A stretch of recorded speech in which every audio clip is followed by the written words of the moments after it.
Winter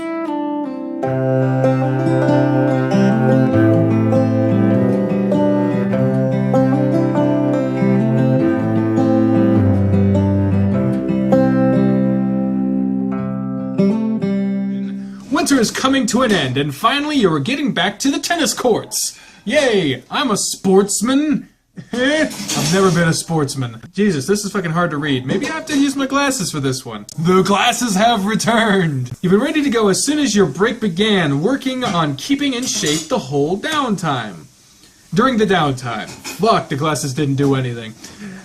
You wonder if everyone else has done the same. Knowing some of the team, you'd say there's probably been some slacking off. Oh no! Goodness!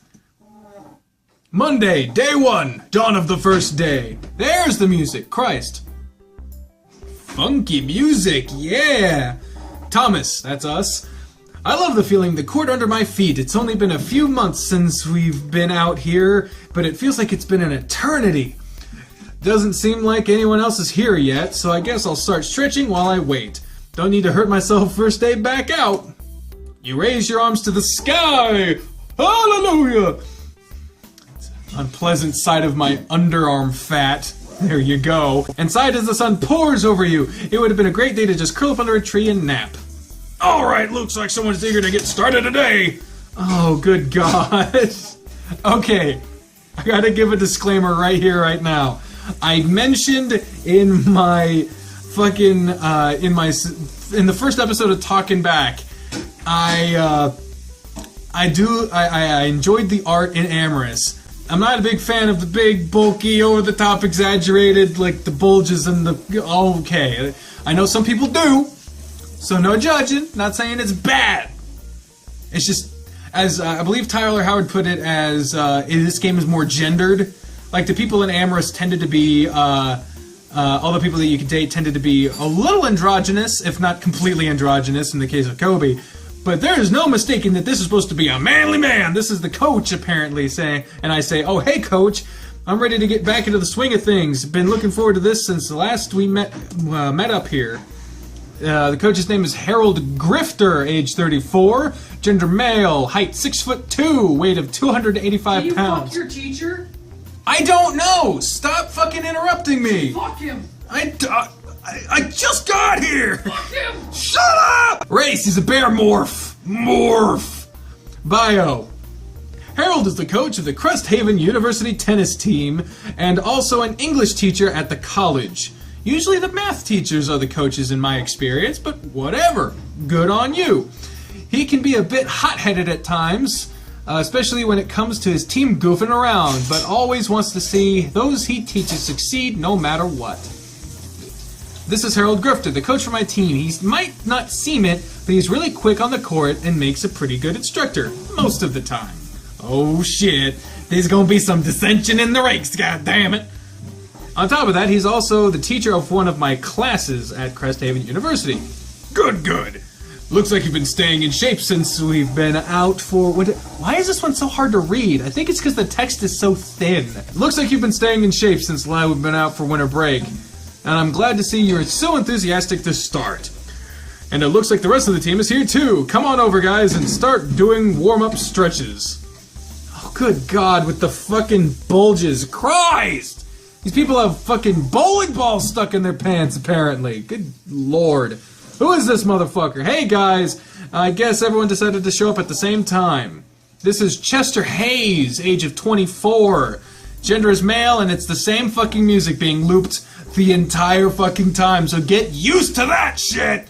He's 6'1", he weighs 230 pounds, and he's a bull morph. Bull morph. Chester is a college senior now and has been on the team for several years. He is a bit oafish at times, and he has a knack for angering the coach. His intentions are never bad, and things often go against him.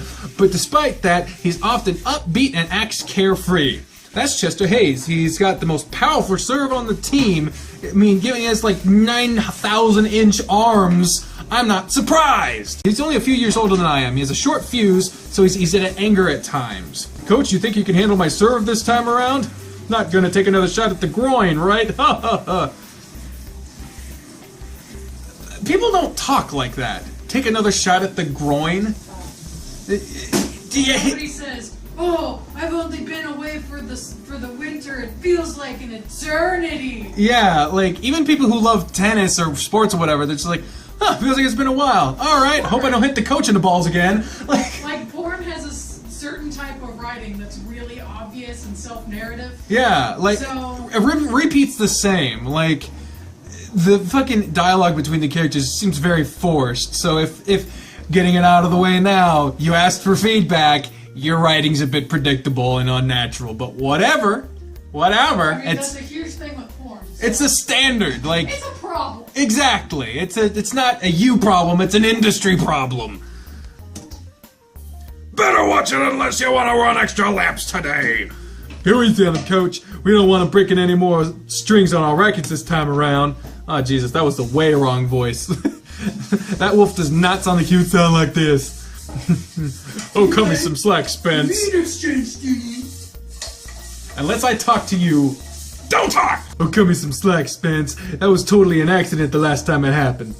Alright, this is Spencer Cowden. Age of 22, he's a male, 5'11", 180 pounds, and he's a wolf morph. Cool, calm and collected, he does his best to keep the team in line when the coach falters.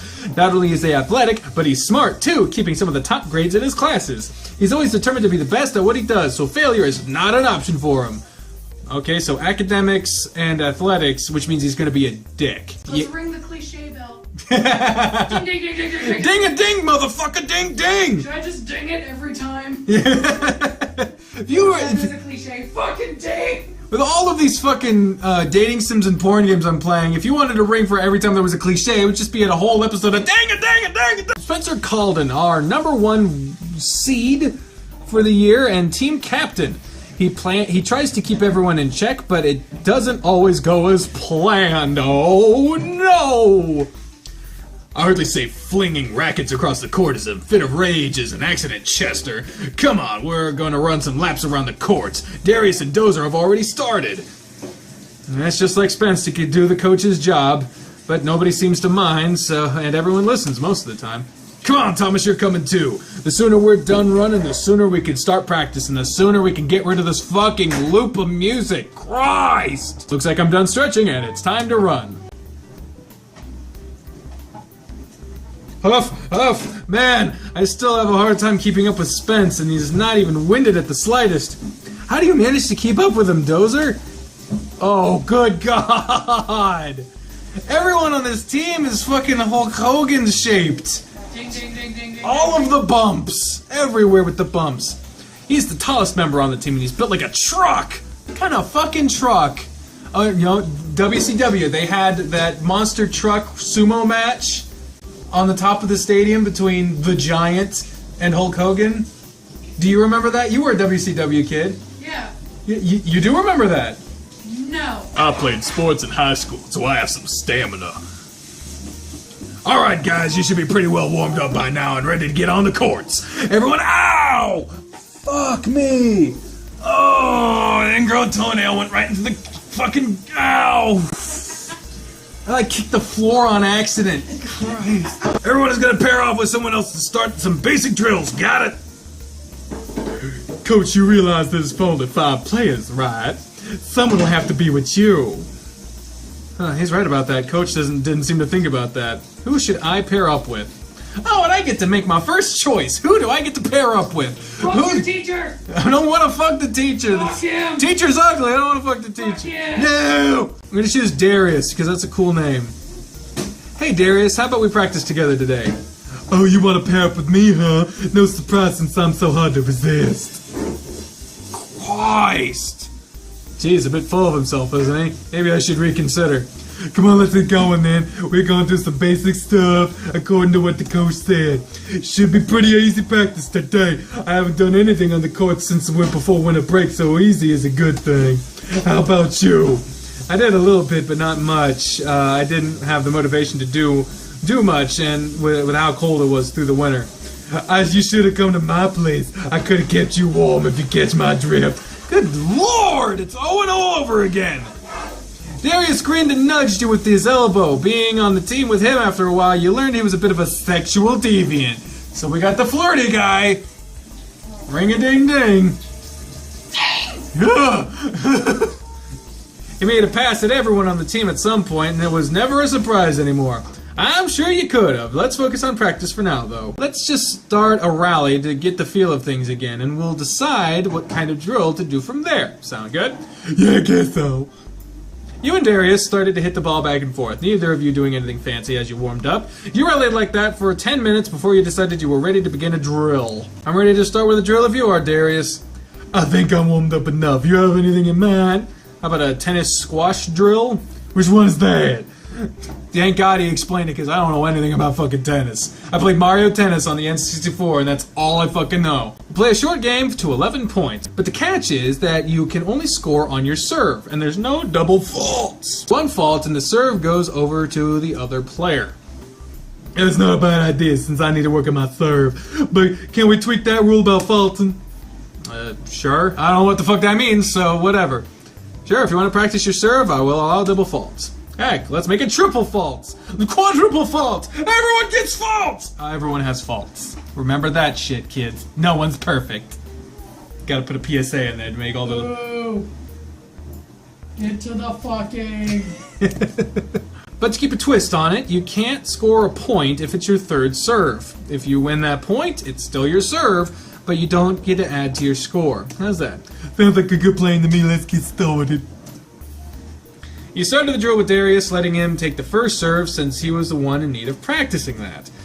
Whenever he served, he was putting his all into the first two serves, only dialing it back when he was down to the third. That seemed to be a frequent occurrence. He's a problem with finessing his serve, it seems. By the time the game was over, he had only scored 4 points to your 11. Motherfucker! Geez, I really got a lot to work on my serve. Or I'm just really out of practice. I'm sure that's all it is. You have not been on the court just in a few months, so that'll do it. And I just picked up this sweet new racket. I suppose that would have something to do with it too. Yeah, let me see it. Darius passed this racket over to you so you could look at it. Whoa, this thing's really light, but feels really well made. It's a Nowless brand too? Man, this thing must have been expensive. Almost 300 bucks. 300 bucks on a tennis racket? That's on the cheaper side. Well, that's the thing I don't like about sports, is that it's fucking expensive to get into. Like a beginner's racket is 125 bucks if you want a good one. What the flying fuck? 300? Man, I wish I could afford something like that. Pfft, 300 isn't much. That's just how much these shoes cost. Shoes! Alright, I wouldn't pay $300 for shoes. And you're a woman. And I'm a woman! He held up a foot so you could take a look at his shoes, and sure enough, they looked new. You didn't even recognize the brand on them. They're so expensive they don't even exist. He made his own. Brand. He just carved them out of children instead of making them do it himself. Are you made of money or something, Darius? I'm good at what I do, so money normally isn't an issue for me. Jesus Christ. Well, you have to... I got a Ferrari, you wanna fucking it? I got this Lamborghini right here. Right? Good Lord, that guy was fucking annoying. I'm gonna stop, alright. Well, you have to let me play with your racket sometime. Oh! I'm not gonna make it! You can play with my racket anytime you want, Thomas. All you have to do is ask. You handed the racket back to him and rolled your eyes when you saw the grin on his face. I'll keep that in mind, Darius. Come on, let's get back to practicing. You need to break that guy in some more. Yeah, you're right. What do you want to do now? Practice serving or practice rallying? Well, he needs to practice serving, so let's fucking practice serving. Why am I getting to choose this ridiculous shit? I don't know. You said you need to practice your serve more, so how about we practice serving? We'll get a large basket of balls, serve them all, swap sides, and do it again. Sounds like a good idea. Go fetch the balls, then I'll get some water. You split up after getting the needed items and met back in the court shortly later. Usually you'd skim over this shit, just like you practice with him. Do you practice more? Yes, because he sucks. Oh, Lord. Ready to start. Yeah, I'm good to go. I've almost set up the basket so we can start serving. Let's do it then. Okay, good. You and Darius moved to the court baseline on either side of the basket in the center. You both started grabbing balls from the basket, serving one to each other. While you were practicing, Coach Grifter approached you both. Practicing your serves, guys? Yeah, Darius said he needed some work on that. He's getting used to his new racket, too. New racket? Let me see what you got, Darius. Darius handed him the racket over to the coach. Oh, yeah, this is a nice one. It's a pretty good new model, too. Great choice, Darius. Coach grabbed the ball from the basket and made a serve, nailing the corner of the service box. Since it's such a light racket, you gotta get some speed on the ball. Go ahead and show me some serves. Coach stepped back and watched Darius serve a few times before stepping back in. You certainly got some work to do. I'm a bit taller than you, so I have an easier time getting a good serve off. Tell me about it. You make it look easy. He is the coach. He's supposed to be good. Like I saw, it was back in the day. There was all these posts on early Facebook. It was like, why are all these PE coaches like 500 pounds? Aren't they supposed to be like good? In shape? Like at athletics, the class they're doing. Like you wouldn't get someone who doesn't speak English to do an English class, or at least someone who isn't proficient in English. They could speak other languages, but you know what I meant. Fuck. Well, you might not be able to serve like I do, but I can teach you another way to serve that might benefit both of you. Let's see what it is then. It's a kick serve. Watch. Again, Coach stepped to the service line, taking a racket from Darius. This time, when he served, the ball bounced off to the side when it landed the court. So there's a couple things that have shot. I don't care about the tennis. The tennis aspect of this game is too present. Reggie knows how high the... Fucking don't care, don't fucking care. Skipping all the... Shut up. Was this game made by a tennis, like, fanatic? It has to have, because otherwise... Write what you know. Yeah, you write what you know. Problem is that I don't give a fuck about what you know. I'm sorry. Tennis is a sexy sport. It can be. You step back to the service line with Darius, taking one serve at a time so the coach can examine your techniques. Neither you or Darius landed any of the serves you tried, though. We can't land any of these. Don't worry about it for now. Focus on what you're doing. You're hitting the ball in the stance. You both have good form, so keep practicing that, and you'll get the hang of it. I'll be back to check on you later. I need to make sure Chester is still moving after leaving with Spencer. Good lord. Oh, this is obnoxious. I hate trying to change up how I do things. You're having to get used to a new racket anyway, so now's a good time as any to learn a new serve. That's true, I suppose. Let's get going in. The remainder of the practice was spent with the two of you practicing the serve the coach had shown you. After serving enough times, you both managed to land a few good serves. Phew, this is going to take another practice session of working just to get this shit down. Yeah, my arm is pretty sore after that repetition now, too. I really shouldn't have slacked off so much during our break.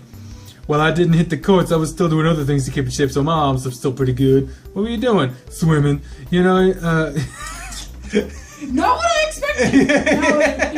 No, double teaming, you know, hand jumps. That's where I was going with it, but... Yeah, swimming. Watch out! Oh God! Oh God!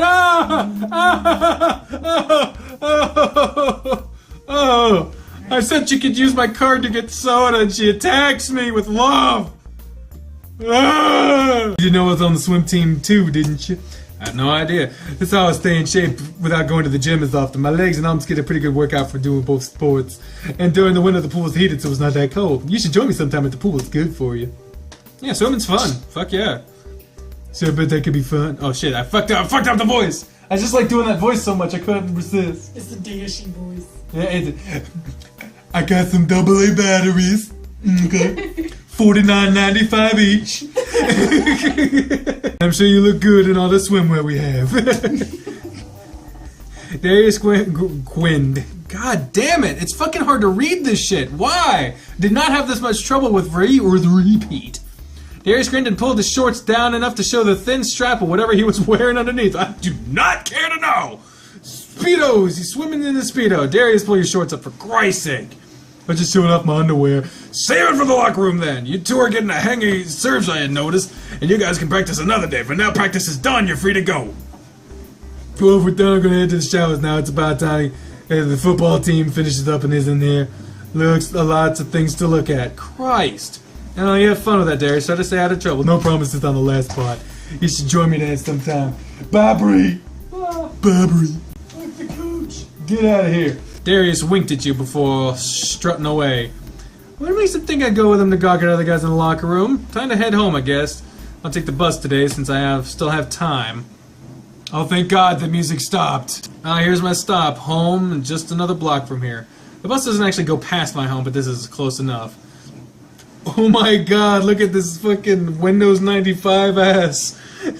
I'm blue, da-ba-dee-da-ba-da. Well, here's home. I'm too embarrassed to let anyone know I live here right now, but I don't have a choice. What we're gonna do, I have a streak of bad luck when it comes to my workplace shutting down. With my workplace shutting down, and I've not been able to find a new job yet. Living here at the shelter hasn't been too bad, though. I do have some work around here, and I get food and a place to sleep at night. And everyone's really friendly, but I still don't want anyone to know. Aw. Hey, Thomas, welcome back. How was practice today? I know you were really excited about going this morning. Oh, hey, Maria. Practice was great today. I was glad to get back in the courts, and it was great playing with the team again. Be sure to practice hard, and maybe I'll come watch you play someday, alright? Thanks, but I'll be sure to work hard so I won't disappoint you. Now that I'm back, is there anything you need me to do? Not right now. If I'm not mistaken, you have a paper to be working on too, right? You should get to work on that. All the features in this game are exaggerated. Like, she has way bigger boobs than is necessary. But you know what? Whatever. That's the style of the game, so just go with it. You know, enjoy what you're playing with instead of trying to make it something else. That abiding with the universe will make it so much easier to live with it. I'm serious. It just... Oh, God, it makes it so much easier. I'll have dinner ready soon, so I'll be calling you in a bit. Thanks a lot, Maria. I'll be in my room until then. Maria is the owner of the shelter. She's been a huge help and a great support ever since I first got here. She helps everyone that comes her way, and she never asks for anything in return. She's like a mother to everyone here. Guess it's time to get to work. These little rooms are big enough for beds and a small desk at least, so I have a space to work. Today was a great day. Practice was fun, and getting to be out with the team again was a blast. For now, it's time to get to work. I have a paper to finish, and Coach has high expectations of me. Or for me. Whatever. Alright, dawn of the second day. Nice. I believe he said something about he didn't sleep much because he was up late writing that paper. Guess I really need to get going so I'm not late to class. Oh my god, what is that, RuneScape? I can't believe the bus decided to run late today. Yeah, it just decided to be late. You know what? It just, bus drivers don't have a fucking life. They just decide that you're gonna fucking be inconvenienced, I should say, because they fucking hate you specifically. They just get to decide that, it's just, that's how fucking bus drivers, that's how they get to jollies. Fuck that line of thinking. Coach Grifter is the teacher of my class. I'm sure he'll understand. I better hurry regardless. The classroom is empty. Where is everyone? Ah, there you are, Thomas. A bit late for class, aren't you? Oh my god, look at it. With the fucking... It's like he's had like a crystal ball in his crotch. What the fuck is that shit? You gonna find your future in that shit? I don't wanna know. I'm sorry, Coach. My bus ran late today, so it put me behind. Why isn't anyone else here? I just had everyone turn in the papers for today. It'll give me some time to start reading through them. Since you're here, I guess I'll let you go ahead and turn yours in too. Maybe I won't dock you for being late. Ugh, I hope he's just joking about that. Don't worry, I'm just Josh, and I know you can't help with your bus being late, so I'll cut you some slack. Thanks, Coach. I guess I have some time to burn before my next class, so it doesn't start for a couple of hours. If you liked, you could always keep me company while I read report. I always come across some hilarious things in these papers. Real professional of you, Coach. It doesn't sound like a bad idea. What should I do? Yeah, hang out with a coach. I mean, why the fuck not? I gotta drink some water, because that fucking voice is real annoying. Doesn't seem like a bad idea. I can sit for my next class in here, so it's like quiet. Yeah, it's pretty quiet in here when class isn't in session, so feel free to stay as long as you need. He always seems pretty happy that I am going to be in here, but I guess it's always pretty nice to have some company around. I know I like having someone around, even if we're not interacting. Not to mention, he looks pretty sharp today. Maybe I can help you with your work, too, if you need it, that is. Feel free to ask me anything, okay? Will do. It really is easier to concentrate when there's almost nobody else around me. I don't have any things to distract me. The next class I'm going to is calculus, and I've been able to keep up for the lesson so far. Thankfully, Spencer's in that class with me, so and I'm sure he'll be able to help me if I need it. I've seen his scores, and they are perfect. Despite how quiet it is in here, I can't focus on my work. I'm feeling pretty sleepy still, and I haven't stayed... Bleh. God! Why is this one so hard to read? Coach keeps sighing while he reads over these papers. He's shaking his head and scrawling away with his red pen. We had to write an analysis off a book we read last week, and it wasn't that bad. It's easy to tell who reads the assignments and who doesn't. I hope you read it and didn't just try to read in the cliff notes. He worked all night on that paper. He read it. Of course I read it. It wasn't really that long, and I enjoyed it. You have good taste in literature, he says. Of course I do. I didn't become an English teacher for the heck of it, you know. I believe Bree's about to come through that door. Bree's coming through that door. Yeah, it's Bree! You know, I've written a book too, and I even had it published. He looks so proud of himself. I had no idea he'd ever been published. He's a teacher. Most of them are. I mean, this is a college, so they have to be published. Well, if they're tenured, that is. He's never mentioned that before. Really? That's awesome, Coach. Maybe I should ask him more about it. Ask what it's about. Might as well. So what's it about? It's a medieval fantasy book. A lot of magical things and such. I really enjoy that genre, so it drove me to write. What's the title? What's the book called? It's called The Stone. The Stone. It's called The Stone. That's what he calls his penis. Yeah. Just had it published last month. Can I buy a copy? What, you really want a copy of it? Sure, I mean, it'll help you out, right? I'd like to do what I can to support you. The coach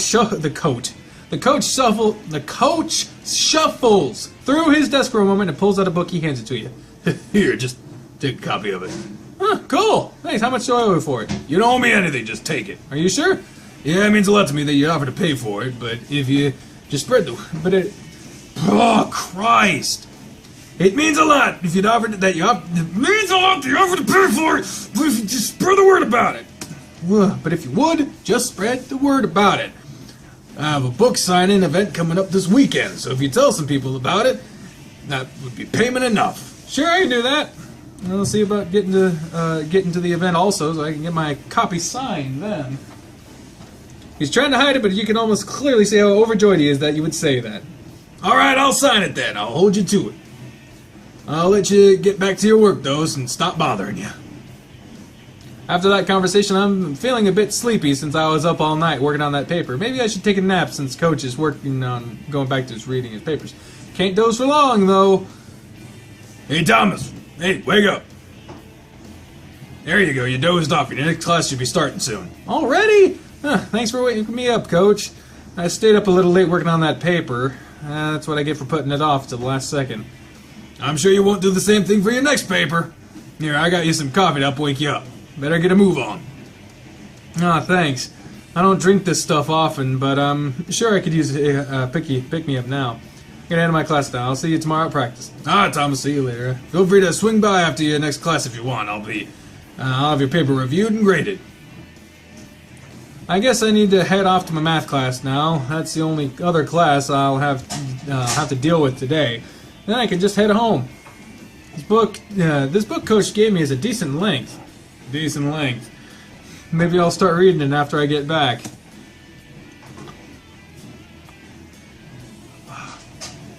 You arrive at your next class only to find a note on the door saying that there will be no class because the teacher is sick. Coach said he'd have my paper graded after I got done with class, so I might as well burn some extra time before I leave campus. It's a sunny day outside. Not that you would tell from this fucking picture. It looks to be about dusk. And there's not too many people out in the courtyard. The school's pretty nice, and I'm lucky that I was able to get a scholarship to go here. Otherwise, I wouldn't even be here right now. It's year 2 for me now, and I've met some great people since I've been here. Aside from Spencer, everyone on the team I met last year when I joined the team. Spencer, though, I've been friends with for a while now, and even he doesn't know about the rough times I've been going through. I can't bear the thought of anyone knowing that I'm homeless and don't have a job. I'll be back on track soon enough, though.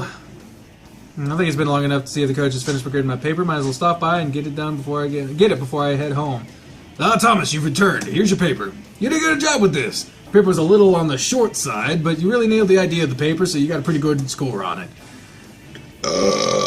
It's better what I can say of a large portion of the class. Keep up the good work. Thanks, Coach. I didn't expect to get this high of a grade. Christ. I was worried I didn't get the point across. You did just fine, so have confidence in your writing. Anyway, as much as I'd like to chat, I have long ways to go before I'm done reading these papers. Alright, then I guess I'm going to head home now. There's no current assignment, right? Not at the moment, so you have a break from my class for now. Now I'll see you at practice tomorrow. Be prepared for a heavy session tomorrow. Got it. See you then. Guess it's time to head home. It's a nice day out, so I think I'll just walk home instead of taking the bus. I'm having the damnedest time trying to read this fucking thing. Looks like Maria and Richard are outside doing some landscaping. They've gotten a lot done since I left for school this morning. Welcome home, Thomas. What do you think of the new gardens we've added here? Looks nice. It looks really nice. It makes a great addition to the shelter. Doesn't it? I'm sure it'll lift the spirits of people here, and it'll give them something else to do. Gardening does wonders for stress, doesn't it, Richard? If you say so. Causes more stress if you ask me. Oh, come now, don't say that.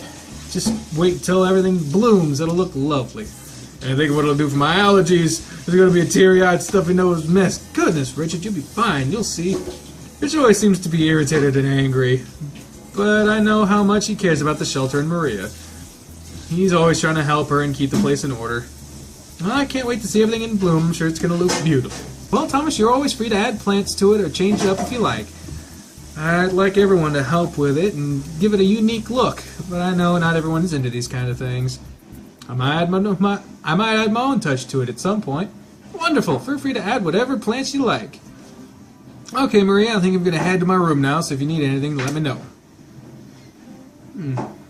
Well, since I have nothing else to do, maybe I'll read some of Coach's book. Yeah, you got nothing else to do, fucking read it. I think I'll go ahead and read some of the book I got from Coach. Let's see, Chapter 1. Oh, good lord, it's making me read the book! I don't want to read this. How many fucking pages of this fucking book am I gonna fucking read? You know what? Fuck this book. Do you want to keep reading? Yeah, sure! Seems interesting so far. Oh, that motherfucker's probably gonna ask me about the book. Shit, I don't want to read like 900 pages of book, man. This whole fucking game so far has been way too chatty.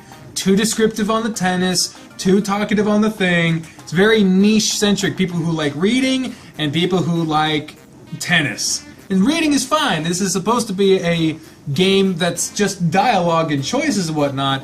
But this is a lot of non sequitur reading to do. Like, look at how much of the fucking screen it takes up. I'm just gonna keep reading and reading and reading and reading. I don't wanna read forever. Instead, I just be reading in vain. How much of this fucking book? I'm skimming it, and I'm still feeling like, good lord. Wait a minute. Keep reading. That was the same page. Yeah, that was the same page. What the fuck? Okay, it ran out, but it keeps giving me the option to keep reading. What's going on? Oh, good God! That's the coach standing there in his underwear. Coach, I think this is just a dream. I've never seen the coach without clothes on. Wait, I'm not ready to wake up. Oh, the best dreams are always the ones that are the shortest. Wonder what time it is. What the fuck was that? Have you never had a sex dream about your teachers? No! I have. I don't need to I know! wasn't even into those teachers. It's already after 10. You gotta get the day started, but maybe after I've knocked down the tent that I've pitched. Good lord. Just a quick glance at the coach like that got me really hard, and he's thinking about Coach, and he's thinking more about the coach, and he's masturbating. Been a while since I've came that hard. And while thinking about the coach of all people, never thought I'd say I'd end up being attracted to him, but he's pretty cute. I'd better get cleaned up before heading out. Time to take a quick shower. Good morning, sleepyhead. Good morning, Maria. Up late last night? Not really, just couldn't drag myself out of bed this morning. No class. I don't have practice for a few more hours. I see then. If you got nothing to do, would you mind helping me out for a bit? Richard is out now, and I need someone to help me out in the garden again. I mean, I just took a shower, but I got no schoolwork, so it'd be kind of a dick to just be like, nah, you're gonna feed and house and clothe me, but fuck you. I don't want helping out for now. I just need a few holes dug so you can lower some posts into it for the plants to have a vine.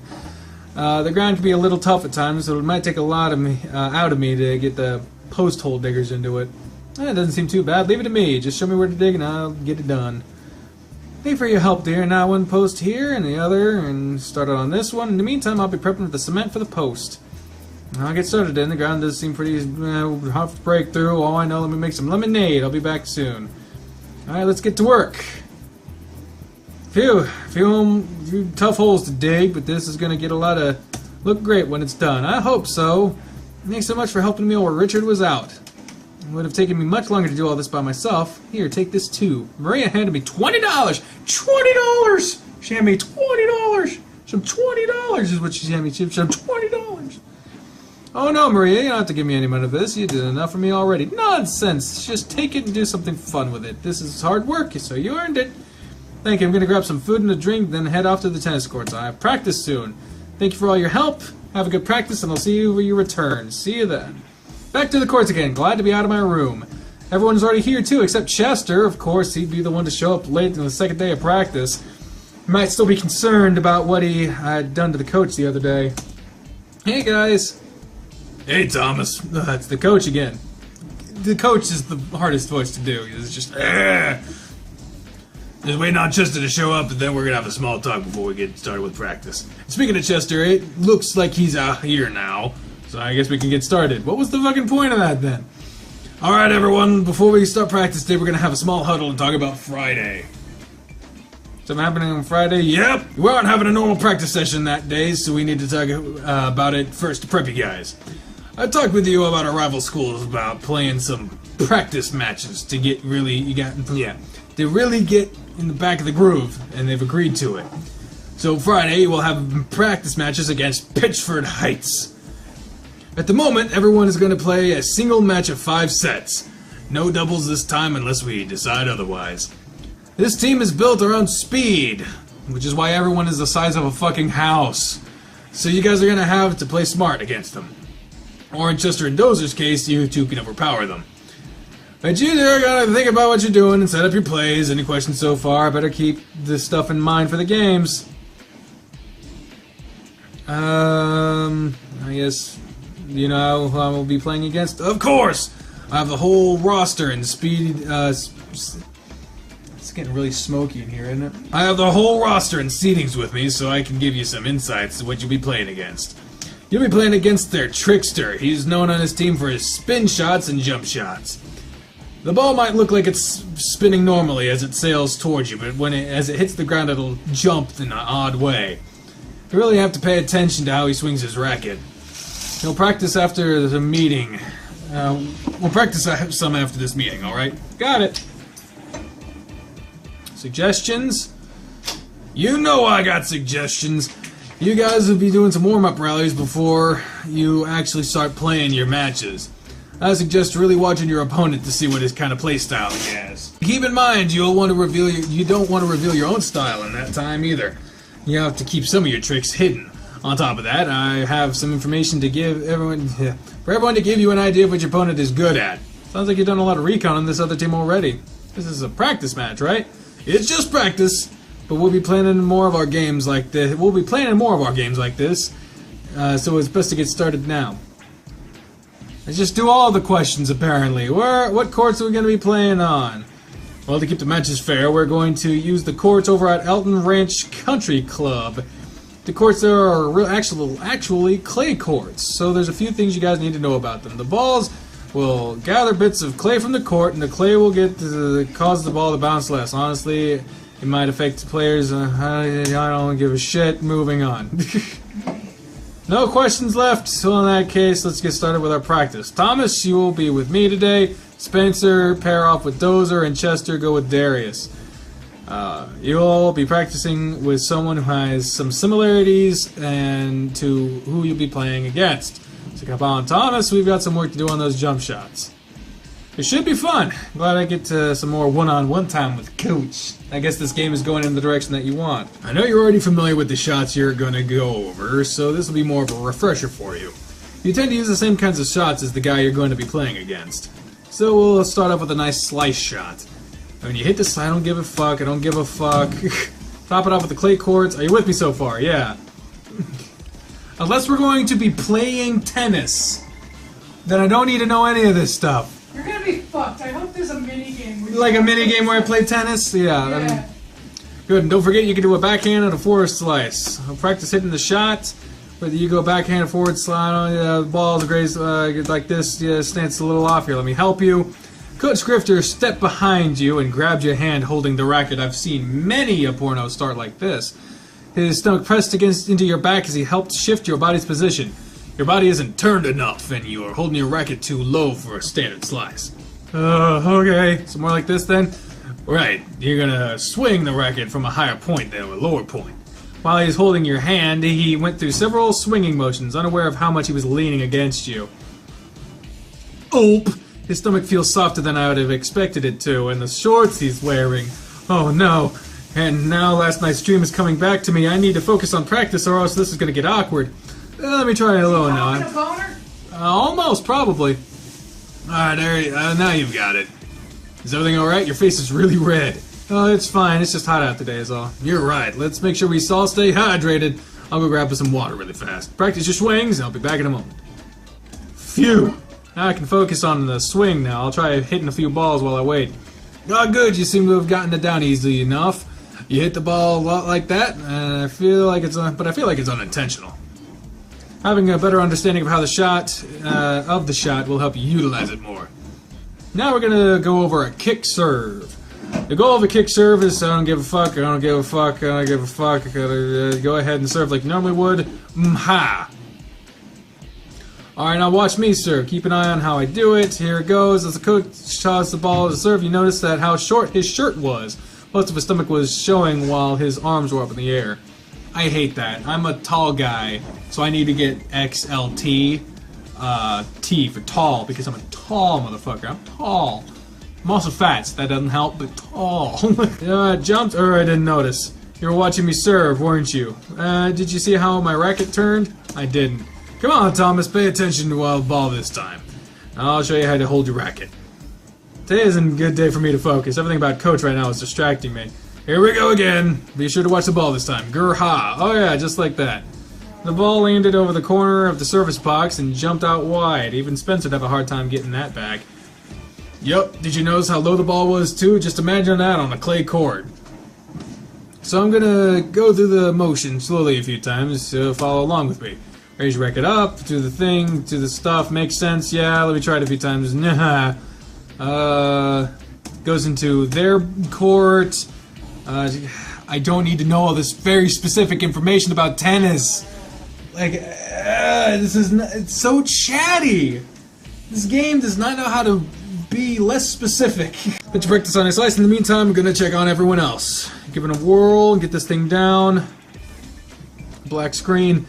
Phew, I've emptied the basket and got through all the empty the basket going through the balls. Coach has been watching me the whole time. I think he's just observing me. Looks like you're done. You're getting ready to rally. How are you feeling about that serve? Feeling confident. There are a lot of them, so let's get the hang of it. Let's try using it on our matches on Friday. Awesome. Let's see. Feel you're confident about it. Your coaching is really helping. You're great at showing me the shots. I'm rushing because I need to get to this end of this. Good to know to be appreciated by someone. I want you guys to do the best you can. How about we get that rally started? And another fade to the exact same screen. What the fuck is the point of that? I think that's about enough for today. You guys are ready for Friday. Thanks a lot. Just feeling pumped. Good. I'll show you guys force to be reckoned with this year. Makes me happy to see y'all are excited about playing. Free to head home now. I'm going to tell the other guys practice is done for the day. Unless you need another ride home today, I can drive you if you'd like me to. Really, I can appreciate it since I don't have to pay for the bus fare. Sure, I don't mind taking you home. You live near me, so it's no bother at all. Let me just wrap up the other guys. We'll be on our way.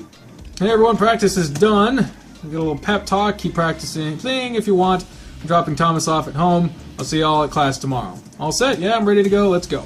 Cool. Is this the place? Yeah, right here is good. Thank you for the ride again. No problem, but before you leave, can I ask you something?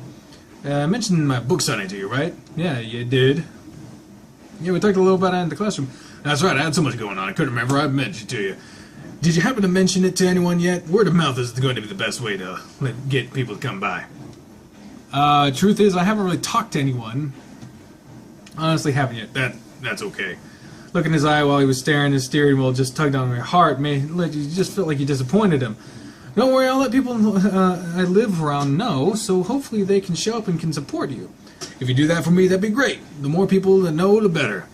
I don't feel like it's going to be a big turnout, but I'm not exactly a well-known author either. Regardless, anyone showing up will be a win for me. He's really hoping for a crowd to show up, isn't he? I'll do what I can to spread the word for you, Coach. Thanks. If you're free to go if you'd like. That's all I wanted to ask. Alright then, I'll see you in class tomorrow, Coach. I'll see you then. Maybe I should have lied. I don't know. Lying to coach really just doesn't seem like a great idea. Waited for the coach to drive out before you heading down off the street to your home. I feel pretty exhausted right now. It's been a pretty busy day, and I've gotten a lot of work done. I have no homework or anything to do, so my day is pretty much done. I've read that all I can so far. What the fuck does that mean? I've read all I can so far. Ugh. Man, I'm sore for practice yesterday.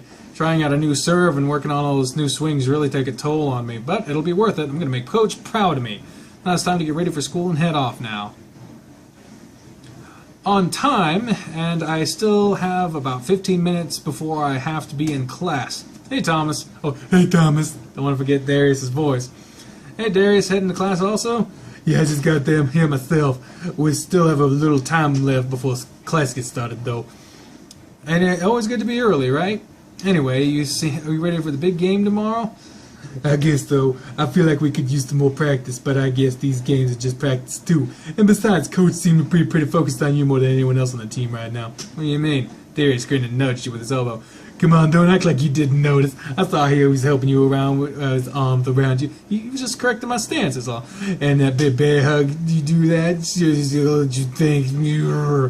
Not to mention he's giving you rides home after practice. Is there something going on there? But no, nothing like that. He's just dropping me off near my house. Or else I'd have to take the bus. There's nothing going on between us. You see your face right now, you're so flustered you can't even speak straight. No, that's just me. That's how I fucking talk, man. I can't talk worth a shit. Well, don't worry, I won't say nothing to nobody. Even if nothing's going on between the two of you, I can clearly see you're interested in how you're acting. And who knows, maybe he's interested as well. Well, let's head off to class, shall we? What the fuck? You don't talk about your teachers and shit like that. Damn, Darius is such a pervert. He can see right through me in these situations. Even if I was interested in the coach, there's no way he's gay. Alright, everyone, take your seats and we'll begin today's lecture. Oh, with a shirt and tie and everything. Getting a lot of different kinds of outfits for the coach. We'll be covering your next reading assignment after I pass out your papers when the assignment you all turned in on Tuesday. I thought you didn't read the assignment material and thought you'd get by it by using other means. That's not how things work in my class. If you read the material, you'll score high. If you don't, then you won't. Good job, Thomas. I know someone read it at least.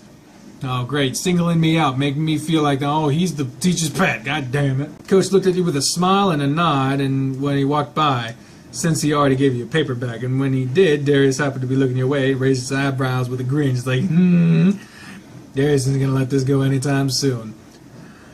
Now that everyone's out their paper bags, let's spend a few minutes reading over the notes I left you, and we'll get a better idea of what you'll be doing for the next assignment.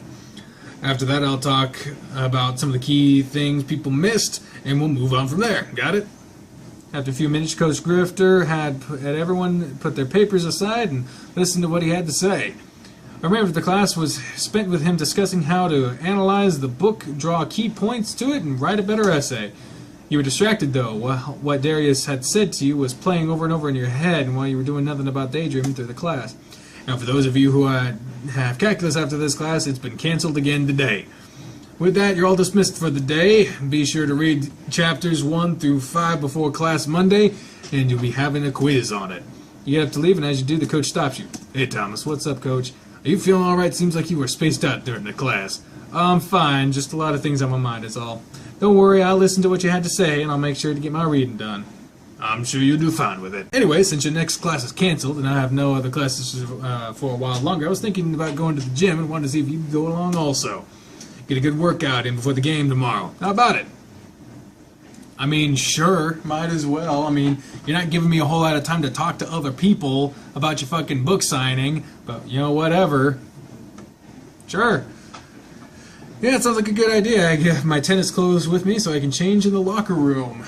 Make sure the potatoes aren't going to shit. I think we're good. Alright then, let's get going. I got my shorts and muscle shirt on under this, so I'll be good to go. As you walk with the coach, he continues talking about the class and how irritated it is with the lack of effort being put in by the students. He's passionate about what he does, but he doesn't like those under him slacking off. And it drives him to be tough on everyone so they all succeed. You hesitated about changing as Coach began to unbutton his shirt. You knew he said he was wearing his gym clothes underneath, but you still watched him. Still watched him. He was oblivious to your staring as he kept talking to you while pulling off his outer clothing, and he changed a bit before he even started. You're staring off into space again, and you haven't even started to change. Maybe the gym isn't something you need to do today. Oh, sorry, I'll be fine once we get started. It'll be easier for me to focus. If you say so, get your clothes changed and meet me out in the gym. I'll be waiting for you there. I really need to keep my head out of the clouds and focus. Coach is going to be suspecting something and something's wrong if I don't straighten up. Yeah, I'm sure you'll be straightened up all right. I can't see the potatoes from here. I don't want to stand up. All right, that's better. Let's get to work. Is there anything particular you feel like you should work on while you're in here today? Maybe strength, I guess. I mean, it sounds like I'm a technical player, so strength wouldn't be too bad, but stamina would also help. I don't fucking know. I still think I need to do some strength training. I don't think my shots have enough power behind them at times. Power isn't everything, you know. Look at Chester, for example. He's got raw power, but he has no control over everything. I have control, and you know that. That's true. And you got good ball control. So I guess putting some extra strength behind your shots isn't a bad idea. Off to the weights, then. We won't do a lot of heavy lifting today, since we don't want you sore for tomorrow. At least I don't want you doing heavy lifting. Me, though, I've got I've got to keep these muscles pumped. We'll just keep it light to get you energized for it. You want to add strength to your shots, so we'll do some workouts that focus on your arm and upper body strength. Stretch, and I'll get those weights ready for the bench press. That'll help train some of those areas. Got it. You begin your stretches while the coach started sliding weights You begin your stretches while the coach started sliding weights off the bench press, swapping out the massive weights already on it for smaller ones. Once he was ready, he motioned for you to lay down on the bench. Alright, you should be good to go. Give it a test to make sure it's not too much first. Yeah, it should be fine. I could do more, but it's best not to push myself too much today. That's why I didn't put more on here. Go ahead and just do 10 reps, and we'll do a few sets of that. I'll spot it for you, and go ahead and swap up. Coach loomed over you while helping you lower the bar down and resting point, watching you closely. You couldn't see much of him over his stomach, nearly hanging over your head. Doing fine so far. Well, you seem to be having an easier time than I'd expect with these. Your arms are looking good, but you have some ways to go before they look as good as mine. He chuckled and helped you return the bar back to home, but you know, despite these guns, the ladies aren't going to be too interested in me if I don't get rid of this fat gut. With another laugh, he patted his stomach and shook it up and down. Now might be a good time to feed his ego a bit. What's the harm going to be in trying to keep him happy? You know, Coach, that's not everything. The thickness looks good on you, and you carry the weight well. Not to mention you're a good guy, so I'm sure someone will fall for you regardless. Hey, you think so? Coach seemed a little embarrassed from the compliment, but he seemed to be in high spirits. That's good. I'm not going anywhere anytime soon, and I don't like running, and I like food, so I'll stay there for a while longer at least. The remainder of the session you spent spotting Coach's workout instead of actually lifting weights yourself. He insisted that you not do anything to strain yourself for the next day, but to give you a good chance to sit back and really admire the muscles on his arms as they worked. Man, I'm feeling the burn today. Check these guys out. Shabam, shabam, bom, boom. Coach raised his arms up and flexed them both for you, his muscles visibly having expanded after the workout. Yeah, they look really thick right now. I think that's good enough for today. I need to hurry and get showered before the next class, since I'm covered in sweat. Do you mind resetting the machine while I go shower? Sure, I'll take care of that. Thanks. It was a good session day. We'll have to do it again. I guess I'll do this and head back to the locker to change back into my other clothes. Shouldn't take me more than a few minutes to do so. As you entered the locker room, you noticed the coach wasn't around, but you could hear the showers running from the next room over. And as this moment is coming up, I have a feeling I need to close those windows real quick, so I'm going to do that. Coach must be in the shower right now. He did say he was covered in sweat and has to go back to class. You changed back into your clothes, deciding you would shower once you got back home. Before you leave, you know, curiosity began to consume you. Well, here's a locker. Is that his locker that's open? Let's see. You opened the locker and peeked inside. Right away you could tell it was the coach's locker after seeing the racket and a couple of balls inside. You even found the clothes he was practicing in and teaching his clothes hanging neatly inside. Oh, this is his too. That would be a jockstrap, I believe.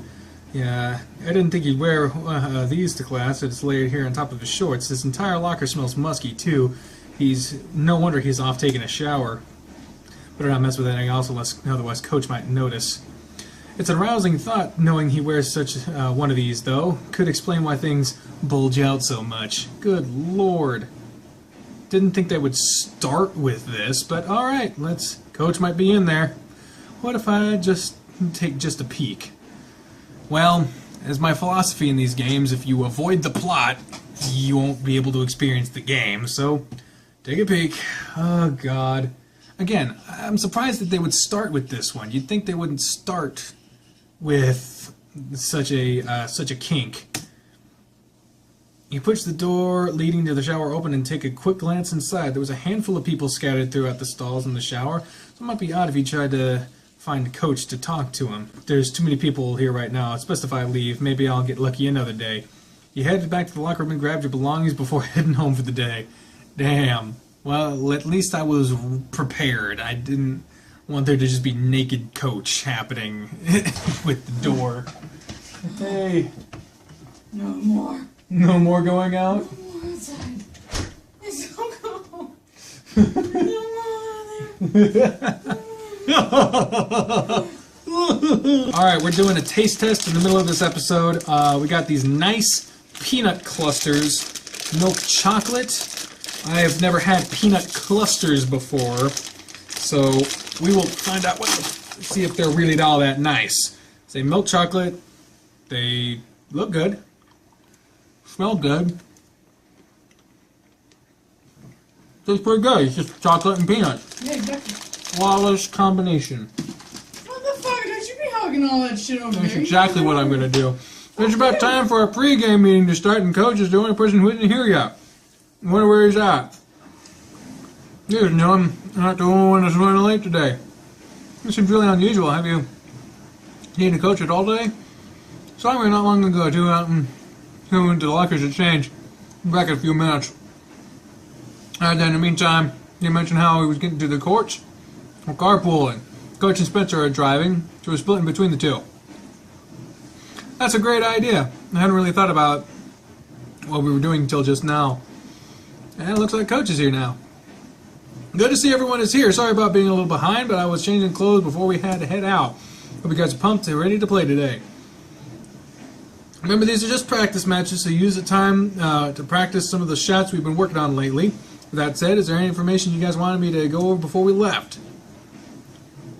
The courts are clay and the opponent I know, so nothing. I expect you all to give it your best. We've already determined who's driving to the court, so let's group up and head that way. Thomas, who are you riding with? Probably the coach. All right. Yeah. Of course, I don't mind. You can ride with me, and the others can ride with Spencer. I can take Chester. I don't remember what Chester's voice was. I can take Chester too. I think more room than just Thomas. Yeah, I guess he can ride with us too. This would be cruel to put you together with everyone else. But he can ride in the backseat. Oh, come on, Coach. No complaining. Now we have it all settled, let's head out. I know the way, so you can follow me if you want, Spencer. Let's go, everyone. Despite Chester's protests, you ride up front with the coach, leaving the bull hunched over in the back seat. It didn't seem like Coach Grifter was going to have it any other way, no matter what Chester said.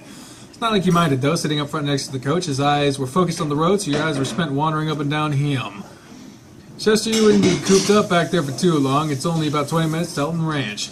I don't know why you wouldn't let me ride up front. Thomas isn't as tall as I am. I really didn't mind riding in the back. Nonsense! You were the one that volunteered to ride with me first. Only because you asked them first. You'll be fine, Chester. Coach patted your leg with a nervous laugh right after. You ready to play today? You've been doing good at practice. Yeah. I've been getting pumped about it. You really have helped. You've been really helpful at practice lately, and it's benefiting me a lot. Really? Well, I'm glad to hear it then. You're going to do great today for sure, I'm sure. Get a room already. Get a room already. I mean, it's Friday, and I haven't told anyone. It hasn't given me the option to tell anyone about the book signing yet. I mean, what the fuck am I supposed to do? I don't want to let the coach down. Oh, no. He snorted and glanced over at the coach, his eyes wide and his face showing nothing but embarrassment as he kept his focus straight ahead. I'm gonna make a joke. Jokes always lighten the mood, unless you suck at them. Maybe we will, Chester, right, Coach? You follow that sentence up with a laugh, garnering another nervous laugh from the coach. Yeah, sure we will. Oh, whatever. After that, the remainder of the trip was filled with an awkward silence. Yeah, that wasn't a good joke. When you arrived at the courts, Chester waited no time, jumping out of the car with a loud groan as he stretched. Coach continued... Good Lord. Coach continued to stare forward with his hands clasped around the steering wheel. Coach, everything all right? You speaking to him snapped out of the daze he was in, and he smiled at you. Yeah, I'm fine. Let's get everyone set up now. It's time we start playing. Everyone is here from both teams, so let's start pairing you up, guys, up with your opponents. Spencer, you're on court 1. Dozer, you're on court 2. Darius, 3. Thomas, you'll be on court 4. And Chester will be on 5. You'll be the best of 3 sets and 5 games per set. Remember the guys we talked about in my room in the courts, guys. You know you'll do fine. Keep in mind, it's practice. Have fun while you're playing too, alright? Alright, it's time to play. Let's see. I said I'm on court 4. There's already someone there. That must be my opponent. The shorter feline was sitting at the bench on your court, so you approached him with your hand outstretched. You must be who I'm playing against today from Pitchford Heights. I'm Thomas. Yeah, let's start warming up, shall we? Sure, let's start. He trotted away from you without another word and readied himself on the other side of the court. Before you motioned you were ready, he already had hit a ball to you, catching you off guard and causing you to hit the ball into the net. With a furrowed brow, you readied yourself with the next ball, already getting ready to start on a rally this time. Okay, so coach told me that this guy was a tricky player, and it seems his first game is to get under my skin. You stay relaxed and you remember all the stuff, you'll do fine. Right now he's just warming up. So what did he say to do at this time? He said to study your opponent. So to study your opponent, it is making me remember stuff. Fuck. Said to study your opponent while watching your play style while you warmed up. That way I'll have a better idea of what to expect. I just can't reveal how I play to him yet, so I'll have an upper hand. While warming up, you consistently hit the ball back to him with just normal forehand to backhand shots. Your opponent, on the other hand, was slicing the ball to you at every chance he got, showing just how he prepared for making a drop shot every time. So far, your plans seem to be working how you wanted. After rallying for 10 minutes, he held up his hand to signal for you to stop. If you're ready to start, I'm going to go as well. If you're ready to start, I'm going to go as well. Alright, who takes the first serve? You take it, so let's get started. With a shrug, you gather a couple balls and head back to the serving line. Alright, you can do this. Just take a deep breath and concentrate. You threw the ball in the air and keep in mind how to serve the coach taught you during practice. Raise your racket up, and instead of bringing it straight down like you normally would, you're going to have to angle it. His words came through clearly as you did exactly as he said, and as he allowed you to serve, the ball went speeding over the net. As it hit the ground, it jumped out wide and stayed low. The cat didn't seem to be ready for such a powerful first serve and was able to get the close ball, leading to your ace your first serve. Awesome! Couldn't help but grin with the first. You couldn't help but grin to yourself upon seeing the dumbfounded look in your opponent's face. You'd be ready for it next time, so you better be prepared for your game to get started. As the game progressed, you and your adversary appeared to be evenly matched, both of you winning game after game, moving into tiebreakers. You had both won a set and were pressing into the final games of the match. With a constant drop in spin shots coming your way, you had stayed out in the middle of the court to cut down on your run distance. You weren't giving the ball any time to touch the court, and you pushed your opponent back to the service line with a constant pressure on him. Knowing he's so far back, you decided to... What is it called when you hit it close? The guy is far back. The options are cut the ball, slice the ball, or spike the ball. Spike is when you go whoosh. I know that's how it is in volleyball, so I guess I'll try that. Spike the ball! Continue hitting the ball to him, waiting for this chance to really power the ball back at him.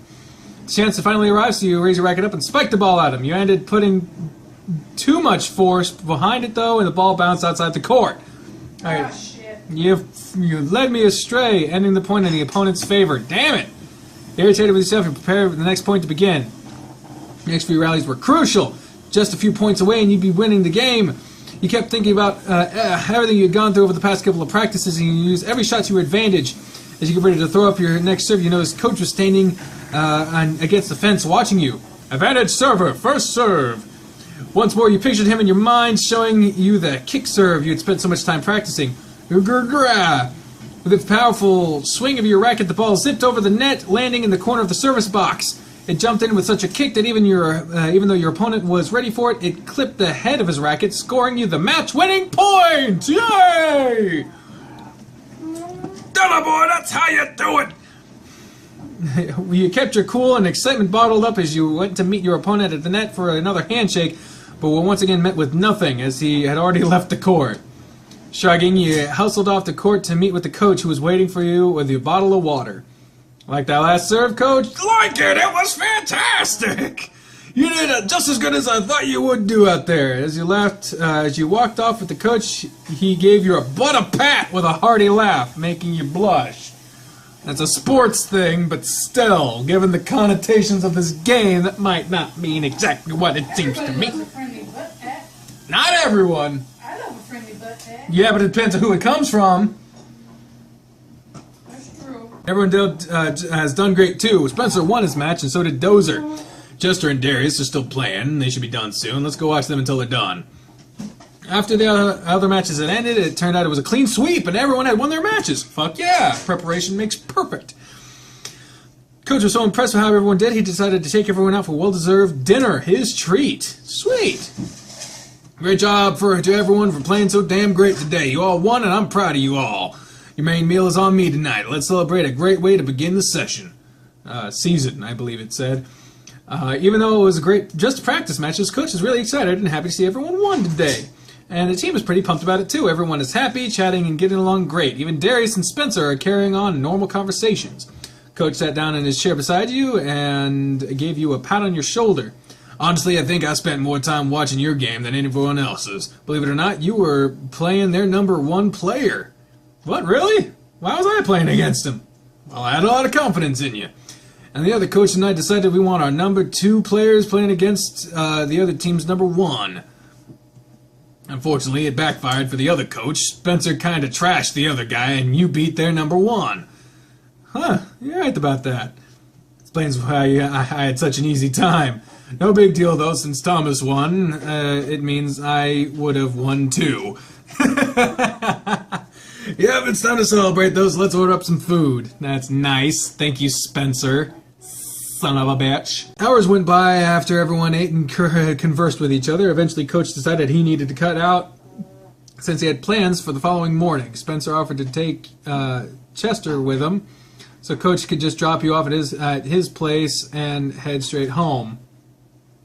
That's weird, since you were on his way. Oh, okay. You arrived at the same point. Coach always dropped you off, and he put his car into park. Just want to say it again. I'm proud of you, how you did today, Thomas. You really seemed to take to heart what I showed you this week.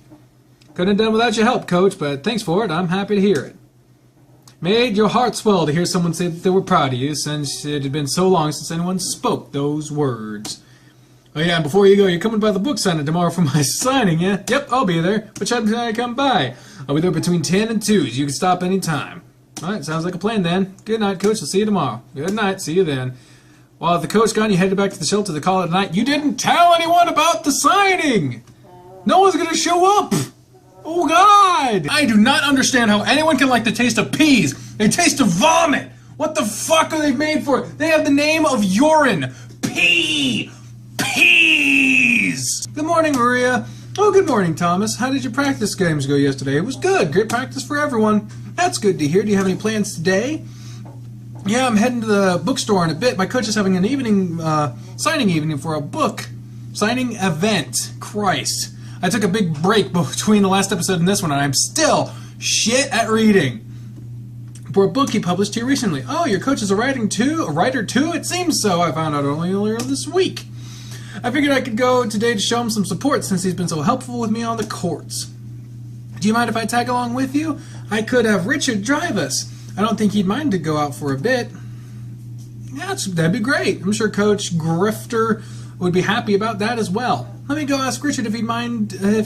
I'll be back in just a moment. I really hope he'll go. I forgot to mention the signing to anyone, so a few of us showing up will be great. Maybe they'll even buy a book. Richard said he'd take us. He needs to go to look for a book anyway, so if you're ready to go, we can leave now. Great, I'm ready whenever you are. then let's go. Cool, so we at least got somebody to go. Now this is a fucking bookstore right here. Those are some awesome shelves and the lighting. Given the sign, it kind of looks like a Barnes & Noble. Like a sign up in the corner there, but who knows? Maybe, I don't know. Been a while since I've been to the bookstore. Oh, I know it's been so long for me too. I might pick up a new book while I'm here. Ah, there's the coach right over there. He looks a little bored at the moment. His expression changed when he saw you though, and he waved you over to his table. Thomas, you made it. I wonder if you were coming by. He told me to drop by any time. Yeah, I guess that's true. How's it been so far? A bit slow, but to be honest, I've had a better turnout than I expected. Hey. Yeah, right? It's awesome. It's even getting better now, and it's gotten even better now that you're here. Oh, and you brought some people with you, too. That's great. Hello, I'm Maria, and this is Richard. You must be Coach Grifter, the newly published writer we've been told about. It's a pleasure to meet you. Coach grinned sheepishly as he took hands with the other two. He took hands with him, just shoved them, and fucking punched him in the face. Thou dost not want these hands. Yep, that would be me, but please just call me Harold. It's nice meeting you both. Are you two friends of his? Yeah, they're friends of mine. Maria was looking to get a new book today, so maybe you should tell her a little more about your own. Yes, do tell me what it's about. I haven't read anything in a good while, so maybe this will be what I need. He's trying to avoid letting him know that he's in a homeless shelter, so if they're friends, it would have maybe tell Maria and Richard before, maybe keep from, spoilers. You sighed with relief, not wanting Richard or Maria to say anything about the shelter, so you were glad to get Coach on another topic. Coach picked up another one of his books and handed it to Maria, carrying on a conversation about the plot of the book and what gave him the inspiration to write it. Richard had wandered off for some point to find what he was looking for, but you stayed with Maria and the coach while they chatted. Periodically, someone would come over to the table just to listen, and a few times, someone even bought a book and had the coach sign it right then. Oh, did you bring your book? You were going to have him sign it. Oh, you better have brought a book. And I forgot to turn the thermostat off before I started recording, god damn it. Looks like people are getting into your book, Coach. Oh, you're going to... Bree's gonna turn the thermostat off. Thank you. There we go. Thank you very much. I know, I'm so happy people are reading it. I was just worried that no one would show up, but this has been a success for me. Well, I see you have a hard copy of the book, so I'd like to go ahead and buy one of those. It's $20, right? Uh-huh. You want to buy one of those? Yeah, I've been reading it, and I'm really getting into it, so I'd like a hard copy of it. Okay, let me see here. Coach seemed to suddenly lose any type of coordination he had, knocking over a stack of books when trying to get a copy for you. With a grunt, he leaned to pick up the books, inadvertently showing off his backside, really pressing that tight against his pants. Oh! Got a nice backside, boy. On top of that, his shirt had slipped up his back so you could see a band of his underwear. It wasn't normal underwear, though, and you realized he was wearing a jockstrap instead. He really does like wearing those, it seems. Not to mention, I like that he does too. Oh, shit! After gathering his books off the floor and placing them back on the table, he turned back to you. He handed him the 20, and in return, he handed you a thicker, hard, covered copy of the book. Oh, God, don't do that on the internet! Christ! Great, thanks, Coach. No, thank you, Thomas. His smile was genuine, and he looked beyond happy. Well, if he's buying one, then I'll take one, too. You as well? Of course. Let me just get you a copy. Coach grabbed another book and handed it to Maria as she paid him. Thank you both so much. You have no idea how grateful I am for your support. It's hard enough getting out of bed in the morning, but knowing I have some people that are behind me certainly helps. Good Lord, what the hell? Just drop that on one of your students. It's hard to get out of the bed in the morning. I've often laid at bed late at night with a gun in my mouth just waiting to know if I'm going to end it or not. But hey, you bought a book, so cool. Christ, man. I'm just a fucking student of yours, man. Are you sure you just don't want to stay in bed and be lazy? I wish that was the case, Thomas.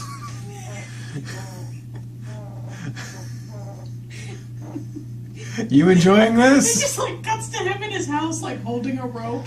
And he's just not today. Someone's looking at a rope in a hardware store. Like he's just walking down the aisle. He came to get like hammers or something. He sees the rope and in his head he just hears, it's just a loop-de-loop and pull, and your neck is pulling. Oh, we're terrible people. Yeah, pretty much.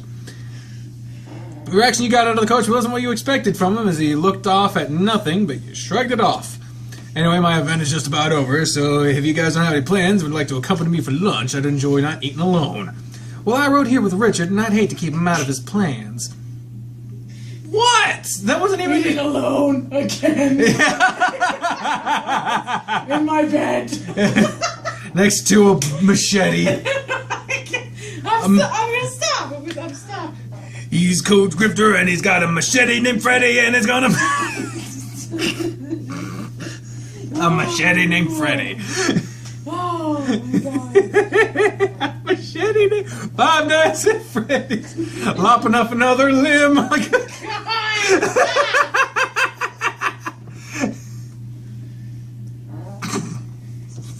It's really hard to get to that 5th night when you don't have any appendages left. The only thing that's left is the head, so you just kind of like gotta roll into it. Oh my God! We're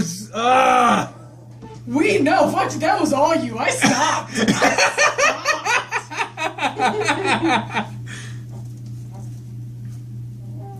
I've talked enough about my mental illness on camera to hopefully get a pass on that shit. I'm making it's Gallows humor, people. It's Luke Gallows humor, Doc Gallows humor. I wrote them too, and they're on my way home. Well, if you'd like to go with me. Oh, shit. He says, well, if you'd like to go out with me, I can take you home, Thomas. Lunch is my treat. But if you have the plan to stay, I understand. I guess I can't pass up free food. I got nothing else to do. Maria, I'll be staying with the coach for now.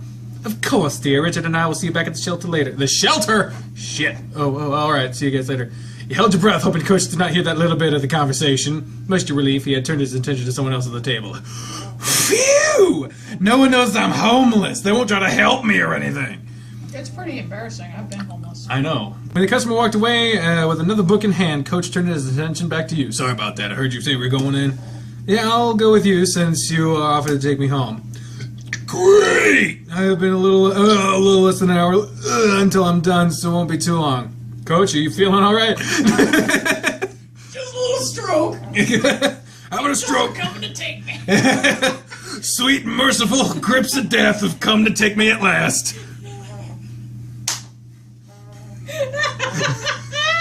Ow! He's so nice, and we're making it so sad. It's so sad. Both of us, time out. Don't talk.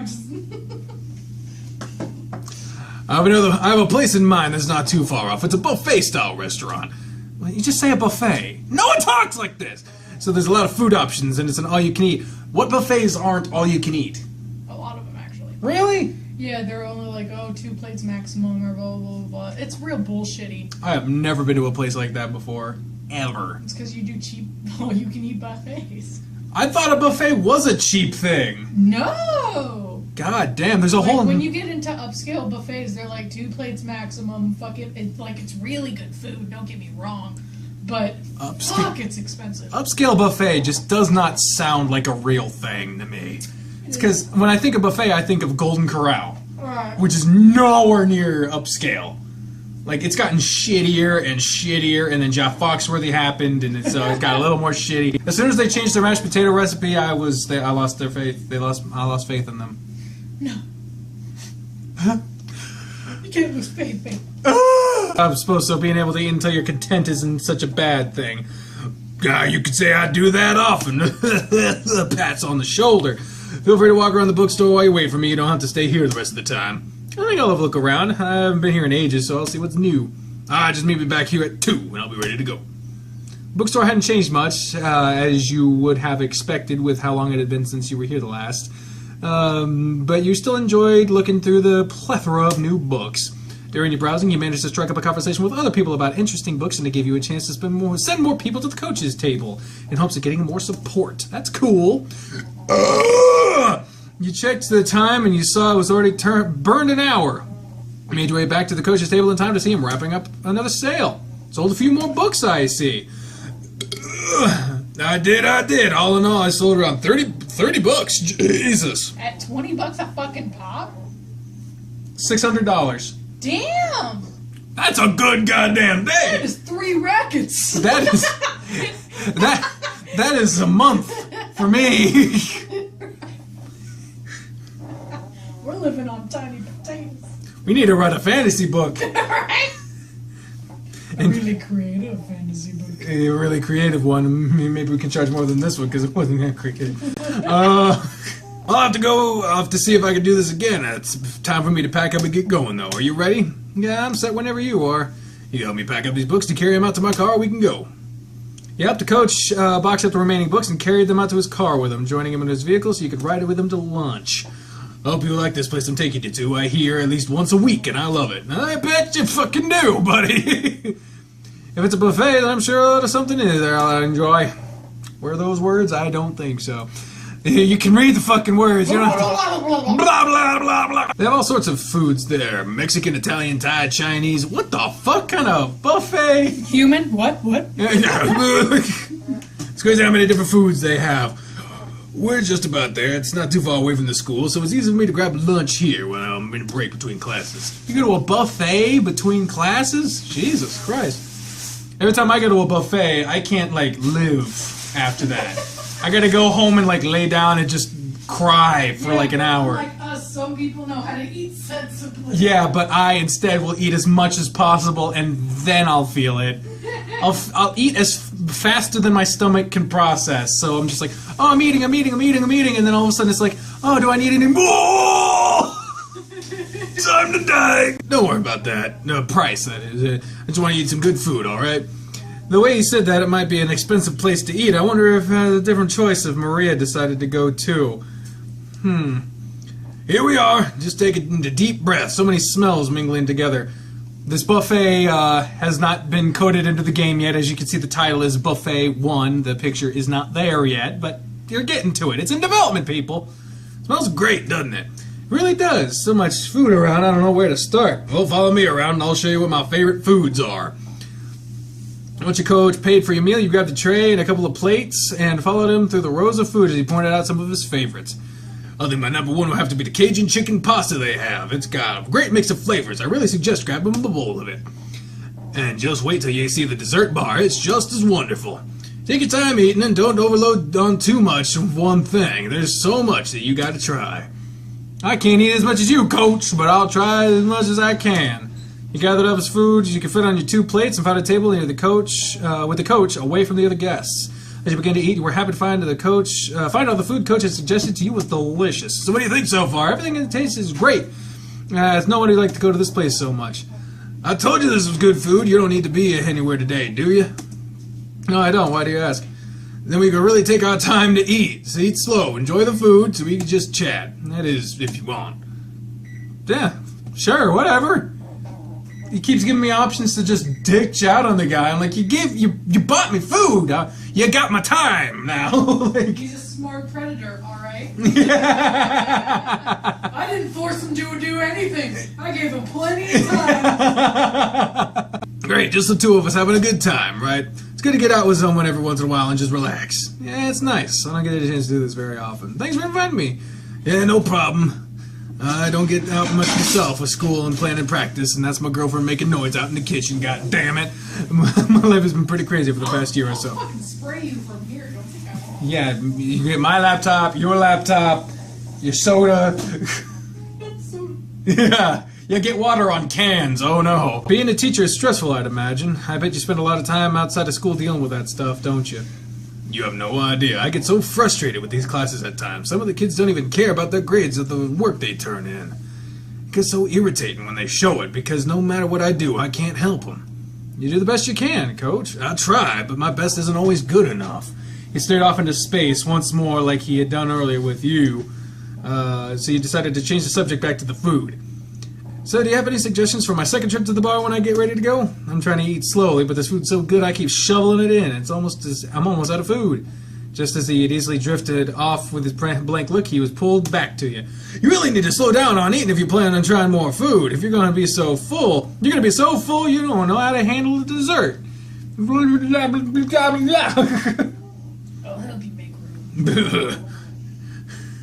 Give me some of that protein. Turn off some of those calories. And I don't mean tennis. Play with a different set of balls. And that would certainly be a shame. Just sit here and let your food digest for a bit before going to get more. We can talk a bit. Alright, slow down. Good. So listen, Thomas. Coach leaned against the table and looked you straight in the eyes. Just like, motherfucker, look at me! I just wanted to thank you for coming out today to eat and mostly getting to my signing event. I told the other guys on the team, but everyone seemed too busy to show. No one likes me, everybody hates me. I know they probably have other things to do on the weekend than deal with me, so they put up with me all week already. But I was glad to have at least one of the guys show up. I want you to know I really appreciate you taking the time to come support me. You're welcome, Coach. I'll be able to tell people I know. I'll be able to tell all the people I know since you become famous for it. Haha. That laugh really sounded sarcastic. Is that what this is about then?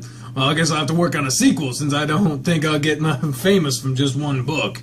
Thanks, Thomas. Your coach was happy to continue talking with you while you ate. The conversations ranging from things he has had students turn in,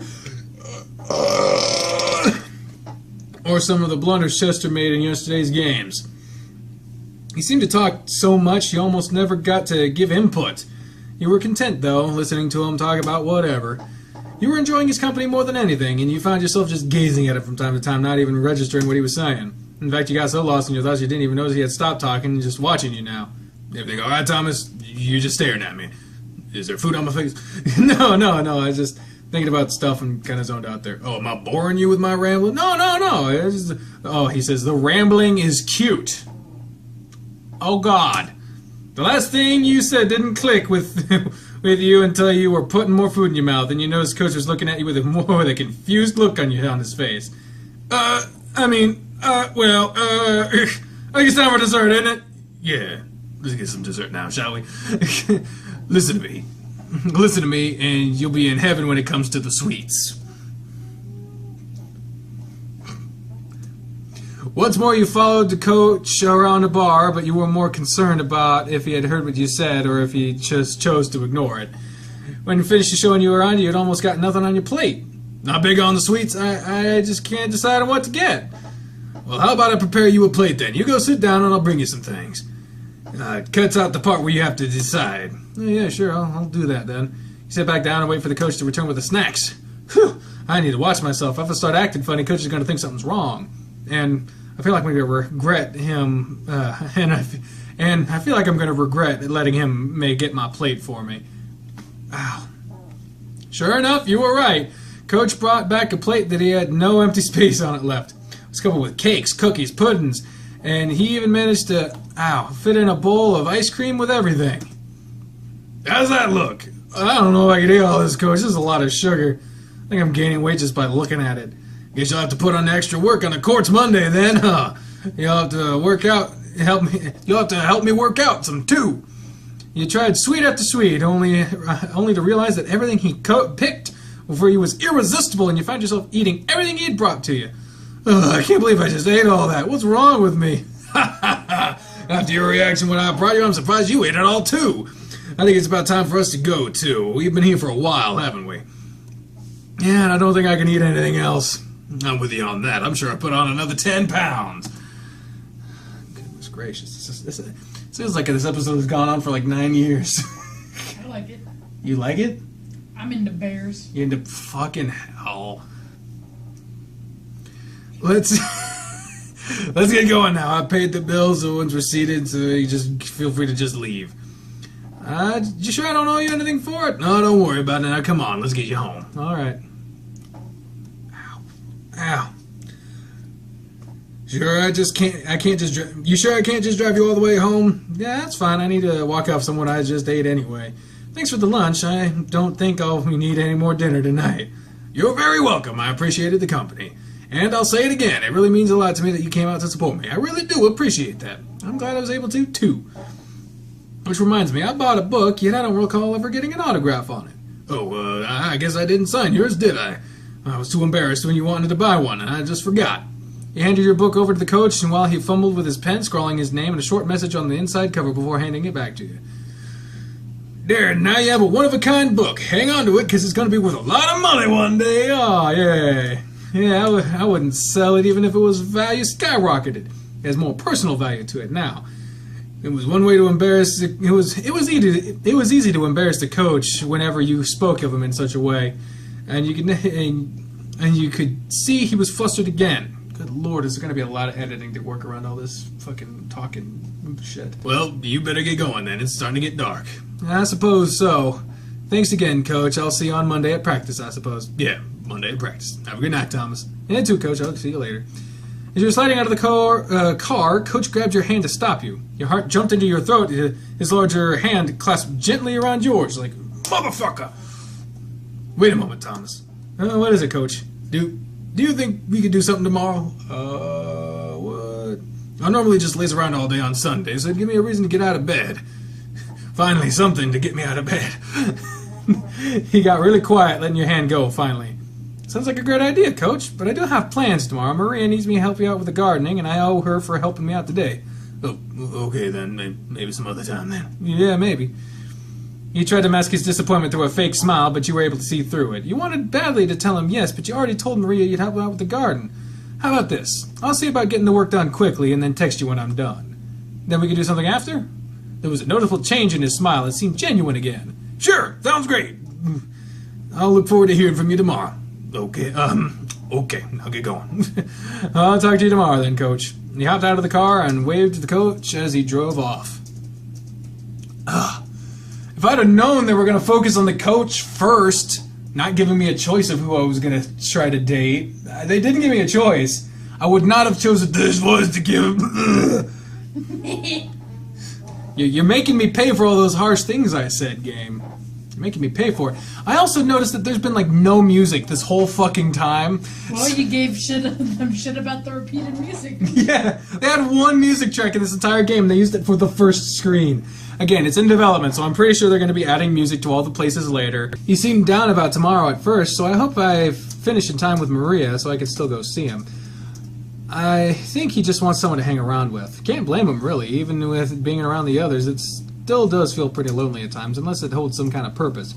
For now, I think I better take a nap. I'm so full from that food, it really made me tired. Good morning, Thomas. Let's ready to get started today. Well, fucking up right at the beginning. I haven't even gotten... That was the first take.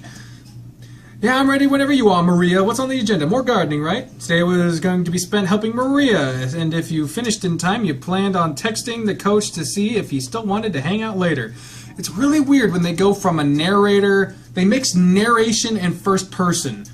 I prefer first person. I think that that's better for a game where you get to name your character, but even if you're gonna go with the narrator, you gotta stick to it. I don't like mixing that shit. It's not easy. It makes it really hard to read and get into. Actually, we're gonna be building a patio out back. Richard's already out there getting things ready. We have to put in some new posts. We'll be getting down some concrete, and we'll be making an awning over it as well. There's a full day ahead of us. Sounds like it. I'm gonna head out back to see if I can help Richard now. All right, I'll be out soon. Hey, Richard. Good morning, Thomas. Maria said you're going to help. Jesus, that one was particularly bad. Maria said you're going to be helping us out today. We might be able to finish this project today with you helping. Maybe so. What do you need me to do for now? For the time being, I have to get the ground marked off where we are putting in the patio. The area needs to be dug down a few inches and smoothed out. Then we need to dig some holes, put the posts in. If you're ready to start on one of those tasks, I'll take care of the other. Let's dig for the posts. Those seem to be the hardest, so I'll just do that. I'll go ahead and start digging the holes for the posts. I don't know why that's important. It'll take some strength. He's saying I'm not strong enough. No, that's not what I meant. And Richard chuckles and motions to the post hole diggers. Don't worry, kid. I'm joking with you. I'll start digging for the patio then. I got a few wheelbarrows, so I pile up the dirt. We'll dump it off as it fills up. Gotcha. Time to get to work. You grabbed the tool and started about your task while Richard started his. The work was tiring, and soon you were dripping with sweat and covered in dirt. Maria kept us hydrated. Noon was there before I stopped prepared for lunch. You go wash up, then you eat. I'll have everything ready in the dining room. But they've been hard at work for a couple hours now. Things are going smoothly. Yeah, it's going all right. Ground's dug up, ready for the next steps. It's just so damn hot today. It's making things harder on us. I'd say heat's pretty brutal. Things are keeping us topped off with water. Just make sure you're taking breaks when you need them and don't hurt yourselves. You don't have to tell me twice. I have no reason to be in a hurry, and I'll break whenever I feel like it. Yeah, I have no plans for today, so no need to rush it. You're lying! Why are you always lying? Stop fucking lying! Speaking of work, I'm gonna head outside and finish working on the ground. Lunch was great. Oh, we're going to. We've rested enough. Thanks for lunch. Both welcome. We've got the shit dug, tamp it out and flat. Once that's done, you could fucking go. You could skim all this shit. Tamper. Start with that. I'm gonna cut the borders. Took the tool. Just tap around with this thing. Yep. Tap around. Get the stuff. So this game was written by a fucking a raiding tennis gardening expert that really wants us to know all the important shit. Get it all leveled out. Get the border done. Donald Trump will be happy about that. Gravel. Got a few bags of gravel. Take the wheelbarrow. Get the gravel. Moving the bags. Dump out the bags. Next step is concrete. No, it's we pour the concrete now. Won't be able to get the awning situated for a few days. Prep the awning. That's right. Already built the frame for it. Now I'll attach to support some frames. Get the posts. Day progressed. Time began to seem to vanish. Before you knew it, the sun was going down, and you and Richard still needed time to mix and pour the concrete. You had gotten the frame, the awning ready. Richard didn't want to try putting all that up in the dark. Something he could do on his own. It was something he could do on his own, and he'd do it the following day. The outside lights soon kicked on, but thankfully all you needed to do was pour the concrete and level it off. With that done, work was done for the day. You and Richard gathered the tools, and the trash was laying around, stored it in the nearby shed. Well, we got most of it done today, Thomas. I really appreciate you helping me out. As much as Maria wants to help, I know she doesn't got the strength of a man. She struggled with the wheelbarrow. At least she tried. Oh, women, they try. I'm glad I could help out. This is the greatest place to relax when it's all done. This will be a great place to relax when it's all done, and you can be proud of that you helped set it up. I know Maria really appreciates it too. Speaking of Maria, you smell that? She's got something smells divine cooking for us. Let's go shower up, and I bet things will be done once we're done. Good idea. The showers of the shelter rooms were shared with separate ones for men and women. It was set up in similar fashion to a normal bathroom, only it had a couple of showers and bathroom stalls. Once we were in there, Richard was already in the shower stall waiting with the water running. You normally don't shower with anyone else around, but Maria was waiting on you both to clean up before joining her for dinner. That you, Thomas? Yeah, it's just me. Hot water ready? Yep, didn't take long at all tonight. Make it quick, though. Some food seems pretty much ready. You stripped down quickly, wrapped a towel around your waist before stepping into the other stall, shutting the door behind you. We got a lot done today. Thanks again for helping out. No problem. I live here too, so I want to help out whenever I can. That's a good damn attitude. That's a good attitude, damn it. Didn't mean to keep us around until after dark, but we were on a roll. Sorry for keeping you. No, it's not like I had anything to do. Oh no, I forgot to text Coach. I guess I'll do that when I'm done with my shower if it's not too late, right? You wasted, if it's not too late, you text him, see it on the news. Coach wrote a note to a spurned lover found hanging from his garage. Oh. Wasted no time in the shower, scrubbing yourself off, rinsing off the filth from the day. Richard finished doing the same. He dried off, got dressed. Sure enough, he was standing in his underwear with his back to you, his tail swaying slowly while he looked himself over in the mirror. As much as you wanted to watch Richard, you felt the guilt from not contacting the coach yet. What the fuck you checking out Richard for? Who the fuck is Richard? You don't even see a picture of Richard. Picture of Richard. What the fuck? Make sure Richard wasn't paying attention. You dropped your towel and jumped into your clothes before he noticed you leaving. Embarrassed to be naked in a room with someone else, he chuckled quietly, pulling his shirt over his head. Oh yeah, just a bit self-conscious, that's all. No need to be around me. I've been in enough locker rooms to have seen it all. That does not make it okay. Okay? Feel like it's a little weird that in this country it's normal, it's expected of our kids to be fucking just like normal, just naked with strangers because you have to. Like, I don't know. Just something seems a little bit weird about it. They normalize things just because that's the way it's always been. I just don't think that, I don't know. At the same time, I don't think there's anything inherently, like, sexual or wrong with nudity, but at the same time, it's like, if you are uncomfortable with it, you shouldn't be forced to do it, you know? No, I mean, The same with like girls getting dressed in the locker room and Yeah. all that kind of bullshit, or like shower. I never did. Yeah. Like I got picked on for being smelly as fuck after PE, but that's because I didn't want to go into the fucking showers. Yeah, I would go into the bathroom stalls to change, and I wanted to. There were only a couple of times where I went into the shower, but it was only for my hair. Yeah. And a lot of girls were like, well, why don't you actually stay and shower? How come, you don't want to undress in front of us? I'm like, because I feel like I have my privacy. Like, Yeah. I get that you guys are fine with it, but you're not me, so. Yeah. Let's see, it's only a little after 8, so I'll go ahead and try calling him. You dial his number, but it rang once and went straight to voicemail. Oh, I seem to have his phone on him right now, so I'll send him a text. Hey, Coach, I was working later than I thought. I'm still down to maybe go see a movie tonight if you want. And send. All right, maybe I'll go join the others. Maybe he'll text back while I'm eating. Maria and Richard were waiting on you in the dining room, and once you arrived, the table had been laid out with quite a selection of foods. Thank you both for all your hard work today. I've made you two a special meal for doing so much for me today. There's a lot of food here. There's so much food here, Maria. We'll have to eat. We'll have enough to eat for days. He's right. Thank you for the meal, ma'am. You're welcome. Now let's eat. Oh man, I ate so much. Maria's a really good cook. I'll have to invite the coach one day so you can try her food. And speaking of the coach, it doesn't seem like he's messaged me back yet. Man, I really was looking forward to seeing him today. I got so wrapped up in working and I forgot to even let him know. Hope he's not mad about it. I guess I'll just see him at practice tomorrow. Monday, day 8, dawn of the 8th day.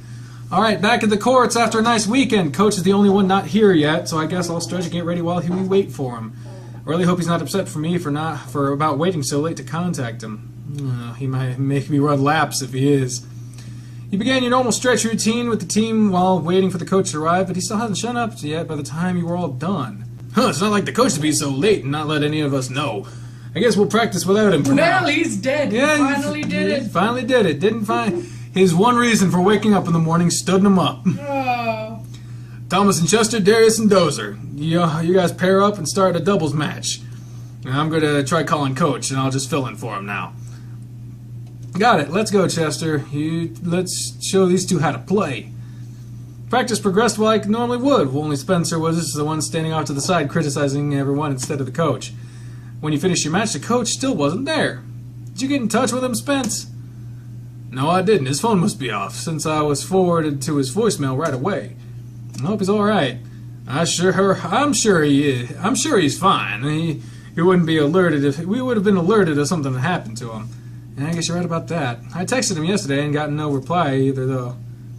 You seem a bit concerned, Thomas. Well, shouldn't we all be? It's not like him to just not show up to practice. It's just one day. He could be not feeling well. And if that's the case, he'd probably just contact the college. Well, I suppose so. Do you think he would have contacted you? No, I guess he wouldn't. Why would he? Oh, no reason. You just said you texted him yesterday, and it's just the way you two... Darius, lay off. I would have expected him to contact at least one of us. Spencer patted you on the back. Darius already knew what was on your mind, and it seems Spencer could as well. He's fine, Thomas. Don't worry too much, all right? We'll see him in class tomorrow. Yeah, you're right. Let's go practice. Who knows? Maybe he'll call you back. Damn, Darius, putting me in such an awkward spot. Damn, Darius! I guess I've made it obvious to him that I have a crush on the coach. And I think Spencer knows too, but the other two are oblivious to it, but Spence and Darius seem to have caught on. Wonder if Coach has noticed too. Coach never called Spencer back, and he has yet to reply to me either. I don't like this feeling of worry. I'm sure he's alright, but I really just wish he'd sent me a text back. Is everything okay, Thomas? Yeah, Maria, everything's fine. Are you sure you seem distressed? It's all over your face. I'm just worried about someone is all. You want to talk about it? I mean, my character has already said that everything's fine, but, I mean, again, you gotta be active in these games. You can't avoid the plot, because then nothing will fucking happen. We had a really good time Saturday, and yesterday I meant to text him about doing something last night. I kind of forgot until after dinner. No, well, that's too bad. I'm sure he'd understand that. He wasn't at practice today either, and neither me or Spencer could get in touch with him. So I'm overthinking and worrying about him is all. Oh, I see then. You seem to be a bit infatuated with him. Oh, well. I'm sure he's fine, dear. I can understand the reason you feel the way you do, and it's not a pleasant feeling. I've been there before, and it's not showing Maria. I'm talking to Maria, but it's not showing her. Like, she's been here before. Why isn't it showing her this time? It's in development, people. Be patient. I know it doesn't do much good to say it, but try not to think about it too much, all right? Okay, I'll try. I know what'll help. Come bake something with me. We'll make a cake. A cake? Now? Yeah, it'll take your mind off things for now. And you can take him a piece of your cake with it tomorrow when you go to school tomorrow. Okay. You joined Maria in the kitchen, and she pulled out a cookbook. She flipped through the pages until she found a chocolate layer cake with chocolate frosting. The next hour spent to the two of you in the kitchen making cake. She was right when she said it could distract you, since the entire time you were helping her, the worry you had with the feeling had vanished. It varnished. Make that table real shiny. It was replaced with excitement instead. You knew the coach liked sweet foods. You sure you'd appreciate having cake brought to him at school. And that's it. Now we have a super moist chocolate cake coated in chocolate frosting. A perfect dessert for after dinner tonight, and you can take a piece for Mr. Grifter tomorrow. Thanks, Maria. The frosting is delicious, and I'm sure the cake will be too. Coach will really like that. Thank you for joining me. It's so much fun cooking with someone else, even if we made a bit of a mess. Yeah, you're right. We only lost one egg, though, and the flour is pretty easy to clean up. Yes, now you head off to your room. I'll clean up in here so you don't have to worry about the mess. Are you sure? I don't mind cleaning up, too. No, I'll take care of it. You had practice today, so go relax a bit. Oh, thank you again, Maria. That was very nice. Maria, it really helped me feel better. I'm still a bit worried about the coach, but I'm sure he'll be in class tomorrow. He's really going to love that cake, at least I hope so. I'll find out if it's good later anyway. In the meantime, I'll just mess around with the computer and try not to think too much about Coach not replying to me. Who knows, maybe I'll hear about him before I go to bed. Dawn of the 9th day, so I guess not. First thing you did when you woke up was check your phone to see if the coach had texted you back, and there was still no reply. Nothing. Well, I guess I'll see what's up when I get to school. I'll grab some cake for him and then head off. The door to his room is locked and the lights are still off. He's always there before everyone else. Maybe he's just running late. I'll stick around a bit longer.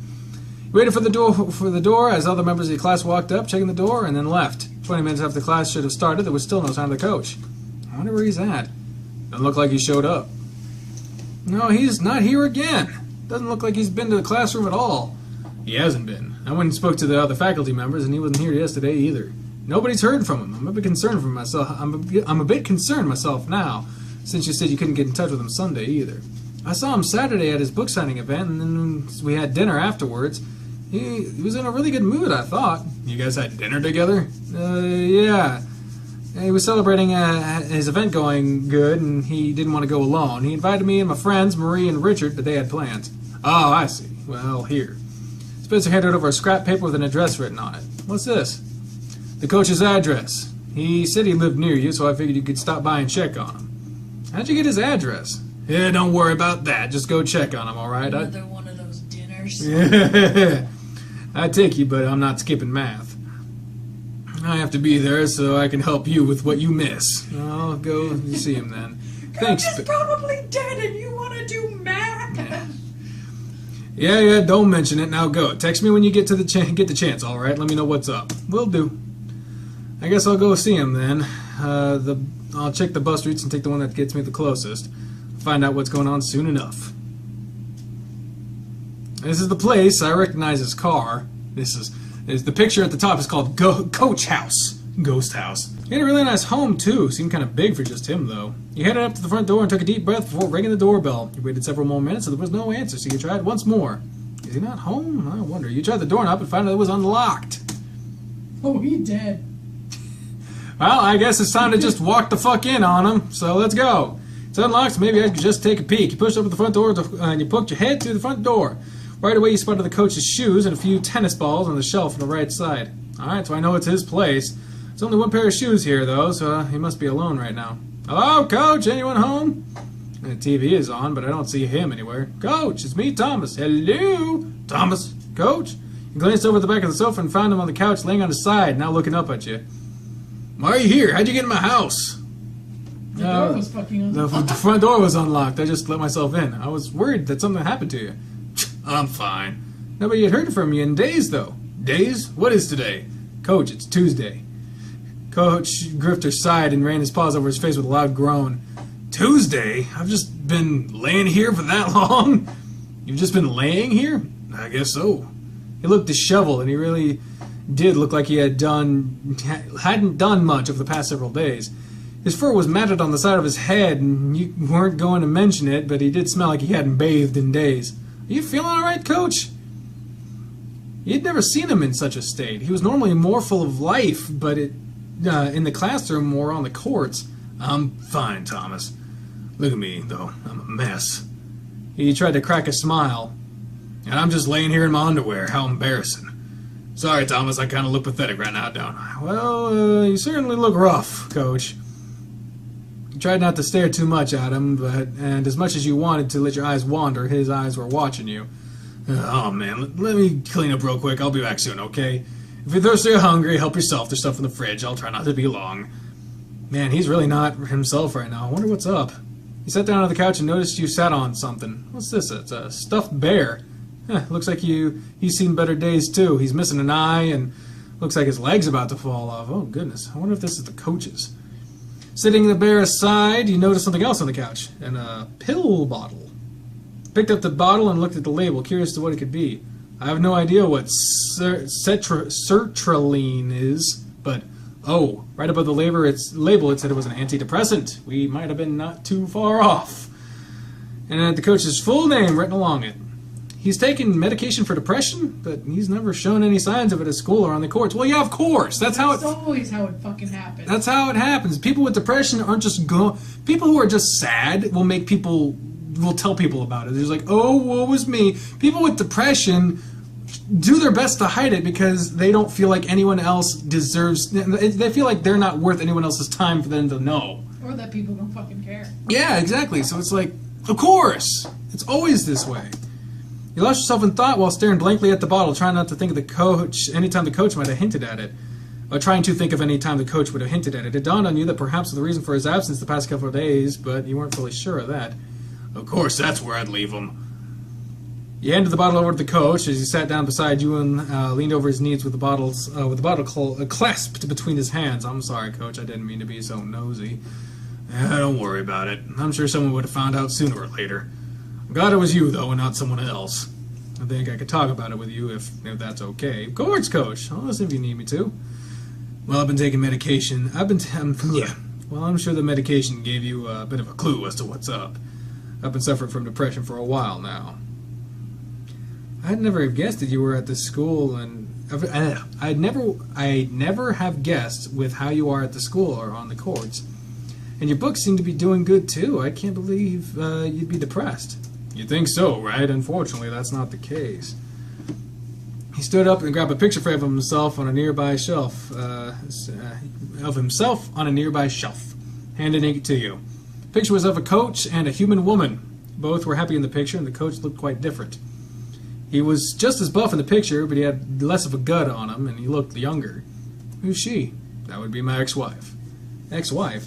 Yeah, typical story for us. We were in high school, sweethearts, and got married a couple years out of high school. Life was great. We both went through college, got great jobs, and we're talking about starting a family. But a couple years ago, things went sour for us. She ended up wanting a divorce, and then you top it off with some of the causes for the divorce. It took me down a pretty rough path. I never would have thought. You've kept it hidden so well. That's what you do. You hide it from everyone and try to go along with your life like normal. I've been well. I have a good therapist, and the medication worked great too. But every now and then something happens and I just go into a funk. What caused it this time? It's silly, honestly. I'd rather not say. Do you pry or do you leave it? She totally fucking cheated. Probably, yeah. Pry! Can't be that silly if it caused you to shut down for a couple of days. Had you not shown up, it could have been even longer. I guess I'll tell you what the reason is. It was because of you. He was so blunt with how he said it, you were startled with his reply. It was my fault? What did I do? I'm sorry, Coach. I didn't know. I really don't know what to say. Now, hear me out first. Because of my depression, it's hard for me to get out and do things at times. Being out with you on Saturday after my book event was great. I felt really good when I got home, but Sunday, I was really hoping to hear from you again. As the day went on and I still hadn't heard from you, I ended up shutting off my phone and going to sleep. I've been sleeping for most of the time since then. It's a bit of a silly thing to trigger a relapse like that. I'm sorry, Coach. I was just busy that day. I spent so much time helping my friends that... No, you don't got to explain yourself, Thomas. I shouldn't have let myself get so worked up over it. It's just being around you lately has really made me happier. I miss interacting with people outside of work. Coach, I'm sorry for making you and all the guys worry. And thanks for coming to check on me. It helps to know someone cares about this fat bear. Oh, speaking of that, I made a cake with Marie yesterday and I brought you some today. Calling myself a fat bear reminded you that you brought cake for me? No, that's not where I was going off of. He chuckled and patted your shoulder. Relax, I'm kidding. So where's this cake? What kind is it? You produced a bowl from your bag and had a rather generously sized piece of cake in it. You gave it to the coach. Ugh, looks like nothing but chocolate in this bowl. I'm not really eating lately, and this looks delicious. If you don't mind, I'm going to eat it right now. Certainly, go ahead. He heard the lid pop off the bowl and stepped over to the kitchen. It was soon followed by the sounds of Coach devouring the cake. Minutes later, he returned. The cake was so good, I couldn't help myself. I just ate it all in a few bites. Oh, I'm glad you like it. Liked it. I'll have to bring you an entire cake sometime. That's probably not a good idea. I'd eat it all at once. Thanks enough, Thomas. Ugh. Thank you for coming by. I think I'll be okay now. We'll be able to go back to practice like normal tomorrow. We had practice anyway, and it'll be good to have you on the courts with us. Spencer tried filling in for you, but I think he was getting annoyed.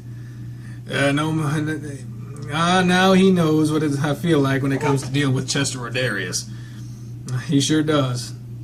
Aren't you supposed to be in class right now? Yeah, but I'm missing my math class. Spencer told me to take notes for me. Spencer knows he came here?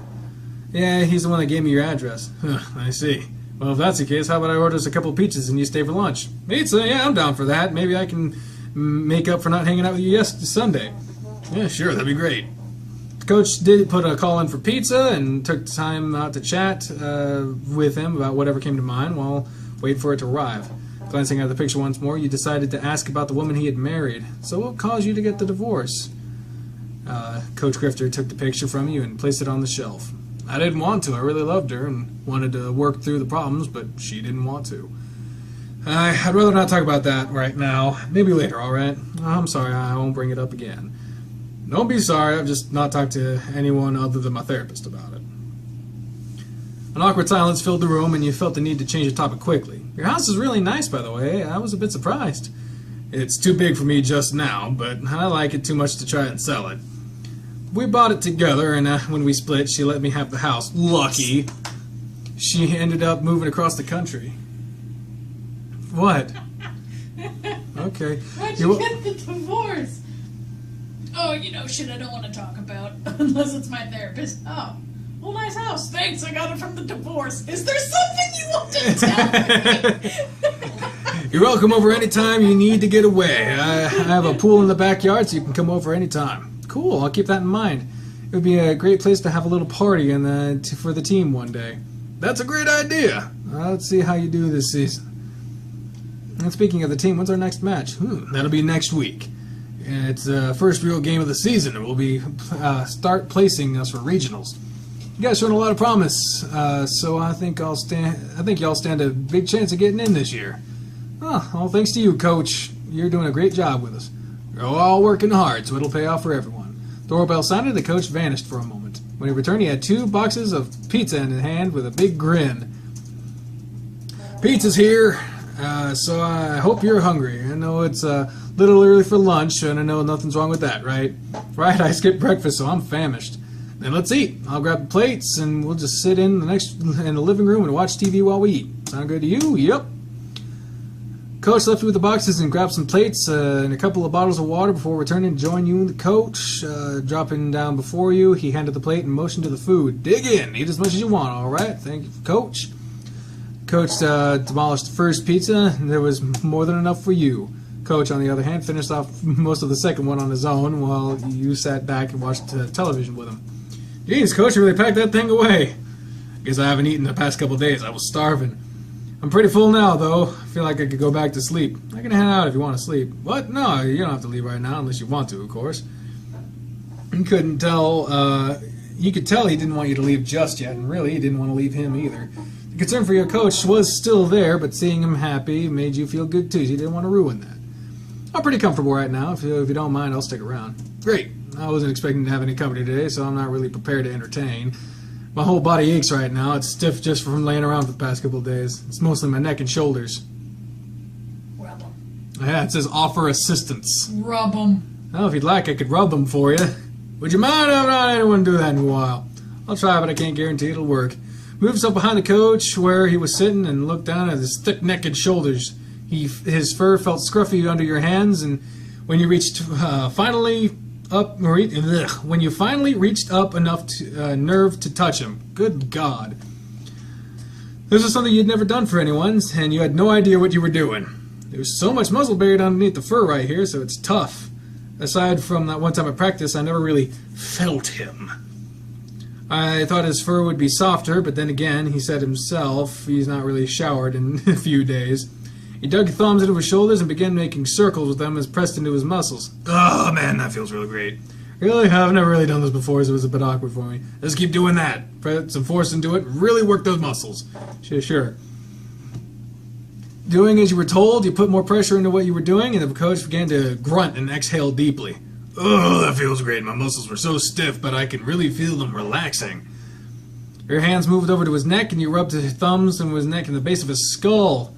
Without thinking about it, you found your fingers scratching the back of his head until he started to push more into it. Once you noticed, you pulled your hands away and then went back down to his shoulders. You heard a quiet snort, but it was quickly covered up by another sigh while you continued to work on his meaty shoulders. You can stop now, Thomas. Is it bothering you? No, that's not it. It feels really good. Then why should I stop? It's just, I'm feeling a lot better now. I really appreciate it. Well, would you mind grabbing another? Would you mind grabbing another bottle of water from me from the kitchen? Oh, sure thing. As requested, you got him a bottle of water and returned to join him on the couch. He looked flustered when you sat back down. He had pulled a pizza box into his lap. Hungry again? Yeah. I figured I'd eat another piece since it was here. With a nervous laugh, he took the bottle of water from you and chugged most of it in one go. Thanks for rubbing my shoulders. That felt way better than I expected it to. Sorry it was a little awkward. I didn't mind doing it for you, especially since it helped you make you feel better. Not to mention, I really enjoyed getting to feel just how thick he was. That part was not his quotes. That was just like an internal dialogue thing. Got anything else in mind to do today? Actually, I think I need to go head to the campus. I'm feeling a little better now, but I need to take care of my absences. That's not a bad idea. Are you sure you're feeling up to it? Yeah, I think I'll be alright. You really helped me out today. Just having someone around come around for me does wonders. Thanks, Thomas. You're welcome, Coach. Anytime I can help with it, just let me know and I'll do what I can, alright? I'll keep that in mind. And if you would, keep this to yourself. Not many people know, and I'd really rather keep it that way for now. I got it. I'll speak of it to no one. I'm going to clean myself up now and head to the campus. Do you want me to drop you off too? If you don't mind, I'd appreciate it. Alright, let me shower real fast and we'll head out. Coach appeared down the hallway and you heard the door close behind him. 30 minutes or so passed while you waited and the coach rejoined you in the living room. Alright, I'm good to go. You want me to drop you off at the campus or another place? At the other spot if you don't mind. Alright, but before we leave, you had stood up and Coach Grifter walked over to you, wrapping both of his burly arms around you. He hugged you tight for a moment to himself and held you there for a moment. Thanks for checking in on me. I might have been here a while longer if you had not come by. Pressing his dick against you. Probably. I mean, with the picture, there's no way to fucking avoid it. I'll try not to worry like this again. The hug surprised you, but you put your arms around him in his midsection and tried to return the gesture. It was a welcome surprise, though. His body was still warm from having just showered, and he smelled clean. The experience was a pleasing one. This gave you a great chance to feel how soft and bulky the coach really was, too. I'll hold you to that, Coach. He let you go and cleared his throat while straightening up his shirt. Well, let's go then, shall we? They're not fucking this time. God damn it! You're gonna have to wait for that shit. You spent the short drive home stealing the occasional glance at the coach while he focused on driving.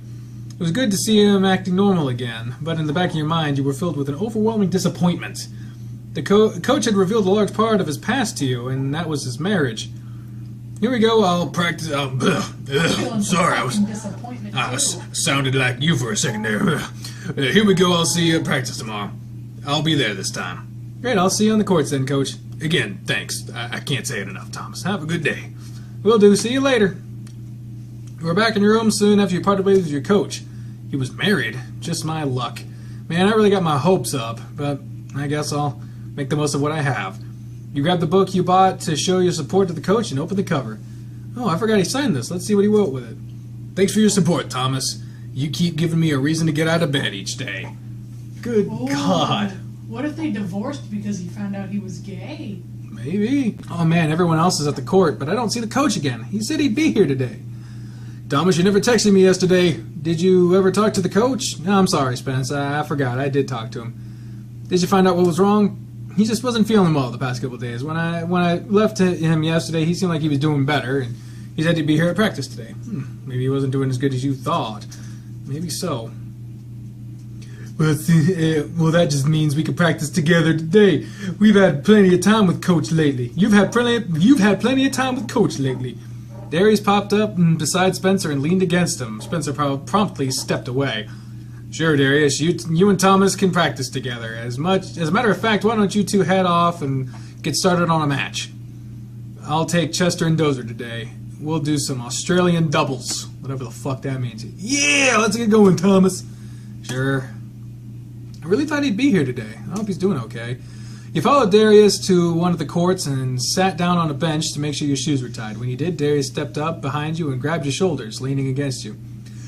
So you went to see the coach, did you? Okay, I see they got a little circle now next to the names. Instead of having him pop up, because, I mean, he's behind you, so you're not looking at him, but that's still a little strange. Well, I never said that. I said I talked to him. Now, you specifically said that you left him yesterday, meaning you went to see him. You're such a bad liar. When you were over there, you said what you were doing over at Coach's place, huh? I was just checking on him. Me and Spence were a bit concerned, so we gave me his address. Sounds like he's trying to set you two up, if you ask me. What student do you know that, like, when you're like, hey, I went over to the coach's house, I was worried about him, he was like, were you fucking him? No one says that. No one even thinks of that shit. That's why when, like, your friend comes up Not entirely like, true. And you're like, hey, I slept with the teacher, and you're, like, really surprised. Unless it's a hot teacher. Okay. Whatever you say, Darius. I checked up on him, and that was it. You're pretty defensive about it, but that's what you say. That's all you went over there for. While he talked, he had started rubbing your shoulders, and you were starting to think of the coach. Well, I'm sure he's fine. Yeah, you think so? Mm-hmm. Because he's walking towards us right now. You jumped up and spun to see the coach trotting over to you and Darius. Coach, you're here. Yep. Sorry, I'm a bit late. What's going on over here? He looked a little bothered, eyeballing Darius. Just a little chat between friends before we started practice. I was tightening my shoes before we started. I was giving him a friendly massage while he did that. Nothing wrong with that, is there? No, there isn't. Just something between friends, right? It looks like Coach is blushing a little bit.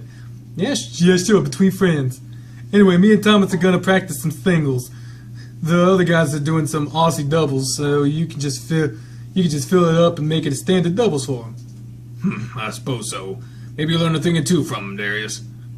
Maybe, but I'm sure he'll learn something from me too, Coach. Darius grinned slyly, and the coach left to join the others in their practice game. Now that he's gone, let's go get started.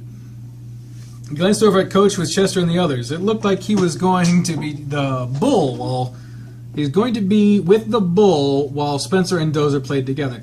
Why didn't they just use the bull's name? I don't remember his name. We haven't done anything with it. Whatever. The creator of this game has forgotten the fucking characters already. It made you happy when Hattie showed up, but you really wanted to ditch Darius to practice with him instead. He was dismissed before you really got to chance to mention that, though. Just want to have a normal match, Darius? Yeah, that's fine. Just warm up with a rally, then we'll start. But for the next 10 minutes, you spent with you and Darius just hitting the ball back and forth. After a while, after you were both ready, he tossed some balls your way and let you start serving. Coach thinks he can learn a few things from me, so I'll teach him that serve I picked up. I'm sure it'll impress Coach if I taught him that. Let's see how he handles this. It handles it first. All right, Darius, here comes with the first serve. Here we go. Remember, Coach said to keep the racket. It's making me remember shit. The racket had to be angled. At an angle, so you can get plenty of spin on the ball. You toss the ball up in the air, making sure to keep your racket angled, and swung down at the top of the ball. As it sailed over the net, it landed in front of Darius, and when it bounced, it jumped over to the side, and he wasn't able to return it. Whoa! You glanced over at the coach, who everyone had stopped to stare at, and he looked down at his record once he realized everyone was looking at him.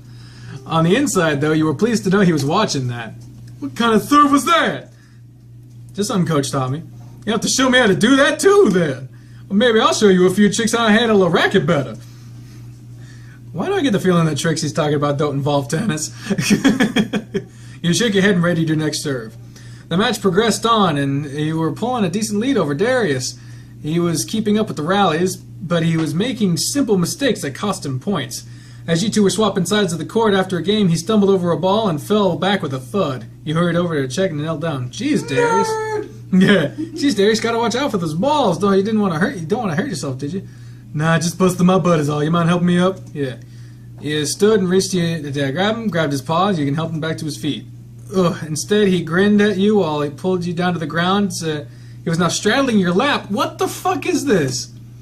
Damn it, Darius, what's the big idea? Oh, my bad. I didn't mean to pull you down here, too, but you know.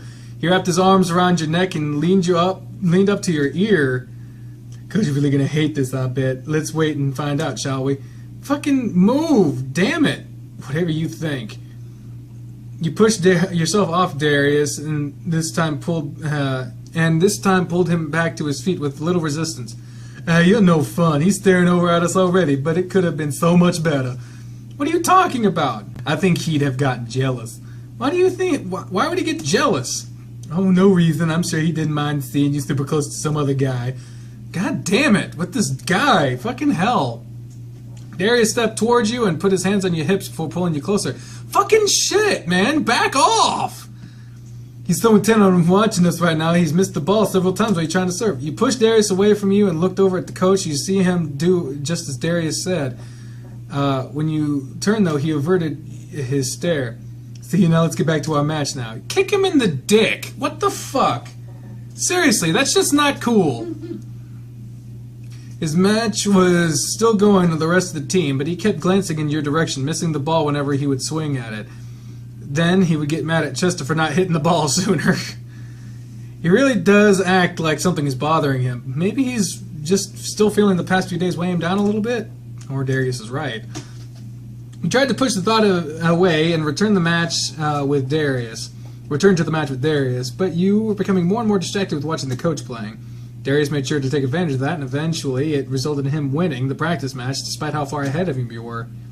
Geez, you really let it go there. You're spending too much time while looking at Grifter. You're not helping any, Darius. Are you sure about that? Stop watching him and show me that serve now. Our match is done. I've won, and I want to know how you did that. Sure, fine. I'll show you what Coach taught me. It's not too hard, but I spent a lot of time on that day just serving. So you have to swing your racket through in the serve. You want to angle your racket down like this. You had your racket raised in the air, and you were making the motions while he watched you. You're coming down to the ball. You have to give it the spin. Serve it a few times, and I'll try. Okay. There you step back so you could serve, but you managed to serve up 3 perfect serves in a row, showing just how it was supposed to be done. Get that? Maybe. Let me try a few times now. He took your spot and tried to mimic what you were doing, but his results were nothing like yours, with the ball flying into the net or the surrounding courts. Man, this is tough. I'm doing everything right? You seem to be. It'll just take some practice now. I'll grab the bucket of balls. You can keep trying. You ran off to retrieve the balls and grab a drink of water in the process. While you were getting some water, Coach popped up next to you. How are things going with Darius? Good, I guess. I got a little distracted during our match, and I ended up letting him beat me. Looks like he keeps flirting with you. Is he? Probably. It's just how he is. He's a bit of a perv, and I guess he messed with my head a little bit. Good tactics, since it worked. It's working. I should pair him with Chester, then he wouldn't be able to bother you, and you could be on my side against Spencer and Dozer. You gotta finish your match with them, though. I'm gonna show Darius that serve you taught me anyway, so I can't just bail on him. I guess you're right. And you seem to be having a pretty good time with him. Well, just get back out there and show him how it's done. Oh God, he's getting jealous. I'll have to make up for him on our next practice. For now, it's back to Darius. Darius was working on the serve when you joined him again, just chasing the balls down while waiting for you to bring the basket. I guess he's serious about learning that serve, so that's good. Finally, I was starting to getting tired of running all over the place to get another ball to serve. Sorry, I got some water and was chatting with the coach too. I noticed he put his game on hold to follow you. What do you want? Just checking out how things were doing over here. That it? Yeah, and he asked if you were flirting with me. Your reply caused another sly grin to spread across his face. Don't even say a word about it, Darius. I know what's going on in your head. Here, take the balls and start serving. With a chuckle, he shrugged and continued practicing his serve while you stood there and watched him. Your racket isn't angled right still. Watch me again. You raised your racket up and rotated it to the proper position. See? Do it like this. Darius mimicked your stance and how you were holding your racket. Like this, right? Yeah, just like that. Now do it when you're serving. You're doing that. I'm gonna hit the restroom real quick. Man, I don't know what Darius's deal is today. He really got his mindset on me and the coach hooking up. Of course, that's what I'd like to happen, but Darius has been really flirty today, too. I wonder why. You washed your hands and turned to leave the bathroom. Darius is in the bathroom with me. Ack. Darius, you're startling me. What are you doing? He pushed you against the wall. God damn it! This guy is really not... This is not okay. This is not okay behavior. He pushed you against the wall, pinning you between his paws. Even though he was shorter than you, he could be intimidating at times. You're not soon enough. I bet you anything the coach is going to be in here in just a moment. He leaned in even closer to you, putting your hands against his chest and to keep him held back. Darius, what the hell are you doing, and why do you think he'll come in here? Resist, goddammit! This is unsolicited fucking advances. Fucking, you say no. Dude, if like someone was like, haha, coach is totally into you, and then pin me to the... Somebody's getting hit in the face. Yes! I will fucking hit someone in the face. I mean, I get it, fantasy stuff. Yeah, still, but kick him in the dick! Fuck that. Shoved Darius away and stepped around him to leave. As you pushed the door open and rushed out, tripped over the doorframe, you fell forward and fell into the coach, and he caught you. Your face landed in his chest, on his chest, and you were laying against his belly. Whoa there, Thomas, you ought to be more careful. You glanced up into a grinning face as he helped you stand back up. His chest was mildly damp from sweat, and you wiped your face off, causing him to chuckle. Sorry, I'm kind of sweaty. Happens when you're a bear running around in the sun like this. It's fine, just thanks for catching me there. Why are you in such a rush to get out of there? I saw Darius follow you in there. He's giving you a hard time again? No, he's not. I'm just... Here to go back to the car. No, seriously, yeah. Fucking say something, Christ. Well, be careful. It's not like they're going anywhere. Yeah, will do. Coach stepped around you and into the bathroom where Darius still was. I hope he beats the shit out of him. Right? He just goes. You leave my bitch alone.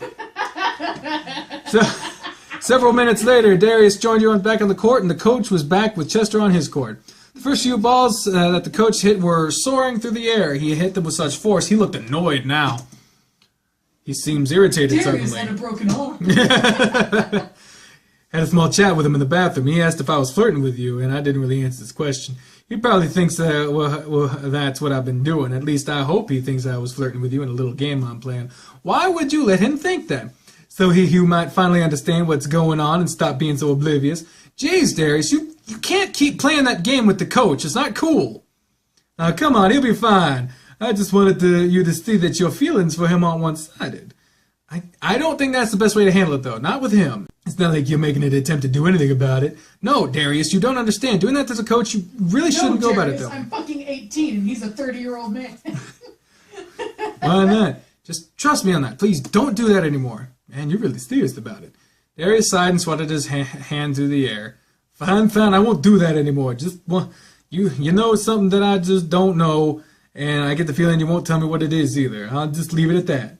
You kept watching Coach, and his rage against the ball didn't let up, but his anger soon turned towards Chester. Jesus, Chester, can't you land the ball on the court when you return it? I swear you never listen to anything I say or take practice seriously. Oh, no. Oh, damn, he's really letting Chester have it. I've seen him get mad before, but this time it's a little extreme. Yeah, and Chester was angry too. Well, look how you're playing. The past 10 balls you hit have soared over the fence. I'm playing just fine, but you don't seem to know what you're doing right now. And you're trying to take your aggression out on me. What's your problem? Maybe I did push it a little too far. What's going on with Coach? Chill. I don't have much time left. More than you think. This needs to stop. You hurried over to the two arguing, and Spencer was already there trying to calm them both down. Chester had already flung his racket off to the side, and Coach was borderline beating Chester over the head with his. Jesus Christ. Go run some laps to cool down! There's no reason for you to ever throw your racket! Why don't you run some laps to cool down? You're acting like a psycho! I'll show you who's psycho in a moment! Guys, this needs to stop now! You put yourself between the coach and Chester to try to defuse the situation. Calm down, coach. You gotta chill out. Come on, let's get off the court. He was breathing heavily, glaring at Chester despite you having put yourself between them. But he... Go with him, coach. I'll take Chester. The coach turned and walked off towards the restroom building. He walked behind it where no one could see you two and just paced back and forth while he griped. Why is he always acting like that? There's no reason for him to be acting that way. He's so frustrating to deal with at times. Just calm down, coach. You really went off the deep end there. I went off the deep end? What about him? He stopped pacing and then was just staring at you. Coach, he wasn't doing anything he'd normally not do. I was watching your game and you've been playing kind of odd today. Are you sure you're feeling better after the past couple of days? Maybe you should have taken another day off. His breathing slowed a bit and then he looked away from you. I'm feeling fine.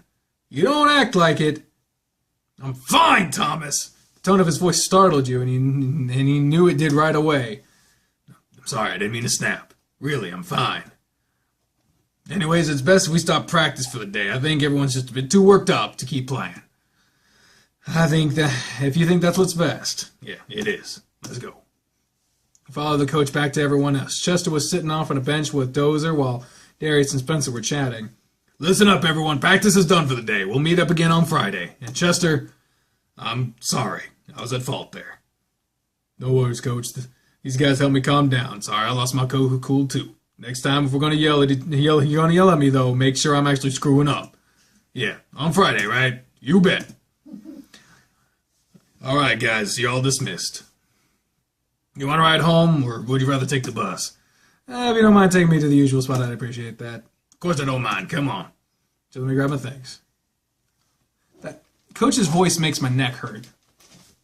Because I gotta like. Rub it. No. In circles. Shut up. Meaty. You gathered your belongings and noticed you had missed a message on your phone. Hey Thomas, it's Maria. I'm cooking a big dinner tonight so you can invite your coach over to join us. Hope to see you both later. Bye. Maria, I don't know. One day you're gonna let me drive you all the way home. Well, to be honest, Maria sent me a message earlier to have me invite you to dinner. Dinner? I don't know. We just had practice and I'm all sweaty. You can shower in my place. The showers there are big. Well, that doesn't seem like a bad idea. I have some extra clothes in the trunk for after practice whenever I need a shower in the locker rooms. Okay, then. So, we're heading to the place where Maria lives, or should we head to your place so I can shower first? About that. We live together. You and Maria? Yeah, kinda, and Richard and a couple of others. Oh, so you got roommates? You could say that. Just turn down this road. It's a yellow house that's just past the stop sign. Great. This is the place, huh? Yeah, this is home. Looks nice enough. I don't know why you've never let me drive you here. It's really not much further down the road. Coach, there's a reason for that. Look at the sign by the mailbox. Crest Haven Homeless Shelter. Homeless shelter? Yep. Let's head inside, though. Maria's probably cooking. She won't eat until we're ready. Sure, let me get my clothes from the trunk. Welcome home, Thomas. Oh, and you brought Mr. Grifter with you, after all. It's so good to see you again. It's a pleasure, ma'am. Please, pardon my appearance. We had a pretty rough practice today. Don't worry about it. I told him he could use the showers here, if that's fine, Maria. He wanted to clean up a little since he's staying for dinner. Wonderful. You two go shower up, and the dinner will be done in about 20 minutes. I'm just going to let him shower. Nonsense. If there are 2 showers and there's nobody else home right now, I'll get going. What is she talking about? Just follow me. Oh, it's kind of like a locker room. Just a lot smaller. Alright, time to shower then. I need to get some clean clothes too. You can have the far shower. I'll be back in a moment. I guess you do need something clean to wear. Oh man, the thought of seeing him without anything on is already getting me hard. I'll have to stay in the shower until I hear him leave the bathroom. I'm back, Coach. I'm gonna hang a towel over the door for you. Oh, thanks. These showers are really nice. The water pressure is wonderful, and it got hot so fast. And shut up. And these are nifty little dispensers of soap and such. Yeah, they really are nice. Sit your clean clothes beside on the sink where Coach had left his, emptying the contents of your pockets with your clean clothes. Let's see. Oh, there's clothes. I guess these are the coach's clothes. They're folded neatly and surprisingly. He likes the color purple. What's this? Looks like he hung his dirty clothes instead of tossing them on the floor. Guess there's nothing wrong with that. And the only other option is the shower door. Told him to take the far shower, but he's in the closer one. Well, it doesn't really matter. I really wish I could take a look in there, but our showers are more private than the ones in the lockers. I'm not quite tall enough to see over the door. You heard your phone vibrate on the sink, so you checked it before you getting undressed. Oh, it's from Darius. What's he want now? It says, just how bad do you want it? Jeez, that guy. How should I reply to that? Just feigned ignorance. Just like you showing him a lawyer, giving him a restraining order. Yeah. Let's just ignore what he's implying. You type back a message. Want what? I'll just leave that for now. You gonna start showering anytime soon, or are you just gonna stand there and wait for me to get out? I'm getting undressed. I had to empty my pockets and check my phone messages.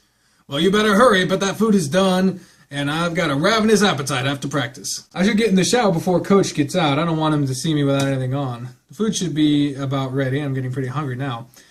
You quickly toss your clothes aside and hop into the shower stall, starting with the water right away. About time. I'm just about done, so you better make it quick. Easy enough. I'm not as big as you. There's a lot less of me to wash. You call me fat? No, that's not what I meant. Don't worry, I know I'm a big guy. There's a lot of me to wash.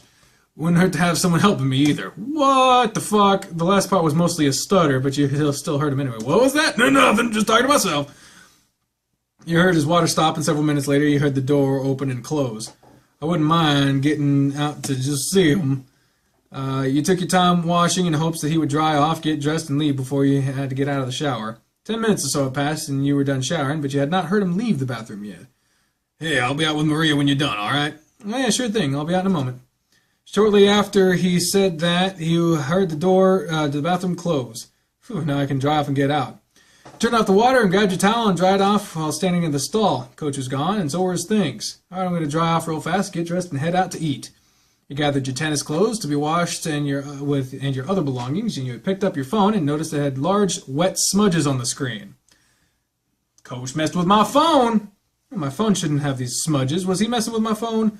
Darius sent me a new message, but it's already been marked as read. He really did have my phone. And I guess that means he saw the last couple of messages Darius sent. Last one said, you can have it whenever you want it. You know that. Oh, God. Oh, God. What the fuck? God damn it. This Darius guy is a fucking asshole. Seriously. With a sigh, you shoved your phone in your pocket and went out to join Maria and the coach. Maria had prepared the table, and the coach was already sitting there chatting with her. What the fuck happened to this game? What the hell? You know what I bet happened? They were getting rid of the 3D animated stuff, and they're like actually drawing in a living room. So, this is the story of a girl who, guess what? Cried a river and drowned the whole goddamn world. Maria had prepared the table, and Coach is already sitting there chatting with her. Ah, you're finally here, so we can eat now. Took you long enough, Thomas. Oh, I have not missed doing that voice. Sorry to keep you all waiting. Don't worry about it. Now everyone enjoy. Dinner proceeded with light conversation, most of it being carried by either Maria or Coach Grifter. You were too busy thinking about him checking your text messages and what he read exactly. Thanks you for inviting me over, Maria. The food tastes so good. You know what I wish was in the options? To make the font size a little goddamn bigger, because, man, that was the biggest problem with the reading, was I can't, the fucking shit's so small I can't read it. My pleasure. Thomas told me you enjoyed the cake he took you, so I figured, why not invite you over for dinner? That's a logical conclusion. Oh yeah, that cake was fantastic. It was so moist and delicious. I could eat an entire cake like that by myself. Well, you're in luck. There's still a large portion of it left, so we'll have dessert after the main course. A home-cooked meal and dessert? It has been far too long since I've had something like this. So tell me, how is your book doing? I've read it. I've been reading it at night, and I've really been enjoying it so far. I'm so glad Thomas encouraged me to go with him to your event. Coach looked embarrassed and chuckled. Oh, you don't bring out the baby pictures, Mom. It's just a date. Sounds been good for it. A lot better than I expected it to do. I'm good to hear someone say they like it. I literally just woke up and started doing this shit, so I'm sorry if I'm having a little trouble opening my squinty-ass eyes. I don't get a chance to talk to many people who have read it. Once I'm done, I'm gonna let Richard read it, and I've been trying to spread the word to my other friends. Oh, thank you so much. Really, that means a lot to me. It makes me happy to have your support. You've been reading it too, haven't you, Thomas? Yeah, I've been reading it at night before I go to bed. I'm really enjoying it too. I've left reviews for it on the sites online to encourage people to get it. Really? The coach had stopped eating his food and was now just poking at it with a fork, a broad grin spread across his face. I'm so happy. Well, I'm really happy then, and that you're enjoying it too. Do you have plans to write another? Well, I've been working on one, so hopefully I can get that one published also. When the time comes, we'll all celebrate then. The conversation carried on, and once everyone had finished their food, Maria vanished into the kitchen and returned with dessert. Time for dessert, boys, so help yourself. There's plenty of cake here. Uh-huh. Judging by the way you're filling out those jeans, there's plenty of cake here. Gladly. The coach cut himself a rather generous motherfucker slice of cake, dwarfing the pieces you and Maria had gotten. Jeez, Coach, you really do enjoy the sweets, don't you? Yeah, I got a bit of a sweet tooth, I suppose. I'll go straight to my gut, though. I just can't help it, though, especially when something as wonderful as this has been placed before me. All that food has been delicious, Maria. Thank you again for having me over. I probably would have stopped somewhere on the way home. I tend to eat out a bit more than I'd like. You're welcome over any time. I like cooking for everyone here, and I'm glad to have company to cook for. Just make sure Thomas lets me know, and I'll be happy to show up. Though I think it's about time I head home. I need to do some planning for classes tomorrow. That means I should show up, huh? Of course. You can't be slacking off in class. I'm not going to go easy on you just because you invited me for dinner. Blast, the bribe has failed, Maria. It was a good effort. Maria patted your head as she gathered the dishes at the table. Maybe next time. I guess I'll have to cook more food and make it even better. Hey, tonight's food was divine. The coach stood and put his hand on your shoulder, giving it a gentle squeeze. I suppose I'll see you in class tomorrow. Yeah, I'm gonna see him out, Maria. I think then I'll come back in and help you clean up. Nonsense, I'll clean up. You do whatever you need to do. Oh, if you say so. Thanks for inviting me over tonight, Thomas. It's been nice. Yeah, it was pretty sudden, but it was nice, wasn't it? How long have you been living here? Around a year or so, I guess. Hit a rough spot in my life and ended up homeless. Thankfully, I met Maria, and she told me of this place. She's the owner of the place, and she's a really nice woman. Seems so. I've been embarrassed to tell anyone this is where I live. You're the only one on the team that knows right now. No reason to be embarrassed. We all have a fair share of difficulties, and what we do what we can to get through it. Thank you, Christ. At least you found a good place to stay, right? Yeah, that's true.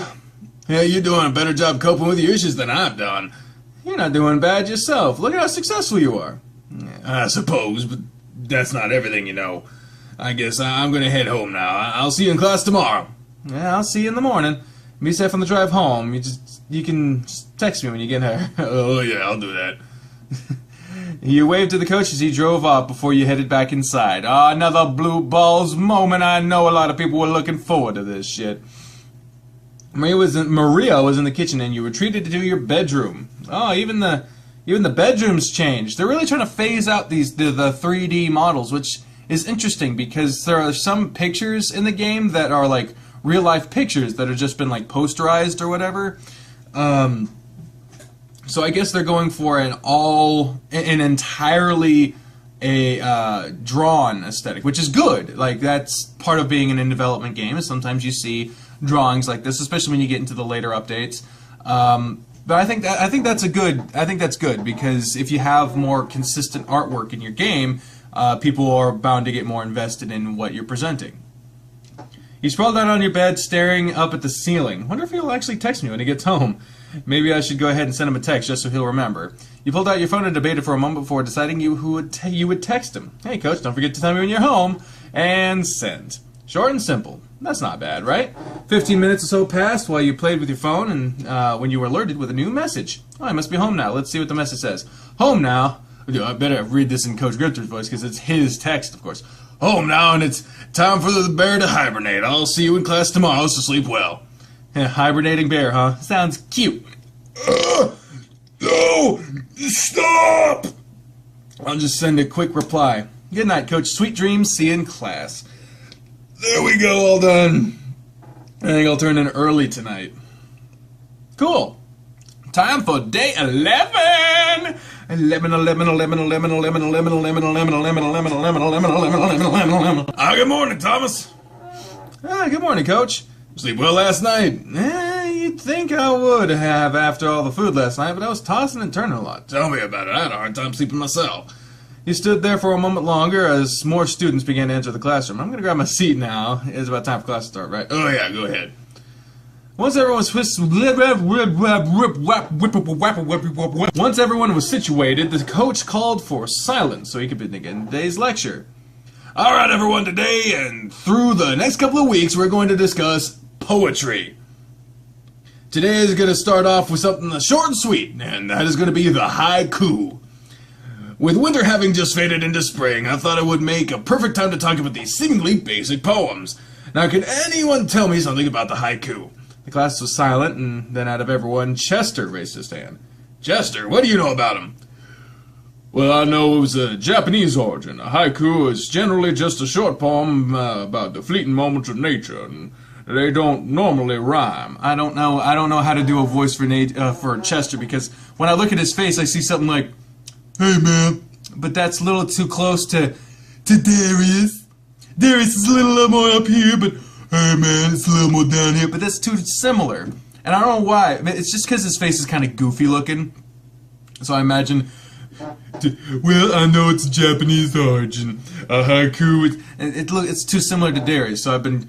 Well, I know Japanese origin, and they don't normally rhyme. I'm impressed, Chester. That's correct. The haiku did originate in Japan, and they had a North Korean adaptation in the early 20th century. Typically, they were written in the style of 3 lines, being taught as having 5 syllables in one line, 7 in line 2, and 5 again in line 3. Though that is not always the case. Some haiku are even as short as 2, 3, and 2 syllables. The length isn't quite as important as the sound of the poem and the theme, though. For example, a famous Japanese writer, Matsuo Basho, wrote this haiku. In the cicada's cry, no sign can tell how soon it must die. This haiku doesn't conform to what people considered a normal haiku, but it's still perfectly done. Okay, so a lot of people have noticed in the comments, and they're siding with me on this, that this game has a lot of needless information. I know what a haiku is. I get it. Now refer to your textbooks on page 57, and we'll start analyzing some other famous haiku. Coach continued with his lesson. As the class drew to an end, he gave everyone a final assignment for the weekend. All right, everyone, for the weekend, I want you all to write a haiku. Remember the basic idea behind it, and refer back to your books if you need to. Keep them in the theme of spring and winter. They'll be due Tuesday morning when class starts. All right, you're all dismissed now. Coach waved you over as you were heading towards the door. Hey, Thomas. What's up, Coach?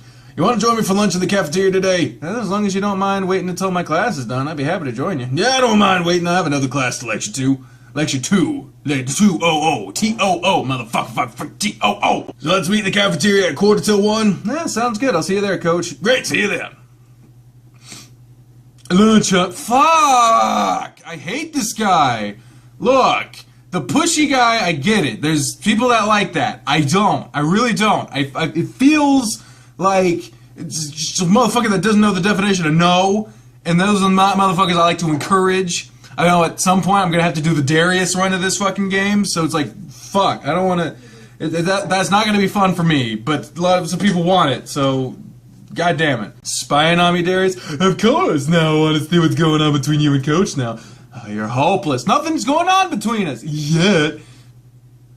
Oh, good lord. He walked off before giving you a chance to reply. Yet, not yet's right, I hope. Your following class seemed to pass by slowly. Thank God it didn't go into detail on that one. And as soon as it let out, you made your way to the cafeteria to meet up with Coach Grifter. You were out of the cafeteria to find Coach waiting right inside for you. Right on time. I'm famished. Same here. I am ready to eat something. You followed the coach to the lunch line, gathered about half of what the coach piled on his tray. He paid for all the food, and you followed him to the nearby table. Well, it helps to have a sugar bear daddy. Sugar bear, you get a cookie crisp, cookie crisp, cookie crisp, cookie crisp. That's the wolf. That's the wolf. Before that was Sugar Bear, though. Look up Sugar Bear. He was the chillest motherfucker in the land.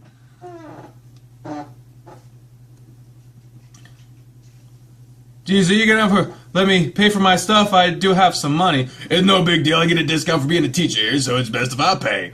He chuckled and started eating right away. So what do you think of today's class? The haiku? Yeah.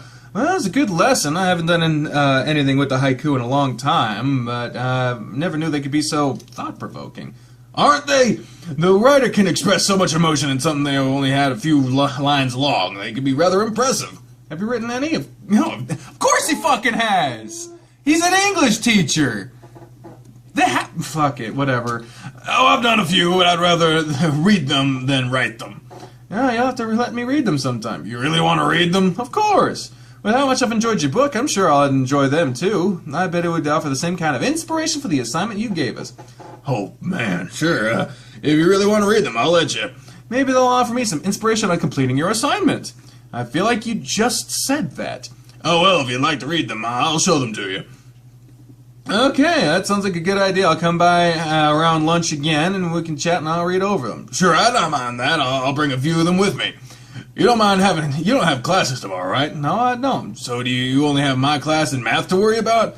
I do have a couple classes online as well. I normally deal with those after practice through the week. I just watch a video, complete an assignment, that's about it. That doesn't sound like it helps very much. Honestly, it doesn't do much for me. I thought it was an easy alternative to showing up to class, but I really don't learn much from them doing it online. The teachers online are pretty lazy, it seems. I believe it. I taught an online class a couple times. We do it for the lazy students.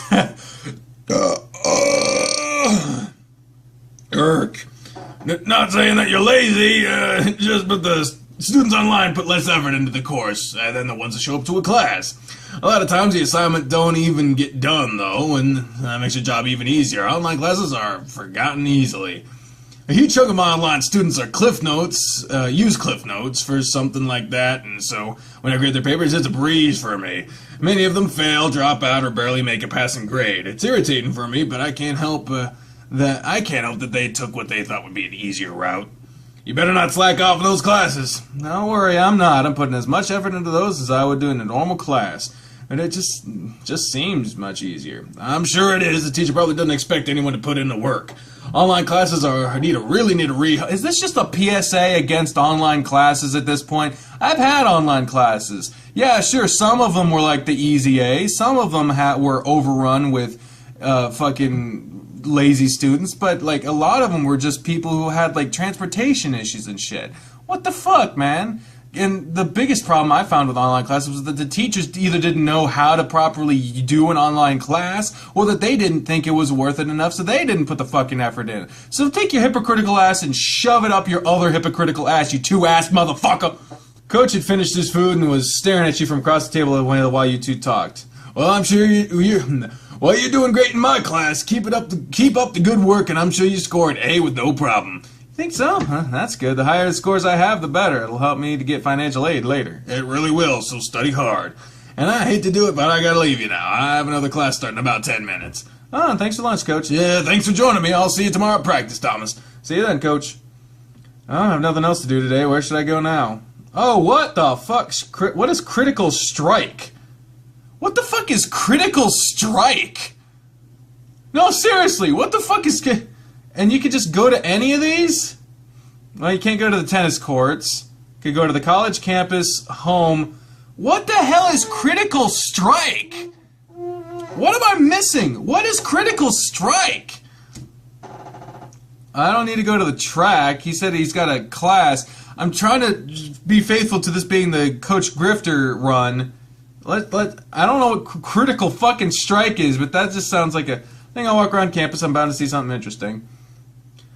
There's a science building. They have a bunch of little exhibits located in the halls with a bunch of neat information. Here's one about space. Looks like a model of our solar system, but the Earth is so tiny compared to everything else. It has a small plaque on it, too. It says, "There is perhaps no better a demonstration of the folly of human conceits than its distant image of our tiny world." Carl Sagan.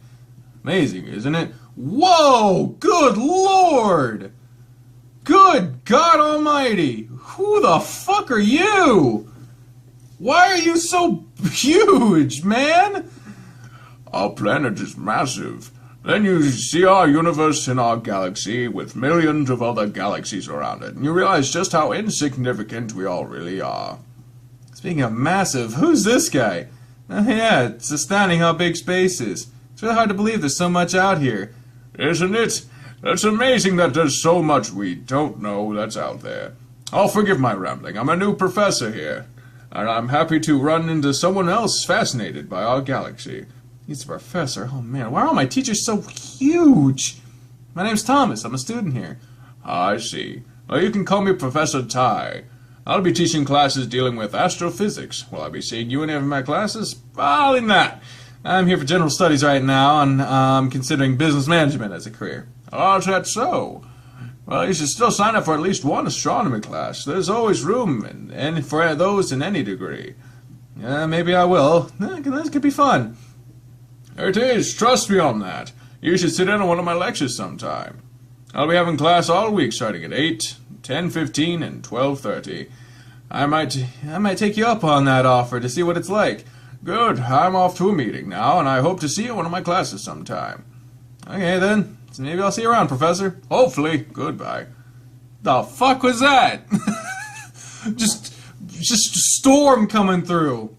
That guy was huge. I did not think he was a professor here, let alone the one teaching astrophysics. I think I will drop by his room in the future to check out his class, though. Might be fun looking, but it's been fun looking around, but it's time to get going. I don't know what the fucking point of that was, but whatever. It's been a good day. I think I got a lot accomplished. I'm really looking forward to spending more time with Coach tomorrow outside of practice. Hopefully his work will inspire me to write my own. I have no idea what I'm going to write a haiku about. I'll just make a list of things I could write about and go from there. Maybe he'll even help me write them. I suppose I'll find out tomorrow. I wonder what Coach will have us doing at practice today. He was late the other day, so I was stuck doing drills with Darius. Looks like he's already here today, though, and he's doing his warm-up stretches, so I think I'll join him. Hey, Coach. Good afternoon, Thomas. Ready for practice? I figured I'd join you and get my stretches taken care of. Why does it always sound like you're yelling, by the way? Good. Well, it's because it's daytime. I usually am recording at night. Like, I don't know if you can see. There's a reflection off of the fucking window. It's daytime. Like, what the fuck, right? Why am I in... I'm usually recording this shit at like midnight and shit. This is like, it's 2 in the afternoon. It burns. We're gonna have a great practice today, so you want to make sure you're limber. He began stretching with the coach while the remainder of the team showed up, forming a circle with everyone stretching and chatting with each other. Coach ended up across from you. Your eyes continuously wandered over him as he got his arms raised, his shirt always lifted up to his belly, hanging out underneath it. You couldn't help but watch it. Anytime you noticed Darius watching you, quickly averted your gaze. Alright, guys. You all should be stretched out and ready to go by now. Next week, we're having our first real match of the season. This time, we're going to be playing against the guys from Ferguson Community College. They're well-rounded teams, but I'm sure you guys won't have a hard time taking them down. There isn't really anything special about that team that I think needs to be pointed out. Just play like you've been doing at practice, and I'm sure you'll do great. For today's practice, I'm going to take Darius and Thomas, and we're going to do some drills. Spencer, I want you to take Dozer and Chester and work with them. Try to work on a little bit of everything with them. We'll be doing a variety of drills at target practice, serving, and some agility drills. So let's get started. You and Darius followed Coach to the court away from the other guys. He made sure to bring a basket of balls with him. Basket of balls with him, too. You two, we're going to work on our serve first, since that's what you've been working on the other day. Thomas, you seem to have a good grasp on the serve I taught you, but Darius needs to work more on it. You showed him the other day, right? Yeah, I showed him. Good. For now, I want you both just to work on that serve. I'll observe for now and make sure you're both making the correct motions. How about you show us a couple of, what the fuck am I trying to say? Fuck, I can't read this shit. How about you show us the serve a couple of times first, just as a little refresher? Alright, I'll do that since I don't actually show you how to do it. You might fuck, why can't I read anything today? You might not need to see the serve again, but I'm sure you won't mind watching them while you're doing those stretches. I don't see it. Fucking, with your spellings. Maybe your update should be coming out so goddamn fast, Dine Wolf, DK999. I don't know. It looks cool though. I'm really glad that this game. They said that this game gets updated twice a month. That is ridiculously fast, man. You must have like a team or doing some shit on this. I don't know, man. But props. If you're doing 2 updates a month, fuck. You joined the coach at the baseline at the right of the court, and he was on the left. He was talking to Darius about the motions of the serve while you were preparing yourself. Darius was right, though. Instead of starting your serves, you were watching Coach go through the motions again, watching his body ripple, the fat like a wave moving in the breeze. I would never want to see myself in what is it? Fast motion, high motion, high speed. Ugh. It was so distracting to you. The first few serves you hit landed in the net. Whoa, what are you even doing over there, Thomas? Your stance is all wrong. You're not even holding your racket right. You're right. I was off in another world. Well, focus. Your first real game's only a week away. I have a lot of confidence in you. I'll try not to let you down, Coach. You won't let me down. Just focus and do your best. With Darius serving alongside you, were able to focus on your serves now. Coach stood off to the sideline watching you both. Occasionally he'd step in to correct something he saw it being done wrong, but for the most part he'd only watched. Looks like you're both getting the hang of the serve. So we're I had to put a little more bass in because I was getting a little way up here. This is more Sissel area. This kind of coach right out here. You know what I'm saying? Thomas. Am I going insane? No, I'm already there. The coach walked to the other side of the net and placed several small cones on the service box. Now for the cones with the serve. You'd be able to hit the cones where you've been serving. I've been watching the balls land, and I've placed the cones in the general area serves tend to land, but there is one cone in a spot that neither one of you seem to aim for. This is a target practice portion for today. You should be able to hit the cones within the 30 minutes or so. Show me what you got. I hope they don't spring another random mini game on me like Amorous did with the fucking clicking and shooting. Because I objected. What the fuck? Oh, hell no. Hell no.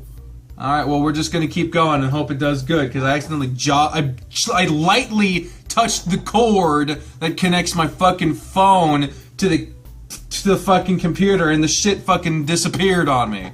So I hope the shit works fine, because if not, this shit's fuck it. I don't take to shit going wrong very well, apparently. Once more, Coach stood off to the side and watched you and Darius aim your serves. Both of you hit most of your cones and only a few serves, but the one cone was giving you both trouble. Seems like you're both having an issue hitting your special cone. I don't see how I'm supposed to hit that one. Coach stepped in, taking Darius' racket from him, and in a single serve, nailed the cone Darius could not. Keep trying, you guys will get it. Maybe think about where you're standing, honestly. I've not seen either of you move along your baseline at all, and I'm confused as to why not. He's right. We both stayed pretty near the center of the baseline while our basket of balls are sitting. Is it really that simple? It was that simple. Whoa, what the fuck you know? How about that? You moved from where you were standing, and after serving several times, you hit the cone. It had been eluding you. Darius took a while longer, but he still hit the cone after changing where he was standing. I can't believe it was something so basic. Even though it's just practice, you both need to think about those things. Though standing in one spot and being able to serve anywhere gives you an edge, since it will always lead to your opponent guessing. But being able to move anywhere along the baseline and serve anywhere gives you a bigger advantage. Now, since you're both good on serves, we're gonna finish up with some agility drills. You've gotten enough use out of your arms today, so the drill doesn't require a racket. You two are gonna play mini tennis against each other. Mini tennis? You said the drill doesn't require a racket, though. It doesn't. You'll be using this. Coach Grifter pulled a rubber ball out of his pocket. Is that a rubber ball in your pocket, or you just okay? The ball was oddly shaped, though, with several half spheres covering the surface of it. You'll be using the Z-ball. Z-ball. Z-ball, sorry.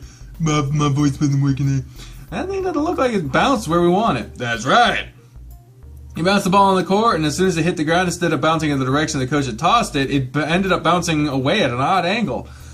You'll be using this against each other. You will only be using the service box as your playing area. You will underhand toss the ball over the net, and the other player has to catch the ball after it bounces.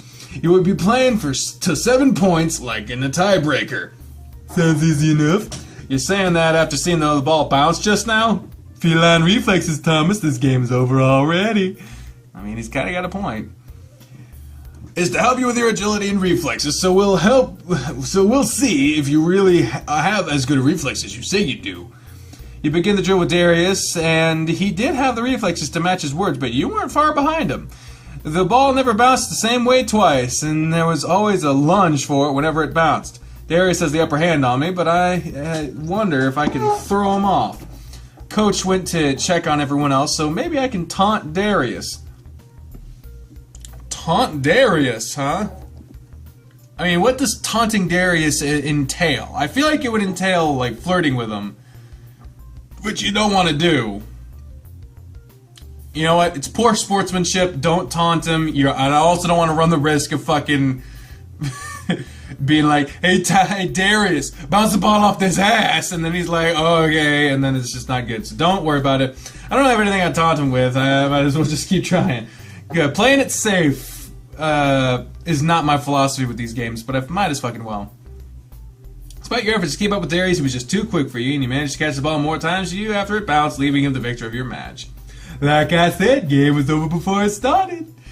I wasn't too far behind, though. True, but in this game for two, you're not the winner, you're the loser. I hate that with the...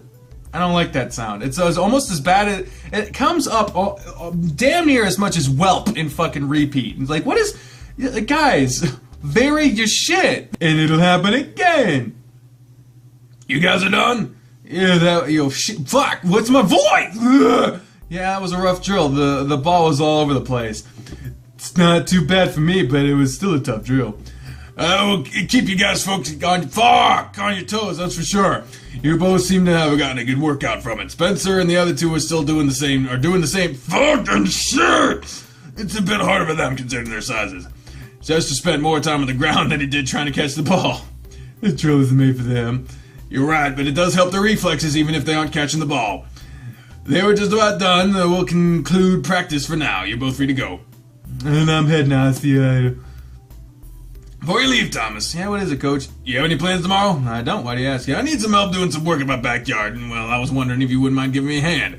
I mean, I can do it all myself. It'd be faster if I had some help doing it. I could pay if you want. Sure, I'll help you. You don't have to pay me. You don't have to pay me, though. You already do enough for me as it is.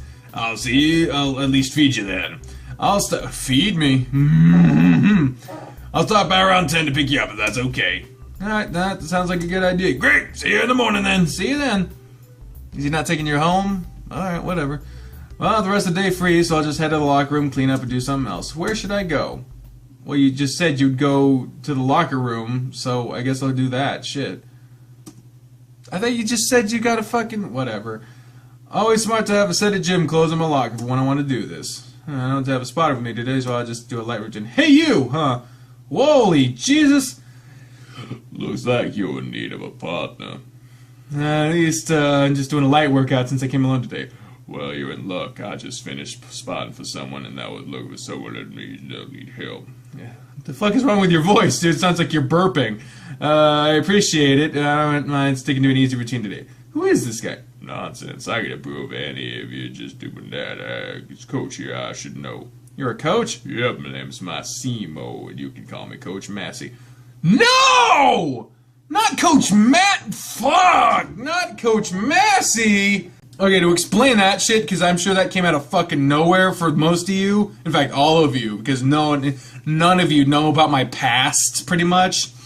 Back at my old high school, like not the one I graduated from, my old high school, like the one I started at, there was a Coach Massey, and he went to school with my dad, and he was a science teacher, and he was a bit of a jackass. So I don't know. Not Coach Massey, no. I recognize you're one of Grifter's guys, but I didn't see any of the others with you. That's why I figured you needed a partner. I see. Why? What do you coach here? I don't focus on any particular sport. I work out all the athletes, though, making sure they are up to par. You might find me in the gym one day or on the track the next. All right then. Well, Coach, what do you suggest I do? I didn't come in here with anything in mind. You're a tennis guy, so let's focus on your legs. Being able to move around the court quickly will benefit you a lot more than anything else. So squats, leg presses, and lunges for you. Let's get to it. I might end up regretting this. Not too bad. You exceeded what I expected you to be able to do. Seems like that Grifter is doing a good job of keeping you guys in line. I'll have to commend him on that. Jesus Christ. That voice would sound a lot more impressive if I had a fucking microphone. Thanks. He certainly doesn't take it easy on us. I think this guy's trying to kill me, though. I don't want to overdo it today, so that'll be it for now. Hit the showers, wash up, and go relax. Your legs are going to need to rest, so take it easy for the rest of the day. Come find me again if you want another good workout. If I'm not around the track of the gym, you can find me in my office or in the middle of working in the shop. Why do you have your office there? I teach there as well. It might not be a popular class, but those who do show up find it to be very rewarding. Now get going, you need to relax. Sure thing, Coach. Thank God I don't have to do that fucking voice anymore. Man, that was intense. He was really pushing me, but I guess that's good. Time to get cleaned up and head out, though. You know what I'm liking? I'm liking those little moments. Because they just are expanding the fucking world. No harm in that. No harm in that. Just building it out. That's pretty cool, actually. I like it. And so Coach wants me to come with him for something tomorrow. I wonder what he has in mind. I guess I'll just relax here for the rest of the night and call it early since he'll be there. He'll be here in the morning. Saturday, day 13. It's 9:30 already. I guess you should get ready because Coach should be here soon. Looks like he's already sent me a message. Seems like he's picking up breakfast for us and he'll be here soon. Guess I'll go ahead and get up. If I'm working outside, I better wear something to keep cool and comfortable. Oh, good Lord. You're up early, Thomas. Yeah, I'm going over to the coach's house to help him some in his backyard. He should be here shortly. Oh, that's nice of you to help him. I'm sure whatever you two are doing, it'll be much faster now. Yeah, that's what he said, too. You glance out the window and notice the coach's vehicle had pulled up outside. And it looks like he's here now. So I'll be going, Maria. I'll see you later. Have a nice day. Good morning, Thomas. Hey, Coach. Here you go. I already ate mine, so you can eat it on the ride back to my place. Coach handed you a paper bag with a couple of biscuits inside. Oh, dude. When McDonald's decided to do that all-day breakfast deal, like, I know it's old news now, but the sausage egg biscuit at McDonald's is my favorite, barring the Baconator, my favorite fast food item. That sausage egg biscuit. Oh my God. Like, at one point I was almost legitimately addicted to them. Like, I would stay up just late enough on like a school day where I had to get up super early just so I could leave my house, drive to a McDonald's so I could get to the breakfast time, because they didn't serve them like after midnight, and it's like they kind of have this stuff after midnight. They were like at like 4 or something whenever the fuck they started that shit. So I would stay up until then, go get some, drive back, eat them, or I'd eat them in the car because I'm not fucking waiting the entire time. They're gonna get cold. Eat them, go to sleep, and wake up like a couple hours later, and it was bad, but they were so good. They were so damn good. That Baconator, though. I love the Baconator. Thanks for bringing me breakfast. It's one way to show I appreciate you coming to help me. I've got lunch covered, too. So, what all you have planned for us to do? Well, it might just be best to show you what needs to be done. Since my wife left, I kind of let things go in the backyard. Maybe you can give me some ideas of what I can make it look better. So that's what am I getting myself into, Coach? You'll see soon enough. What is this look? What is this look on his face? He's just eyes closed. He looks like he's just like, I don't know what this is. Oh boy. Funny, your backyard looks an awful lot like your living room. Oh, wait a minute. I'll be back in a moment. Need to change some clothes to a little better to work outside in. I just threw this on to come pick you up. I mean, you're already in shorts. Why wouldn't you just put your athletic shirt on? I've already seen you in a tank top before. Alright. If you will make it, there's a pitcher on the counter in the kitchen, some lemonade concentrate in the refrigerator. It'll be good to have something to drink while we're working. Can do.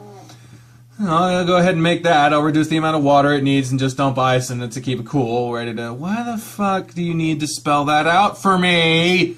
Useless information. The ice will melt anyway. It's pretty warm out today. I wonder just how bad Coach's backyard looks. Oh my god, with the fucking overalls and shit.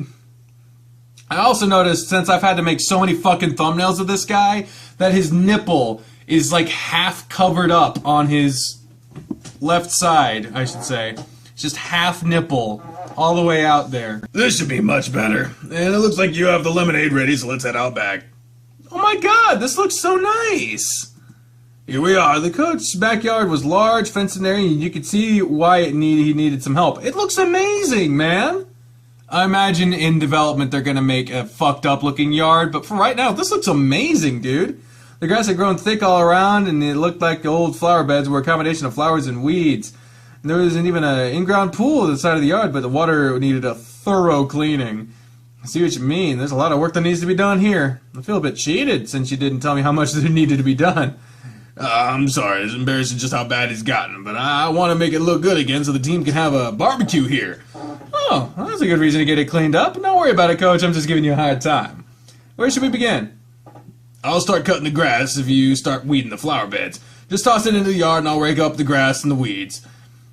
That sounds good. I never raked up the mowed grass. I figured it's just gonna blow away anyway. Of course, I live in Kansas, where weather can go from 70 to fucking 32 in like in a couple hours. Like, this shit is whack!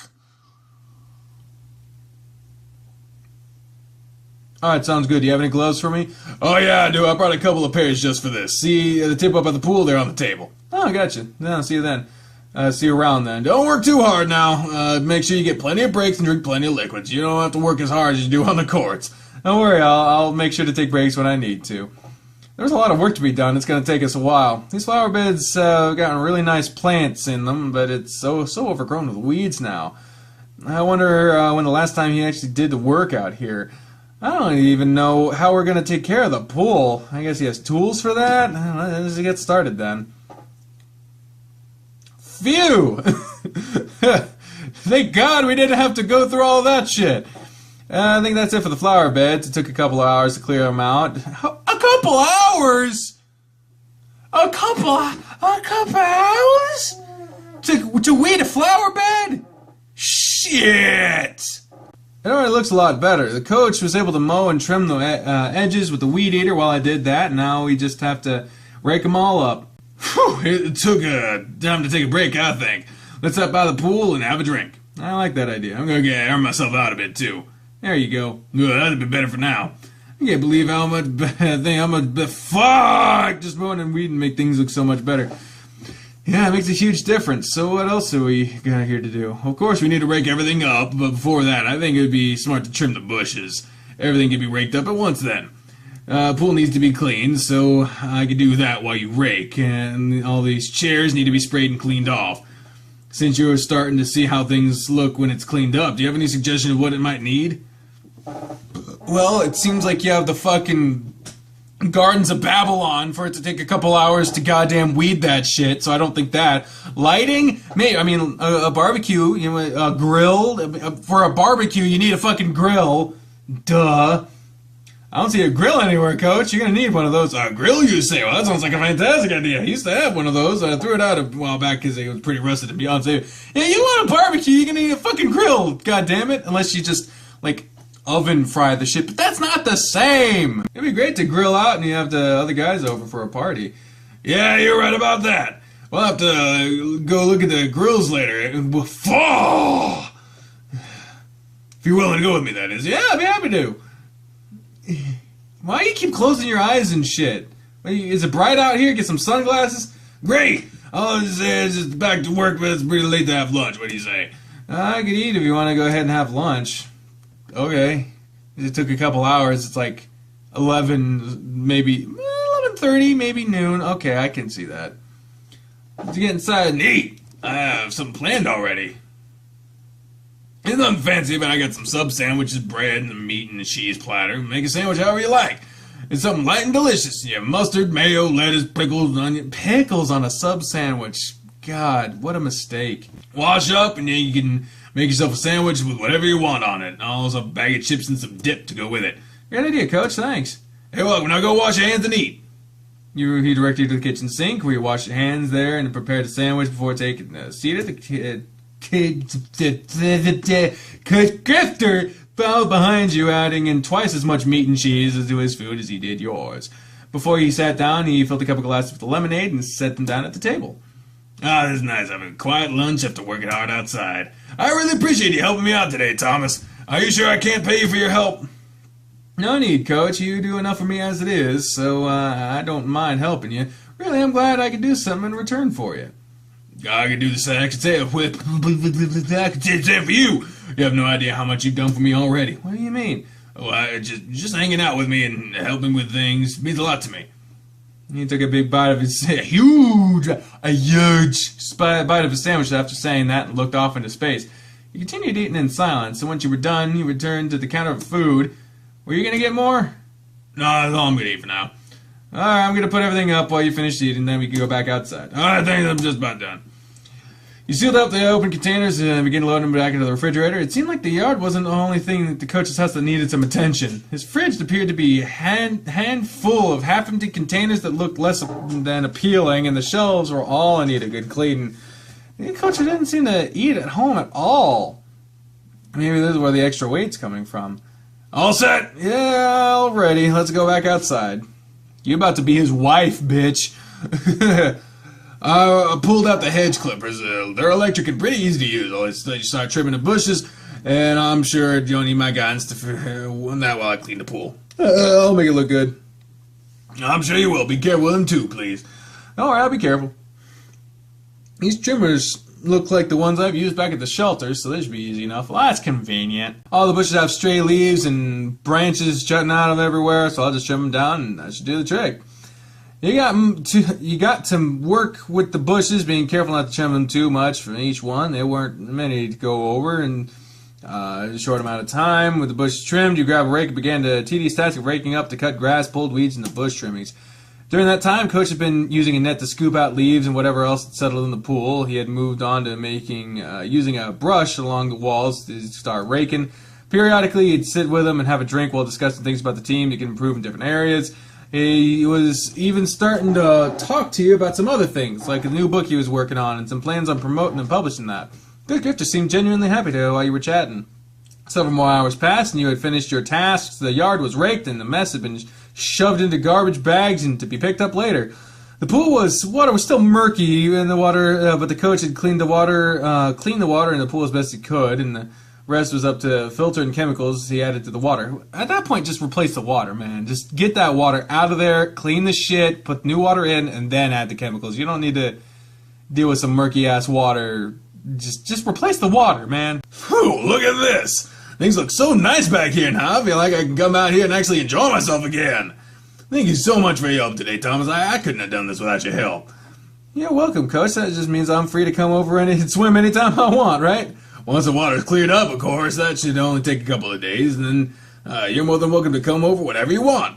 Then maybe you can even bring Maria with you. Hell, we'll have a big whole team anyone else you want to invite to a big cookout. Sounds like fun. Do you want me to head to the store now and pick up some things? Good idea. If it's not too late, maybe we can be back before it gets dark. It's only a few miles from here, so let's go.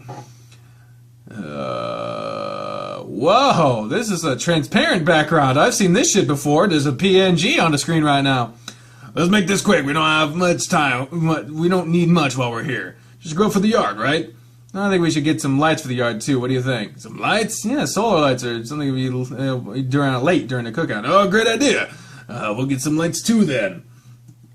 I'm really excited to get this yard looking better. You have no idea how happy I am about it. Yeah, I'm glad. It's good to know I have somewhere else to go if I need to relax away from the shelter.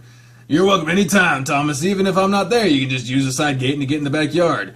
I live in a nice neighborhood, so it's never locked. Feel free to go by whenever you want. Really? You don't mind? Well, what the fuck just happened there? Of course not! You helped clean everything up, so you've earned it. I think I'll take you up on that. I'll be nice. It'll be nice to have a pool to swim in whenever I'd like to cool off. Good, good. Now come on, let's head back to my place. I have what we came for. Let's get all set up. Still got about an hour of daylight left. I'll let you start putting up the lights wherever you think they should go, and I'll assemble the grill. Good idea. You begin your task while Coach said about doing this, and by the time the sky was turning dark, you had both finished. Look at this, there's so much different. Let me try that again. Look at this, there's so much difference between this morning. I got it now. I tried again and it didn't work. I'm just gonna move on. I didn't think it would look this good anytime soon. It's all thanks to you, Thomas. There's no way I could have gotten this done without you. Anyway, I'm always glad that I can help you out, Coach. By the way, I wanted to point something out. This game does have few and far between. That's the correct order. Few and far between sound effects. There was a shower sound effect that I couldn't include because I had to redo the audio. I had to redo the fucking game footage for that episode. But you hear crickets right now? That's not just because I'm making a bunch of bad fucking jokes. It's actually from the game, so cool. Just get some fucking music in there somewhere, will you? Christ. I know it's in development. I'm not giving... Take a seat. I'm going to grab us a drink. Just relax and bask in our work. You took a seat by the pool again, and the light from the back door flicked on. The other lights didn't have enough time in the sun to fully light up, so they just let off a dull glow. The only noise you heard with the bang. Sound of pool filter and insects chirping around you. It's really peaceful out here too, isn't it? Yeah, it's nice. It's a great place to relax. Coach Grifter handed you a cup and sat down in the chair next to you. I spend a lot of nights out here just sitting around. As time went on, I couldn't bring myself to come out here anymore. It just brought up too many painful memories. I didn't have the will to keep it looking good either, so I just went to hell back there, as you can see. But now, I have reason again to keep things in order. For a while, I hadn't really had any friends, so I isolated myself and lost contact with them. I think I can fix that now, though. I can get that part of my life back in order. I'm happy to hear that. It's all really because of you, though. He reached over and put his hand on top of yours, giving it a firm squeeze when he did. Thank you, Thomas. You're welcome, Coach. He stared at you for a moment before withdrawing his hand.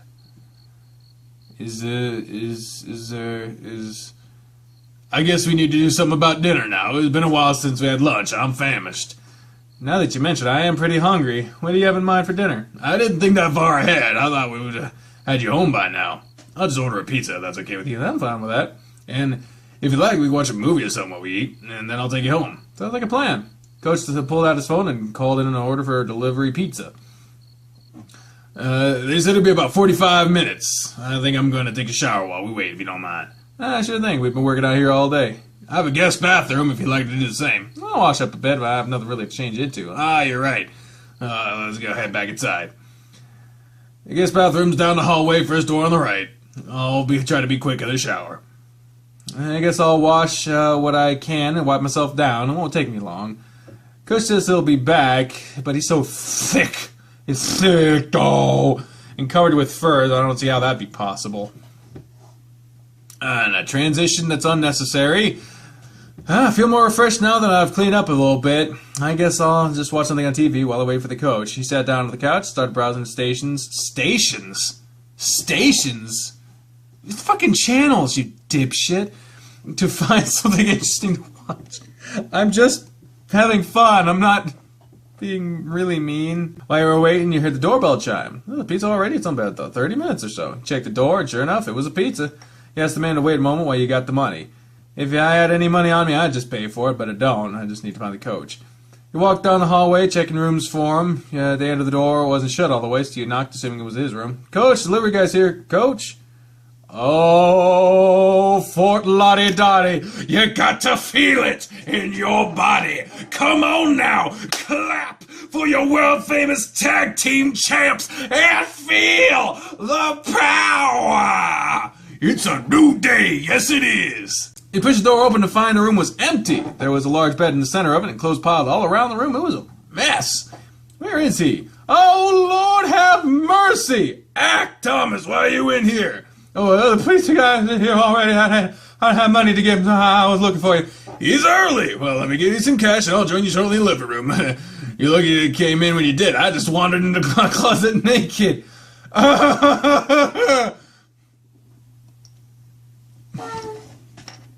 Come on now. Come on. You know I gotta say it. You know I gotta say it. Boom, motherfucker. Shit. Too bad I missed it. You barely mumbled that under your breath while the coach had his back to you. What was that? Look, I missed that. That's what I thought. Doorbell chimed again, throwing you both off. Shit, here's the money. Go get the pizza before he leaves. Yeah, sure thing.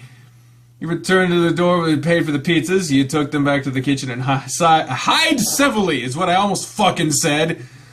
Jeez. You don't need to put the E at the end of the G's. The G's better without the E. That's just me. The G's is better without the E. That's just me.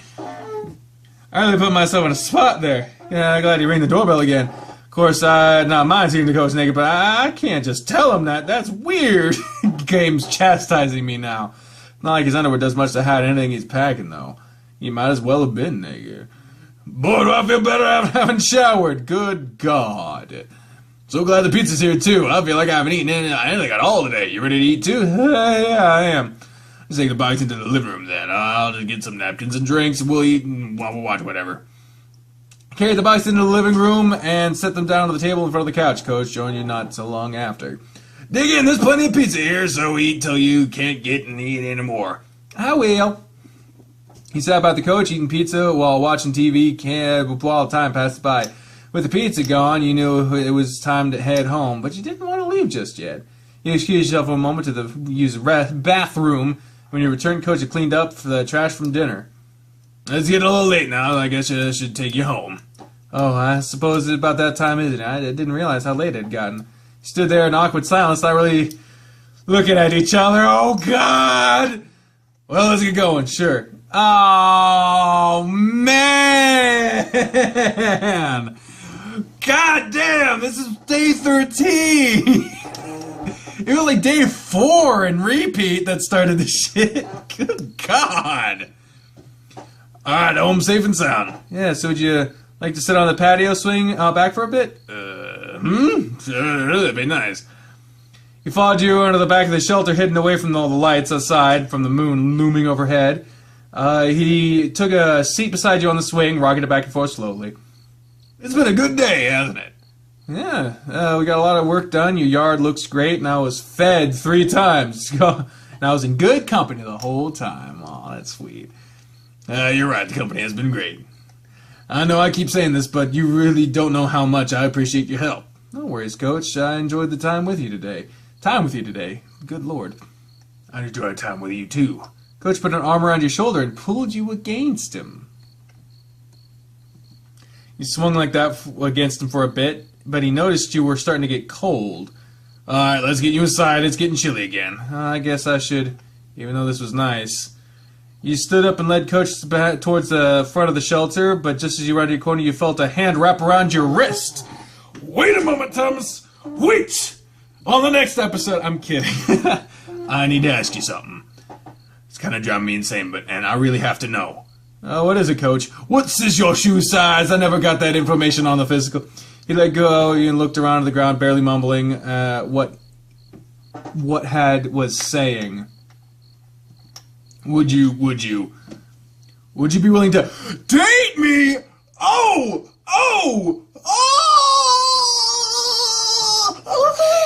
What? You want me to date you? Oh, Lord, I got the vapors. Maybe this was a good idea after all. No, it's just... I know it is because I'm your teacher and your coach. That's not... weren't you married to a woman? Oh, that... I guess there's no point in hiding from you now, but... It's one of the reasons she left me. Bree called that shit. 'Cause you're actually gay? I'm not gay. I love my wife and I was very attracted to her. And that means... I'm bisexual. I find guys and girls attractive. I told her one day how I felt and she just couldn't accept it. Oh... We were together for so long, I really thought we'd be together forever. But being without her, I've been so alone, it's been hard getting through each day, you know. Coach... You can say no if that's how you feel, but I just had to ask. You've helped me so much with my depression. I've been happy. I feel joy. I've never thought I'd feel again when she left me. Even if you say no, I still want to keep spending time with you. I don't want that to stop. You were silent for a moment while he stared at you. This was what you wanted, but you were so caught off guard by him asking, you couldn't form a response. Come on! You don't know what to say, Coach. I understand, Thomas. It was silly for me to just throw this all at you suddenly. I really shouldn't have got you home. No! Come on! Grab his hand, motherfucker! Do something! Grab his hand! It's romantic. Like, no! Before you could get away from him, you reached out to him and grabbed his hand. Wait a minute, Coach. What? I'll just embarrass myself and make things awkward now. Just a little bit. So I'm just gonna leave now. Not until you let me talk. What more do you have to say? Are you really sure about this?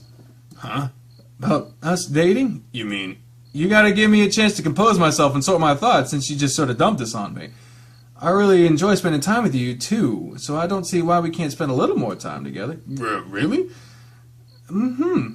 I mean, it's worthwhile to give those feelings a chance, because I can't say I felt nothing for you, too. Thomas, I can't believe what I'm hearing. You're not the only one. It's just, what about the whole you're my teacher thing? Don't expect me to give you any special treatment just because of that, because your education comes first. And what about the guys? Probably best not to tell them, or else they might think I'm treating you differently. And if you're a bit older than I am too, aren't you? I'm not that old! You really are a lot of things. There really are a lot of things wrong with this, isn't there? It's not that bad, is it? I don't want you to feel pressured into this, Thomas, so if you need to think more about it, and I'll give you some extra time. I've already decided, Coach. We're going to give it a chance. Let's see how it goes, all right?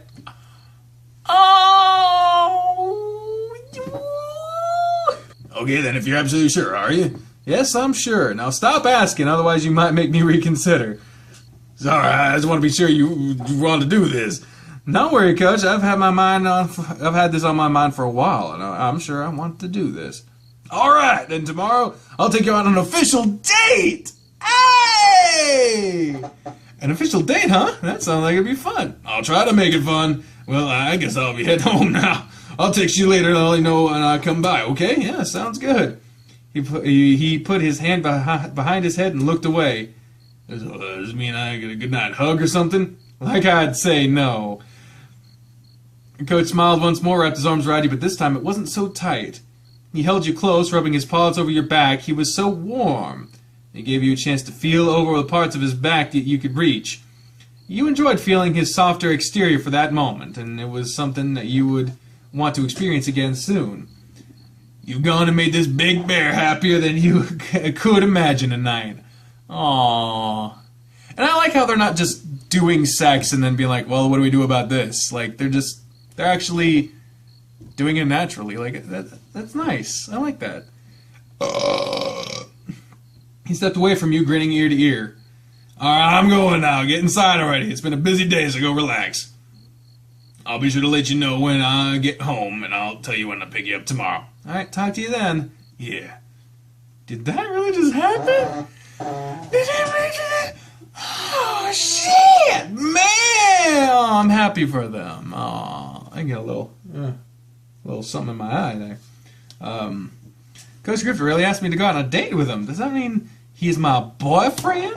No, it's just a date. He didn't mention anything like that, but it's a step closer. I'm not going to be able to sleep now thinking about tomorrow. I'm so excited. I wonder what he has in mind. Hesity, hum. Man, time moving by so slowly right now. Coach said he'd be around 5 to pick me up. Then we'd go out on our date. It's only 2, and I'm nervous just laying around waiting for him. Wonder what he has in mind. That being the case, what should I wear?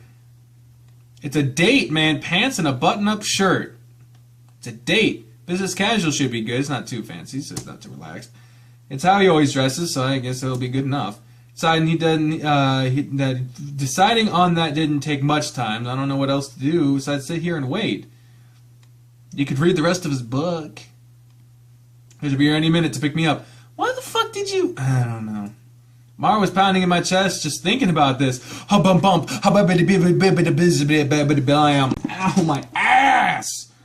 I wonder what he has planned for us. Whatever it is, I'm sure it'll be fun just being out with him. Knock, knock, knock. Come in. Thomas, how are you today? I haven't seen you come out of your room yet. Is everything all right? Oh, yeah. Hey, Maria. I'm just fine. Just feeling a little nervous is all. Nervous? What for? It's about Coach. He asked me last night if I could go out on a date with him. He actually asked you? Oh, that's so great to hear. Maria, where is he taking you? I don't know yet. He didn't tell me. I bet he has something fun in mind. How exciting. You're so lucky that such a nice man wants to take you out on a date. You don't think that's weird, though? Think what's weird? Well, he's my tennis coach and my English teacher. Well, it's not the most professional thing, but it's not weird. You're two mature adults that have bonded over something, so it's only natural there'd be some kind of attraction there. But it's best to keep the school and practice separated from your personal relationship. Yeah, we kind of talked about that. He said he's not going to give me any special treatment. That's good, then. He's a smart man, so I'm sure you two will do just fine.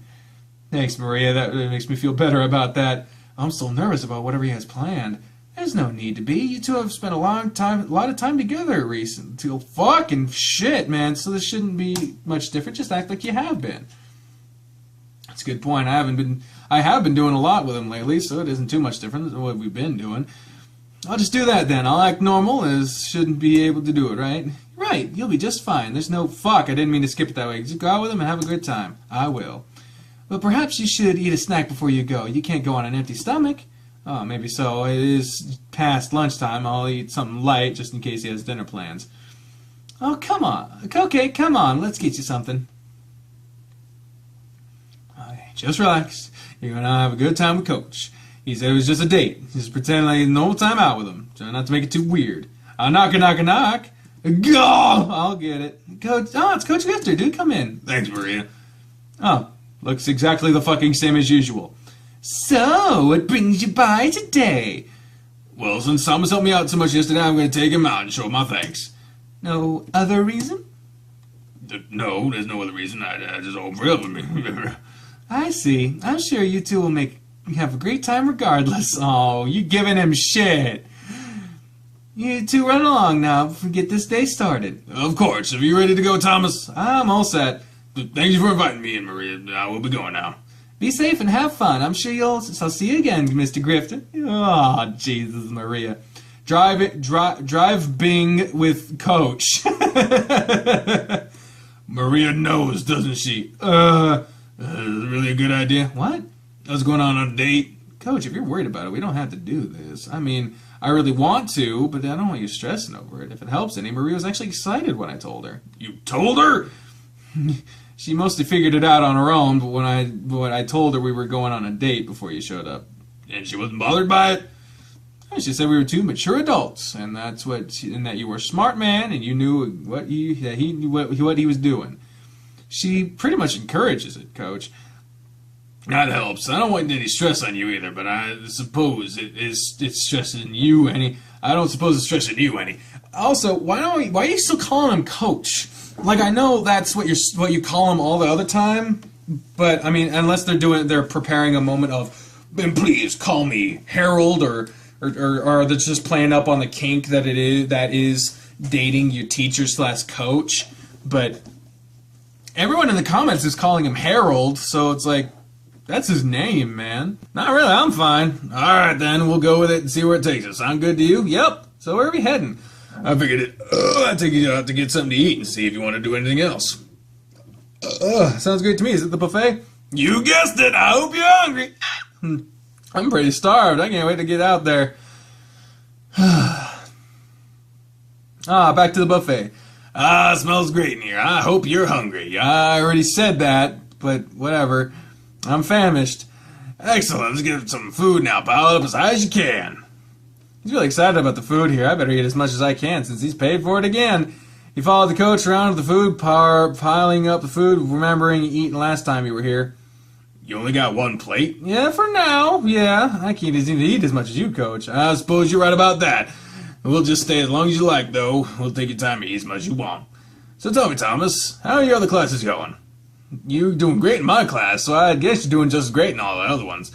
All the other classes are doing fine. I'm not really having any trouble with them. Practice isn't cutting you time for studying or the like, is it? You have plenty of time to complete all your assignments? Yeah, I have more than enough time, especially since I don't have to worry about a job right now. Oh, that's good. I mean, good that you have enough time. I always worry about whether or not my guys have enough time to get everything done. Maybe when I think about you, I think about love. You don't have to worry about me. I already have plenty of time. If you had a job, do you think you'd have enough time also? I'm sure I would. I spent a lot of time at the shelter helping Maria, or just sitting in my room with nothing to do. Is that so? Well, do you think you'd be interested in working part-time at the college then? Doing what? Well, there's a small store on campus that sells supplies to the students, and they're looking to hire students right now. They work around your schedule, so you can work as little as just a day a week. If you're interested in it, I could put a good word in for you and get you hired there. Sure, shit, why not? Money's money. Sure, sounds great, Coach. I could use the extra money, and it's a better use of my time than just sitting around. Glad to hear it. I already have an application for you in my car. Well, Jesus Christ. I was hoping you'd say yes. You can fill it out tonight, and I'll take it from Monday for you. Well, it's almost guaranteed if I do that. Oh, thanks, Coach. You're helping me out a lot. You're welcome. I'm happy to do anything I can to help you. I'm gonna get some more food now. I already finished off my plates. I'm just about done. Now you've already done too? How do you fit so much food in there? Coach stood and gave his stomach a pat. As you can see, I got plenty of space to store it. I'll be back in a moment and get you a couple more. I'm gonna get a couple more plates. Coach continued eating plate after plate, and you did not eat anywhere near as much as he did. After some more trips to the bar, he decided it was time for dessert. Oh man, the best little treats. They are a little bite-sized, packed full of flavor, and there's so much variety. The little cakes are my favorite. I'm gonna try some of the things I didn't get to last time. There was so much stuff I didn't get to try it all. That's one of the best things about this place. There's so much food, it'll take several trips to try it all.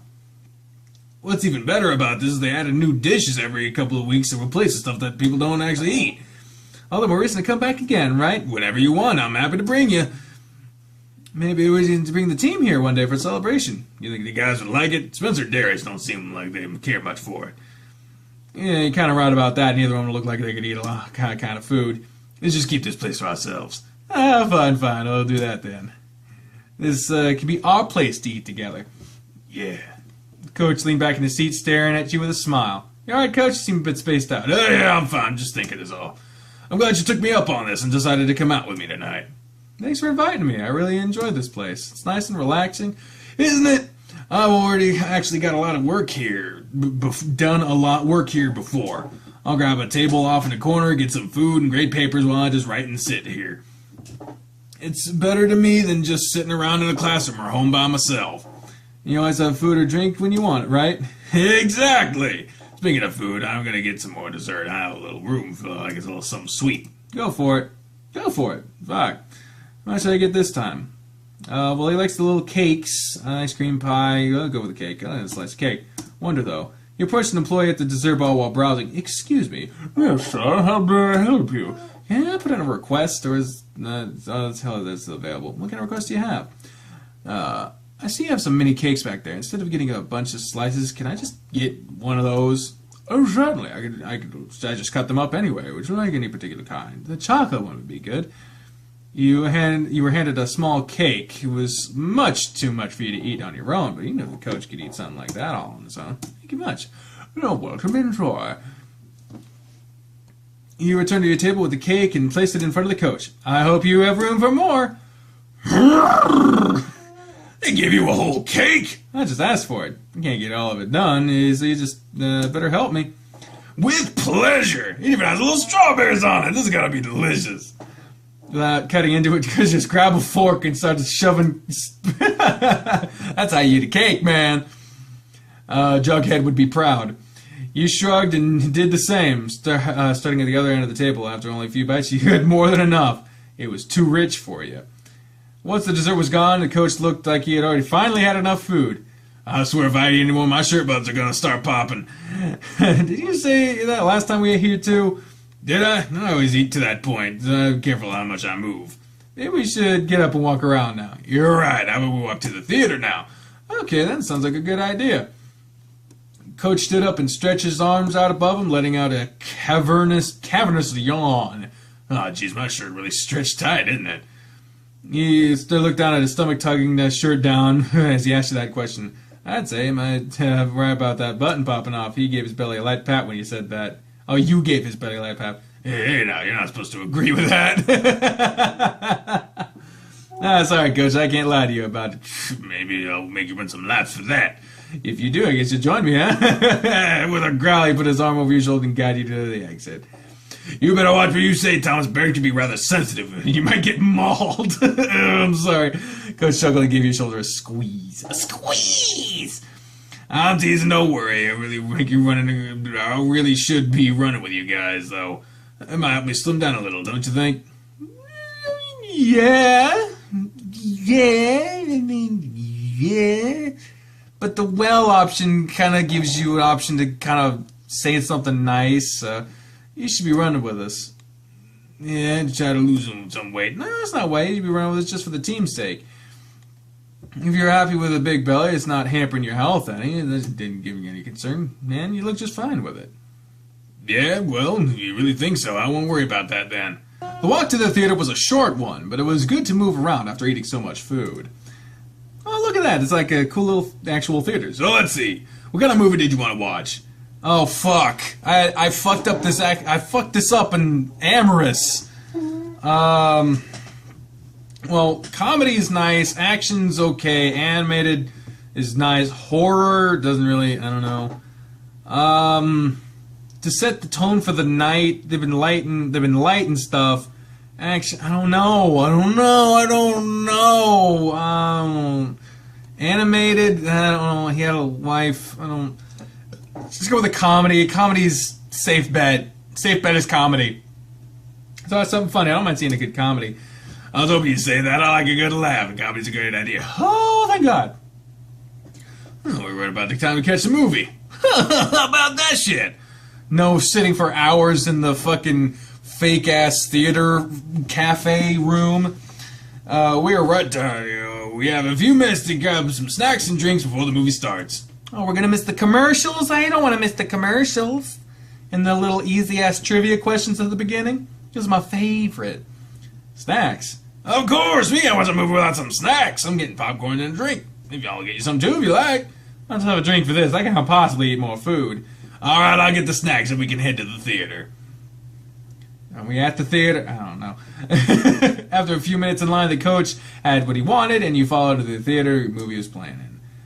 Ooh, look at that! Whoever's making these 3D models, like, it's very old style, like, animation, but it's nice. Oh, it's better than drawings, I think. I think you should keep these in until you have the drawings finished, and then move. I don't fucking know if they got a DK999 watches this. Right on time for the previews. Oh, good! I want to watch the previews. Be sure your phone is turned up. Did Darius bothering you while we're watching the movie? Sure thing. References to things that have passed that never really resolved that. Once the lights dimmed to near total darkness, the movie began. Though through the movie, Coach Grifter would start laughing hysterically, even at points you found to only be mildly funny. His laughter bellowed through the theater. Ha ha ha! And you couldn't help but grin to yourself at his elation. At one point, he was having a hard time getting his giggling under control, so he had to put a hand on his and squeezed it. Chill out, Coach. Shows you're not going to hear what they're saying. Oh, boy. I'll try. He didn't move his hand from underneath yours, and that was when it occurred to you how big his paw was. His hand was... You're mixing hand and paw now. At least it's not like MLP where it's like if you say hand, you're fucked. You got to say hoof. Hoof is it.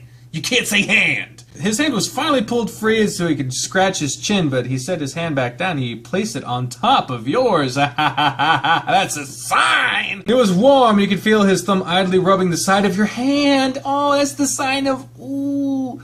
And whenever laughter tore through him, he tightened his paw over it. When the movie ended, he finally released your hand. I went on a date with a guy, and we tried to hold hands the entire time. And after a while, and we agreed on this too, we never went on a date after this. I don't even remember that guy's name. Shit. But, I think it was a guy from school, maybe? I honestly don't have a fucking clue. I really do not remember his name, good lord. But, we had our hands, we were holding hands the entire time, but our hands, like, went numb halfway through. And we even talked about this on the way home. We were like, this isn't happening again, is he? He's like, no. I was like, did your hand go numb too? He's like, yes. Oh, God. How do people do it? And I was like, I don't know. We were better suited as friends. So, yeah. Besides, I wouldn't shade what I have now. That was a great movie. I think I enjoyed listening to you laugh more. I'm glad you enjoyed it so much. I'm glad you chose that one. Now that the movie is over, I guess it's time to call it a night, huh? It's getting kind of late. I guess so. There's not really much else we could do at this time. Yeah, everyone's closed up now. Let's get going. Oh, is he just going to drop you off? Oh, no, he's back at his house. Thanks for letting me stop by here real quick, Thomas. No worries. I'm no rush to get home, so take your time. I just need to check on something, so you don't mind waiting here. I'll be right back. He needed to check on something, even though he was going to come here right after dropping you off. Suspect. Oh, who could that be right now? I guess I'll check on that first. Did Dan? Oh, no. That's his ex-wife, isn't it? Hi, Harold. What are you doing here? What kind of greeting is that, silly? Do you mind if I come in? Sure, I have a guest over right now, but...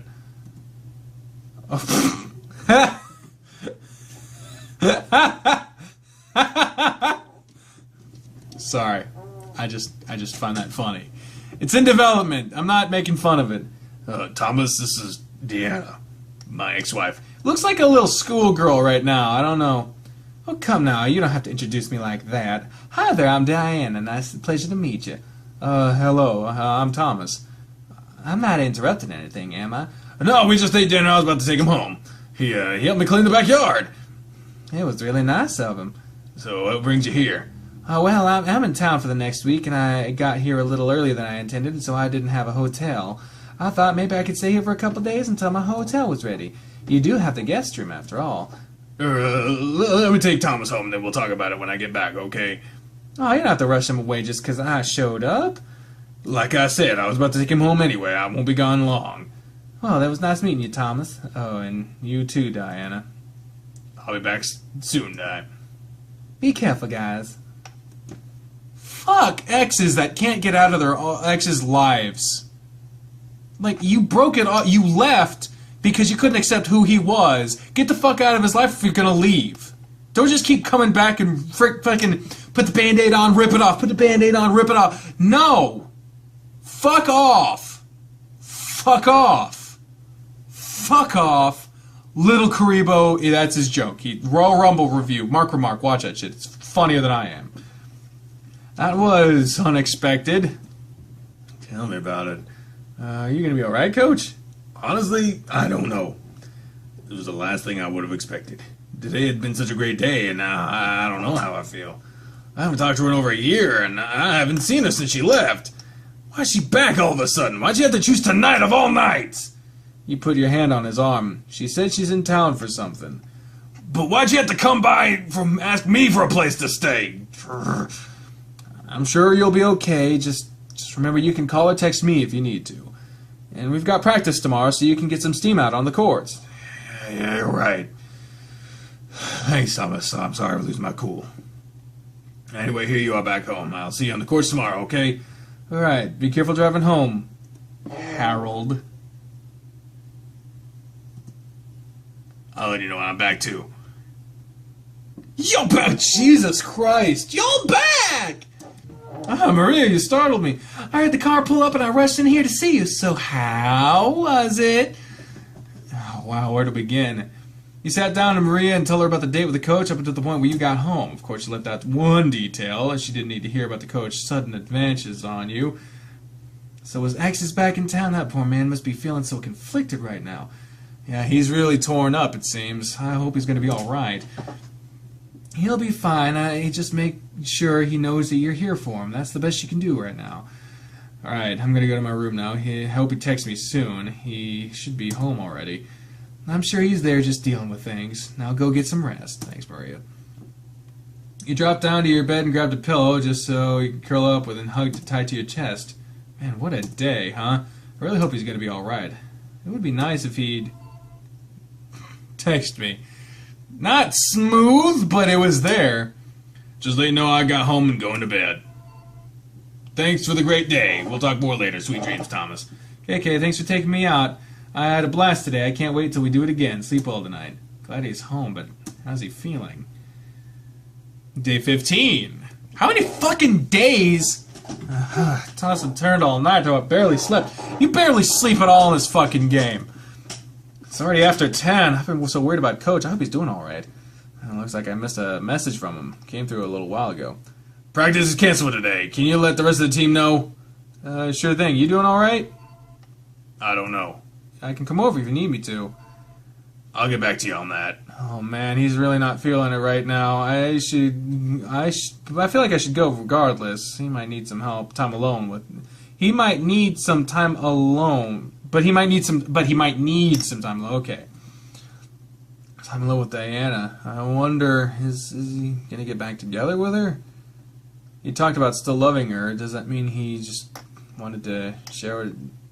Gonna be tossed aside so soon? Just let me know, alright, Harold. I'm here for you. I guess there's nothing else I can do now. I'll just let the team know about practice, though. I'll have to find something else to do today, I suppose. Where should I go once I get ready? I want to find out what this critical strike is. What is this? I heard of this place nearby, there's an arcade of sorts. Maybe I'll go there and see what's up. Well, that's pretty flashy around here. Hey, wait a minute.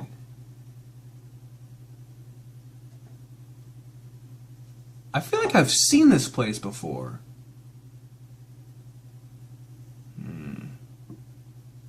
It's pretty flashy and loud here. A lot of stuff going on, even though it doesn't seem like there's too many people around. Welcome to Critical Strike. Oh, hey, it's Chester. Oh, Thomas, what brings you here?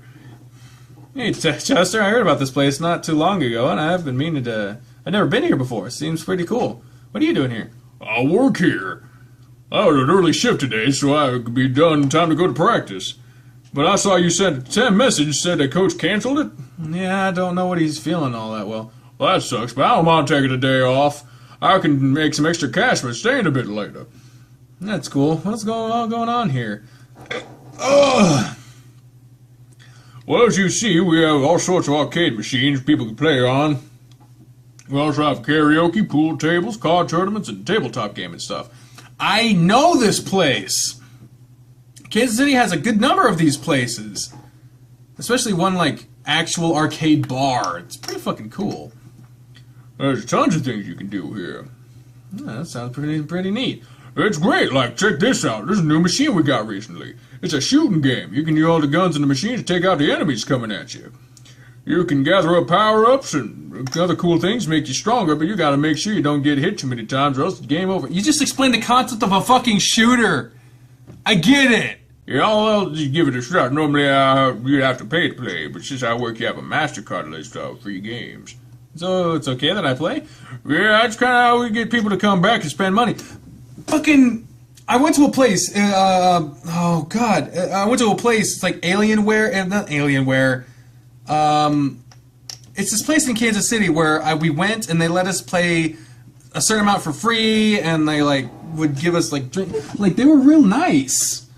And I bought a t-shirt so I could advertise it on all the above, and then I never went back. Just to pull out a card out of his pocket and shove it in the card slot in front of the machine. There we go, now let's play for a bit, and there are a couple of credits on this game, so you can play for now. I have some work to be done, I'll check in when I can. Alright then, if you don't, if I don't see you when I finish here, I'll just wander around and look at things. Go for it. If you need me, ask another person that works here, and they can tell you where I'm at. Alright, thanks Chester. I'll give this game a shot and see what's up with it.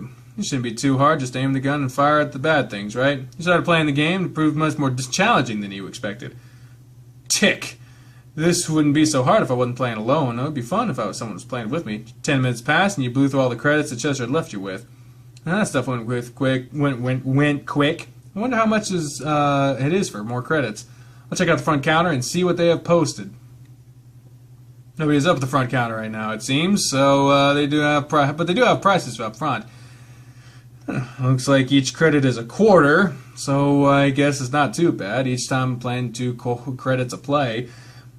Now that I know the prices, I can plan for the future and maybe come back when I have some money. Looks like I win tickets and prizes here too. Well, that's nice. Let's see what the prize shop has to offer. You took a look at the small room located near the front of the counter and the full items, tickets, numbers posted in front of them. Mostly pieces of plastic with no real value, though there are some neat things in there, but it seems like it costs a lot of tickets. That's how fucking arcades work, man. There's some cute little plush things, game systems, and even trading cards. I think I'll try to get my hands in too and sometimes see what I can get. I don't really feel like spending any money today, though, so I think I'll hold up a bit longer. I just want to look around. You went back wandering around the arcade, examining all the different machines. Most of the prize machines seemed rigged to you, so you never try them. As you look around, you found Chester with a broom and dustpan in hand. Oh, there you are. Hey, thank you, Thomas. What'd you think of the game? It's fun, but I think it would have been better if someone else was playing. Yeah, it's more of a multiplayer game. Oh, by the way, here. Chester handed you a plastic card similar to the one he had used earlier. There's a membership card. I set one up for you. Whenever you decide to come in, buy, and play, show them this card, and you'll get more credits for what you paid for. Get you discounts on a lot of services and stuff right here, too. Oh, thanks, Chester. No problem. That just means you have to come back now. Don't worry, I'll come back. I'm heading home now, though. I really just wanted to look around for today. Alrighty, well, be sure to come back soon. Will do. I'll see you around, Chester. Well, that's cool. Critical strike. Interesting. I haven't heard from the coach since this morning. I sent him a few other texts throughout the day, and he hasn't replied to any of them. He's ignored my call earlier. I wish he'd at least send me a message to say something. This feeling I have right now, I hate it. I worried about him, and I'm feeling bothered that Diana is back. I can't say I've ever felt like this before. I'm going to send him one more message, and that'll be it for today. Hey, Harold, I haven't heard from you today. I hope you're doing all right. Let me know, please. I'm kind of worried. That's all I can do now. I can't even drive. I can't even have the drive to do anything else other than lay in my bed and wait. Oh, that's him. I'm alive, don't worry. I'm just having a rough time right now. This text isn't like any of the other texts you sent before. Diana's texting! You sure your texting's kind of off? Yeah, I'm okay. I'll see you tomorrow, okay? Alright then, I look forward to seeing you tomorrow. Thanks, Thomas. Thanks. For what, I wonder? At least he replied to me, but I'm still a little concerned. I guess I'll have to wait till class tomorrow. Hopefully he'll be back to normal by then. Did you write your haiku? You need to write your fucking shit! I don't fuck around with school assignments, bro! Another restless night. I'm gonna hurry up and get to class so I can see Coach. That should ease my mind a bit. No time to laze about. He's not in right now. His lights are off again. He must be getting coffee or something. I am a little early. I guess he'll be here shortly. Took a seat on a bench outside of the classroom while he waited. Students began congregating around the door, but when it was time for class to start, Coach still hadn't shown up. Oh, God. At that point, people began walking away. What the fuck are you guys wearing? It's the same thing that happened last week. Yeah, we had no practice. I don't know what the fuck voice to do for Spencer. He seems like he'd have a sharp voice, sort of, but... Yeah. No. We had no practice yesterday, and we have no class today. What's going on, Thomas? I don't know. What should I know? Well, you're the one that have relayed message yesterday. Why would you tell everyone not to just do it himself? Besides, I know something's going on between the two. Good Lord, will you just back the fuck off? Lay off him, Darius. I'm sure he had reasons for having Thomas do it. Well, he knows why Coach isn't here. What makes you so sure of that? Oh, come, Spence. Don't act dumb. You know as well as I do that he knows something. His wife came back to town. What? Coach is married? He's divorced, Darius. How would you know? You'd be surprised how much I know. But Thomas, you said she's back in town? Yeah, it really seems to have affected him. For him to have missed practice in class again, it really must have thrown him for a loop. Coach has an ex-wife. I never pegged him to be a straight man. Shut up, Darius. Are you going to check on him, Thomas? I'll have to wait until class is over today. He's most likely asleep right now. I can give you right after class then. And if his ex is back in town, that means she could be there too. Darius. Oh, he's right, Spencer. She's there right now. Oh, is that so? Then would you rather not go over there? I'm worried about him. I'd still like to check up on him. Then it's settled. I'll take you there after our math class. I can go too. I want to see what his wife looks like. No, Darius, you're not going. You need to stay out of it. Why are you getting involved? I'm not. I'm just going to give him a ride over there so he doesn't have to walk or take the bus. Once I drop him off, I'll be leaving. Whatever you say. Come on, let's head to our math room so we can get our last week assignment while we wait for class to start. I'll help keep your mind busy. Sean, sounds like a good idea. You might as well come along too, Darius. Like I wasn't going to anyway. Time dragged on, but eventually you were finished up with your math class and it was ready to leave with Spencer. Ready to get going, Thomas? All these voices that are going down here, like I got so many other voices that can go in so many other directions, but All of them are going down here. time to go. Darius, you're not going. I'm just dropping him off, then I'm leaving. Don't you have anything better to be doing? Nope. Come on, if you're just dropping him off and leaving, that means I can't stick around if I'm riding with you, right? Besides, I know there's something going on between the coach and Thomas. Fuck! Stop! Clearly, you know too. Jeez, Darius, you're really the worst when it comes to stuff like this. It's fine, Spencer. Is it really that obvious to both of you? Wait, you're kidding, right? I was helping push you two together. It might not be obvious to everyone, Thomas, but I caught on pretty quick. I've been watching you two interact with each other, and it's a little personal at times. But that doesn't matter. Let's get you over there to his place so you can check on him. Alright, let's go. I guess you're coming along too, Darius. Sweet. But I swear, I'll drop you off somewhere and leave you if you step out of line. Yeah, I got it. This is the place. Damn, Coach has a nice place. Yeah, it's a really nice house. Well, text me later and let me know what the coach is doing, alright? And send me a picture of his wife. I still want to know what she looks like. I wonder if the kind of woman she's into. Darius. Thanks, Spence, for bringing me. I'll be sure to let you know how things are. You approach the front door and test that knob before knocking. It's locked. Dan's car is gone, but Coach is here. Coaches is here. I wonder if they're out right now? You rang the doorbell and waited a couple minutes for an answer, but no, never came. Oh, man, I don't even know if he's home now. Spencer drove off already, so if he doesn't answer, I guess I'll just come back later. Unless... Coach said the side gate was already unlocked. I can check the back door. Yeah, let's hope the back door is unlocked, too. Huh, good it is. Before walking to the house, you poked your head through the door. Harold, are you home? Coach Grifter? You could hear the TV from the living room as you walked in. Harold? The TV was on, but there wasn't anyone around. I wonder if he's in his room. I'll check, but if he isn't there, I'll leave. You crept to his room and pushed the door open. You sighed heavily when you saw him laying on his bed. He was curled up to his side, hugging a pillow while snoring loudly. He was wearing nothing more than a muscle shirt and underwear at this point. He's out cold. Should I wake him up? Pursue the plot. You gotta pursue the plot. That's the point. Wake him up. Pursue the plot. Fucking fuck. Oh, God. I really should make sure he's okay now. You approached the bed and sat down beside him. Harold? He didn't seem to respond to your voice, so you put his hand on your shoulder and shook him gently. Hey, wake up. Grrr, Thomas, what are you doing here? Bear sat up, rubbing his bleary, bloodshot eyes. I was worried about you. Didn't show up at school this morning, and after yesterday's text, I was concerned. How'd you get in my house? I always find a way. You always leave a way for me to get in your house. The back door was unlocked. Anyone can break in here. I'd never know. Are you alright? Your eyes are all red. And the fur around him looks matted. Has he been crying? I'm alright. Oh, wow. Even on the picture, his eyes look a little red. Damn. When he spoke that time, you noticed something foul about his breath. Looking at the nightstand, you saw an empty bottle laying at its... Oh, he's been drinking! Beside that, you saw... Oh, no! Pills! Oh, Lord, I had a guy come into my hotel the other day, took a fistful of pills, and he was fucked. We had to get him out of the... Take him to the hospital. Shit. Have you been drinking? Whoa, yes, that. Your breath and the empty bottle at your nightstand. Your eyes are so red. Are you sure you're alright? Looked up at the pill bottle beside his bed, and he looked back over you before putting his face in his paws. I drank an entire bottle after I left. I just wanted to go to sleep. It worked eventually.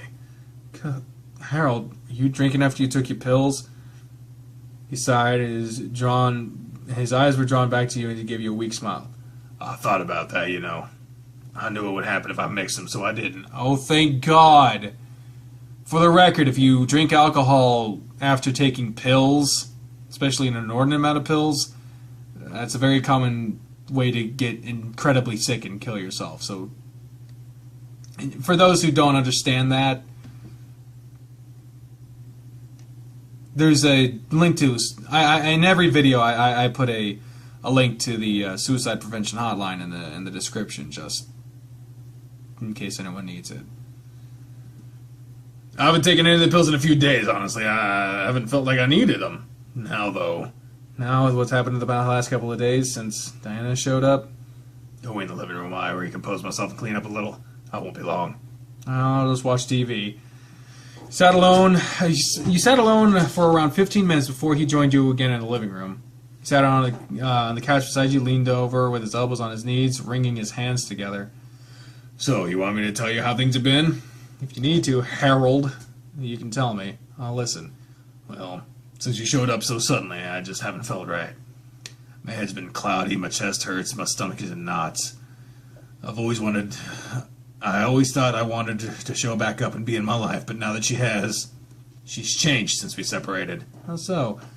There's something about her that just isn't the same. She's not the same girl I fell in love with. It didn't feel right. Nothing about the time I spent with her here felt right. That night after I dropped you off and came back, she was in my room. She was sitting on the foot of the bed waiting for me to get back. Hey, you're back now. Welcome home. Di, what are you doing here? I told you I was here. I just needed a place to stay for a day or two until I check back into my hotel. Couldn't you have called or something? I did, and you didn't answer. I even tried your cell, but it was disconnected, so I suppose you got a new one. That's right, I got a new one a while back. So I tried. I didn't figure it would be an issue just stopping by. Of course you fucking wouldn't, you bitch. It's not a problem, is it? No, it's fine. You're welcome to stay here. It's good to see you. It's good to see you too, Harold. Diana stood up and moved towards him. You're looking really good, too. You put on a bit of weight, I see. I guess so. I eat out more than I should, but I keep up my gym routine at least. You know, I've missed you lately. You have? Mm-hmm. I've been a bit lonely without you. You seen anyone right now? Well, That guy I saw you early? kinda. Nothing serious? I don't know yet. We just started, really. We just had our first date tonight. I see. Then I don't suppose this'll hurt anything. Motherfucker! No! You say seeing anyone, that means no. I don't care if it's serious or not. That means no. Asshole! She leaned up and kissed the bear while stroking his cheek. Caught him by surprise, anyway, he didn't pull back. Instead, he grabbed her waist and pulled her closer to himself. Why'd you leave me like that, Diana? You confused me. I was afraid, and I didn't know how to react. So I just shut you out. You know how much that hurt me. I've been in therapy for depression. I've been trying to cope with so much since then. I'm sorry, Harold. I didn't mean for that to happen. Again, she kissed him, letting her hands travel down to the front of his shirt, undoing the buttons one at a time. I've missed this so much. Oh, Di. And well... You looked away from him, clenching your fists tightly. You were ready for what he was about to say, but it wasn't something you were expecting to hear during this talk. Before things got too far, I had to stop her. She pleaded with me, told me how much she missed me, how much she badly needed to feel my touch. It ended with us arguing, and she let it slip that she was seeing someone back in her town. Then I was being a prude like him. I told her just to go to the guest room and sleep. She gave in and left the following afternoon. But not before telling me she was glad we'd ended up not sleeping together. She thanked me for not letting her make that mistake, and she was feeling desperate. She said she still had feelings for me, but those feelings weren't quite the same as the love we first had. In the end, it turned out she only stopped here to try and sleep with me to satisfy the craving she had. And at first, I thought she wanted to make amends for how she treated me when she left.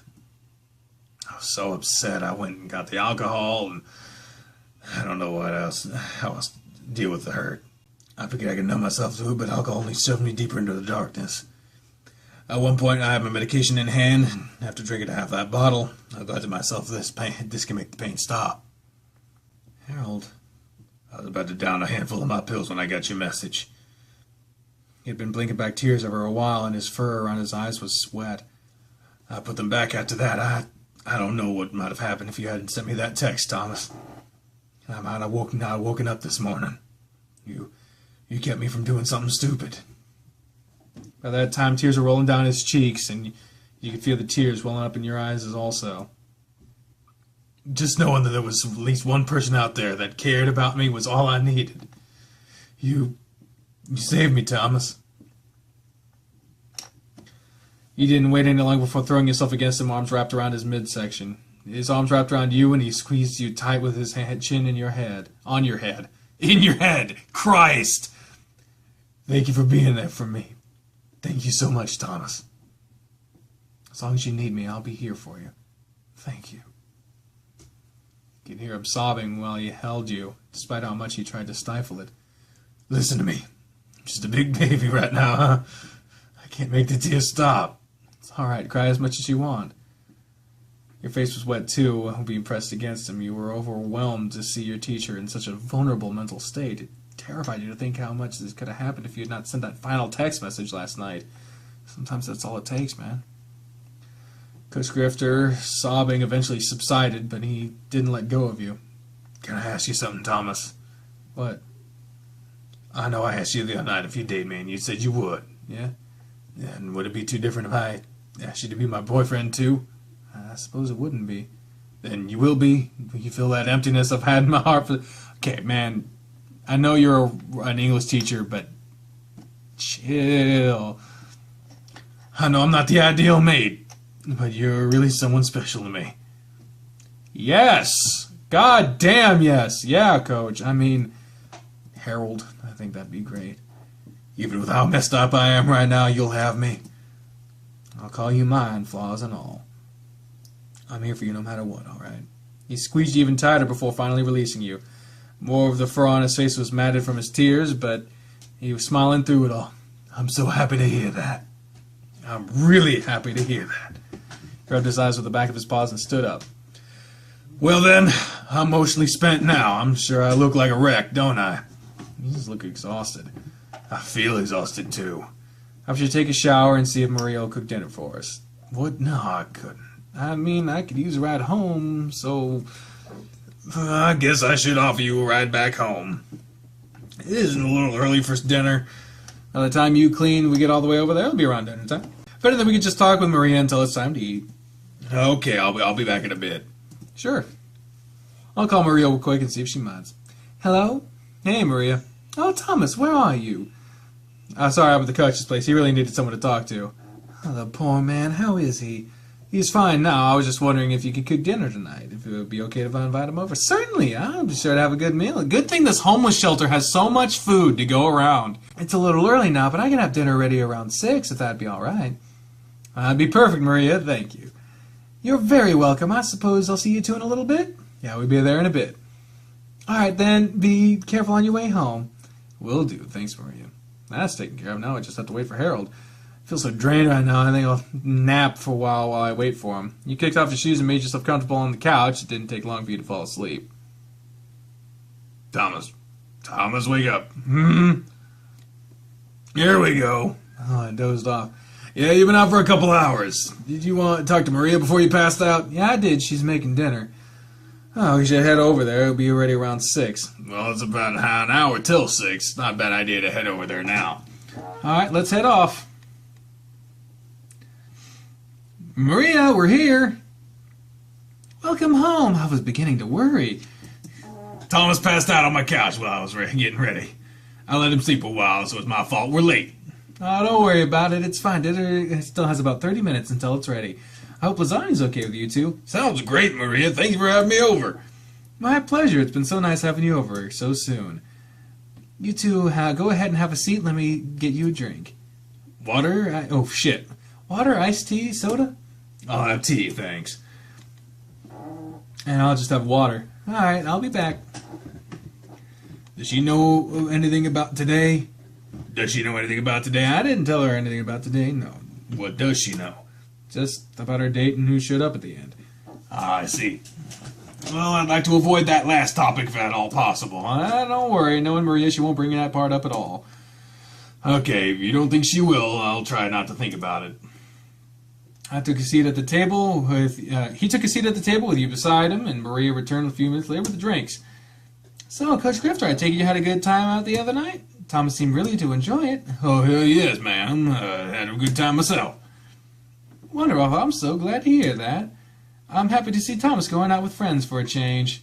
All he was doing was going to school or practice. It's a great change of pace for him. I understand how it is. It's really all I've had time for lately, other than that signing event I did. Oh, it was a lot of fun to go out to get someone else, though. Yes, it was. I'm really thankful you took me out. It's the least I could do since you helped me so much with my yard. It was really a wreck. You got that right. You should have seen the way how overgrown it was, Maria. We had to put some work into it to make it look nice again. It was worth it in the end, right? You have free access to a pool whenever you like. That's right. You're welcome to join him whenever it decides to take advantage of it, Maria. I'll keep that in mind. It's been a little while since I went swimming.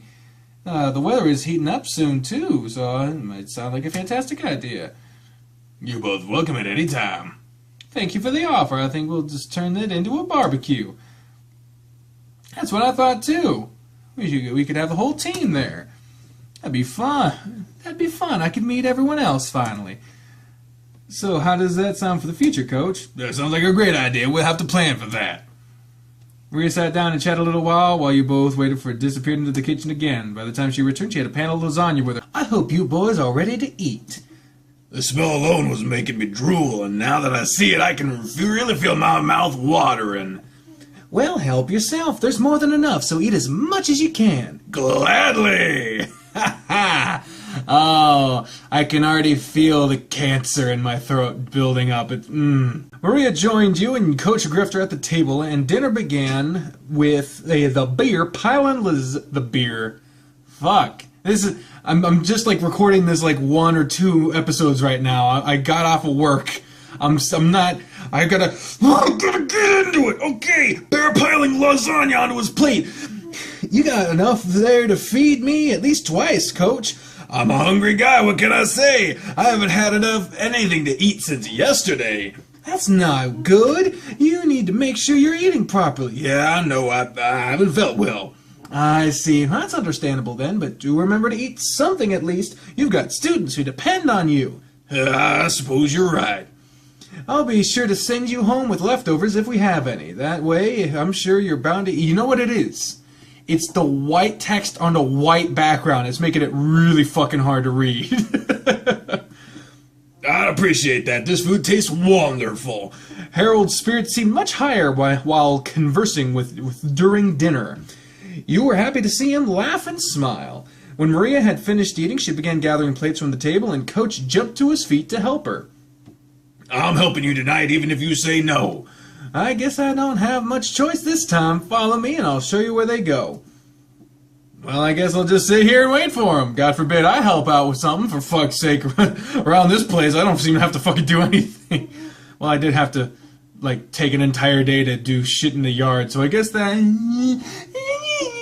It didn't take them long to rejoin you, and Coach had a bowl of leftovers lasagna with him.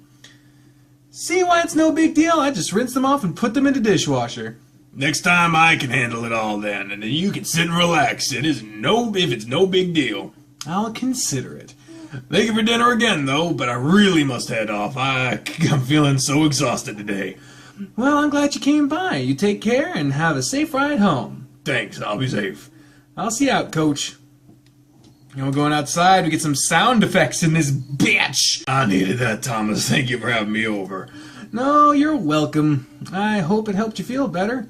It did. I feel a lot better. Maria's really great, and I enjoyed having dinner with you again. Thank you for being there when I needed someone the most. I'm glad it could be. He enveloped you in a warm embrace, pulling your head against his shoulder. So you're really okay with being in a real relationship with me? I think so. I never thought I'd be with someone so much older than I am. Come on, I'm not that much older than you. I'm only 21. Okay, maybe 12 years is a little more than I thought. So he's 33. Did I do that math right? I think so. But that's okay. I'm happy, and I hope that I can keep you happy too. I don't think that'll be a problem. Aww. He let you go and stepped back, looking you over. So, is that okay if I give you a kiss goodnight? Ooh, they're gonna kiss! Your face instantly lit up and you glanced around nervously. Yeah, okay. He put his hand to your chin and raised your eyes to look at his. And given the fact that he's fucking tall, just... Oh shit, I'm losing my headphones. Are you sure? Are you? Your question was answered when he pulled your lips up to his in a soft, quick kiss. Oh my gosh, yay! Yeah, I'm sure. Me too. I'm heading home now. I'll let you know when I get there, okay? Yeah, be careful. Well, of course. Oh, it's so cute! Oh my god! He waved to you, and as he backed out of the driveway and drove away, you stood there for a minute more, somewhat in a daze, before finally heading back inside. As you expected, you saw Maria's ears vanish from the door window as you approached it. She was back at the table with her back to you, pretending like she didn't hear you come in. I'm back inside, Maria. Oh, I guess he's gone now? Like you don't know that he drove off already. I don't know what you're talking about, but you should go wind down for the night. She poked your nose with a grin and walked off towards the kitchen. All the cats I know think they're so sly, but I know better. You can't pull the sheep over this wool. I don't know what I was about to say, and it wasn't going to be funny anyway. Burping, stop! Man, what a day! Even after that nap, I'm feeling so worn out. I can only imagine how he's feeling right now, though. I kind of wish I went with him to make sure he'd be okay. I'm sure he'll be ready to go at practice tomorrow, but after all that's happened, nah, he'll be fine. He was happy when he left. I could see it in his face. You rolled around on your bed waiting for a message from the coach, letting you know he was home. Yeah, that sounds like it. That's what I've been waiting for. I'm home, safe and sound. I'm really tired, so I think I'm just gonna try to get some sleep now. Sounds like a good idea. I'm sure you could use the rest.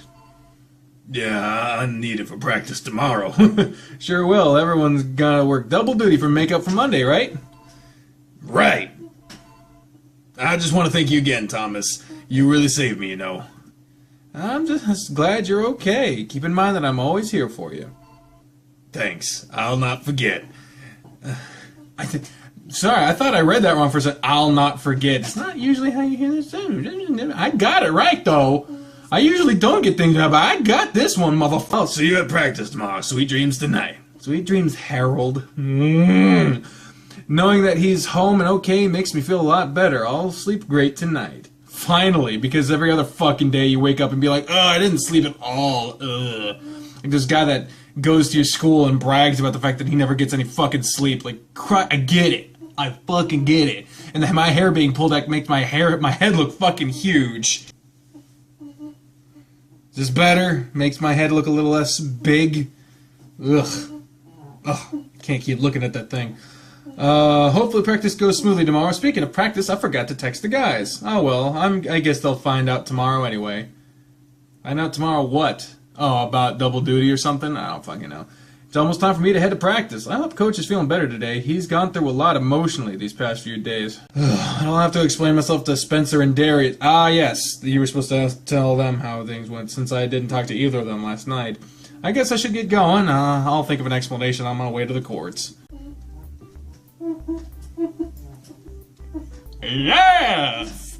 Time for the boogie! Hey, Thomas. Hey, Spence. I never heard from you last night. How did things go over at the coach's place? Oh, things went fine.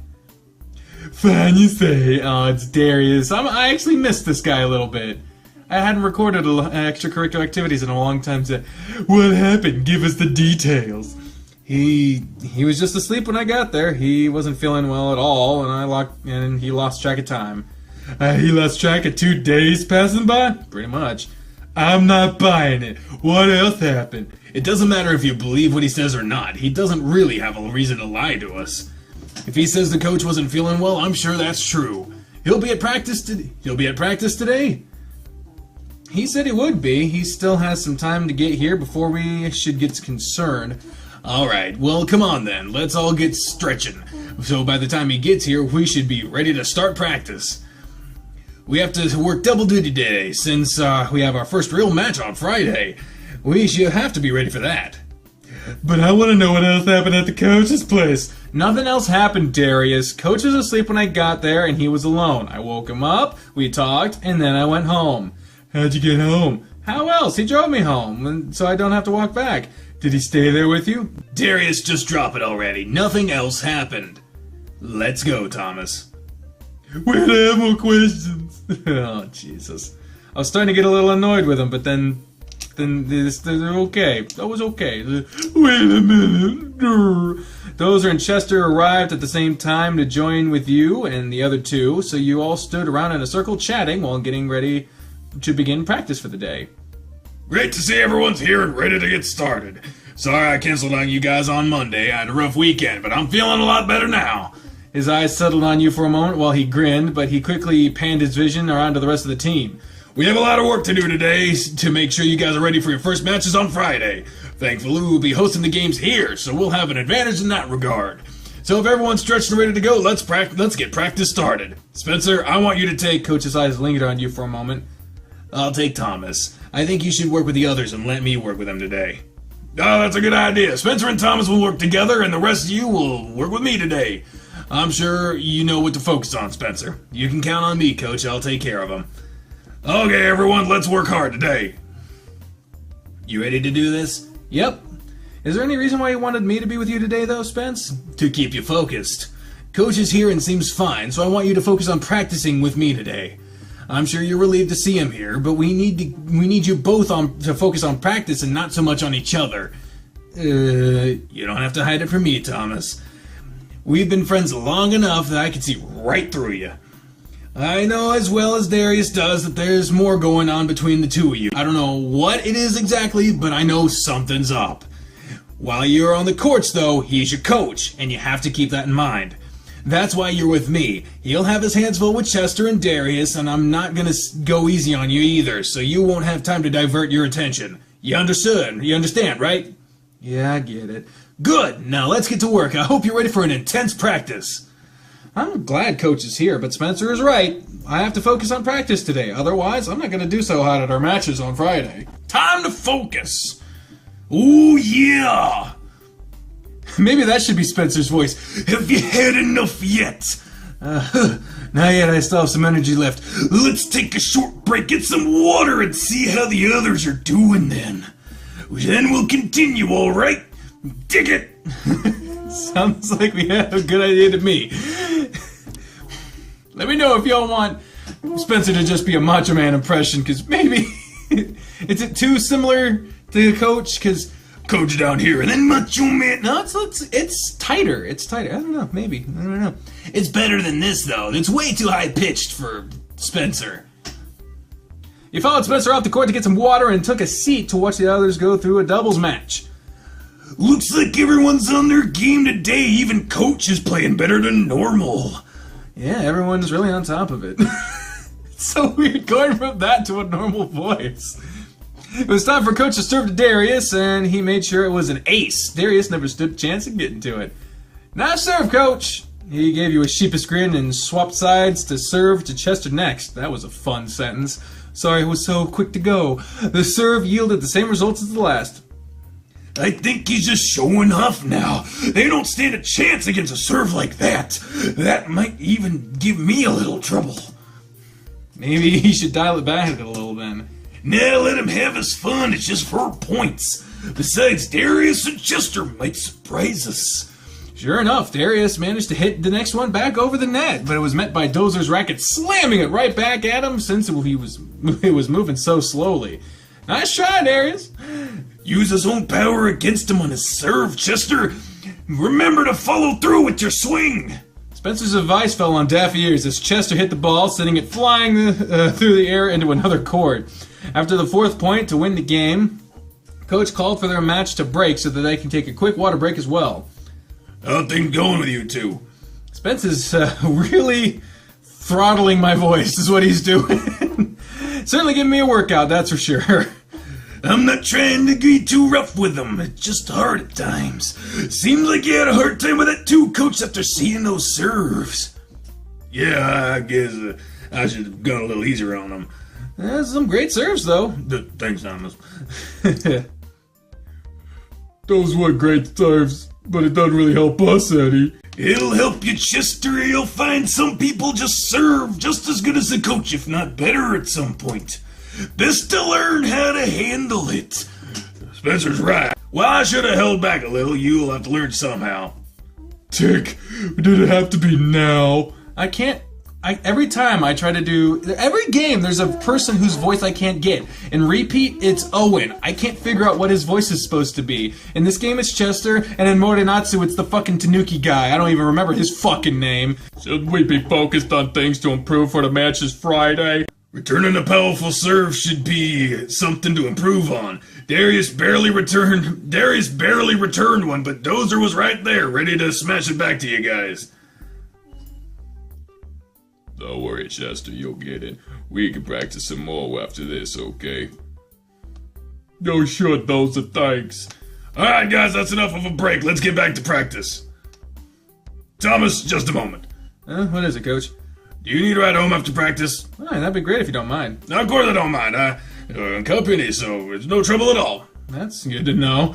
You stood there in silence for a moment after that. I'm gonna head over to Spencer now. He's waiting for me. Oh yeah, sure. Good luck with him. Thanks, and try to keep it easy on the other guys, okay? You don't have to show off. I think that's funny. He might take that bad, like, oh, I'm just trying to... So they need to practice. Let's go with that. Nice, easy. They need to practice too, so give them a chance. Yeah, you're right. I'll try not to be too hard on them. I'm a bit surprised my serves were as accurate as they were. I'm really in the groove of things today. I'm happy for that. Now get back there and show Spencer a thing or two. Will do. He parted ways with the coach and joined Spencer back at on his court for the remainder of practice. As much as you wanted to check on Coach and see how he was playing, now Spencer wasn't going to give you a chance to. He made sure your attention stayed on your practice with him. By the time practice was coming to an end, you were exhausted. Phew, that was a good practice, wasn't it? Spence, you wore me out. I'm so tired now. I hope you learned something today, or I feel like you've improved somehow. Fuck. I think it did. I guess we'll see how things go on Friday. I hope the other guys had an easier time than I did. I'm sure they did, since they were just playing doubles. None of them seem as winded as you were. Ugh. You and Spencer joined the rest of the team so Coach could go over some final information with you. Alright guys, it's a great practice today from what I can see. Friday, we'll be meeting here around noon to start warming up and to go over a few extra tips about your opponents. They're coming from Ferguson County Community College. Ferguson Community College, I should say. On the other side of the city. Be sure you're all rested and ready to go on Friday. Feel free to invite friends and family on the... What the fuck is going on behind me? Guess nothing. Feel free to invite friends and family to the matches and show us some support. It's our first real match and it's a home game, so let's spread the word. You're all dismissed now. Rest up and I'll see you all again soon. Hey Thomas, do you need a lift home or is Coach gonna take you? He'll be giving me a lift. Oh, alright. You sure you'd rather not have me not... What the fuck? That had a little vomit in it. You sure you'd rather me not give you that ride? I'm good, Darius, thanks. I bet Coach is busy enough. I'm sure he has plenty of other things to do he should be doing with his time. It's no trouble for me, Darius. I don't mind taking him home. Well, if you insist, I guess you could go for some more time alone together. You two have fun, then. Does Darius know? He thinks something is going on between us. Same with Spencer.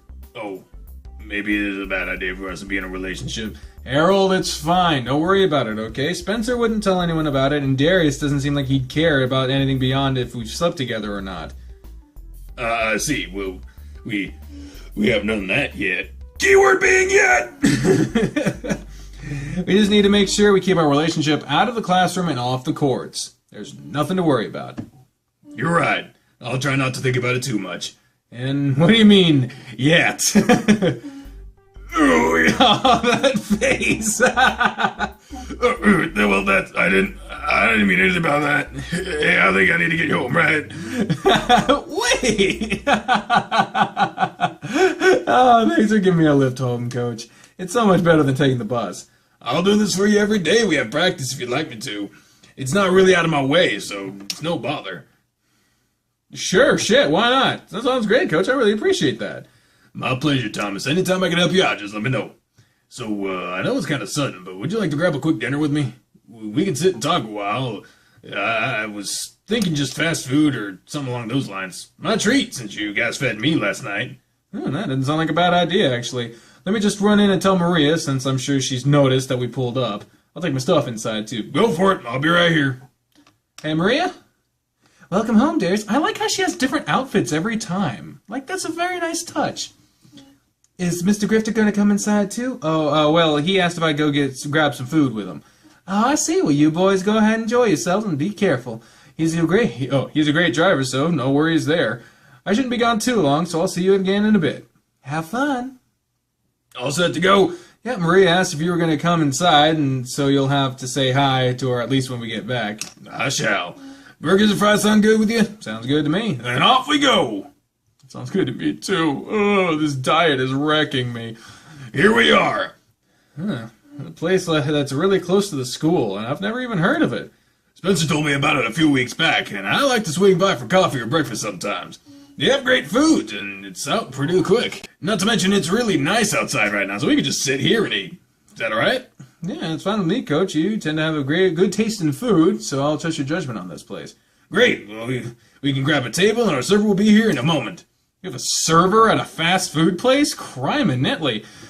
You took a seat with Coach Grifter at one of the tables outside, and sure enough, someone came out to greet you right away.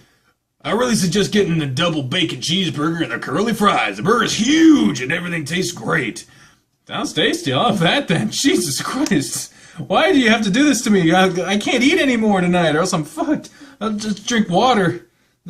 Fool my stomach into thinking I'm actually eating something. Your orders were placed, leaving you alone with Coach to chat. Thanks for joining me again. You say thanks a lot. I used to apologize for everything, so I get it. I can't pass up dinner, and I'm happy to get to spend more time with just you. I'm happy you just have some more time. What the fuck did I just say? I'm happy to have some more time with you too. Okay. And like, just imagine y'all are sitting down and Coach is trying to say something, and then it's like, what the fuck was my line? and then the camera pans out, and it's like a movie. It's like, oh shit, I didn't read the script for this one. I'm sorry. I was up late last night. Get me my fucking wardrobe out here. The shirt's too tight. And I'm really glad to see you're in a good mood. It's all thanks to your help. I feel so much better than I did. After I got home last night, I had some time to myself to really just think about things. And I think I can start healing now. What do you mean? Well, I've been clinging to a hope that Diana would come back to me. I realize she's never going to come back. And she's changed too much already with how she acted while she was here. I don't want to be with her again. Of course, I still love her, and that'll be there for who knows how long. But despite that, I don't want to be with her anymore. I can't, not with how she treated me. It's time to focus on making myself happy again. That's great to hear. I'm so glad that you've got such a positive outlook on it right now. It's still going to be rough, but with you around, I think I'll manage just fine. I'll be around whenever you need me then, Coach. Thanks, Thomas. That really makes me happy to hear. And while we're on this subject, can I have the pleasure of doing something nice for you this weekend? You have something in mind? I do, and if you're down to spend a little more time, if you're down with the sickness, you know what I'm saying, Thomas? What is this? Title belt? You can't even see it. I was doing this around my waist. That means title belt in wrestling. Anyway, if you're down to be spending a little more time with me, how can I say no? I'm down for whatever you have in mind. Great, then Saturday I'll have something planned for us. Already looking forward to it, Coach. The bear grinned broadly and propped his chin on his paw looking at you. Thinking man. So I guess I'll take this time to ask a little more about yourself. To be honest, beyond the courts and class, I don't know much about you other than your personality. I'm your teacher, and I don't even know what you're in school for. I guess that's something pretty important, huh? Well, I'm currently undecided, using the first couple of years to get through the basic courses while I try to decide what I want to do. I see. It's tough trying to decide on what you really want to do. Choose something you enjoy, though, and you'll be set for life. I didn't decide what I wanted to really do until I was nearly done with college, so you'll have plenty of time. Do you have any idea, do you have anything that you really enjoy doing? I was in management before I lost my job, and I really enjoyed what I was doing there. One field I'm considering is actually business management. Well, that's a fun and sexy topic. Business management, huh? You can do that. You're smart enough, and you do a good job of handling the team at times. It's certainly a profitable field to go into.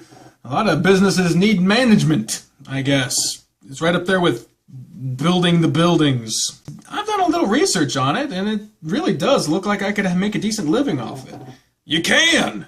And there are plenty of opportunities for you near here. Once you really decide on what you want to do, I'll do what I can to help you.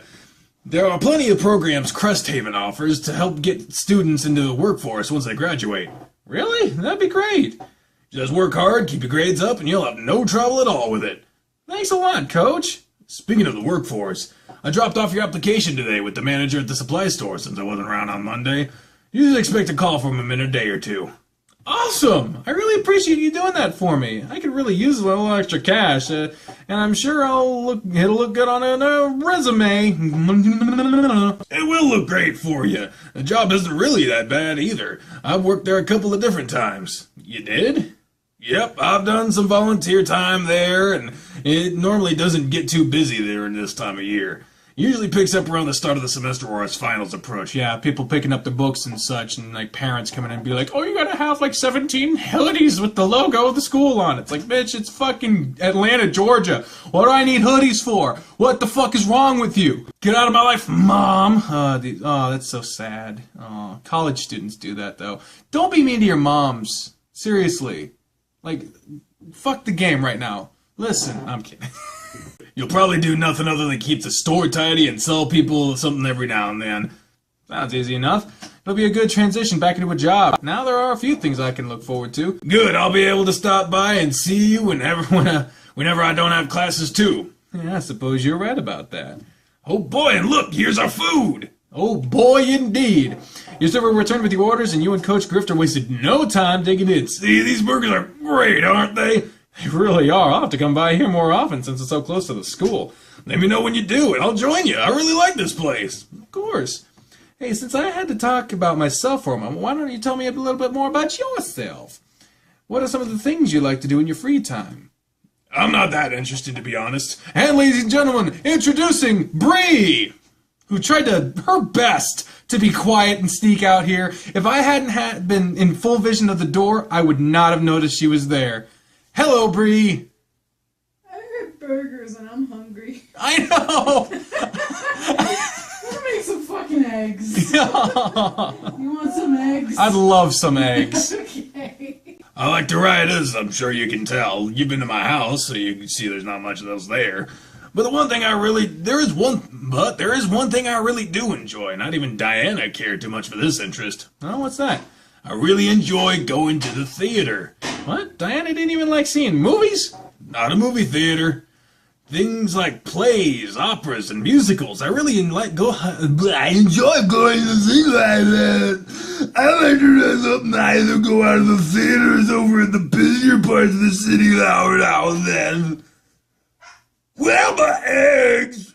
It's on the fucking fridge, you impatient ass. I went to a lot of them alone, though, since Di thought they were boring. It's not for everyone. Going alone is no fun, though. I've never been to anything like that except for school ones. You're missing out, then. Some of the great ones pass through here. You should take me to see one sometime, then. Really? You'd go with me? Sure. Seems like it could be a lot of fun. I'd love that. Shit. No! I don't really have anything fancy that I can wear to them. You don't have to dress up in a suit or anything like that. Even just a button-up shirt and some nice pants is acceptable. I'll tell you what. I'll see if anything as good is playing anytime soon, and if there is something, I'll get us tickets and we can go watch whatever it is. Does that sound good to you? Yeah, I'd not mind giving that a shot. Then I'll see what I can find. I hope something good is coming around then. I've not been in a mood to go see anything in a while, and now I'm kind of excited to get about going. Of course, it won't be this weekend, but it'll be something we can look forward to. Definitely. One of these days, you'll have to pick something out for us to do, though. You will have to do it. Didn't I just suggest the theater? I mean something you would really like to do.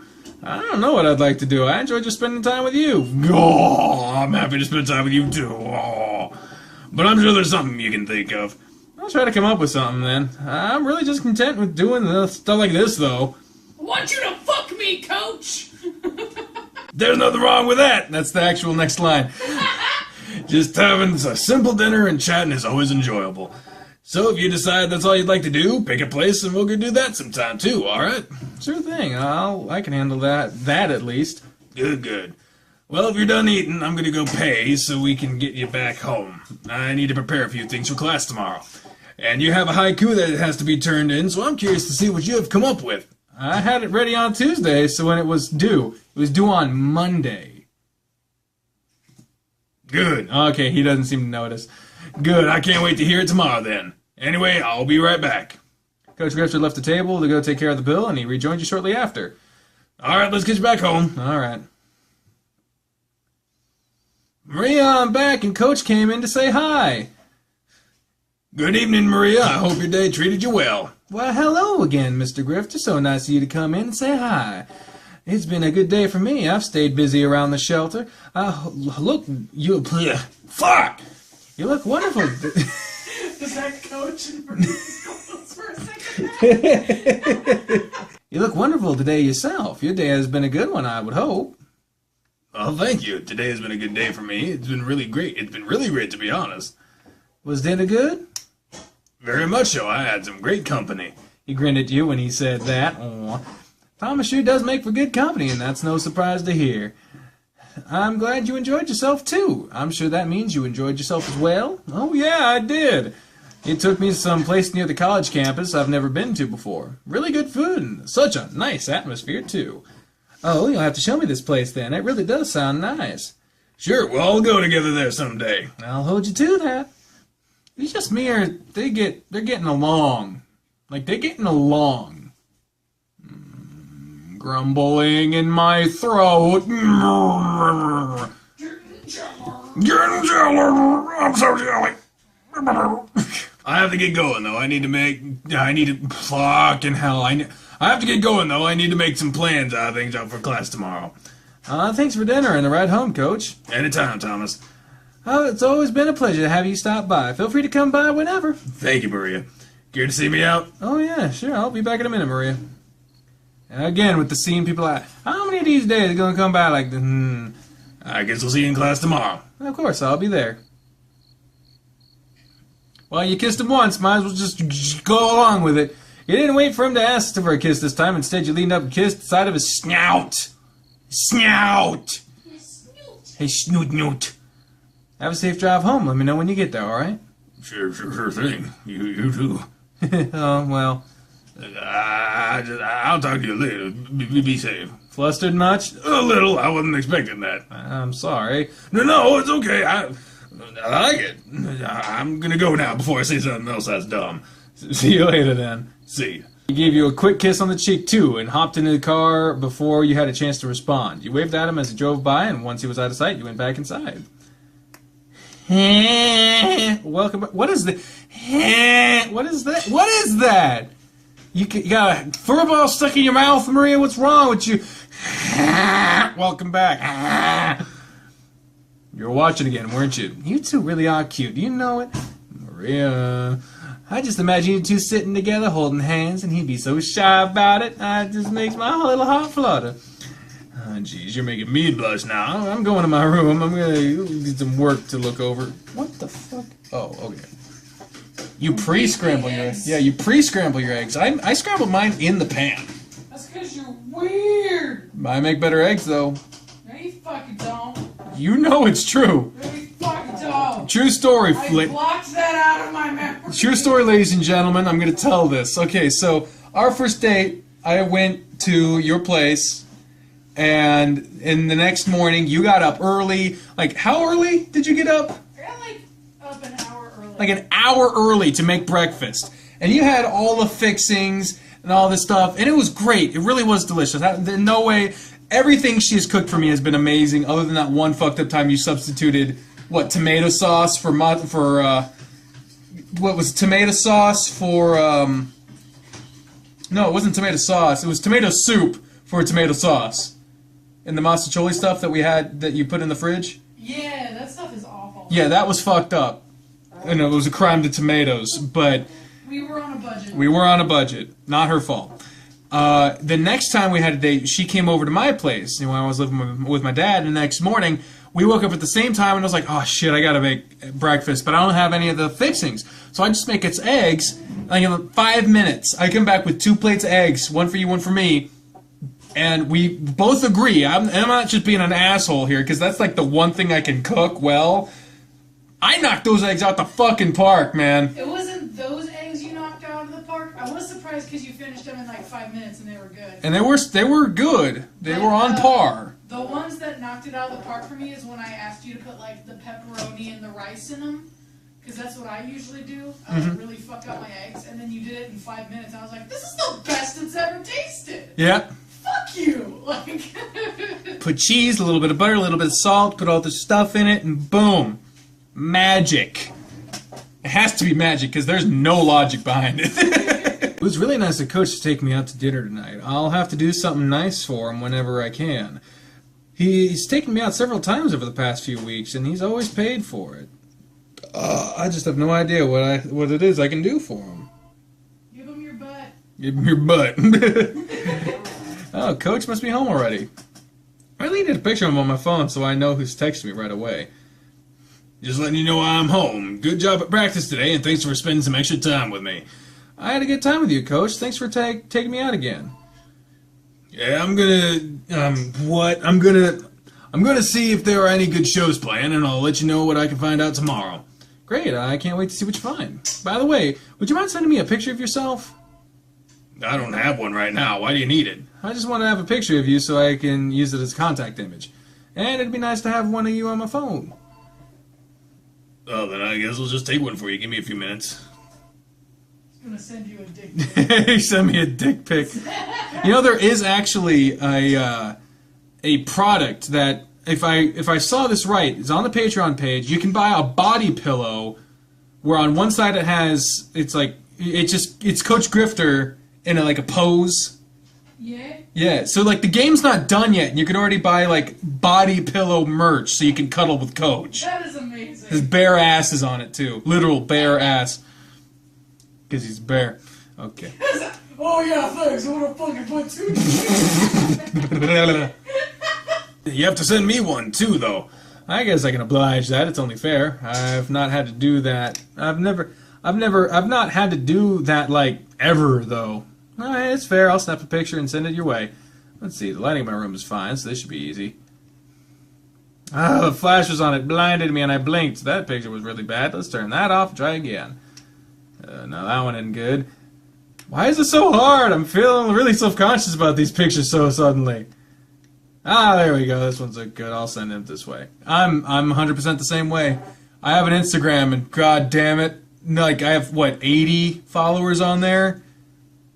It's a fucking nightmare. Deckerlink Jack, by the way, in case you want to follow me on Instagram. Here you go. This one should do the trick. Several more minutes pass by while you wait for another message from Coach Grifter. Alright, here's your picture. I felt a little silly doing this, but I hope it's good enough.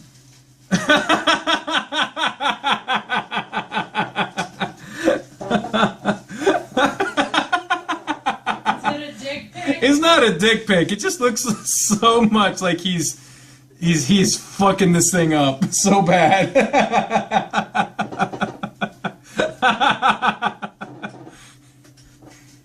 It's so bad. No, I'm coming over. Come on down. With the fucking glasses and shit. At arm's length. Yeah, both arms. You gotta learn how to do that shit with one hand, man. Right? You gotta hold it and use the phone at the same time. You tilt it slightly up to hide that fat girl chin that we all have. Your picture was really cute, by the way. I'm gonna set it as your contact image right now. Your picture looks good, too. Thanks for sending it to me. I'm happy that I can see you whenever I want now. Is that so? Well, I'm glad. I thought it looked really bad. But no, it's really cute. Glad to have it. Glad you think so. This will be the last message for the night from me. I have a lot to do now. Sleep well, and I'll see you in class. Smile face.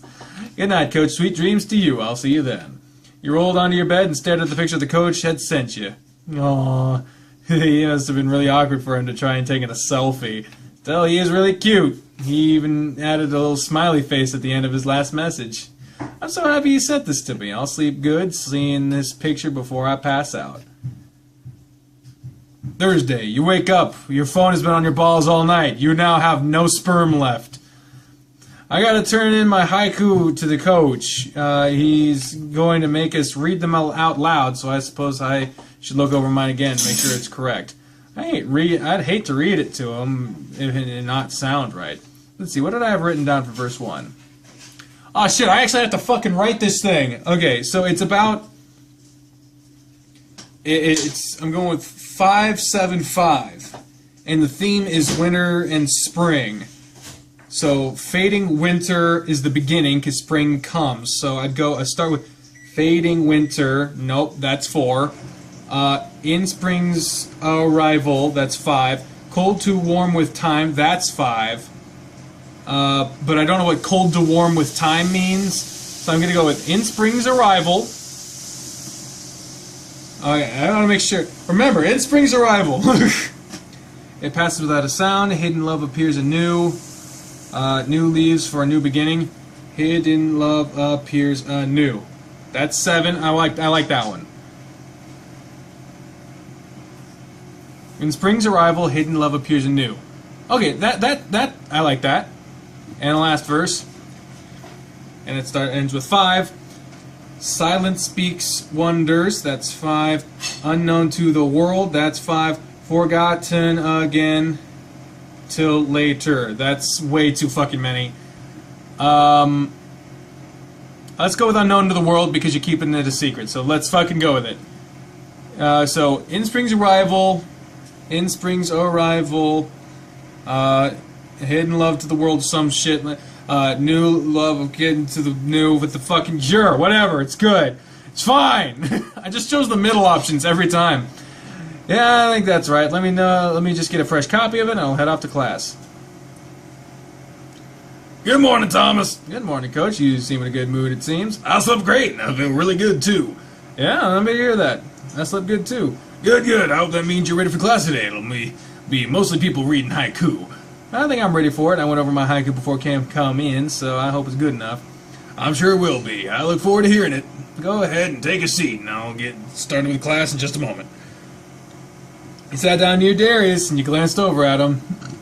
On one hand, he made the OK sign, and with the other index finger running through the OK. So, boom, bitch. With a sigh, you shook your head and turned your attention to Coach. Alright, everyone, let's get settled. Or started, fuck. I hope you all got my email about made preparations for today's class. I apologize for my absence the other day when your haiku were due. Today's class will consist of you all reading one by one, read what you have prepared. Then you'll turn it in at the end of class.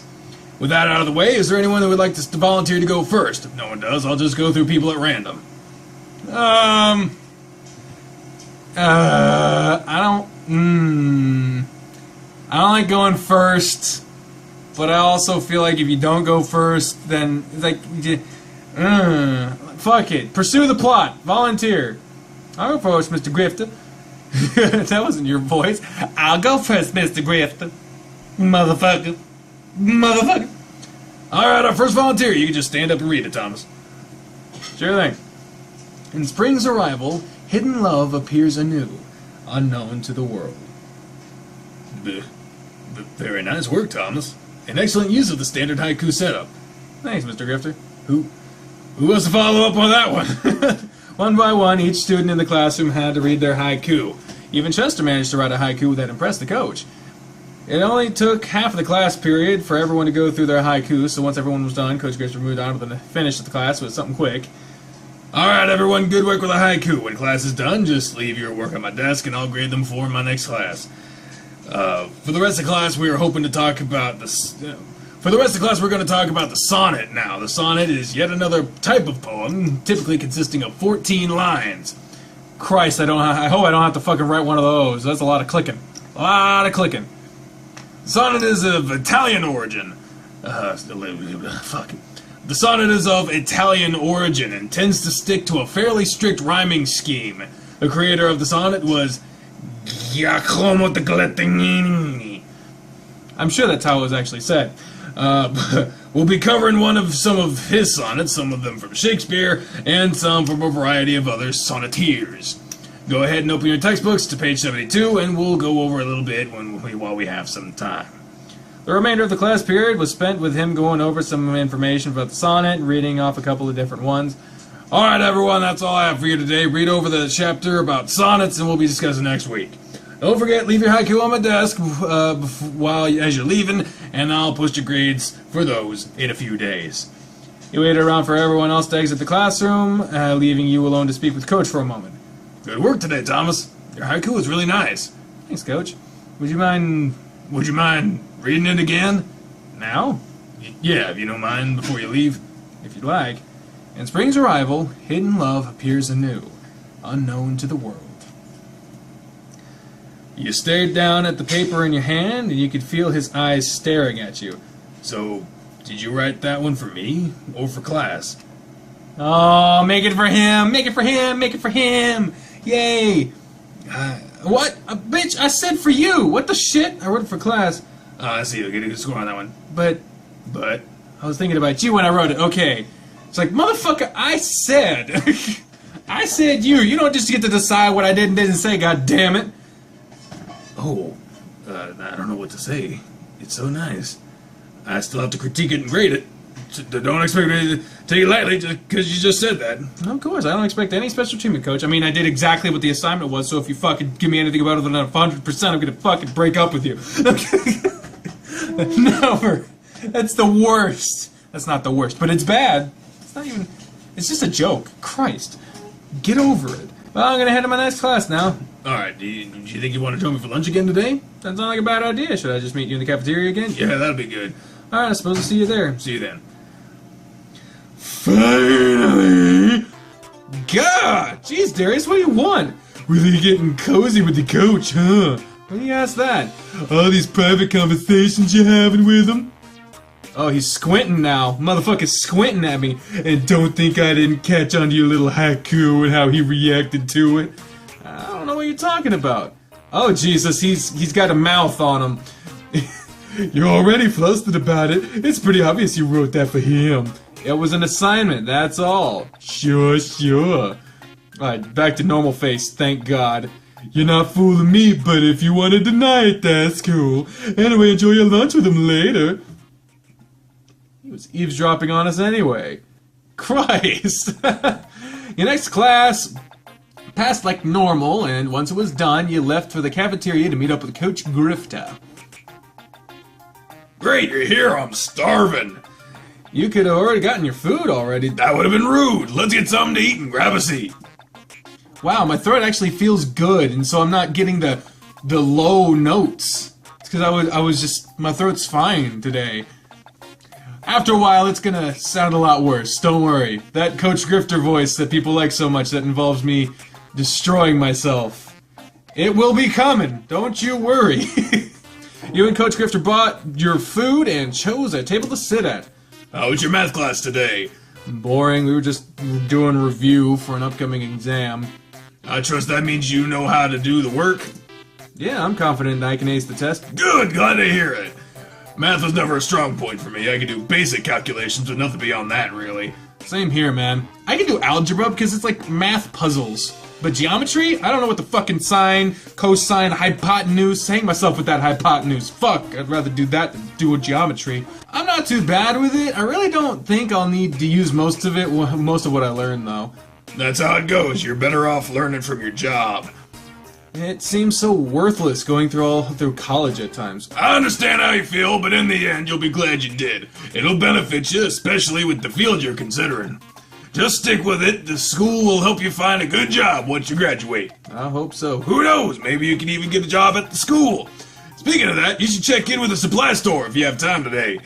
It would look good on you to do that before they called you. The manager's there, so it wouldn't hurt to check in. That's a good idea. And after lunch, I'll head over there and check on that. Excellent. After that, make sure you head home and get plenty of rest. Don't forget our first official matches are tomorrow. You will be playing a singles match and then a doubles match with Spencer. Tomorrow's gonna be a busy day, huh? Yep, made sure to invite Maria so she can cheer for everyone. I will. She'll enjoy getting to watch her first matches. The matches start at what time again? The matches will begin at 1, and we are meeting at the courts at noon. I have a feeling I'm gonna fucking... I need to know that shit. We'll be taking on a little bit... Oh, shit. We'll be talking a little bit about your opponents, and it'll give you a chance to warm up. Alright, feeling pretty pumped about it. Glad to hear it. You guys all should do great. I expect a lot of victories for our team tomorrow. And of course, Saturday, I have something planned. Kind of a celebration, too. Only it'll just be the 2 of us. I'm looking forward to whatever you have in mind. Not gonna even tell me what you have in mind still, huh? I'm not, but I think you'll have fun. This is something I really enjoy doing, so I hope you enjoy it, too. I'm sure it will, since I'll be with you. What should I wear? Something comfortable. It doesn't have to be anything else. Nice. Gotcha. So anyway, are you gonna have us write more poetry with the sonnets? I haven't decided yet if I'll make you guys write a sonnet. Those are a little more complicated than writing a haiku. We'll most likely just read about some of the favorite ones and talk about their meanings and whatnot. You can expect to hear some of William Shakespeare in our next class, if you want to read up on some of his works. Shakespeare, huh? I enjoyed his I enjoyed his writing. He wrote some really deep and complex things. I've seen a handful of his plays acted out on stage, and there are a few that I've read over so many times. I can recite all the lines along with the actors. Fun fact, I actually did represent my high school in a Shakespeare contest. Out of everyone that entered, they picked me to represent them, and then I lost. But it was good. I think I got like 3rd, 4th place, something like that. I don't know. I don't even fucking remember what I did. I know I had to do a monologue and a poem. I think I have them in my drawer here, so maybe someday no one gives a shit. I love to just stay in bed reading his works. I always find it hard to understand. It can be difficult, but there's a reason I'm teaching this stuff. He really inspired some of the poetry I wrote through college.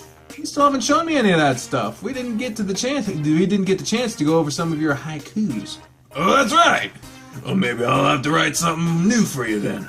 He chuckled when he said that and went back to eating his lunch. Yeah, that'd be nice. Oh, what? I said that out loud, didn't I? About writing me something? Yeah, you did. Maybe I will. Who knows when inspiration will strike. You carried on a little longer with Coach Grifter while you ate, but it seemed like no time at all before he stood up. Thanks for the company while on lunch. I have to head back to the classroom now since it's about time for the next class to start. Be sure to stop by the supply store before you leave. I'm hoping they'll have good news for you. I will. I'll let you know what happens. You had better. I'll see you later then, Thomas. I'll see you later. I'm done eating now, so I guess I'm gonna go checking on that job. Here's hoping. Whoa, look at this supply store. So many options. I don't know who is here. Welcome! Is there anything particular you need today? I came by to talk to the manager if he's still around. That'd be me! What can I do for you? Oh, Mr. Grifter dropped my application off with you. He said I could stop by and see you. You must be Thomas, then. He spoke highly of you, and looking over your application, you seem to have good experience.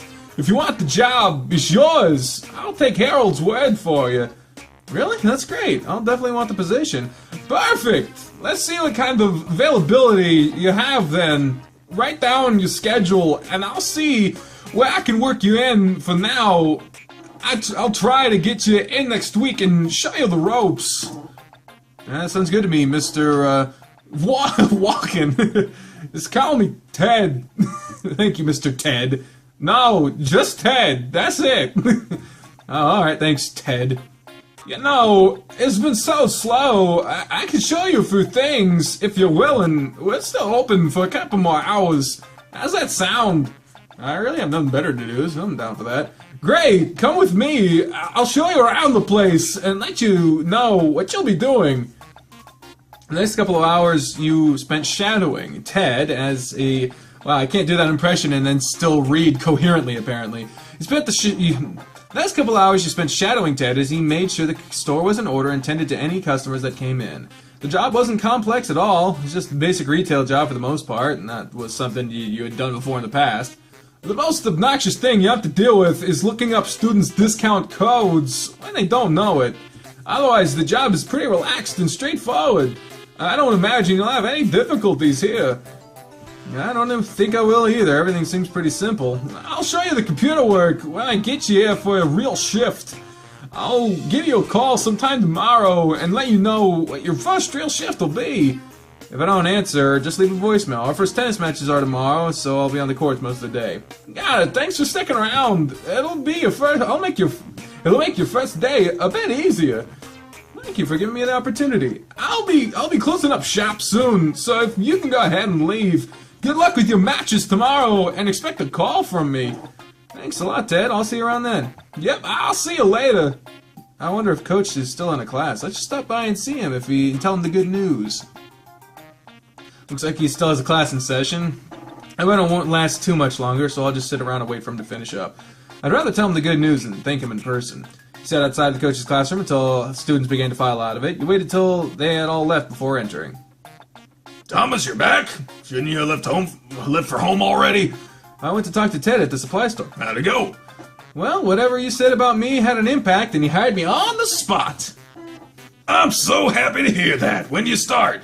I'll find out tomorrow. He's going to call me. You made sure to tell him you had matches tomorrow, right? Yep, and I'll let him know. He's got my whole schedule, so he's going to work me based on that. That's such good news. I'm glad for you. I hope you fucking told him you're busy on Saturday too, goddammit. Don't be skimping out on him now, because that'd be bad. It's because of you, so thanks, Coach. You're welcome. I'm glad I'm able to help you. I suppose you're gonna be heading home now. Yeah, I don't have anything else to do today, so I'm just gonna head home. Let me take you then. Are you done with classes? I'm not. I have 40 minutes or so to my next class, and then I've got plenty of time to get you home back in time. Oh shit, I read that completely wrong, but I get what he meant. We just have to go now. I don't want to be a bother, though. I wouldn't have offered. It would have been a bother. Now I'm on. Let's go. Oh, cool. Thanks for bringing me home, Coach. It definitely beats the alternatives. I told you yesterday, I don't mind bringing you home. You put a paw on your leg and give it a gentle squeeze. As long as I'm able, I'm always going to be there to help you. Thanks, Coach. I appreciate it. Same goes for you, too. You got it? None of that bottling up your emotions or anything. You can always talk to me. I understand. Anyway, I better go so you can get back to class. I'll text you later. Yeah, it'd make me happy. Yeah, cool. Talk to you then. Yeah, I'll talk to you later. Aw, no kiss this time. Hey, your hair's different, I think. Oh, that's cool. They put so much work into giving all these other characters these different sprites. That's nice. Welcome home, Thomas. You're here a little later than usual. I had to swing by the supply store on campus since Coach turned in an application for me. He suggested I go talk to the manager, and he hired me right there when I did. Oh, that's fantastic news. I'm so happy to hear that. Coach must have really praised me, according to the manager. He wouldn't praise you without good reason. I'm sure he spoke nothing but the truth. I wouldn't expect him to lie for me, so it makes me feel pretty good, knowing that he speaks so highly of me. Of course, he'd speak so highly of someone he holds so dear to him. Ah... So when do you start? Well...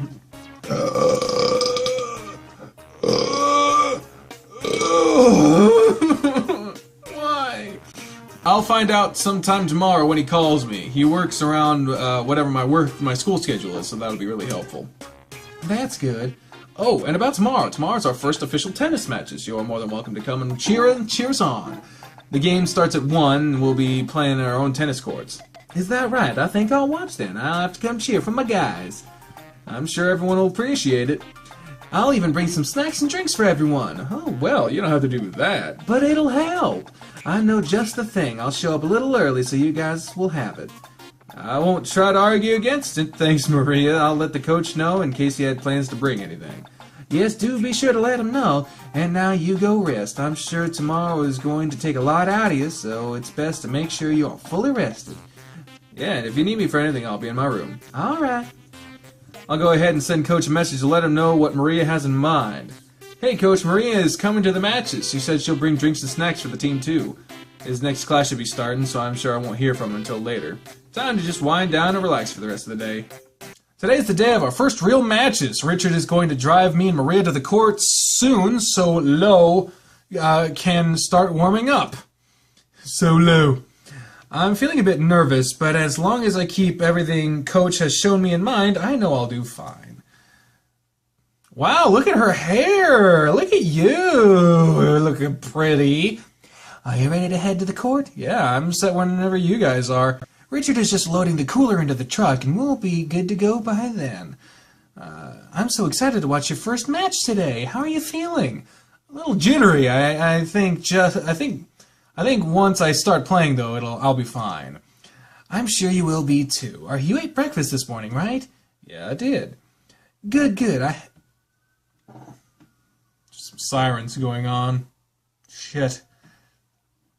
I have fruit granola bars and a variety of drinks for your team, just in case you guys needed a little energy boost. Put some steroids in there or some shit. What are you trying to hook us up? Thanks for doing that for us. I know everyone will appreciate it too, especially Coach. You're welcome. If it makes life easier for any of you, then it's certainly worth it. All right, you two, the coolers in the truck. Let's both get ready. Let's get going. Time to head to the courts, Thomas. Yep, let's go.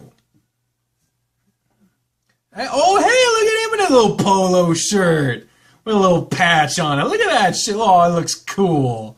Looks official as fuck, man. Maria, I'm so glad that you can make it. I'm doing this voice again. If they're recording more, not soon. It's gonna be good. I got my water here just in case, because this shit's already starting to hurt. Thank you for bringing the refreshments for us today, too. I really appreciate that. Not a problem at all. The cooler's in the truck. I'll have Richard pull it out for you. Don't worry about that. I'll get it in just a moment.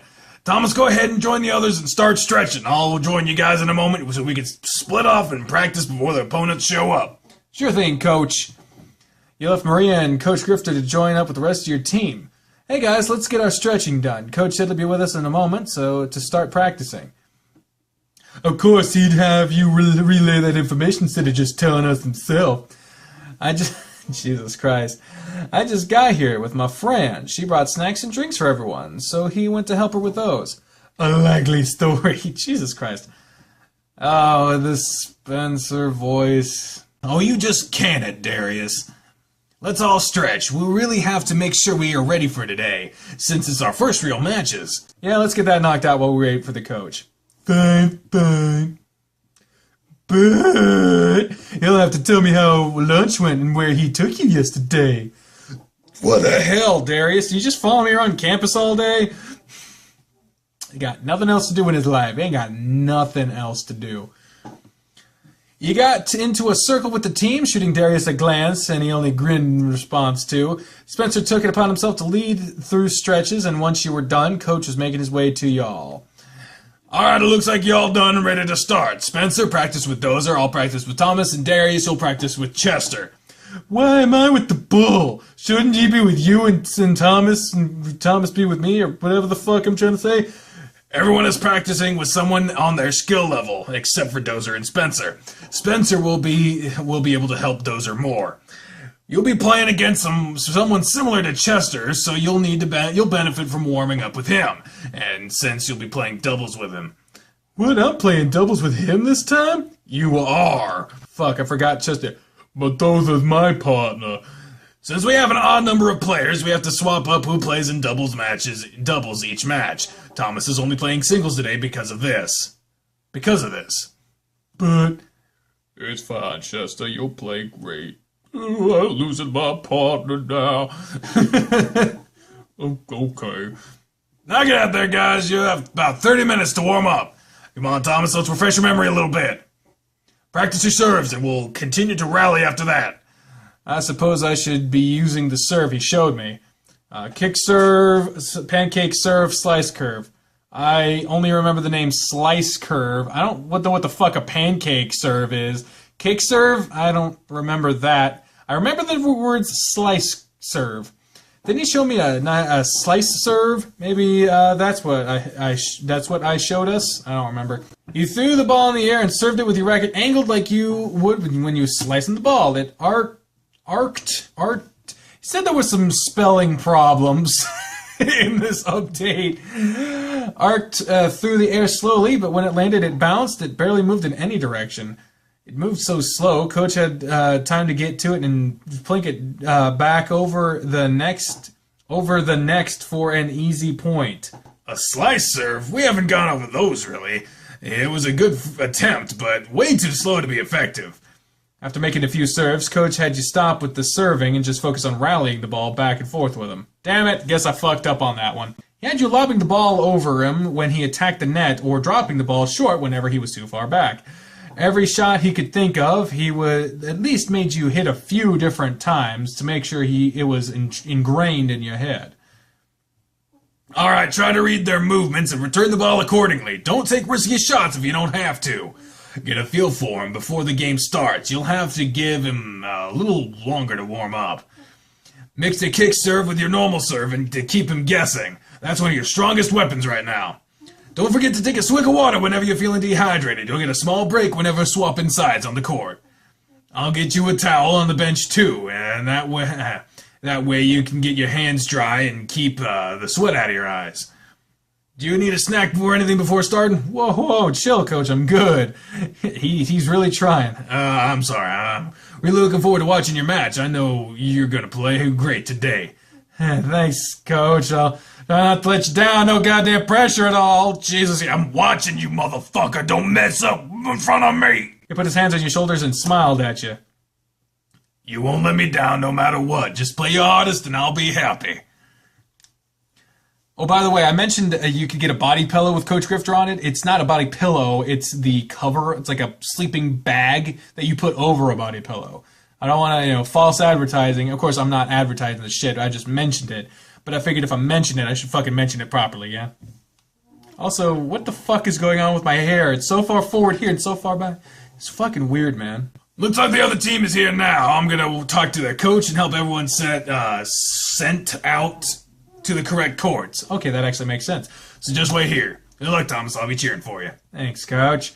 You sat down while waiting for your opponent to join you on your court. The wait wasn't long before a canine about your size greeted you and introduced himself. After that, you two wasted no time while warming up.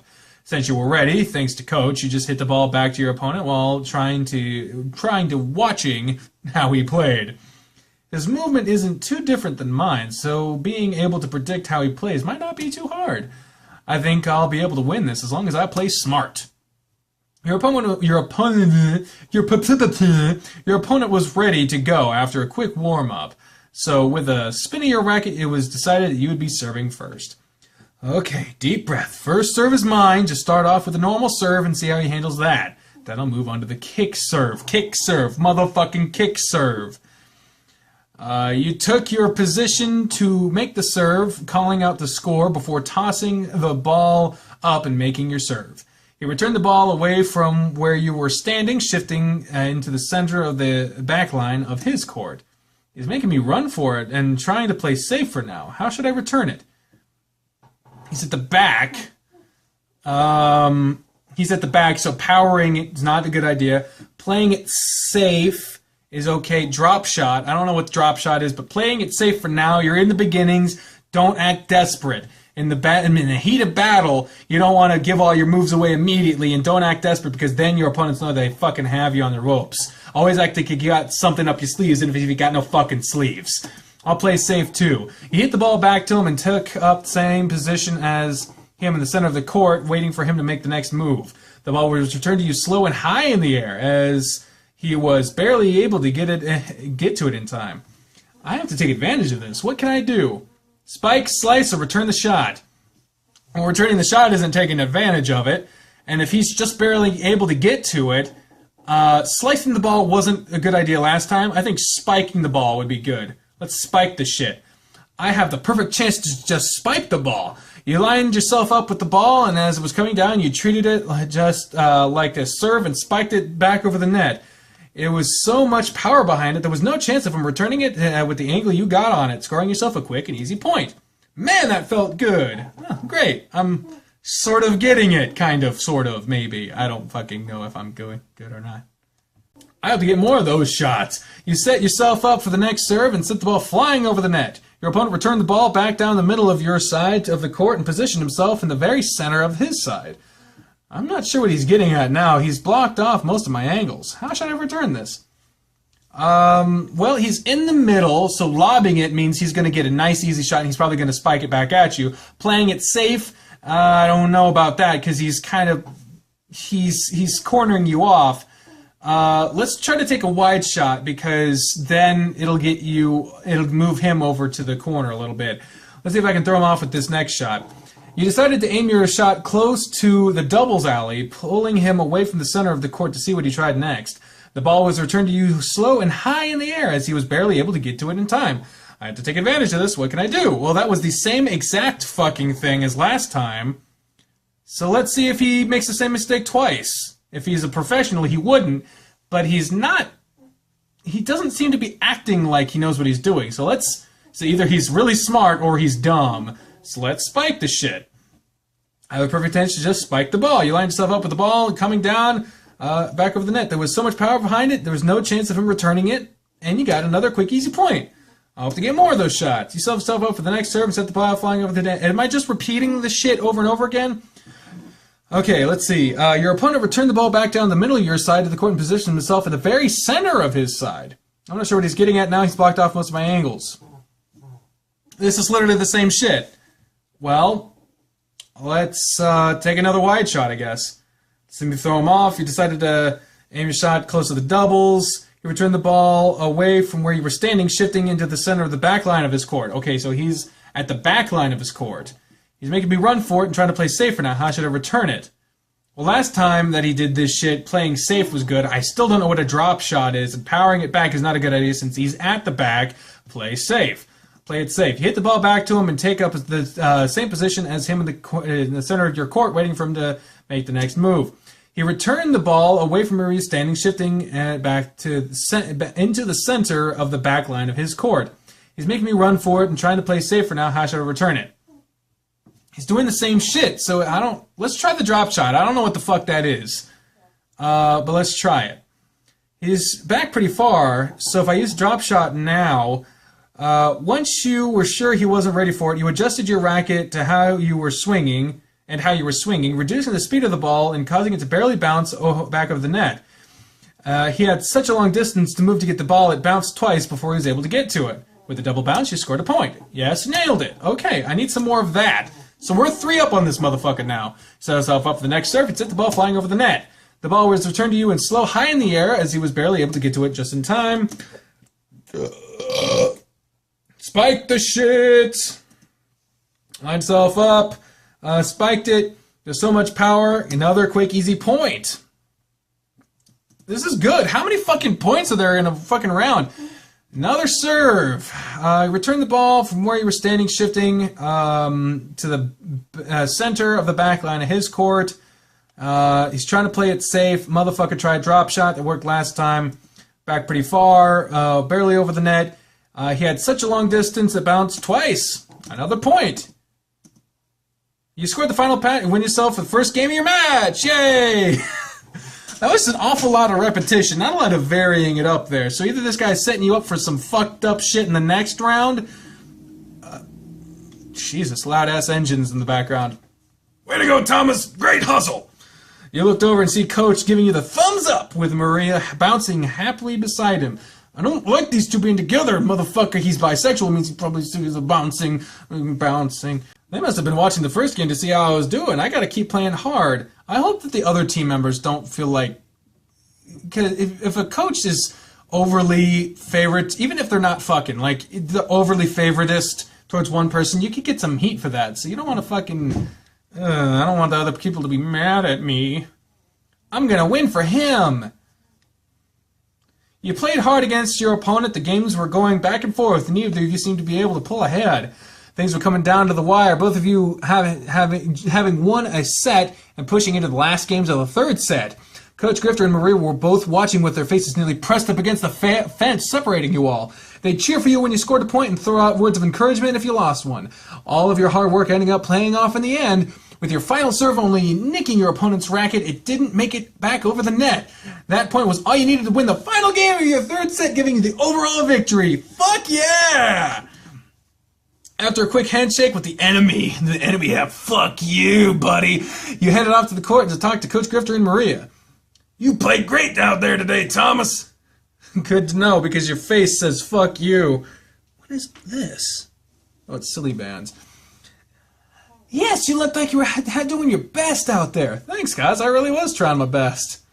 It showed. You won. He wrapped his arms around you and lifted you off the ground with a laugh. I'm so proud of you. You played your best and it really showed.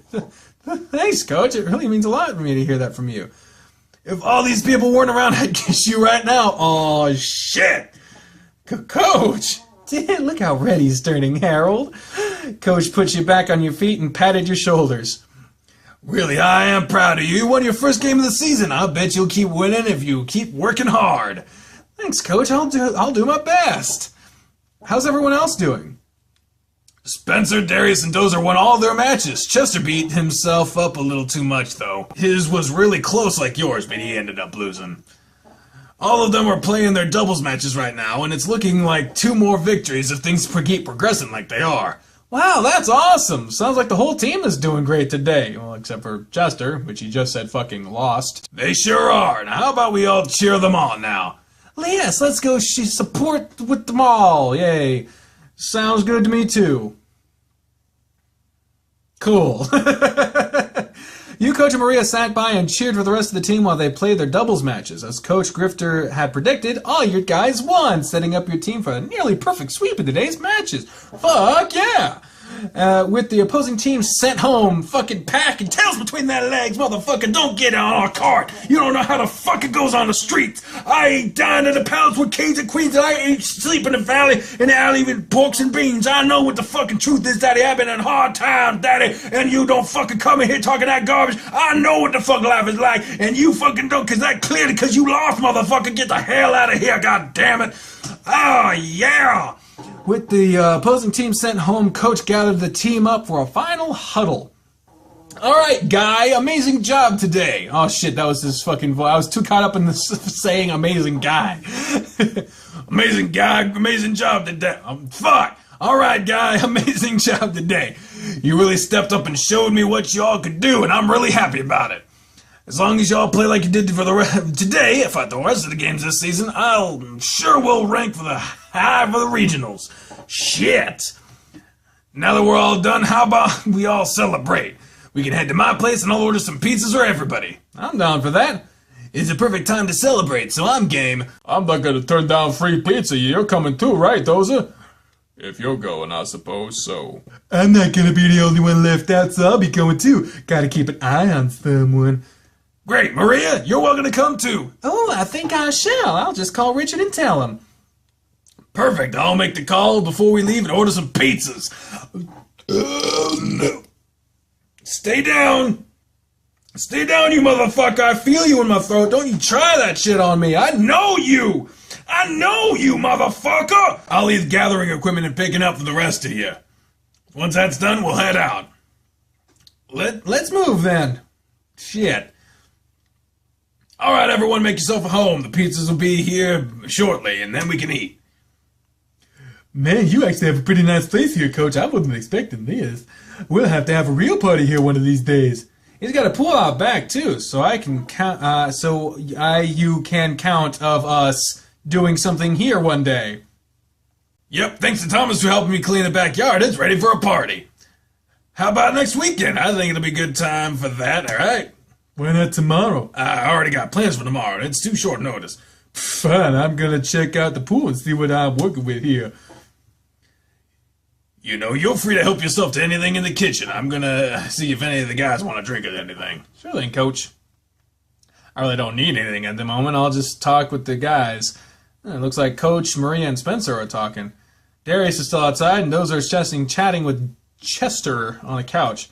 3 people is enough for one conversation, so I'll chat with either Darius or Dozer and Chester. Well, if I chat with Darius, he's gonna try to fucking throw me in the pool and put his dick in my mouth or some stupid shit.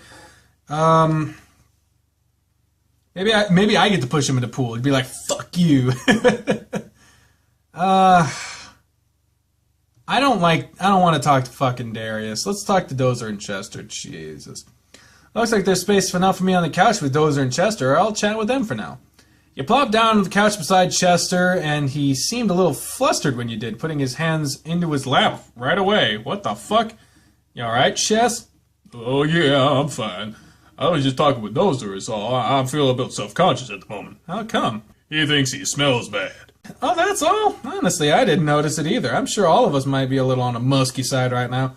I see. Well, I guess Dozer's right. I told you so. You should listen to me more often. Yeah, I know. I'll try to from now on. So, what's up, Thomas? Darius is outside and everyone was talking, so I just want to talk with someone is all. I'll try to bore you too much. What the fuck does that mean? I was about to tell Dozer about this new game I've been playing. At least there's someone here to suffer with me for a change. Hey. I don't play any games myself, but I'm willing to listen. At least someone is. At least someone is. So what's the game? It's called Puzzle Dragons Unlimited. It's a fun puzzle type game where you can capture dragons and level them up. And depending on what kind of dragons you have on your team, the type of dragons you get can do in battle are different. The battles are done through a mechanic where you match dragon eggs together by color and deal damage to your enemy. So far, my team, Chester went on and on about the game, and Darius looked like he was just as lost as you were about it. But at least you're not getting fucking molested by Darius outside, so that's fine.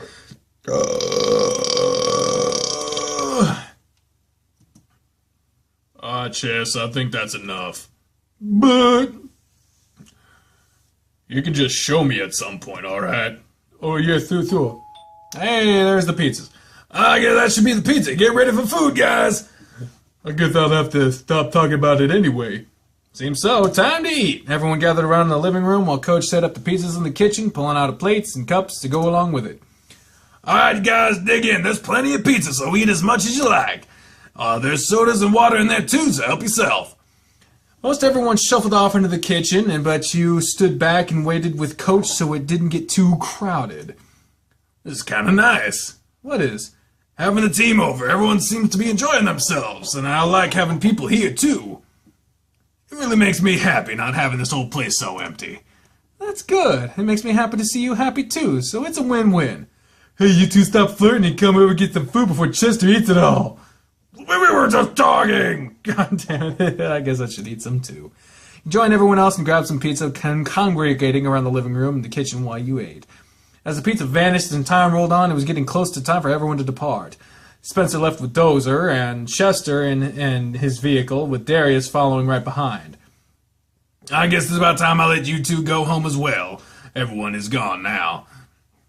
Let us help clean up first. It's a little bit of a mess left here. Oh, I can handle that when I get back. It's not too bad. Nonsense. If we help, it'll only take a few minutes to do. Don't argue with her, Coach. You'll never win. But you won't let me help when I come over. Like I said, just don't argue with her. Maria was right. With the three of us cleaning up, it took no more than 5 minutes to make sure everything was back to normal. See, it didn't take long at all. You're right. Thanks for helping out. It's the least we could do, since you bought us food, Coach. Yep. Since it's cleaned up now, we can go now. You know, I could just have Richard pick me up. You two could watch a movie or something. Maria... I need to finish making some plans for tomorrow. I'm doing something with Thomas already, and it's a surprise. And besides, I'm still a bit of a mess from today. I need to shower and clean myself up, and I'll still have some papers I need to look through and grade. Sounds like you have a long night ahead of you. Maybe another time. I suppose I'm ready to go then, if you two are. I'm set. Alright, I'll get you guys home then. Oh, it was nice of her, though. Thank you for inviting me to the after party. It was fun meeting the whole team and talking more with them all. Thanks for coming out to support us, Maria. It really boosts team morale. I'll go to every match possible. Have a good night, Mr. Grifter. Good night, Maria. Maria exited the vehicle, leaving you alone with the coach. So, I guess I'll see you tomorrow? Yeah, when should I expect you? I'll be here around 10. Bit early, huh? You'll understand why when we get there. Alright, sounds good. And, again, you played great today. I was really enjoying watching you play. You played so hard out there. Thanks, Coach. I did my best. Now go get you some rest, and I'll see you tomorrow. Yeah. Coach leaned over to you and gave you a kiss. Oh, shit. And it wasn't just a short kiss either, as he reached his paw up to your cheek and held you there for a moment. Oh, my goodness gracious. It was awkward and wet, but he left your lips tingling and craving more when he pulled away. Oh, wow. That was great. Yeah. Then I get going now. I'll see you tomorrow. All right, night, Coach. Good night, Thomas. Man, what a day. I'm not going to be able to sleep just thinking about what he might have in store tomorrow. I really can't wait. Coach said he'd be here around 10 to pick me up. I just showered and needed to get dressed. He said to wear something comfortable, so I suppose shorts and a t-shirt will be fine. You put on your clothes and grabbed your phone to see if he had sent you a message or anything. Looks like he texted me right before I got out of the shower. If that's the case, he should be here anytime now. What is with this fucking floral camo? All ready for your big date today? I guess. I'm really excited, but I'm a bit nervous about it. If it's a big date, why are you wearing shorts and a t-shirt? I mean, he told you to wear something comfortable, but I don't know. I have no idea what he has in mind. So it is a date. Oh, don't worry about it. I can tell with how you two behave. You don't think it's wrong that I'm going on a date with my coach and teacher? You're both mature adults. He is a smart man, so I don't think there's a problem with it. Just be sure to keep your relationships separated. Yeah, you're right. Anyway, I'm sure he has something really fun in mind, I imagine, is the rest of that sentence. You two should just focus on having a good time. Knock, knock, knock. Ooh, that must be him. Hello, Mr. Grifter. Come in. Thanks, Maria. Oh, we're back with Coach Grifter! Oh, this is so much. I'm excited because I actually enjoy Coach Grifter's run as opposed to Darius's run, which is constantly torture. Good morning, Thomas. Morning, Coach. Y'all ready and set to go? Yeah, I'm ready, whenever. You two should just run along now and get this day started then. Sorry to make it a quick visit, Maria. Oh, it's fine. I'm sure you two have a lot to do today. Be sure and have fun on your date. I'm sure I'll see you again, Mr. Grifter. I don't give a shit if you see him ever again, Maria, with your fucking horning in on everything. Maria knows, doesn't she? I mean, she even mentioned us going on a date. Is this really a good idea? What? Us going on a date? Coach, if you're worried about it, we don't have to do this. I mean, I really want to, but I don't want you stressing over it. If it helps any, Maria actually was excited when I told her. You told her? Kinda. She mostly figured it out on her own. Didn't we already do this shtick? Drive being with Coach. I just noticed at the top. It's the title of the picture that's going to be there. And she wasn't bothered by it? She said we were two mature adults, and that you were a smart man who knew what he was doing. She pretty much encourages it, Coach. That helps. I don't want any stress on you either, but I don't suppose it's stressing you any. Not really, I'm fine. Good for fucking you. Alright then, we'll go with it and see where this takes us. Sound good to you? Yep. Anyway, where are we heading? I wanted to go somewhere fun with you, so I figured, why not take you to the amusement park? Fuck yeah! Amusement park? Which one? It's actually the one between here and Elton Ranch. We're just about there, actually. Is that okay? Sounds like fun, Coach. I think we'll have a blast. Good, I was hoping you'd think so. We can see the park just up ahead. It's not a huge one, but there are plenty of things for us to do. I can't wait then! Oh, that's fun! I thought we were going to the theater. Maybe that's like for evening. I don't know. Like go to amusement park, then to a theater show, then back to his place full of fun and games. The parking building was full of cars, and it was a good 10-minute walk to the park entrance after navigating through the parking structure and transport trolleys. Eventually, Coach purchased your tickets, and you were finally able to enter the park. The fuck was that noise? We're in luck today. This place doesn't have a huge crowd right now, so that means the lines for most of the rides won't be too bad. What? There are people everywhere. How is this not a huge crowd? Trust me, this is a slow day. I used to come here at least twice a month. I had a season pass to this place. I've never even been here before, so you'll have to lead me around. Well, I have a map with a list of all the attractions on it. Not to mention, not to mention, you can see a lot of the different rides, right from where we're standing. Sorry. Why am I not wearing my glasses? That's what the fuck they're for, is to cut down on this bullshit. And there's like festival music and everything, like people talking and like an atmosphere music to it. They're really starting to up on the music stuff, and I'm really appreciating that. There are all sorts of rides we can go on, games to play, and foods to eat. So just tell me what you'd like to do, and we'll do it. All right, let's go on a ride or something then. Like what? Yo, dick! No, I'm kidding. Roller coaster, carousel, bumper cars. Well, I'm not much of a roller coaster guy. I always imagined Thomas as being somewhat similar to me. Carousel, I mean, maybe. I don't like heights. Bumper cars generally are tiny, and Coach Grifter is fucking huge. I mean, we could try. Let's try the fuck, man. I don't know what to pick. Does it really matter what you pick? I don't really think it would. Let's go with the bumper cars. Like, no, the carousel. Let's go with the carousel. That's fun. Let's go ride the carousel. Carousel, huh? It's a little slow ride, but I'm okay with that.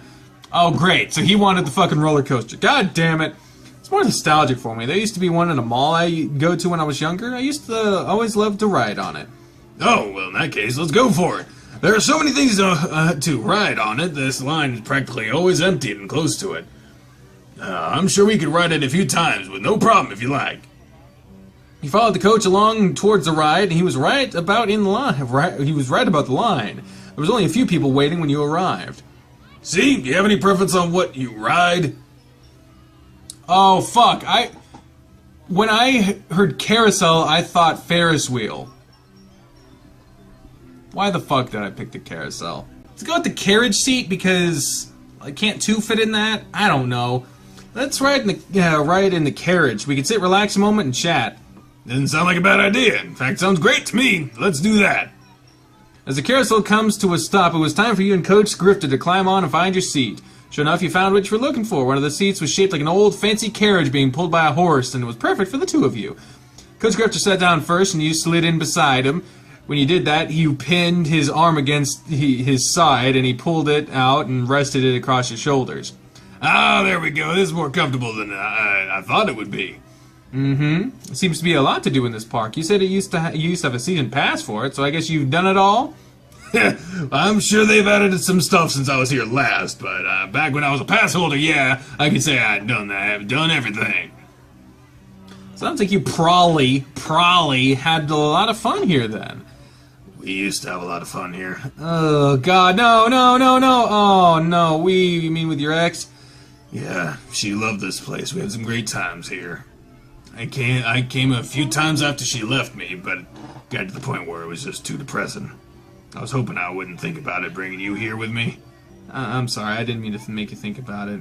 No, it's okay. I'll try not to let it show, alright? I don't want to ruin the fun we have here. I understand, Coach. Don't worry about it. If you want to talk about it, you can, and I'll listen. Thanks. I'll try not to be too mopey. We're supposed to be having fun.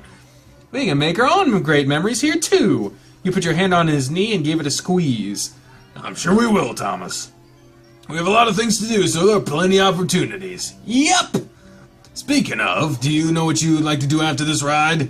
It should be coming to an end in just a moment. That's a tough call. Well, think about it while we wait for this ride to end. Okay.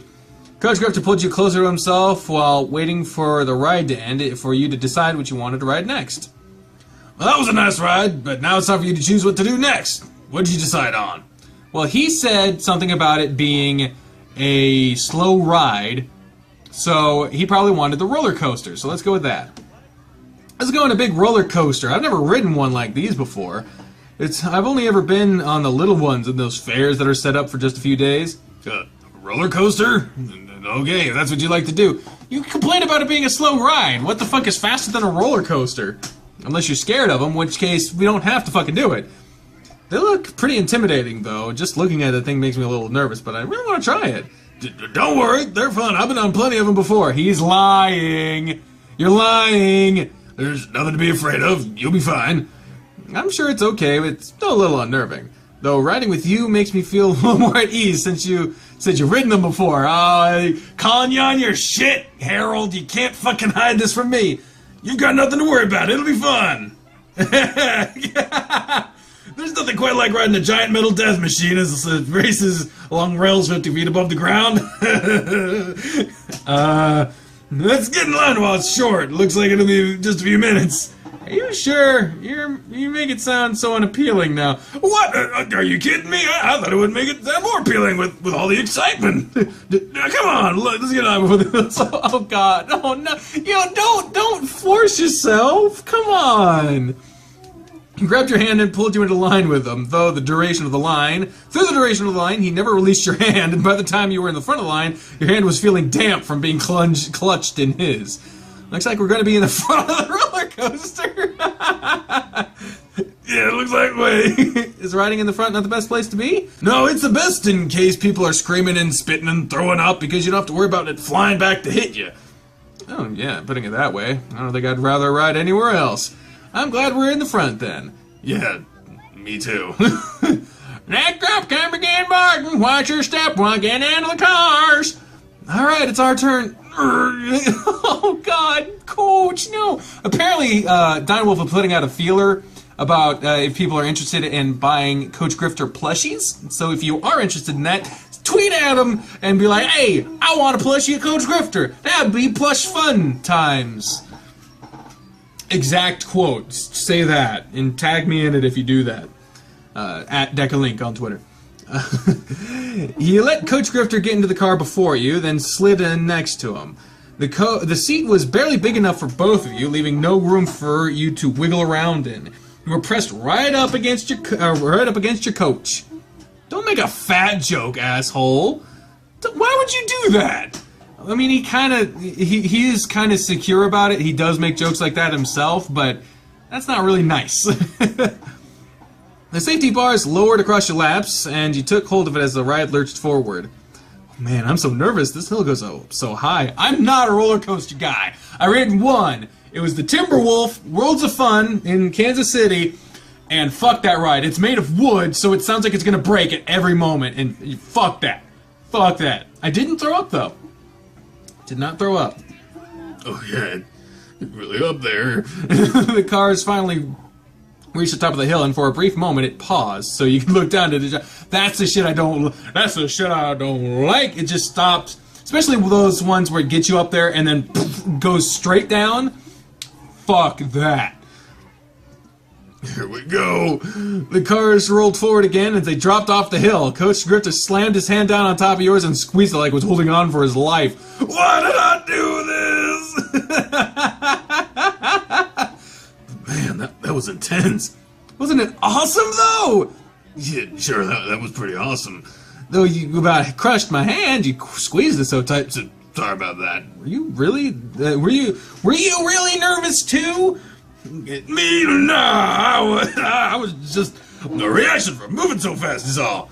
Huh, okay. Anyway, what do you want to do now? Bumper cars are games. I mean, bumper cars are a game, so I mean, might as well. Of course, he did. Yeah, I mean, do we really want to go bumper car times as soon as he just? Nah, I mean, it's okay. Let's go bumper cars. How about the bumper cars? It's a great way to get out some road rage. Road rage? Yeah, well, you did get angry while on the drive here. It's not a good idea to ram people while driving on the road, but with bumper cars, that's the whole point. Yeah, I guess you're right. Let's go to pretend we're on the road then. He led you through the park to your destination, pointing out and suggesting various other rides and attractions. The ride for the bumper cars was marked as being a 20-minute wait. Oh, Jesus, so you'd be waiting in line with the coach for a little bit. I hope you won't take any offense to me giving you a hard ramming while we're out there. I'll be coming for you. A hard ramming, you say? I guess I won't. He has no idea how that sounded, does he? And I suppose you wouldn't take offense to me ramming you then, huh? Not at all, Dots. Yep, he noticed now. I give him a little shit. That's why his face is red. Why'd your face get all red, Coach? Oh, what I said, it sounded terrible, and it didn't occur to me until you repeated it. I just meant I was going to ram my bumper car into yours, and I wasn't trying to imply anything else in what I said. It's okay, I knew what you meant. It was just sounded pretty dirty. You thought about it, and still answered me the way you did? It was your turn to feel flustered now. Yes, I was going to go along with how you said it. I wasn't implying anything else with that. Well then, let's just forget what happened before we embarrass ourselves any further. But yeah, just have fun with it. Relax. Yes, it sounds like a good idea. So tell me, what about the bumper cars? Are they good? Yeah, they did a great job with them here. Plenty of driving room, good speed, and they handle great. This is always a fun thing to do here. It's a great way to take out some aggression. I like to pretend they are some of my students and just crash into them as hard as I can. He was making the motions like he was driving a car at the time when he was speaking. Oh, God. What makes you think it's okay to turn in a report written in red ink? My syllabus even says blue or black. And how did you manage to spell the title of the book wrong with the book right in front of you? Jesus Christ. You couldn't help but laugh at the display he was putting on for you.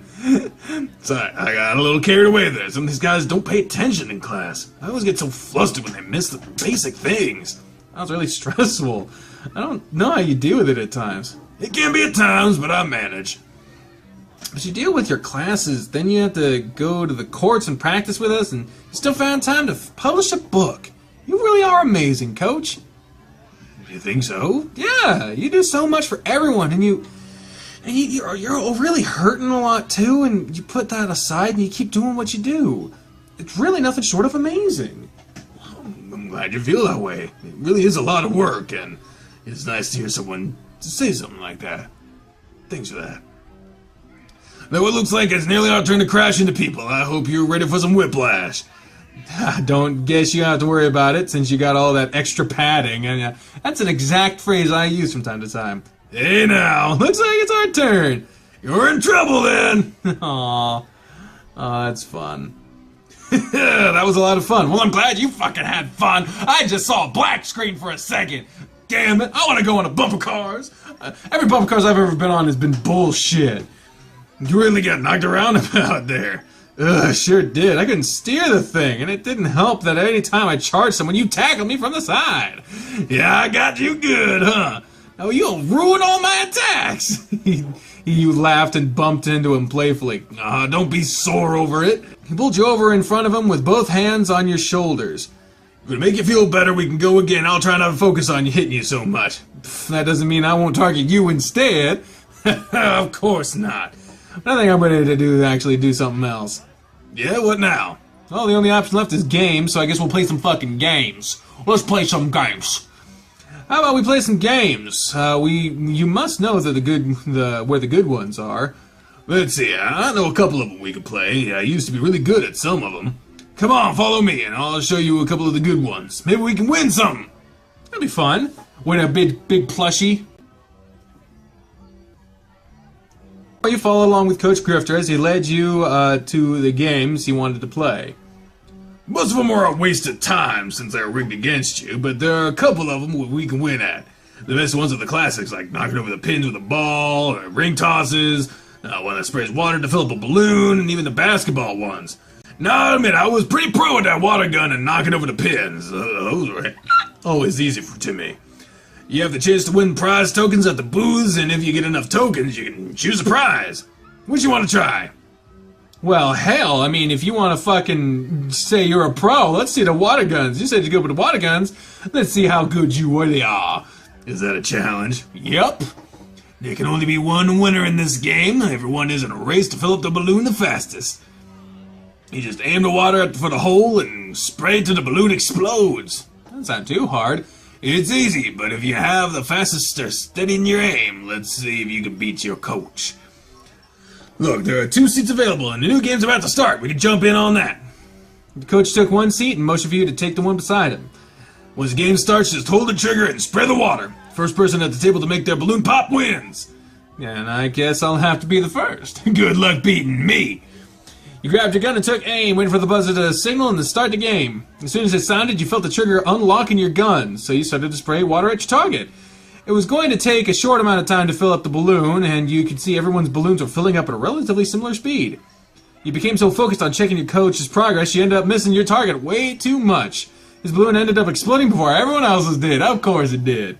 Ha ha! I knew I'd win. You took your eye off the prize, Thomas, to let this old bear beat you. Yeah, I was watching your balloon way too much. Is that right? You really have to make sure to keep your aim up, otherwise you're not gonna win. Looks like it. You still have a chance to beat me at something else, though, so what do you want to do now? Well, you mentioned the ring toss, didn't you? How about we try the ring toss? Sure, we'll see how that goes. Sometimes luck plays into that one, since the ring can bounce off the glass bottles. But you have to land one of your 5 rings to win a prize token. Got it. Let's see if either of us can get a token then.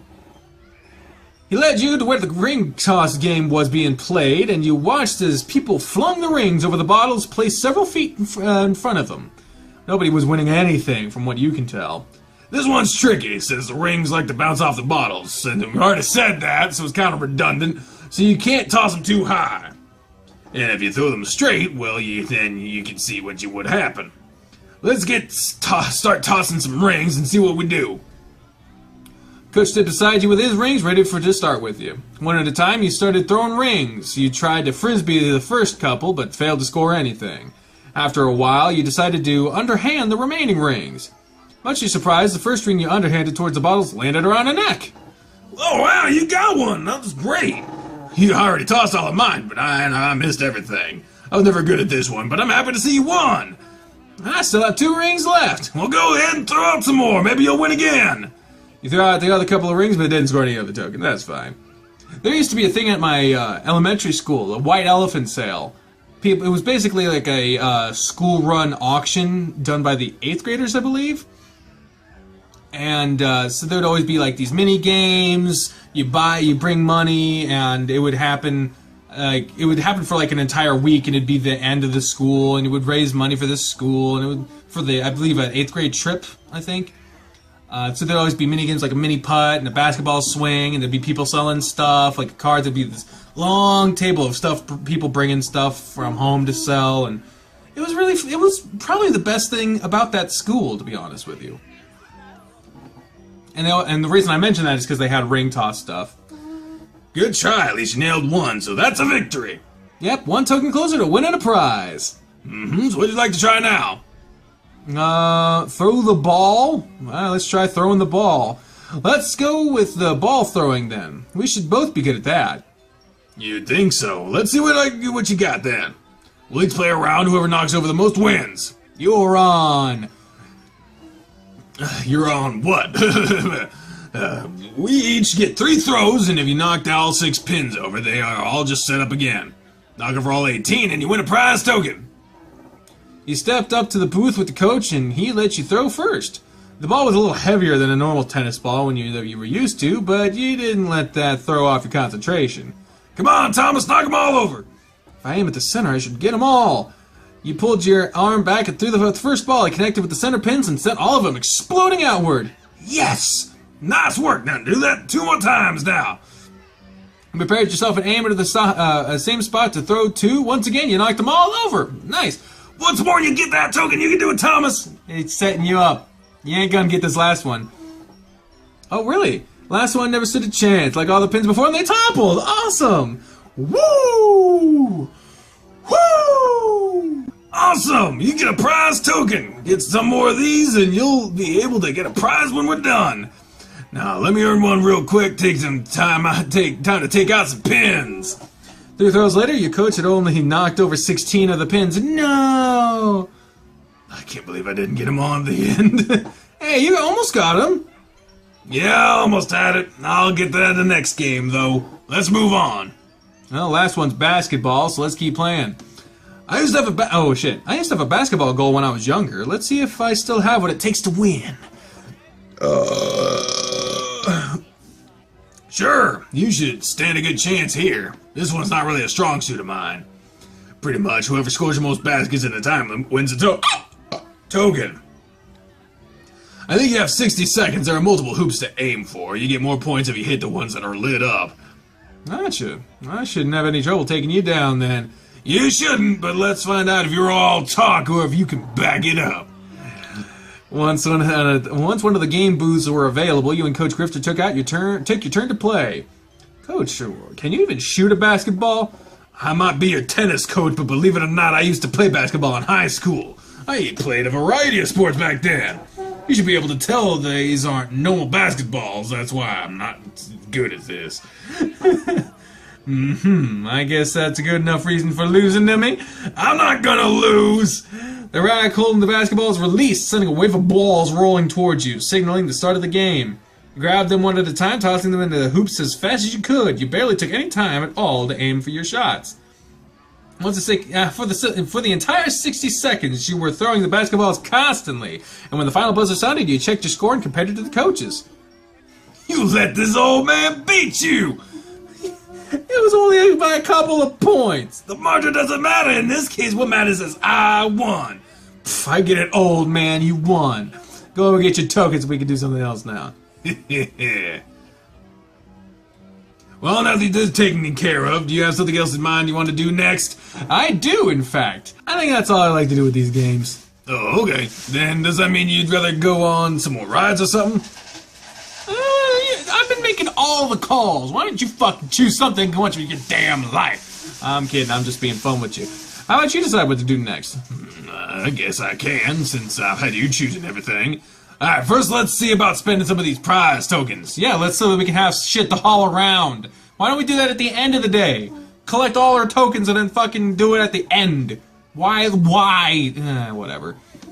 Do you have enough to get anything? Well, lucky for us, I had some tokens left over for that I happened to bring with me. So let's see.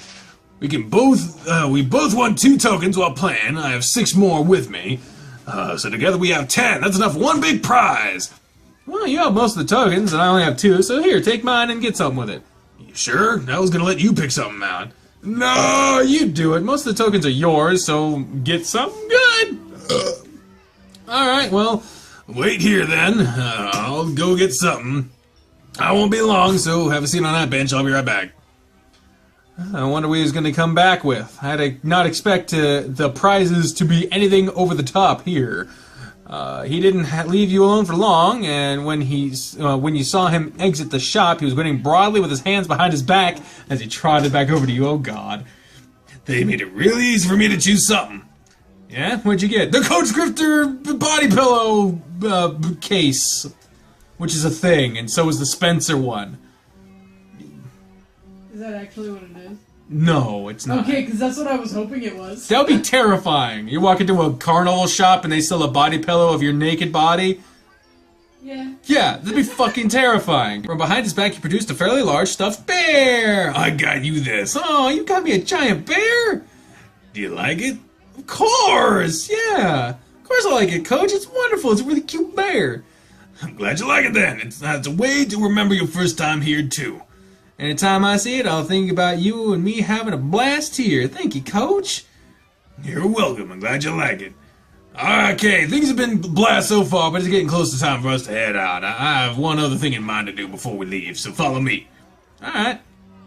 The sun was slowly going down and the lights began popping on all around the rides and attractions. Coach was leading you through the park without telling you where he was taking you, but something caught your eye. Ooh, Coach, let's check this out real quick. What is it? It's one of those old-timey fortune teller machines. A fortune teller? If you'd like, I don't see why not. Let's see what she has to say then. You step up to the machine and press the button to turn it on. There was an old animatronic wizardy woman standing at the table with a glass ball in front of her. She sprang to life when you pushed the button and began speaking. I see the guest today, 2 faces before me who have come to play. We shall gaze deep into my crystal ball to see what it wants to share to all. Ah, I see. What's this? Oh my! Quite the fate this ball has shown. It seems one of you has been alone. But once again you found love inside. For 2 lovers I see, side by side. You'll be scared as if you went to a park with your sibling and it said that. Incest machine! So put the past behind, forget what has been lost, and move forward at any cost. And after the sentence was spoken, the machine powered off again. Wow, man, that's crazy, isn't it? 2 lovers, but I wonder what person made this machine thinking to add stuff like that.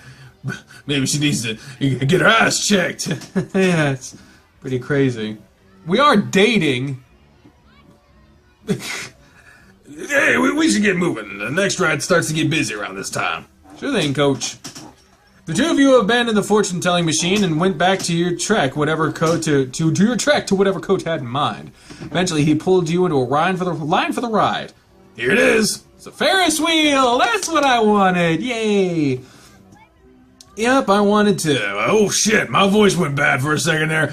Yeah, Marlboros. Yep, I wanted to make this last thing we do since as it gets dark, the lights start to come on at the top of the wheel. Everything looks great. We've been on our feet for a while too, so it's nice to sit and relax to a ride for a bit. It takes some time to rotate around. That's not a bad plan. I could really use a break from all the walking we've done around here. Great, we've got to the line just in time too. We'll be waiting for about 10 minutes, and by the time we get on, the line will be about an hour long. Jeez, really? Yeah, that's how popular this thing gets at night. You really do get a fantastic view of everything from being up so high. I mean, act calm. Why would you be like, ooh, I don't know? Yeah, it's so high. It really looks like it'll give us a great view. I can't wait till we're at the top. You're really gonna enjoy that.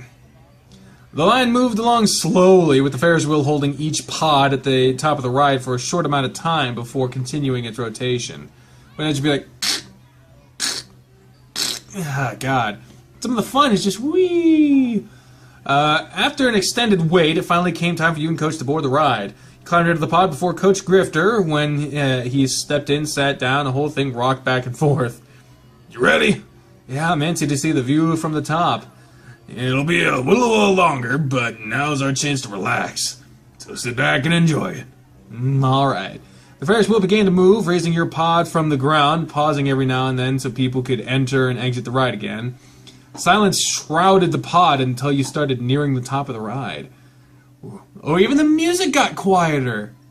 God, they're doing music now! Ah, I'm so proud of this game. We're almost at the top. A couple more minutes and you will have a clear view of everything. You doing alright? Yeah, just looking over through the structure of the ride. Everything looks awesome. Just wait until the ride is no longer in the way. You're gonna love it. After another minute, the pod finally reached the peak of the ride, swinging back and forth when it came to a stop. Wow! Oh, that's so pretty. Oh, that's nice. I've never been to an amusement park at night before. That's so nice. Here we are. Take a look at that. Oh, wow, the lights do look pretty awesome from up here. Everything is so lit up now. I told you, it's a great view. It's really nice. Yeah. It didn't take long for our pod to rock forward as it began its descent. You know, it's been a really great day being out here with you. I've had a great time today, Coach. It's been a lot of fun. I'm glad you enjoyed it. I've been having a blast when we hang out, but today has been the best yet. You made me really happy, Thomas. Thank you for spending the day with me.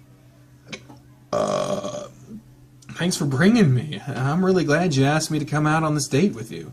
I hope we can go on another date. Yeah, I'd really like that. Now, can I ask a favor of you? Yeah, what is it? Would you mind calling me Harold? That your first name? Yeah, whenever we're not in class or on the courts, would you mind doing that? You don't always have to refer to me as your coach, you know. I guess not, but I'm so used to it. I'll try, but it may take some getting used to. I understand. It looks like our ride's coming to an end. Oh, you didn't kiss at the top of the Ferris wheel. Oh, that's like the thing to do, man. Back on the ground again. Yeah, I'm actually starting to feel pretty hungry now. We haven't eaten anything since we got here. You're right. I try to avoid their food since it's way overpriced. It's good, but I'm glad you didn't think about it. I figured we could grab something to eat on the way back. We could stop by my place, eat and chat for a bit, and I could take you home. How's that sound? I like that idea. Shall we get going then? We shall. We're back at the place again. That was some good food, whatever the fuck we ate. I'm feeling a little bushed after the day we had. Yeah, it's been a lot of fun. I'm really happy that you decided to take me out tonight, Coach. Hey, what'd I say about you call me that? You're alone with me, so you can call me Harold from now on, okay? Yeah.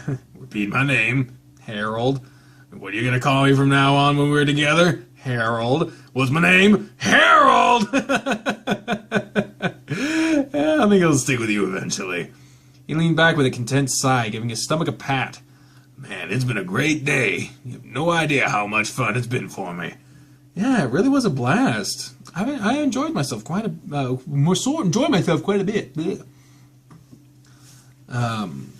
I'm sure I told you this before, Thomas, but Thomas, Thomas, goddammit, Thomas. I'm sure I told you this before, but Thomas, you've really done a lot to make this bear's life so much happier lately. Thank you. I'm glad to hear that, Harold. You've really brought a lot of joy to me lately, too. Yeah, I'm happy to hear that, too, then. Coach Grifter had scooted over towards you while he spoke. It's nice, you know, seeing that there actually is someone out there who cares about you. I haven't felt like this in quite a while. The bear put his paw against your cheek and looked into your eyes. On top of that, you're so damn cute. Your face burned and you averted your eyes. Are you trying to embarrass me now? Maybe. It just makes this a little easier. Harold put your face towards his, your eyes fixated back on the two emerald-colored orbs looking back at you. The next moment your eyes were closed and you felt his... Oh, you're kissing! Finally! Christ, it's been a while. And you felt his lips touch yours. The warmth of his lips was joined by the light tickle of his fur against you, setting your whole face on fire! His hand rubbed your cheek and slipped under the back of your head, keeping your lips locked with his. After a heat but short kiss, he sat back abruptly. Oh, I'm sorry. I kind of lost control of myself there. It's fine. He jumped back so suddenly. So, how about I get you home now? It's getting late, and I don't like driving when I'm tired. Well, then how about you just let me stay the night here? That way you don't have to go back out. You'd want to stay here? Sure, we could even do something tomorrow if you'd like. Really? I'd love that. I've been meaning to go buy some new clothes, but because I keep ruining my shirts. That's so. I keep popping the buttons off. My stomach has gotten a little too large for some of my clothes. Oh. I know I'm fat. Don't worry, Harold.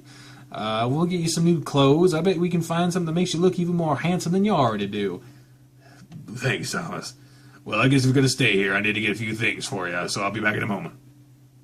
Harold disappeared down the hall into his room while you sent Maria a text about your plans. He was gone for 10 minutes before he returned. Here's a shirt for you to sleep in, since I don't have anything small enough to really fit you properly. It'll at least work like a nightgown. Here's a blanket and some pillows for you, too. Oh, I could sleep on the couch, not on the floor, right? I thought you had a guest room. What the fuck? Of course. I put out some mouthwash in the guest bathroom for you, so you can freshen up a little before you sleep. Yeah, thanks for that. I suppose I'm ready for some sleep then. Help yourself to anything in the fridge, and if you need me, I'll keep my door open. I'll try not to wake you up in the morning if I'm up before you. Oh, it's fine. I'm used to getting up early anyway. Okay. He gave your forehead a quick kiss.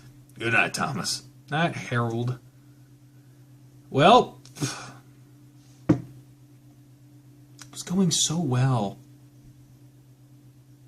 Fuck! Time to get ready for bed. I would have much rather slept in his room, but I don't suppose he's ready for that. I guess I'll have to see how things progress from here. Oh god, we haven't seen this shit since fucking ever since Blackgate. Ignore. What smells so good in here? God damn it! We're having... What the fuck is this? There's a little smear up here? eggs, toast, and bacon. Are you okay? He turned back to the stove. You just look really cute in that shirt. It's way too big for you. Have a seat. I'll bring you a plate as soon as it's all done. Okay. You sat down at the kitchen table and waited for him to serve you a plate of the food he had prepared. With your plate in front of you, it was only a couple more minutes before he joined you at the table with his plate and some juice. Start eating. I hope this is good enough for breakfast. Good enough? I normally eat a bowl of cereal or toaster pastry. This is the best breakfast I've gotten to sit down to in a while. Then I hope you really enjoy it. I will. After breakfast, we can get our day started since we're both up. Sure. Do you have a certain place that you'd like to shop for clothes? There's a place near the buffet and movie theater. It's for bigger guys. It's where I bought some of the other shirts I wear. We'll get you a few new shirts today. Then. This should be fun. I'm happy you're going with me. I look forward to you showing off some shirts for me. You'll have to pick out some for me to try on. I'll find a shirt I really like, and then I'll just get some different colors of that same shirt. Then, depending on the time, we'll get lunch too.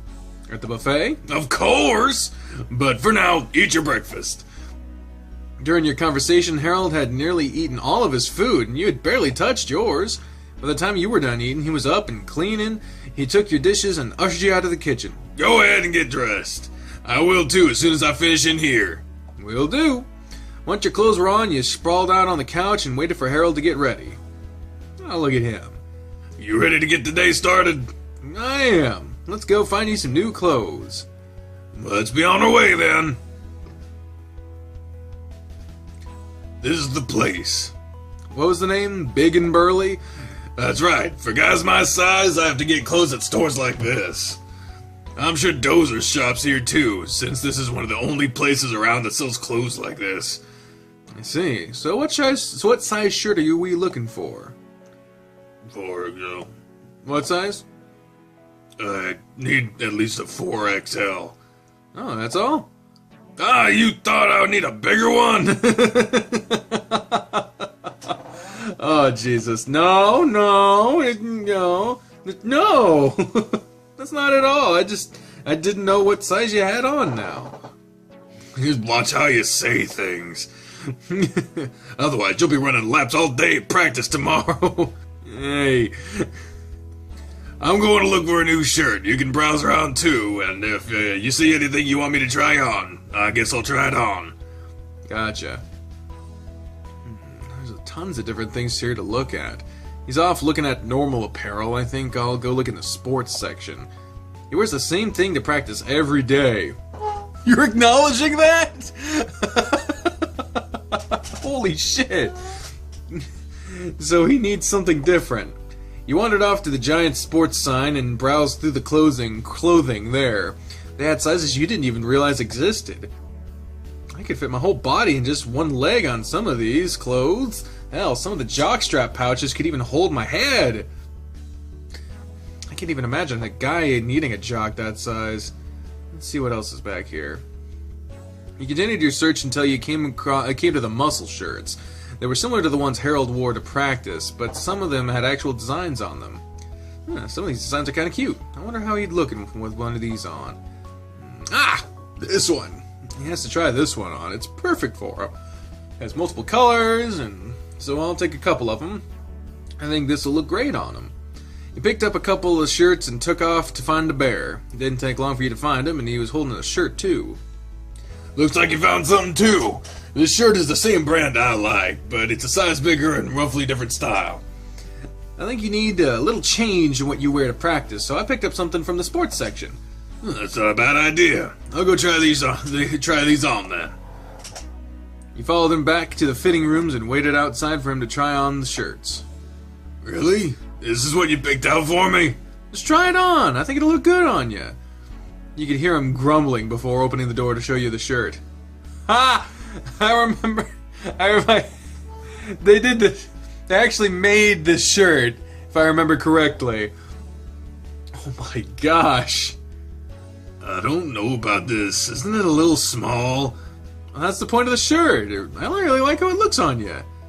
Really? Yeah, I think you should get it. Try on another color too. See how that one looks.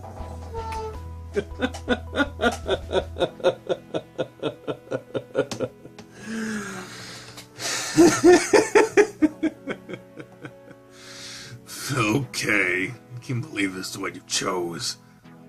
Step back into the changing room and emerged a moment later. Here you go. Oh, they both look so good on you.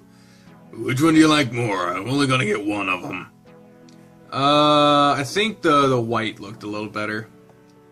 Oh, for fuck's sake. I like the white one.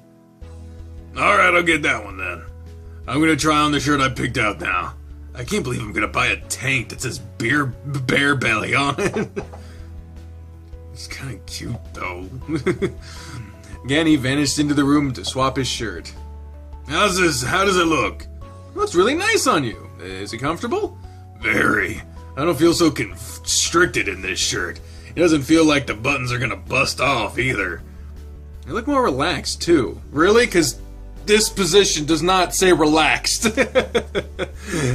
It seems more casual even. I like this one also.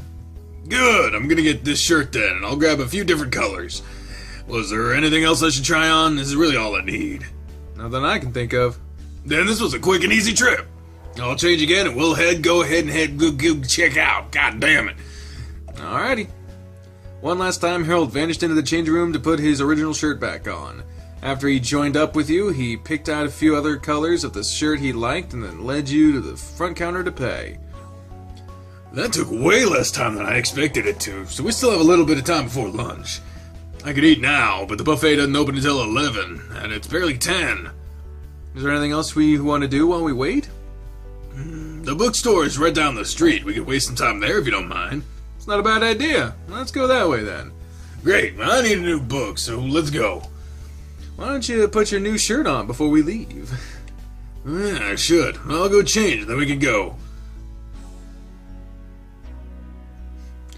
This shirt is so much more comfortable. I could take in a deep breath without worrying about the buttons popping off. Again, you're saying that again. Oh, that's good. Why we don't need you putting someone's eye out? Yeah, that would definitely ruin things.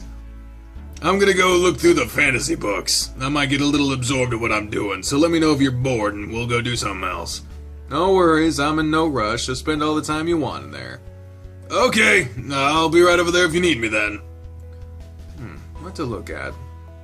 Well, he's doing fantasy, we don't need to crowd him. Let's try mystery. Oh, for fuck's sake. Something mysterious sounds good right now. I'll go see what's popular there right now. After a short search, you found what you're looking for. Nothing like a good mystery to keep me busy. It's been too long since I've found a good one. But I really can't buy anything until I get paid from the job I'm starting tomorrow. At least I can get some ideas for later. You browse through the book, and making note of any of the ones that might interest you later. So I guess that means books. So you can come back and pick them up later. You hadn't even noticed how much time you spent when looking when Harold found you. Here you are. Found anything good? I've seen a variety of books that are interesting. I'll come back and get one when I start getting paid. That's right, you start your new job tomorrow, don't you? Yeah, thanks to you. I'm happy to be able to help. Looks like you found a few new books for yourself. Oh yeah, I did. It's the same writer from my favorite series, but they're working on something else now. There seem to be 3 books out for it right now, so I might as well pick them up. And I can start reading it tonight. I recorded a lot of Major Minor yesterday, and you got that fucking Nami and Nagi voice shredding my throat. I can't wait to see what kind of worlds they've created this time. Just from the description, there's a war about to break out amongst the gods, and the mortal world is going to be stuck in the middle. It sounds like it's all magical. It's going to be all magical and full of adventures. I hope the characters are as endearing as their past works. Yeah, you really seem excited about this. I really love to read, but I've not been in much of a mood for it lately. That's changed suddenly, and I want to just curl up on a couch and read. Good stuff. Maybe it'll inspire you in your own writing. It normally does. I don't know about you, but I'm getting hungry now. We've already been here for over an hour. Seriously? I didn't even realize it. Yeah, the time has really flown by in here. I'm not starving, but I think I could go for some food now. I was hoping you'd say that. Let's go eat then. After you buy your books? No, I'm just gonna leave with them. Of course I'm gonna buy them first, you goof. Come on. I love this place. This is what, the 3rd time we've been here this month? I love it. Come on, let's get started.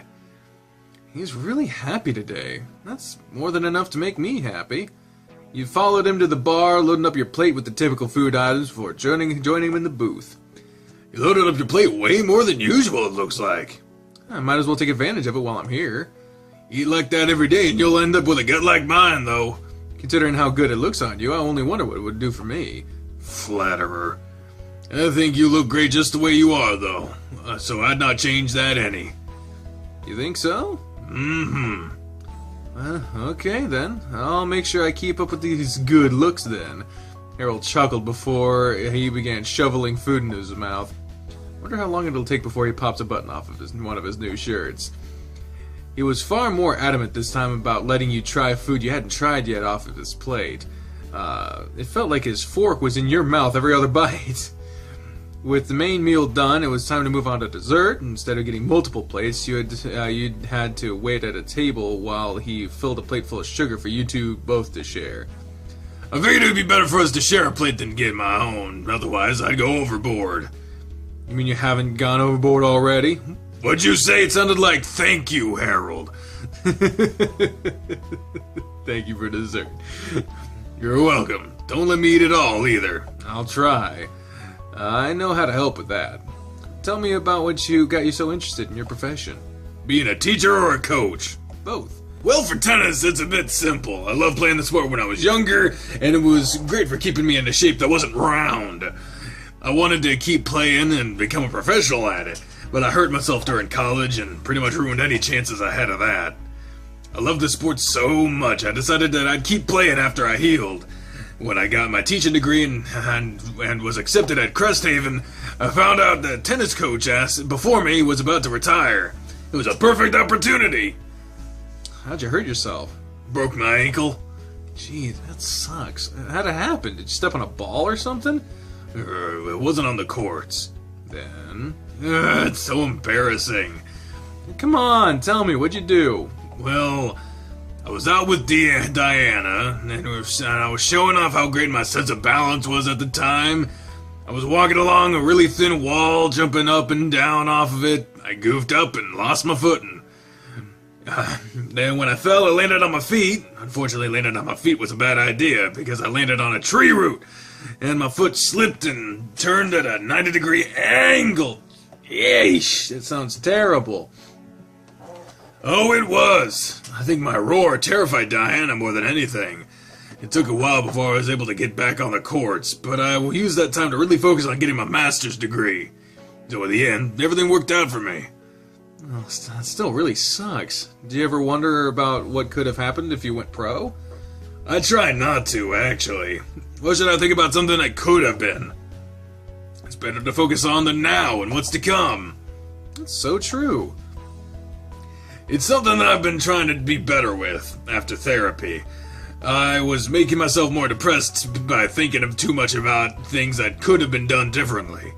So I just try to think of things So I try to just think about things to come and how I can affect that.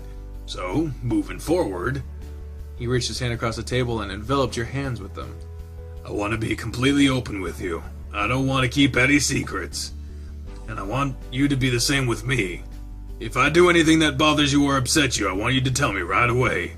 There shouldn't be any negative feelings brooding between us, okay? That just leads to a place I don't want to go. Yeah, I agree. I think it's best if we're both 100% honest. No secrets. None. I'll go ahead and tell you this now because I get the feeling it might come up again. Maybe you already picked up on it, but I can get really jealous. You're mine. And I might get broody or angry if I see someone else getting too close. Like Darius? Like Darius. Well, if that happens, just keep that one thought in your head then. Which? I'm yours. I'll keep that in mind. Was there anything else you wanted to tell me? I'm sure something else will come to mind, but there's nothing there at the moment. Did you have anything for me? Well, you know my biggest secrets. But if I think of anything else, I'll be sure to tell you. Alrighty. Well, since that's out of the way, how about we finish up this plate of treats and head back to my place for a bit before I take you home? Alright, I'm cool with that. Then open up. He stepped a bite of cake and holding the fork up to you with a grin spread all over his face. The two of you made quick work of the snacks he had gathered. With the food eaten, he paid for the bill and you were on your way.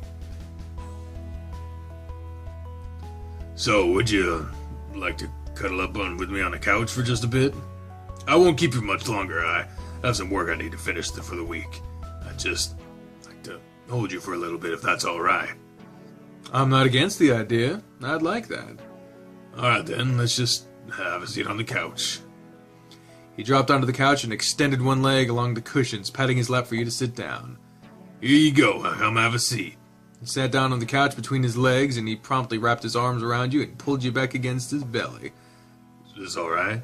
Yeah, it's good. Good. He gave you a gentle squeeze and leaned over the back of the couch. It's been a nice day so far. Yeah, it was a pretty good day. Thank you for lunch and breakfast. You're welcome. I enjoyed cooking breakfast for you, and I'll be doing that way more often now. He sighed and squeezed you once more, following that up with a reverberating yawn. I'm so sleepy right now. Take a nap. Right now? Sure, I'm comfortable, and if you are, let's just do it. Alright. I like how that sounds. I'm pretty comfortable too, so I think I can knock out pretty quickly. When I wake up, I'll take you home, okay? Okie dokie. He kissed the side of your head and nestled back into the couch. 5 minutes later, he was passed out behind you. You made yourself comfortable against him and followed along not soon after. I still can't believe I woke up like that. I can only imagine what you dream about. I'm sorry, my hands must wander when I sleep. I'm really sorry about that. Don't worry too much about it, Harold. I wasn't that bothered.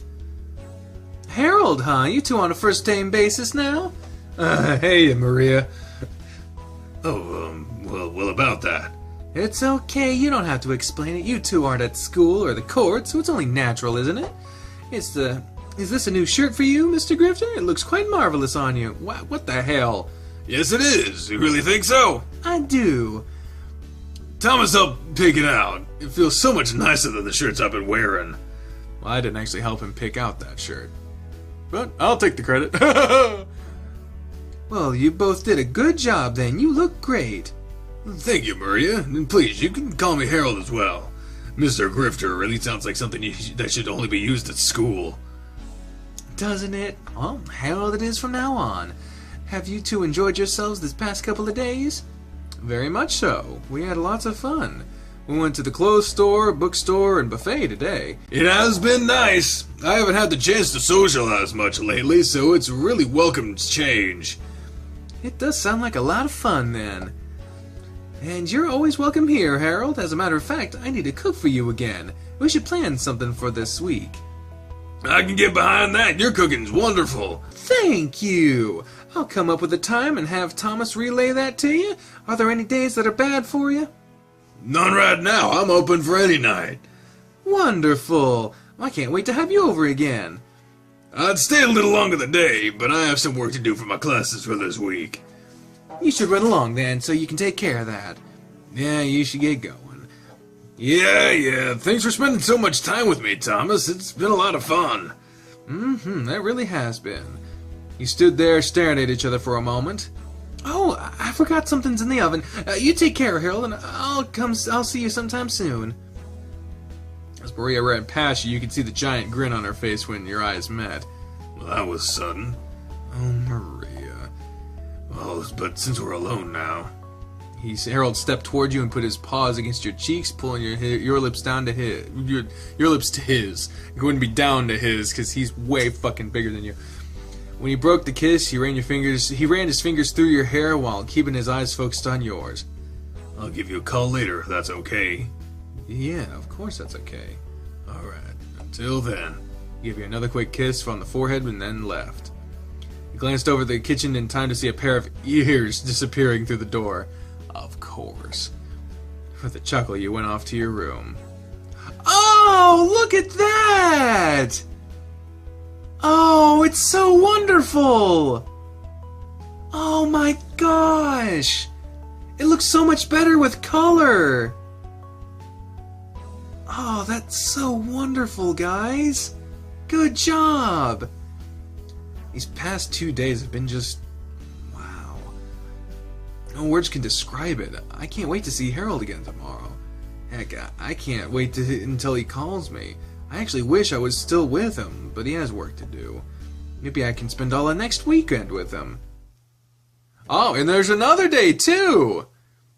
It's 22. Oh, for fuck's sake! I guess text him? Might as well. No, for fuck's sake! What the hell? I'll text him and find out. Find out what? Hey, you big bear, what's up? I'll take a shower and wake myself up while I wait for him to reply. Oh man, I forgot! I need to get to school right away! I'm supposed to be at the supply store at 10 to start with Ted! I only have 30 minutes to get there! Something happened! I can't see! Okay, ignore. What the fuck? Oh, man, I barely made it. I really wanted to be here early. I got caught up with having such an amazing week, and I totally forgot I had to be here. And what was Ted's voice? Hey, you're here. I was afraid you had forgotten. To be honest, I did forget.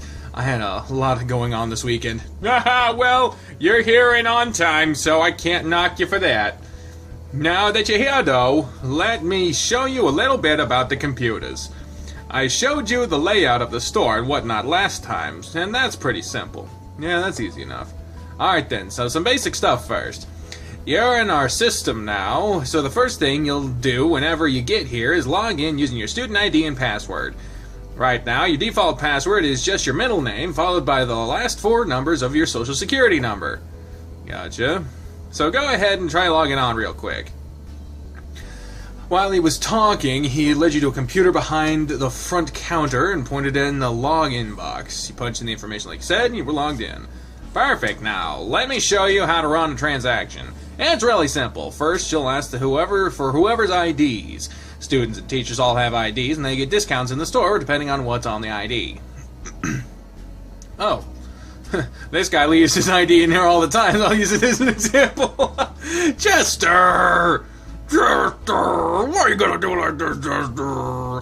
I know him. He's on the tennis team with me, and I'll see him at practice later. Oh, then, if you'll give it to him, I think I can trust you with that. Anyway, you'll want to make sure their picture matches their ID first, and that they aren't just trying to use someone else's ID. Next, just scan the barcode on whatever they're buying, or type in the product ID. When you go to ring them out, or it will ask for their student ID number. You can just scan the QR code or type in the student number. If neither of those things work and they don't have their card, you'll have to look up their information with their name, date of birth, and the last 4 of their social. Their photos will be shared in the database, but it's really slow, so hope everyone has their IDs. Sounds like a bit of a pain, but I had to look up customer information all the time in my old job. Good, so I'm sure you understand the aggravation it can cause sometimes. Yeah. So once you find their information, just copy the student ID number and you can paste it in the transaction screen. The last thing you'll need is their classification number. Classification number? It's at the bottom right of their number of their ID. The number tends to range from 1 to 5. The number represents a variety of things, but it helps indicate what kind of discounts are given. Chester here is a type 2, so he'll get a pretty heavy discount on his purchases here. Oh, that's cool. I never knew that. The number will verify the number, and as long as it's accepted, it'll move on to the total screen. Just follow the on-screen prompts, and there's all there is to it. These systems are pretty simple to use, and everyone tends to be on screen. Seems easy enough. Just run it by one time. What should you do first? Check the student photo first. I should check their photo first. Right, now you gotta make sure it's them. They aren't allowed to use any of their student IDs, and a few even swipe their teacher's IDs to try to use those. If you ever handed a teacher ID and it isn't a teacher, do not give the card back and call me up front to deal with it. Will do. Next question. What'll you scan first? Fuck. Is it the item barcode or the student QR code? I think it's the student one. Student ID? You can't actually scan that until you finalize the transaction. God damn it! I was wrong. So that'll be after you scan their ID code. Ooh, makes sense. Last question. What info do you need to look up their student ID number if they don't have their card or don't know their number? Name, birthday, and social. Name, classification, and social. Name, mother, maiden name, and photo ID. Name, birthday, and social is what they need. Need a name, birthday, and last 4 of the social. Exactly right. We need nothing else, since their photo will be in the computer when you look it up. Okay, there are all the questions I have for now. You didn't do too bad with those questions, so I don't think I have anything to worry with. If you do have any questions, though, just be sure to ask. Will do. Now, the next thing I'll show you is how to look up items or check our inventory, since I'm sure you'll understand that will come up. Yeah, I bet that comes up a lot. So let's get started. Okay. You having fun back there? Creeping me the fuck out? just walking around. Oh God. Hi. I'm going to work. Oh, love you. Love you too. Bye. Bye. Bye. That didn't take long. I think you got the basic stuff down, no problem. I bet you could run through a whole transaction with ease right now. I think you could too. You might get your chance now. I think this will be a great time for you to try it. Good afternoon, Mr. Grifter. Oh, hey, hi, Coach. Good afternoon, you two. What brings you in by today? I want to check in and see if Thomas was doing okay. It's his first day here, isn't it? That's right. He's doing just fine, so I think you made a good choice here. Good to hear. If he steps out of line, let me know and I'll pile on some extra homework or make him run extra laps at practice. What? You can't do that! I don't think you'll have to worry about it. I think he'll be great. Excellent. But just in case, I'll keep that in mind. Anyway, I did need to pick up some supplies too, so I might as well get them while I'm here. Oh, let me help you with that then. It'll give me a chance to put what I've learned to use. Alright then, let's see. I need a new notebook for keeping notes and a pack of Tivani pens. Then I need a copy of the teacher's edition textbook for English 101. Okay, well, let's see if I can find that stuff for you. Wait here and I'll see what I can do. Alright, thanks. After I searched through the computer, you find the location of the book you wanted. So you went to find it and the other items you requested. Alright, so I found everything. Let me see just to make sure. You entered over the items. Okay, yeah, this is all good. Thank you, Thomas. And I'll let you run through the checkout process with him. I'll just stand back while you handle it. Gotcha. Alright, Coach. As for his ID. Can I see your school ID? Of course, here you go. That's the right one. That's definitely you. That is it. Alright, so I can scan all your items in. You scanned each item into the computer. I can finalize it. Coach won't seem to scan. I guess I'll just type in the number. Oh, type in his number. That's 99. Oh shit, 9936 36 99363636 9. God damn, that's a complicated number. Harold Grifter, there we go. It accepts the number, so let's see. I just have to punch in the classification number. That's 5, and total $0. That means you did it right.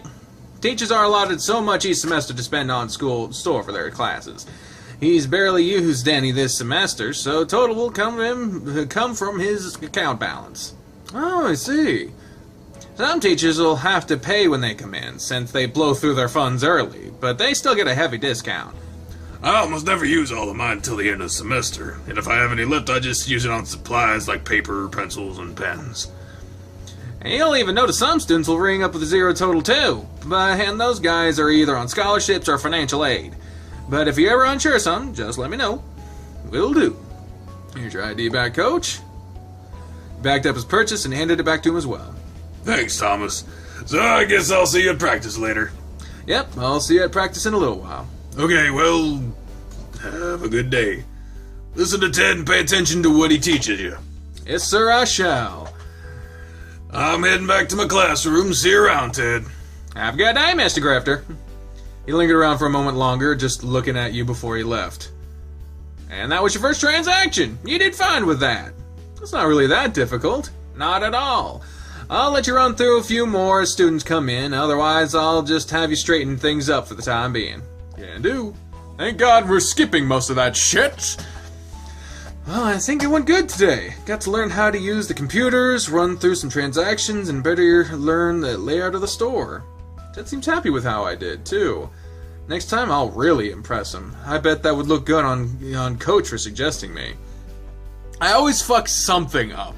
You can't expect me to do right. I can do good enough.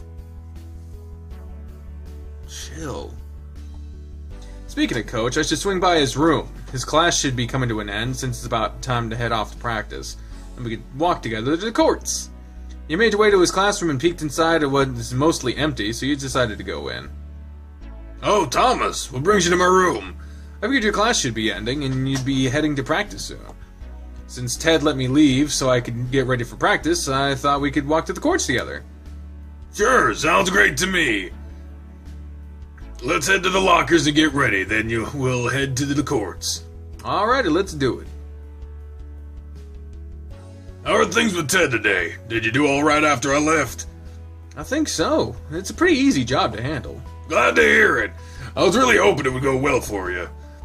I'll really be able to treat you to lunch for a change. I'll finally be able to treat you lunch for a change. That sounds great. I'll never argue against you wanting to buy me food. Yeah, I bet. What's that supposed to mean? It's just, a certain bear loves his food with that belly he's got. Just finish getting ready. Oh, goddamn. Jesus. Thomas, why are you staring at me like that? Tell him he looks hot or ask him to show off the back. I mean, both of those are flirty as fuck, so, why don't you just be like, You look good! versus being like, hey. So, I mean, like, I guess, go with the more flirty one. I'm wondering if you'd show off the back of it. The bag? There's nothing covering the back. I know, but can't you still show it off? Well, if you want to. He turned his back to you, but only for a moment before turning back around. It was enough time for you to admire his big, bubbly butt with nothing to obstruct your view, though. There you go. All I can say is woof. All I can say to that is woof. I'll show you again next time we have a bit more privacy. I definitely like that. Now get dressed so we can go. Something. Fuck. God damn, these updates. Really just. Another one? There we go, all set and head to the courts. Stop! Fuck! Christ! Come on now, let's get to the courts. Alright, let's get going. How many times are you gonna say let's go to the courts? Oh, for fuck's sake! How many things are wrong with this shit? Was it just me or did I have a lot of people staring at me on the way here? I think you're right. Well, there's nothing... Probably judging this shirt. I'm a grown man wearing this cutesy thing. Aw, but it looks so great on you. Thighs. Stop! Fucking work! Christ! Coach? What is it, Chester? Where'd you get that shirt?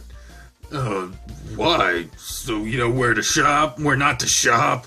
What? No. I want one. Huh, really? It's so cute. I love how it looks. I've never seen a muscle shirt like that. And I'd totally wear that to practice. Where'd you get it? I might try to get one soon. I bought it at Big and Burley. It's over near the bookstore. Cool. I've never been there, so I'll have to go back. It looks so great on you, too. I'm jealous. I really want one now. Thanks, Chester. Chester, before I forget. Here. My student ID, where'd you get this? You left it at the supply store, and I work there now. You leave it there often, it seems. Yeah, I always leave it on the counter. Thanks for giving it back to me. I'll try not to forget it anymore. If you do, I'll bring it back. Great.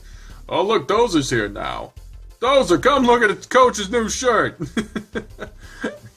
Why? Every other fucking line. I guess I should clear up any doubts you might have. Yeah, it does. I guess this shirt is perfect for me, huh? Well, I'm glad we're given the good fucking options, for fuck's sake. I don't know what the fuck has happened in half of this episode. It is, didn't I tell you that? Yeah, you're the one that picked it out. I suppose I'll have to keep an eye out for other designs like this, huh? I'll keep an eye out for them, too. Alright, let's get the rest of the team together and start stretching. Stop right there. What is it, Darius? You picked that shit out for Coach? Yes, I did. It's a little on the small side, isn't it? His gut is practically hanging out of it. But I suppose you're into that kind of thing, huh? Can it, Darius? I'm not knocking it. I know a few big guys, and they're packing, if you know what I mean. Anyways, since you picked out the shirt, that means you two were out with each other, right? We hung out yesterday. Oh yeah? You two go on a little date or something? No. Wait a minute, you lying. Are you two a thing? Really? You two are actually dating now? Keep it down, please. Dude, you're sleeping with your teacher! That's awesome! You should ace your English class! We aren't sleeping together. Dating each other, sleeping together, whatever. One will lead to the other, I'm sure. Just give it time. It's not like that. If you say so, but to me it's pretty much clear as day that there's something going on. But hey, if you need any pointers on how to move things along or get what you want, just let me know and I'll be more than happy to help. I don't trust him, but who knows, maybe you can keep a secret. Don't fucking trust him! He followed Darius to where the other guys were waiting to get ready for practice. Throughout practice, you were constantly distracted. Darius was right. Coach's shirt was on the small side by a good bit more than you realized. He couldn't do much without it starting to slide up his belly. He didn't seem to mind, and it became second nature to him to readjust it. You were sure it helped with that the whole team, save for Darius, complimented him on how cute the shirt was. God fucking damn it! Stop! Coach, I think you're really distracting the team. What do you mean? Your shirt doesn't exactly fit, and every time you reach up, your stomach falls out. And whoever receives the ball loses the point because they're distracted. Oh, that's rude as shit.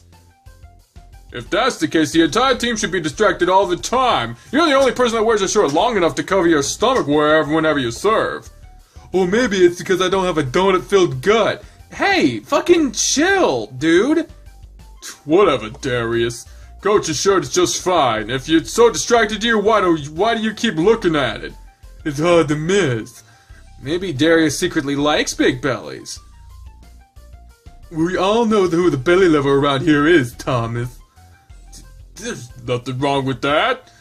Whoa, maybe there's more of you than I thought. Well, why don't we all just play with our shirts off? Come on, Darius, why do you have to be like that? If that's what it takes, I'm down for it. Oh, Jesus. Chester, Put your shirt back on. It's best you keep your shirt on, too. What the I don't know what's happening. Darius! Get your ass off the courts! I'm not putting up with your shit today while everyone is having a good time. What? Yeah, I did it right. So get off the courts! Darius didn't seem to know how to react to the sudden explosion from the coach, and he just stood there. Look at the bewildered look on his face. Now! Whoa, Coach. Jeez, maybe I should have gone with my gut and not about not wearing this shirt. Ignore Darius, Coach. You know how he is. Yeah, it's Darius. Take anything he says with a grain of salt. I love the shirt. I'm gonna get one soon for myself. I might even get Doza one too. He said it was cute too, but doesn't want anyone to know he thinks so for some reason. See, Coach, everyone likes it. Alright. Thanks, guys. I mean, Darius got one thing right, and that's my fat gut is constantly hanging out from under it. Show it off proudly then. Oh yeah, be proud of it. Thanks, you two. Okay, I'm gonna go talk to Darius. You guys get back to practice. Thank God this fucking head is just this disembodied head floating around, fucking creepy as shit. Good luck. Yeah, good luck with that. Spencer and those are still playing, so we should go join them. Sure, sounds good to me. Let's go join them. Well, practice today was interesting. Yeah, I'd say so. How'd your talk end up going with Darius? Surprisingly, he apologized to me. Really? Yeah, before I even said anything, he apologized. I swear, he's one of the most complicated students I've ever dealt with. He can never figure out what's going on in his head. I can never figure out what's going on in his head. I don't think anyone can. Anyhow, how about I give you a ride home? Sure, that'd be great. Hey, you can even show off the shirt to Maria. Sounds like a good idea to me. Let's get going. Peter Austin! You want to call for her this time? What? Why me? Come on, she's not expecting you. Just call for her. Oh, well, okay. Maria, we're home. Something? I'm having to skip like 2 lines each time. What the fuck is happening? Oh my, why hello, Harold. Hello, Maria. How you doing today? Wonderful! And your shirt! It's adorable! Oh, thank you. It was another shirt we got when we went shopping yesterday. Thomas picked it out. Fucking disembodied head. An excellent choice then. It's perfect for you. I absolutely love it. That's nice to hear, Maria. Thank you. I don't suppose you'll be here long today, will you? I won't be. I need to get home and start grading papers. Ah, I see. Well, it is always nice to see you. You're welcome to stop by whenever you want. Thank you. It's always a pleasure to see you as well. I'll see you in class tomorrow, Thomas. Sure thing, Harold. Getting that mindset between school practicing and private is weird. It's okay. I'm sure it's a pain. Even though Maria was standing there, he approached you and gave you a quick kiss on the cheek. Have a good night, you two. I'll talk to you later, Thomas. Okay, be safe on your way home. Take care, Harold. Such a nice shirt you picked out for him. Wasn't it cute? Oh, yes, though it was a little small, I can't say I wouldn't do the same thing if I was in your shoes, though. One day I'll go shopping with my dream man and buy him clothes that fit snugly to his body. And maybe you can go with me. That's a great idea, Maria. Also, that sounds like a fucking hint. Now run along and shower. You'll be joining me and Richard for dinner tonight. Sounds good to me. Just call me when it's done. Will do. Well, I'll have to get Harold to send me a picture of him wearing that shirt. I wonder if I could convince him to send me an even better one. I'll have to try one of these days, but in the meantime, I have this one, and I love it. Aww. Day 22, day 23. Another day back at school. Harold sent me a message before I woke up and told me to get to class a little early if I could. Wonder why. You're here. Good morning, Thomas. Good morning, Harold. After a quick peek out the door window, he gave you a quick kiss. Did you sleep well? Yeah, I slept good last night. Did all your papers get handled? You seemed a little annoyed last night when we were talking. No, I'm sorry. I didn't mean to rant to you, but some of the papers that were turned in to me were really frustrating. Some students are just so lazy, and they don't make any effort to do the work properly. I'm guilty of that sometimes. I can understand sometimes, but I will never understand all the time. But let's not get distracted. I really wanted to see you before class, and I wanted to ask you something. Oh, what is it? Well, I made a really big lunch before coming to class, and I was wondering if you'd join me for lunch today. I made plenty of food for us so we can sit in my office to eat. There's more than enough room on my desk. Well, after I move some papers around. You made lunch for us? Mm-hmm. Well, that sounds great, Harold. I'd be more than happy to join you then. Great. Just come back to my room after your other class, and we'll have a little bit of time to spend in private. Will do. Can't wait to see what you made. It isn't anything fancy, but I think you'll like it. I ate some of it before I left home, and it was pretty tasty. Well, I'm sure I'll like it then, if you think it's good. I hope you will. Even if you don't, I guess it just means there's more for me to eat, right? Yup. You patted his belly. It'll just make that guy grow even more. I don't suppose that's too bad of a thing either, is it? Not if you like it. And I do. And it looks really great in this shirt, too. You like this shirt? I thought it might be too much. I do like it. It looks really good on you. You're my big-bellied handsome bear. Oh, well, I'm happy to hear that. Thank you. He reached out for his stomach again, but the door to the room opened up and you jerked your hands back quickly. Good morning, Coach. Thomas? Good morning, Spencer. Early as ever, I see. Spencer paused not too far into the room. I'm not interrupting anything, am I? I can always wait outside a little bit longer. What? No, of course not. I was just talking to Thomas about last week's assignments. He turned his attention back to you, speaking in a hurried manner. You did a great job with your haiku, and I expect nothing but stellar work from you from the rest of the year. Now, you need to get ready for class, since it'll be starting in about 15 minutes. I need to get my lecture material ready. I'll be in my office until then. All right, then. So, Coach seemed a little flustered. Would you have anything to do with that? I don't think so.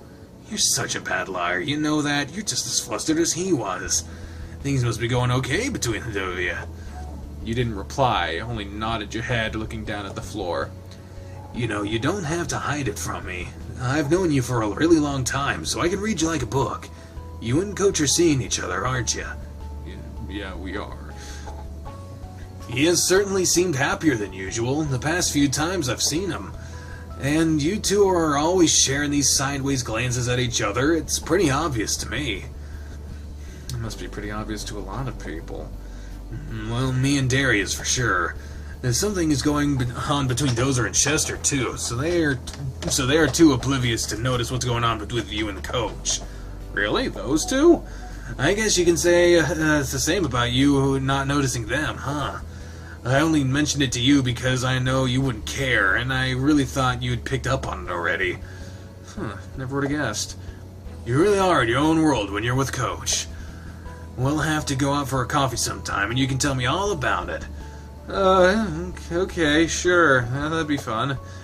We haven't done anything like that in a while, have we? Nope, I've barely seen you outside of school and practice in the past month. We need to fix that. Yeah, we do. Well, you talked to Spencer, more students started showing up, and you took your seats and waited for class to begin. Harold stepped out of his office, and in a couple of minutes, he started his lecture for the day. He passed out and graded papers from the previous class, and he talked about the last lecture on sonnets. Class was boring, and the only redeeming factor you found in it was that your teacher was also your boyfriend, and you couldn't help but keep your eyes fixated on him. There was only 30 minutes of class left, and the door to his room popped open. Your heart jumped into your throat when you saw a head pop in through the opening. Diana? Oh, no. What? What? Fucking what? She wiggled her finger at Harold, urging him to come to her. Classy, excuse me just a moment. Harold stepped out of the room with Diana, and you were left with knots forming in your stomach. What was she doing here? Shouldn't she have gone back home already? Harold's done with her. Isn't he? Your head was filled with the thoughts of him leaving you to go back to her, since it wasn't like you had been together very long anyway. When he did finally come back to the room, he tried to keep his demeanor professional, but you could see something was wrong. Alright guys, class is dismissed. No assignments for today, so I'll see you on Thursday. After he dismissed the class, he retreated to his office. I wonder what that was about. Are you okay? You're suddenly looking way worse than when class started. Did you recognize that woman? That's his ex. Oh, well, that explains a lot then. You're gonna go check on him, right? Our class isn't for another 20 minutes, so you have time. Yeah, that's a good idea. Stop wasting time then and go talk with him. I'm sure that'll do you both some good. Sure, thanks, Spence. Of course. Let me know if you need anything at all, okay? I will. He went to the door leading to his office and knocked on the door. Mr. Grifter? You tested the door to see if it was open, and thankfully it wasn't locked. Harold was sitting at his desk with his back to the door. I'm sorry, but I can't speak at the moment. Please come back later. Harold? He stepped into the office and shut the door behind you. He spun around looking at his glasses in the hand and he was rubbing his eyes. Oh no, look at his sad face! Oh, such a sad face! Oh, Thomas. Is everything alright? No, it's not. Why did Diana show up? Wasn't she only supposed to be around for a week? She was, but apparently she is going to be here for a few more days, and she wanted to go to my place later to catch up some more. Oh, but I told her no. You told her no? After what she did to me last week, I don't want to have anything else to do with her, Thomas. I can't keep doing this to myself. She was confused as to why I'd say no, and when I told her I was doing better with my depression until she showed up last week, and what she had done had sent me sprawling back down, she got all defensive about me being too sensitive about it, and when I told her I was seeing someone new, then I was finally moving on, and that just made her mad, so I told her just to leave and never contact me again. He put his face down in his paws and sighed. I don't want that, though. I want to see her again. I want to talk to her more. But it's pointless. We're never going to be together again. I just feel pain whenever I think about her. It hurts so much. Why do I have to miss her so much? He pounded his fist on the desk, startling you. I hate this! Why can't I just get over it? He collapsed down onto his desk and started sobbing quietly into his arms.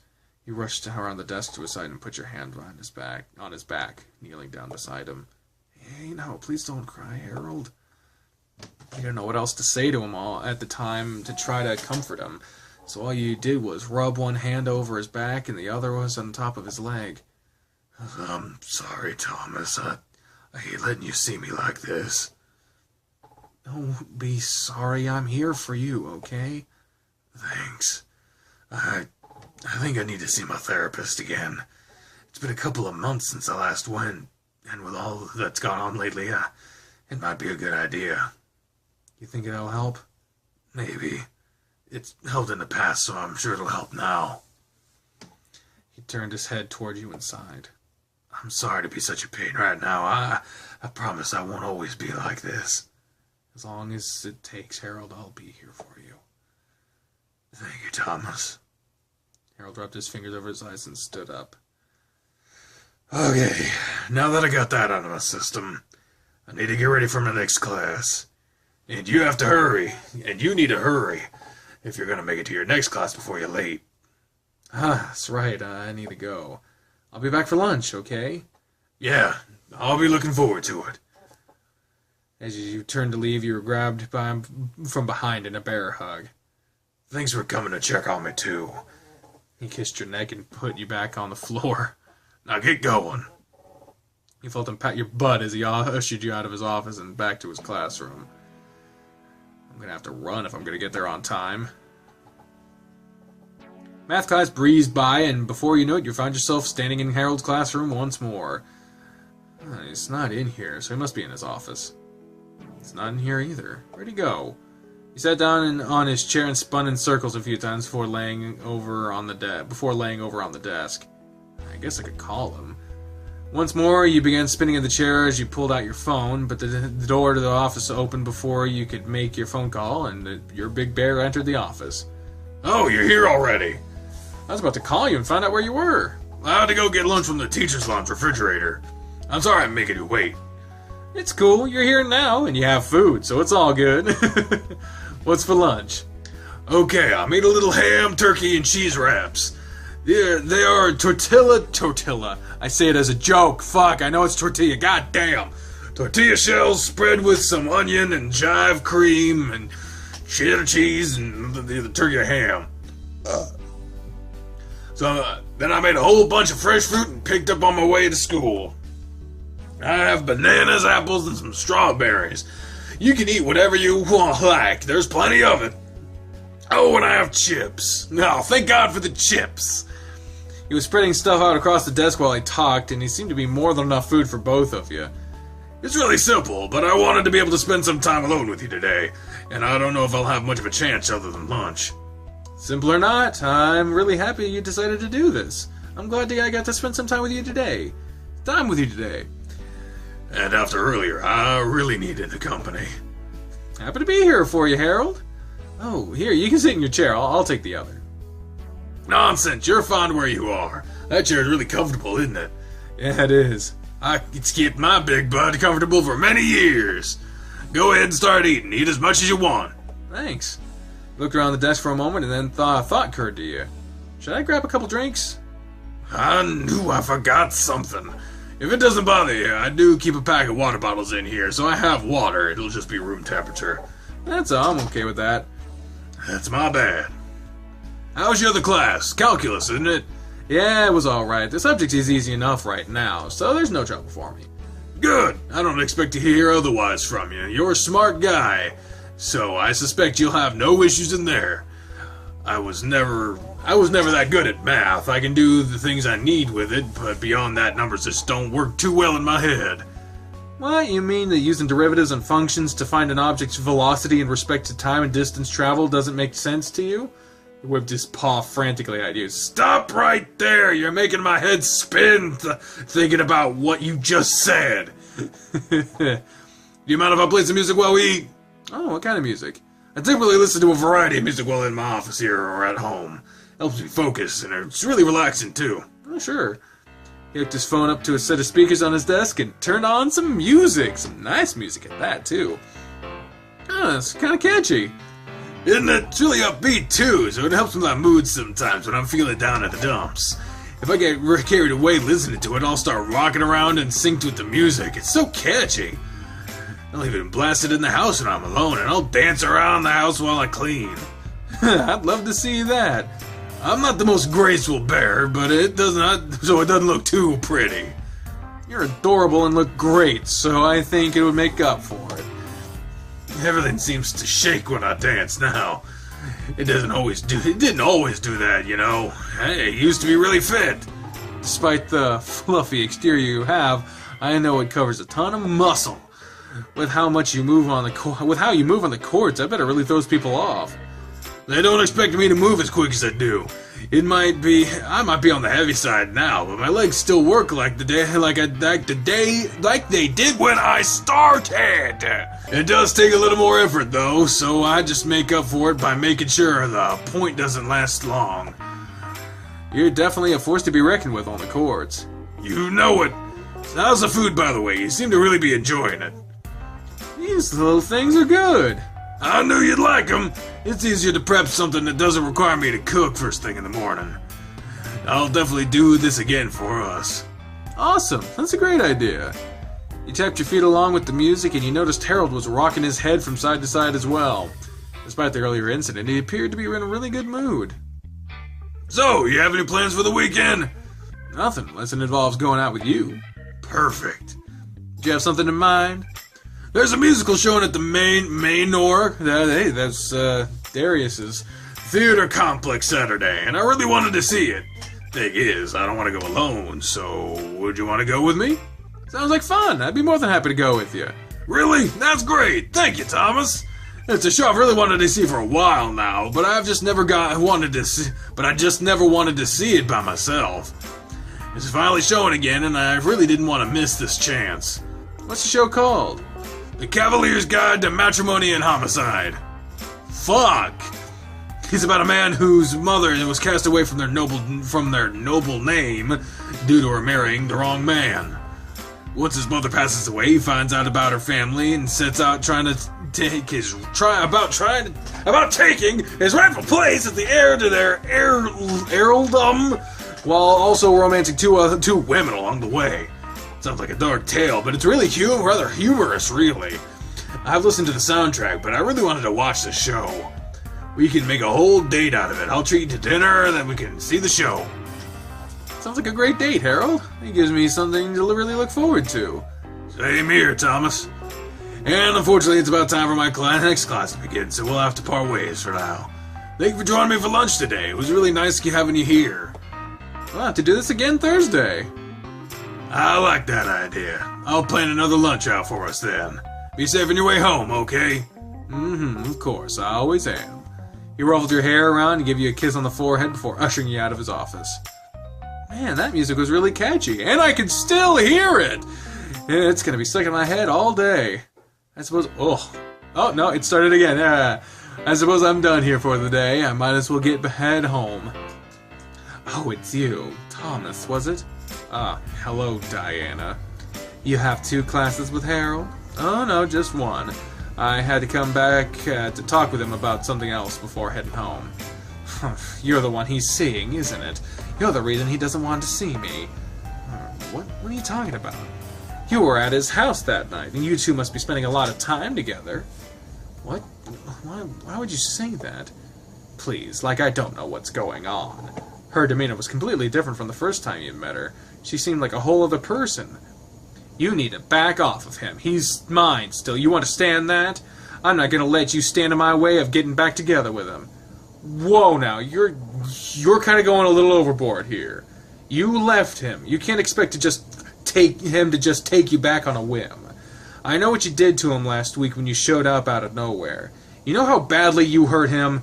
That poor man is confused and is going through a difficult time. He needs me to take care of him. He doesn't need you at all. You can feel your blood starting to boil now. No, he doesn't need a manipulative woman trying to come back into his life. He doesn't need you at all anymore. Well, we'll just see about that now, won't we? What is it that you're getting at? Why are you having to bother Harold again? That's really none of your business. Now run along like a good boy and stay away from my man. Your man? Good luck with that. Sweetie, I've got this under control. She raised her hand and slapped you hard across the face. You motherfucker. What the hell, lady? After she slapped you, she threw herself on the floor and into the door of Harold's room. Don't touch me again, you creep! Someone help me!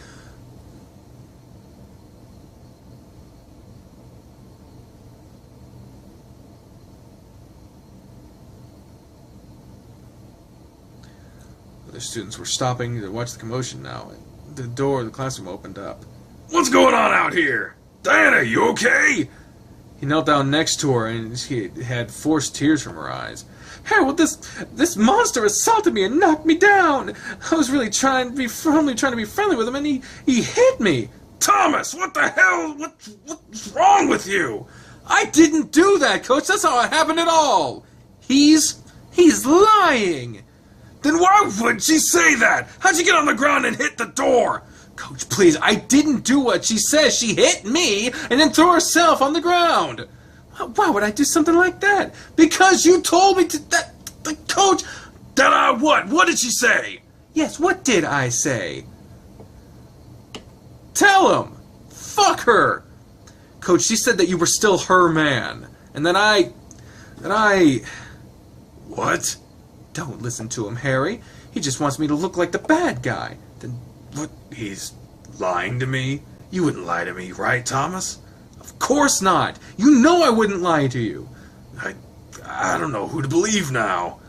You can trust me too, Harold. We were together for so long, I wouldn't lie to you. Well, Wait, Thomas.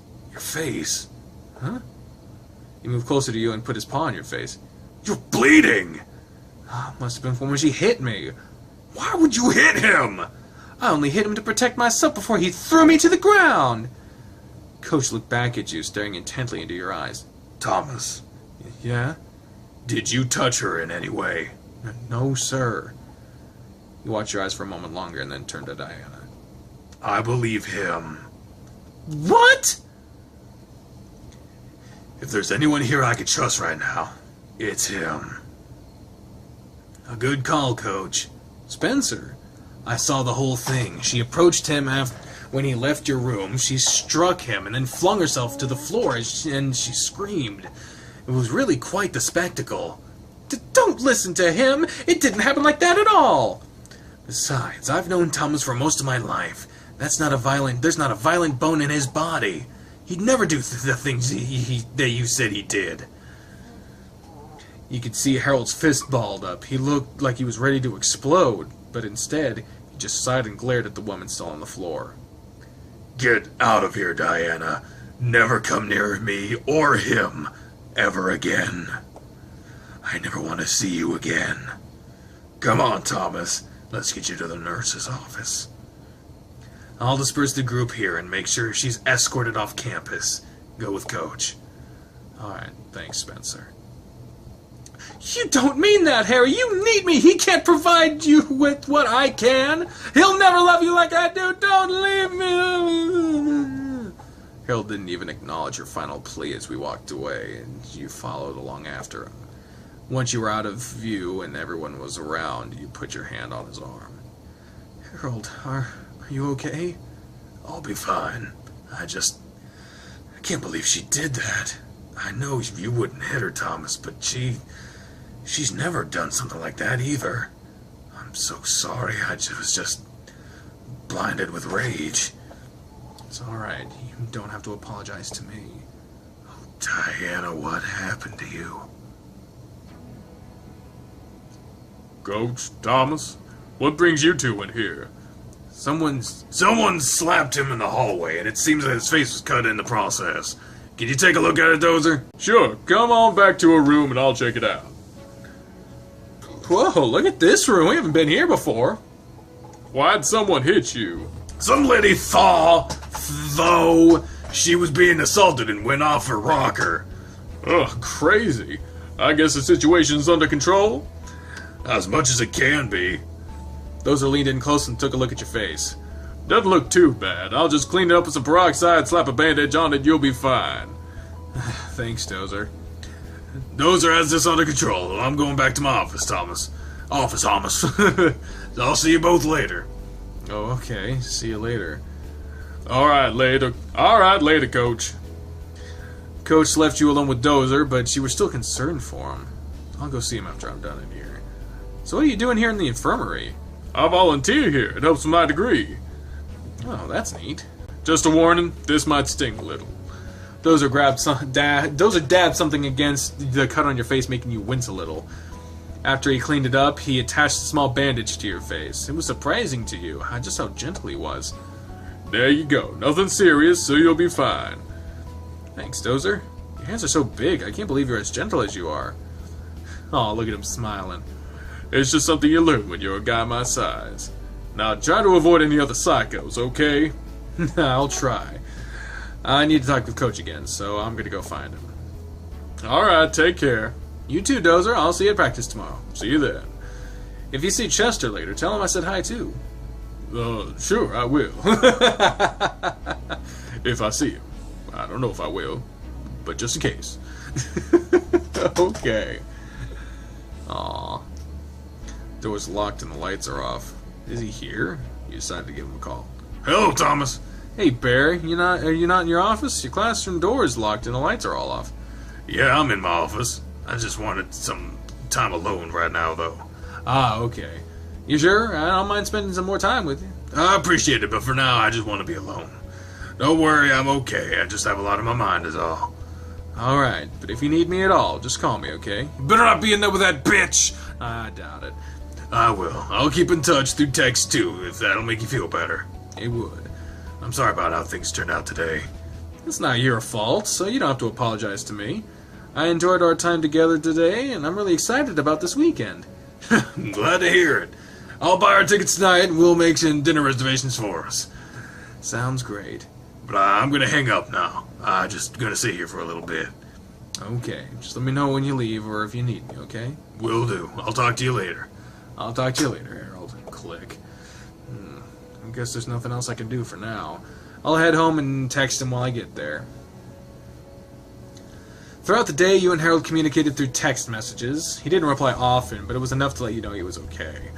It wasn't until it was dark outside that he finally let you know he was heading home. I can't believe he stayed in his office the whole day. I really wish he would have let me stay with him. I hope he'll be fine at home. You rolled around in your bed for a while waiting for him to text you back to let you know he was home. It was taking him a little longer than expected. Knock, knock, knock. Come in. Hello, Thomas. Oh, hello, Maria. You have a guest. Oh, hey! Look at him!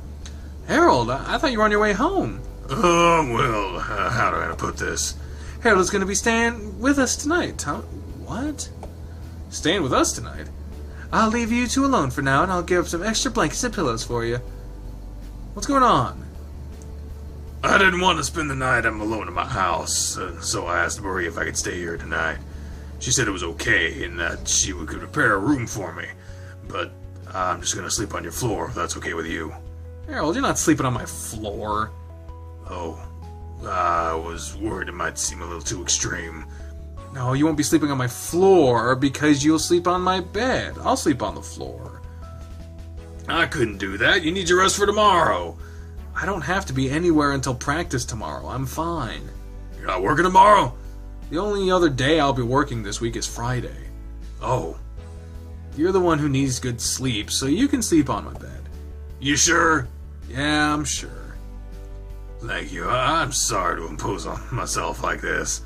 I just didn't know what else to do. I could have just gone to your place, you know. I don't want to be there right now. I was even considering just sleeping in my office. God, this is a much better idea then. I hope Maria doesn't think this was too weird. I'm sure she won't think that. He sat down on the bed beside you and leaned over on his knees. And again, I'm really sorry about how things turned out today. Diana really has changed. The woman I loved is gone, and I think I can finally move on after today. You put your hand on his back and rubbed around. I'll be here to help you through it. Thank you. I made an appointment to see my therapist Thursday, and we'll see how I feel after that, too.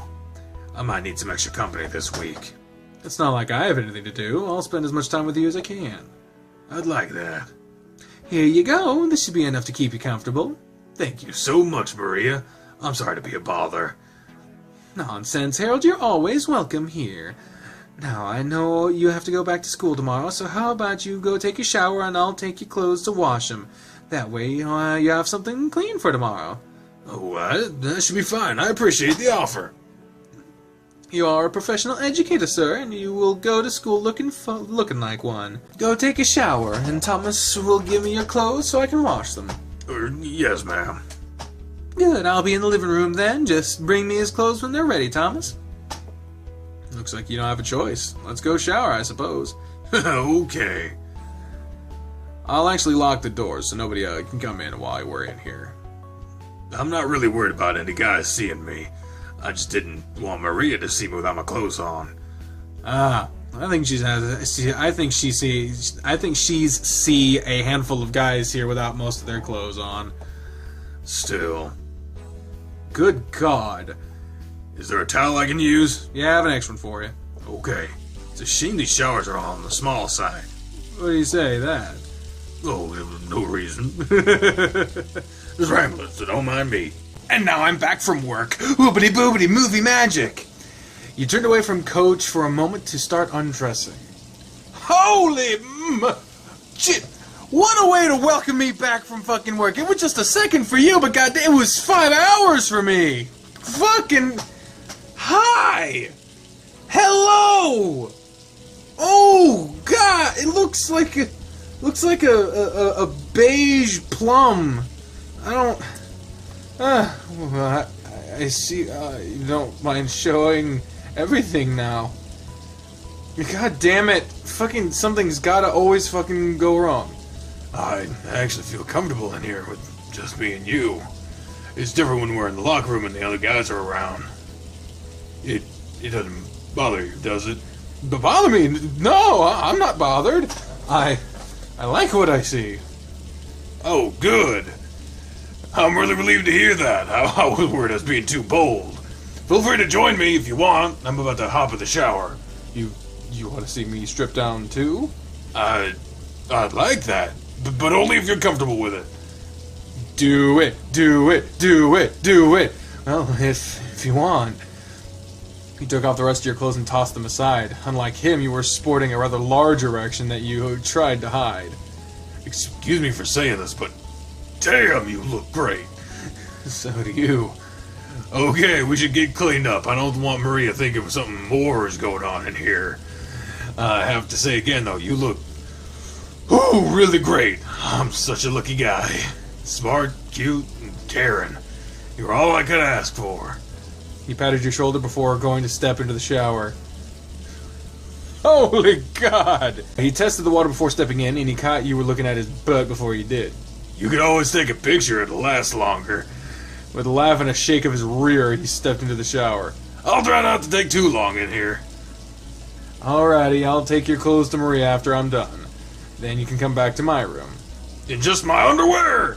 I'll leave your muscle shirt in here too. Oh, okay. That still isn't very much. My room is just right down the hall. You'll be fine. And you'll have a towel, so if you don't want to be seen in your underwear. For someone who just stripped completely for me, he sounds really self-conscious about walking down the hallway in his underwear. You made sure your shower was quick, and when you were done, you gathered yours and Harold's clothes. I'm done. I'll be back in my room. Okay, I'll be done soon. Let's get these to Maria. Oh, the room is back to being weird again. Oh. There was nobody in the hall when I looked. Richard came out of nowhere. The look on your face when he whistled at you was priceless, though. Don't worry about it, Harold. I've seen him in his underwear around here plenty of times. And he's seen me in mine in the bathroom, considering it's shared. Still, I don't suppose it could be helped, though. Nope. And who knows, maybe he liked what he saw. Maybe. I guess I'm stuck in here until Maria brings me my clothes. And that'll take at least an hour. And by that time, I'll be ready to go to sleep. I'm already beat, considering what kind of day I've had. Why don't you go to sleep now, then? I'll wait up until your clothes are ready. You really don't mind if I sleep on the bed? Of course I don't mind. You really need a good rest. Then I think I'll try to sleep. He sat down in your bed and laid back. If it was a little bigger, you could sleep up here with me. Well, I could always lay with you for a little bit. I'd like that. Harold rolled onto his side and moved back against the wall, leaving just enough room for you to lay down on your side in front of him. He put an arm around you to keep you from sliding off and pulled you close to him. Thank you again, Thomas, for being here when I needed you the most. I'm glad I could be here for you. He pulled you closer, kissed you on the head, and buried your face into his neck after pull the blankets up over his waist. I'll let you go free once I doze off. If you want. Believe it or not, I'm pretty content right here. As long as you hold on, I'm not going anywhere. Maybe I'll do just that then. With another tight squeeze, he sighed and nuzzled against you. And, sorry about flashing you before we get into the shower. I don't know what came over me. It was really inappropriate. I shouldn't have done that, but I was feeling a little amorous. Just saying that word should get me like 1,000 views, apparently. Don't worry about it. It was a nice view. I enjoyed it. I enjoyed what I saw, too. It was still in poor taste, though. It's okay, Harold. There's nothing wrong with being spontaneous like that. It's thrilling, isn't it? I'll admit I got a bit of a rush. That's why I did it. And that's okay, especially while we're alone. I like it. Oh yeah? Then maybe I'll do more spontaneous things then. He continued to nuzzle against your head, running his hand up and down your back. Instead of letting you go like he said he would, he ended up just falling asleep while he held you. I guess Maria's gonna see this. Oh well. He snuggled in closer to the bear and yawned. Sleep came quickly for you, being wrapped up in his furry warmth. My back is kind of sore, and I'm a little cold. And where am I? Oh, I'm on the floor. I don't remember falling asleep down here. You sat up and looked around your room, then you heard a loud noise coming from on top of your bed. Harold was sprawled out on his back with one arm hanging over the edge. His mouth was wide open and he was snoring loudly. That's right, I fell asleep against Harold while he was holding me. I guess he pushed me off the bed. Fucking really? Bed hog. How did the fall not wake me up? You jumped when music started playing from above your head, and the bear was startled out of his slumber. His paws slapped around madly in the air like he was reaching for something, and after a moment of failing, he sat up and looked around blankly. Ooh, where is it? He finally found his phone and silenced it. Then he sat there a bit longer, looking around with the same blank stare on his face. Morning, Harold. Thomas, why are you on the floor? I don't think there was enough room on the bed for both of us. Did I push you onto the floor? I think so. Oh my gosh. He jumped up off the bed and leaned over, scooping you up in his arms before laying you down where he had been. Holy Jesus! Oh my God! Great balls of fire. I'm so sorry. I had no idea that I shoved you off the bed. I guess there really wasn't enough room for us both. I should have gotten off the bed like I intended, but I kind of fell asleep against you. You're not hurt, are you?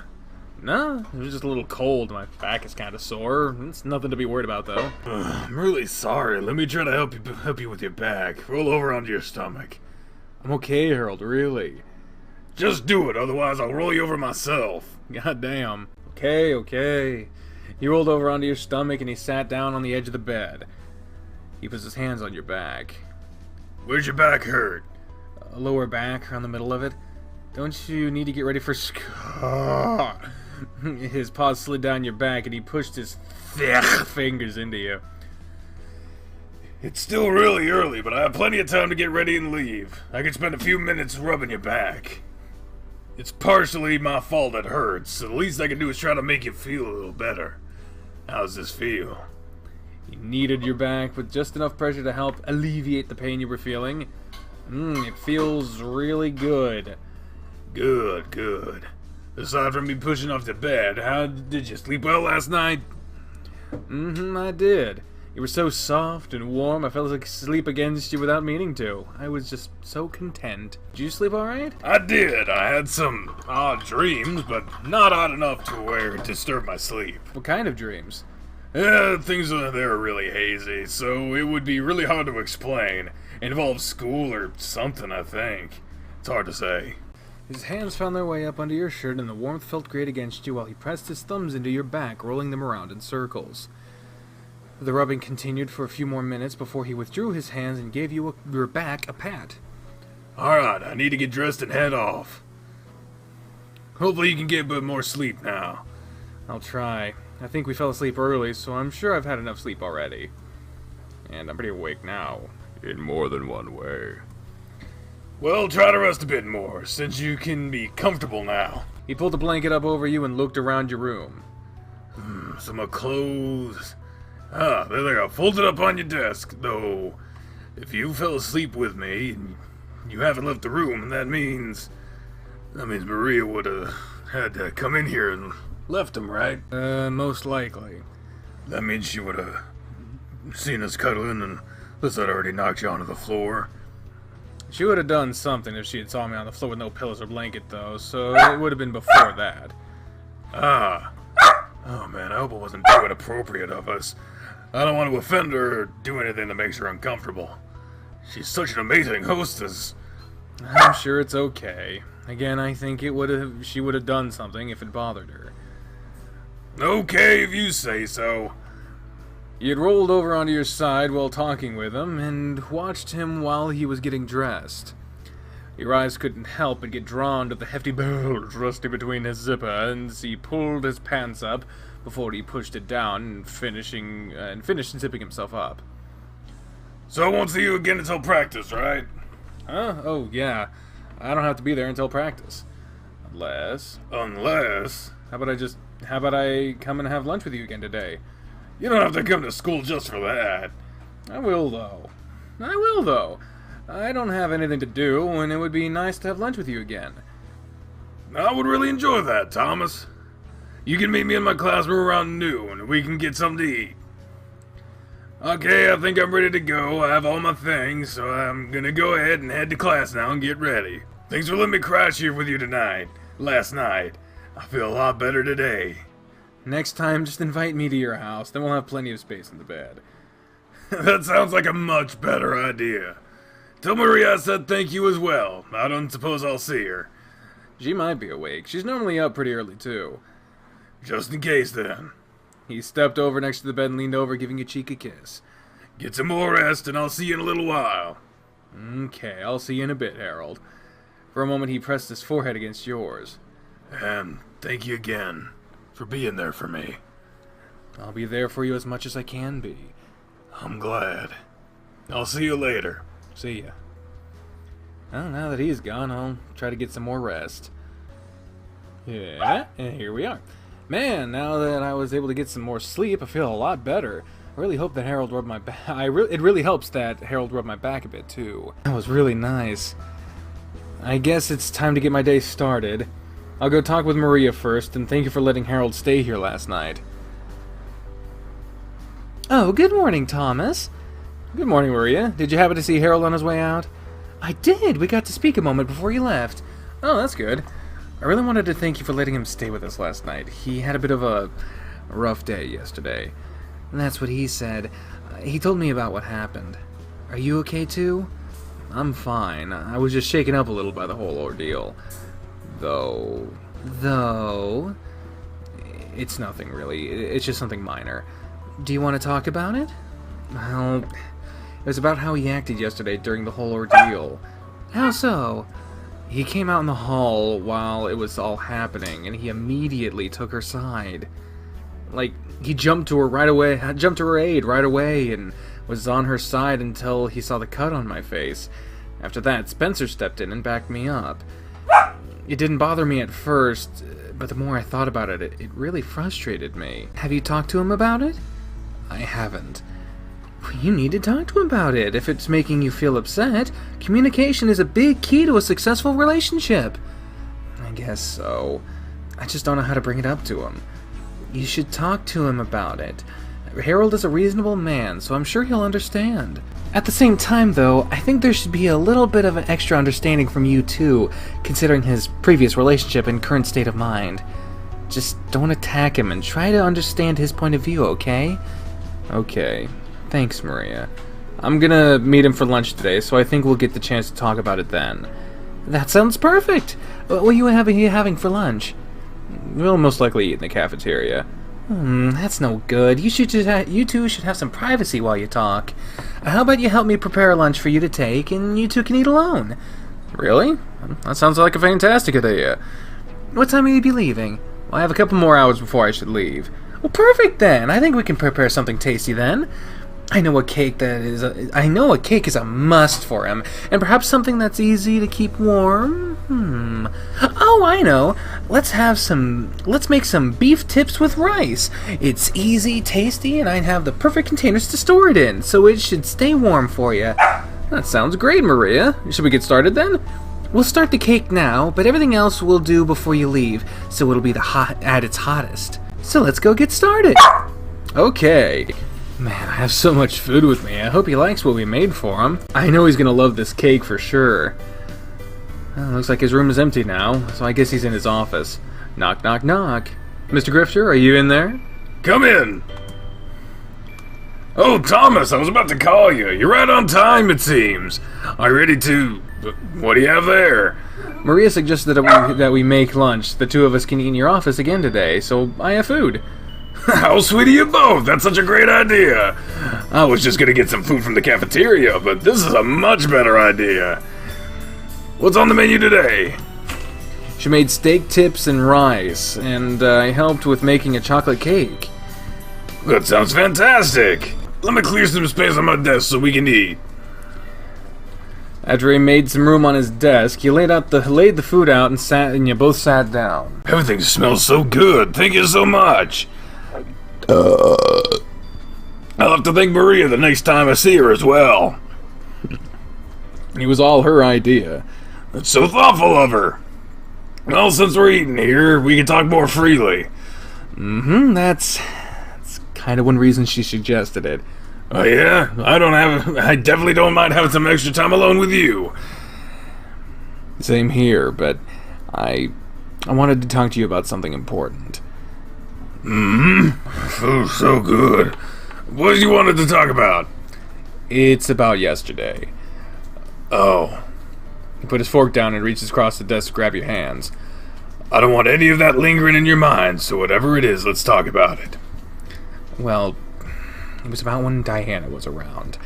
His paw squeezed your hands tightly. I figured as much. What's on your mind? It's about how you reacted to the situation initially. How I reacted? If you use the language betrayed, that is very much an attack. We're not supposed to attack him, so let's just say what happened. Well, you took her side without a second thought. You looked at me and yelled at me like I had done something wrong without asking any questions. You really hurt my feelings when you made me feel bad about it. I'm so sorry, Thomas. Why didn't you mention it already? It didn't bother me at first, but the more I thought about it, the more it bothered me. I thought you would take my side, but you took hers and left me in the cold until you noticed my face. It hurt, you know? I didn't mean to hurt you like that. That wasn't what I wanted at all. And I hope you can forgive me for making you feel that way. I do forgive you, Harold. You're still trying to get things back in order with how you feel, and I don't want to hold that against you. I appreciate that. Is there anything else? There isn't. Really, that was the only thing that was still bugging me. Are you sure? Nothing else? Nothing. And now that I've told you about that, I already feel better. That's good. I don't want you to ever feel bad on my account. How about we go back to enjoying this meal while it's still warm? Sounds like a great idea. It does make me happy that you would talk to me about this instead of holding it inside, too. I expect the same from you too, you know. Of course. Now, start eating! Your stomach had already started to growl, so there was no need for him to tell you again. While you ate, Harold struck up another conversation with you. So I forgot to order our tickets last night to the musical, but in between my first and second class, I was able to get it taken care of. The showing starts at 7, and I made dinner reservations for us at a nearby place called Ritzy Bits. Ritzy Bits. We've heard that place. Isn't that the restaurant that Darius took us to? That we were like, oh, the steak is better than the chef here. Or is it Maria? Like, I believe that's the same place. Sounds fancy. It's a nice place for sure. Do I have to dress fancy as well? You do need to dress nice. It doesn't have to be anything too elaborate, but nice pants, a good button-up shirt, and a tie as suggested. Fuck. Alrighty, I think I have that covered. If not, we'll do something about that Saturday morning. Sound good? Yeah, it sounds perfect. And now that I've done with my rice, it's time to move on to this cake. Do you have a knife so that I can use to cut this piece in half? That piece is all for you. I have my own smaller piece to eat. Really? This is all for me? It's huge. Yep, it's all yours. You certainly know the fastest way to my heart. And that's through your stomach. Mm-hmm. He grabbed the cake and forked a large bite into his mouth. This cake is just the best. It's so moist. And the frosting is so good. I swear I could eat this every day. If there's any left, I'll bring you another piece tomorrow. That would be wonderful. You finished your food and moved on to your cake, continuing to make small talk with him for the duration of his lunch break.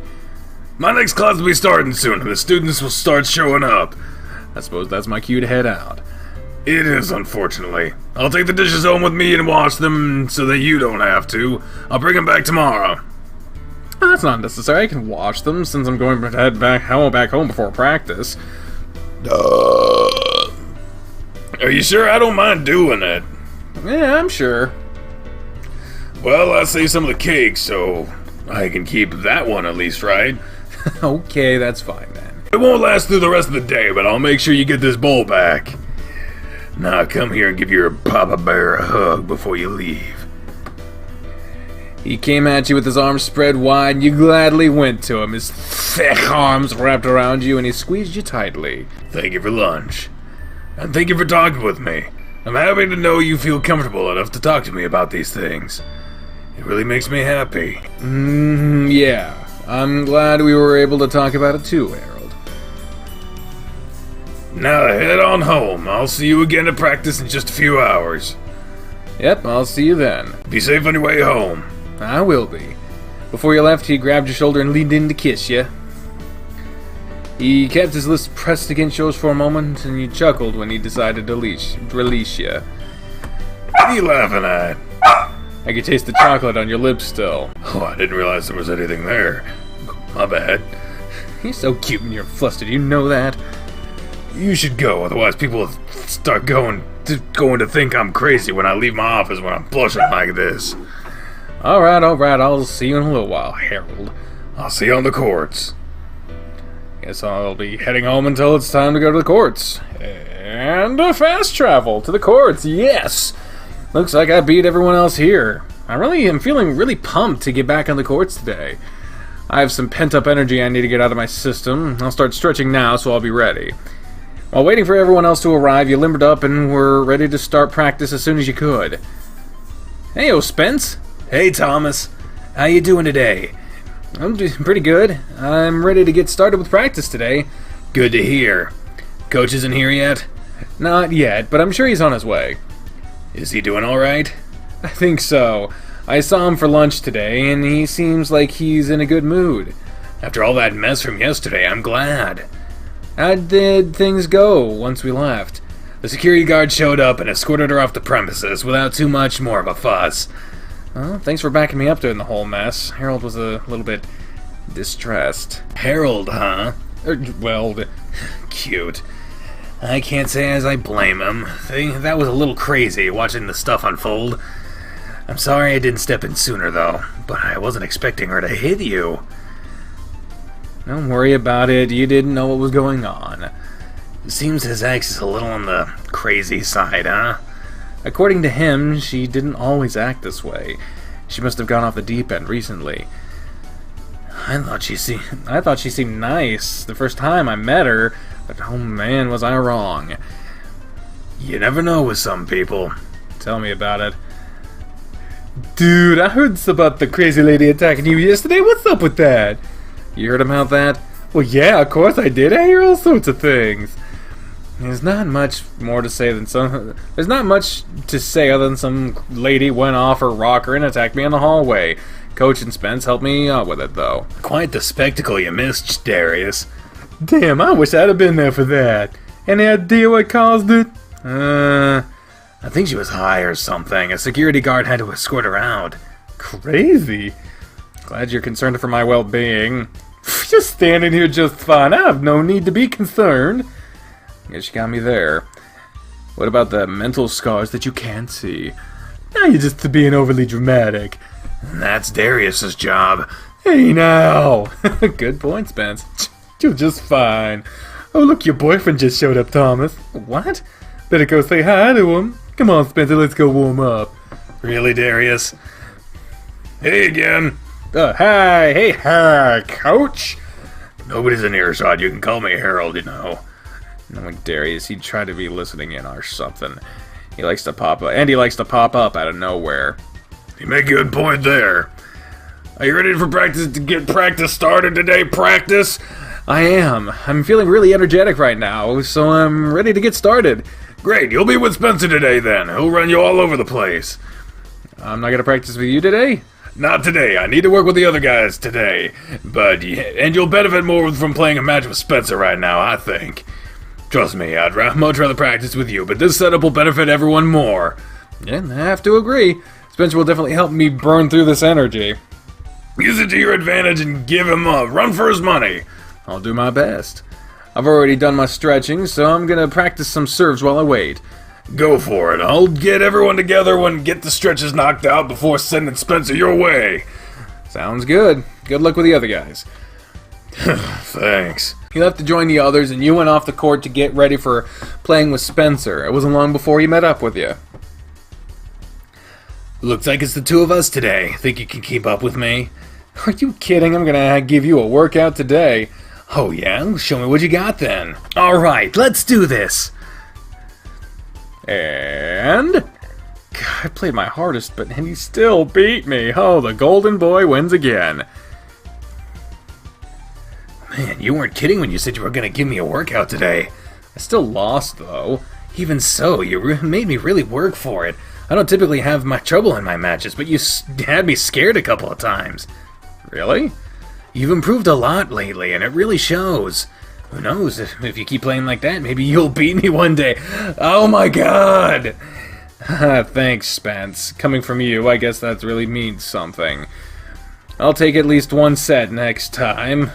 Wow, you didn't even get one set. How the fuck was he scared? I look forward to you trying. I wonder how everyone else is doing. Coach hasn't been yelling at them constantly. Yeah, that could be a sign that things are going alright. He just seems to be in a really good mood today. Looks like you're doing something right with him, huh? I guess so. You feel your face flushing as you watched Harold moving around on the court.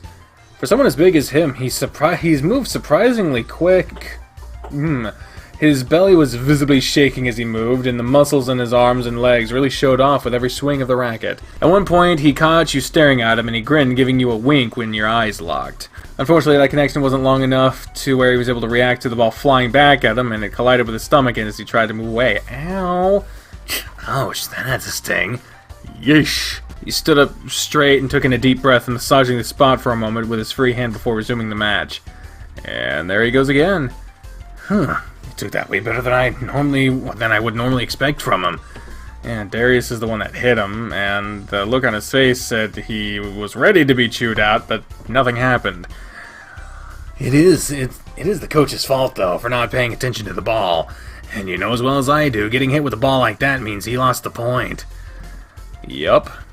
It's partially your fault, too, since we know why he was distracted. Hey, don't blame me for this. It's not all your fault, at least. Pfft. Let's get something to drink so he doesn't get distracted again. I'm sure he's learned his lesson after that. You still need some water after our match, so come on. You can still watch it from over there. Fine, fine. You followed Spencer off the court, grabbed the bottle of water, and sat down to watch the match play out from the distance. The match only lasted a few games more before it ended, and it was time for the coach to wrap everything up for the day. Alright guys, listen up. Next Friday will be your next matches, so until then, I'm so out of practice with that voice. I don't know how I made it this far. 23 and a half days. Was that some Kingdom Hearts shit? What the fuck is that on my shirt? Holy shit. Next Friday will be your next matches, so until then we will continue having practice matches. I have some notes to make after today's practice, and I'll be setting you up with who to play with depending on those notes. I expect you all to keep working as hard as you did today. You're all dismissed, and I'll see most of you tomorrow. Spencer patted your shoulder and dragged Darius away, while Chester and Dozer went off in their own direction as well. How'd you do against Spencer? You were really running him all over the court whenever I looked over. He beat me, but I nearly took the first set. Most of the points I lost just came from my own mistakes. Is that so? That's great then. You're showing some real progress, and if you keep that up, I bet you can take him down by the end of the season. I'll try my best, Coach. And now, as your boyfriend... Is your stomach alright? You took a really hard shot to the gut earlier. Oh, no, I'll be okay. It'll definitely bruise. It feels okay though, but I feel it when I sit or lie down. What? It feels okay right now, but I'll feel it when I sit or lie down later tonight. Sorry for distracting you. It's not your fault. I should have been more focused. Don't worry, I'll be fine. It's not the first time I've been hit by a ball. Now I need to head back to my classroom. I have some papers I need to look over, so I won't be going home for a little while longer. I could take you home first, then head back to my room. I mean, sure. I wouldn't pass. I mean, I don't want to put him out, but at the same time, you'd be passing up an opportunity to hang out with him. So that he offered. So yeah, that'd be great, Harold. I would definitely appreciate that. Great. Let me gather the rest of our things so we can be on our way. My car door's unlocked, so you can just wait. You can just wait for me, and I'll be there in a moment. Alrighty. Harold gathered what equipment was still around and loaded it into his car before joining you for the ride home. Yay! And there we go. Thanks for bringing me home. After that match with Spencer, I'm feeling a bit more drained than I thought I was. I might not have made it. Don't say that, or I'm never letting you walk home again. I'm kidding. I would have been fine. I just would have collapsed as soon as I got here. I don't want Maria thinking I don't care about you either, letting you walk home alone after practice. I'd have your back, but then she'd get mad at me for not letting you bring me home. This really is the best option. Sounds like it. So you're heading back to your office to grade papers? Yeah, I had some assignments turned in today, so I'd like to get as many things graded and out of the way as possible, so we can enjoy a nice weekend together. I don't want to have to worry about anything work-related. I see. Try not to stay too late. I won't. I still have cake there, so I'll have a snack to hold me over until I get home, too. Okay, good. Well, I suppose I'll let you be on your way. I'll let you know when I get back home, okay? How about you let me know when you get back to your office? Okay, I can do that instead. Good. You pulled yourself up and gave him a quick kiss on the cheek. I'll talk to you in a bit. Alright, we're going for Papa Bear. Papa Bear. Yeah, I'll talk to you in a bit. He climbed out of his car and waved at him as he drove off. I guess I'll wait until he texts me, then I'll go take a shower. What the fuck? Oh, he's just got a pop can. I think it's time to relax for the night. Oh, the old painting. Oh, Jesus. You rolled over on your bed, staring at the texts you had been sending back and forth with Harold while he was in the office. And that goofy bear, I can't believe he actually sent me a text back asking what he did. What? Since you're back at the office, I'm gonna take a shower. Good luck with your papers. A shower, huh? Maybe you should send me a picture to prove that's what you're doing. Harold, I'm sorry. Was that too much? well, I mean, I'll send you something if you really like. You don't have to. I was kidding. I can't believe he even hinted at that, so I just sent him a picture of the shower with my clothes beside it. He just laughed at that. I'm not sending him anything lewd. At least, not while he's at school. Just letting you know I'm leaving for home now. Alright, be safe. Always. I'll call you when I get settled in, if that's okay. Yeah, that's fine. I'll be looking forward to it, smiley face. You set your phone aside and hopped onto your computer. It wouldn't take long for him to get home, so you didn't expect it to be long before he called. Sure enough. Oh, Jesus. This audio mix is terrible. I had just gotten there. I figured he'd be relaxed first. Hey there, Papa Bear. You're calling sooner than... Thomas, someone's been in my house. Huh? How do you know? What makes you say that? Well, cabinets and closets are open. Some of my things are strewn across the floor. Things are just out of place. Are you sure You just don't remember doing this? Thomas, I definitely remember this. Yeah, do you think it was Diana? I could say with almost absolute certainty it was her. You don't think she's still in the house somewhere, do you? I've gone through the house, and it doesn't look like anyone is still here. I don't think anyone was taken either. So are you gonna call the police? Nothing has been taken that I know of, so I have no proof of who it could have been. On top of that, I'm pretty sure my door was unlocked. If it was Diana, nobody in the neighborhood would have thought twice about seeing her come in. That's really concerning. It is. Does she still have a key? Not that I can recall, but I'm not gonna risk that. I'm gonna go out and get some new locks right now. Do you want me to come with you? No, that's okay. The sooner I get this handled, the better. And your home is the opposite direction of where I'm going, unfortunately. Okay, well, do another quick sweep around your home while I'm on the phone with you and make sure your back door is locked. Alright, I'll look again. I'm pretty sure the house is empty right now, though. It just blows my mind that someone would come into my house. I've entered your house without you knowing before. That was different, though. You're special, and you didn't go rummaging through my things. I'm just glad you weren't there when whoever it was showed up. I wish I was here. I would have had some choice words for the person. Shit, I might need to look into getting a security system, too. But that'll wait until tomorrow. I never thought I would need something like that, but I guess I was wrong about that. I have to see my therapist tomorrow after classes are done, and then I need to go to the tech store for a security system. What a damn mess. I'll go with you tomorrow at least, Harold. I can do that. That'll be fine. I could use the company then. And it looks like my house is clear, so I'm gonna lock up and get going. I'll let you know when I get back home. Wait, what's this? Ah! Harold? Harold, what is it? Hey, you still there? Sorry, I'm here. I just dropped my phone, and it bounced under my bed. You really scared me there. Are you okay? Yeah. I didn't mean to startle you. It's okay. I'm going to the store now, so I'll give you a call back later. Okay, then. Drive safely, and I'll talk to you later on. Sorry to make you worry, Thomas. Don't apologize. Just do what you need to do, Bear. Will do. I'll talk to you later. Click. Man, that was crazy. I wonder if it really was Diana that was there. I hope the lock change will be the last of something like that happening. It wasn't until nearly an hour later that you got another message from Harold to let you know he had returned home. The door locks have been replaced now, and I'll be sure to start keeping them locked at all times. Now that I'm finally done with this, I'm gonna tidy up around the place and shower. Sounds like a good idea. You've had a long day and you deserve a break. Maybe I can raise his spirits? And I guess you need to send me some proof you'll be in the shower too! I guess I should have seen that one coming. Yep. You'll just get the same thing you send me, though. And I should have seen that coming. I'll give you another call in a little bit, okay? Take your time, I'm here all night. No harm in trying. I guess as long as he got a chuckle out of that, it was worth it.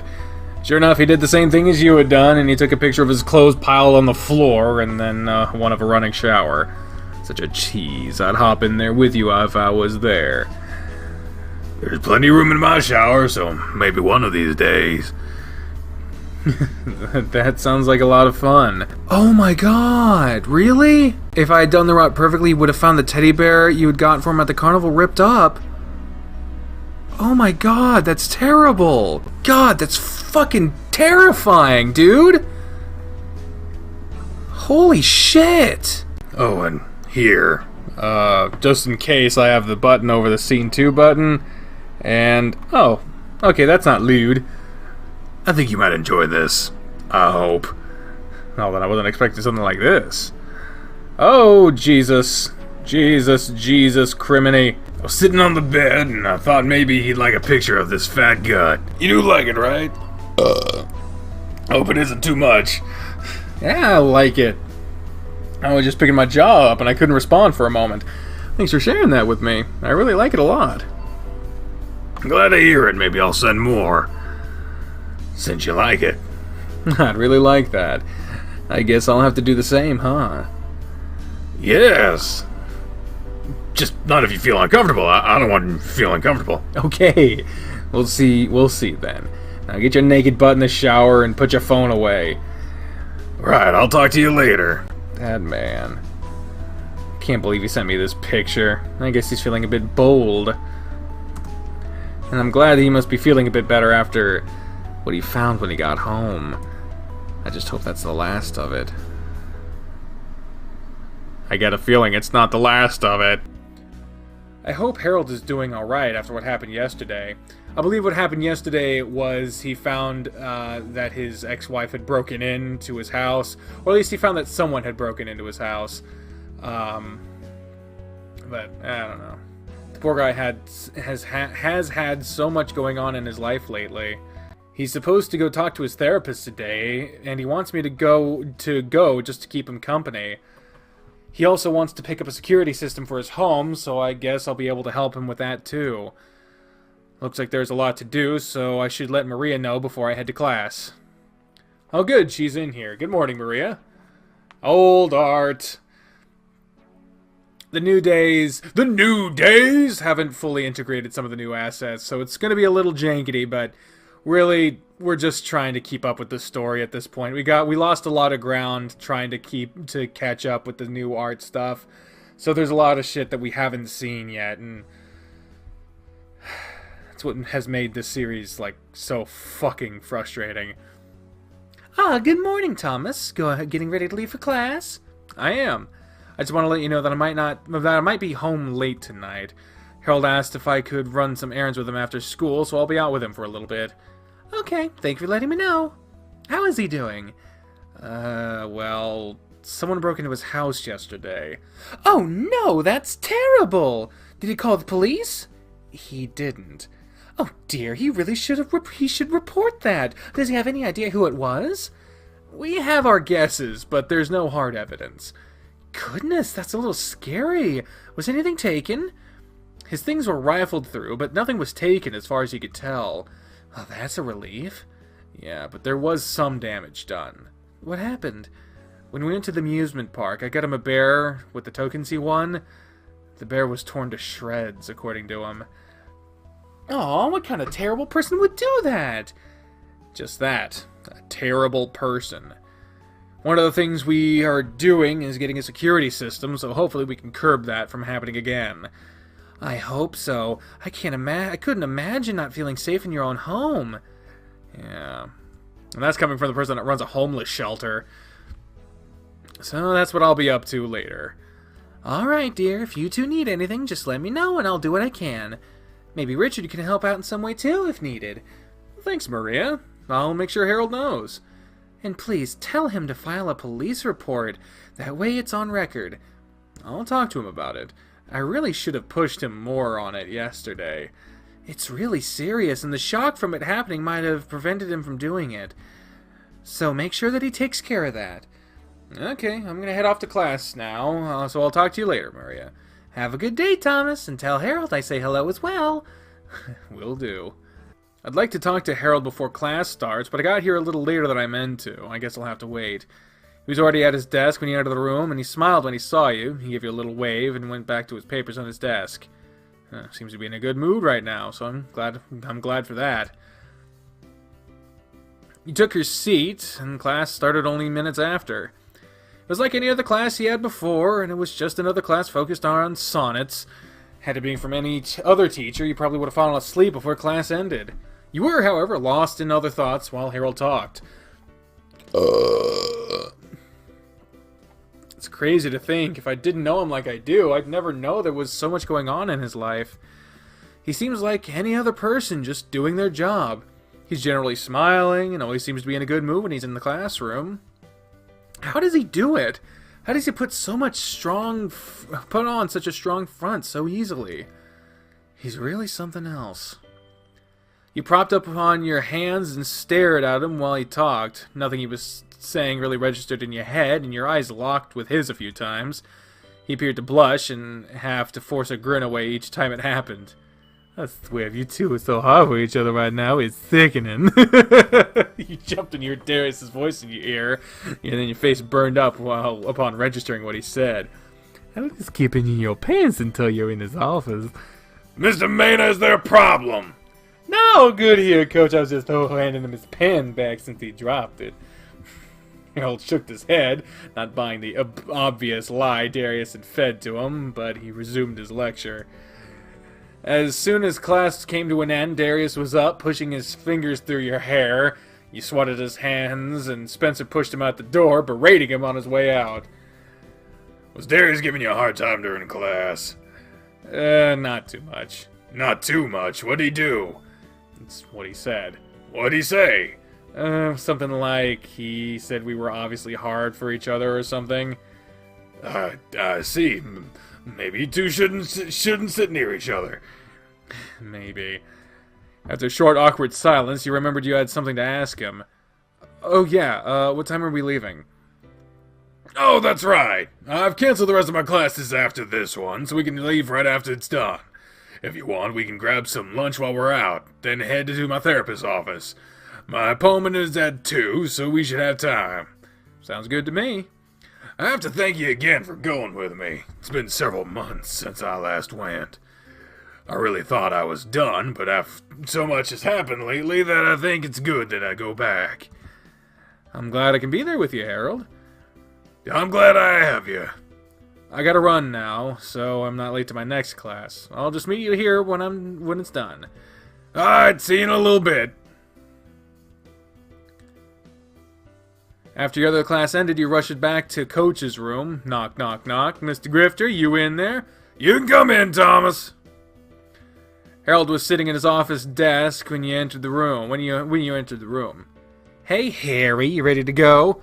Yeah, I'm set. Do you have your preference for lunch? You want the buffet? A man after my own heart. That sounds perfect. Let's do this then. I'm pretty hungry. To my car then. I love this place so much. I always get excited when I arrive. I'm so happy you suggested it. It's just what I need right now. Well, let's pick a booth and fill up our plates. Yes! With the booth selected and your drink order placed, you followed Harold around the food bar, filling up several plates of food with him before returning to sit down. Ah, perfect. We could spend about an hour here, then we'll head over to the city. That's where my therapist is located. Alrighty, then we can head to Beast Buy to check out the security stuff, right?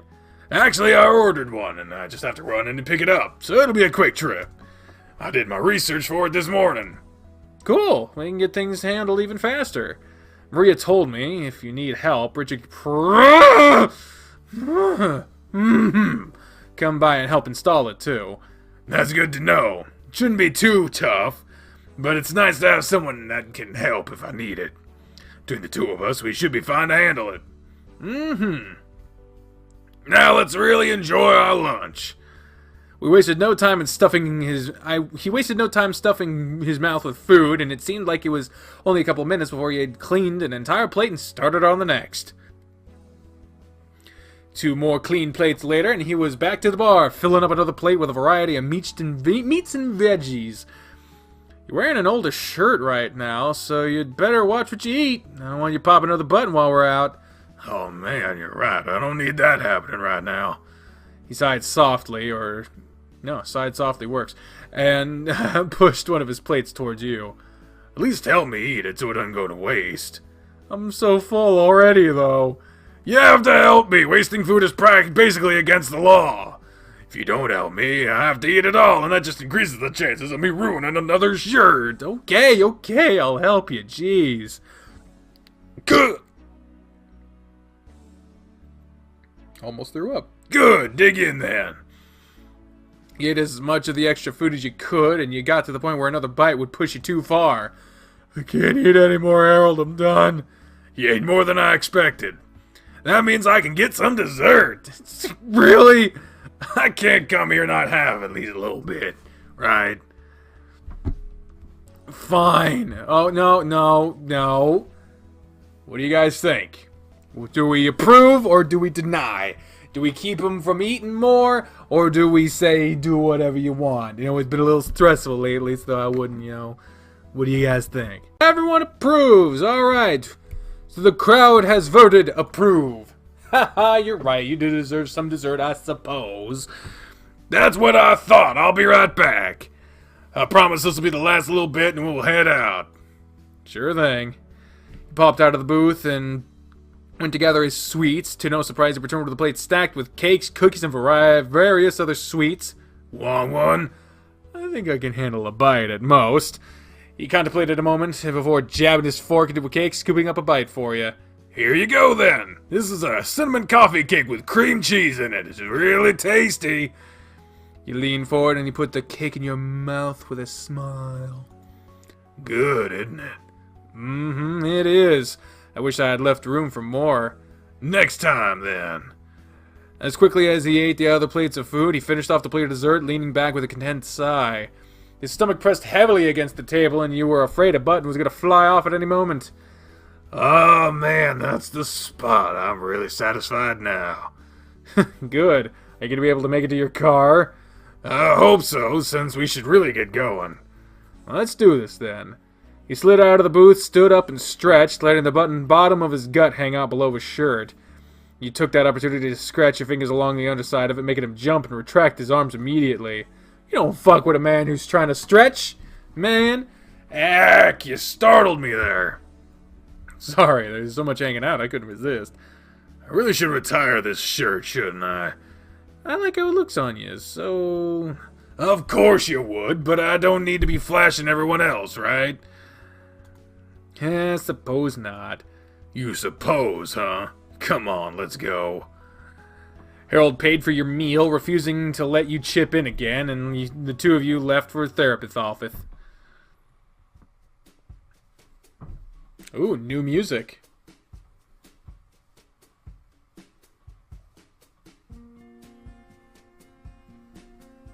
The music's nice. The building was towards the outskirts of the city, in a peaceful, less populated area. It didn't take long to drive there from the buffet. Alright, this is the place. Just let me sign in, and it shouldn't be too long before it's my turn. My appointment will last an hour, so if you get bored waiting, there's some places you can walk to nearby. I should be fine. I kind of expected it to be about that long. Oh, okay. Well, sit down and I'll be back in a moment. After speaking with the receptionist, he returned to where you were and sat down beside you. I'm feeling a little nervous, so I'm glad you're here. He grabbed your hand and squeezed it tightly in his.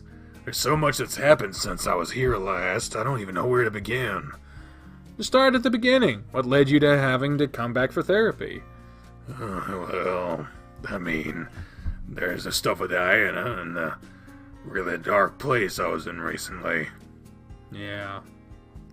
And, well, all of it kinda came along with you. Don't get me wrong, I'm happier than I've been in a long time. But, well, since I started talking more with you, Oh no, you don't have to explain. I get it.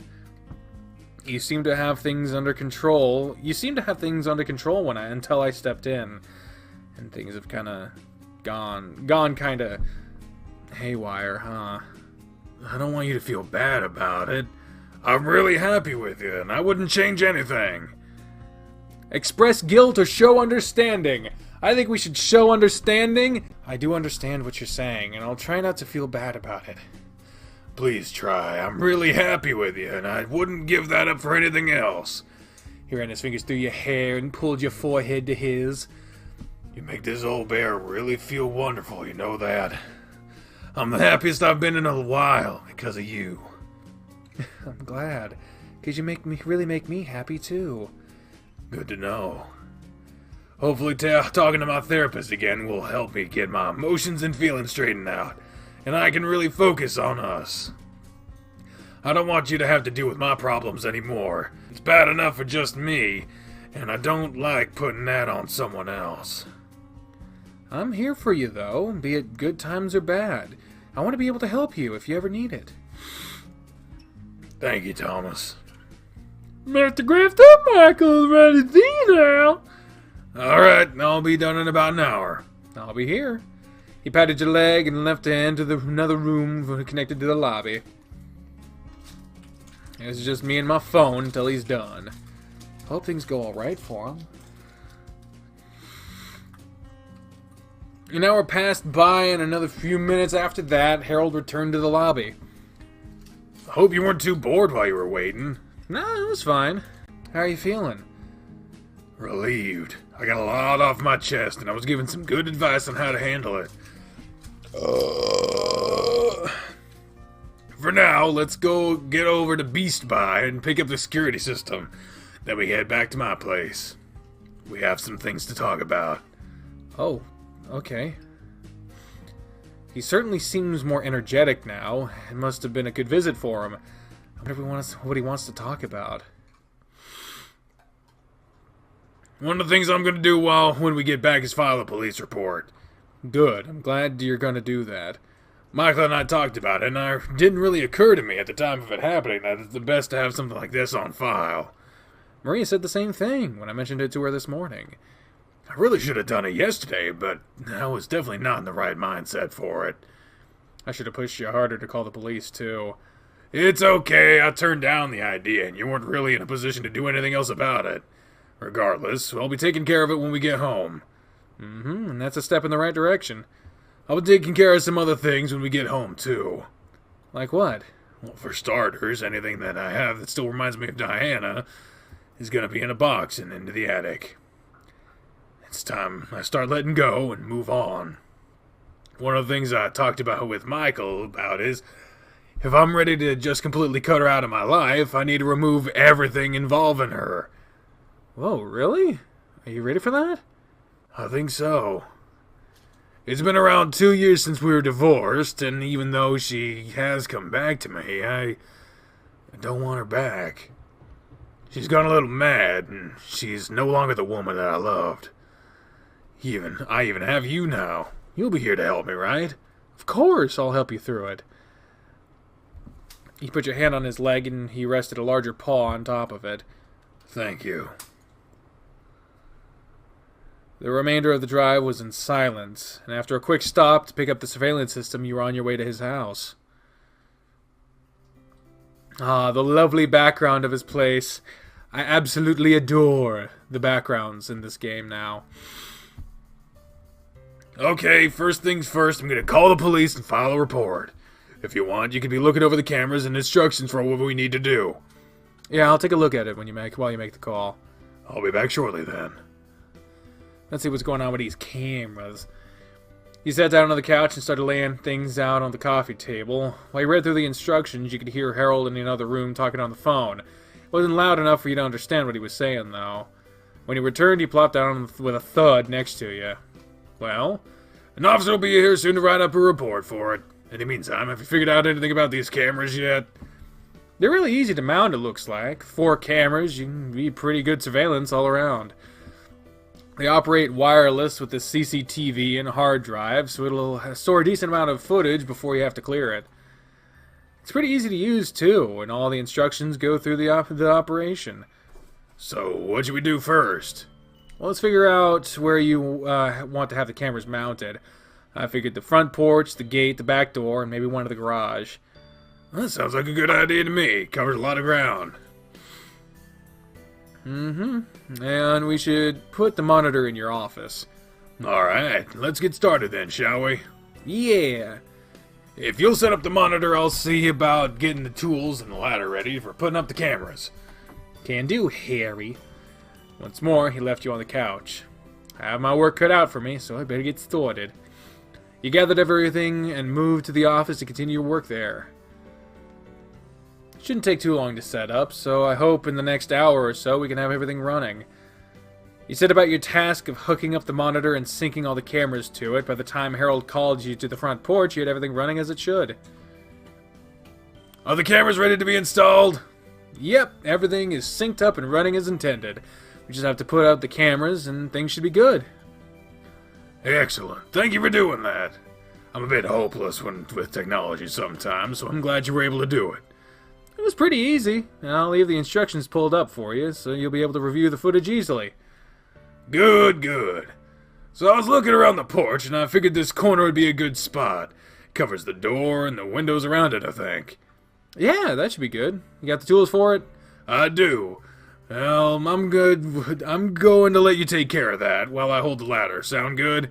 Oh, okay, I can handle that. Just screw this mount in and the camera attached to it. Be pretty easy. Well, whatever, whenever you're set. He set up the ladder and stood beside it, waiting for you. As you worked on lining up the mount and screwing it into the porch, you could hear a quiet growl from the bear holding the ladder steady. What was that? What? You just growled. Oh, you heard that? Yeah? Was I not supposed to? No, actually, I didn't realize it was that loud. What's that for? Well, it's because I have a nice view of you right now. You felt the paw gently pat your butt, and even going as far as to give you a light grope. Aha! I see. Maybe I should have let you climb the ladder next time, see what you're talking about. I don't think the view is going to be as good as the one I have. Kept his hand close to your back as you descended the ladder, having finished with the first camera. 1 down, 3 to go. Mm-hmm. You grabbed the ladder and you picked up everything else. The next spot to place the camera was one that was focused on more of the garage and the driveway. Before you started up the ladder, Harold stopped you. Looks like we'll have to continue this later. He pointed past you and you saw the police car pull up in front of the house. Oh, I guess you're right. The man exited the vehicle and approached you and Harold. Would one of you happen to be Harold Grifter? That'd be me, sir. And you wanted to file a report for someone trespassing in your home? Yes, that's correct. Alright, I have some questions for you. The officer pulled out a notepad and pen and began writing. When did it occur? Sometime yesterday or Tuesday. I didn't stay at home Tuesday night, and didn't return home until yesterday evening. That's when I noticed someone had been in my house. Why didn't you report this yesterday when you realized someone had been in your home? Well, I wasn't in the right state of mind. Nothing was taken, so I didn't think it was that big a deal. Nothing was taken? No, sir, nothing's missing. Someone had just gone through my things, and from what I could tell, nothing was missing. Don't forget about the surprise you found. Surprise? Oh, and well, one item in my home was destroyed. What was it? Is that really important? I need to make note of it. It was a stuffed bear that was given to me. It had been ripped to shreds and left on my bed. A stuffed bear, you say? Yes. Is it normally on your bed? That can't be important information. Every detail is important information. Yes, it's normally on my bed. I see. You caught a hint of a grin on the officer's face as he wrote down something else. Was that the only thing destroyed? It was. Alright. Were there signs of forced entry, any broken locks or windows? No. Do you have any idea how the intruder could have gotten in then? There are 2 possible ways. One way is I could have left my doors unlocked. It's a bad habit I have. That's certainly a habit you need to break free from. I know. And what was the other way? It's only speculation, but the intruder could have had a key to my house. Why would the intruder have a key to your house? Well, like I said, this is only speculation, but if my doors were locked and someone got into my house, it could have been my ex-wife. Your ex-wife, you say? To make a long story short, we separated a couple years ago, and she let me keep the house, and she moved to another city. She returned recently and seems a little, crazy. For loss of a better word, yes. Do you think she could have been the one to break in? She's the only person I could think of, since most people around here wouldn't see her as being suspicious. Most everyone around here has been here as long as I have. So it wouldn't have given anyone a reason to call the police. Right. Why would she enter your house while you weren't here to ransack the place? I have no idea. I don't know if she was looking for something or what. Okay. What is her name? Diana. Diana, not Grifter, right? Oh, right. Diana Travis. Can you give me a description of her? She's about 5.5 feet tall and about 140 pounds. Her hair is sandy brown and was in a messy bun the last time I saw her. Okay, that should be enough for her. The officer poked his chin with his pen and stared at his notepad. Is there any other information you could give me that might be important? Nothing that comes to mind right now. In that case, I'm going to ask a few of your neighbors and see if they saw anything suspicious over the past few days. I'll come back to you if I need any other information. Okay, thank you, officer. The officer walked away and held out a long sigh. Well, I'm glad that's done. Yeah, let's get the rest of these cameras installed now. Okay. You okay? Yeah, fine. It's just weird to think that it was Diana that was here, but I really can't think of anyone else that could have done it. And I have no idea what her motivation could have been either. It's weird. Put a hand on his arm and rubbed over it. Come on, let's get this job done now, and then we can go relax for a bit. Yeah, let's finish this. We still have some things to talk about, too. That's right. 3 cameras to go then, and then we're done. After the last of the cameras were installed, you checked the monitor to make sure everything was working properly before joining Harold in the living room. Alright, everything's to be running like it should. I'll show you how everything works now, if you want. It'll only take a minute. If you forget anything, you'll have the directions at least. Sure, we can do that now. Or not. Welcome back, officer. Come in. Harold returned with the officer and from earlier with him. What can I do for you this time? I had another question for you. Do you know what kind of vehicle your ex drives? She stopped by here last week and she was driving a silver car. I think it was a 2-door, too. I don't know what kind of model it was, though. Alright, that should be enough for me then. Did you find anything out while talking to the neighbors? A car matching that description was here Tuesday evening and last left yesterday afternoon. On top of that, the woman fitting the description you gave me was seen here too, so the odds of it being your ex-wife were pretty high. And you have no idea what you would have been doing here. I don't. Things have been complicated with her lately. Why is that? He'll glance over at you inside. She tried forcing herself back into my life, and I don't want her back.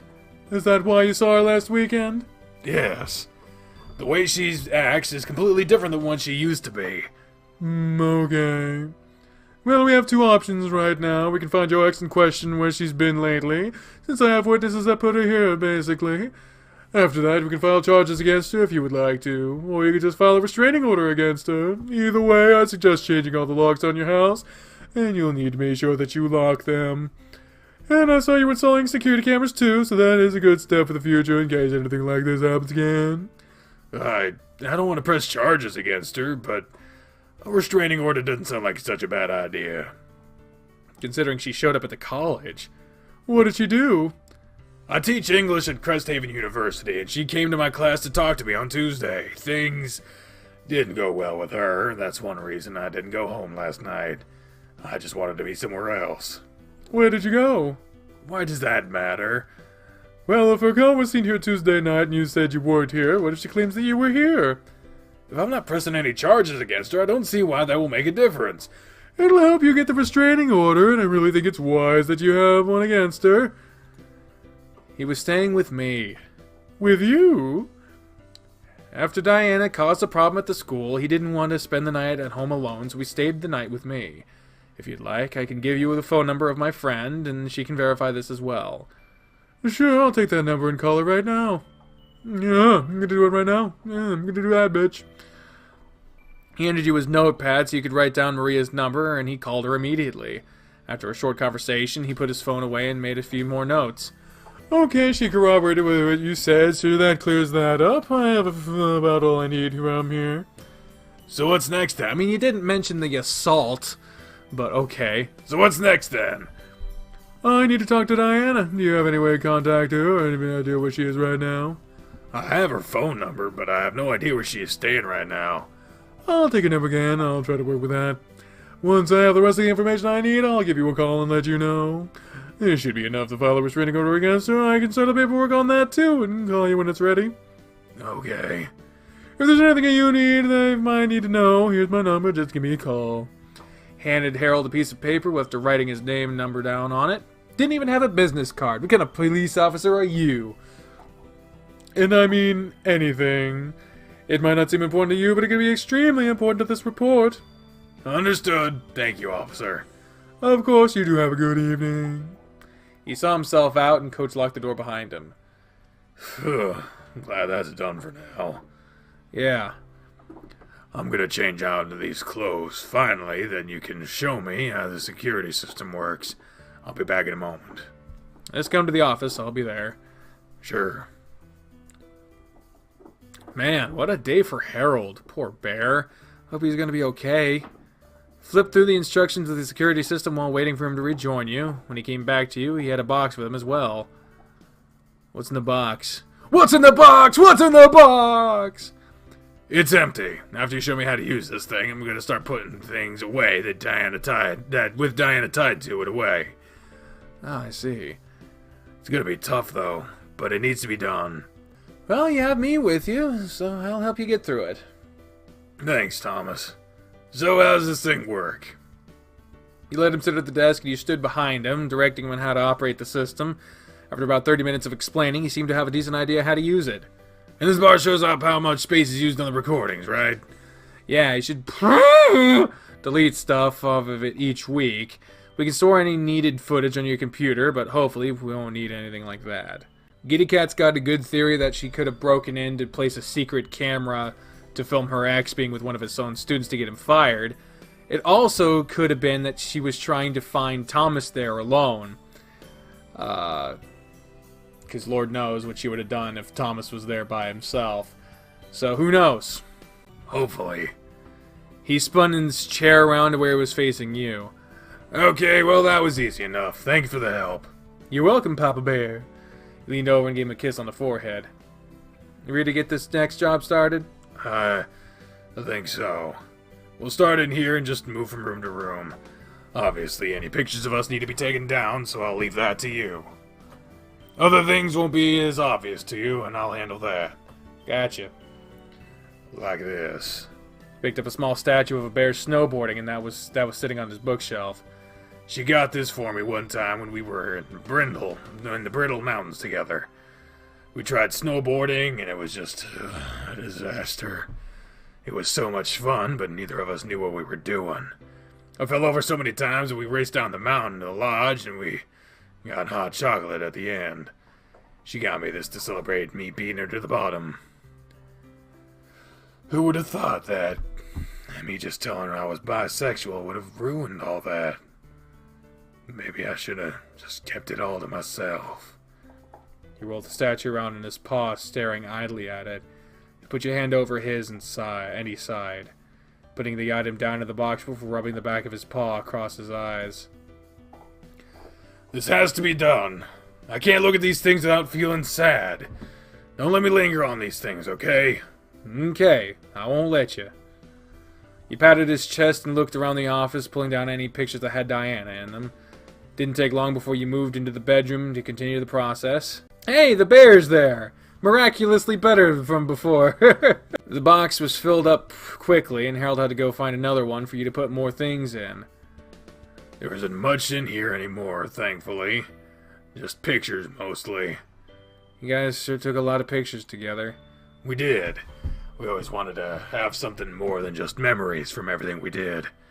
Dating in high school, parties in college, our wedding, our honeymoon. There's so many memories in here. I'm gonna see if anything in the closet before it needs to go, too. He stepped into the closet and shut the door behind himself, and you continued moving around the room, pulling pictures off the wall and placing the box. Once you had all the pictures put away, you stepped over to the closet to check on Harold. Before you knocked the door, you heard something coming from inside the closet, and you realized it sounded like sobbing. You didn't hesitate, pulling the door open, and you found him standing with his back against the wall of the closet, propped up with his hands against it. His body shuddered each time you heard him sniffle and inhale. Harold. It hurts so much, Thomas. You stepped up behind him and leaned against him, putting your arms around his stomach to hold him against you. We had an amazing life together. Everything was perfect. He raised a hand and slammed his fist against the wall. Why? Why did I have to open my mouth and ruin what we had? Once more, you hit the wall and you noticed it created an indention in it. All I had to do was keep it to myself. As his fist reared back once again, you hooked your arm around it to keep him from throwing his fist forward. All the strength he had put into the punch had gone in an instant, and he just leaned his forehead against the wall. I loved her more than life itself. I would have done anything for her, and she just threw me away. How many years of my life were dedicated to her? 15 years? Did I actually mean so little to her that she couldn't work through it with me? After all we had been through, I was just nothing. His breathing was shaky while he had to try to recompose himself. I'm sorry. I just couldn't hold it back anymore. It's been hard today. I've been dreading doing this, but I didn't think it would hit me so hard. I'm so glad you're here with me. He dropped down to his knees and put his back to the wall before sitting down. You must really think I'm pathetic, huh? I used to be this really fit, handsome guy with my life on track. I had everything I could ever want. Now I'm this fat mess of problems. I feel like I'm just spiraling out of control. It's sad, isn't it? I want to be a good boyfriend to you, but there's so much wrong with my life right now. There's so much wrong with me. It really is pathetic. I don't think you're pathetic at all. You sat down on your knees between his legs, facing him. His fur was streaked with tears, and he was looking down. He was breathing deeply, trying to keep from sniffling more. He was trying to get himself under control. You put your hands on his cheeks and used your thumbs to wipe the tears away. I mean, how I see it, you're a pretty strong and amazing guy. Just look at what you've done today. You went to talk to a therapist about your problems. You want things to get better. You're fighting to make things better. It's hard for you, yeah, and it gets to you sometimes. But you're fighting it. That says a lot about you, Harold. You're not ready to give up. You're far from pathetic. At least one of us thinks so. And then there's school and the tennis team. You do your best with everyone, and you don't even let them see that there's something wrong. I don't understand how you can do it every day. You're really something amazing. You know that? I feel super lucky to have you in my life. Don't forget, I'm here for you. You don't need to keep your feelings a secret from me, okay? Even if it's something, even if you can't outright tell me, you can text me or write me a note, something. Just let me know when you're hurting and need someone. I'm here for you, no matter what. He grabbed you suddenly in a hug and pulled you tight to his body, nuzzling against the side of your head. Damn it, Thomas! I love you. You do? I can't hold it back anymore. I love you. You made me feel like I'm worth something again. You make me feel so damn happy. Seeing you and hearing your voice just gives me butterflies every time. I've wanted to tell you for a couple of days now, but I was afraid. Michael told me I shouldn't keep my feelings repressed, so I just had to tell you. I love you, Thomas. I don't want anyone other than you. Even if you don't love me, maybe one day you will. I'll do whatever I can to make you happy. I love you. I love you. Not even consulting. I love you. I love you too, Harold. Really? I don't know how else to describe how I feel for you. I love every minute. No, I love every second I spend with you. Why? Because you're an amazing man. You're attractive, you're smart, athletic, a total sweetheart. There's so many things about you that are just so appealing to me. You just make me so happy, you know that? I don't know what else to say. Wow. Sometimes I felt I'd never know what love was again. And now this is where I am. He kissed the side of your head and squeezed you tightly again. You were happy with him holding you there, with his warm belly pushed against you and his strong arms pulling you close. It went on for a little bit, until you heard and even felt his stomach growl carnivorously against you. Okay, I think it's time to finish this job so we can eat something. It's been a little while since we last had lunch. How about you order some pizza? And by the time it's here, we should be done. Mm-hmm.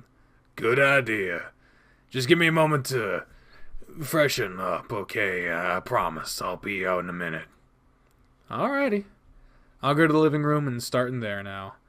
Thank you. After I order the pizzas, I'll join you. He helped push you to your feet, and you stepped out of the closet as he was standing up. When he joined you in the living room, you had already pulled down any pictures that needed to go. There's so many gaps on the walls and shelves now. We're just gonna have to fill them back up, huh? Yeah, we will. Is there any other place that might have something that needs to be boxed up? Nothing that comes to mind, so I think we're done for now. I think anything I see that triggers a memory, I'll remove it. I might have missed some things, but all the big things are gone. Good. That means we can relax now, right? Yeah. I mean, eventually you're going to have to move out of this house, because the house is going to be a big enough trigger on its own, I imagine. He plopped down on the couch and motioned for you to sit with him. You did so and snuggled up against him, and he put an arm around your shoulder and pulled you close. So what is it you wanted to talk to me about? You mentioned we needed to talk earlier. Well, we just talked about it in the closet. I was gonna tell you, no matter what, but it just came out during that moment. Oh, I see. And that was something you talked to your therapist about? Yeah, we talked about a lot of things, but that was a big focus, that and getting rid of anything Diana. He expressed some of the things you had said too, about how make sure I talk to someone about how it's feeling and not letting it fester. I do that way too often and I need to stop it. I hope I don't get on your nerves with it. I'll be fine. It'll be fine, Bear. It'll never get on my nerves. Heck, even if you feel the need to call me at 3 in the morning because you're having a hard time sleeping, I want you to call me. Never think I don't want to talk to you, okay? I'll try. After we eat, I'll get you home. I could just stay here tonight if you want. While the thought is a nice one, I think I need to spend tonight by myself. Are you sure? Yeah, I'll be fine, don't worry. I'd like to have some time to myself, that's all. But you know, tomorrow brings the weekend. Begins the weekend. I would really like it if you stayed the night with me. Okay, I can do that then. And it would make preparing for Saturday a lot easier. We have a lot to do that evening. Oh yeah, we do, huh? Yep, we're going to the musical, and I'm going to take you to dinner before that. I'm really looking forward to it. I can't wait either. It sounds like it'll be a lot of fun. Yeah. He patted your arm and leaned heavily against you, rubbing his hand up and down.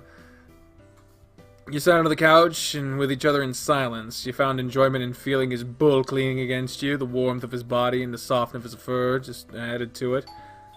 The sound of the doorbell caused you and Harold to both jump. I didn't realize it was time for the pizza get here already.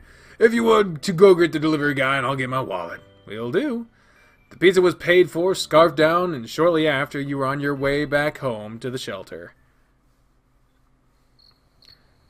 You could come in for a moment, say hi to Maria. There's no need to bother her on my account. If you would, just let her know I said hello, and I'll definitely stop by and see her tomorrow.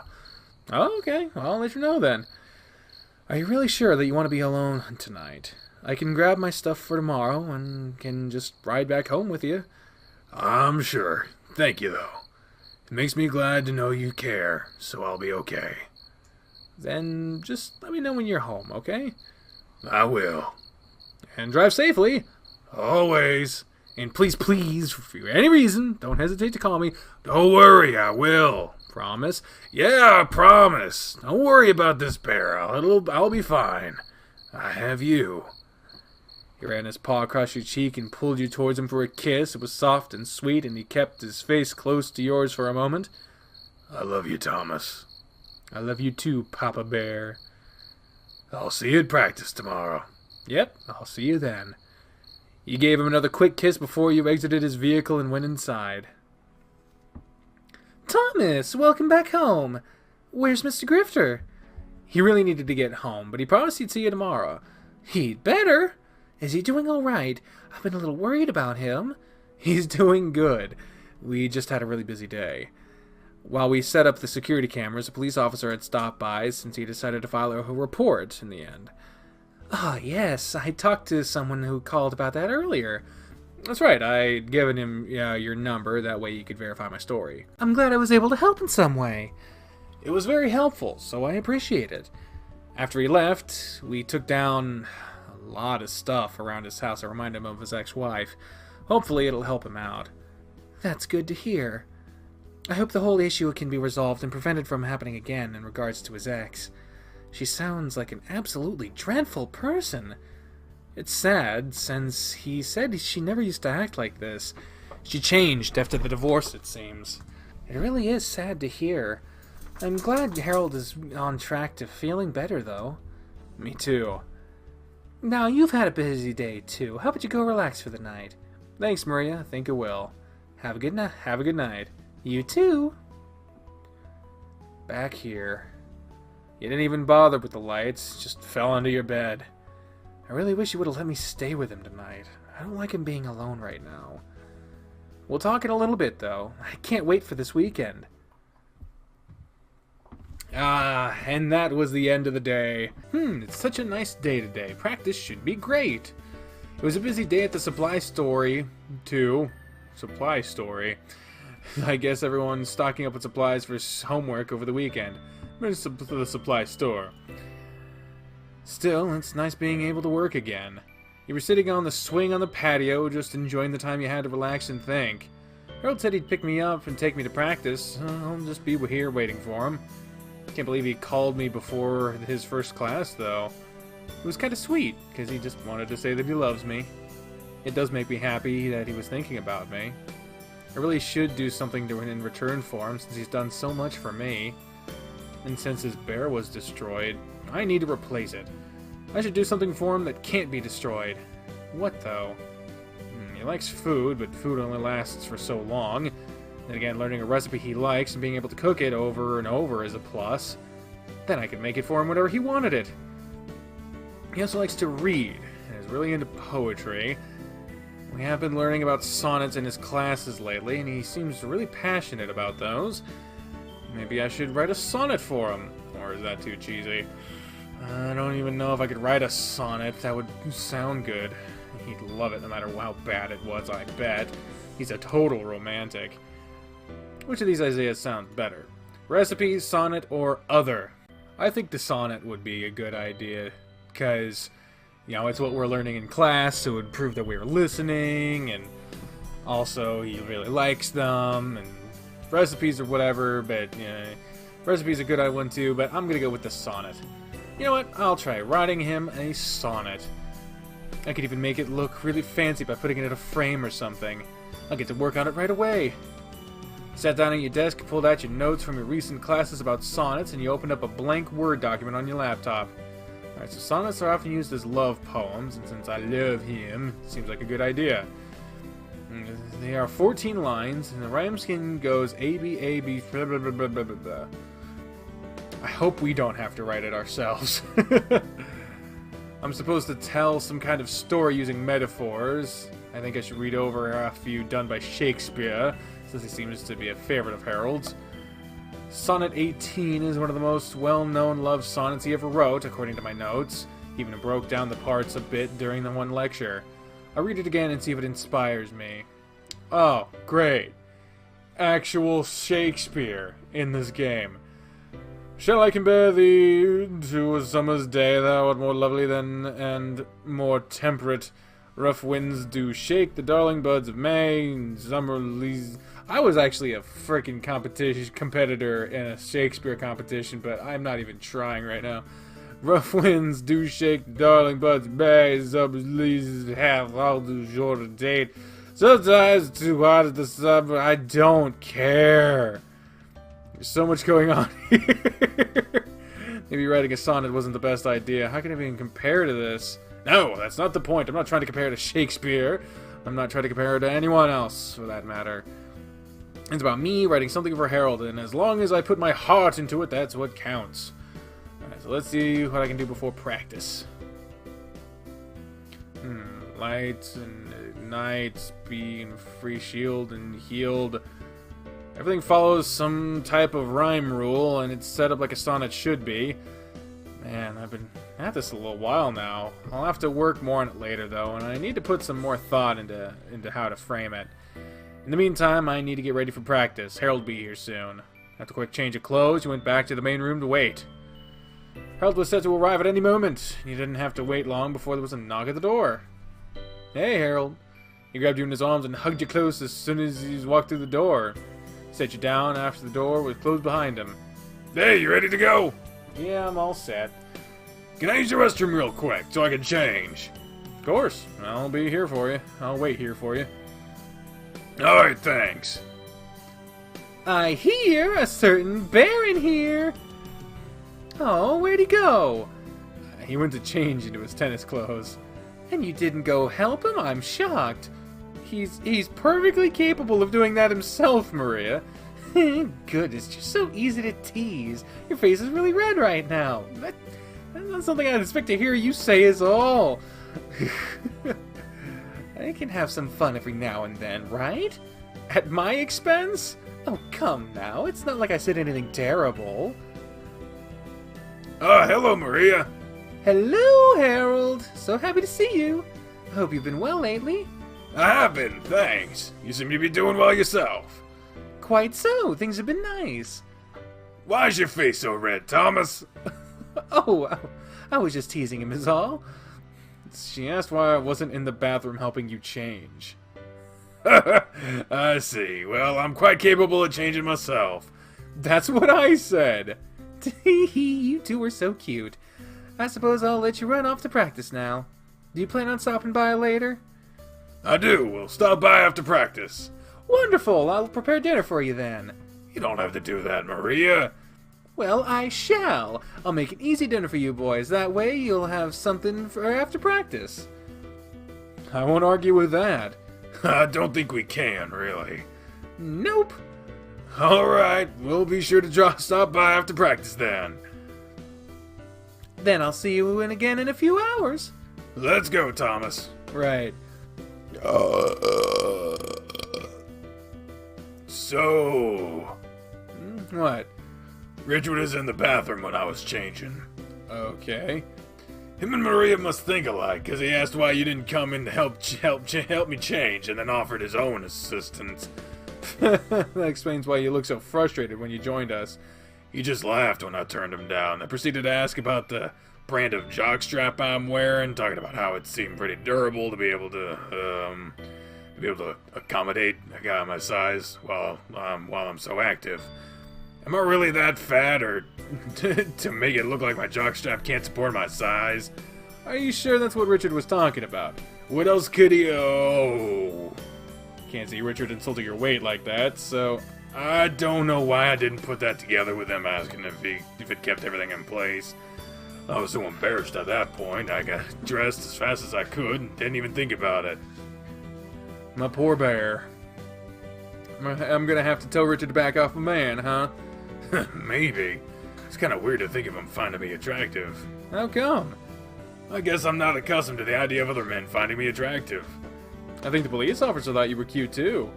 What? No way. Totally. Saw him checking you out. Really? Really? He was cute too, wasn't he? Yeah, I guess so. He drummed his fingers along the steering wheel for a moment and glanced sideways at you. It doesn't bother you that I think that, does it? No, it doesn't bother me. Jesus, you're not gonna be fucking insecure. Why would it? It's nothing wrong with thinking another guy's cute. I know where I stand with you. Oh, okay. I'm relieved to hear that. I got in trouble once for pointing out another woman as being attractive. I got an earful that night, so I kinda shied away from doing that ever again. No, I'm not gonna hold that against you, Harry. Oh, my fucking neck. I did think he was cute too, if I'm being honest. I might have a little bias towards bears, though. He chuckled and gave his leg a squeeze, and he put a paw on top of it. Fair enough. I'm happy I can talk to you about these things while you're getting mad at me. I'd much rather us talk it over instead of letting it fester.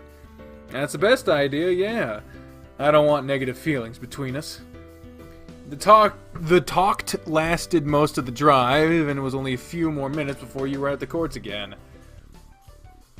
Looks like we got here before everyone else, so we can stretch and be ready to start right away. What are we doing today? More practice matches. I'm gonna have you play against Darius today, since you played with Spencer Wednesday. Wouldn't I get more out of playing with Spencer or you? You would, but Darius would get more out of playing against you or Spencer, and Spencer would most likely destroy him.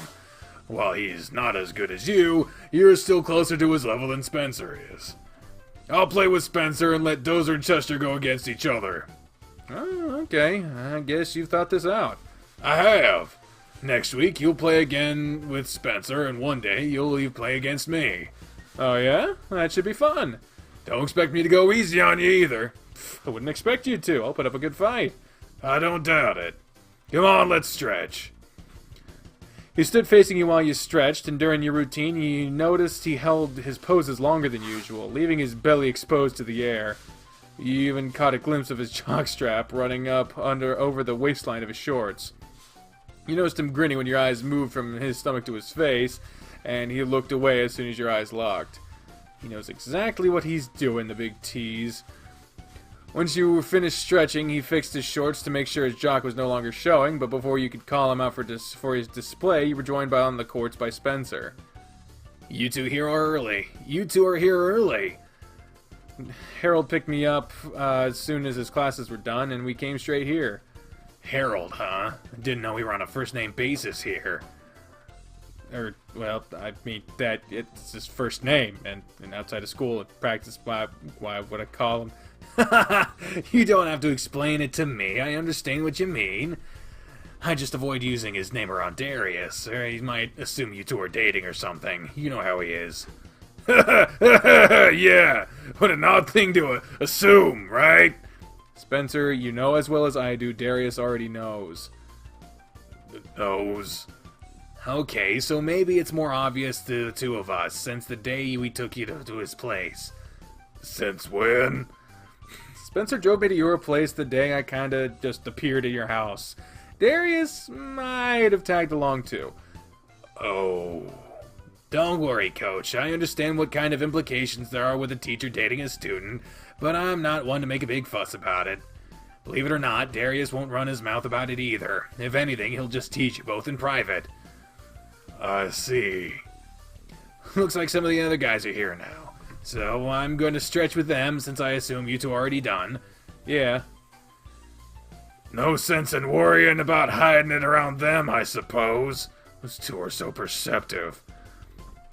Spencer has always been, and Darius just seems to have a knack for that kind of thing. Darius called me out on it Monday, actually. I didn't want to worry you with it, so I didn't mention it. Really? Do you think Chester and Dozer know too, then? I'm not sure, but I don't think they'd care too much either. I hope not. But like you said, there's no sense worrying about it, right? Worrying won't get you anywhere. Yeah, you're right. If people find out, they find out. What do I do in my personal life is none of their business. Their opinions won't make you love me. Won't make me love you any less. Same here, Harold. You're my bear, and I don't care what anyone else thinks about that. I'm glad.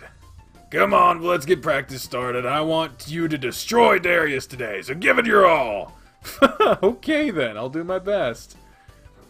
With the team together and everyone ready to start practice, Harold split everyone off like he said he would.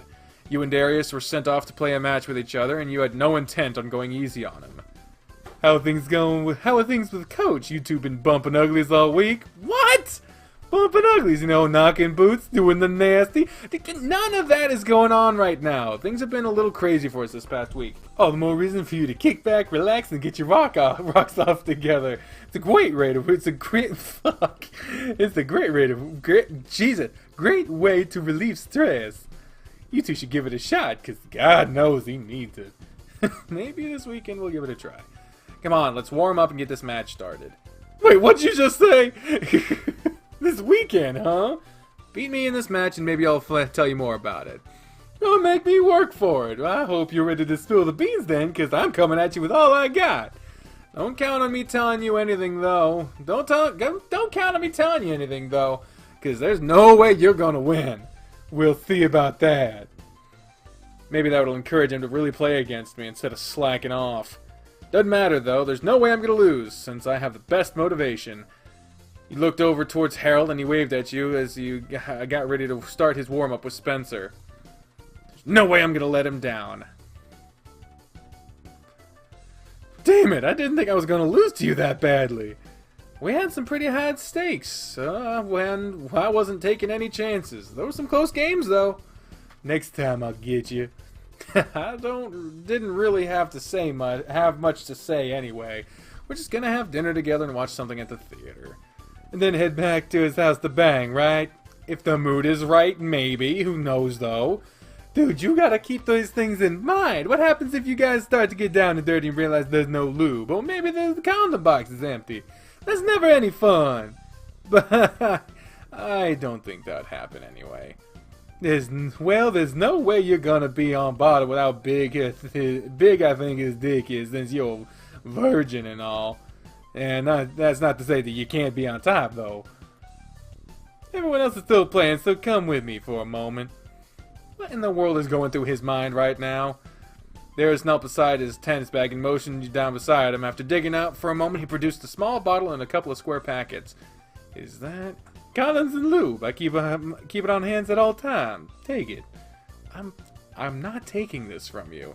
Dude, you should always be prepared. What if he isn't? You two just gonna go bareback?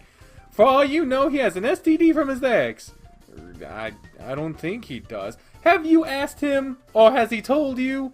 No.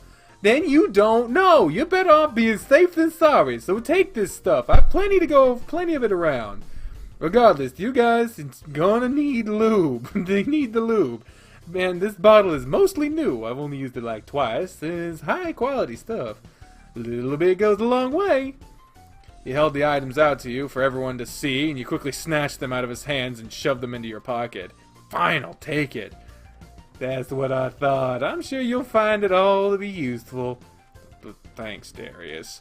See, this is the kind of shit Darius, this happened in the Chester route too, where Darius just seemed like remarkably helpful. Don't mention it. If you ever need some advice, just ask me. I'd like to think I could offer you some good tips on making that bear purr. Bears don't purr though. Oh, trust me, bears can purr. You just gotta coax it out of them. So I expect you tell me if you got him to purr at the very least. Okay, if I hear him purring, I'll be sure to tell you then. I'll be waiting for the Good News Monday then. What's going on over here? Just talking over the results of our match. Thomas didn't seem to have any trouble beating me. Is that so? Hey, he put up a good fight. He just messed up more than I did.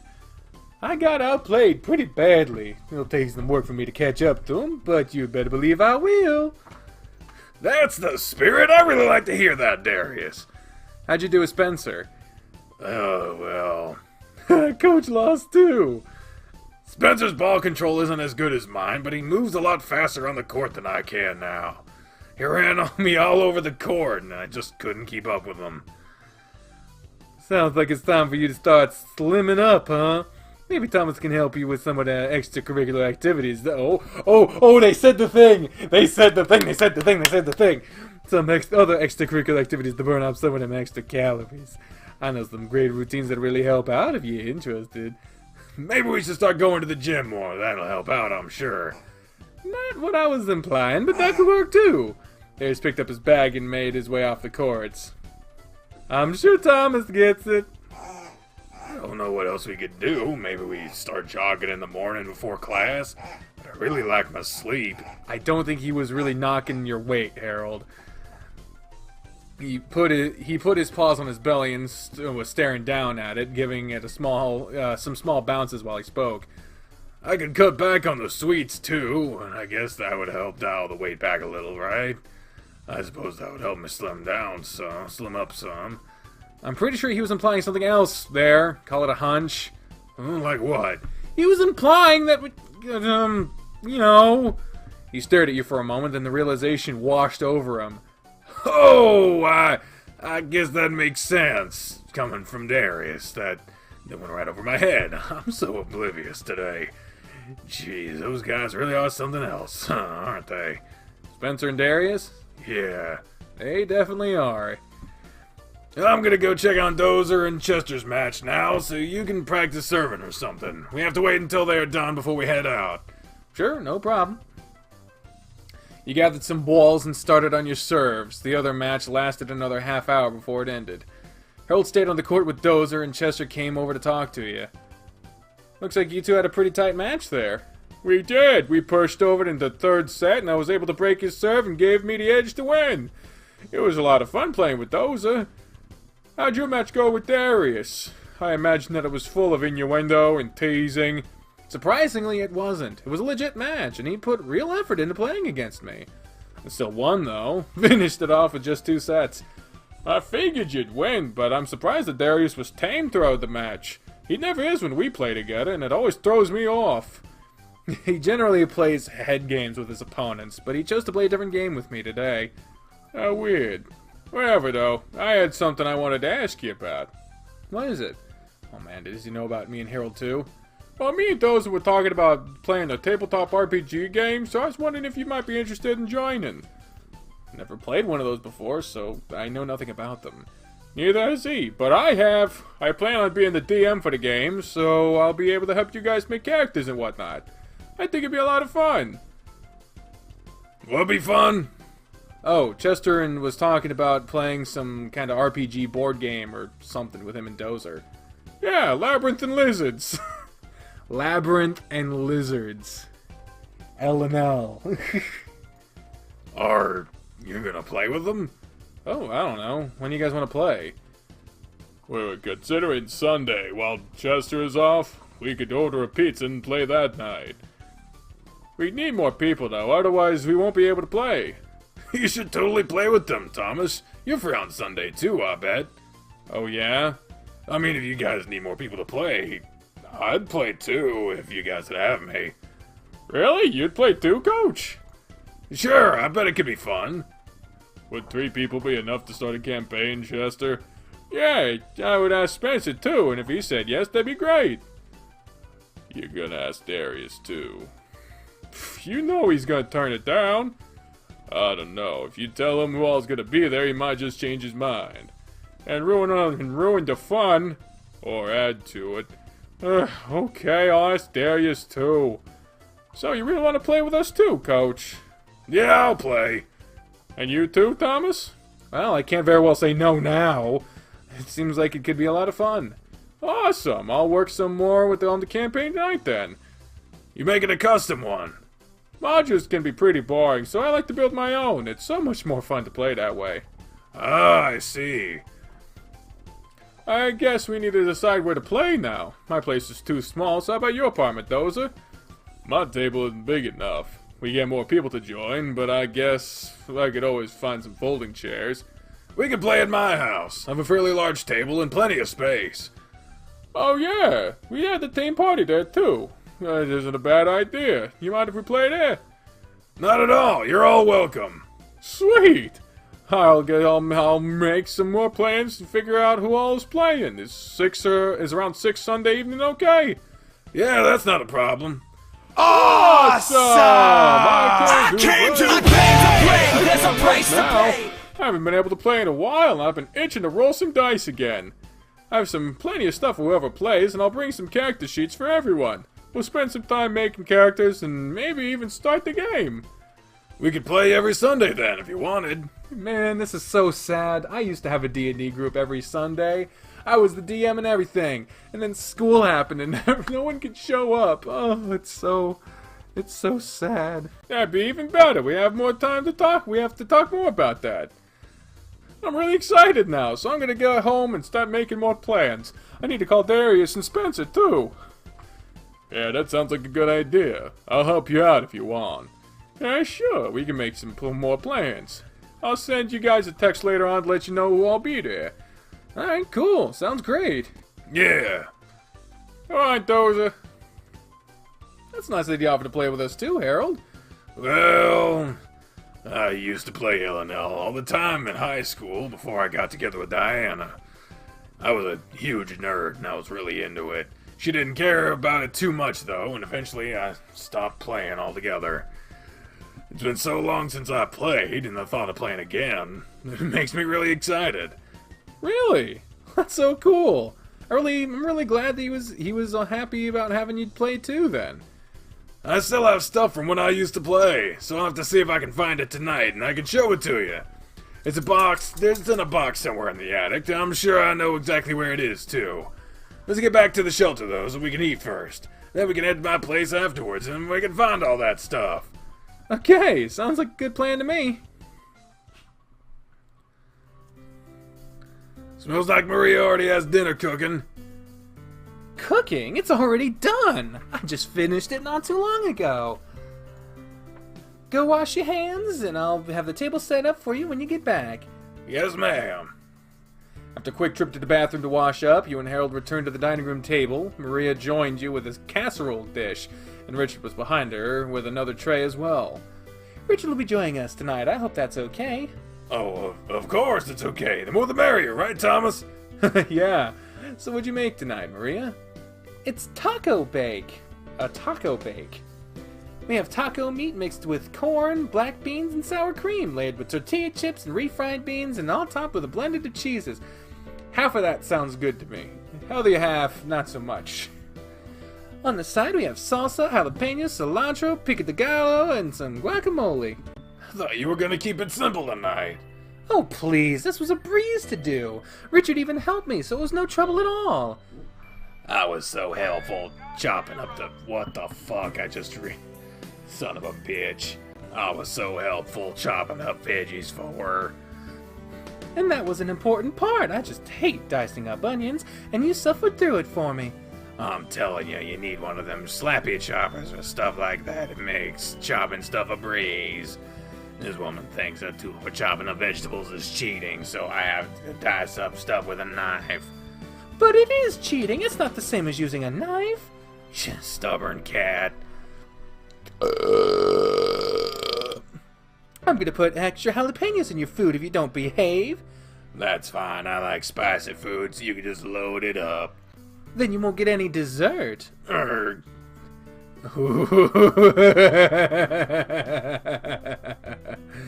everyone dig in. We'll be having a delicious dessert after dinner, so we can leave some room for that. I always have room for dessert, Maria. What kind of treat do you have planned for us? You'll find out after dinner, so eat up. It's our ass. Nah, whatever.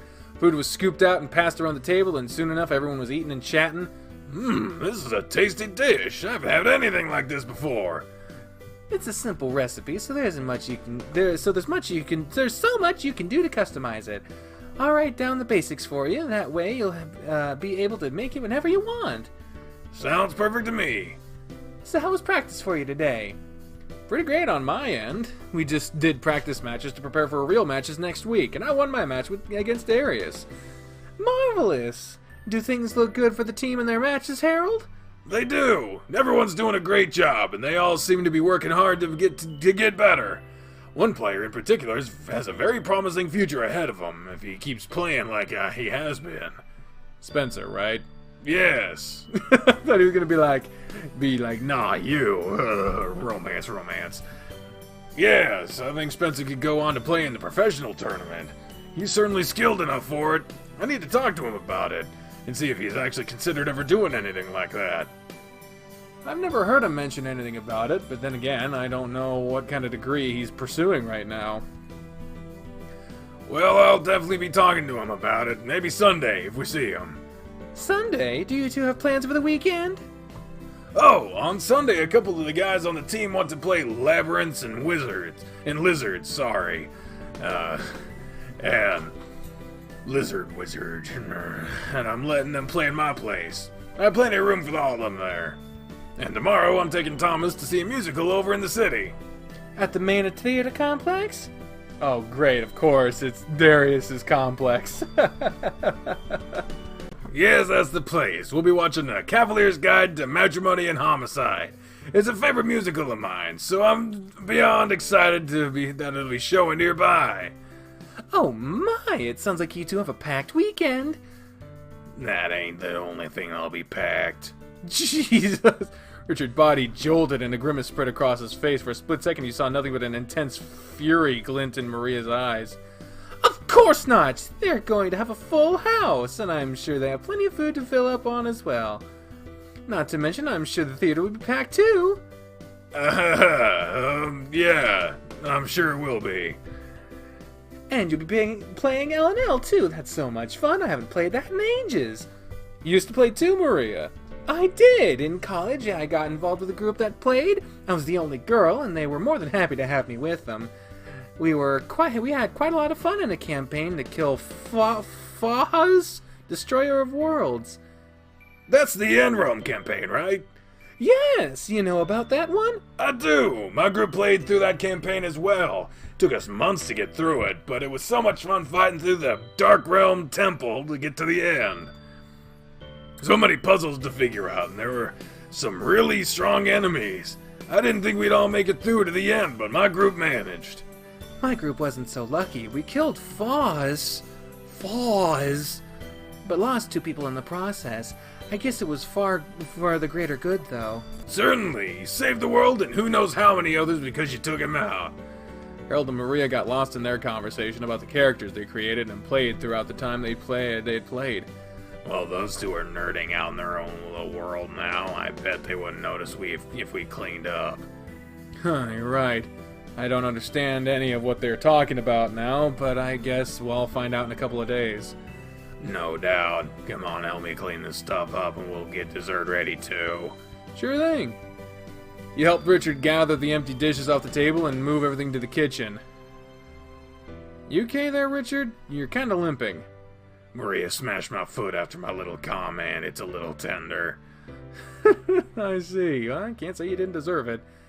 And you can't say I was wrong either. It's none of my business, really, but I couldn't pass up that golden moment. The pain is worth what that look was on your faces.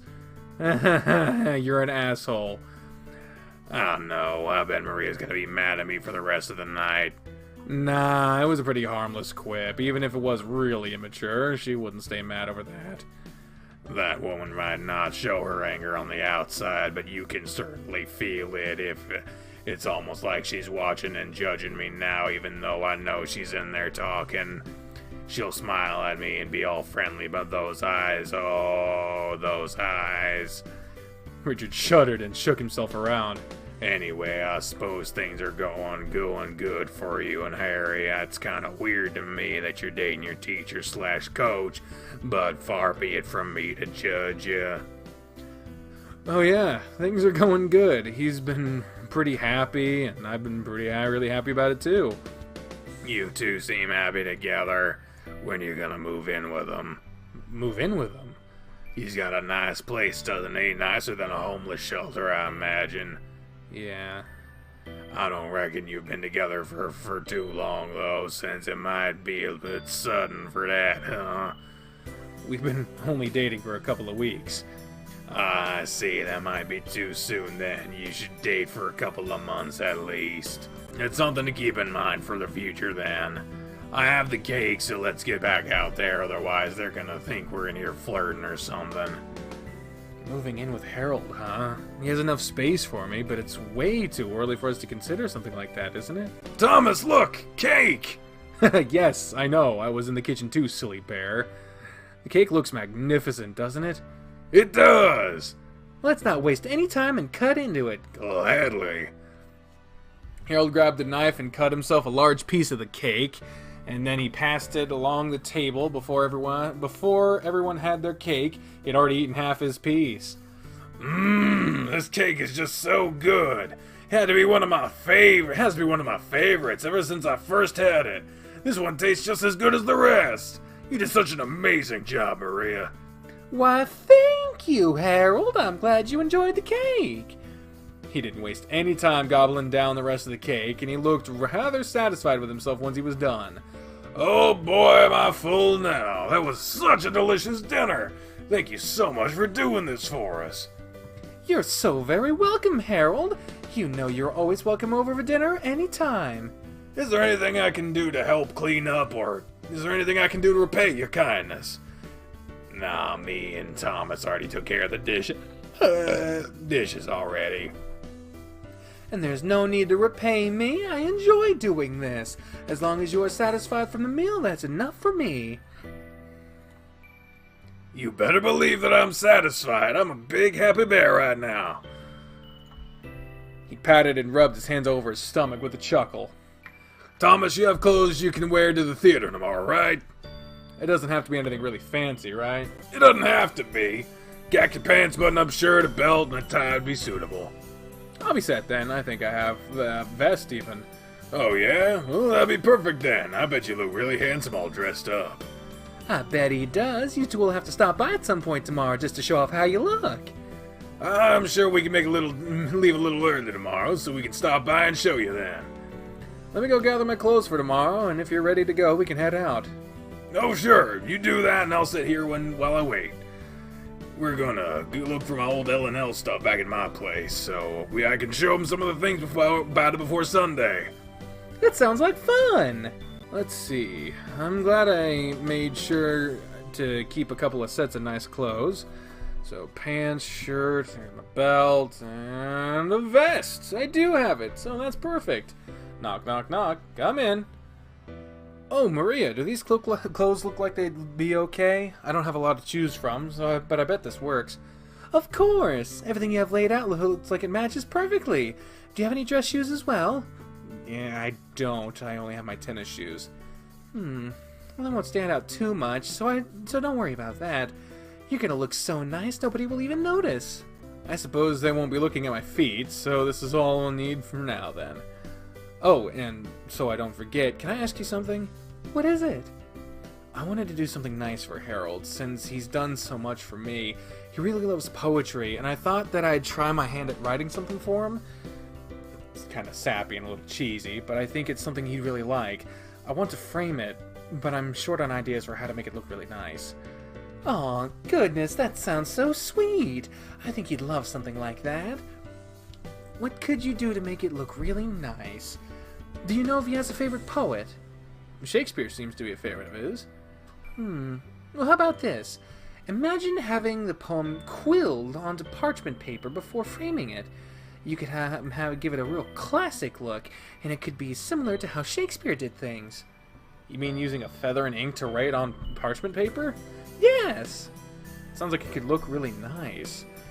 I'll have to get some supplies for that. It'll take a lot of practice, no doubt. I like the idea, though, and I think the effort will really pay off. Oh yes, I'm sure it will. Something that heartfelt would just blow him away. Thanks for the idea, Maria. You're so welcome. I can't wait to see how it turns out. Here. Huh? Richard handed you a pair of dress shoes and a pair of socks.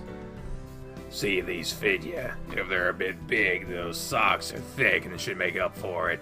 I overheard you say you only have tennis shoes and that just don't work. You ain't gonna dress up all nice and then not have the shoes to match. Aw, that's a perfect idea, Richard. How sweet of you. Yeah, I just can't stand seeing something like that. Try 'em on, your feet don't look too different from mine. After a quick test, you found that the shoes fit just fine with the socks. They're a near perfect fit. You really don't mind if I borrow them for tomorrow? Of course not. I wouldn't have brought them if I wasn't okay with it. Thanks, Richard. Don't sweat it. You two be sure to have a good time. Just be sure to let me know how you got when you guys stop by so I can see how snazzy you two look. Well, it looks like I have all you need, so you two should get going. Harold is waiting out there for you. Yeah, it's time. Sorry to keep you waiting. Richard had a pair of nice shoes for me to borrow, since I only had tennis shoes. Well, that's really nice of them. Do you have everything you need then? Yeah, I do. We can head off now. You two have a good night and a safe drive home. Thank you for having me over dinner again, Maria. It's always a pleasure. Anytime, Harold. I'm happy to have you here with us. We'll see you sometime tomorrow, Maria. Of course, I'll see you both tomorrow. Have a good night. Hey, Red Fox. Good night, and thank you again. Goodbyes were said, hugs were given, and you left for Harold's home right after. Fuck, this day never ends. I'll take your clothes for tomorrow and hang them up in the closet in my room. Then I'm gonna go shower. You can use the guest bathroom to clean up too. Once I'm done, we'll see about finding my L&L stuff. Sure thing. You handed over your nice clothes, and he disappeared off to his bedroom. Time for me to get cleaned up as well. Once you were clean, you made yourself comfortable in the living room while waiting for Harold. Oh my. Much better. I was feeling a bit self-conscious sitting around with Maria without having showered after practice. I didn't expect us to be there that long. I didn't either, but it was nice, wasn't it? It was. I'm gonna leave you alone for just a little longer now. I'm pretty sure I know exactly where the box is in the attic, so I shouldn't be gone long. No worries, I'll just watch TV while I wait.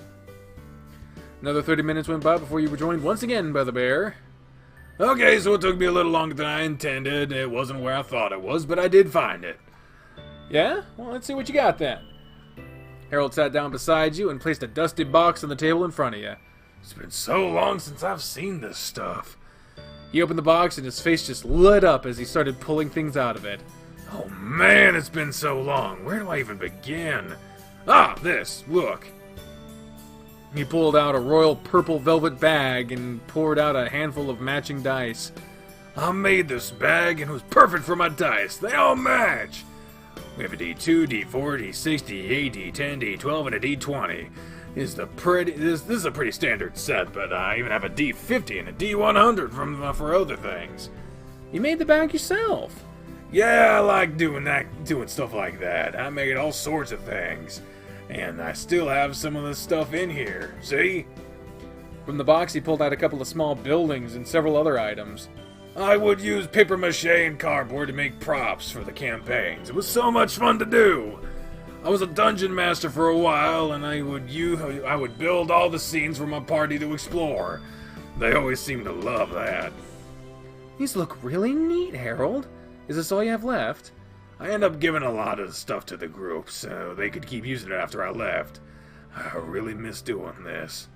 Well, if things did go good on a good Sunday, maybe you can get back into it. You think so? It's been so long since I've done it. I think I'd be a little rusty. I bet once you get started, it'll all come back to you.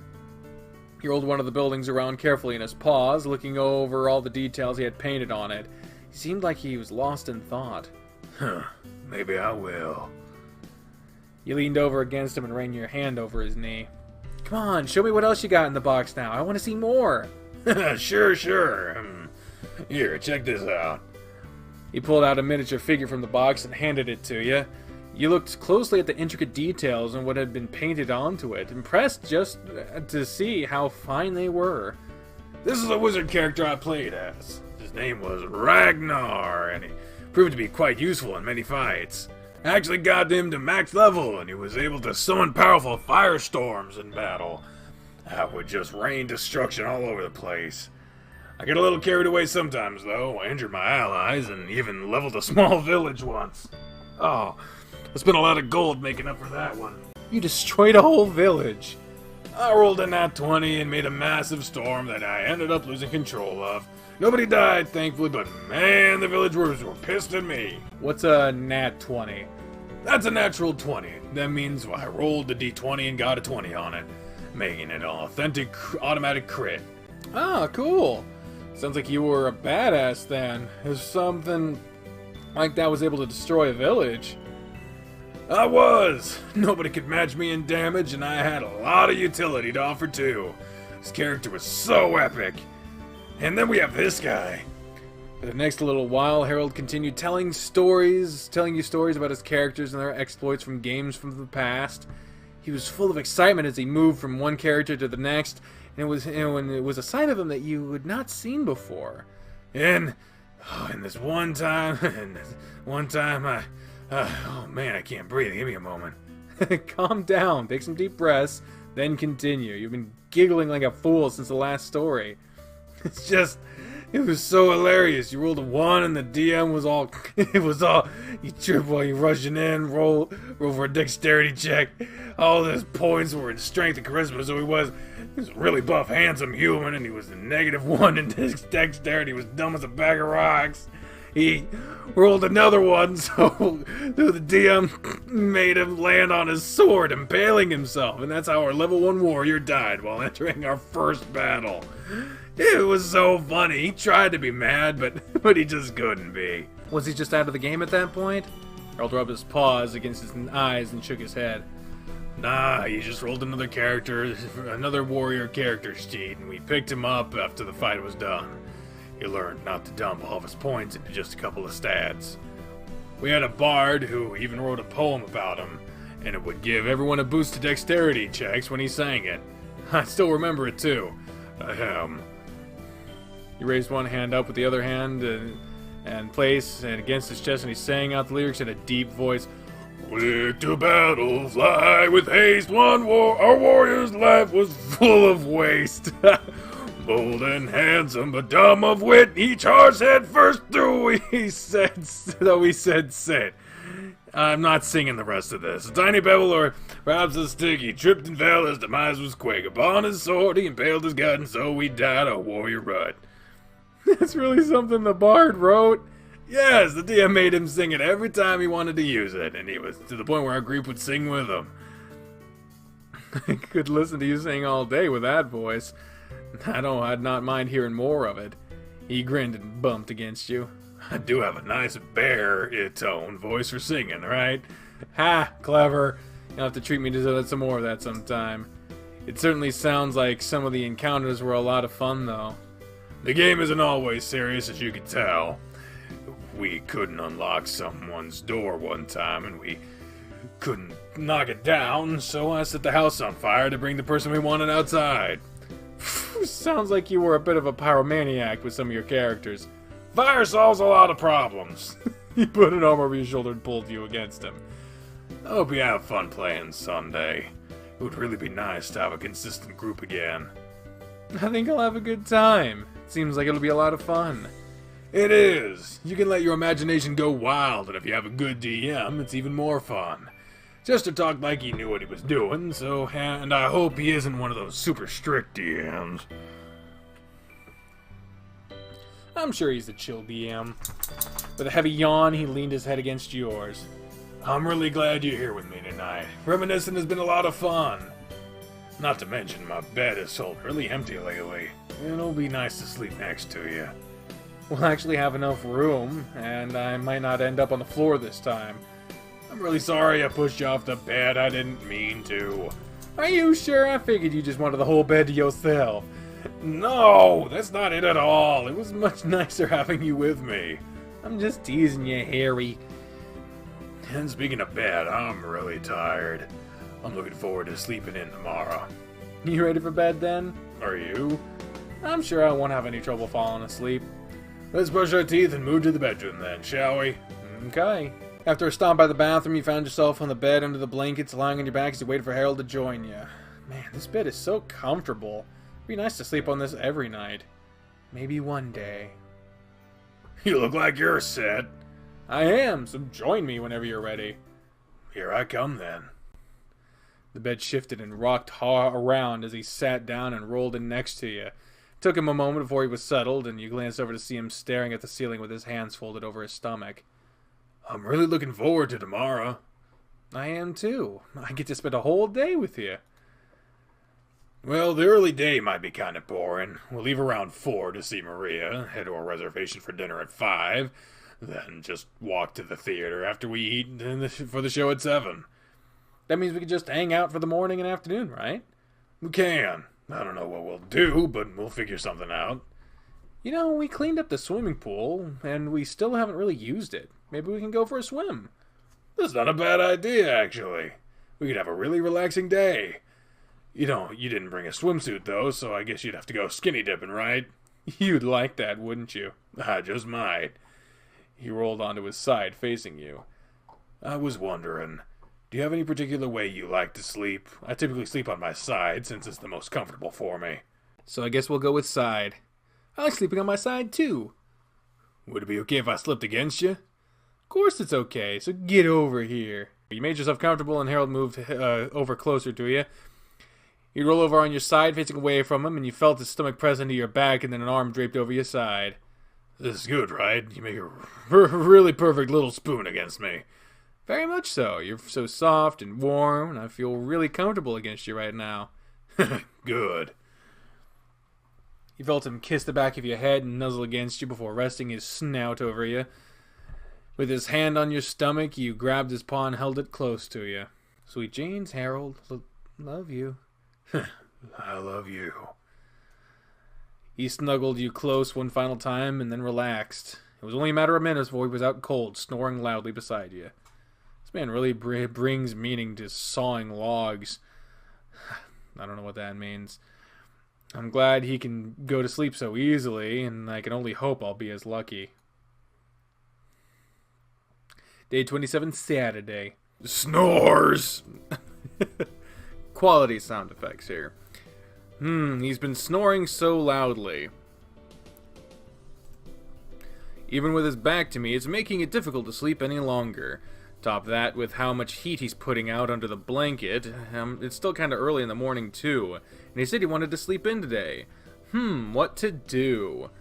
I could surprise him with breakfast, though. I bet he'd like that. I just have to roll out of bed without waking him. Hey, there's us. There's us. Look at him. He's a giant lump, and he didn't even budge when I got up. He's not even going to realize I've gotten up. I wonder if his nose will get him going. Let's see what he has in here to cook for breakfast. He took a minute and looked through the refrigerator and pantry to see what he had to cook. Oh, look at the fucking the cookie jar. It's a bear holding a cookie. That's adorable. Eggs, toast, and grits for breakfast, it looks like. I wonder how he likes his grits. Sugar and butter or cheese and salt?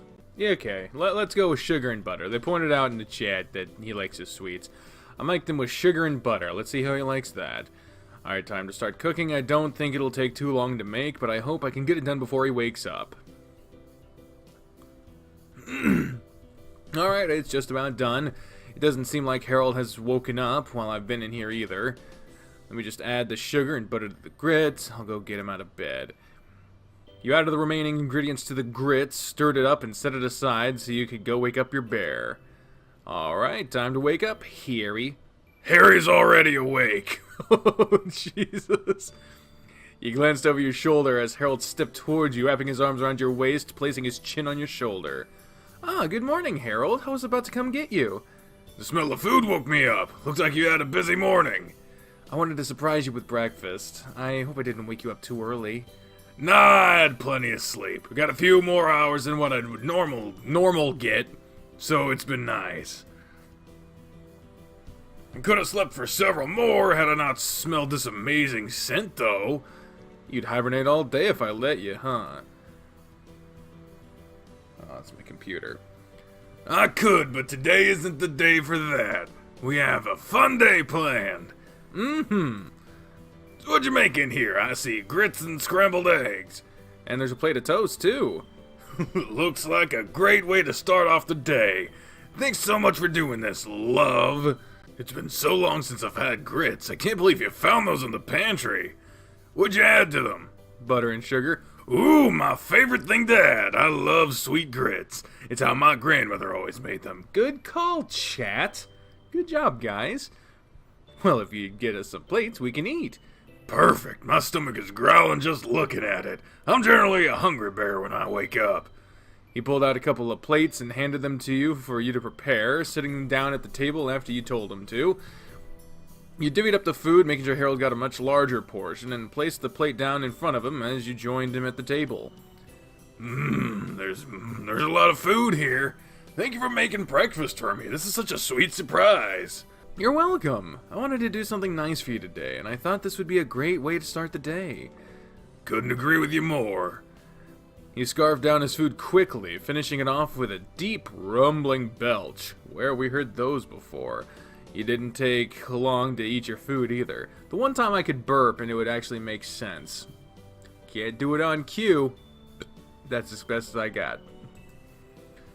Burp. Ah, that was some really good food. It was a perfect thing to wake up to. Thank you again for doing this for me.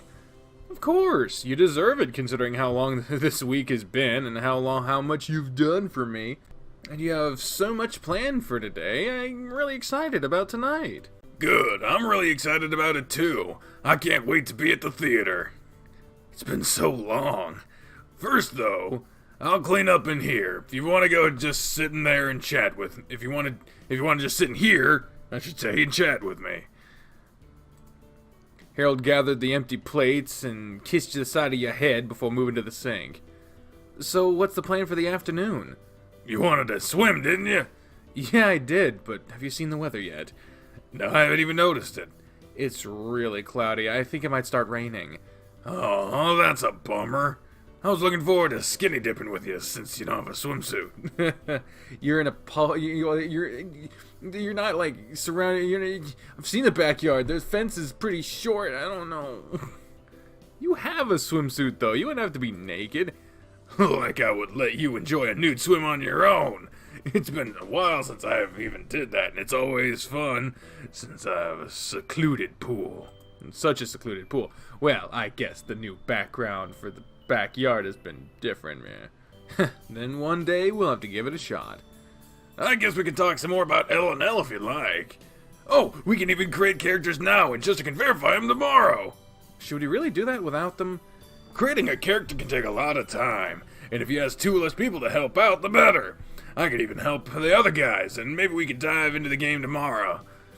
Okay, then I'll take your word for it. Sounds like fun. Creating a character is tons of fun. There's so much to do. I love my books in the living room, so you can go look through them, and I'll print out a couple of character sheets for us. Look at the back for the character creation. It'll list some classes and stuff like that. Alrighty, I'll go take a look. You made yourself comfortable on the couch and found the book he had told you to look through. You flipped through a few pages, reading over the information you could before Harold dropped down beside you. Alright, I have a few character sheets, some pencils, and here are the dice we'll need for rolling stats. Any idea what kind of class you might want to play? I have no idea. There's a lot to look through. I plan on playing a wizard, and I'm really familiar with that, so it'll be easy for me to set up. I'll give you some recommendations on classes if you want. Just let me know and I'll tell you what I can. Okay, what about... Oh, we gotta go through all of them? Jesus. Okay, fighter. What about the fighter? This is actually informational because I'm a DM, but I've never actually played... I played, like, one session of actual D&D, and the majority of it was us trying to figure out what we were gonna do for dinner, and then playing, sort of. We didn't even get through one dungeon, and then we left to get dinner, and then we just played video games the rest of the night. Like, it was weird now that I'm thinking about it. You're a wizard, Harry. Oh, that's funny, that's funny, that's funny, that's funny. That's funny right there. What about the fighter? The fighter is a well-rounded character. He can be a master of all types of different combat styles and wield a variety of different weapons and armors. There are all sorts of well-known fighters in the universe, from elite guards to money-hungry mercenaries. Fighters are highly diverse and can be anywhere on the alignment spectrum. Depending on how you build them, you can even move towards using magic and help augment your skills and weapons. There are a lot of options with the fighter. God damn, I need my glasses. Where the fuck are they? I suppose he'd be a close-range character? Generally, yeah. You can do archery and use weapons like throwing spears for ranged attacks, but you might not be as good at that unless you build your character for it. Fighter is a great class overall. Gotcha. How about the cleric? Are clerics fun to play? They can be. Clerics are generally heavily armored healers in this universe. They use some magic, prayers, and chants to help heal and bolster their enemies. Their allies. Fuck. The glasses aren't doing anything. I'm just shit. Bolster their allies. Fuck. They can also hinder and damage their enemies on top of that. See, the words were close to each other, so I just... whatever. They can invoke hope or fear on the battlefield. So, do they depend on magic for everything? Oh no, they typically wield shields and hammers, smashing in the faces of your enemies while protecting their allies. You'll often find them on the front lines. Something else to keep in mind is that clerics are also very religious, typically. You choose a deity to follow, and that'll also help determine how strong you are. What if I want to be a godless heathen? You can be, but then I don't suggest playing a cleric, unless you'll be handicapping yourself. I see. What about the druid? Druids seem like an interesting class. Druids are a lot of fun to play, too. The powers of nature are at their fingertips, be it plant or animal. You can summon a wave of entangling roots from the grounds, a healing mist from the moisture in the air, or call for a horde of angry squirrels to attack. A horde of squirrels? That doesn't sound very threatening. Just imagine hundreds of squirrels biting and attacking you, and tell me that doesn't sound threatening. All the little teeth and claws gnawing and clawing at your flesh, and if you're lucky enough to survive, what kind of diseases did they infect you with? Okay, that sounds worse. Something else that's cool about them is that they can get an animal companion to join them, and can even shapeshift into animals. Like a bear? If you choose that, yeah. Druids are all about preserving nature and the balance of the elements of the world, embracing that which is natural and rejecting that which is not. Okay. I'll ask about the ranger. Rangers are basically archers, aren't they? Well, archery is a big part of the ranger kit. A ranger could put an arrow through the eye socket of a charging orc from 300 meters away right before he slams into your healer. Rangers excel in archery and survival techniques, and they are generally highly perceptive, too. They are master hunters, able to track even the smallest creature, even through the vast wilderness. In fact, they are so in touch with nature, they've learned to harness the magic of the wilds to assist them. Kind of magic? I wouldn't expect that. It's mostly magic to help them remain stealthy and speed up the mission they're on. It's nothing fancy like what I would cast as a wizard, but it's still really helpful. He could use the brush from the surrounding forest to obscure the sight of his foes, to ambush them, or protect the team. They're a really handy member of the team. Cool. Well, I want to know about the sorcerer. I am the sorcerer. I'll never let you go, but I'll brief you on my true history since you'd like to know. I'm from a family of oracles of 5th generation. I frequently listen to apparition conversations. I'm skilled in levitation and spirit communication, but my specialty is destruction and dream interpretation. How does a sorcerer differ from a wizard? Wizards have to practice and learn magic, where sorcerers practice with innate magic, gifted from birth with the ability to wield magic. As a sorcerer, you are born able to wield magic, and you are always able to cast your spells. They are able to manipulate their innate magics to better suit their needs, even sculpting them into what they want to increase their destructive capabilities. For example, maybe I can cast a fireball spell, but a sorcerer that can cast the same spell might make a bigger fireball that has a bigger explosion upon impact. So I could be more powerful magic user than you. It's possible, if your rolls are high enough. It's just really unlikely that you'll end up being more powerful than me. I know how to build a pretty beastly wizard. True, you do have more experience than I do. Okay, then. I need to know about... That's all of them. Finished. Actually, I think I'm good here. I think I'm good for now.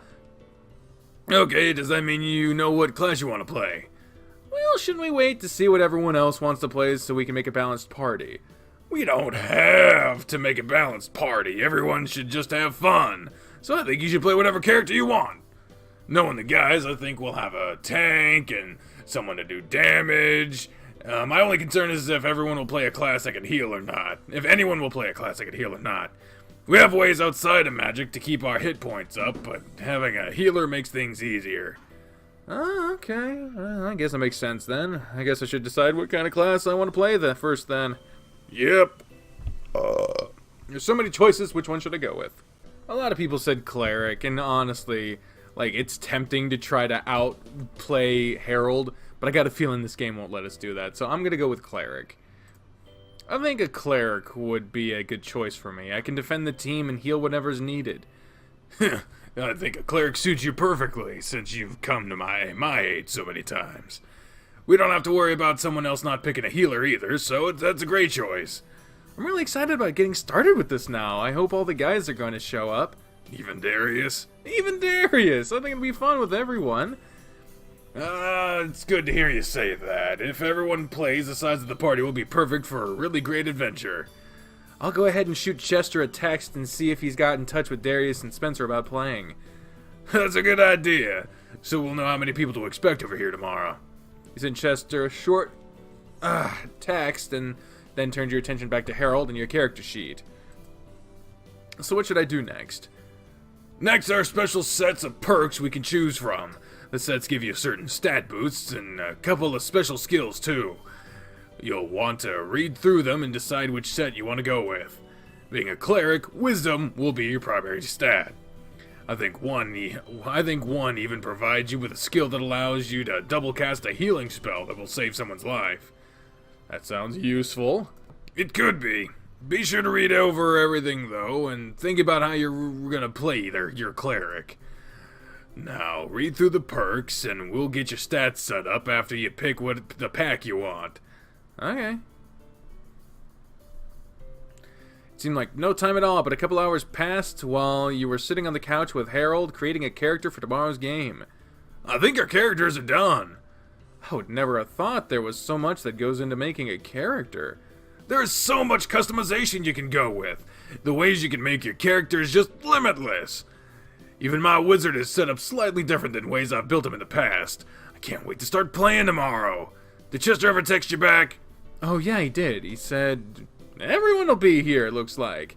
Really? That's great! I really didn't expect Darius to show up, so I wonder what Chester did to convince him to come. I'm sure we'll find out tomorrow. I guess I should get some extra snacks and drinks for everyone. I want to make sure we're prepared. We could do that on our way to see Maria. While we're all dressed up? Sure, it's just a quick trip to the store to grab a few things. Or we could carry our clothes with us and just change at the shelter. That sounds like a better idea, actually. I don't want to risk anything happening. Then we'll take our clothes with us to the shelter and stop by the store on the way there to grab some snacks for tomorrow. We should leave it a couple hours, then. For now, how about we get something for lunch? Bear's belly is growling and he needs food. Good idea. I'm getting hungry again, too. Harold made a quick and easy lunch of sandwiches, and then you returned to the living room. Now that we've had lunch, let's relax for a little bit, and clean up and get ready to leave for the evening. Is there anything that you'd like to do for the next little bit? Nothing I can think of. Can we just cuddle on the couch? I'm a huge fan of that idea. He pulled you down onto the couch beside him, where he could have his arms around you with your back against part of his stomach. How's this? Your belly is so soft, it's perfect to lay against. Good. You can find something to watch on TV and we'll just relax and talk until we need to get ready. I'm good with that. You flipped through the TV stations until you found something suitable to watch. In the meantime, Harold's paws were rubbing up and down your arms and shoulders, squeezing them while he did. With a content sigh, you leaned heavily against him. Does this feel good? I'm not being too rough, am I? It feels good. Okay, if it bothers you, just let me know and I'll stop. I don't think it'll be an issue. I'm really content with this. He nuzzled against the side of your head with a reverberating rumble. Are there any shows that you really like to watch? Not really. I don't watch much TV. I generally turn it on for the noise when my mood tanks, and just lay here on the couch. I'd much rather spend my free time writing or reading a book. I feel a lot more motivated to do that lately. Oh yeah? Well, that's a much better use of your time. I'd like to think so too. What do you like to do in your free time? Me? I like to play games, watch TV, or read. If we're answering for us, like me specifically, out of those three, it would be playing games because I stream a lot. Fucking once, maybe twice a week. Like, that's not a lot. Of course, I also play visual novels, which is reading. And he would like us to say read, I imagine. So, my vote is read. I do enjoy reading too. It's a great way to spend my free time. And I've really enjoyed what I've read in your book so far too. I need to read more of it. Yeah? Well, I'm glad you're enjoying it. Once you finish it, you'll have to tell me what you really liked or didn't like so I can use that in the sequel. I really would love to hear what you have to say about it. Definitely, I'd be more than happy to help. His paw stopped rubbing your shoulders, and he settled with his arms around your waist, his paws clasped over your stomach. He hugged you close to him and nuzzled into your head again. For the next little bit, he continued to nuzzle against you with his rub his paws around your stomach and chest. Just a giant cuddly bear, aren't you?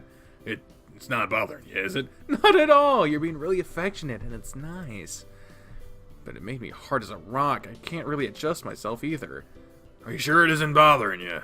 One of his paws moved down from your stomach, and you felt his fingers lightly squeeze the head of your hot cork in your shorts. It's not bothering me. Just got a little excited from being so close to you. It happens fairly easily. I can tell. I have a perfect view of it from here. His fingers massaged over the board and slid down over the wow of it slowly and making it tense up and hold your breath. Can't say that I'm not having the same kind of reaction right now either. You moved your arm back enough to feel what you could only assume to be his boner running along the leg of his shorts. See? You got this old bear's blood pumping. His paw gripped your cork and gave it a tug, growling into your ear when he did. You squirmed around while he pulled back and forth on your meat. Oh, Jesus. Hi, Strawberry Milk. What a time to show up. We don't have time to do anything about this right now, though, so this will be the most you get for the time being. You're in a big tease, Harry. I wasn't expecting that right now. Fingers traced around your tinted shorts, lightly grazing against you. You like it when I tease your hot stuff? Yeah, it's a really new experience for me. You like your Harry teasing your meat like this? He kissed your neck, growling and sending pleasant vibrations through your body as he became slightly more aggressive with his groping. Mumph! His growls and kissing continued, moving over your neck, shoulders, and ears. You could feel a wet spot on your underwear, and his large paw kept rubbing over your crotch. Eventually, his paw strayed from between your legs and returned to your stomach, and you could hear his heavy breathing as he rested his chin on top of your head. I think it's time for a shower. We should really start getting ready to leave. Oh, yeah, you're right. I'll try not to take forever. You can always read more of these L&L books while you wait for me. Sounds like a good idea. I have more to learn, so that'll be fine. Hard left. Don't even think about jacking off in the shower either, you got it? I had no intention on doing that anyway. You say so. He chuckled, leaving you standing there, but not before giving you a crunch into the squeeze when he walked past you. Yum yum. Why would he even say that? Jeez. Oh, wow. I can see the updated, this background is updated. There's, like, tacks in the wall where the pictures used to be. Jesus. I had no idea he could be such a tease. I did really get riled up. I'll get him back for that later. You boys are here a little earlier than I thought. And you're not dressed yet. We had an errand to run, and to make sure we looked good when we got here, we decided to just change here. Oh, that makes sense. Well, hurry up and go get changed then. It's almost 4 already, and your reservations are at 5, aren't they? Yeah, we need to make this quick. I don't want to be late for a reservation. Okay, we can change in the bathroom. Your outfit looks so much fancier than mine is. Are we gonna see them in the outfit? I hope so. Sure, I'm sure it is. This is something I got just for those times when I really want to look good. It's perfect for nights like this. You're gonna outclass me hard. You're still gonna look great, I know it. Now strip. Oh, Jesus, fine. He started to pull down his shorts and stopped. Wait a moment. What? Go change in your room. What? Why? I've seen you in your underwear before. I want to surprise you with my outfit. Just go to your room and change in there. I'll come get you when I'm ready. Oh, okay. That sounds fun. Well, it'll be a surprise for both of us. Yeah, that's right. It'll be a double surprise. Oh boy, Richard was walking into the bathroom as I was entering my room. Maybe I should go back. Yeah, I'm sure Harold can handle himself. I need to get dressed. Oh yeah, I'm looking sharp tonight. I wonder how Harold is doing. Look at us. Look like a waiter. Hope Richard isn't there giving him a hard time. You gathered another set of clothes to take back with you to Harold's house while you wait for him to join you. Knock, knock. Come in. Oh my goodness, look at him. Booyah! Hot damn, you're looking good, Harry. Yeah, you like it? Oh yeah, I love it. You really look fine. Just, wow. You're looking pretty handsome yourself. Dressing up suits you well. You took a moment looking over the bear from top to bottom. Which one is which? Are you still with me? Mm-hmm, yeah. You didn't answer my question. Sorry, I was just admiring you. You're really stunning. Had to choose the squeaky toy right now, didn't he? I'm blown away. Oh, jeez, you're making my face burn. I gotta let my bear know how good he looks. Okay, come on, stud. Let's show Marie our outfits. Richard, too? He's already seen my outfit. And then some. And what? Nothing. Let's go show off. Goodness gracious, you two look striking. Sorry. If you have room for a third, I'd gladly take one on each arm. I don't think they're gonna have room between them for you to fit. I can dream, can't I? Thanks, Maria. We'll have to go all out. We'll have to all go out to. That's a double use of all. Nah, oh no, we will have to all go out together some night. God, Jesus. All four of us can go out together and have fun. Then you can make room for me between you. He said all of us, so you can hang on my arm in that case and let these two lovebirds do their own thing. Oh, come on, I can have a little fun. Don't be such a fuddy, Richard. You can have Thomas then, and I'll take Harold if that's the case. Deal. But wait, what's going on? I think we just got paired off for a double date between these two, and you'll be with Richard. Oh boy. We'll make some plans for it next time you guys have the chance. Jesus, I like have the council. I'm like, what the fuck does that mean? For now, you need to get going. After work traffic will start soon, and you don't want to be late. Oh, you're right. We really should get going. Yeah, we should. You two have fun and be safe. I'll look forward to hearing about the night. I'll be looking forward to hearing about it, too. Richard grinned broadly and winked at Harold, making the bear avert his eyes and blush. I know Thomas is gonna love it. Love what? I'm sure you'll find out later. Oh, come on, let's go. I guess I'll see you guys later. Not liking Richard right now. Have a good night. Later. Any idea what Richard was talking about when he said, I'll find out later? I have no idea. Could be anything with him. Yeah, you're right. I suppose he caught you in the bathroom again, huh? As soon as my shorts hit the floor, he walked in. It was just my luck. I thought it was you until I heard him whistle at me. My poor heart. He stayed in there until I was fully dressed, too. It wasn't too bad. We talked, and he helped make sure my outfit was straight. He even had some cologne for me to use, since I forgot mine. What'd you guys talk about? It was mostly about what I was wearing. If I get any bigger, I'm gonna have to get a new suit. He said if that happens, he wants to see me bust out of this one. I see. Instead of ruining the suit, you just make sure you fit into it comfortably. I'd imagine it wasn't cheap.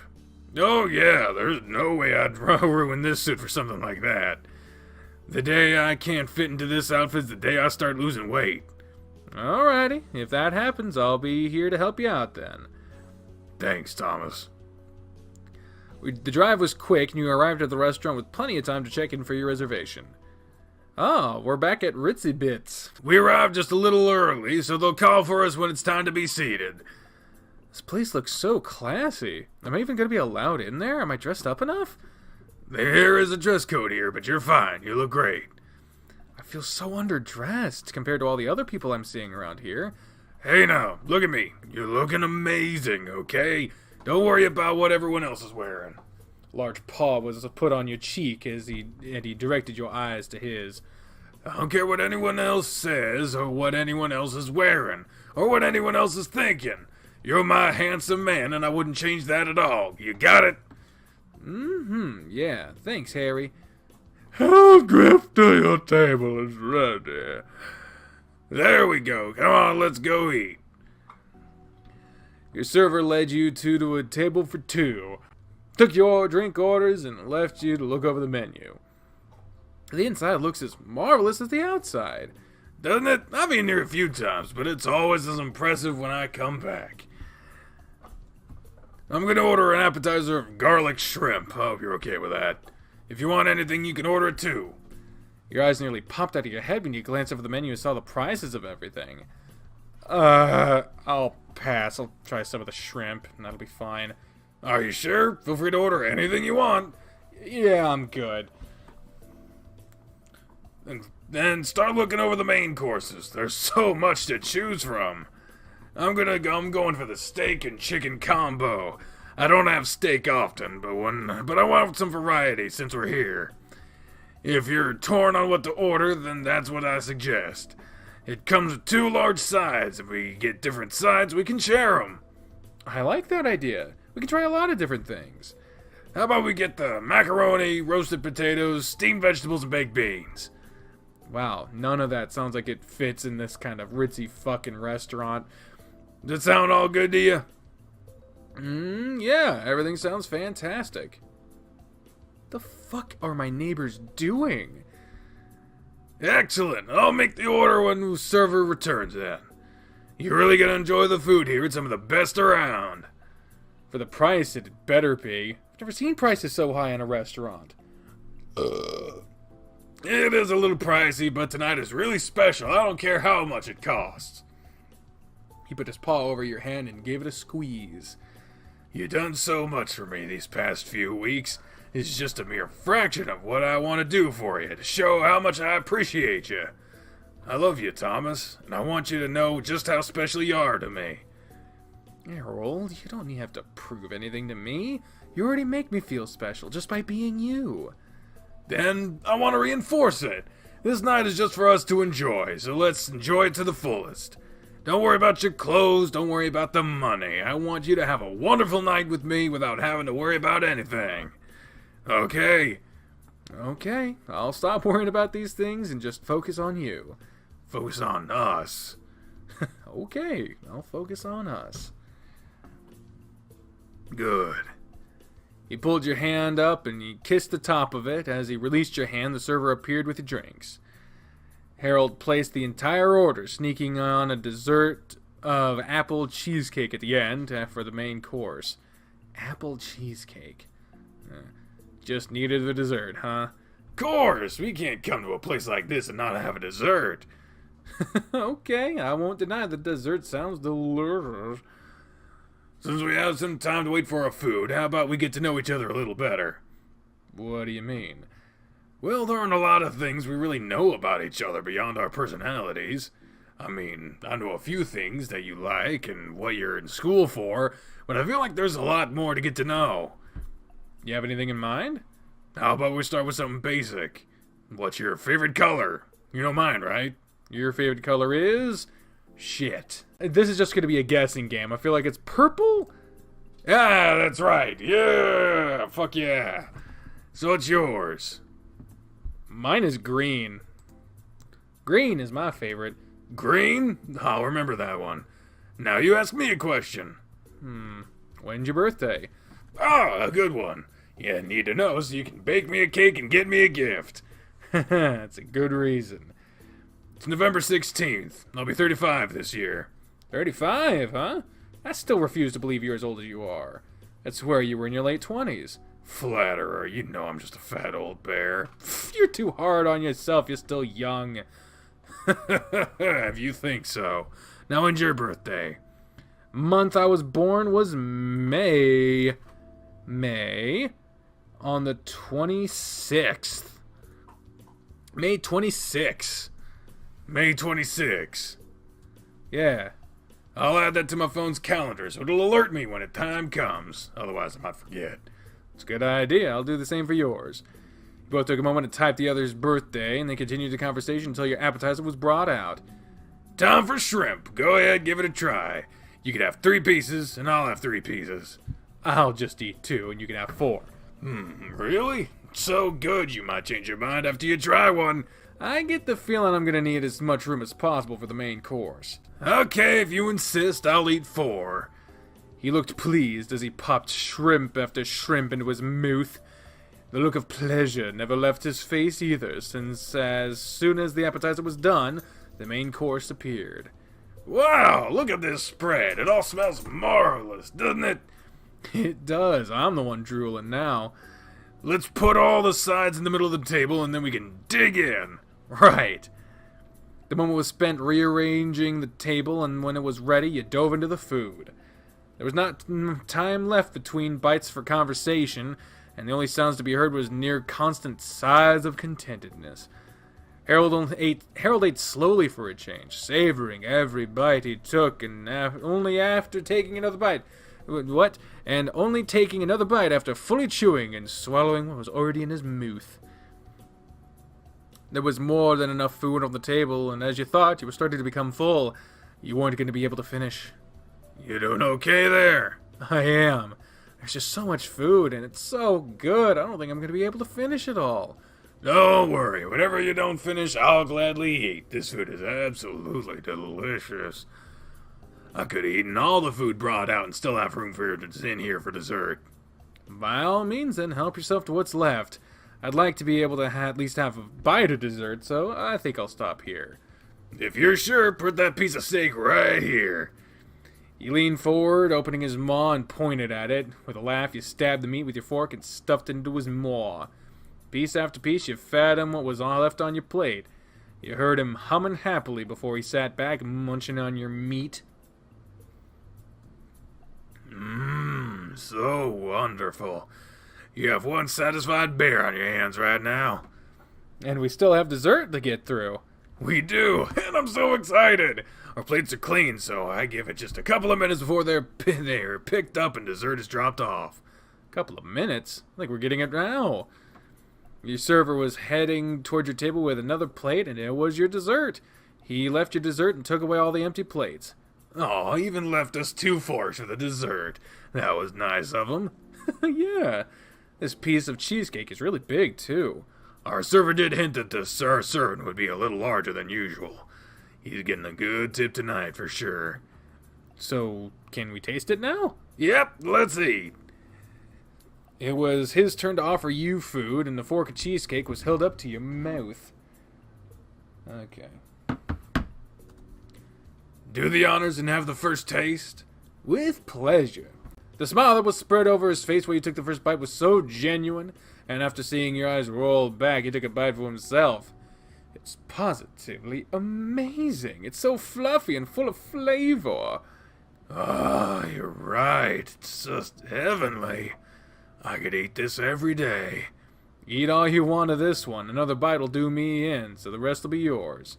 His eyes seemed to sparkle when you said that. You really do love me. I really do. I'll be sure to savor every bite. Take your time. It's only 6 o'clock. We'll head out about 6:30, and then we'll walk to the theater. It'll take about 10 minutes to walk there. Are you going to be able to walk with all the food you're putting in there? To be honest, I might struggle. I could go for a nap after all this food. You'd better not fall asleep on me at the theater. Once I get up and start moving around, I'll be okay. I've wanted to see it for so long, there's no way I'm gonna miss it now. I'll tickle you if you start to doze off on me. You're assuming that I'm ticklish, so good luck with that. Are you saying you're not? I have a couple of spots, but I'm not gonna tell you where they are. I'll just have to find them, won't I? Don't you dare. Tickling never ends well for me, so don't you even try. You might even end up with a black eye or something. You'd hit me for tickling you. Not intentionally. It would just be a knee-jerk reaction. This one time, Diana tried tickling me and my arms flailed about. I knocked her over when that happened. She ended up with a giant bruise on her leg where she fell. I felt so bad. I certainly don't want to hurt you like that. I'll have to be careful then when I start to look. You still want to try to find them? Yep. Good luck then. I won't be held responsible if you end up hurt. just make me feel really bad. Oh, I don't want that to happen. And don't try to tickle me and you won't get hurt. You make it sound like a threat. I'll avoid it then. It isn't a threat, it's just a warning. I'm a big bear and I don't want to hurt you is all. I get it, Harold. I didn't read all of that. I didn't... Oh, what the fuck? There we go. Just a warning. I don't want to hurt you is all. I'll refrain from tickling you. You better, I'll bite you otherwise. He gave you a playful growl and locked eyes with you as he finished off the cheesecake. Promise? With a loud snort, he set his fork down and covered his face with his paws while you laughed at him. You're just terrible, you know that? I know. But would you really like it if I bit you? A toothy grin was spread over his face while he asked, What? Would you like it if I bit you? Why would you bite me? Say I was just kissing your neck and began nibbling on it. I bit a little harder. How would you react? I don't know. We'll just have to find out then, won't we? Harold! Your face is so red right now. While Harold laughed, your server stopped by again to make sure everything was okay and deliver the check. The bill was kept hidden from your eyes and paid right away. Shall we head off? We can take our time walking to the theater. There's plenty to look at on the strip. Sir, sounds great. Follow me then. Oh wow, this looks straight out of Pokemon. As you stepped outside, Coach offered you his arm, and you hooked yours into it, strolling alongside him. It's so perfect out here, isn't it? Someone is going to show up. It is. It ended up not raining, and the clouds blew over. This weather is great. I have the perfect company, too. I hope you enjoyed the night so far. I have, Harold. Dinner was marvelous, and I've been having such a good time with you. I'm stoked about this musical, too. I've never seen one, and I can't say that I've never really listened to it. I can't say I've ever listened to one either. Really? Yeah, I can't wait. I'm so happy to hear that. I hope you enjoy the show as much as I plan to. He held you close to him, walking leisurely down the sidewalk as you looked around. I've never been here before. I didn't even know a place like this existed. I don't come through here often. The prices in some of these stores are enough to make your heart stop. That bad? You saw the prices were on the food, so imagine the places around here would charge for clothes. The vest you're wearing easily costs $200. I got this for like $30. It's crazy, I know. The suit I'm wearing would likely cost me triple what I paid for it. It's fun to look around, though, but I don't think I'd ever be able to buy anything from these stores. It'll be a long while before I eat here again. I'd have to smack you if you tried taking me here again. The food was amazing, but those prices... Yeah, it's why it's only for really special occasions. With good reason. You ambled along, glancing through windows of shops, and before long a large building seemingly sprang out of nowhere across the street.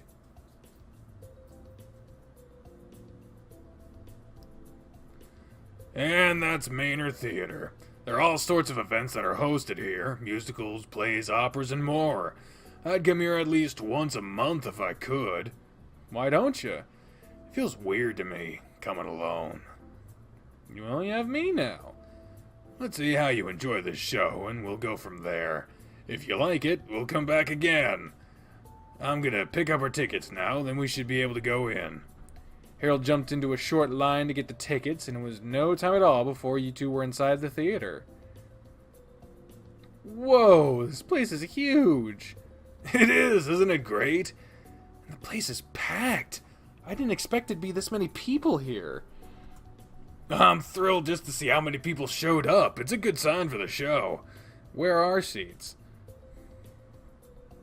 Section F. We're sitting on the hot aisle. I didn't want to have to squeeze past anyone, so I made sure to pick an end seat. So our seats are right here. We have a perfect view of the stage. This is going to be so great. You sat down with Harold, looking around the theater as more people filled in. It didn't look like there was going to be much more room for anyone else to come in at the rate things were going. We have about 5 minutes until it's supposed to start. I can barely contain myself. I can tell you can't sit still. I'm sorry, I hope it's not bothering you. It's not. In fact, I think it's really cute seeing you all excited about this. You're acting like a little kid right now, and I love it. Oh, well, this is something I really enjoy. Mm-hmm. You sat back and put your hand on his, patting it a few times before slipping your fingers between his thicker digits. The lights began to fade, and he took your hand around, and he shook your hand around a moment. It's starting! He sat up straight in his seat, his eyes focused completely on the stage, and after a short introduction, the show was underway. The first song began, and you noticed that his leg and fingers were bouncing in tune with the music. As the show rolled on, you also caught that he was singing under his breath and rocking his head back and forth with the music. His pause erupted into enthusiastic applause at the end of each song, and he would be smiling broadly while he looked at you. Roaring laughter would explode from him periodically, which was more than enough to make you laugh too. The show was proving to be enjoyable for you, with a large part of your enjoyment coming from seeing how happy it made Harold. That was the end of Act 1. What'd you think so far? It's good. I love how Montevallo is so charismatic, and he's secretly offing all of the heirs ahead of him. It's so clever, isn't it? He doesn't directly murder any of them either, which makes it even better. And he's such a player. 2 women? Really? He gets wrapped up in everything. Act 2 is great, with some of my favorite songs in it. Are you really enjoying it? Yeah, you'll have to share the soundtrack with me so I can listen to it at home. I'll give you the CD for it then. I have one you can have, and I'll just make a new one. I'm thrilled that you're enjoying it. We'll definitely plan more of these kinds of dates for later. I'm down for it. Put his arm over your shoulder and leaned his head over yours. He stayed that way until the intermission ended and the show resumed. Wow, just... wow! Was it all you hoped it would be? All that and then some. It was completely and utterly fantastic. Everything about seeing the musical is so much better than just hearing it. There's so many story pieces that make so much sense now. Just listening to the soundtrack doesn't give me all of the details, but since I've seen the show, it all makes perfect sense. The crew did just a marvelous job with the show. I'm so satisfied with how it went. What about you? Did you like the second act as well? I did. I really enjoyed the whole show. The music was great, and the story was great, and the acting was perfect. Everything was so enjoyable. For my first time at the theater, I had an A+ experience. Thank you for bringing me. Thank you for coming with me. I'm happy knowing that I can do something like this with you and have you not be bored out of your mind. Since the show is over, I have one more thing in mind to finish off the night. One more thing?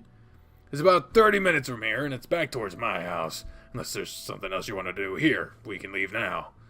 This place is too expensive for my taste, so I'm good to go. Well, let's get going then. So, where are we headed? You'll see soon. We aren't too much further away now. The road you turned down seems barely big enough for 2 cars, and we're surrounded by trees. Yep, it's a pretty old road. Not a lot of people know about this place anymore. It's even been a while since I've been down this way. I'm glad to see that the road wasn't closed down. And you're not going to tell me where we're going? Nope, just another moment and you'll see. I know you're going to appreciate it, though. As long as you don't plan on murdering me and dumping my body out here. Really? We're going to have to make our own musical for how to love and murder tonight, huh? I'd rather it be without the murder, though. Are you sure? It'll at least spice things up a bit. I know the first target, then. And I know exactly what you're thinking. I think I'd have to agree. Let's not think about that, though, since we're here. Oh, is this Cresthaven? Yep. And you have a great view of the city from up here. And since the night is cleared up, it's even more perfect. I didn't know a place like this existed. Yeah, I told you. Not many people know about this spot. I loved coming up here and just sitting in my car when I needed to think or wanted to end a romantic evening. It's been so long since I was here, though. It's such a beautiful view. There's so many lights. I never realized just how big the city was. You don't really think about these things until you see it with your own eyes. Come on, let's get out. I promise I won't push you off the edge. Okay. There's a nice breeze out here tonight. Yeah, it feels great. This was a perfect idea to finish the night off. It's just such an amazing view. He leaned back against the hood of his car with you and put his arm over your shoulder, pulling you over against him. I hope today has been as amazing for you as it has been for me. It has been. You really made today something amazing, and I won't soon forget it. Thank you for such a wonderful day. You're welcome. I can't say it enough, but I'm so glad you've had a good time today.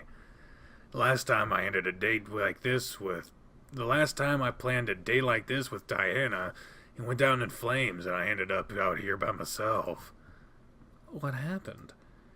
She didn't like anything I planned. Dinner wasn't good enough, the movie we watched was boring, and the final thing was for me to bring her out here. She doesn't like surprises, so I told her what I had in mind, and she said it was stupid. I thought it was romantic, and it was something she would have swooned over 10 years ago. We didn't get to do stuff like this very often anymore, but when I had the chance, I would plan something. It was a couple of weeks after I told her I was bisexual, though, so I guess it didn't matter what I did at that point. It broke my heart, knowing there was nothing about that night that she enjoyed. Nothing I did was good enough anymore. I think that was the night I realized we were over. What a bitch. I mean... You said it. She really turned into a bitch. You hear me, Diana? You're a real bitch! You tell her, Harry. I hope Brie doesn't think I'm talking to her. No response, so I guess we're fine. 15 years I wasted on you! 15 years! And you try to come back to me? Fuck you! You can go to hell! After that outburst, he sighed heavily, rubbing his paws over his face. Feel better? Sorry about that. Don't worry about it. I bet it felt good to get that off your chest, huh? Yeah, it did. I feel like a weight has been lifted off me. That felt really good. He planted his paw on your shoulder, giving you a squeeze and a shake. Thanks for being here with me. Of course. I love you. And I'm happy to be here with you. I love you too, Thomas. Really, I can't think of a better way to spend this night than to have spent it with you. It's been perfect. He spun you to face him and ran his paw over your cheek. The light of the city twinkled in his eyes as he stared deeply into yours. My love for you is as endless as the night sky. I look forward to our future together and all the time we have. Harold. Slowly he moved his face towards yours, and your eyes fell shut before his lips pressed against yours. It was like a new star burst into existence when your lips collided. The high you felt at that moment was like no other, as your lips tried to mesh together. He kept his lips locked with yours for a long moment, and when he let go, his eyes met yours again. How about we head back home now? Sounds like a good idea. We'll come back up here another time. It's a really nice spot. Let's make it a tradition after every date we have, then. Every date? Well, like planned fancy dates. Okay. I like that idea. We'll do it then. Home is only about 10 minutes from here, so it's a perfect tradition for us to make. Perfect. Time for us to get home. Time to get us home. So just sit back and relax. Oh, wow, it's already after 11. I didn't realize how late it was. A lot happened today, but it's been an absolutely amazing day. I think it's about time for us to get out of these clothes, don't you agree? Yeah, you look so handsome, but I don't doubt that you're ready to get out of them. I love this suit, but yeah, I can only wear it for so long. I'm so hot in it. might need some help getting the blazer and vest off. So, do you mind coming in to help me? Richard had to help me get them on. Oh, sure. It fits so perfectly. It's just a two-man job to get this thing on and off. I'll have to take it slow and steady. Well, the blazer first, then. Buttons undone. Oh, fuck, that was my line. Well, blazer first, then. Buttons undone? Yep, let's just slide out of it nice and easy. That was easy enough. Vest should be just as easy. Yep. Feel better? Much better. Thank you for helping. I can take care of the... I can take care of the pants myself. Are you sure you don't need my help with those, too? Yeah, I'm sure. Over his head? Besides, I have a little surprise for you. Another one? What is it this time? You remember what Richard said earlier? That I'd enjoy something or another? Well...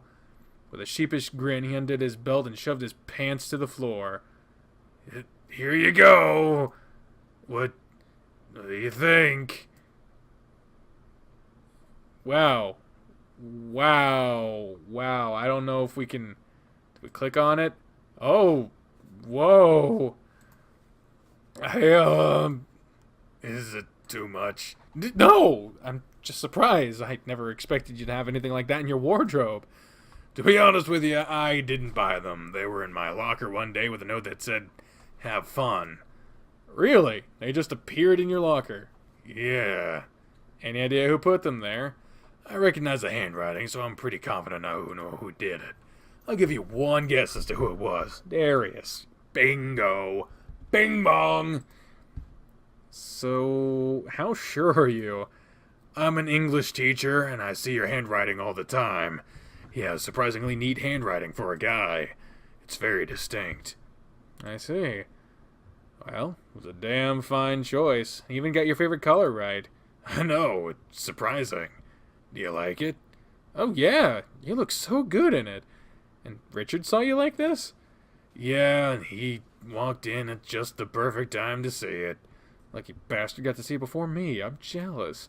I'm sorry, I didn't think to lock the door when you left. It's okay. I just can't believe you wore that all night. I really wanted to surprise you, and I thought it might be weird to come home and change into it. Lucky for me, the fabric is soft, and it wears quite comfortably.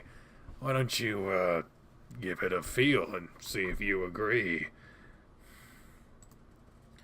You reached down, your fingers trembling with anticipation, and felt over the soft fabric, the heat from his crotch radiating through it. You swallowed hard, your eyes fixated on the hefty package your fingers were caressing. It does feel really soft. It was hard for you to stop as you continued to knead and massage his sick. There wasn't much between your hand and the bare goods, and you could feel everything. Like what you feel? All of it. You're such a big guy. You cupped as much as you could in your hand, bouncing it around gently and eliciting a heavy grunt and chuckle from the bear. Just like my gut, right? All of it's big, all of it bounces. Yeah. How about we get you out of your clothes and make yourself more comfortable on the bed? Sure. My underwear isn't as fancy like yours, though. You're still a stud, regardless of your underwear. His paws wasted no time helping you out of your outfit. He was gentle, though, and it only took him a moment to get you stripped down in front of him. Oh yeah, just like I thought. Oh yeah, just like I thought. You're one fine man. Let's get comfortable, shall we? He fell onto the bed, laying on his back and motioning for you to come lay beside him. I don't know, I got a pretty great view from here. Don't look, Spoof. You're innocent. He's not innocent. I've been seeing him getting frisky with his fucking pillows for months now. I don't need to see that. Oh, God. I did have, like, an actual parent reaction. Because the first time I ever saw him, like, humping a pillow, I was like, no, my baby! Oh.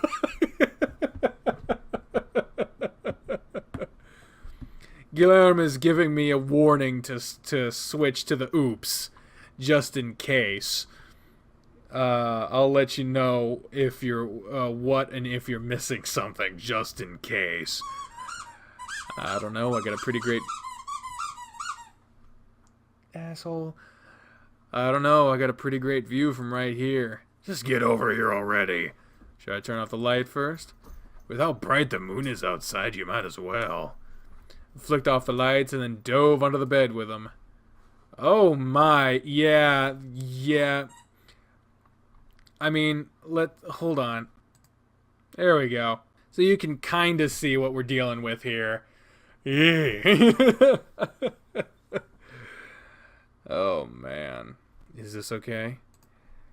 As long as you're content, I'm perfectly relaxed. I'm good, and I can put my hands all over you from here. You start by rubbing your hand around in circles against his stomach, forcing a rumbling growl from him. Well, take your time and feel around. I'm not going anywhere, and my body is really aching for your touch. Oh, yeah? Then let's see what it is you really like. Man, I've been craving this. Now where to begin? Oh, it's a click-along. Oh, how lovely. You move... Wow, and it moved his hand and everything. You moved your hand to his face, rubbing over his cheek and making him look into your eyes. You know, your eyes are gorgeous. I could just stare into them all night. I love looking into yours, too. They're so clear and perfect. They're always so sincere. I can really see how much you care when you talk. Is that so? Mm-hmm. As they say, eyes are the windows to the soul. He nuzzled into your hand as you gave him a few light scratches before withdrawing your hand. So we did the face. We already did... Oh, wait. Hold up. Your hand traveled back to his face, caressing his cheek before moving on. I've always wondered. To his surprise, he ran your fingers over his eyebrows, making him chuckle and squint his eyes. Take good care of your eyebrows. They're so trim and soft, much softer than I thought. They're so thick, I have to make sure that they look good. It's one of the most prominent features on my face. I have to agree. They really stand out. They add so much to how handsome you look. You ran your hand back through his hair after you finished stroking his eyebrows. It's been so long since I've had someone run through fingers through my hair. Do you like the feeling? He nodded his head and you massaged your fingers against his skull. And the look of bliss on his face was perfect. Rub my ears too. I love how that feels. Yeah? You gripped his ear between your thumb and forefinger, making circular motions. Goddamn shirt. That feels magnificent. I'm just gonna melt into bed right now. Taking a chance, you gave the ear a couple of gentle tugs while rubbing it, making him grunt in pleasure. That's good. And when you released his ear, he sighed heavily, smiling up at you. You found one of this bear's special spots. It's one way to make me putty in your hands. Whenever you need a boost, then I'll rub your ears. Arms? How about we get you out of this shirt? The more of you I can see and feel, the better. I don't have any objections to that. What about the tie? Let's take it off, too. Despite how hot it looks at you in this, I think we could lose it, too. If you say so, then okay. I wonder what happens if we say, leave it. You grabbed the tie and pulled him up towards you, kissing his nose when you did. Let's leave the tie for now. I think it looked hot. If you say so, then okay. I guess we're gonna keep the tie. Slid his arms out of the shirt, leaned up to where you could tug it and toss it away. There we go. There we go. Much better. Agreed. Now, where were we? Nipple. Oh boy. Just gotta cover that up with my head. He inhaled sharply when your fingertips circled around the supple flesh of his nipple. Sensitive? Very. It only took a moment before his nipple perked up, and then you were able to pinch the top of it. He shifted around and grunted when you did so. Herf. You only teased it a moment longer before moving your hand away. Do it again. After seeing the reaction you got the first time you said not, you decided to tease his nipples again. It had softened up at the moment you brushed your finger over the tip of it again. The nipple stood back up. Oh my god. Jeebus. Jeebush. Harold's mouth hung open as you teased his nipples, alternating between rubbing them and tugging on them. That's nice, babe. Keep doing that and I'll start... Oh my god, no. Leaking like a faucet. You better not be talking about nipple leaking. His motivation led you to pinching and tugging a bit harder on his nipple. You watched his face as you tweaked them and you became even more forceful with your teasing. Hey, don't have to rip them off. Dial it back a little. Sorry, I was getting carried away. Don't worry, I'll at least let you know what I do and don't like. You did as he said and went back to gentler rubs. You got another loud growl out of him when you gave his nipple one final twist. About his arms. Oh god. I clicked his armpit. I hope he doesn't do anything with his armpit. Please, no. He's been wearing that heavy suit all night, so I wonder if it's done anything to him. Leaned over his chest and put your nose... Oh my god, that's so No. Of course you say you like the smell, but no. Please, God, no. How does it feel to have your chest groped? As you spoke, you did just that, groping the chest and digging your fingers into the fur-covered muscles. It feels good, especially when you put some force into it. You became more forceful with your squeeze and rolling his pectorals around as you bounced between them. He puffed out his chest and made the muscles firmer and harder to grab. You chuckled, giving them a pat so he'd relax again. Do it again! Your attention was pulled back to his chest and you found yourself dragging your fingers through the thick yellow fur that covered it. It's crazy how thick this fur is compared to the rest of your fur. You pushed your face into it for a moment and shook your head around. It's really fluffy, too. Does it look okay? I try to keep it shaped up. You do a damn good job at it. It's sexy.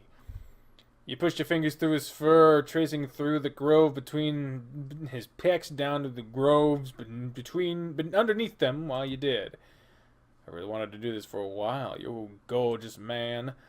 Yeah, I've been wanting more of this and for some time, too. I could do this all night, but I have other things to explore. Now I move down to the tum. Just look at this thing. What? You put your hand on his stomach and shook it around. It was soft and jiggled around without much effort. Your belly. I really let myself go, I know. It didn't used to shake like that. It's like jello, isn't it? Maybe a little bit, but you know, I don't think there's any problem with it. You used your fingers and palmed and kneed his stomach and scratched your fingers through his fur.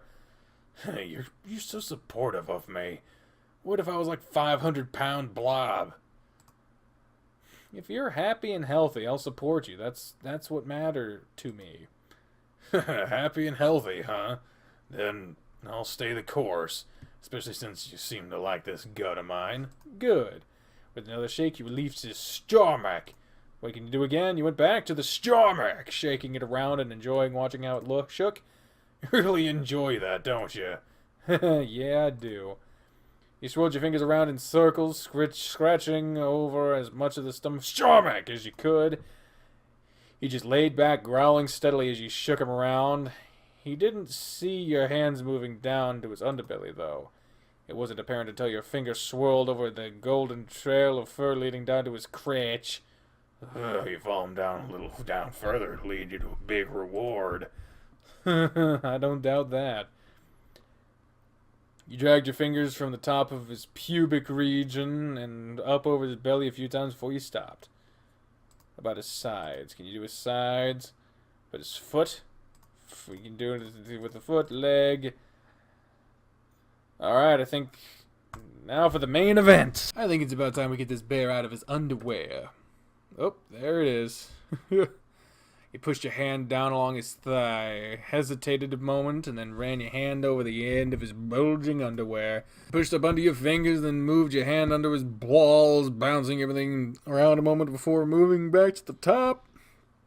Damn, Harold, these boys really do have some heft to them. I was definitely blessed in that department. You dug your fingers into the fabric, tucking and kneading his stick. It was already hard, and it was only going to make him throb. Things must be cramped in there. Yeah, things are starting to feel pretty tight. It's really hot, too. Your junk feels a little damp. There's so much down there. It gets kind of hot, so I'm not surprised. How about I help you out of that underwear, then? Yeah, that'd be good. I'm ready to lose them. You hook your fingers under one side of his underwear, and he pushed down to the side. Now it's time for... Okay, yeah, you can't see anything on YouTube. This isn't happening on the YouTube video. No, we're cutting to after. Because at this point, YouTube's gonna shank me if I even talk about this anymore. So we gotta skip past this. I'm sorry, guys. Oh, boy, oh, boy. Oh, God. Aw, look at them kissing. They're doing stuff. Wow, if I was reading this in the voices... Good Lord. We are currently fucking him. Jesus, fuck. Good God. Oh, Jesus. Oh, that's funny. Okay, I think I can read this. I can't show it, but I can... They have finished. Harold just finished for real. And there's an excess amount. Harold had a stunned look spread across his face as he lay there panting, covered in cumin sweat. He sighed heavily, withdrawing your cork and slapping it against him. Whoa, I'm lightheaded right now. My face is tingling. Shit, Harold! I swear my spirit left my body for a moment. Holy fuck. Your spirit's all over the wall, too. The wall? You came so hard, it's all over your face, the headboard, and even the wall. I've never seen anything like that before. I think it's even in my nose. I wouldn't doubt that. You're a real sight right now. I feel like such a mess. Well, we definitely made a mess. How are you feeling? Your knees ached and you winced as you moved, finally dropping back onto your side next to Harold. Your cork was already going limp and it was oozing against your leg. Spent? I don't even want to move. We can shower in the morning. It was utterly incredible, Thomas. You can be a real beast when you want to be. You were pretty vocal, so it was encouraging. You were really lost in the moment, huh? Some of the things you said. I was really caught up in the moment. I should feel ashamed, shouldn't I? Things can get a little wild during sex, though. But I can't think of a time where things got that wild. I've never came so hard in my life. Neither have I. I had no idea being on bottom could feel like that. The wall, really? You blasted a load out. It was impressive and so fucking hot. Maybe I'll get you to do the same one day. He pulled you over against him and you rested your head against his chest. You could hear a deep, steady sound coming from his chest. Harold was purring. I really couldn't have asked for more than this. A wonderful dinner, a great show, and a fantastically wild finish to the night. All with my boyfriend. With you, my love. I love you, Thomas. I love you so much. Thank you for making this day so absolutely perfect. He kissed your head and held you close. I love you too, Harold. There's no place else I'd rather be right now than here with you. I'm glad. He massaged his fingers into your back and you laid there listening to the sounds of a bear purr. Your body worn out from the day, and because you were in such a relaxed state enjoying the afterglow with your lover, you fell asleep. It's so quiet. You were wrapped up in a blanket on Harold's bed, and you rolled over to find the bed was empty. Oh, Harold's gone. Where'd he go? With nobody else on the bed with you, you took the chance to sprawl out in the center of it. Ah, there's so much room on his bed, I wish I could sleep here every night. You just stared up at the ceiling while you laid there, thinking back to the previous night. Man, last night, things got a little wild at the end. I mean, the entire night was a lot of fun, but the end... Whoa, I really did that, didn't I? I would have never thought that I'd end up sleeping with my teacher, let alone being the one that was on top. I really took him for a ride, though, and he seemed to love every minute of it. Can't deny that I enjoyed it, too. Heck, thinking about it is making me hard. You reach down under the blanket to adjust your forming erection, and that's when another thought crossed your mind. Come to think of it, I should go take a shower or something. I didn't really clean off last night. I was so spent. There's dried cum in my pubes, and things feel kind of greasy from the lube. The blankets and sheets should all be washed too, I'm sure. Not to mention, a certain bear's load hit the wall and headboard, so we gotta clean that up. I've never seen anyone cum like that before, and the look of the sheer shock on his face was priceless. Yeah, we just have such a mess to clean up. But where is Harold? You sat up, and that's when you heard something from the bathroom. A couple minutes later, Harold emerged. Ah, you're awake. I hope I didn't keep you up. You didn't. I was wondering where you were, though. I got up a little bit ago to clean myself up after last night's romp. My fur was matted and greasy, and I just had to wash up. I even had jizz in my hair. I can't believe I shot that far. I was impressed. I've never seen such a feat. We made quite the mess, didn't we? Yeah, we did. He sat on the edge of the bed and scratched his fingers over his stomach. Well, why don't you go take a shower, and I'll start cleaning up in here. I'm sure you'd feel refreshed afterwards. Sounds like a good idea, but I should help clean. I help make the mess. Don't worry about that, I can handle it. You sure you can handle it, huh? How do you feel, by the way? Sore at all? You fiddled with his tail while you spoke and it wiggled around. A little bit, but it's not too bad. You're certainly not a small guy, so that's to be expected. Maybe I should be a little gentler next time. Are you kidding? With a playful growl, he pulled your face to his and kissed you. I wouldn't want you to do it any other way after what I experienced last night. You better believe you're gonna get the same treatment from me too one of these days. He kissed you once more and slid his paw over the blanket, giving you a cratulate squeeze. Go get in the shower now. Let's get the day started. We have to make sure things are ready for the guys later. Alright. He's certainly in a good mood this morning. He seems so much more relaxed than usual. Today should be a fun day. Everything was gone off the bed, and Harold wasn't in the room. I suppose he's putting everything in the wash now. He'd already cleaned off the wall and headboard, too. Feeling better after a shower? Much better. I see you must be feeling great, too, since you didn't even bother putting clothes on. What, don't you like me au naturel? I don't mind. I just didn't expect it is all. Yeah, I didn't fucking expect it either. I should probably put some clothes on, but it feels nice not having to wear clothes. Then don't put on clothes. I don't really mind. I can tell your eyes keep wandering down. I can't help myself. I need to put on clothes anyway since I'm about to make breakfast for us. It's my turn today. You just have a seat in here and I'll call you into the kitchen when it's done. He didn't have to get dressed, but I suppose it's a better idea anyway. I wouldn't be able to keep my eyes off him. You got comfortable on the couch, and it didn't seem like long at all until you were called into the kitchen. So, what'd you make for breakfast? Everything smells good.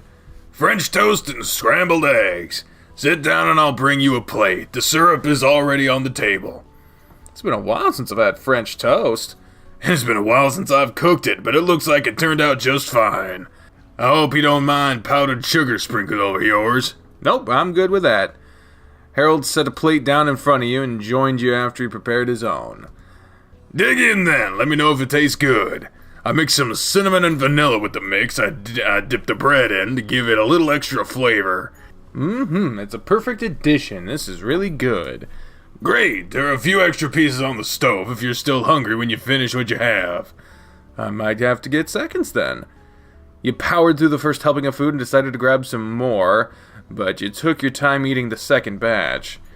I saw you got the bedroom mess cleaned up. I didn't want to leave it there. It had run down the wall and everything, so I had cleaned it all up. Oh, and while I was cleaning, I remembered something else.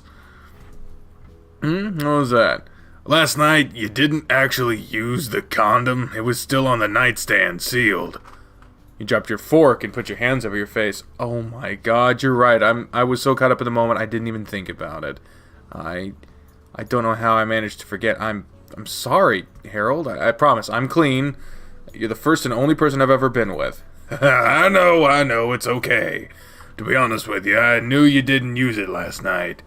Well, why didn't you tell me to put it on then? I was really into it last night, and I just wanted you to unload inside me. Oh. Well, you got what you wanted then, huh? Sure did. And trust me when I say it feels way better to go bareback. His face was flustered and he laughed again. He went silent after he just crammed as much food in his mouth as he could. So, what do we need to get ready for the team to show up? It took him a moment to choke down everything he had stuffed in his maw before he could talk. I don't think there's much to do. There's too much to do. I just need to sweep the house and tidy up a few things here and there. It shouldn't take me more than an hour or so. Hour to do. So it'll take half the time if I help? Yep. As soon as we're done eating, I'll do the dishes if you want to start sweeping. The kitchen, living room, and bathroom are the only places that need to be handled, since they shouldn't be going anywhere else. That'll be easy enough. It'll take no time at all. What about after we clean? Is there anything else to prepare? Really, that's it. We're ordering pizza later, and when we have our L&L stuff all set, there isn't anything else we have to do. That means we can just relax for the day. We can take a dip in the pool. Maybe. It's still cloudy outside still, so I don't know if we'll get the chance. I suppose if there isn't any thunder or lightning, it'll be okay. And you still don't have a swimsuit. Do I need one? Do I need one? You want to go skinny dipping with me? Could be fun. It's been a long while since I've done that, and I do have a good privacy fence. Let's finish eating and do our cleaning, then we'll go jump in the pool. Sweet. The food was all eaten, so Harold gathered the dirty dishes to be washed, and you got ready to start sweeping. The broom's in the pantry, and I'll wash the dishes and wipe down the table and counters after. I should have everything swept by the time you're done, then to the pool we go. Let's get started, then. That took even less time than I expected it to. The sun even came out, so we should take advantage of that while we can. You ready to hit the pool? Yeah, let's go, in case the weather changes its mind. I'll grab a couple of towels on our way out, so let's go. Man, the pool looks so great now. It's hard to believe it looked as bad as it did a couple of weeks ago. The water's so clear now. You ready to jump in? See? I am now. You didn't waste any time diving into the water with a monstrous splash. Oh boy, the water feels great. Hurry up and get in here. Here I come, then. You jumped into the pool near Harold, splashing more water on him in the process. Doesn't it feel good? Yeah, it does. Feels even better because I'm naked.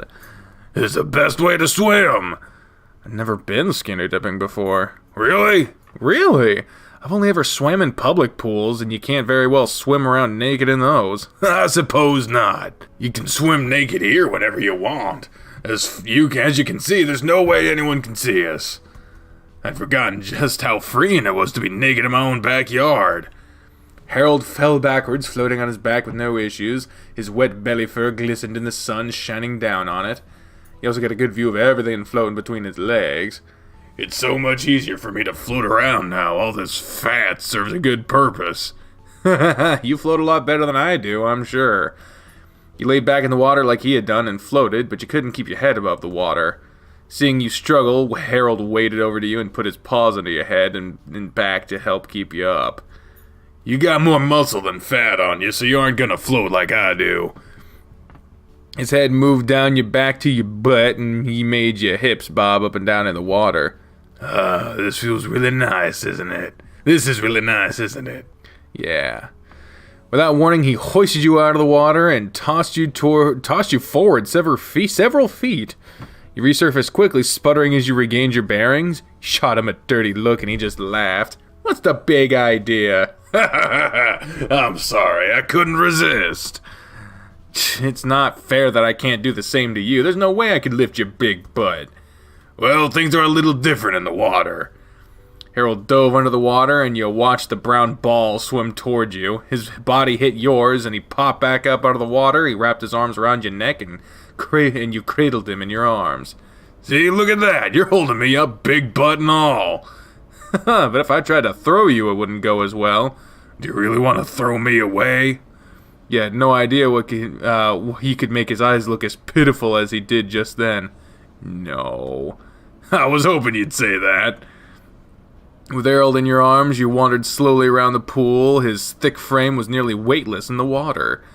I'm so excited to play L&L tonight. It's been ages since I last got to play. I'm looking forward to it too. It's great that everyone's going to be playing with us. It's surprising that Darius is joining in. I wouldn't have expected him to care. Knowing him, he has his own reasons for coming. I have no doubts about that. I'll beat him if he tries to ruin our game, though. You and Chester both. Thunder? There's some dark clouds rolling in, it looks like. Well, that sucks. We haven't been out here long at all. Yeah, I think we can stick it out a little longer, though. There isn't any lightning yet. I don't know about... You didn't let him finish his sentence as you fell forward, submerging you both in the water. You laughed as you poked back up out of the water, but Harold didn't come back up. What's he doing? He moved around under the water, swimming beneath your feet, and that's when he decided to come back up. You were lifted into the air once more, and with a roar, he flipped you backwards over his shoulders.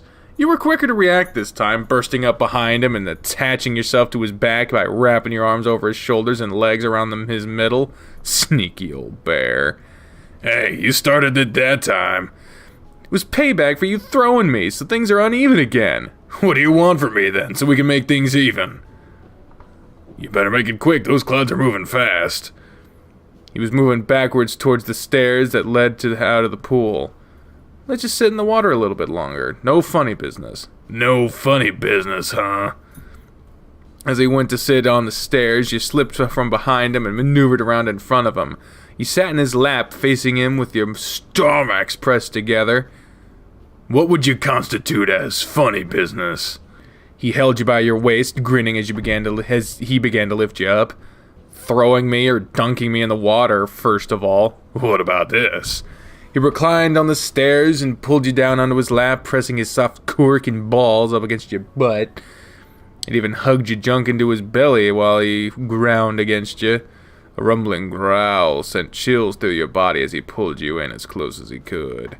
This is, acceptable, right? He was grinning broadly when he sat back up, forcing you into a powerful, lusty kiss. Another growl reverberated through your body while his lips were locked with yours and his paws had shifted to your butt. It didn't take long for your cork to get hard against his stomach, and he didn't tease you for much longer, letting you go and pushing you back gently into the water. Are we even now? Maybe. Only maybe? He spun around and climbed out of the pool, shaking off as much water as he could. You watched in awe as his body shook, sending water everywhere, as every ounce of his muscle and fat quaked. Well, enjoy the view for a moment, then. Maybe that'll do it for you. Maybe don't enjoy it too long. We should get inside. There was lightning with that one. Yeah, you're right. It was nice while it lasted. We'll have to do this again whenever the weather is better. Yeah. Guess I need to take another shower now. I don't want to smell like chlorine all day. I bet that smell can be strong since you're covered in fur. Yeah, it destroys my nose. I don't like how it feels when it dries on my fur either. I just feel gross afterwards. So we should hop in the shower. We? I could use some help scrubbing my fur. My shower's plenty big enough for the two of us, too. What do you say? Come help you, Big Bear, get clean? How can I say no to you? Let's get you clean. I'll get in the shower started right now. Wasting no time. How do you like your shower water? Feel hot? Warm? I prefer warm. I'm fine with warm water, not too hot, not too cold. Middle ground kind of guy, huh? I can deal with that. Harold started the water and turned back to you. I would have woken you up to shower with me this morning, but I needed some time alone to clean up. That's okay, I understand. It's been a while since I've had anyone to shower with me, so it'll be nice to have someone else there to scrub my back for a change. There's plenty of me to clean, that's for sure.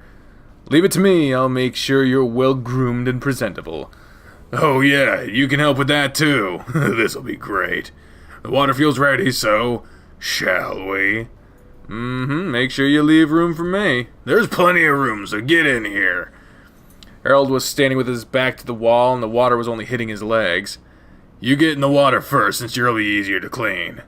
You stepped into the shower with your back to him and his belly brushing against you. Is the temperature okay? It is. Good, let's make sure you get all the chlorine out of your hair. He put his hands on your shoulders and gave them a squeeze as you let the water run over your head. Once your hair was thoroughly wet, he dumped a glob of soap on your head and began working his digits through your hair. You didn't know what else to do, so you just stood there as he massaged the soap into your scalp.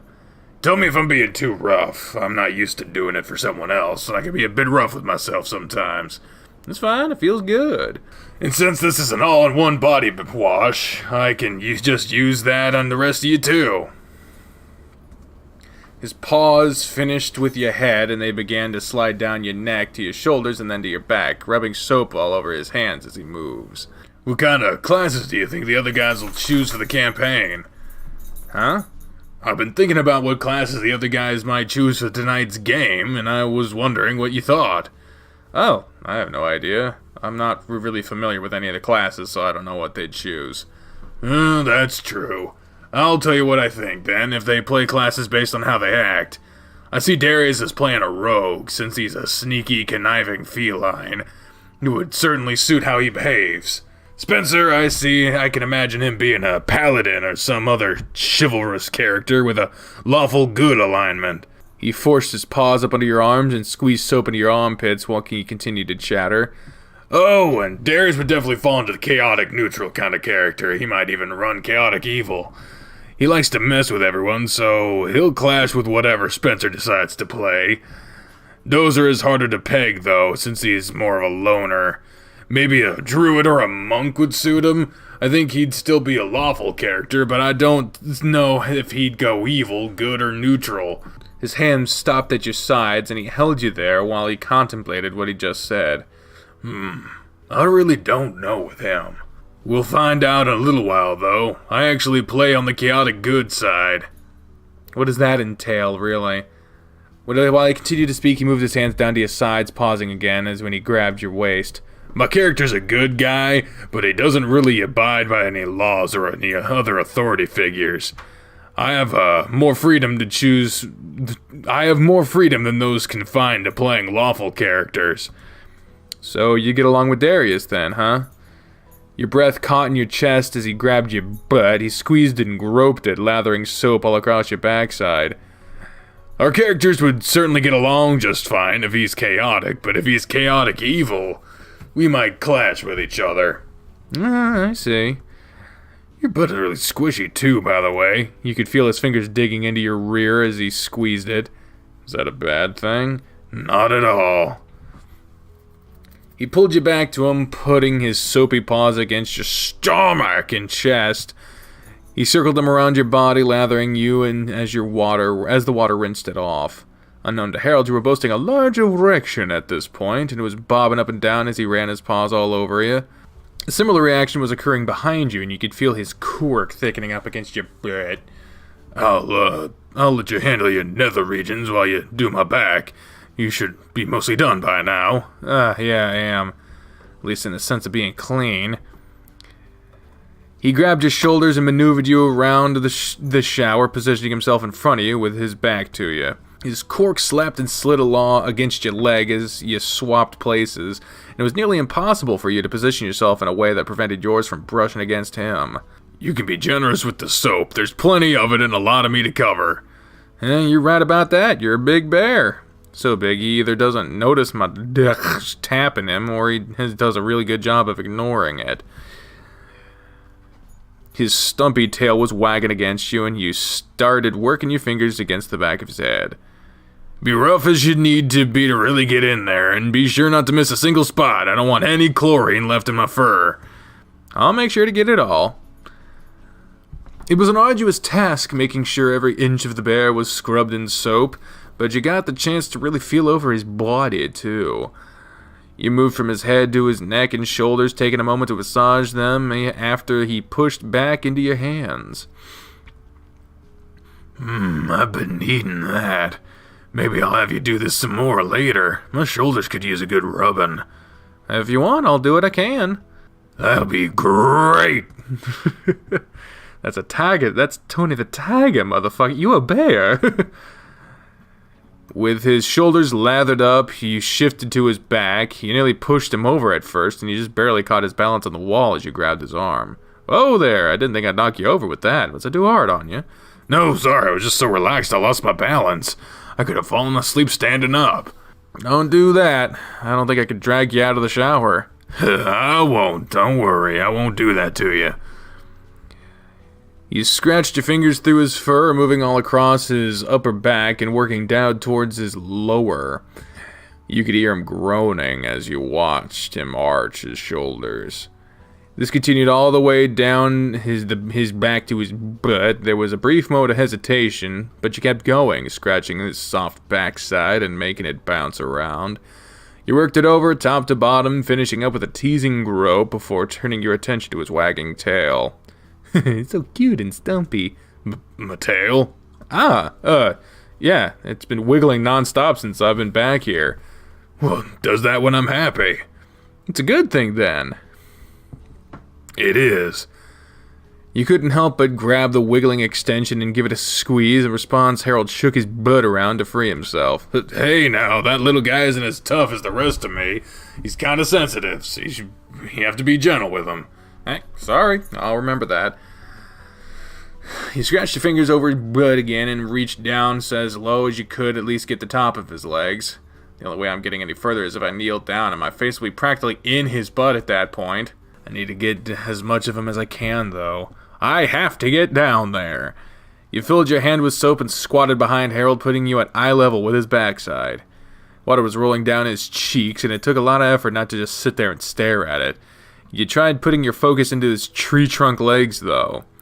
Your hands could barely cover the width of his leg, and they felt like one of the more well-muscled parts of his places on his body. Man, your legs are thick. I've never really noticed just how well built they are. He raised his arm up and glanced at you behind him. You don't have to get my legs like that. I can handle them. No, it's my job to handle the back. I gotta get every bit of you. Besides, I got a good view from here. His body shifted and he spread his legs a little wider apart, giving you access further up between his thighs. It gave you a clear view of the goods dangling between his legs too, and you were distracted once more. You moved your hands slowly along his legs, mesmerized by the heavy swaying of his furry orbs. It wasn't until he moved again and stepped on your toe that you were snapped from your trance. It caused you to fall back with a thud, and Harold spun around quickly, leaning over to check on you. Yeah, you okay? I didn't hurt you, did I? I'm okay. You stepped on my toe, but I'm fine. I think I was just more startled than anything. Come on, get up. I'll finish my legs off so I don't hurt you again. He pulled you to your feet, but he didn't put his back to you again. Instead, he propped up his foot in a shower and began scrubbing his legs while he talked to you. It's been really pleasant having you in here with me. It's almost like being in the gym showers before it had stalls. All the guys would just be naked together in a single room. Just guys being guys, talking, laughing, and whatnot. There was nothing gay about it, unlike how things are nowadays. Now, if you so much as glance at another guy when he's naked in the locker room, yeah, it's what I was used to, but that changed over time. This is a little nostalgic, so it's been enjoyable. You know, it's the first time I've ever showered with someone. That's right, isn't it? How's it been for your first time? Couldn't have been with anyone better. It's been fun. Good to hear. I hope I haven't kept you bored with my rambling. It's been nice. He still had soap on his body, but he crushed you in his arms and hugged you and pulled you back into the water with him. A passionate kiss was shared between you, and he was staring into your eyes with a broad grin while he broke it. When he broke it, the water running and dripping from his face. I love you so much. I love you too, Harry. Come on, let's get dried off and go have some lunch. I'm getting hungry. Sure, I'm down for that. He ran his paws around his body one more time, making sure all the soap had been rinsed from his fur. He then sprayed the water at you, so you could do the same. You stepped out before him, and he shook off as much water as he could. He didn't follow you out of the shower, though. You coming out? I need to dry off first. I have this amazing device built into my shower that helps me out. You pointed at the corners of the wall and the side of the looked and you noticed that it looked like little vents running from top to bottom. There are 2 dryers installed here to help me dry off, so it'll be much faster for me to dry off than drying using a towel. Oh, then you don't need my help drying off. I'll need some help brushing, though, so just give me a couple of minutes to dry off and you can brush me before we eat. Fine. With Harold's fur brushed, you made a simple lunch of meat-filled sandwiches and you fell asleep on the couch after watching a movie, snuggled up against each other. It wasn't until several hours later that you woke up and noticed the time. Oh boy, I was so comfortable on the couch I could have slept the rest of the day away. Same here, but the guys should be here in half an hour. It's already that late? Yeah, we slept for a little while, and knowing Spencer, he'll be here early. Huh, what timing? Oh, you're all here. Come on in, guys. Oh, God. Oh, Jesus. Oh, man. Hey, guys, you all rode together? It started storming, so I picked up Chester and Dozer, and since Darius was already around, I'd picked him up too. I was on my bike, so Spencer forced me to ride with him. You could have just driven your motorcycle over here and been soaked head to toe. That would have sucked, though. You're welcome, then. How'd you get here, Thomas? Looks like you've been here for a while. Harold picked me up before the weather got too bad. Harold, huh? We aren't in class or on the court, so you guys can call me by my first name. We're just hanging out tonight, so there's no need for anything too formal. That makes sense. It looks like you're Harold tonight then, Coach. Haha, yep. Let's all move to the kitchen and sit at the table. Chester and Dozer have their hands full. I've come prepared, so I have a lot of stuff with me. Does anyone need a drink or anything? Are you guys hungry yet? Oh, I'm starving. We should go ahead and order the pizzas. It's about time to eat dinner, so it sounds like a good idea.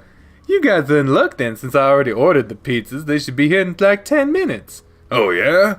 You said that was the plan, so I ordered an all-cheese, all-meat, supreme, and a veggie one.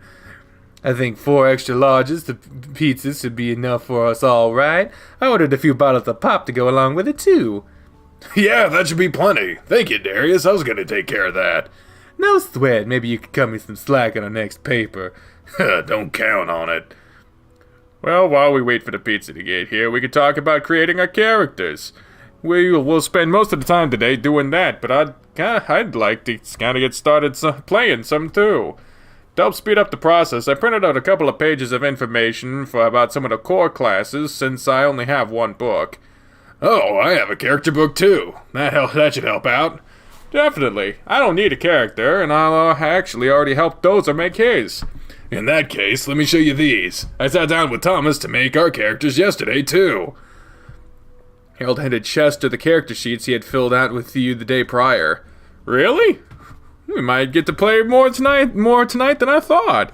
I'll look over these real quick, but since you're already a veteran player, you guys should be all set.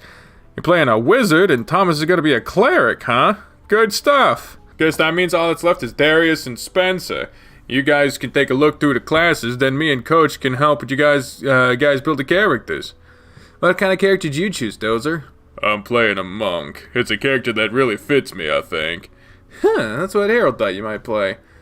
So we got a monk, a wizard, and a cleric. I wonder what the other two will choose. Hopefully something that goes well with what we already have.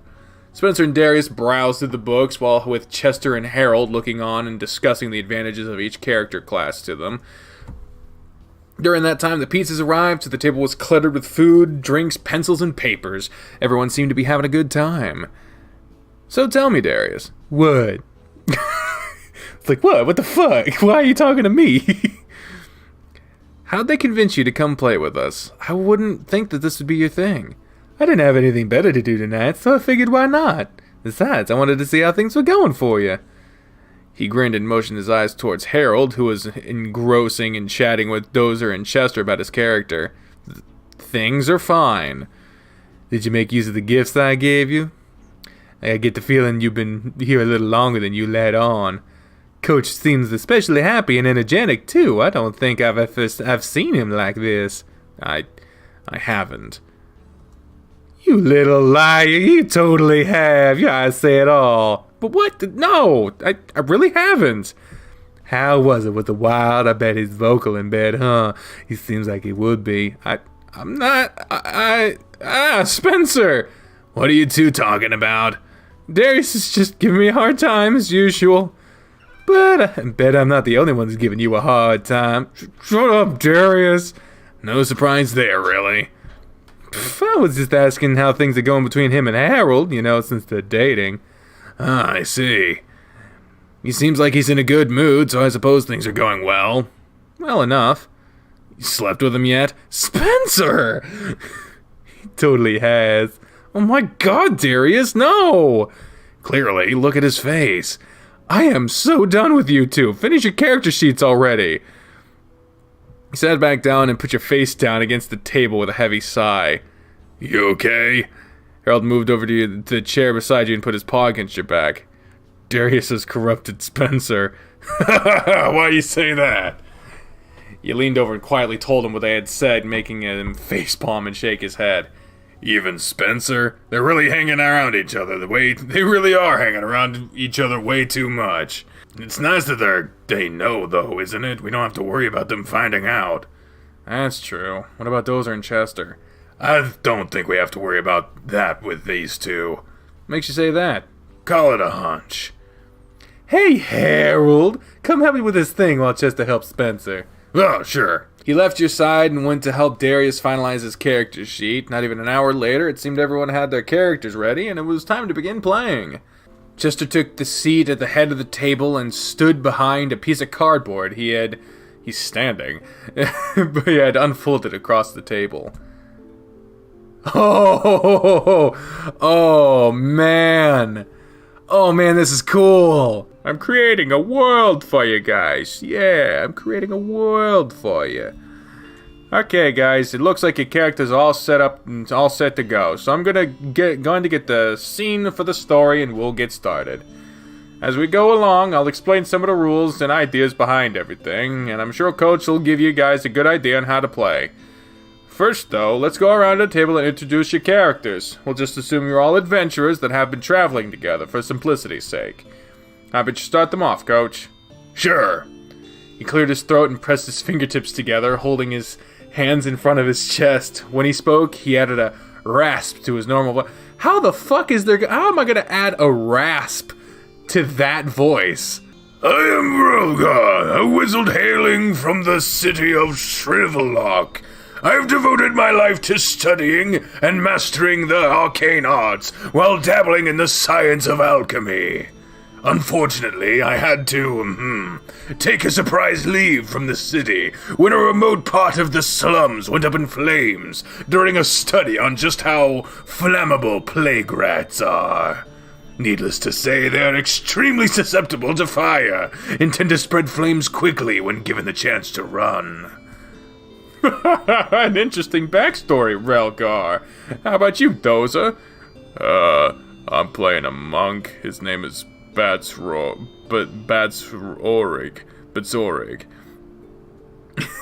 I've spent most of my life in a temple training with other monks, and I've set out on my own to spread the word of our god, Daiji.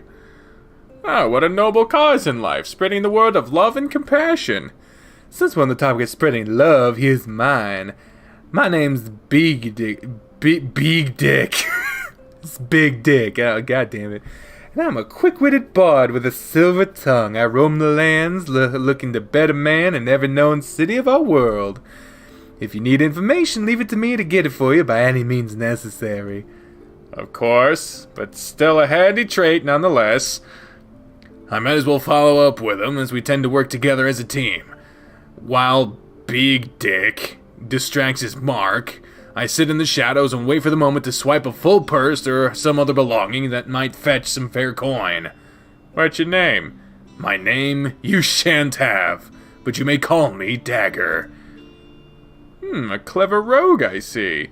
All that's left is you, Thomas. What's your character's name? Ooh, we get a character name, I'm Radovan, and I'm a cleric. I was born in a peaceful town called Norm, just on the outskirts of the royal city of Plainbore. Plainbore! Wow, you're really talking to like a boring-ass character. A civil war tore through the city and the effects of that reached my town. It was raided for supplies by the royal guards and my family was killed for resisting.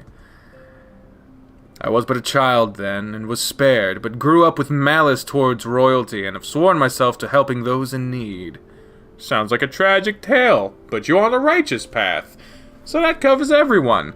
Relgar the wizard, Betzorig the monk, Big Dick the bard, Dagger the rogue, and Radovan the cleric. Fate has twisted your destinies together, and your journey has brought you to a small town called Sapper's Hollow. The town is quiet and is far from any major cities, so it's odd to see such a mismatched band of adventurers traveling through it. But the whispers from surrounding cities have piqued the interest of your group, so you've come to do some investigating. Word has it that there is a trove of bandits lurking nearby. Normally something like this wouldn't interest a group such as yours, but if those whispers speak true, they have recently come into possession of a rather unique artifact. Be it for glory, riches, or justice, you all decide that there was no harm in checking the area out. You wander into the town and most of the folks around just leer at you from where they work, staring with distrusting eyes. Children follow you along, peeking from behind the corners of buildings or from the safety of their mother's skirts, but nobody dares approach you. And here our story begins. You're all in the town and need to decide what to do. I need to ask first, why would they be looking at us like that? Are we dressed funny or something? You would all be wearing basic gear for your classes, so that's mostly going to be left up to your imagination. Oh! Oh, look! Oh, that's so cool! Oh, look at them!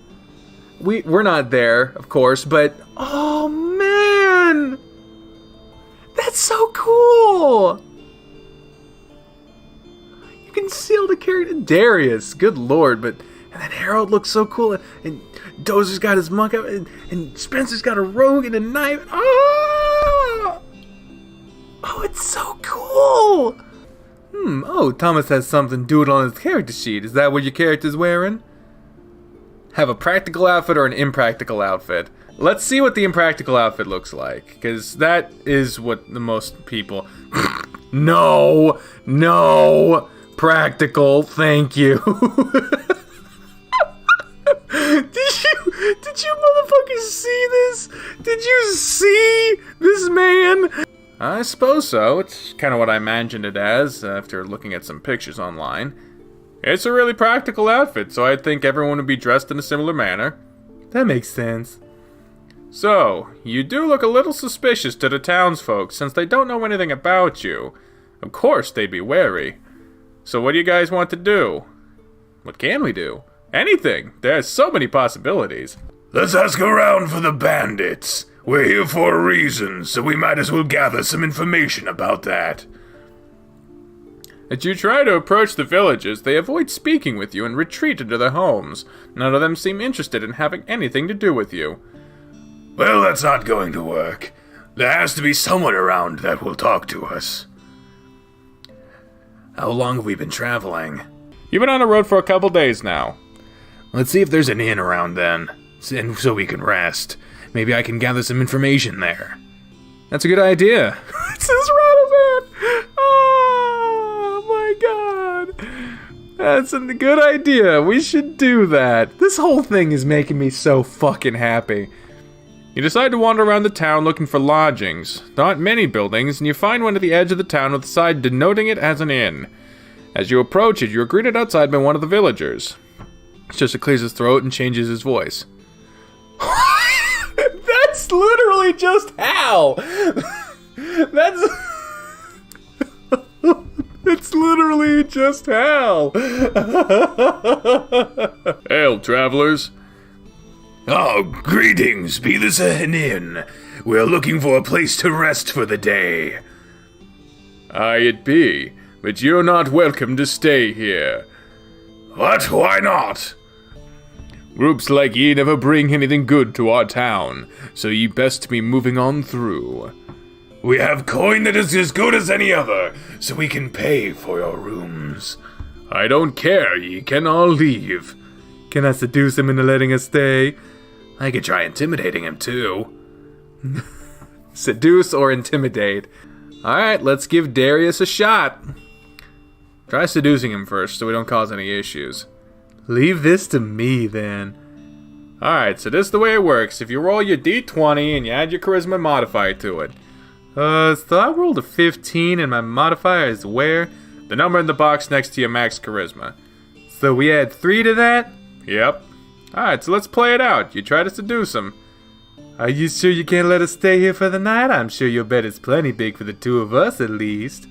If not with coin, I can pay in other ways. He looks intrigued at the offer. With what other ways did you have in mind? I go to whisper something in his ear. Darius leaned over to Chester and whispered in his ear, making the bull's face blush. Oh, perhaps we can work out some arrangement. There's a stable out back you can stay in. Nobody will think twice about it, as long as you don't make a ruckus. We have enough trouble already. Fucking big dick. They'll take what they can get, but you and I have other plans. What other kind of trouble have you been dealing with? Nothing you strangers need to worry yourselves about. I've a bar to attend to, so I'll be off. The stable is big enough for the lot of ye, and it'd be best if you were gone by morning. I bet we could get some more information out of him. I agree. Then why don't we go? For the rest? Why don't we go rest for a moment and decide what we should do next? Then. That's a good idea. Let's go check out the stables. The stables are located behind the inn, and it's a modest size and is mostly clean. No animals occupy it currently, and there's full bales of hay. There's more than enough room to build a small fire in the center of the stable that everyone can sleep around. Another night is sleeping on the ground, it looks like. Speak for yourself, I'll have a bed tonight. No surprise there. I think I can do something about our sleeping situation for tonight. Do tell. It just so happens I know a little spell for conjuring items. I can conjure up some nice linens for us, and we can place them over the hay for a more comfortable night. If it means I don't have to sleep on the ground again, then get to conjuring. Alright, I'll expend one of my spells for the day to conjure linens. Sure, but don't forget, you need materials for it. According to the manual, you need roughly 15 GP worth of fine silk and other quality fabrics to make one blanket. So do you have that in your regent's bag? I forgot about that. It's been so long since I played. I don't suppose you'll be conjuring any of that up. I could probably just steal some from the inn if I need to. That shouldn't be too hard. That's not a bad idea. Should we really be stealing from these people, though? They don't seem to have much. It's just for one night. You can always give them back afterwards. That's true, so it's more borrowing than anything. I don't suppose there's any harm in that. We can discuss this a little more later, though. For now, we need to figure out more about those bandits. Do you think that's the problem that the barkeeper was talking about? Most likely. Why don't we send Big Dick to find out? I'm sure I can milk some extra information out of him. If you guys want to wait here, I'll go see what I can find out. As you discuss what to do, you hear a commotion coming from the town. You hear a scream and a lot of shouting. Do you hear that? Something's happening. I do. We should go check it out. Someone might need our help. Yeah, let's go. In the middle of town, you find a couple of rough, well-chiseled bandits armed with weapons. It appears they've wounded a man who's on the ground bleeding. Oh my god, the bandits! He's lucky we don't just kill him right now. Just give us your food and we'll be on our way. You really don't want us to tell the boss that the folks have been giving this man a hard time. He wouldn't like that. Hey, it's our lucky day. These guys might be exactly who we're looking for. Should we confront them or just wait and follow them? We shouldn't let them hurt anyone else, so I think we should stop them. It'll be easier to get what we want, though, if we just wait and follow them. Follow them. We shouldn't cause ourselves any extra trouble, so we might as well sit back and wait. If things look like they're getting really bad, though, I think we should step in. But only if things get bad. The bandits don't cause any more harm than they already have, and the townsfolk comply, bringing them several large stacks of food. With their food in tow, they make their way towards a nearby forest. We shouldn't waste any time following them, otherwise it'll be harder for us to follow them. What? Sorry, that just sounded redundant. I don't think we want to get caught in the woods at night either, since we don't know the area, and it seems to have a bandit problem. Let's go then, we have some bandits to take care of. Oh, it's in a forest now! Oh my god, this is such a nice moment! So into the forest your group ventures. Sunlight filters through the thick canopy overhead, keeping your surroundings illuminated. I can keep up with them and signal to you all when it's safe to move forward, so we don't need them to discover we're following them. It's a really good idea. As long as we have plenty of distance between us, there shouldn't be any issues. Alright, I'll need you to roll for stealth then. D20, right? Yep, and add your stealth level to that. 17 then. Keeping up with your target wasn't difficult. They were far from quiet, squabbling with each other over who would be taking credit for the current haul, while leaving a clearly defined path through the thicket. They had no idea they were being tailed on the way back to their hideout. You find their hideout, and it appears to be a small cabin nestled in against the foot of a mountain. What do you guys do now? We should make sure there are no guards around before we rush right on in. I could do a quick perimeter check to see if anything stands out. That's a good idea. We'll leave that to you, Dagger. I'll stick to the shadows of the trees and scout the area. Are there any guards or anything else I notice? Roll a perception check. It's 1. You don't see anything that stands out to you. I'll go let everyone know the coast is clear then. I didn't see anyone around, so I think we're safe to move forward. Alright, let's go then.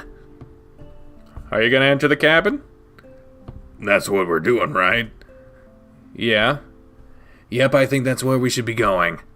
Oh, okay. Everyone roll for initiative. What's that for? You roll initiative when combat starts to determine turn order. We're going into combat. Didn't Spencer say it was clear? He did, but that's because he didn't see anything due to a low perception roll. It doesn't mean there was nothing there. Oh, I see. Good job, Spence. Maybe we should get your eyes checked. Someone else should have checked too, just to be sure. Everyone rolled their dice, and Chester only took a moment to record everything. There's a single guard patrolling outside, and he notices your group approaching. He doesn't attack, but takes a double move action towards the cabin. We need to stop him before we can alert anyone else that we're here. Radovan rolled the highest out of you guys. That tickles me pink. So it's his turn. So I can move and attack? Yep, or you can move. If there are no actions, you can perform. I'll move once and just hang around until I'm needed. I can't do much yet. Alright. Batzorig is up next then. I can only move twice to get closer to him. I can't do anything else right now. Okay, so Relgor, it's your turn. I'll cast Frost Snare on him to keep him from running away. Dexterity check for me to dodge, right? Yep. Nope, he's frozen. Doesn't deal any damage either, does it? The spell doesn't, so he's just frozen for 3 turns. Alright, Big Dick, you're up. I'm just gonna sit back and watch everyone else. They have it under control. You're just texting on your phone. Hey, I can't really do anything right now, and you're all doing plenty to this guy. I'm still paying attention. I guess we'll move to Dagger then. I'm the only one that was close enough to move to him to attack, so I'll just move straight to him and strike with my dagger. Arcade, and roll to see if you hit. 14. You hit, so roll damage. I hit him with 4 damage. That blow was enough to make the guard drop to his knees. But please don't kill me. I'm only doing what I was told to do. I don't even want to be here. I would just want to be back home with my family in the village. You're from the village? Yes, I was told to stand watch here and alert them if anyone approached. If they said if I didn't, they'd kill my family, so I've been stuck here ever since. I just want to go home to them. Can we trust him? I don't think he's lying. I don't feel any evil intent from him. Neither do I. And if he is lying, what if he tries to murder us from behind? Then we'd kill him. I swear, if you let me live, I'll go straight to the village now. Look, I'll even tell you a secret. This cabin is empty, but behind the shelf in the further room, there's a passageway that leads to the mountain. It's where the other bandits are with their leader. Just please don't kill me. Oh, he's crying now. Let's just let him go. If he tries anything funny, it won't be hard to stop him. We've already injured him.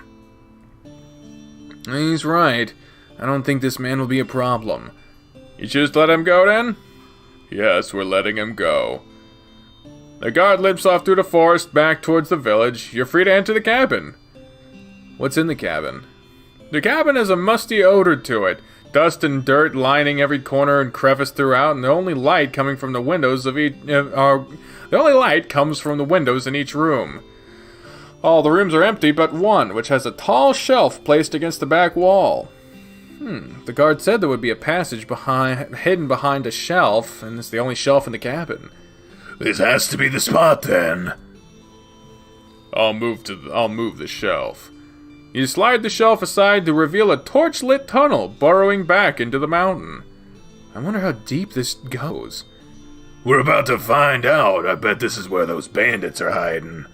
Come on, everyone, stay alert, because we don't know what's down here. I'll lead the way, and you can all follow me. I'll cover the rear and make sure nothing comes from behind. Yeah, you make sure nobody comes in from the back. Nothing new there. What is that supposed to mean? Quiet, you two. We don't even know who's down here or who might hear us. Ooh, it's a new background again! God damn. They really went all out on this. The tunnel you're in seems to wind deep into the mountain. Your shadows dance across the wall, vanishing into darkness as you move in between the light that sparsely placed between the light of sparsely placed torches. Jesus. Everyone roll a perception check for me. 4. 17. I got a 10. I rolled a 17 too. 12 for me. Okay. After walking for several minutes, you hear voices coming from up ahead. Someone's up ahead, just around the corner. We should be careful. We'll kill a whole lot of them and trap their souls in a damnable box with all the rest. Nobody crosses us and gets away with it. Oh, did I hear him correctly? He said he trapped souls in a box? Do you think that's an artifact we've been hearing, the artifact we've been hearing rumors about? It has to be. We need to get our hands on it first, though. I'd say it's about time to confront these guys. Let me see how many there are first. How about I check? I'm stealthier than you are. Be careful then. I'm gonna sneak along the wall and take a look to see what's in there. Alright, roll a stealth check then. 4. Oh boy. As you approach the edge of the room, you trip over your own feet and fall on the ground in plain sight of everyone in the small room. Oh, Jesus. There are 3 bandits and their hobgoblin commander. Are you fellas in need of a bed, mate? I can offer you a discounted rate if so. Let's go before he gets himself killed.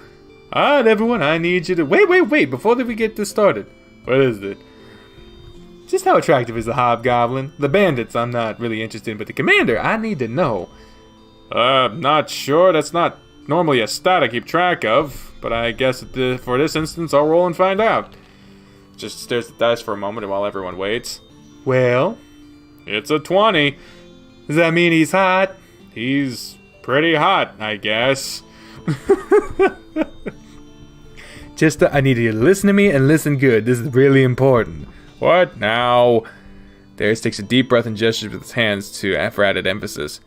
Every single person at this table right now is into dudes in some way or another.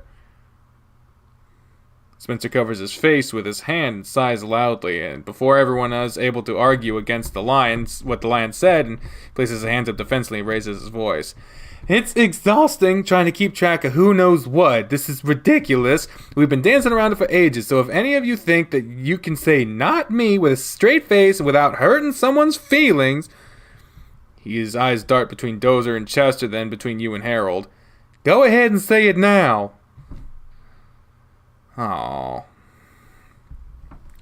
The clock hanging on the wall of the kitchen sounded like perfectly timed explosions with every passing second amidst the awkward silence. Chester seemed like a deer caught in the headlights, and Dozer's expression was illegible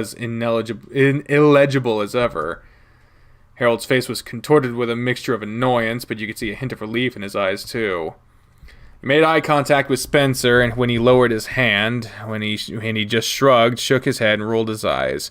But you could see the corners of his mouth curling into a smirk that was definitely not a straight face. That's what I thought. Now that we have that cleared up... A mischievous smile spread across his face as he continues. I'm sure you went through the trouble of writing up a detailed description for him, and now I want to hear it.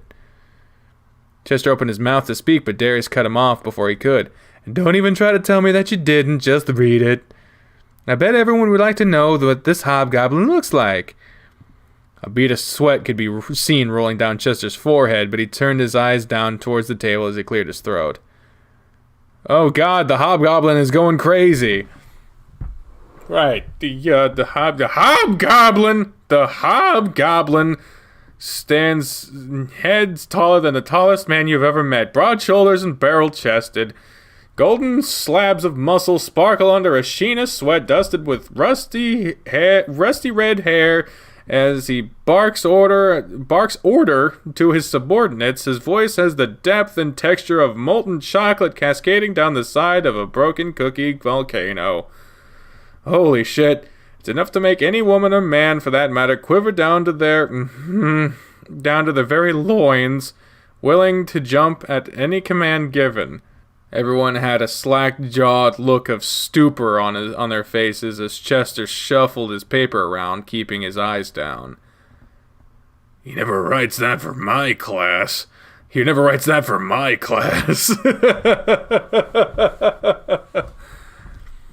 Chester looked up to see everyone staring at him, but despite the look of embarrassment on his face, he sounded defiant. Don't just stand there gawking at him. He has his spear pointed at you and is shouting a challenge, daring you to bring them down. Roll initiative! Everyone was seemingly snapped back into the game and started throwing dice. You have the Hobgoblin Commander and his minions to deal with, so you're in for a real fight. There's nowhere to move to since you're all in close quarters. An all-out brawl is in order, so the battle begins. Hobgoblin Commander attacks.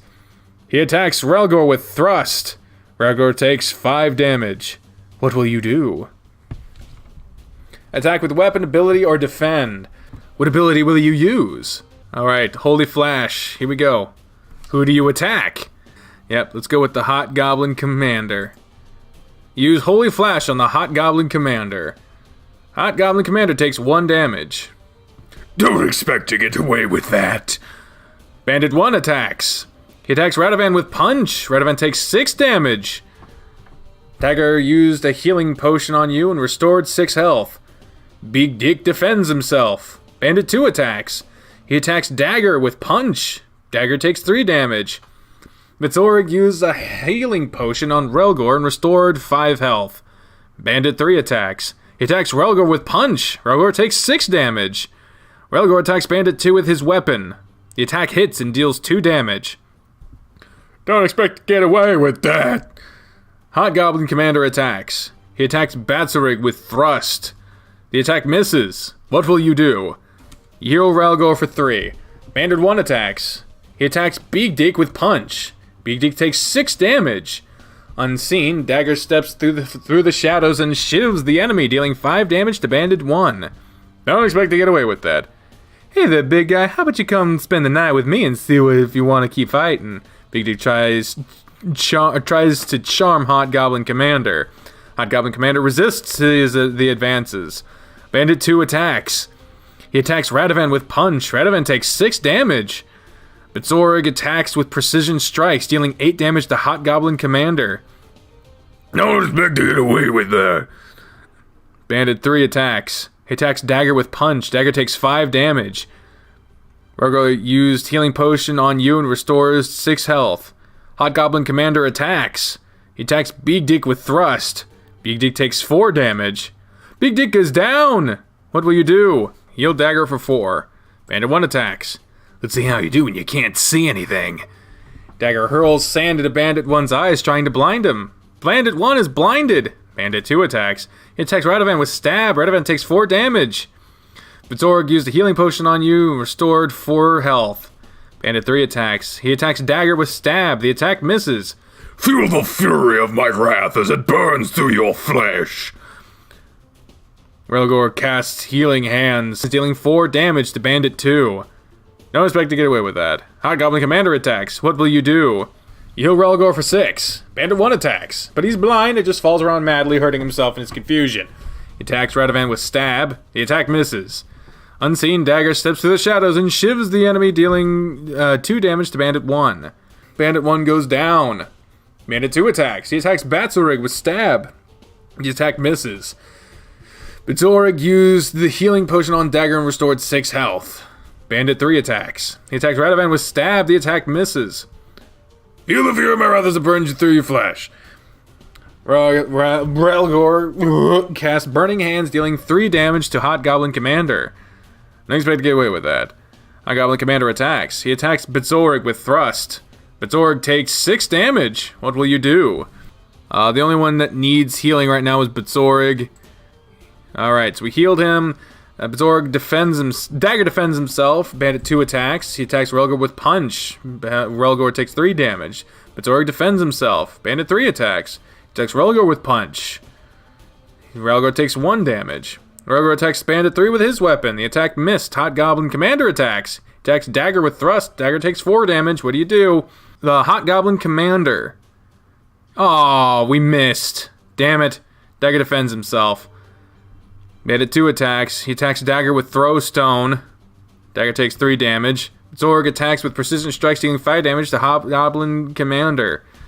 Don't expect to get away with that. Bandit 3 attacks. He attacks Dagger with Throw Stone. Takes 3 damage. Oh, shit!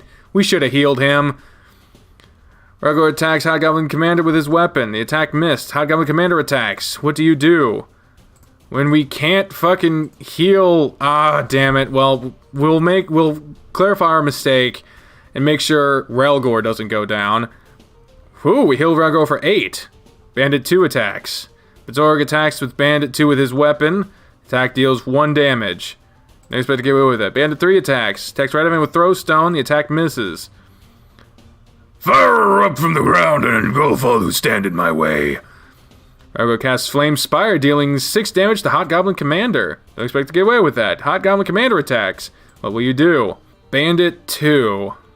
Because we can't seem to hit them. We get for 2 damage. Radovan attacks us with Stab. We take 5 damage. Oh shit.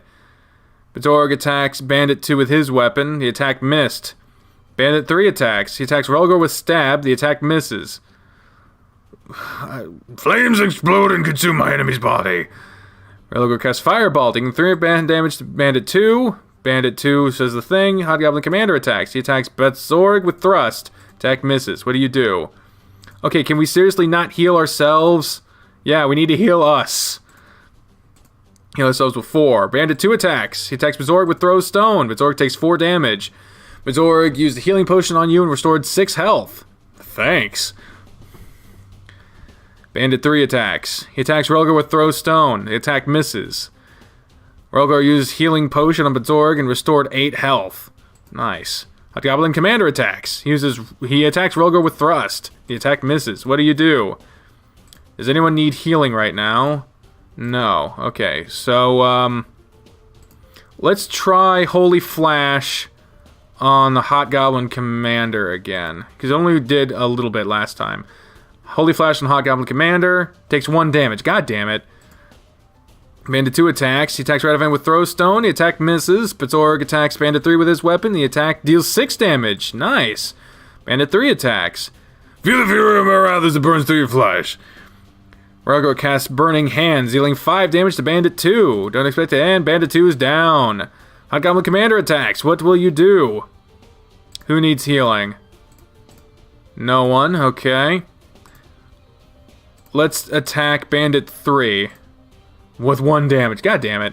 Dorg uses Fist of Fury, dealing 7 damage to Bandit 3, who goes down. Feel the fury of my wrath as it burns through your flesh. Ralgor casts Burning Hands, dealing 2 damage to Hot Goblin Commander. Don't expect to get away with it. Hot Goblin Commander goes down.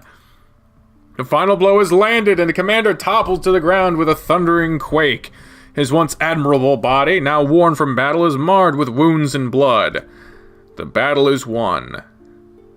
What a shame to have to kill such a stud of a man. I wonder what we're missing out on now. Don't you dare touch that corpse. I mean, we have to loot him, so I might as well look. I'll loot him, you stay away. From his body, you retrieve his spear, his leather helmet, and his leather vest. What treasures do we find in the room? The room is littered with items, mostly boxes and barrels of food and liquors. You do, however, find a pouch full of 500 gold coins, along with a peculiar-looking box. The box is small, carved with ornate designs along every face of it. One side has an onyx crystal protruding from it, and it seems to be pulsing with a deep glow.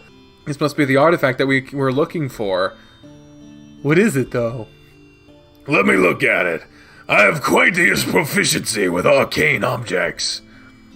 Roll a knowledge check. 21! You definitely know what that item is.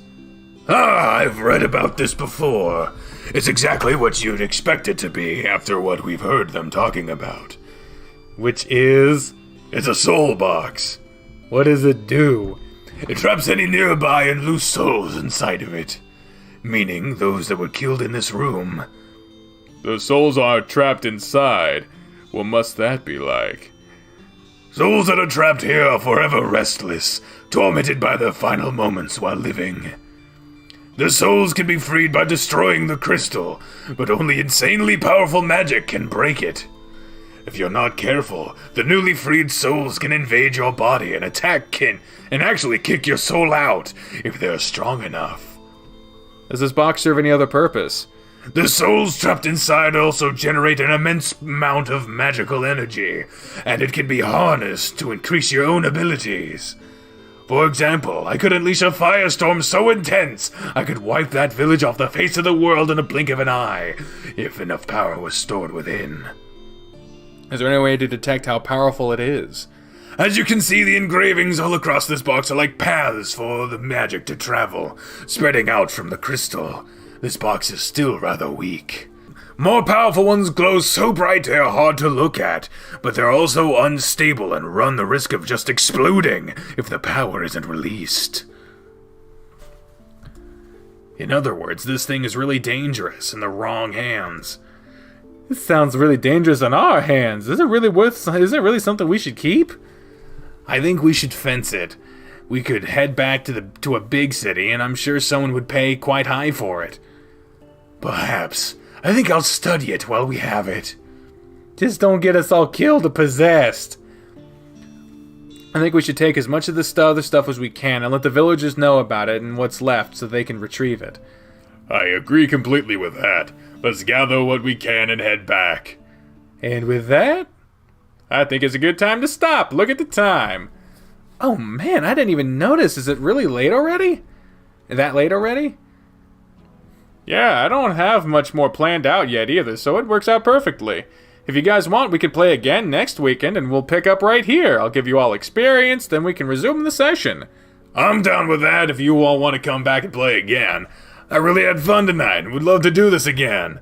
Sure, I'm down for that. I actually had fun too, so I think I could manage to make time for it. I'm free on Sundays. You can count me in too.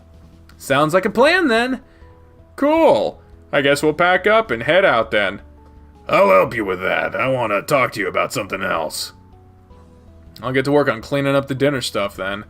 I can help with that. I'll help too, so it'll take no time. And I need to go to the bathroom. Everyone except Darius said about cleaning up after the night's events. So, you and Chester are a couple, huh?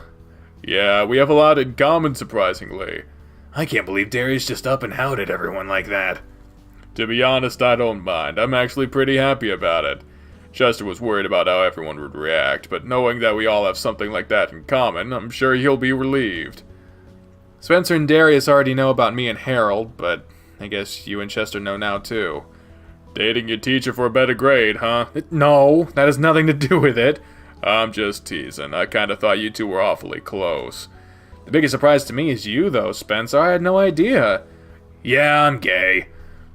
I can't believe it. It's something that we've never talked about, or something that I've never picked up on, that I've ever picked up on. I don't act gay, so I wouldn't expect you to realize. Act gay? What the fuck does that mean? It's been a weird thing for me to come to terms with, but I guess now that the cat's out of the bag, we could talk more about it later. We'll have to. I have to say, I certainly feel more relaxed. Harold has seemed pretty relaxed, too. I could tell. After that little debacle, he couldn't keep his hands off of you. Yeah, he can be really affectionate at times. I'm glad to see you both happy, though. I don't think I'll have anything to worry about. I don't think I have to worry about him anymore. He's in good hands, I think. With most of the team working to clean up, it didn't take long for everything to be back in order. The kitchen looks as clean as it did when we arrived, so I think we're good to go. Thanks for helping clean up. Of course. We helped make it, so it's the least we could do. Chester, Darius, it's time for us to get going before it gets any later.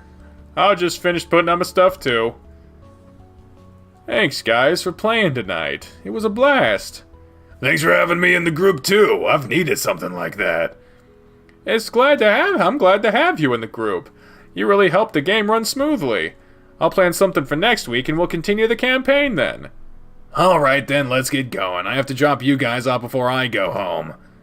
I need to get you home too, Thomas. I have class in the morning and it's pretty late. Oh yeah, let me get my things and we can go too. What a day. What a weekend. It's been amazing, Harold. I've had such a great time with you. I've enjoyed all the time I've gotten to spend with you too. I'm glad you've enjoyed it too. We'll have to plan another date for this week. I can't believe Darius called everyone out like he did too. Oh man, right? I caught everyone by surprise. I swear I was on the verge of having a heart attack. I was mortified, but since nobody objected and things continued like normal, I felt so relieved. We can be a bit more relaxed around the team at least. Yeah, I never thought anyone would care, but now that it's all out in the open, it's a big weight off of me. Who would have thought the entire team likes Kirk? Yeah. He laughed awkwardly and patted your knee. Now go get some rest. I'll see you again at the courts tomorrow. Yeah, I'll see you then, Harold. Let me know when you get home, okay? You know I will. I love you, babe. Have yourself a good night. And I love you, Harry. He gave you another quick kiss and waved to you as you slid out of his car and headed to your room. Maria was nowhere to be seen, but I'm sure she'll be eager to hear all about the weekend when I see her tomorrow. What's this? A bag and note on my desk. Since you've had such a busy weekend, I thought I could help you get started on your little gift for Harold. So here's a quill, ink, and paper for you to write your poem on. Be sure to practice a lot when you get a frame for it once you've finished it. Maria. Aw, Maria. Thank you. I know what I'll be doing before practice. Time to get to bed now, though. I wonder if Harold would like some company for lunch today. I meant to ask him last night, but it totally slipped my mind. Hey, Harry, want to have lunch together? I can be there ASAP. I think he has class right now, so it might be a few minutes before he replies. Sorry, babe, but not today. I'll see you at practice. Alrighty, I'll see you then. Boo, that sucks. Suppose he's busy. I can use this time to practice with a quill Maria got me. The sonnet is done, but I've never used a quill before. I'll have to read about it and see what I can do. I have a few hours, so I'll get to it. Or I could do something else. Alright, the vast majority are saying stay home and practice with the quill. Now I'll just stay here all relaxed before practice. Writing with the quill is such a pain. If I write too slow, the ink puddles. If I press too hard, the paper tears. I made such a mess with the ink, too. Glad I wasn't wearing anything more than my underwear. I'll work with it a bit more later. Is Harold here yet? Ah, there he is. Hey, Harold. Oh, hey, Thomas, ready to get started with practice? Yep, what's the plan for today? You'll be playing a match with Chester today. Hey, how convenient. And I'll take everything out. Take everyone else. Aw, I can't practice with you today. Not today. Maybe later this week. Wow, he had an adverse reaction to that. Is everything okay, Harold? Yeah, everything's fine. Come on, the other guys are here. Let's start our stretches. He's not telling me something. I'll have to get it out of him after practice, but until then I'll try not to worry about it. The team gathered together to knock out your stretching drills and split off how Harold had explained. Looks like it's us today. Yep, you ready to do this? In a moment. I wanted to ask you about something before we started. What is it? I just wanted to know if you had a good time. We had a good time last night. It was my first time DMing, so I wanted to make sure it was fun. It was really great, Chester. I had a lot of fun. I'm looking forward to the next session. Awesome. I was afraid people might have been bored at times, but Dozer told me I was overthinking it. Do you have any suggestions of what I could do to improve the experience, or anything I could do differently? I'm asking everyone to see what they think, and I'll use the feedback to make the next night more fun. I'm really hoping everyone actually does want to play again. Even Darius? Especially Darius. To be honest, I was a little worried about having him join us, but it turned out to be a great addition. I'm glad he showed up. Even if he kinda outed everyone. Ugh, tell me about it. That was unexpected. Yeah, I'm relieved though. I had been worried about you guys. I'd been worried that you guys might not be as accepting about it, but I was wrong. And I can't believe you're dating the coach too. How long has that been going on? A couple weeks. Not too long, really. Think he'll cut you some slack in class? Maybe you can convince him to help me out a little. Pfft, not likely. I don't want any special treatment. I don't want him to get in trouble or anything. Yeah, true, I wouldn't want that either. You know, I have noticed a change in how he acts lately. A lot of times he just seems happier. I suppose that's your doing. You think so? Uh-huh, totally. Huh, that's great to hear. Hey, you two, what are you waiting for? Get started already! Whoops, let's see, we should get this match going. Yeah, he won't have second thoughts about making me run laps. No special treatment. Let's go then. Yep. I hope you're ready to lose. Don't think I'm gonna let you just go down without a fight. Bring it on. You weren't ready for it, were you? I was way less prepared than I thought. I think your mind was elsewhere since you typically play better than that. I was just thinking about L&L. I have to decide where I want the story to go next and what I can do to make it better. You should be more focused on practice while we're here, though. You can plan for the game later. Yeah, that's something Doza would tell me too. And you're both right. Okay then, let's play another match. We might not have any time to play a full match, but we can squeeze in another set at least. Okay, that'll work too. I'll focus more this time, so you'd better not let your guard down. Don't disappoint me. This time around, Chester played more aggressively and with more focus, making you play twice as hard to keep your lead. You won in the end, but it wasn't as easy as the match had been. You still got me, but it was really close that time.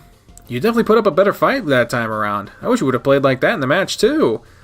We'll have a rematch one day and I'll play even better. You better keep working hard to stay ahead of me. I'll be waiting for you then. I think the other guys are done now, so let's go see how their match turned out. Hey guys, how'd your match go? Coach and Darius lost to me and Spencer. Really? You let those two beat you, Coach?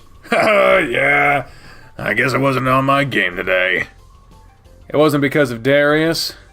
Darius played just fine. I wasn't, though. How'd you do, Chester? You guys still playing when we were finished? I got crushed. I wasn't really focused on my match either. Too busy thinking about L&L, weren't you? Maybe. You really should be focused on practice while we're here. L&L can be dealt with later. See, Thomas? I told you. I told him the same thing, Dozer. We played another set after the match, and he played a lot better. And they're both right, Chester. I don't think I have to lecture you about that, since it sounds like the other two have it covered. Yeah, I know. I'll remember that from now on. Practice is technically over now, though, right? Yeah, we're done here. Cool, then I can ask you too. Ask me what? You're a veteran L&L player, so you have any tips on what I can do to make the next session better? Now that everyone has some time to think about it, I wanted to get your opinion. Nothing comes to mind right now. I'll think about it and get back to you, okay? Aw, really? Nothing? Sorry, Chester, I'm having a hard time thinking clearly today. Okay. Let's go ask Spencer and Darius before they head off, Chess. Oh yeah, good idea. We'll catch you guys later. See you later. Good job today with our match, Dozer. So what's going, Harold? Well, it's better that we talk about it in private. And let's go back to the shelter and talk about it? About that. I can't be seen taking you home right now. What? Why? Go home and I'll meet you there in about an hour. We'll talk about it then. Uh-oh. He got caught. What's going on, Harold? I'll tell you about it soon. Just do as I say. Okay, then. I'll head home, and you'd better be there in an hour. I will be. I promise. Be safe. You too.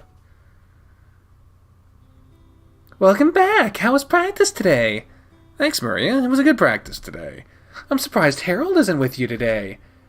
I think he had something to do after practice, but he said he'd stop by in a little bit. Oh, good. Well, you go get cleaned up before he gets here. We can all talk once he arrives. Sure, it sounds good to me. I can practice a little bit with my quill, too. Oh, you already tried it out? I was practicing with it before practice. Thank you for getting it for me. You're welcome. I can't wait to see what you end up doing with it. It's a little bit of a pain, but I'll manage. I think it'll look really good once I get it down. I'm sure it'll look amazing. Oh, I bet fucking that one bitch reported him to the school. Oh, God. I'll show you some of the practice I've done later after Harold leaves. Wonderful! Oh, and one more thing before you go? Someone came by here asking about you today. Asking about me? A woman, oh my God. A woman I've never met before. She was quite friendly with me, but she asked if I knew you and if you lived here. I answered no to all of her questions, and I explained to her that it wasn't my place to tell people about who stayed here. She didn't seem to like that answer, but she accepted it. What did she look like? She was close to my height, and she had hair up in a bun. It was a light brown color, and she had pretty blue eyes. She was driving a silver two-door Pontiord car. It looked like an older model. Oh, and she introduced herself as Mrs. Travis. I don't think she ever gave me her first name. Diana. Diana? Isn't that Mr. Grifter's ex-wife's name? That sounds like her description, and her maiden name is Travis. Even the car is what Harold said he saw her in last. I wonder why she would come here asking about me, or how she even know where to find me.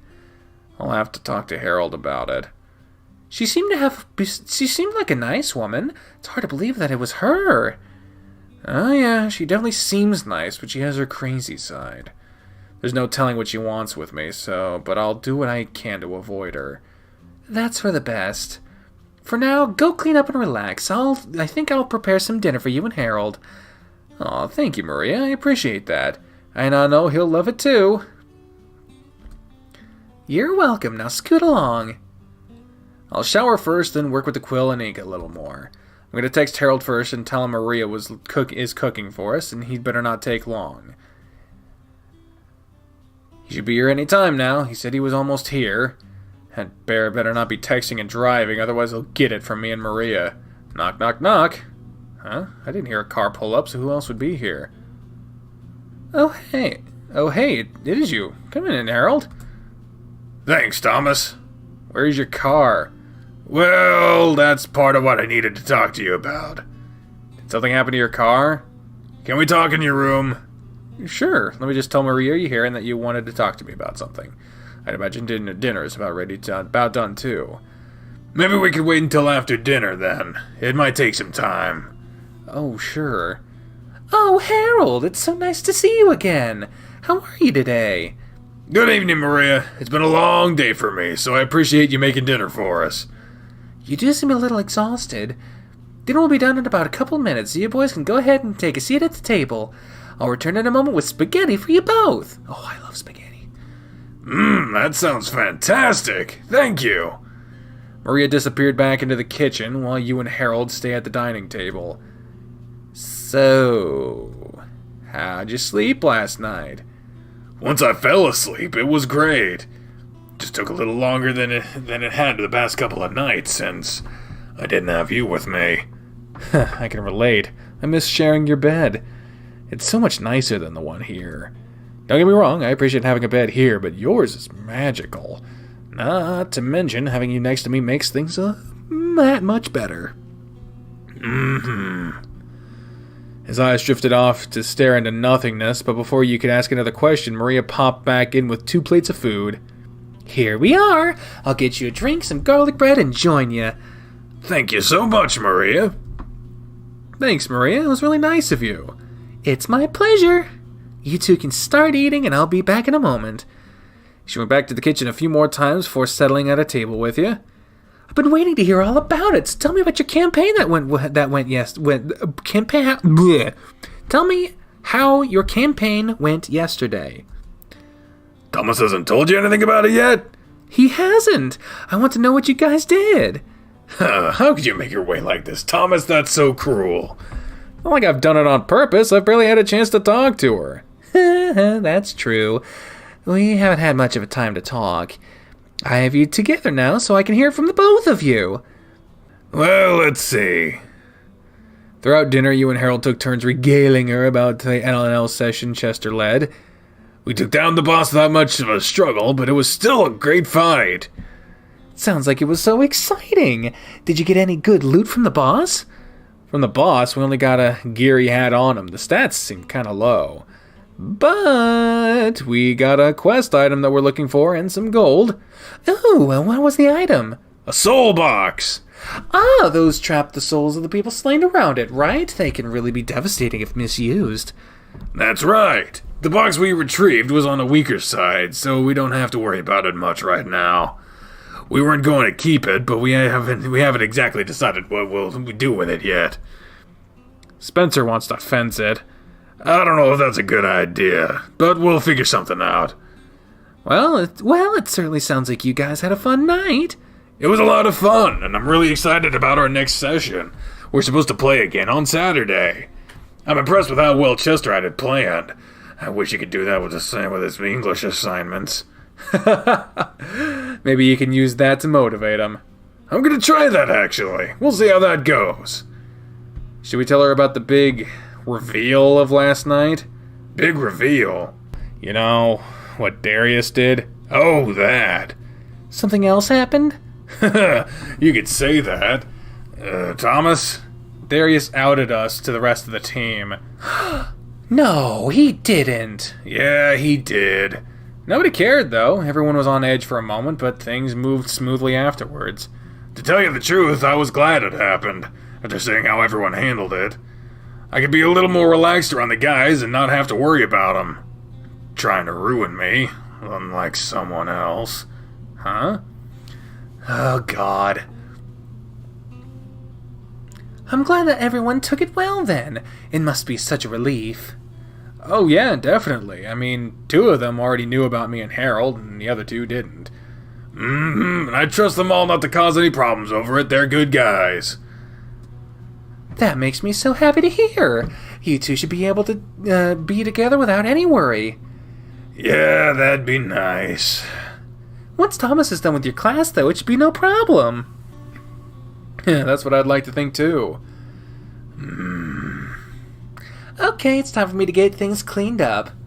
Let me help you with that. Nonsense! You just relax with Thomas. This'll only take a moment since you both cleaned your plates. It'll give us a moment to chat, Harold. Yes, you two go along and talk. I can handle this. Okay. I needed to talk to him about something anyway. Then take your time. I'll be here all night. Come on, we can talk in my room. Alright, time to spill it. What's up with you today? You're not acting like yourself. Someone told the dean at Cresthaven that I was having a sexual relationship with one of my students. What? Who would do that? You don't think any of the team would do that, do you? No, I'm sure none of them would do it. My only guess is that it was Diana. I'm sure she's the only one that would do that right now. What does that mean, then? Student-teacher relationships aren't completely against the rules at Cresthaven. Whew. There's a little catch, though. It's not against the rules only if I'm not directly teaching you. Since you're in my class, it's a violation of the policy. But they don't know it's a student in your class, do they? For all they know, I'm not in a class with you. Actually... No. Yeah, whoever reported it also reported who you were. You could have just denied it, right? There's no proof of it, right? No, there isn't, so denying it was easy enough. It felt really bad. I felt really bad about it too, Thomas. It felt like I was betraying you for denying it. They accepted what I said, since I've never had any issues before, but I was warned. If I'm caught in a relationship with a student I'm teaching, I'll face disciplinary action. Be it a write-up, suspension, or termination. I'm sorry, Harold. I don't want you to lose your job over me. I won't, babe. We just have to be more careful until the semester ends. Like not having lunch with each other or avoiding physical contact when we aren't in a private setting. Hell, you asked me where my car was and you don't even know where, and you know where it is? It's parked at the school still. You walked here? Yeah, I took a different route to get here even. Harold, you didn't have to do that. I did. I needed to tell you what was going on. I've wanted to tell you all day, but I really couldn't find a good time. You could have just told me over the phone. I'd understand. I wanted to tell you in person, though. This is important. I guess I should tell you something, too, while we're at it. What? Maria told me that someone came around here asking about me today, and the person's description she gave me sounded like Diana. Maria didn't give her any information, of course, but it's still weird. Why would she come around here looking for you? Hell, how would she even know where to look here? Has she been following me around? Ugh. He sat on the bed and buried his face in his paws. I really screwed up here. Oh no, Harold? You sat with him and ran your hand up and down his back. The semester only has a couple of months left in it, and we just have to be a little more careful. It's not that bad. You deserve better than that, though. You deserve so much more. You do too, Harry. It'll be fine, though. You don't have to worry so much about me, okay? I'll be happy as long as you're happy. Just keep your chin up for me. But there's Diana, too. She's acting all sorts of crazy, and I haven't heard back about the restraining order. We might have to put in a protective order for you, even. Look at this mess I've dragged you into. My life is such a joke, isn't it? I'm sorry, Thomas. You could drag me through the depths of hell and I'd stay by your side, Harold. You know that I'm here for you. I've said it before and I'll say it a million more times if I have to. We'll get through this together. You're really stuck with me. I'm stuck with you, huh? What did I do to deserve that? He put an arm over your shoulder and pulled you into him, giving you a kiss on the forehead. I don't know. I don't get why you'd put yourself through such a hassle for me. I should be asking you the same thing. 'Cause I love you. It's beyond me how you can love this bear and all of his problems. But he loves you too. So much more than you could ever imagine. He fell onto his back with an arm crossed over his chest to knock you back with him. You rolled onto his side to face him, and he hugged you into his warm, bulky body. You know, we might not get to do this as often for a little bit. Yeah. We'll figure something out. I mean, if I have to sneak over to your house while it's dark outside, I'll do it. That won't bother me any. He He pressed his fingers into your back, kneading your body as he held you. I don't want you wandering around like that at night, though. I'll have Richard take me then. Just like, I'll see if Richard minds taking you back to the school. Richard isn't in any of your classes, so if you're seen with him, it won't be as suspicious. That's not a bad idea. I don't want to be a bother to him, though. He won't mind, I'm sure. If he does, I'll just tell Maria he's being a pain. She'll put him in his place. Now, let's not go making any trouble for Richard. If he doesn't mind helping out, that'd be great. If he can't help, that's okay, too. This is my problem. Our problem. Okay, our problem. We'll figure something out. Yep. I should really get going now, though.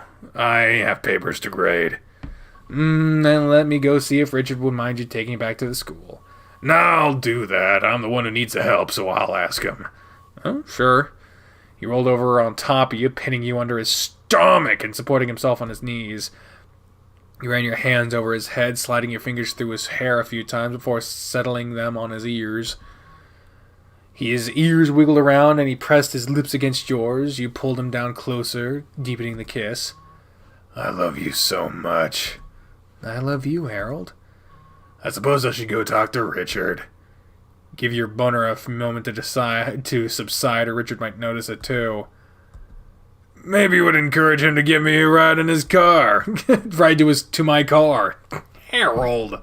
I'm joking. I wouldn't dare leave this room like that. Uh-huh. He rolled off of you and just laid there, running his fingers through your hair. This went on for several minutes before he stood up. Okay, I'm mostly soft now. Which room is Richard's? Last room on the right. I'll be back in a minute. Hopefully he's not too busy.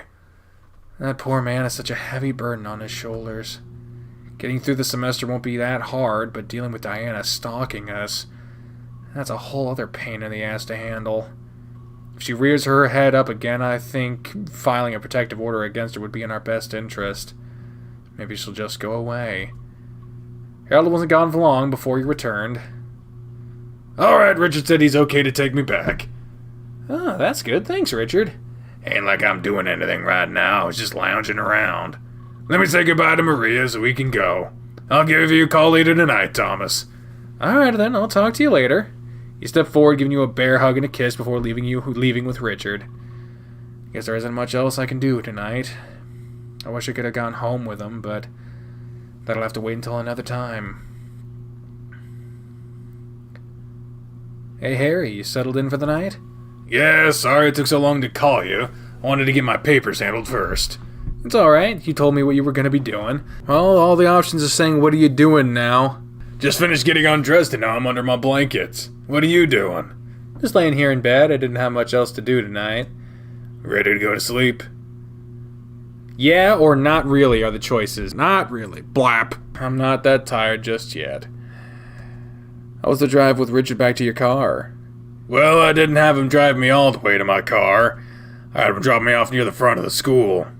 Did you explain the situation to him? I did. He said he didn't mind helping us out either.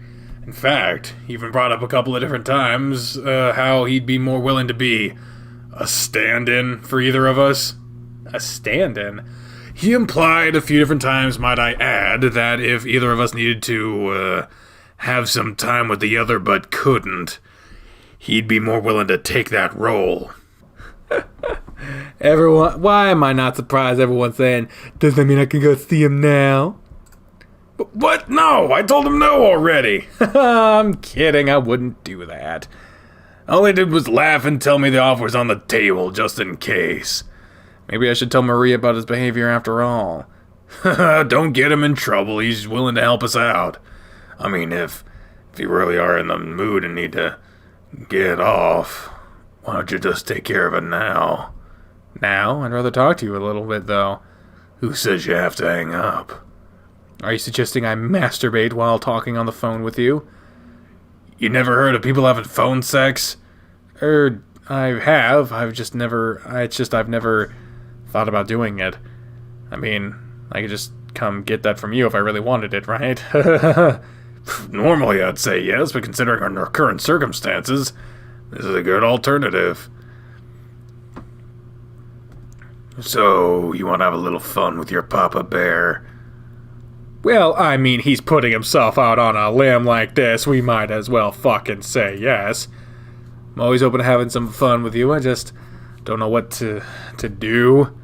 Well, first of all, I want you to think about your big old bear laying mostly naked on his bed. Yeah? Only mostly naked? I'm still wearing the jock strap I wore to practice. But oh my god, that's fucking gross. It's fucking nasty. I don't care how it smells, you fucking creep. But we have to say yes. God damn it. Definitely knowing how well you worked up, I'm sure it... Oh, fuck. Oh, that's fucking nasty. Ew, God. You slip out of this thing and then I'll leave me completely naked on the bed for you. Why don't you strip down and join me? Oh, yeah. Stripped off your clothes and made yourself comfortable on the bed. I'm naked now. Good, good. You know, I really love how your body looks. You're such a sexy man. I love to rub my paws over your body. And you could put your hands on mine, too. You're a pretty handsome guy yourself, Harold. Compliment his muscles, his belly, or his cork. Okay, so the majority are saying muscles. I appreciate your restraint, y'all. Your muscle are so huge and firm. I love when I get to fuel them. I could rub them all day if you'd let me. Yeah, I guess I should keep going to the gym and keep them that way. I'd certainly enjoy having you show them some extra love. Just thinking about it is making me hard. I guess you're standing tall already. It doesn't take much to get you going, does it? When it comes to you, it doesn't take long at all. Yeah. If you could only see it now. I'm already pretty hard myself. That's good. Just wrap your hand around your cork then and give it a few tugs. You did as he instructed, working your hand up and down your erection slowly. You couldn't help but exhale deeply into the phone. Feels good, doesn't it? Imagine if it was my paw doing that for you. He would cover the whole thing. Barely. Get it, bear? I might have big paws, but you got a big dick, too. Do you like how my fur feels against it? Yeah, I do. Your fur is soft, and it feels so good. Oh. Alright, I'm back, and we've skipped the scene. They had phone sex. Whoop-de-fuck. Moving on. He continued to talk a little longer, but Harold's response became less and less frequent. I guess our next matches will be good, as long as the team keeps up the hard work, huh? Want to play a match against Spencer and see how much better I do. It's been a while since we played last. Do you think we could play a match together later this week? Harold? Snore. Well, sounds like he's out. Guess it didn't take much long. It didn't last too much longer. And he's just snoring away now. You goof, you should have gone to sleep a while ago. I get to lay here and listen to you snore. It's cute, really. It's not as loud as it normally is, but maybe the phone fell away from your mouth. Either way, I think I'll just listen to you a little while longer, and then I'll hang up. Maybe I'll just go to sleep with you on the call with me. It's almost like you're here. I love you, Harold. I hope you sleep well tonight. Snore. For you goober bear, sweet dreams. Oh, I haven't seen that before. That's adorable. Look at him with his coffee, and he's going over papers, and... Man, this sucks. I feel ya. God damn it. I'm afraid to go into the classroom alone with... Oh, wait a minute. Is this the fucking Harold update where I had 3 fucking people message me and be like, when you play this, you better be emotionally ready because some fucked up shit happens? Oh, hell. I'm afraid to go into the classroom alone with Harold. I don't want to take any risks with us being alone. Now, if you remember correctly, it had been reported to the school having a thing, and okay, I should have just walked today so I wouldn't get here so early. You were standing outside of Harold's room, waiting for anyone else to show up. After yesterday's events, you didn't want to take any chances, and much to your relief, someone else showed up early. Is the door locked? Hey, Spencer. It was the last time I checked, but I actually haven't tried it again. Let's see. Spencer grabbed the door handle and pulled it open.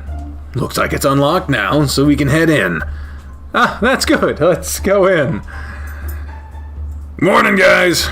Morning, Mr. Grifter.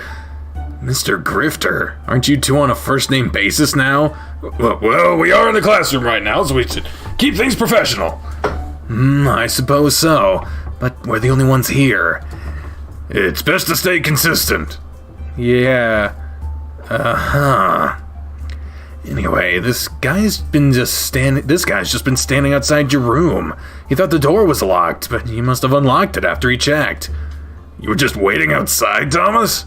Yeah, I didn't realize the door was unlocked. I see. Hal? Who the fuck is Hal? Hal? Am I fucking misremembering shit again? Hal. You two can go ahead and sit. I have some things to prepare for class, so I'll be in my office. Class will start in about 15 minutes. Are you alright? You're acting a little off. I'm a little tired is all. I didn't sleep well last night. That might explain it. Bad dreams or what? I just had a lot on my mind, so it was hard to get my brain to chill long enough to fall asleep. You want to talk about it? What's on your mind? It's a little personal. You know, you're my best friend. You can tell me anything. Is it something between you and the bear? Kinda, yeah, but I'm not really in a position to talk about it. Is everything okay between the two of you? Oh, yeah, everything's great between us. There's just a little problem that keeps popping up. It'll be fine, though, so don't worry. Okay. If there's anything I can do to help, just tell me, okay? Will do, Spence. Thanks. It was only a few minutes before more students began to trickle in, and soon after that, it was time for class to start. You had trouble focusing on the lecture. The only thing that was on your mind was Diana and what other trouble she might cause. Alright, everyone, that's it for class today. I'm going to pass out some papers from previous assignments, then you're free to go. He walked around the room passing out papers, and when he handed yours to you, he noticed there was an extra page folded and pinned to the top. With your paper in hand, you left the classroom. Looks like Harold added a note to my papers. I'm sorry to cause you trouble, babe. After you're done with class, head to my place. I left a key hidden for... I should read this in there. I have a key behind the top right light on the porch. Make yourself comfortable. I'll bring dinner home for us tonight. I don't want to spend the night tonight alone, so I hope you don't mind staying the night. Love, Harry. P.S. I would have texted you this, but I left my phone at home. Silly bear, of course I don't mind staying the night. Is that a good idea, though? I guess we'll talk about that later, but now I have something to look forward to. Time for math, then home, then Harold's. Alright. The whole walk home I was paranoid that I was being followed. I keep looking around for a car that matches the one Diana drives. She needs to just go back to whatever hole she crawled out of and leave us alone. I guess I'll walk the long way to Coach's place too, just to be safe. Yeah, that seems safe. That seems safe to walk. You couldn't have Richard? There you go. Or maybe Richard will take me. I really hate to bother him again with that, though. But it's the best option I have, so there's no harm in asking, I guess. I think I heard him out back, so I'll go see. Yep, hey! They really updated this fucking back porch. They got the swing, because this is the shit they were building. Oh, I like it. Hey, Richard. Hey, bud, what's up? Would you mind giving me a lift to Harold's place? You today, huh? What the fuck does you today mean? I'm sorry if it's a bother, but I'd feel more comfortable with someone driving me than walking. This have to do with his ex? Yeah. He told you all about that last night, right? That man, let me tell you, I'm glad I never stuck my dick in crazy.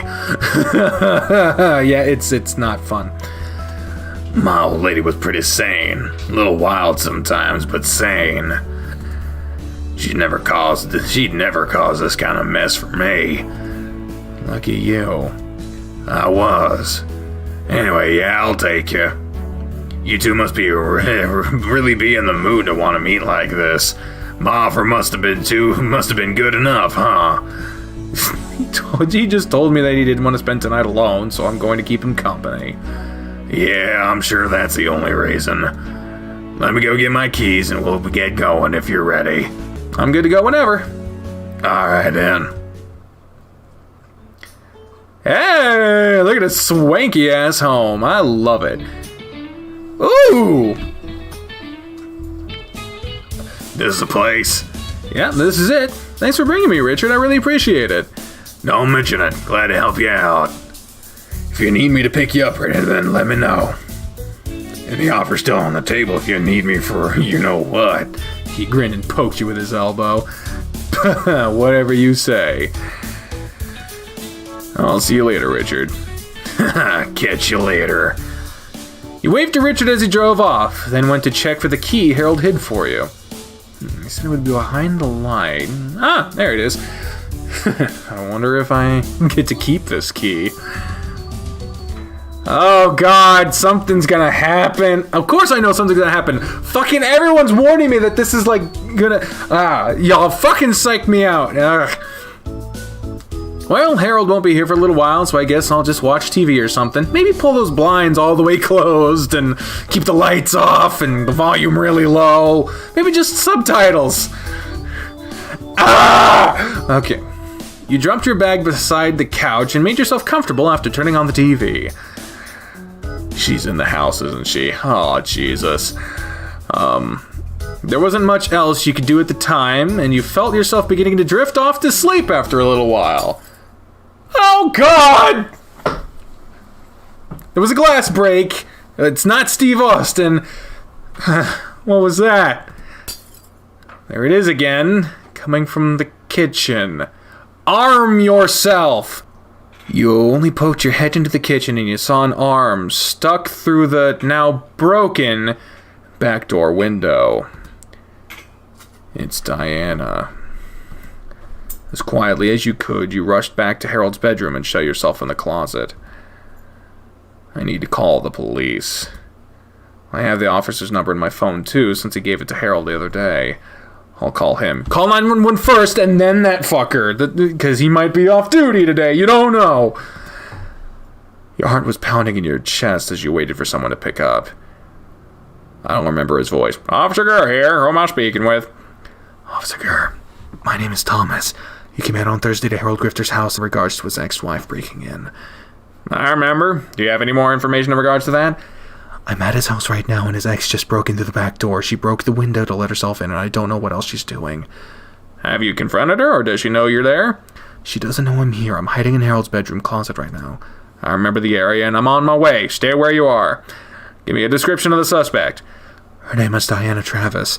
She's a little more than 5 feet tall and has brown hair. It looks like she was wearing a blue shirt. And what's your address? I only know the name of the street I'm on. It's Honeybox Avenue. Got it. Did you notice if she was armed? I didn't. Alright, I'm nearby, so stay quiet and stay on the line with me. This is Patrol 126 responded to a home break-in in progress, requesting backup on Honeybox Avenue near Cresthaven Business Center. Suspect's name is Diana Travis, female, brown hair, 5 feet tall, wearing a blue shirt. It is unknown if the suspect is armed. Thomas, I'm maybe 10 minutes away. You said she entered through the back, so I'm going to assume there's a gate leading back there. Yeah. Your breath caught in your chest when you saw the shadows pass by the... Oh, fuck! Your breath caught in your chest and you saw a shadow pass by the closet door, so you pushed yourself back into the coach's clothes, hanging down, and stuffed your phone into your pocket. The shadow moved along, and you sighed. For several minutes you remained as motionless and as quiet as you could, but the shadow returned to outside the door. A moment later, the door was pulled open. There, oh my god, she's got a knife! Okay, oh my god, oh my god, oh my fucking god. I thought I heard someone in here. What are you doing here, Diana? Your eyes were drawn to the knife she was clutching in her hand. And why do you have a knife? I'm a little lady in my house, and I heard someone else in here. I just brought the knife for protection. This isn't your house. Oh, but it is. Why don't you come out of the closet and have a little chat with me? Oh, God! So, what are you doing here? I came to wait for Harry so we could have a little talk. But that silly little bear must have forgotten to give me a key for the house after changing the locks. Talk about what? Oh, just about how he's been behaving lately. I thought my talk with the school would help set him straight, but here we are, hardly a day later, and you're back in his house. It's like you want to see him lose his job. That's not it at all. He asked me to come here and wait for him. And you listen, knowing full well that there could be consequences. He could be fired and lose everything he's worked so hard for because of you. But you're just one of his problems. I want him to go see a therapist and get rid of those other vile feelings he's been having. You know, the ones involving how he feels for you and other men. You mean him being bisexual, don't you? Yes, it's just a disease that can be cured. He just needs the proper treatment to help him get over it. It's not a disease. There's nothing wrong with him. Oh, yes, oh my God, crazy eyes, crazy fucking eyes. Oh, yes, there is. Oh, she hissed, brandishing the knife at you, making you take a step back. He's very sick and he needs my help. I realized that after I left him here. I did something awful by leaving him instead of getting him the help he so desperately needs. But now I can make it right. I can help him. But you're in my way, and I don't know what to do about that. Maybe we can fix you too. But I'm not bisexual, I'm just gay. Oh, well, that's really not an issue. You know what you want. You're not confused. Not like my poor Harry. What have you done to him? What? I haven't done anything to him. He was bisexual before he even knew who I was.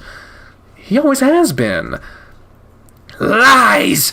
He was a straight man and we were happy together. And one day he just decided he was bisexual too? What kind of disgusting joke is that? It's not like he just chose to be that way all of a sudden. You can't just turn it on and off like some kind of light switch. It just doesn't work that way. You can have a light switch that is permanently shut off, though, and if that's how it needs to be, then I'll just have to take care of that myself. What is wrong with you? Nothing's wrong with me. I just want him to be normal. Is that so wrong? Ah, Jesus, this is bad. I don't know what to do. Run, motherfucker, run!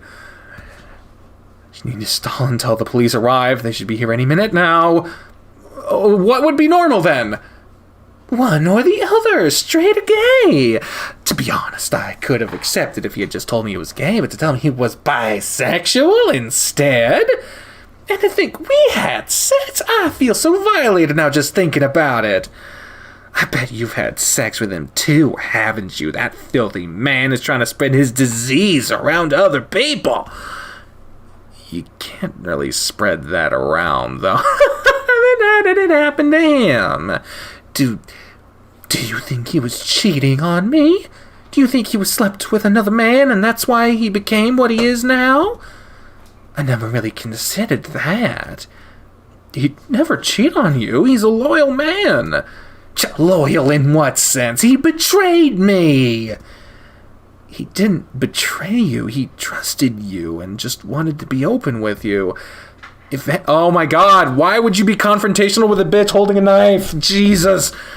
If anything, you betrayed him. Me? I betrayed him? What a silly man you are. I think you might be just as sick as he is.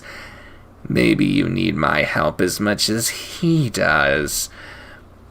Oh God, thank God. This is a Crash 7 Police. We got a call reporting a burglary in progress. Come out of the room with your hands up where I can see them. The shouts came down the hallway from the living room, and you could tell it was the officer you were on the phone with. He should have fucking... Oh my God, fucking hell. Oh, we have company, it sounds like. What perfect timing. Maybe he could help me take care of one of my problems.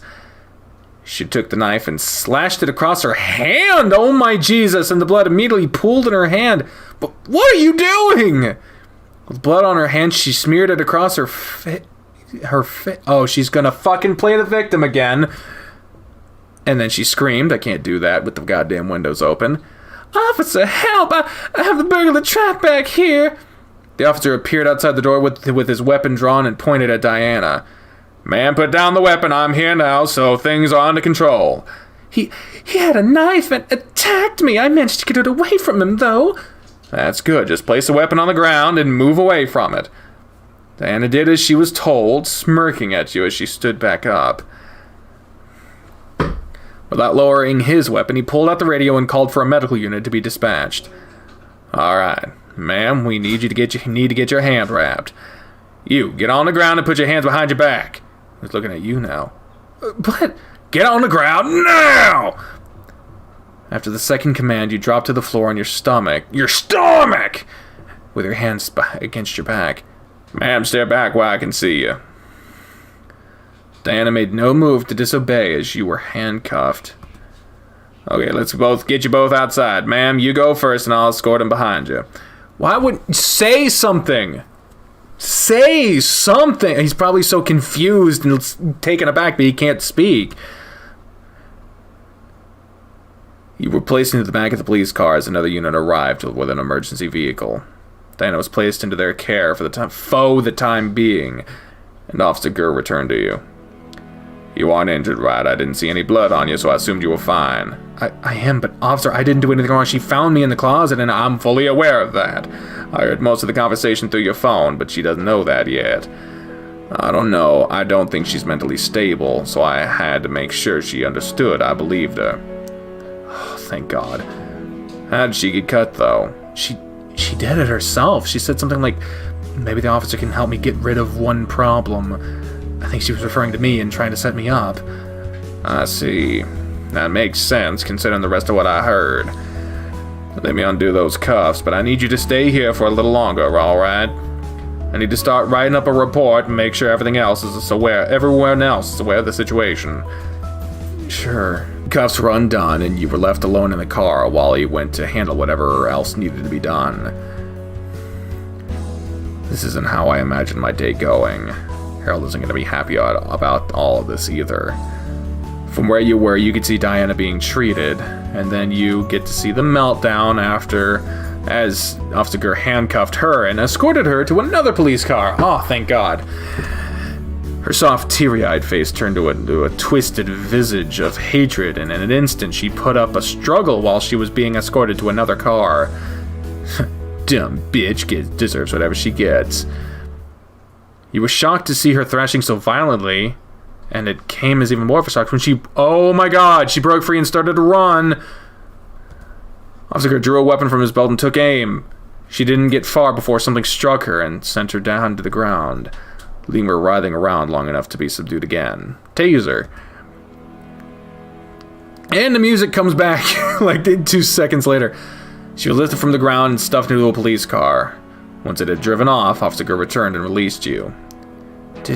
Did you shoot her? I did. With my stun gun, at least. I wasn't about to chase after her after she stomped on my foot and bit me. She's definitely a handful, and that's just going to put her in more hot water. Tell me about it. I'm glad you showed up when you did, otherwise I don't know what she would have done. Let's get down to the station and you can go over everything with me there. Do I have to go to the police station for that? Can't I just file a report with you here? You can, but are you sure you want to stay here alone? There's a broken window in the kitchen and there's blood on the floor. You might feel more at ease coming with me. I'll be okay. I need to make sure the mess is cleaned up, since I'd rather it not be here when Harold returns. Hearing about this whole ordeal is going to be hard enough on him already. He stared intently at you, then shrugged. If that's what you want, okay. We'll just go back inside, and you can go over what all happened with me from the start. Alright. You went through the details of what happened, starting with you on hearing the window being shattered and up until he arrived on the scene. I see. I heard most of the conversation on the phone, so I have no reason not to believe you. On top of that, Harold just installed security cameras, right? Oh yeah, I bet we have footage of her on them. I'll need a copy of the footage as soon as possible. And after seeing her reaction from earlier, I have no doubts that she cut herself. They'll lift her prints from the knife, and so as long as yours aren't on there, it'll be obvious. I've used some of the kitchen utensils before, but I don't think I've ever touched that knife. Regardless, I think you're in the clear for that. There's something else I'd like to ask you too. Why were you here alone? You don't live here, and Harold isn't here either. Oh, Harold asked me to come by and be here when he got off from work. Might as well tell you this too, since it might help, in case it wasn't clear we're in a relationship. I figured as much already. And, well, he's sort of my English teacher and my tennis coach too. Yesterday, someone reported to the university dean for that. We suspected it was Diana. And that was one of the things she admitted to you, right? Right. So, today, we were trying to play it safe by not being seen together at school or outside of school. That's why I'm here without him. I have a house key that he had hidden for me, and I have a note from him, too. A note? He slipped a note into my school papers to tell me about coming over, since he left his phone here. Okay. That note will be good to have, and I've recorded as much as I need for the police report. She'll be held in jail for a little while for trespassing, breaking and entering, resisting arrest and aggravated assault, and I strongly suggest pressing charges against her. I want to press charges and file a protective order against her. Good. But now you can relax. She's in our custody, and you won't have to deal with her for a while. I need to head back to the station to file all the paperwork, but I'll be in touch with you and Harold soon. I hadn't been able to get any contact with Diana since I spoke with you both last week, but now things can start moving forward. I'm glad to hear that. I'll be off now. You know how to reach me if you need me. Thank you, officer. Take good care of that bear, yours too. I'll do my best. I'm sure you will. I gotta clean up the glass and make sure there isn't any blood on the floor. I don't want Harold to deal with that. He'll have to deal with the window already. I wonder if Richard could fix it. I'll wait until Harold is here so we can talk about it. For now, I guess I'll clean up, take a shower, and just wait for Harold to get here. Maybe I can relax a little. Harold will be here soon, I hope. I thought he would have been here already. I've been on edge ever since the police left, even knowing that they have Diana locked up. I just want him to be here already. You were sprawled out on the couch, and it was another 30 minutes before you heard the front door open and Harold walked in. You wasted no time jumping up and lunging at him, wrapping your arms around him. He laughed and hugged you, rubbing his paws around your back. I get used to coming home to this every day. Sorry I'm a little late. I had to stop and get dinner for Oos. For you. For Oos. And the wait was longer than normal. Now I'm starved, so I hope you're ready to eat. Oh man, I forgot you were bringing home food. Let's go sit down and eat then. Let's sit in here and eat. I'll go get a couple of plates. You take off your shoes and go ahead and relax. Oh, thanks, babe. I don't want him to see the window just yet. I'll let him eat dinner first, then I'll tell him everything that happened. I would tell him first, but that's fine. You got the plates and joined them on the couch, then unloaded from the food from a bag and spread it out between the plates. I was so ready for this. My stomach's been growling for the last hour. Then start eating. sorry. There's no quotation mark at the beginning of that. I was like, what the fuck? Why is he narrating that? You can talk after you're done. Gladly. He wasted no time tearing into the food, inhaling his portion in just a matter of minutes while you barely touched yours. I know I made mine quickly, but you barely taken a bit. You've barely taken a bite, I imagine. Are you feeling all right? Just not that hungry. Today's been stressful. How so? Were you worried about being seen with me? I felt guilty this morning, but Spencer said you've been standing outside my classroom. That's not what's on my mind. I mean, I didn't want to risk anything and get you in trouble, but that's been the last thing on my mind the past little while. What's bothering you then? Well, come to the kitchen. Okay. What happened to the door? Why is there a bag taped over it? It was broken.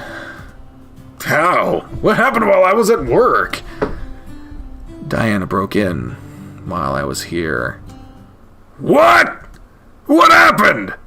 I was on the couch when I heard the window break, and when I came to see what it was, I saw her reaching through to unlock the window. So I went and hid in your closet to call the police. While I was in there, Diana found me. I guess she heard me on the phone, and she had a knife in her hand. You're not hurt, are you? She didn't hurt you, did she? She was pawing your cheek and began to look you over. No, she didn't. What did she do? We just talked until the officer showed up, and when he announced his presence, she cut her hand and started yelling about having trapped the burglar in the house. She tried to say I was the burglar and that I attacked her, but since I left my phone on the whole time, Officer Gurr heard... Oh, like Captain Gerber, I imagine. Sorry, heard most of the conversation. What did you talk about? Tell him! She was here because she wanted to talk to you. She went on and on about you being sick and needing help and how she was the only one that could help you. To her, bisexuality is a disease that can be cured, and in the end, she was expressing so much disgust towards it. Ugh. Everything she said sounded so psychotic. You don't think I'm sick, right? Of course not, Harold. You have as much control over that as I have being gay. I don't think there's anything wrong with you at all, okay? Don't you start thinking that there's anything wrong with you either. Got it? I got it. On another note, she confessed to being the one that called the school about us. I knew it was her. Anyway, Officer Gurr led her to believe that he believed her by handcuffing me and putting me in his car. You were cuffed? It was just an act to make her feel like she was in the clear. After her hand was treated, they arrested her and took her away. I gave the full story on what happened, and that's basically it right now. Officer Gurr said this was the first chance he's had to be in contact with her, so he can serve her without your with your restraining order. Of all the days to leave my phone at home, I'm so glad you're okay. Couldn't live with myself if you'd gotten hurt. I'm just a little shaken from the experience, but otherwise I'm just fine. I'm going to get a protective order against her, and she'll be charged for breaking and entering and aggravated assault. I looked it up, and what she did is basically aggravated assault with a deadly weapon. It's a felony, and she could face jail time, so I plan on pressing charges against her. Is that really necessary? Of course it's necessary, Harold! She threatened me with a knife! She could have seriously hurt me, and who knows what she would have done if you had been the one here with her. If you would have been the one here with her. She's broken into your house twice now, harassed me, harassed you, and it isn't going to stop unless something's done about it. Yeah, you're right. I'm sorry, I spoke without thinking at all. I know you still have feelings for her, Harry, but she isn't mentally stable. Who knows? Maybe she can get some kind of psychiatric help and get her life back in order.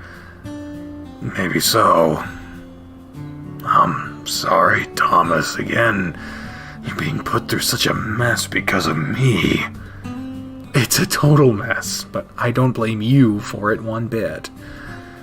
You hugged him, and he rubbed his snout against your head, sighing heavily. I guess I need to have something done about this window. I'll call Richard and see if he might be able to help. Maybe he can handle it. I'll be sure to pay him for his work too, if he can. Why don't you go take a shower, and I'll give him a call and see what he can do for it. Then we'll just spend the rest of the evening being lazy. Sound good? Sounds good. Again, he hugged you tight and disappeared. Alright, let's give Richard a call. Richard picked up his phone after a couple of rings. What's up, Thomas? Hey, we are in need of your services. Oh, you fellas decide you want a third for some extra fun? Not those services, jeez. We need a handyman, and I wanted to see if you could help. What's the issue? Glass window on his back door has been broken out, and I was wondering if that's something you could fix. I can fix it depending on the type of door. You take a picture of it and send it to me? I have it taped up with the bags right now, so it'll take me a minute. Oh, in that case, don't worry about it. I'll tell you what, let me take a shower and I'll head back over there and take a look at it. If it's something I can fix, I might be able to take care of it tonight. Oh man, if you could do that, that would be great. Harold would really appreciate it. He said he'll pay you for it too. Alright, I'll be there in about 40 minutes. Cool, thanks Richard. No problem, I'll be there soon. See you then. Now that that's handled, I guess I'll just wait some more. Oh my god, okay, that's fine. That's fine. That's fine. Unexpected, but fine, and it better not get any less. All clean and feeling better? A little. Still a little bit out of it, after all the news you gave me. You have room for a fat old bear on the couch with you? Always. He flopped under the couch beside you and laid with his head in your lap, so you ran your hand through his hair and rubbed his ears. Are you really okay? You were basically held hostage by someone with a knife after she broke into my home. You weren't hurt physically, but how do you feel? An experience like that can be traumatizing. Are we okay, or are we uneasy? I'm okay, Harold. It was a really tense moment, but everything turned out okay in the end. I wasn't hurt, and the situation was resolved. Really, it shouldn't be a problem anymore, so it's not something I'm gonna let bother me. You're really amazing, you know that. Jesus, look at Harold. His sad face without his glasses, his eyes are barely there. Jesus. I don't think I could handle it the same way. I mean, look at me now. Just the thought of, what if something else happened to you? So many things could have gone wrong, and it would have been all my fault. My stomach knots up just thinking about it. Everything's fine, Harry. I'm okay. Nothing really bad happened. But what if? There's no reason to think about the what if, since it isn't. I'm here, unharmed, with you, and that's what matters. His eyes had watered up, and he was looking up at you. I'm glad to have you with me. You know, there's a positive side to all this, too. What's that? Well, we know who called the school, and in turn, that also means we don't really have to worry about someone spying on us either. Which means we don't have to be as secretive. Right. We should still be careful on campus, though. And that's okay. We don't have to do all the sneaking around, though. True. Things can go on as normal, huh? Hopefully. Huh. That is good, then. Huh? Now what? Oh, I bet it's Richard. I called him about the window. He said he'd come by to look at it and maybe fix it tonight. He didn't have to do that tonight. I'll go put on some clothes and you can get the door. Sure.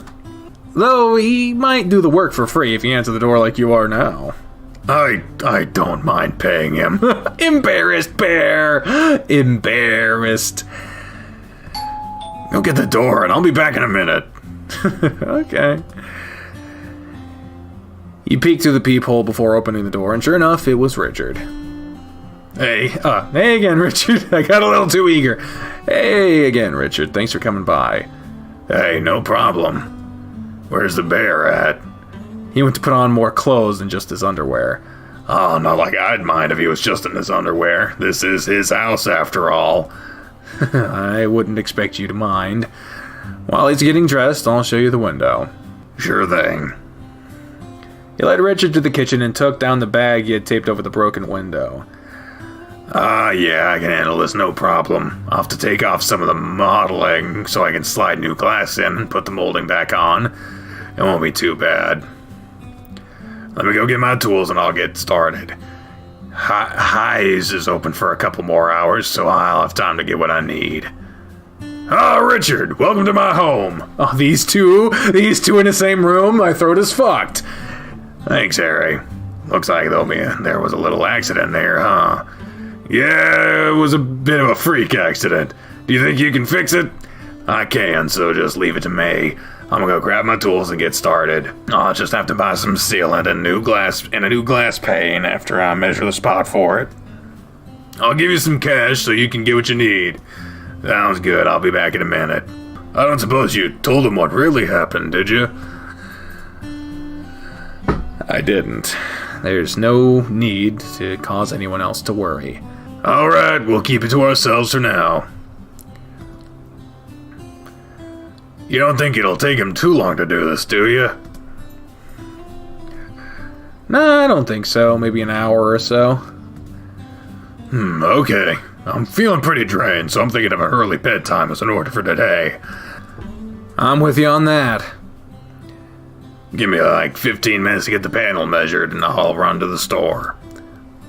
I'll go ahead and get the money for you, too. I really do appreciate you doing this now. It's one less thing I have to worry about tomorrow. Don't mention it. We owe you big time.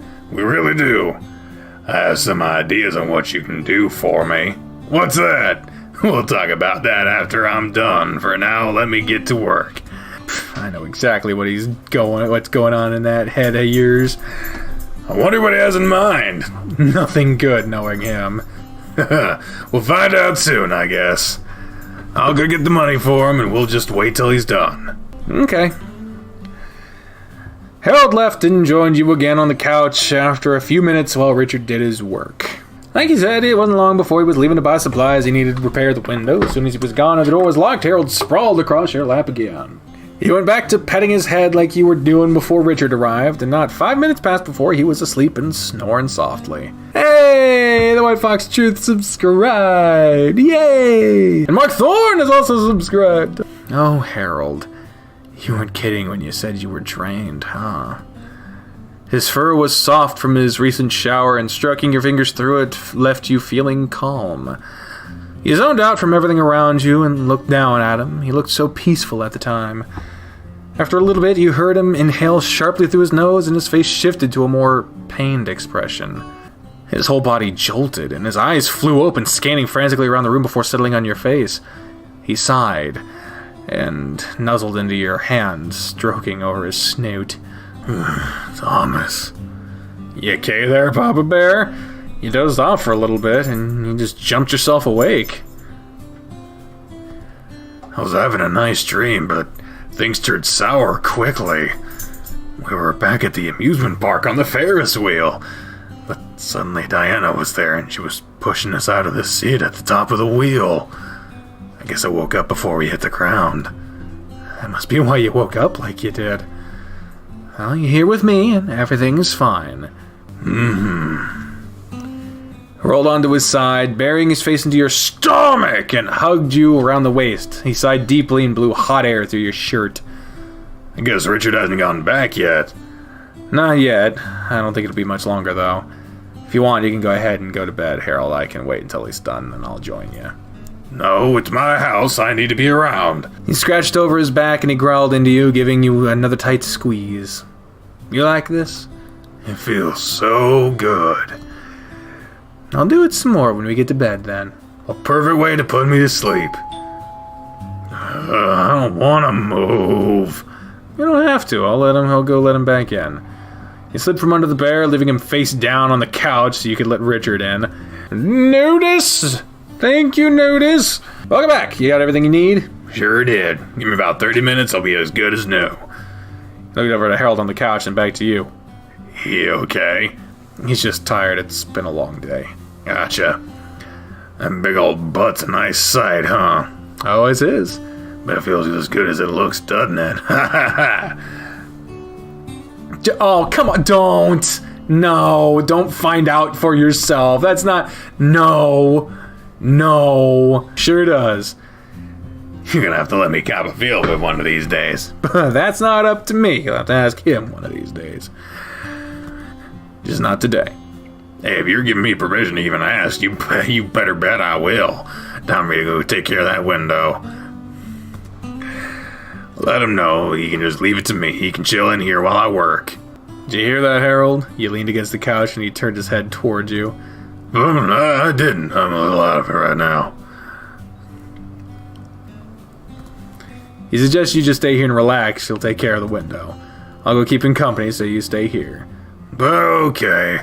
I think I'll take you guys up on that and just stay here for now. Good bear. You leaned down and kissed him on the top of the head, then gave his ears a scratch and left to talk with Richard.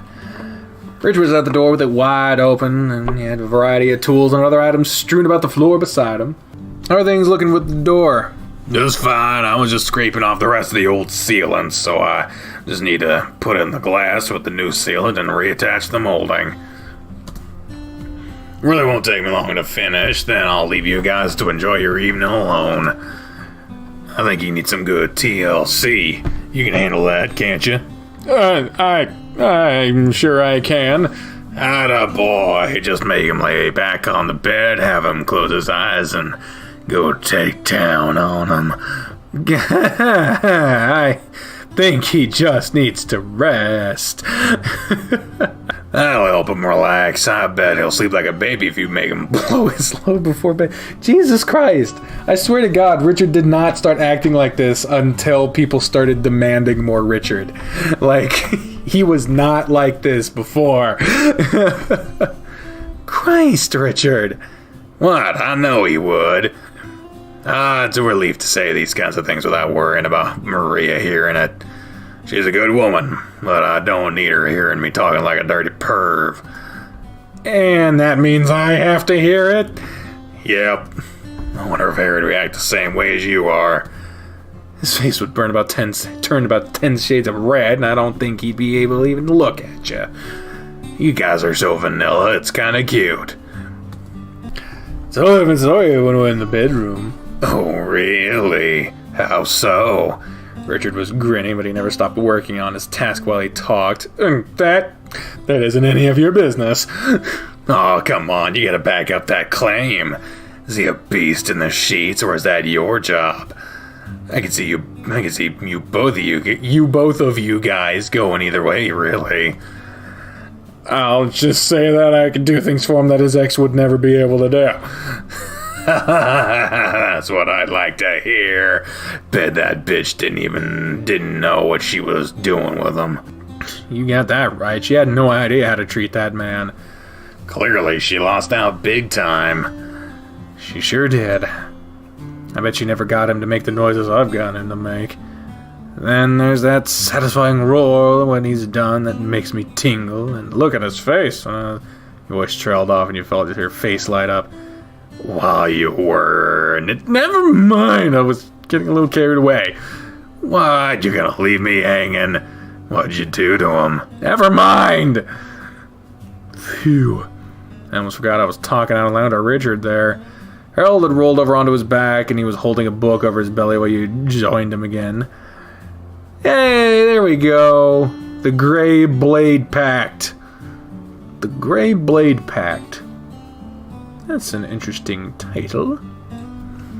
Ah, just look at him. He hasn't even noticed that I'm standing here. I'm glad to see him so relaxed, and he must really be into that book. This man is something else. I think Richard's just about done with the door. Well, that's good to hear. He closed his book and sat up, patting the spot beside him.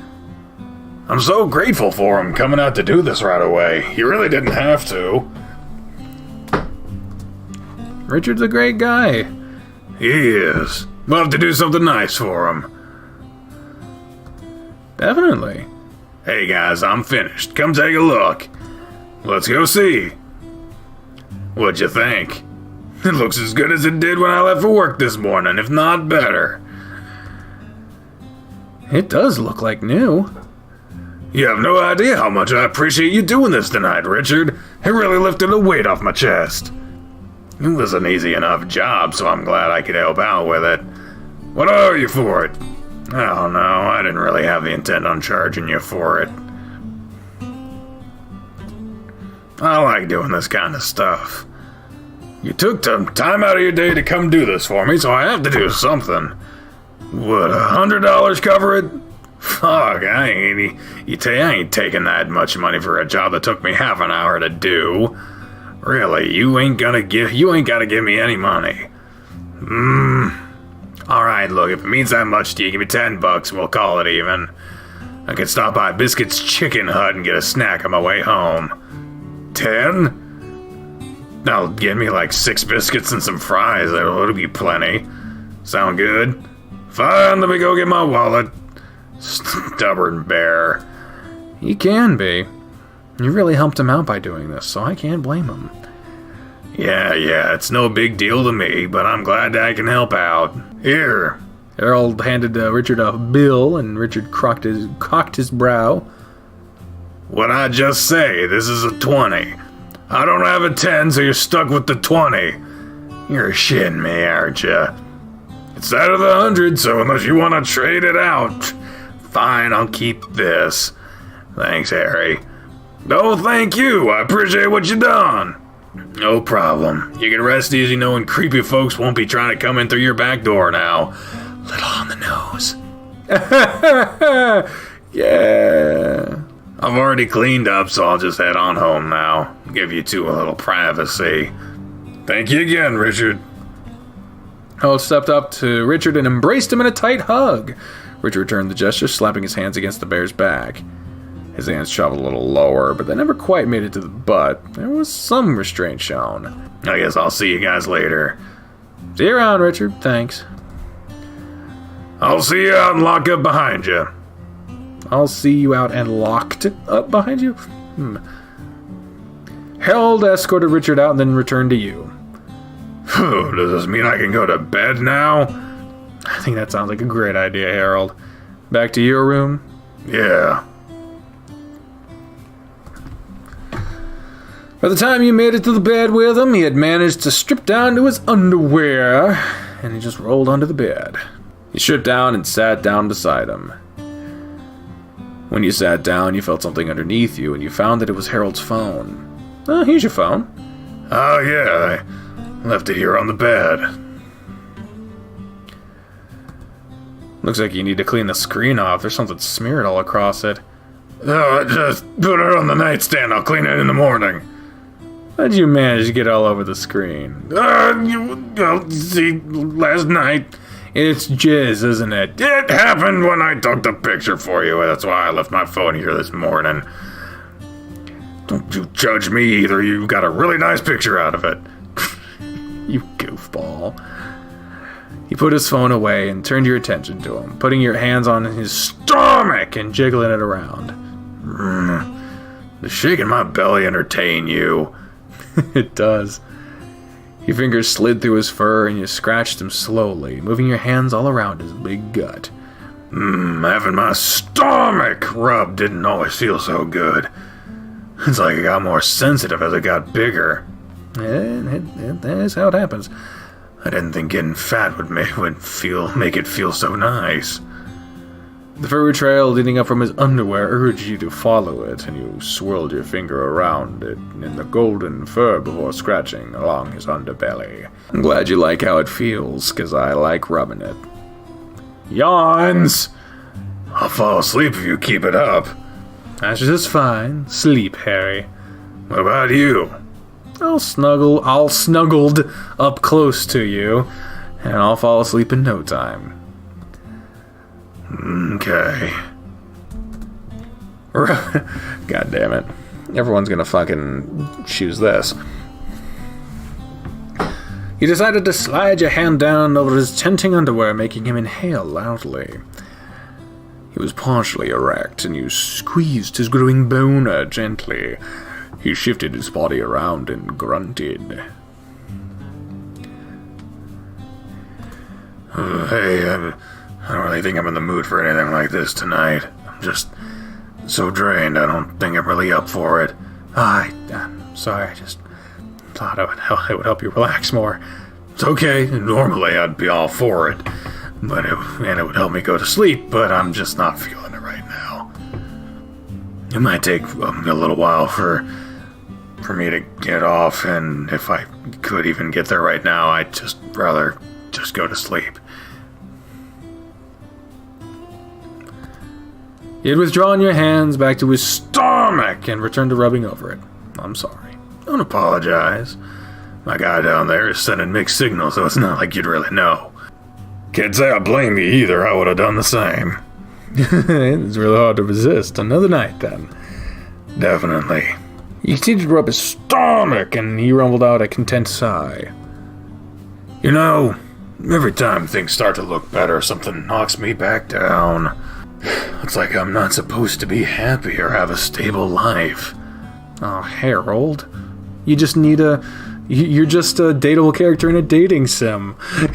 Don't worry, eventually your route will have an ending, and things will be good from then on. It'll be relatively simple. But I have you to catch me when I fall. Here to help lift me back up, and you bring much needed stability. Thank you for sticking with me, Thomas. He was looking at you, and little beams of moonlight were washing over him. I love you so much. I love you too, Harold. You leaned over and kissed him, leaving your forehead resting against his. I'll always do what I can for you. Thank you. Now get some sleep. I'll rub your belly until you're out. Okay. He rested one paw on your leg and the other on his chest, so you continued the task of kneading, scratching, and rubbing his stomach. You could feel his fingers squeezing you from time to time, and once his fingers stopped squeezing, you saw that he had drifted off. My bear. You grabbed the blanket and pulled it over him and yourself. Then you snuggled up against him with your arm laid across his chest and his leg on top of his. And his leg on top of his. His leg on top of his? The warmth emanating from his body and the softness of his fur and his natural smell was more than enough to put you to sleep just minutes after you snuggled up against him. The warmth emanating from his body, the softness of his fur, and his natural smell was more than enough to put you to sleep for minutes. I already fucking said this. Alright, cool. Ah, look at the little quarters. I believe this is Briar's. Will you fucking stop? Dog is making me crazy. Hey, Harry, you need to get ready for class. We don't need anyone questioning where you're at right now. You're met with silence from the big lump of bear under the blankets. I didn't want to get up either, but you kind of have to. Silence. Harry. You shook him around a minute, but he still didn't respond. Okay, you can stop pretending to be asleep now, Harold. You're going to be late if you don't get up.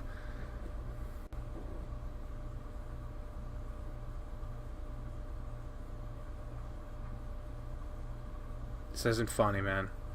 You shook him again, but that's when you noticed the empty pill bottle out in his limp paw. Panic gripped your chest. You shook him harder. Harold, come on, wake up. You gotta get dressed for class. This isn't funny. I don't like this joke, Bear. Stop being a brat and just get up. Harry, please, just wake up already. Come on. He's not gonna wake up. Get the fuck away from me right now, Spoofy. What did you do? This is just a dream. This is just a dream. I didn't do anything. This is your fault. He would have been fine with me. Look what you've done. He's never gonna... I don't fucking like this. I don't goddamn like this. Alright, I just got fucking back. I keep forgetting how this game just throws really heavy shit at you, seemingly out of fucking nowhere. Look what you've done. He's never gonna wake up from this, just like you. You're never gonna wake up from this, and then you wake up because it's a fucking dream. God damn it! I don't want my frustration being misconstrued. One of my favorite things about this game is how it tackles very traumatizing shit within a space that also allows for not just wallowing in it.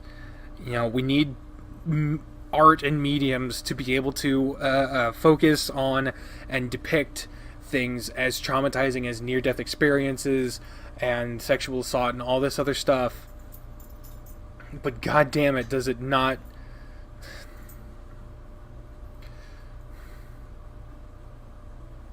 Maybe one of the things that was fucking me up a lot about doing these visual novels is the fact that I was doing a lot of heavy shit all at once. I was playing Echo and Repeat and extra this game and Adastra's, you know, more lightheaded, but lightheaded. Like I'm feeling lightheaded, Jesus. More lighthearted, but there's still heavy shit there and fuck, man. I don't even usually watch horror movies for a reason, man. Welcome to this fucking episode. What's going on? What was his face? What the fuck was his... Oh, Jesus. Harold sat up abruptly beside you with a bewildered expression on his face, and he turned to look at you. Thomas, are you okay? You just shouted. He fell back down and rolled onto his side to look at you and rub his paw around in your stomach. Sorry, Harold. It's okay. Did you have a bad dream? Yeah. Did you have one about Diana, too?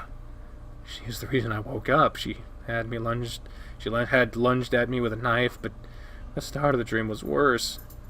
How did it start? Why are you smiling at that, Harold? Wait, you're crying. What happened? Sure enough, you felt a tear running down your face, and you brushed it away quickly. I didn't even realize it. He pulled you closer and nuzzles against your head. Babe, everything is okay. Just tell me what happened. Jesus Christ. Oh, the somberness of the moment being outrun by the sound of a fucking clinking in the background. Yeah, fucking tell him. It was time to get ready for school, but you wouldn't get up. I thought you were just being stubborn. I didn't want to, but then I saw a pill bottle in your hand, and it was empty, and the feeling in my chest felt so real. I was so scared at that moment. Diana showed up and told me it was all my fault, and then she lunged at me with a knife, and that's when I woke up. I'm okay, babe. I'm right here beside you. You know that, right? Yeah, I know. It's hard to shake how real it felt, though. It's another thing about not doing these as a stream anymore, is that I don't get to consult with anyone as far as these choices go. So if I choose something that's wrong, blame the internet. I don't know. You were rolled onto your side and pulled into a bear hug with Harold's body wrapping up around you. I won't ever do anything like that. I have too much to live for to ever consider that again. See, I'm in a suicidal depression, and let me tell you, having the feeling of having something to live for doesn't fucking take away your depression. It's an illness, not fucking just a conditional mood. Understood. Mm-hmm. His hands clutched yours against your chest, and he kissed the back of your head. It's actually pretty close to time for me to get up. Are you gonna be okay to stay here alone? Yeah, I'll be fine. I'll try to sleep a little longer. Lucky you. I wouldn't mind staying in bed a little while longer, but I've got classes to teach. You stay here as long as you need, okay? You have a key, so if you leave, you can lock up when you do. Alright, thanks, Harold. He kissed your cheek and rolled off the bed after a wide yawn and a stretch. He dragged himself to the bathroom, and you were surprised he didn't shut the door. Really, Harold? You heard him yawn as the sound of him relieving himself echoed through the bathroom. Lovely sound effects. You heard him sigh, and it was followed by the toilet flushing and the sink running. It's a couple more minutes before he sheepishly waddled into the bathroom. Or waddled from the bathroom. Sorry to make you listen to that. I don't normally shut the door in here, so I wasn't thinking about it. I'm not really used to waking up. I'm really not used to not waking up alone. Don't worry about it, man. It's not that big a deal. Still, I'll try not to forget again. He disappeared into his closet and emerged several minutes later. Alright, I'm gonna make a cup of coffee, have some toast, and leave for the school. You get some more sleep, and I'll see you later at practice, okay? Want me to join you for lunch? Probably not today. Let's give it a week or so to let things cool down, then we can see about having lunch together again. Well, okay. That's fine. Sorry, babe. I'm still a little on edge after what all has happened. So I want to wait a little longer. It's okay, Harold. I understand. Come and give me a kiss before you leave, though. Gladly. He put his knee on the bed and hands on either side of your body to look straight down at you. He didn't say anything, but a grin spread across his face. A little grin. Here's a mess, but it only adds to how cute you are. On top of that, I'm just really happy to wake up with you in my bed. I'm a lucky bear. I'm pretty lucky, too. I'm the luckiest, though. Bare lips pressed against yours in a soft kiss that he pulled back after nuzzling against your cheek.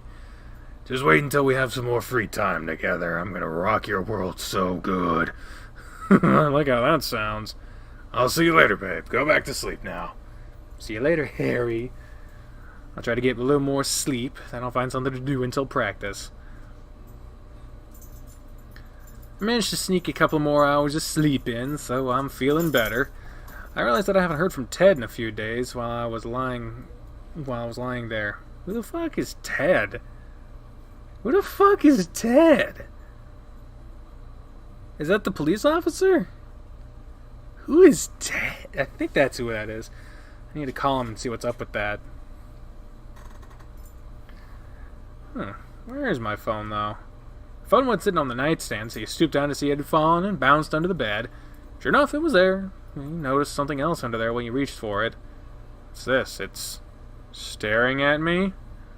There's a bag near your phone, and you pulled them out together. It was a bag of what remains from the bear you got for Harold at the amusement park. I figured he threw this away. I'm surprised he kept it. Maybe Maria can fix it. I bet Harold would be happy if she can. I'll put it in my bag and see what she can do with it. After you secured the bear, it took you a moment to remember what you were doing. You were going to call Ted. You found the number he had called you from last and dialed back to it. Oh, it's your boss.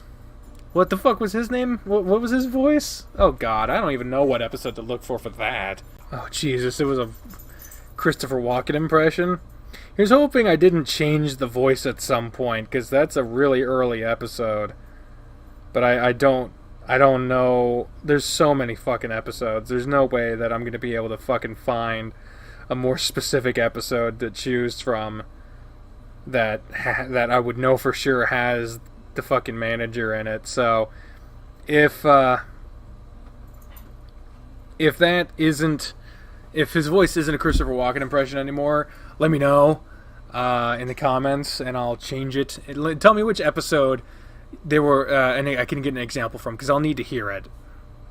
Crest Haven Supply Store, this is Ted. What can I help you with? Hey Ted, Thomas here. Hey Thomas, I've been meaning to call you, but things have been so busy, I kept forgetting. I'm really sorry about that. Don't worry about it, I should have called sooner myself. I just wanted to check to see if you had any times for me to come in anytime soon. It's a little embarrassing, but I forgot I had added you to my staff list when I made the schedule for this week, so I didn't get you on for this week. I see. By the way, it's day 31 Wednesday. I should probably show that. Maybe I'll move the thing over here. It'll just be weird because I'm looking here, which doesn't appear to actually be the thing. But, you know, you don't need to see the controls and the day stuff is actual useful information. Is there a way I can flip the camera? Let's see. Alright, I don't know for sure if there is a way, but it's just gonna be a little weird. Well, I can fucking... It's in real time, I just won't see my mouse, but I can look this way, because my monitor's right there with the OBS set up, so... I see. I'll definitely make sure I put you on for next week. I'm making a note of it now, and I'll be sure to call you on Friday to let you know when I want you to come in. Will that be alright? Yeah, that'll be fine. Great! Again, I'm really sorry about forgetting. It's been a bit busy lately, and a lot of things slip in my mind. I've had a lot going on too, so really it's worked out just fine for me. Alright then, I'll be sure to give you a call on Friday. I'll talk to you Friday then. Bye. Bye. Beep. Glad to have that out of the way. Haven't even thought about it lately. I got a feeling that's, maybe Dine forgot about that whole thing, but I don't really, you know what, I don't think that's even the case now that I'm thinking about it. Dine doesn't come across as someone who doesn't do shit because he forgot.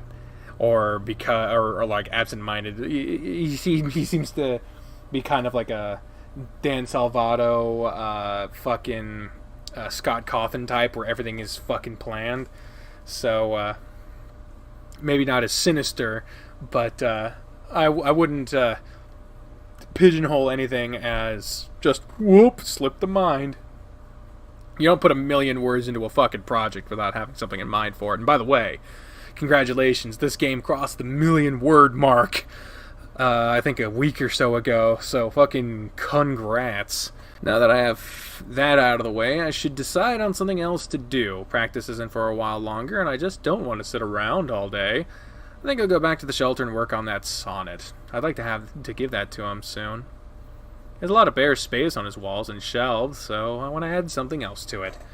Maybe I can perfect it before I have to go to practice today. I better get going. I'm glad it stopped raining before I left. Practice might get cancelled if the sun doesn't come out. Oh, welcome home, Thomas. Is clapping. Everybody clap as the return of Maria, the shapely goddess of this realm. Hey, Maria. What are you up to? Harold had classes to teach, and I didn't have anything to do until practice. I figured I'd come back here and practice writing with the quill some more. Oh, that's a wonderful idea. I really can't wait to see how it turns out. God, my fucking voice is dead. That long-ass episode of Echo. I'm just gonna focus on that until it's time for practice. Maybe I can get something good laid out before then. Go get started then. I'll make some lunch in a bit, so I'll let you know when that's ready. Oh, thanks, Maria. Oh yeah, one other thing. What is? Oh yeah, one other thing. What is it? Sorry.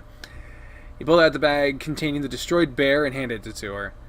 Do you think you can fix this? Goodness, is this the bear that you'd given to Harold?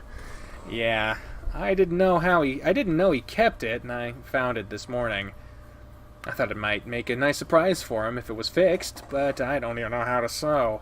Just leave it to me then. I know how to do everything. D&D, cooking amazingly, running a business, finding homeless people. She's basically a god, and you should fucking appreciate her. I haven't had a good sewing job in a while, and this looks like it'll be a challenge. Thank you so much, Maria. It really means a lot to me. You're welcome. I'll have it taken care of in a few days. Thank you. Now go, get to work on your sonnet. Okay. Your stuff was already laid out on the desk from the last time you used it, so you sat down and got to work right away. Filled up pages with the alphabet and moved on to creating words and sentences. Ink blobs and thin letters littered the pages, but everything was improving with each page you covered. The task was frustrating at times, and we were determined to make it look as perfect as possible. Knock, knock. Thomas, come have lunch. Okay. What's for lunch? Club sandwiches today. Oh, God, Richard. I didn't forget the Richard voice, but, I think even Even Dine was like, you might have to modify that Richard voice if your throat's gonna survive the Richard route. Let me know what you guys think. I mean, obviously my Richard voice was never supposed to be taken seriously and was developed before before I knew Richard even had a following. He was just a side character. Let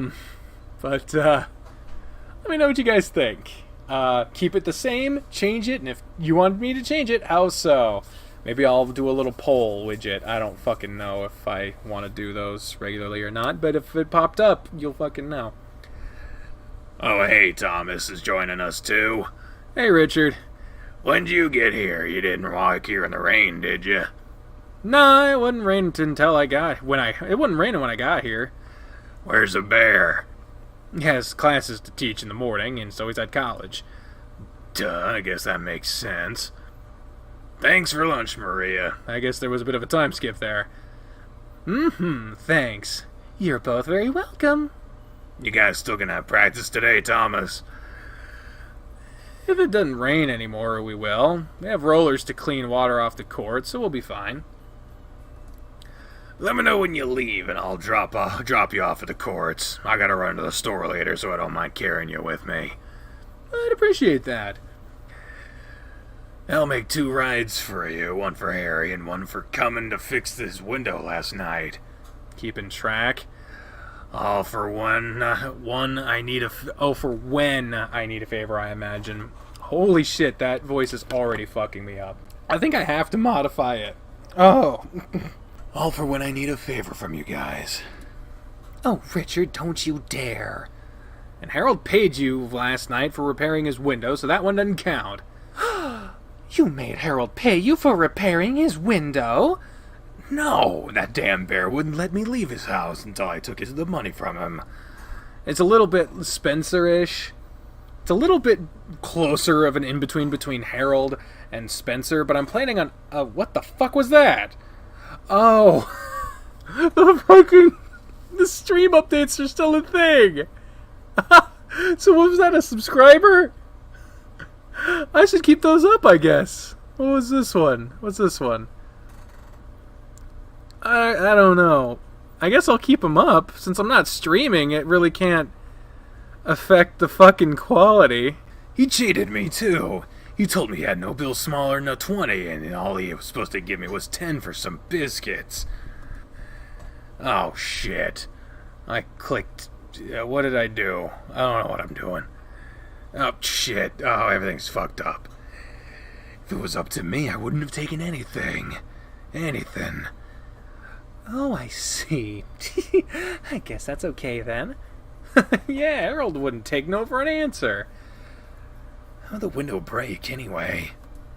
Oh, I tripped in the kitchen while I was sweeping and jammed the boom mic, because they're filming all this for a documentary, through the window.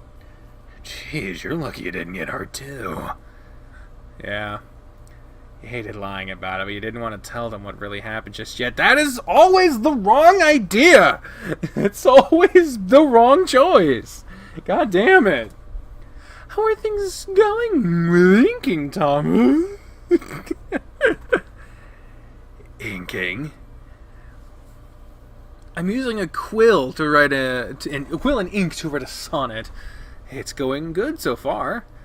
I've started trying to write it out, and I just practice more on the sheet of paper if I mess up. I started writing it out, and I just practice more on the sheet of paper if I mess up. You're writing a sonnet? Isn't that kind of some type of poem or something? Yeah. You're writing it for your boyfriend?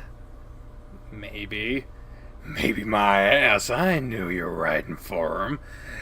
Bet it's full of sappy lines and phrases. Richard put one hand up. What is this? Oh, it's a receipt. Put one hand to his chest and raised the other in the air. Oh, Harold, when I look upon your beauty, mine heart quivers and my loins tremble. Each second without you is a struggle, and I long for the day when you never leave my side. Oh, Harold, my heart isn't for none but you. Oh, Harold, how I love thee. Maria, try as she might, couldn't suppress her giggling as she scolded. Now, Richard. I think it's a really sweet and romantic idea. I'd love it if someone took the time to write poetry for me. It's such a wonderful gesture, but I think it's lost on most people today. I think Harold's gonna love it too. Yep. I don't know what that sound was, but okay. You'd like someone to write poetry for you? I would. You thinking about writing Maria some poetry now, Richard? What? I ain't no writer. Clearly, concerning what you just said. You saying I can't write? You just said you can't write. I said I ain't a writer, not that I can't write. Then go write Maria a poem and prove it. Maybe I will. Richard shoved the rest of his sandwich into his mouth and stomped off towards his room.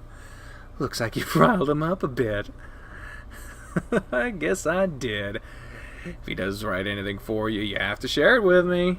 Only if you promise you won't tease him for it. Oh, but that's part of the fun. Then I won't show it to you. I promise I won't tease him then. Don't think I'd risk giving him a hard time anyway. That's probably for the best. Once you were done eating, you helped Maria take the dishes to the kitchen and then return to your room.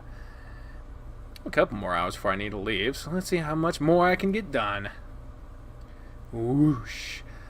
Oh man, I think I'm done. It's not perfect, but this draft looks good enough to me. I'm pretty happy about it overall. Just need to frame it and it'll be all set. I'll hold on to it until the weekend to give it to him though. Maybe we can have a romantic evening together. Time to get changed for practice and see if Richard is ready to go. I changed and went to check if Richard was in his room. A knockin'. Knock, knock, knockin'. Richard, you in there? Yeah, come on in. Ready to go. God damn. And the bedroom's not found. Oh, it's probably because it's an old file, isn't it? It's my fucking fault that the game's not working again. You ready to go? Yeah, I'm ready whenever you are. Let me go grab a shirt and we'll go. You notice balls of paper around his bed on the floor and a notebook and pen on his bed. Looks like you've been writing. No, I've been making blueprints or something. That's how I designed the patio outside, and I'm designing another flower bed. Maria can't get enough of them. I see. Where's this one gonna go? By the shed. There's plenty of empty space there. After you pull his shirt on, he bumps you out of his room. Come on, let's roll. Okay. You don't have to push me, though. Move your butt. What the fuck with that random, like, with the music sound volume? Richard didn't park when you let you what? Richard didn't park when you let you out. Oh boy. I even see that they added a cloudy background to this one. Very, like, the most bright fucking cloudy day ever, though, judging by the shadows on the ground. It can be like that, though. And you walked around to the driver's side window to talk to him. Thanks for dropping me off, Richard. No problem. If you need me to pick you up, let me know. I think I'll be good. Thanks, though. Alright, I'll catch you later. As you drove off, you drove past Harold, leaned over in the trunk of his car. Richard made a sharp whistle and waved when Harold turned to look. Looking good there, Coach! Richard slapped the outside of his door and rolled away. I see you got a ride to the courts. Yeah. Hopefully no one else. Somebody's catcalling the coach, huh? Heard it. You gonna stand for that, Thomas? You already drove away. What do you expect me to do about it? Declare your ownership. Darius, just go up, Spencer, get the squeegees for the courts. Whatever. Darius. I wouldn't have him return into the channel in any other way. I'm definitely not used to them knowing we're in a relationship. It'll take some time. How were your classes today? They were frustrating. Oh no, what happened? Some of these kids are just dumb, and I don't feel like there's anything I can do to help them. Why are his eyes so fucking small? Maybe it's just me, but his eyes just look smaller than before. And that's after the art change. The art change already made him smaller, so I don't know what the fuck. This one girl used a purple pen on her test, and I made it clear to use blue and black inks. That blue and black inks are the only acceptable colors. If you can't read my most basic rules, how can you expect to pass a class based around reading and understanding literature? I was gonna let it slide and give her some credit, but she failed the test anyway. He rubbed his brows with his fingers and shook his head. I had a couple other students fail the test too. It makes me question my ability to teach. When I sit down and examine why they're failing, it's because they're not trying. I have to find a new way to motivate some of them, and they're just gonna fail my class. One guy literally just wrote the word "but" for an essay question. That's all he put! I'm sure you'll figure out some way to deal with him. I hope so. I hate having to fail anyone, but some of them deserve it. He patted your shoulder. I don't want to focus on that stuff, though. I want to have a good practice with everyone today. Both of you turned your attention to the sky. Well, for as long as we can, anyway. Let's hope the others finish cleaning the courts off, and we'll get started. Right. With the whole team working on it, the courts were cleared of any water hazards quickly, and it was time to get practice started. We split everyone up to play a singles match with you playing against him. Who's him? Oh, of course. Of course! Don't expect me to go easy on you, got it? I expect you to play your best against me. In that case, I won't go easy on you. I'm not too worried about that, but I like the confidence. Am I peeking? I feel like I'm peeking the microphone a little. Let's turn it down. Okay. Let's warm up, then you can take the first serve. Boyfriend or not, he's going down. Time to show him what I can do. You did a few short rallies with Harold to get ready for playing against him. It wasn't the first time you played a match with him, so you hadn't won any of your past ones. You plan on making today the first. Let's get started now. It's all you. Hope you're ready then. Harold prepared for your serve, but he wasn't ready for you to put everything you had into the first one.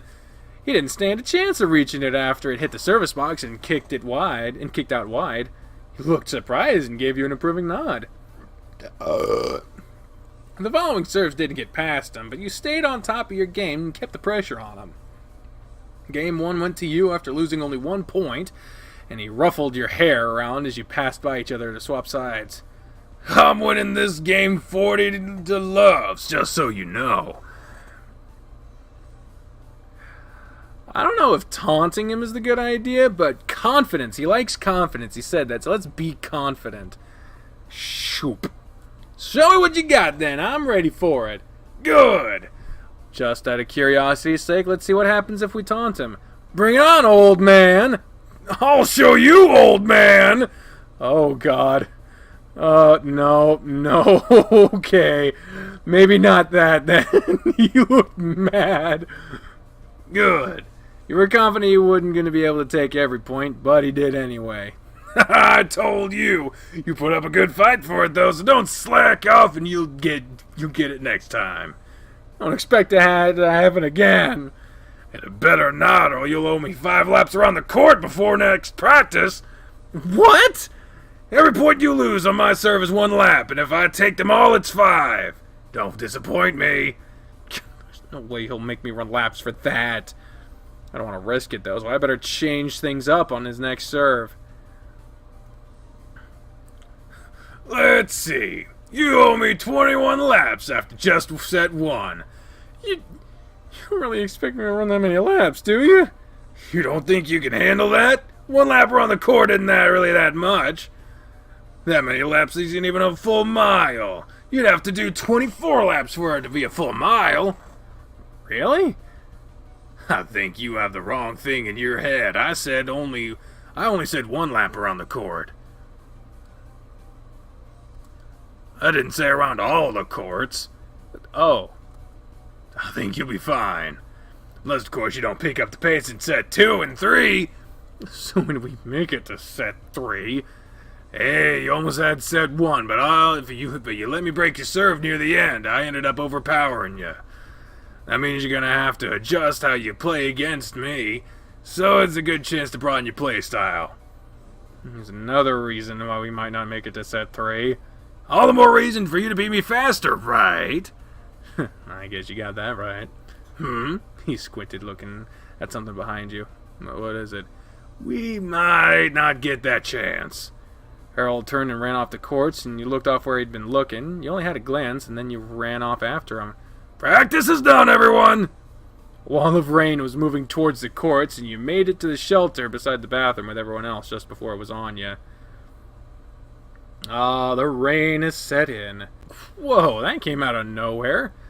Yeah, it was kind of crazy to see it moving towards us like that. You jabbed the handle of your racket into his stomach, making him step back, guard his stomach from further assaults. What was that for? It's a big idea running off without saying anything. I didn't really think about it.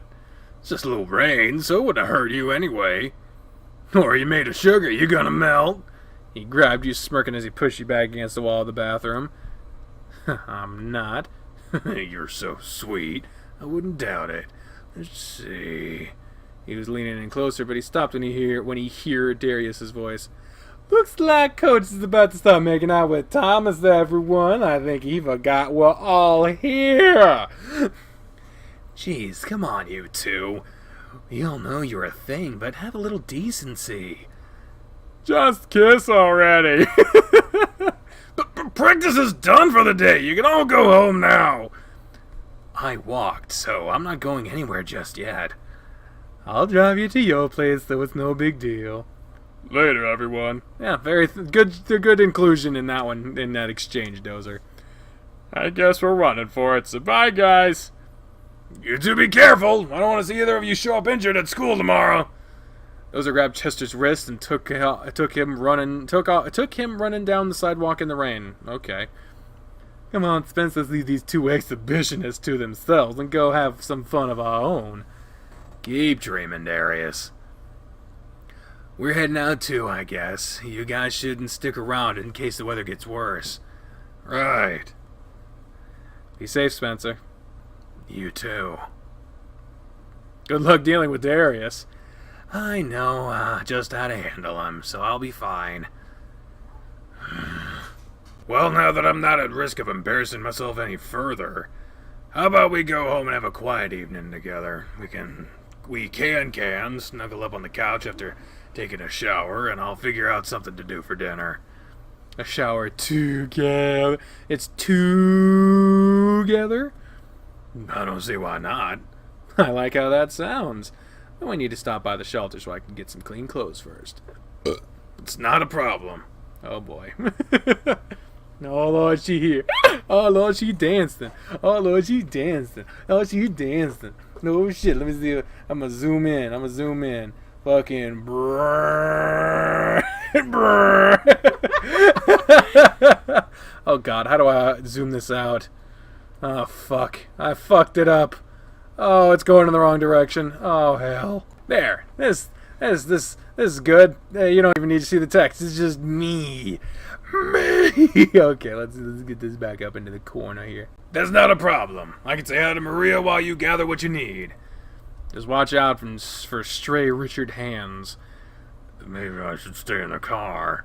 But Maria! I guess it's a chance I'll have to take. Let's get going before the weather picks up then. Sure. But first... He pinned you back against the wall again and leaned in close. Nobody's around this time, so I can find out just how sweet you are. His lips connected with yours, and they worked against each other. They're smacking, being masked by the rain falling all around. It didn't take long for a paw to reach around and grab your butt. Oh! Neither of you realized Darius hadn't left yet, but he hit his horn as he drove by, leaving you and Harold staring, horrified at his grinning face. Christ! Let's go! Poor bear. Maria, I'm home! I'm here too! Good, lovely singing voice you got there, Harold. Hello, boys. I guess practice was interrupted today. Yeah, the rain came back. It was kind of cool, because you could see it moving towards the court. You guys let a little rain scare you off? The courts get really slick when they're wet, so we don't want to get anyone hurt. And hitting wet balls can wear out your racket strings a lot faster, too. I'd make them practice in the rain if we don't have those things to worry about. What are your plans now? I needed to get some clean clothes, and we were just gonna spend the evening relaxing. Sounds like a perfect evening. It would if I said it right. I'll be back in a minute. You were quick to gather your clothes and return to the living room. Oh boy.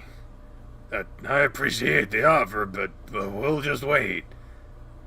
What do you think, Thomas? Think of what? What did you do? What did you do to make Harold all flustered? I told him that you guys should just shower here, because I could help make the process go a lot faster. You know, an extra set of hands never hurts when it comes to be such a big feller. I'll be fine to take care of him on my own, right, Harold? He gave Harold's butt a pat and a squeeze. Yeah! You sure? I could go grab another handful of that. He winked at you, but Harold shifted himself around. I'm sure. Uh-huh, if you insist. Guess you two should get going, then. Don't need Maria hearing this kind of talk. Don't need her coming back and seeing the stiffy you're popping either, Harry. Really shows in those shorts. Harold barreled out of the front door and back to his car while Richard laughed. Never known a man to get so easily riled up. He's not opposed to the idea, it seems like. Poor Harold. Poor me, you're the one that gets to go have fun with that. Better treat him right tonight. You can count on it or buy, Richard. I'm getting kind of sick of Richard's shit. Like, honestly, Richard never seemed to be like this until he got popular. And got way more intrusive into the stories. Honestly, he's just coming across as like redneck Darius, and it's getting kind of fucking old. But we'll play along because that's what we're supposed to do. You can definitely count on it. Good man. It's just one thing after another today, isn't it? What do you mean? First the guys see me getting close to you, then Richard noticing me getting hard while talking about us showering together. I must look like a big horny pervert to everyone. Nah, you didn't seem like a pervert at all in either situation. I mean, with Richard, maybe a little, but I can't blame you for getting aroused at the thought of us having both rubbing you in the shower. Even I was feeling it. Really? Uh-huh. As for the courts, it really made me happy to have you react that way, considering the mess you've gone through lately. Wasn't expecting you to show any PDA with me for a while. Well, after today, I've decided to get anyone else and what they think. You're my boyfriend and I want to kiss you and hug you in public, I'm gonna go for it. If something comes of it, I'll deal with it when it happens. And I want you to think the same, okay? Don't worry about hiding your feelings while we're out in public. If that's how you feel, I'm on board. It is. He was quiet for the rest of the way home, focused on driving through the rain. After we shower, I'll probably do some kind of delivery for dinner. I'll have to go to the grocery store after class tomorrow, since there's almost nothing left in the house to eat. I'm okay with that. So, you want to join me? Sure, I don't mind going to the store with you. I mean in the shower. You know I do, Harry. I'll get the towels and you can start the water. Okay. Of course, much like... Why would I expect this game to ever not? But at least now I can censor it properly without having to just cover the whole fucking screen. See how long that fucking gets allowed on YouTube. First episode of Extracurricular Activities back, and there's already a fucking shower scene. Let's see. I think we'll just do warm water. That's a happy medium for us. You still have your clothes on. And you still have most of yours on. I can't help but feel like you came in here like that just to tease me a little. You like what you see, yeah? Ooh, yeah. He shook his body back and forth, making his belly wobble as he tugged his shirt off and tossed it aside. This is still okay, according to YouTube. Maybe. Ooh, keep it going, Harry.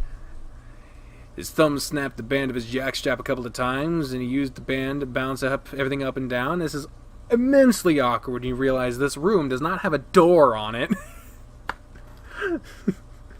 And the ceiling isn't finished, so sound just sort of travels.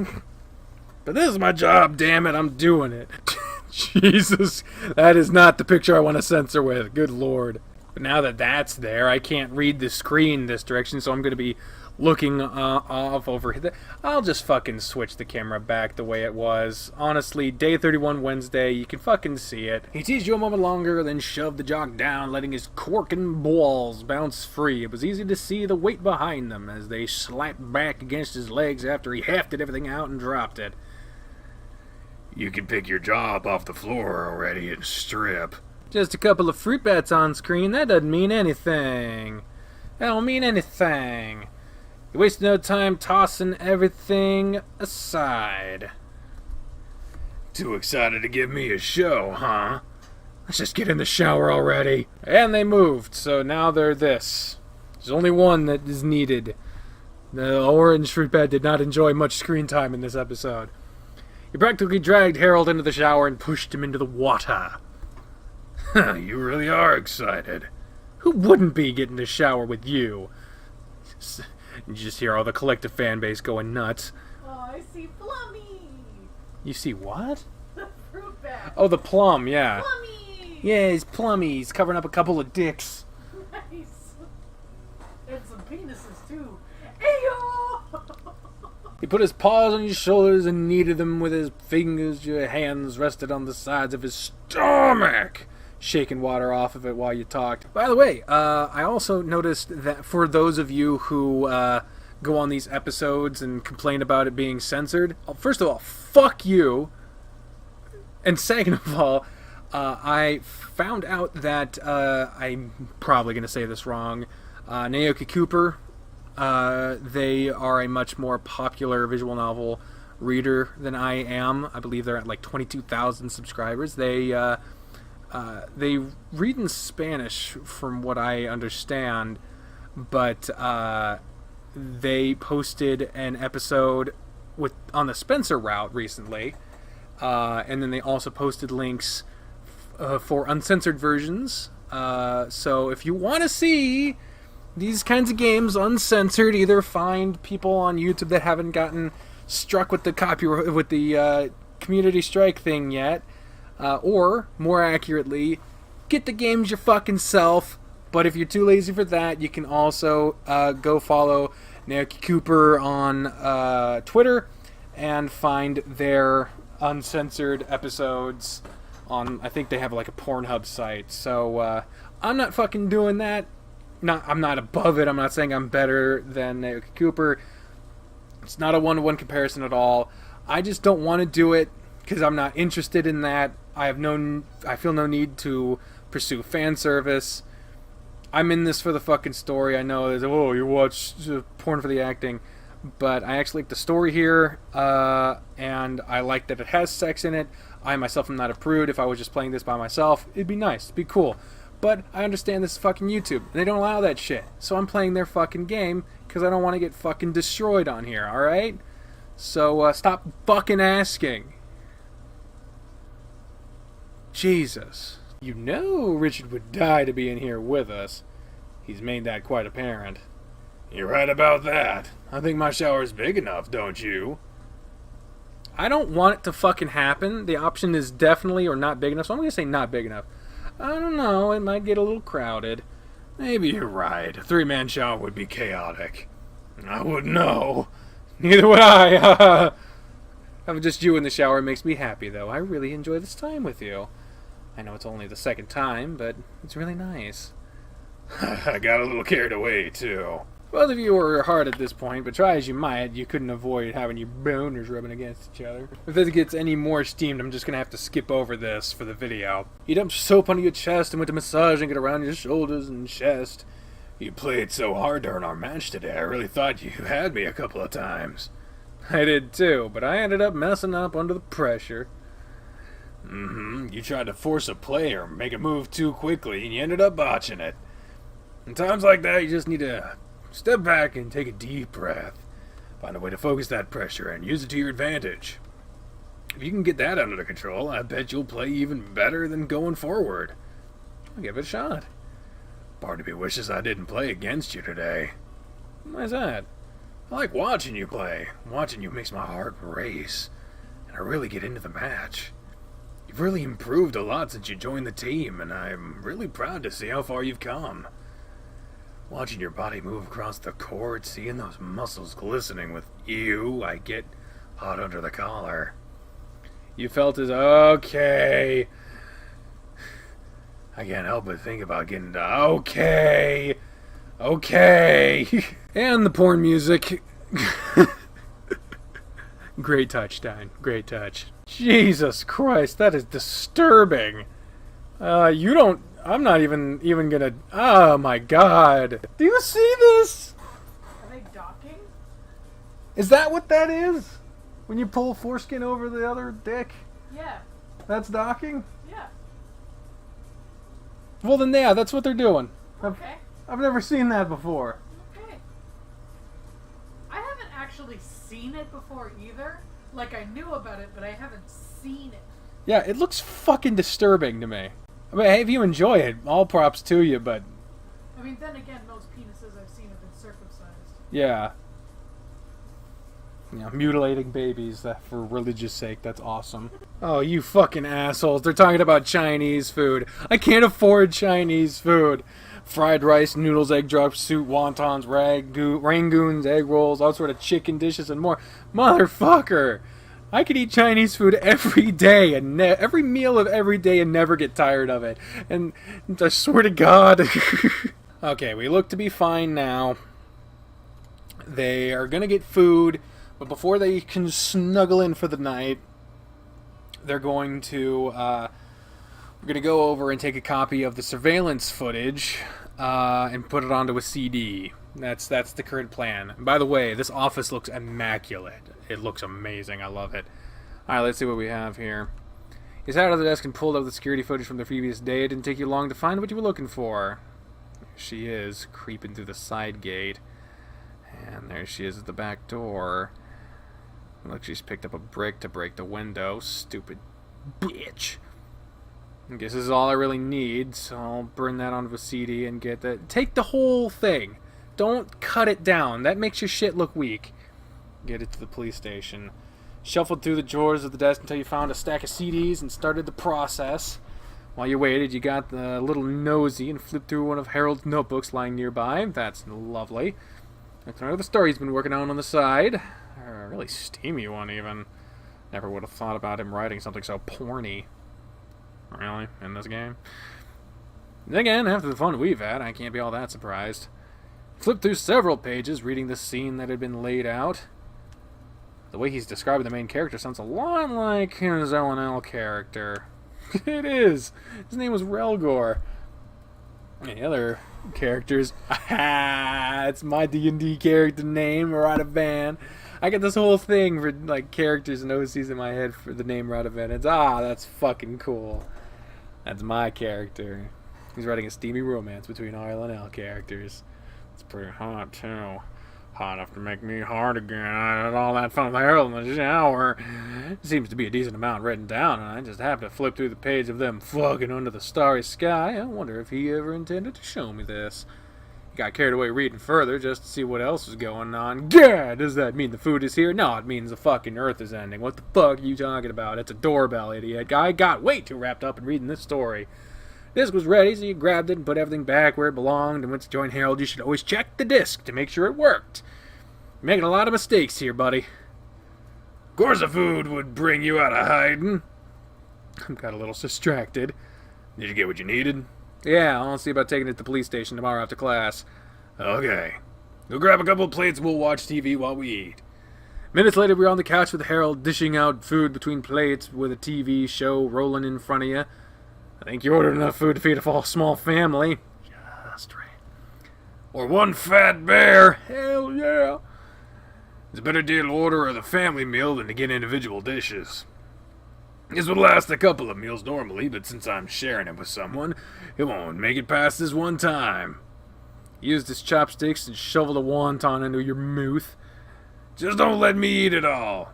If everything tastes as good as that, I don't think that'll be an issue. Eat up then. All we have is delicious food. With his plate piled high, Harold nestled back into the couch and shoved food into his mouth. You did the same, but you didn't have as much food on your plate as Harold. It didn't matter, since Harold would stuff your food in your mouth, forcing you to try things he didn't see on your plate.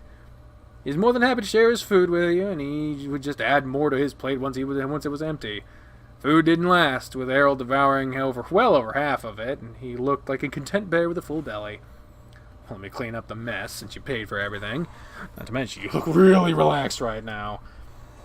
Harold was sprawled out on half of the sofa with his empty plate resting on top of his belly. He looked like the embodiment of carefree relaxation right now. Thanks, babe. I'm feeling really content. I don't want to move at all. Just leave it to me, then. You made several trips between the kitchen and the living room, disposing of all the trash and loading your few dishes under the dishwasher. When you were done, you made yourself comfortable on the couch, resting couch against Harold, hugging against his waist, with your head resting against his stomach. You comfortable? Very. His fingers scratched through your hair gently, and you were feeling a deep satisfaction with how things were. I could go for something like this every day. You and me both. He continued to stroke his paw over your head for a while longer, then a mighty yawn caused his belly to expand and nearly push you off the couch. Sorry about that. I think it's about time to retire for the evening. I wouldn't be against that. Let's go, then. He hoisted you up into his arms after he stood and carried you away to the bedroom. What a strong bear, and such a gentleman, too. I try. Once in the bedroom, he dumped you onto the bed and wandered off into the bathroom. So much for that gentleman comment. The bed is soft. I think you're fine. Like the morning, he didn't shut the bathroom door behind him, and you heard him sigh loudly as he relieved himself. Several minutes after he was done, he popped back out of the bathroom. You bring a toothbrush with you? Oh, yeah, I did. You'll brush your teeth before you get too comfy. Yes, sir. He smacked your butt as you walked by. Was he naked? Did I fuck up there? No, he wasn't. He smacked your butt as you walked past him, and he rolled onto the bed. Leave it open, man. He didn't shut the doors. I don't suppose it's a big deal. Left the door open while you took care of business, and something caught your attention, pulling your eyes back to the door. Must have been my imagination. Once you were done, either that was nothing or that was something. Either way, I don't like it. I wonder if there was anything in the door. No, there wasn't anything different. Once you were done, you washed your hands, brushed your teeth, and went to join Harold on the bed. Sitting on the blankets, and Harold had scooted over over close to the bear lying on his back. Guess you didn't feel the need to shut the door either, huh? Does it bother you? It would make me a bit of a hypocrite if I said yes, wouldn't it?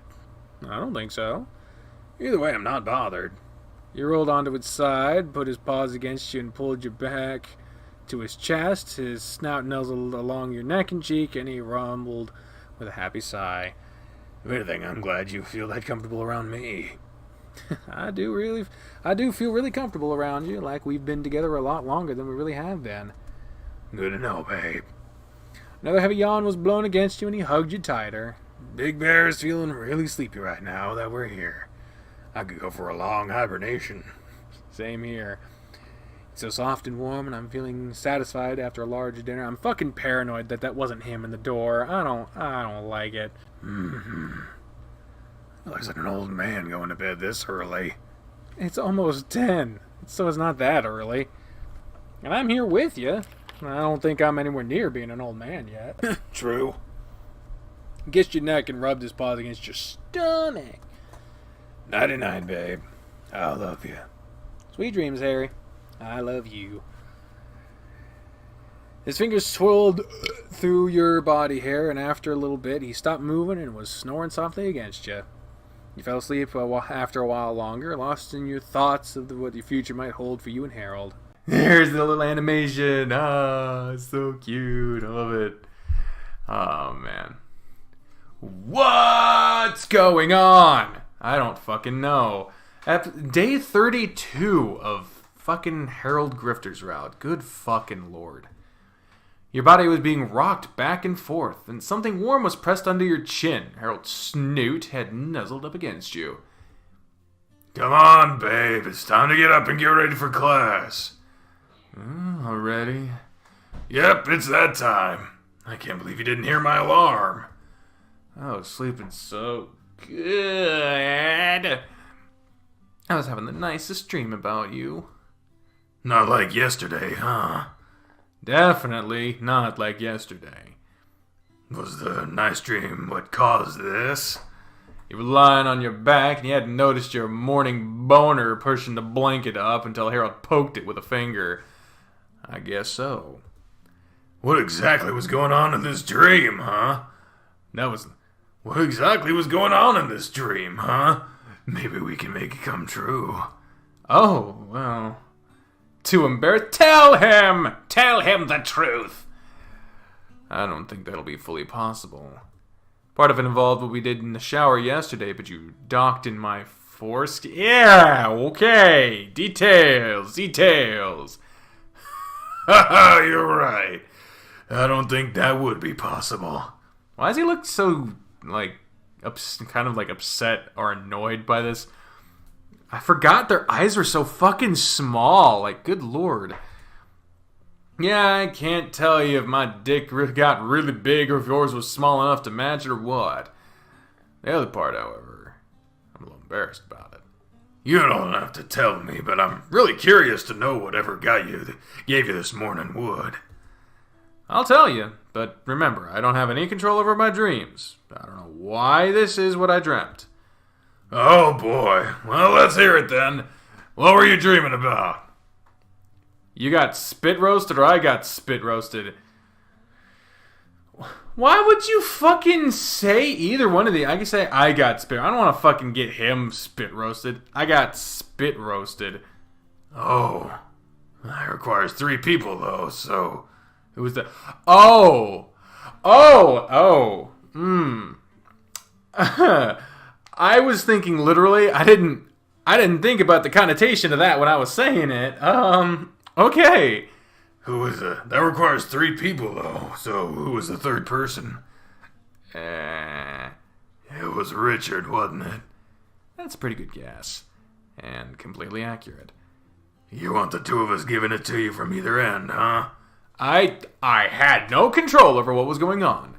Clearly your brain, among other things, is trying to tell you something. Again, he pushed your still standing tent around. I get the feeling that Richard wouldn't object to it either way. You're probably right about that. Come on, we really should get ready. We still need to eat breakfast before we go. I'll deal with this later. When he stood up and stretched, he turned so you could view him from the other side. He was sporting a full mast erection in his underwear. Looked ready to push free from his underwear until he adjusted himself and stepped into the closet.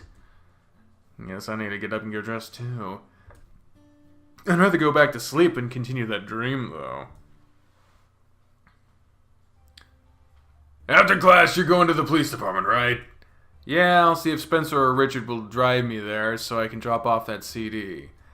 I hope that'll be the last time I have to deal with her for a while. I don't think we'll be that lucky, but we can hope. I'm sorry to have dragged you into it all. It's okay, Harold. I'm glad I can be here for you. Who knows how things would have gone if I wasn't around. Yeah, who knows. I have some things to prepare for class, so I'll be in my office until it's time to start. Alright, I'll just sit out here, all alone. Don't even try that with me. You know as well as I do that Spencer will be here any minute now. That's true. You'll be just fine. He glanced out the classroom door real quick, then gave you a kiss on the cheek before retreating into his office. Silly bear. After I go to the police department, I don't know what else I'm going to do today. Harold will be here until this evening, so it won't be until after 6 or so before he gets home. Should I go back to his place or just spend the night at the shelter? I have a key for his house, so maybe I'll go there. We didn't talk about it, so I don't know. I'll try to find out later. While you were lost in thought, Spencer strolled into the room and sat at the desk beside you. Narrative focus. Be first person or don't. Morning, Spencer. Good morning. You're here early today. I guess you came with Coach. Yeah. Wow, just run off and leave me behind, why don't you? Darius walked around Spencer to sit behind you, whipping the husky with his tail in the process. You know how to get here. He left you behind? What were you guys doing? We happened to arrive at the same time. Yeah, we just so happened to get here at the same time. The exact same time. Well, anyway. Spence, can you do me a favor after we're done with class? What do you need? Could you give me a lift to the police station? I need to drop something off. What do you have to drop off at the police station? I'll tell you later when we're alone. What? You can't mention something like that and then not tell me. That's not right. I don't want everyone knowing about this business, though. Please, I'm not gonna tell anyone. I've kept you and Coach a secret, haven't I? You literally outed everyone at the same time during our game the other night. That was a totally different situation, though. Just spill it already. I'll find out one way or another. You might as well share it with us both, or he isn't gonna shut up about it. Just promise that you keep it to yourself, Darius. I swear on my bike. Okay, he's definitely good for it, Thomas. Well, Harold's ex broke into his house, and since he recently installed security cameras, I need to give the police the footage of it. He's pressing charges against her and is getting a restraining order on her too, so the recording will help. Oh, that's it? I was expecting something juicier. That's pretty extreme, Darius. What was she doing? I don't know if she had a motive or not. Was anyone home when she broke in? No, nobody was around. Did she take anything? Not that we could tell. She just rifled through his stuff. It's unsettling, though, so we hope this'll help put a stop to it. Hopefully so. Reminds me of this guy I work with. It sounds like something he'd do. That's something that's a call to his route. We know it because we played his route. Isaac? Yeah, that dude's totally obsessed with me. Jeez, both of you are gonna make me worry. I'll be fine. Diana was arrested, and so it's not like she can do anything there right now. And Isaac won't risk his job doing something stupid, and at least I don't think he will. If it does, I'll just stick a big grumpy tiger on him. He'll shred that Twinkie bitch. I'm glad to hear your situation seems to be under control, Thomas. Yeah, things are going in a good direction. So, will you give me a lift? Of course I will. Perfect. Thanks, Spence. I'll even buy everyone lunch. You think you're going too? It's not like I have anything else to do, and I know what's up. Are you really going to argue against free food? I'm fine with you going, but you have to get Harold some food so I can bring it back to him. Sure, I don't mind doing that. If Thomas is fine with it, then alright. We'll go after our next class. You had better be waiting at my car when we get there, or we're leaving you here. I'll be there, don't you worry. I guess that's settled. Can't wait to be done with Diana for good. I'll send Harold a text in a minute and let him know that I'll bring him lunch later. Oh, hey, a parking lot. You guys ready to go? There is not near enough room for these cars to back up. I'm just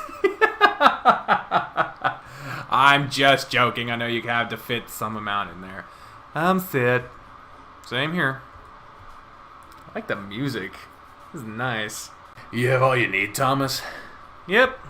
Let's get going then. I'm taking you to the police station, right? Yeah, the one and only police station in this entire town, it seems. By the way we talk about it.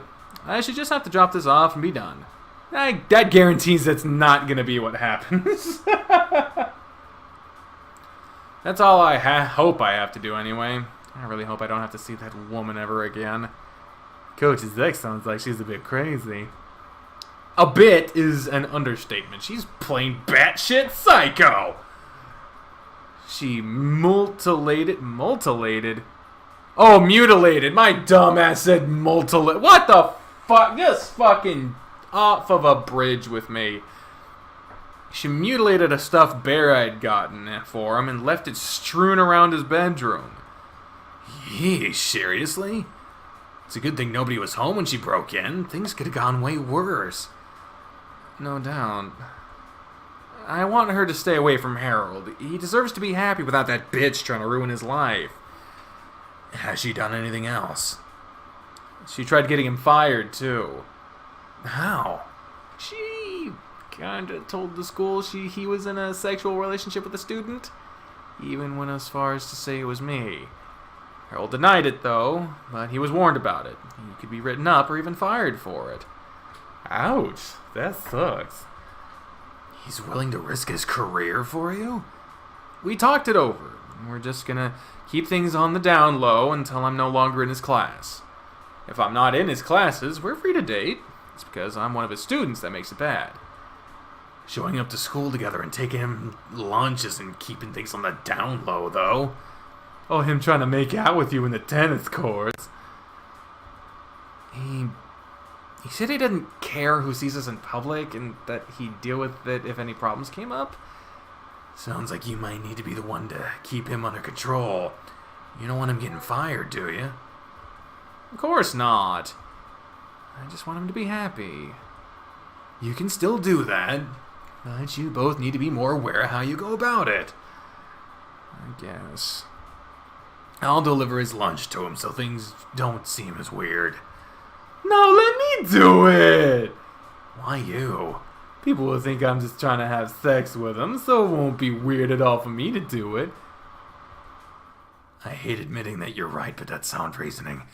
I don't like it in any form of writing. It is not a thing about this game in particular, but in any form of writing or media, movies, videos, when a character written by the same writer tells another character that their logic is sound, if the logic isn't sound, Spencer's a grade A, best top-of-the-line student. It would make total sense for him to play it off like he's going to a study hall or a meeting with the teacher or something like that.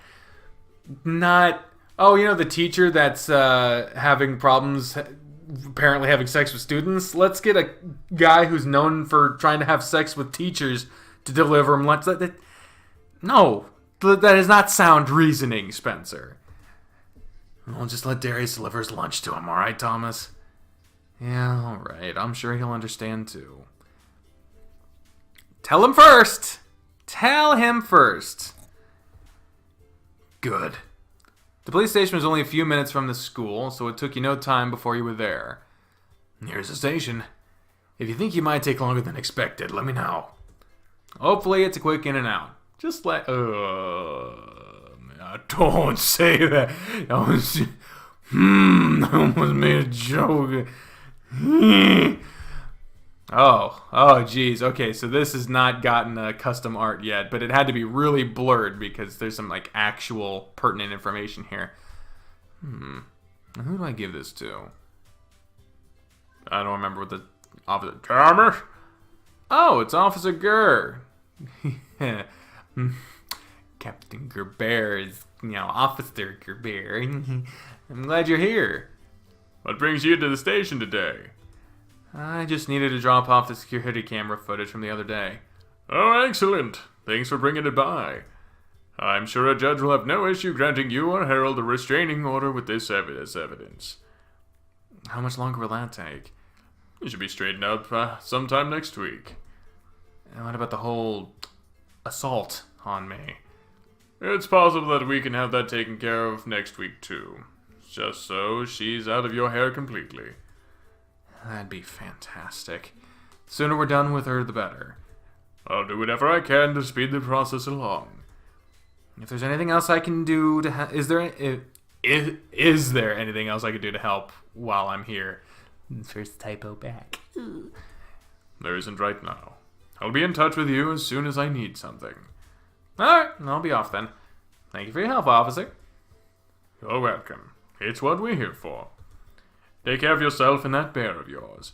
Of course I will. Look at that smile! Look at that smile! It's so great!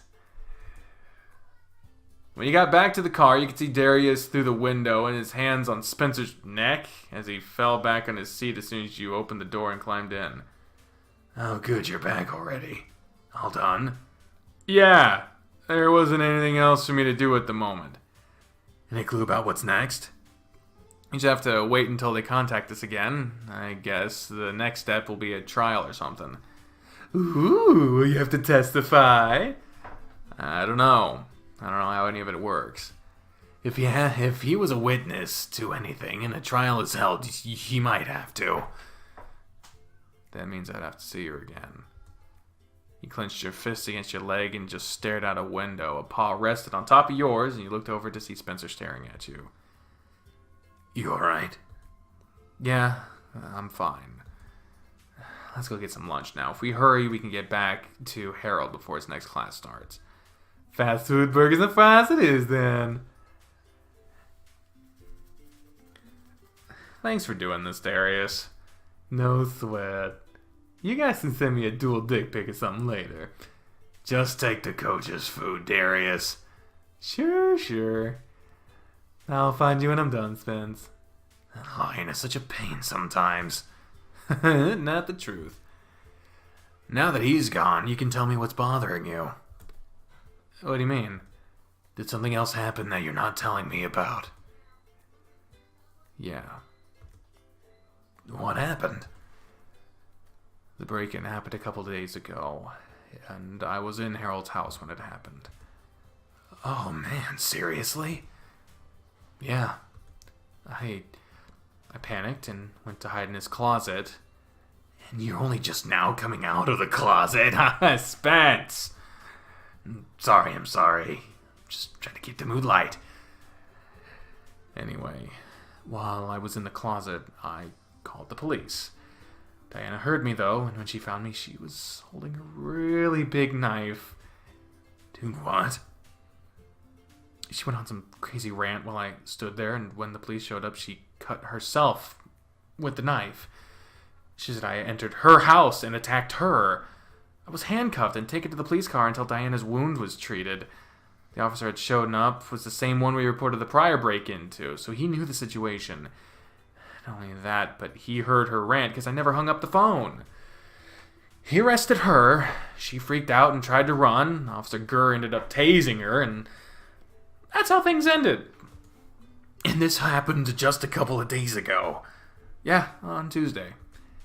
I'm glad you weren't stabbed or something. I didn't know his ex had gone off the deep end like that. It's crazy how fast she spiraled out of control.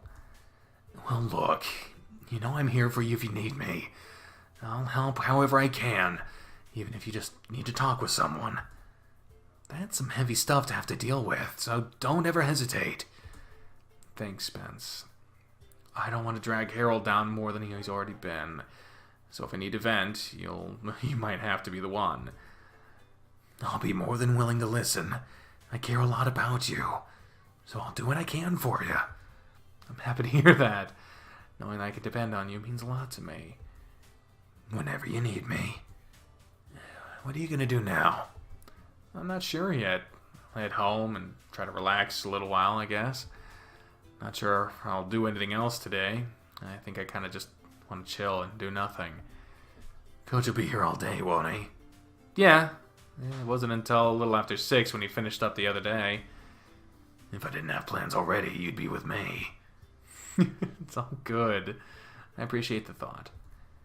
I'm gonna head back home now. Give Darius my thanks again, since it sounds like you'll see him later. If he finds me, I'll tell him. Take care, okay? Like I said, if you need me, you know how to get in touch with me. I will. See you later, Spence. I'll see you later. I'll go to the shelter, then I'll decide what to do after that. You returned to the shelter and did nothing other than lie on your bed and play with your phone. Oh, it's Harold. His class must be done. Hey, Harry, what's up? Hey, babe. Oh, no. Hey, babe. Just wanted to give you a call while I was in between classes. Did you go back to my place or are you at the shelter? I'm at the shelter right now. Should I go back to your place? If you want. I'd certainly like coming home to seeing you there again. You don't have to, of course. It was nice returning home to see you there on Tuesday. So if you were there again today, that would make me a really happy bear. I can't say no to something that would make you happy, so you'll come home to me waiting for you. Good! I'll have something to look forward to later now. So it makes getting through the day that much easier. Things not going well in class? Nothing unusual, really. I'm just ready for the weekend to get here already. I need a break. Well, try to have a nice, relaxing weekend then. How's that sound to you? Sounds like a perfect way to spend it. After your matches tomorrow, we'll be home free. Oh, man, I forgot we had matches tomorrow. Are they on our courts? Yeah, we'll be playing at home. Whew, that's good at least. I'll let Maria and Richard know in case they want to come watch. If they'd come to cheer for us, that'd be great. I'm sure Maria will be more than happy to. Richard, on the other hand... Not as much, right? I'll ask him in a bit and see how he reacts. What are you doing right now? Just lying here on my bed. Kind of bored. You could be using that time for the assignment I gave you in class today. I already told you, you don't get any special treatment from me. I know. I forgot about it. I'll do the assignment and then head over to your house once it's done. Good. You still have the key, right? Sure do. Great. I'll see you later this evening. If you're fine with putting up with me for another night. Or multiple nights even, since it will be the weekend. I guess you should pack enough clothes for the whole weekend in that case. I wouldn't want to spend my weekend any other way, babe. I'd be ecstatic if you wanted to stay the whole time. Then it looks like I'll be with you all weekend. I'll do what I can to make sure you have a good time. Being with you is all I need to have a good time. Mushy shit! Can it be over with already? Oh, you're making this old bear blush. I do need to go now. My next class starts shortly, and I need to get a few things ready for it. Alright, good luck with that. Get your homework done, and I'll see you in a little while. Yes, sir, I'll get it done. You better! I love you, Thomas. Love you too, Harry. I'll see you later. See you then. Click. I guess I'll do my assignment now. Maybe I should argue against doing homework because I'm homeless and it's offensive to me. What the fuck does that mean? What the fuck does that mean? I wonder how he'd react to that. He'd either fail me or feel guilty if I was convincing enough. If I think about it, I'll bring it up to him later. I'm still gonna do the assignment though, so I should get started. Huh? It's Harold already. By the way, here, I actually took this the day I took the selfie for you a while ago. I was too embarrassed to send it then, but it'll give you something to look forward to. Okay, well, that really doesn't reveal anything. It's just an accidental crotch shot, so that's fine. Must have been thinking about more than just taking a selfie that day. Oh yeah, definitely something for me to look forward to. I can't wait. Winky face. You know I won't be able to focus on work now thanks to this. I'm sorry, I knew I shouldn't have sent it, especially while I'm at the school. Delete it, and I'll show you for real later. That won't help me focus either! Delete it! I love you! Going to class now! Love you too. Okay, gonna try focusing on homework. Homework is done and clothes are packed. I guess it's time to head to Harold's. He won't be there for a couple more hours, so that'll give me a chance to clean up any messes we've left. I wonder if Richard would mind taking me over there again. I would have a whole bag to carry this time, so let's go find out. A knock. A knock. I'm gonna go ahead and preemptively get a fucking drink of water for this shit, because who is it? It's me, Richard. I don't know nobody named me. It's Thomas, smartass. Oh, come on in. Oh, Richard's room was not found. Oh, God. Richard was just lying on his back in his bed when he entered his room. What's up, dude? Need me to take you back to your bear's place? How'd you guess? Unless you're here to make me an offer with some shared fun with them, I'm still waiting for my invite. Not hardly. Not yet, anyway. Your first guess was right. He wants me to spend the weekend with him, and I'm getting ready to head back over there. I'll walk if you really don't feel like taking me, though. It's not that far. I'm pretty busy right now. I don't know if I have time. He yawned and scratched his belly idly. Don't let me interrupt your busy schedule. I can just walk. I'm kidding, you know. It ain't no biggie to carry you over there. And I owe Harry for giving me that money the other night, after pulling a fast one over on me. Okay. Yeah, it's fine. You sure? I really would hate to disturb whatever important plans you had planned. I'm sure it ain't no big deal. Let me put on some pants and I'll take you over there. Are the pants actually needed? I don't reckon they are, but it'd be awkward if I got pulled over for some reason. I get the feeling there's at least one officer that might appreciate his lack of pants. I suppose you got all your stuff ready and you're ready to go. Yeah. Alrighty, let's get then. You ain't gonna break any other windows today, are you? I'll try not to. If you do, just give me a call and I'll come on and take care of it again. Thanks, Richard. Thanks for giving me a lift again. I really appreciate all you've done for the both of us lately. You're good, dude. You guys are good for each other, so I'm glad I can do something to help you out. I don't suppose Harry's here, is he? If he was, I would have just had him pick me up instead of bothering you. Yeah, good point. In that case, you should greet him with something good. What do you mean? Sprawl out naked on the couch or wear nothing but an apron.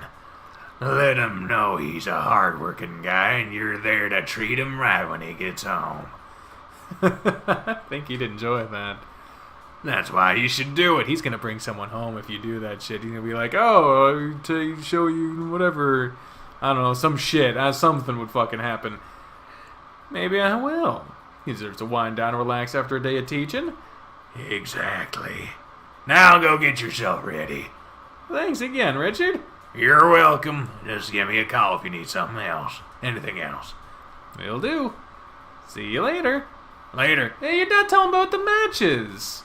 Aw, you fucked up. Back here alone. You checked the back door to make sure it was locked, and it was. It seems alright. Might as well make sure the gate is locked too. Ah! The gate lock is broken! Oh no, what should I do?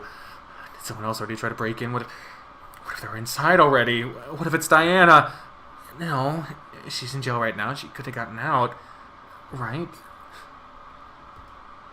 You nearly exploded in your chest when you heard what sounded like glass breaking. Where did that come from? Why did I come over here alone again? I feel like I'm gonna be sick.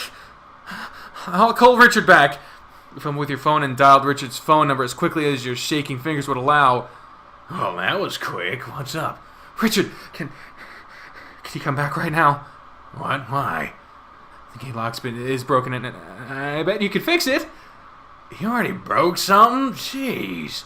Okay, let me turn around and I'll be there in a minute. Okay. Click. I'll just go wait out front.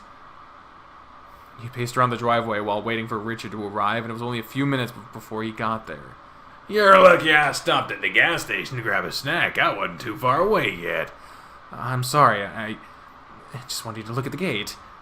Are you okay? You look kind of pale. Well, the gate was broken when I got here, and I'm afraid someone might be in the house. You think someone might be in the house? How would they get in? I don't know. Maybe they picked the back door lock. Was the door unlocked? No. And I think I heard glass shattering before I called you. You were wringing your hands together, and Richard could clearly see you were bothered. I guess the only thing we could do is check out the house. What if someone is in there, though? I got a tire iron in the truck, so I'll carry that with me. I'll get that, then we can take a look.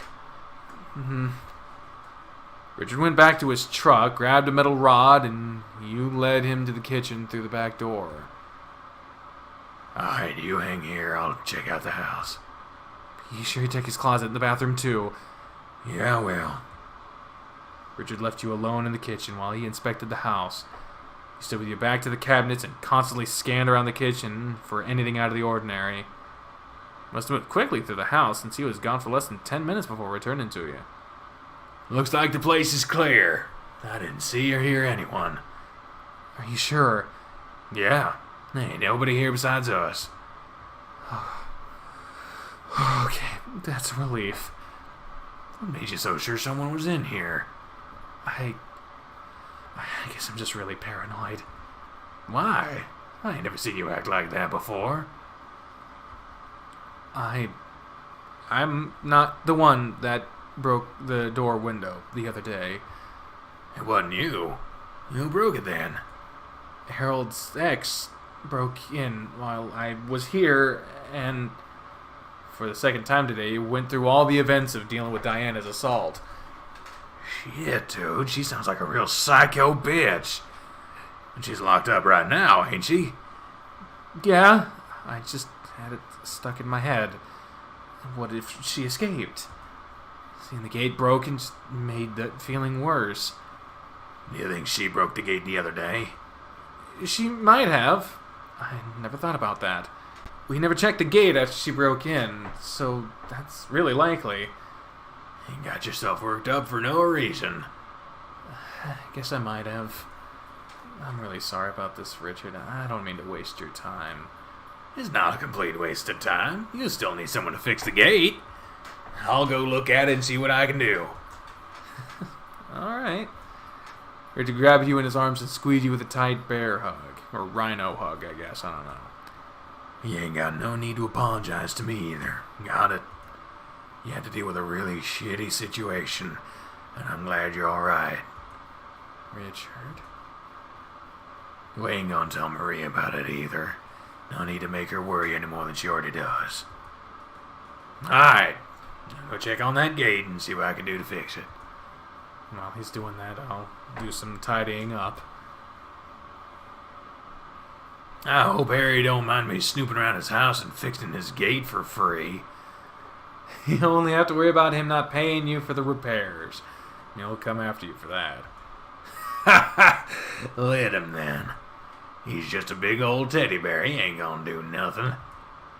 What I'm realizing is that I've adapted Richard's voice from being that fucking grody ass shit to being basically Duke's voice from Echo, but it's not sinister. So it's still a little fucking weird and creepy, but it's not quite as bad. I don't know. I don't fucking know. He has his moments of being a snarly bear too, so you better watch it. No, I don't believe it. Besides, I bet your ass I could calm him down if he ever got snarly with me. I know just how to handle him. I can only imagine what you have in mind. And I'll show you one of these days exactly how it's done. Now isn't that time, though. I'm gonna go now. You better get ready to show him what's what when he gets here. And he should be here soon, too, so... I know I've said it a lot today, but thank you again. You've done a lot for us, and it means a lot to me. Are we ever going to get an explanation for that shattering glass sound? You're welcome. If you keep getting in trouble, I guess I'll just be there to help you out. That's what friends do, right? He pulled you in for a hug just like he'd done earlier and squeezed you tightly. This time, however, his hand fell farther down your back and squeezed your butt, which is apparently just okay to do in this fucking world. And his other hand pulled your face close to his chest. Not as soft as Harry's, but still feels great to me. Richard, stop! Harold's gonna come right in. I'll leave the rest of the bear then. I'm out. See you later. Drive safe, Richard. You saw Richard out and locked the door behind him before returning to the living room. Harold will be here soon, but I don't feel like up to doing what Richard suggested right now. I just have to tell him about the gate, and he certainly won't be set. That certainly won't set the mood. I think he'll be satisfied with a big hug and just me being here. You dropped onto the couch and turned on the TV, waiting for Harold to walk in through the front door. Half an hour passed, and he still didn't show up. Another half hour passed, and you were getting worried. He should have been home by now, and he's not answering my calls again. called me on his phone earlier, so I know it was him. It was with him. Where are you at, Harry? Again, your mind was wandering to the worst possible scenarios, and you jumped when you heard the rattle on the front door. Door didn't open, though. Is someone at the door? As you approached the door, it was yanked open, causing you to stumble back. Ha! Whoops, sorry, babe. Didn't realize you were at the door. He had more bags than reasonably possible clutched in his paws, and he waddled off towards the kitchen with them. Shut the door for me, please.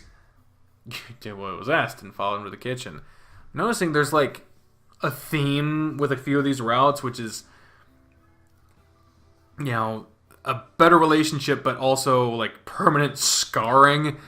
Sorry I'm a little late getting back. My trip to the store was supposed to be a fast one, but I got carried away picking up groceries. I was getting really worried about you. Why didn't you answer my calls? I'm sorry. I remembered to take my phone with me today, but I forgot to charge it this time, so it died not long after I talked to you. I didn't mean to worry you. I'm just glad you're home now. He stopped unloading his groceries long enough to rub your cheek with his paw and give you a kiss on the forehead. Did you check the room in the fucking yard? The pool house? Oh, shit. And I'm glad to have you to come home to. I see you cleaned up around here, too. Thanks for doing that. Clean living space makes for a better mood, so I thought it's something I could do while waiting for you. To celebrate, I'll make some dinner as soon as I'm done unloading everything. I know it's a little late for dinner, but I get the feeling you haven't eaten. I haven't. Didn't think so. I mean, I don't know what you would have eaten either. My refrigerator's basically empty. What else you been up to? Well, Richard hung out here for a little bit. Hope you don't mind that. Why would you have Richard here while I wasn't here? So... You explained to him what had happened and apologized profusely for having someone else over in his house without his permission. I'm really sorry, Harold. I should have called you about it, but it was just so sudden and I didn't know what else to do. Please don't be too upset with me. No, babe, I'm not upset with you. Well, I don't like you inviting someone into my house without my consent under the circumstances. I can't be mad about it. You've been through a lot with me lately, so I can understand the paranoia around everything. And it's not like I don't trust Richard. I'm grateful for what he's done for me. I really had no idea about the gate, so I'll have to thank him for repairing that too. So you're not mad at me? Of course not. How could I ever be mad at you? You welcomed yet another hug, and you buried your face into his chest with a sigh. He rocked you around and nuzzled into your hair as he spoke. You did complete your homework assignment too, right? Mm-hmm. Then I definitely have no reason to be mad at you. Besides, my phone died, so it's not like you could have gotten in touch with me anyway. If anyone should be mad, it should be you mad with me, because I forgot to remind you that I was going to the store after I was done at the college. Yeah, you could have taken me with you. But... There was still one bag he hadn't unloaded yet, and from the bag he produced a small cake. I got us a cake to share after dinner. This looks so good, doesn't it? He set the cake on the counter and leaned down to admire it from the side. It's red velvet with cream cheese frosting, and it's just big enough for the two of us to share. Looks big enough to share with a small family. That's what I said, for the two of us.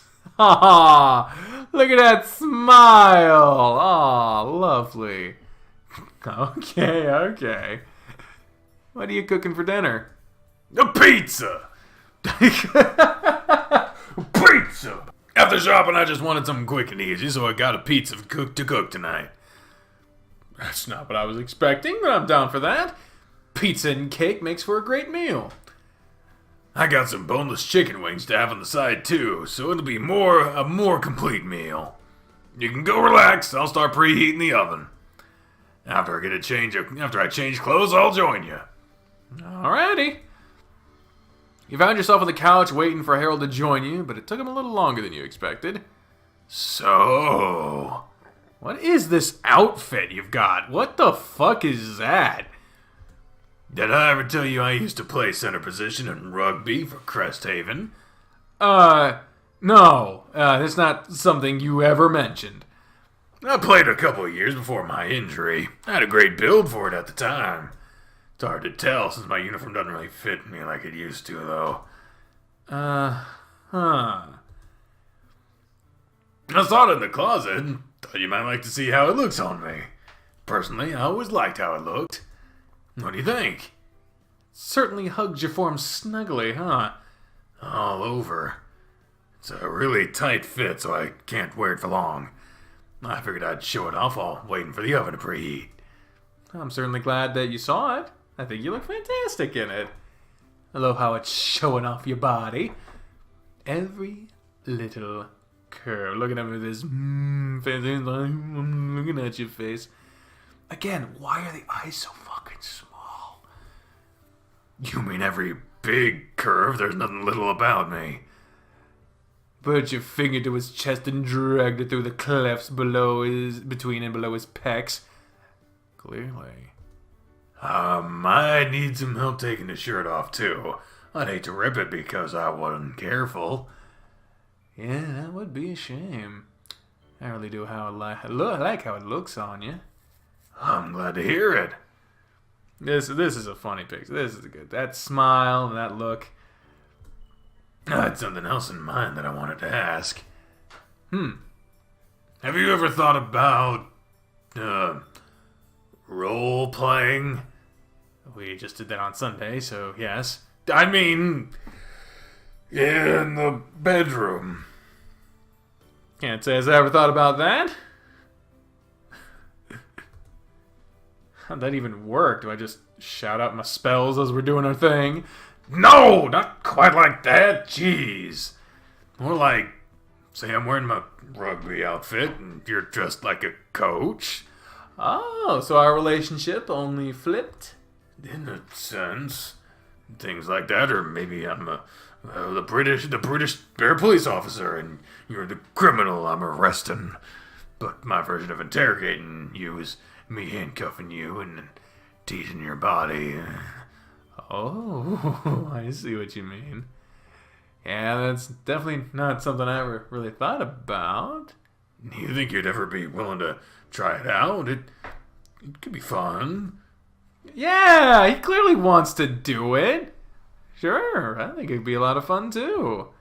We can even let it extend beyond the bedroom. Make a fun little day out of it, even at school. Oh, well, that sounds awfully risky. It's kind of exciting to think about, too. I can definitely see the appeal from dating your coach. It's one of those things I find enticing about our relationship.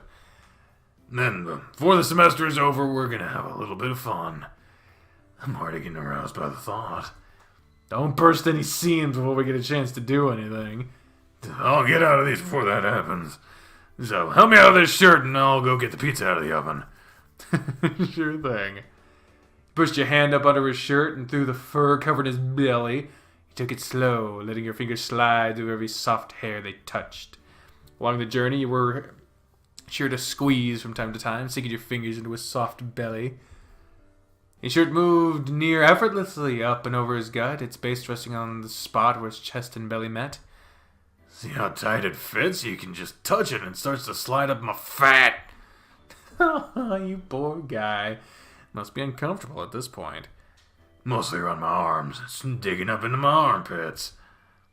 Raise your arms and lean forward. I'll slide it off your head. He did just that, raising his arms so you can push his shirt up more, his thick chest practically falling free from their confines. He paused a moment to tease his nipples with his shirt pulled up over his face, and he wiggled around, grunting at you. Come on, don't tease me now. Sorry. He gave his nipples a final flick. And then pulled his shirt the rest of the way as he leaned down. Whew, that's better. I can breathe properly again. The shirts weren't as bad, but they were digging into my waist. I don't mind this either. Of course you don't. Okay, pizza time. I'll be right back. Pizza time. I miss that place. If I wasn't so hungry for dinner right now. Harold plopped down on the couch with you after disappearing into the kitchen for a few minutes. He laid it over with his head in your lap. ran your fingers through his hair with one hand and stroked his side with the other. Alarm is set for 22 minutes. Not too long, then. You might hear my stomach grumbling because I'm hungry. I have plenty of food now, so you don't need to worry about that again. Help yourself to anything in the kitchen whenever you're hungry. I got a variety of snacks and things for quick meals. Just make sure you don't eat all the snacks. I'll eat as many of them as I want. If you're too slow, that can't be helped. You squeezed his side and jiggled him around. You're just gonna add out all this, huh? I have to make sure I keep the love tank full. I don't know about that line. I always prefer the line, "This body don't maintain itself." Yeah. The tank is plenty big, though, so it can hold a lot, too. Mm-hmm. He gave him a bunch of pats and shook his gut around some more. So, rugby, huh? Think you have a pretty good build to play that still?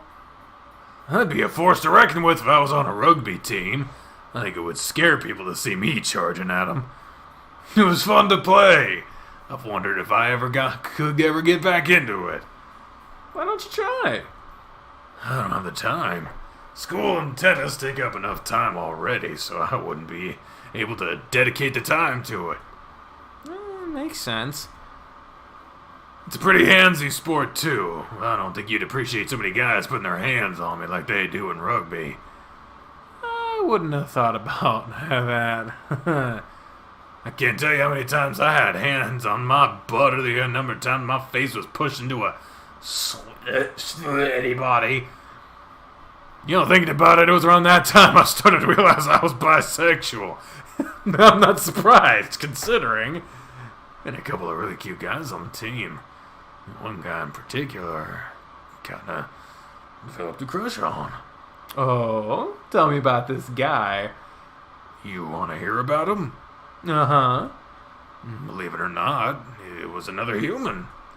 With your track record, I believe it. Hush. His name was Jess. He was one of the second row forwards on the team. He was as tall as I am, and he had a build that was a little leaner than Chester. For his position, he had the perfect build. We were really good friends on and off the team. He hung out with me and Diana a few different times, and we always had fun together. He was such a nice guy. Good head on his shoulders, and a guy you could really depend on. He rolled onto his back and rested his hands over his chest. Not to mention, I thought he was bloody handsome. Black hair, neat, trimmed beard, some of the most luscious body hair all over his body. Couldn't help sneaking peeks at him whenever we went to the locker room. He always liked to roughhouse in there, whether he was naked or not. Popped a boner from time to time because of him, so I always ended up having to run off to the showers quickly. I had it really bad for him, despite being with Diana. Of course, he never knew I was bi. I wasn't going to risk telling him. He came from a heavily religious family, and I didn't think it was something he would have liked. So, what happened to him? Life caused us to drift apart. Got a job that took him to another city, and eventually we lost touch. Can't even remember the last time we talked. It's weird, you know. I still have dreams about him from time to time. He was the first guy I ever felt something for, and I still feel it. Like you said this morning, it's not like I can control my dreams, it just happens. Dreams are always nice and leave me feeling good. Then I get sad, because it's not real. Oh, no. But I have you. If I get sad, I have you here, and that makes everything better. You ever wonder what would have happened if you told him and he accepted your feelings? I have. I've even written a story about it. If you want to read it, I'll have to find it for you. I would like to. I enjoy your writing, so it could be a fun read. Just keep in mind, it was something I wrote before I met you. It has some explicit content. Oh my, Harold writes smut. Not like I didn't know that already. Sometimes I like to mix it in. And you wrote this while you were with Diana? I didn't know how else to handle the feelings I was having, so thought it would be a good outlet. Never showed her, for obvious reasons. Before you could continue, the alarm of the kitchen sounded. That's the pizza timer. That means it's time to eat. Come on, we'll eat and then I'll see if I can find any of my old stories for you after a shower. Then we have cake to eat, too, so don't forget. Like I would ever forget cake. A shower after dinner was definitely the best idea. You got pizza sauce, cheese, and frosting all on your fur. I was so hungry, I just started shoving food in. Most of it went into my mouth, and that was the goal. Fair enough. Shall we then? If you're okay with me joining you, then yeah. You know I am. So, Strip. Well, thanks again to Paul for developing this lovely, cute little banner for us. Not like there's much to strip to anyway. Looking oh so good, Harry. Right back at you, babe.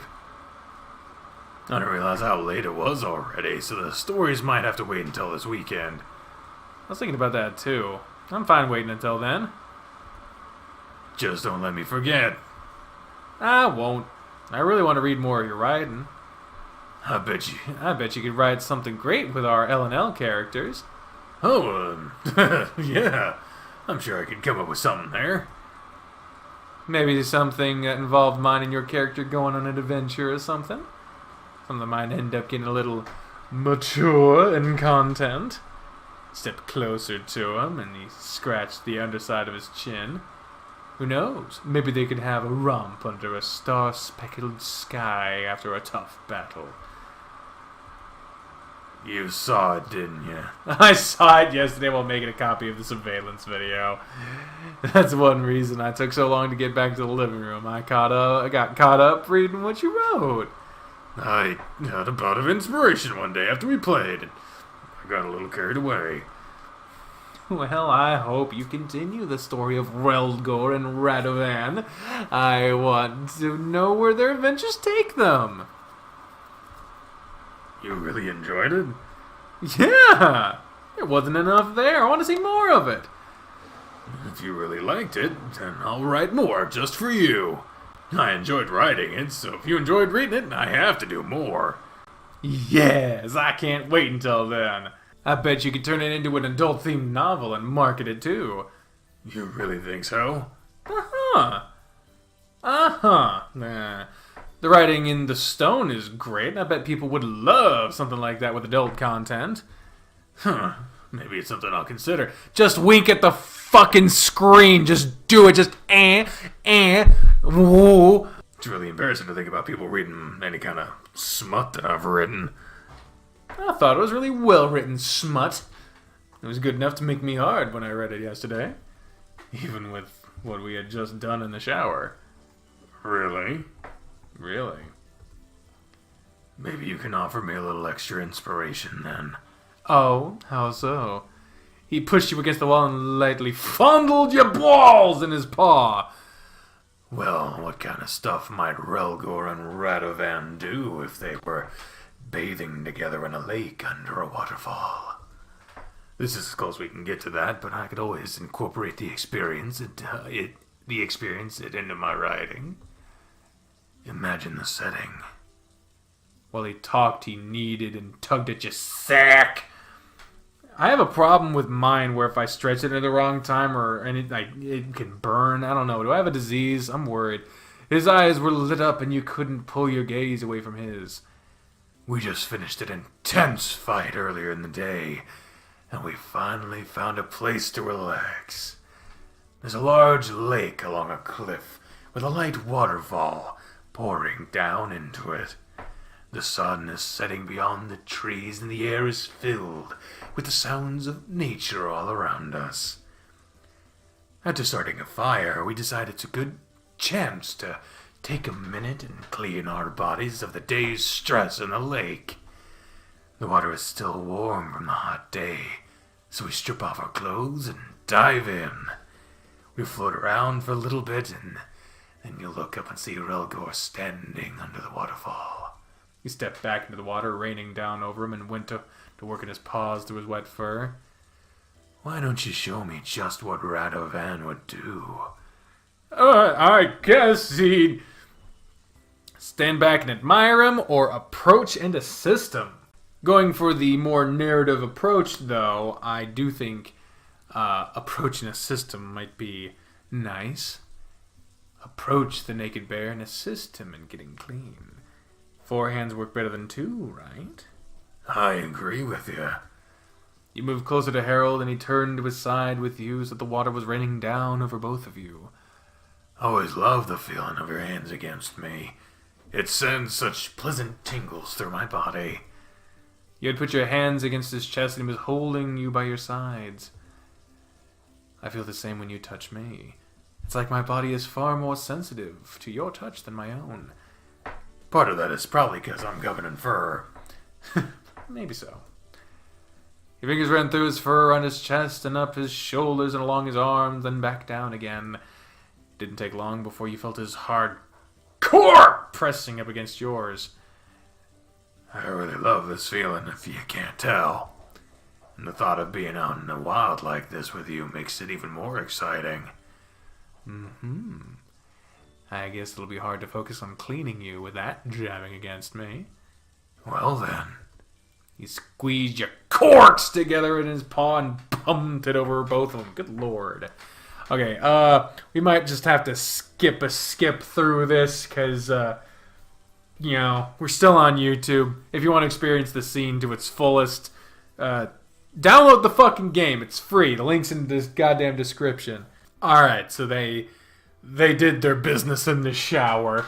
And they're still in the bathroom, but they're done with the shower now, and they're talking they were going to go sleep naked tonight, so the little bar is going to be there for a little while, but they've moved on, and they...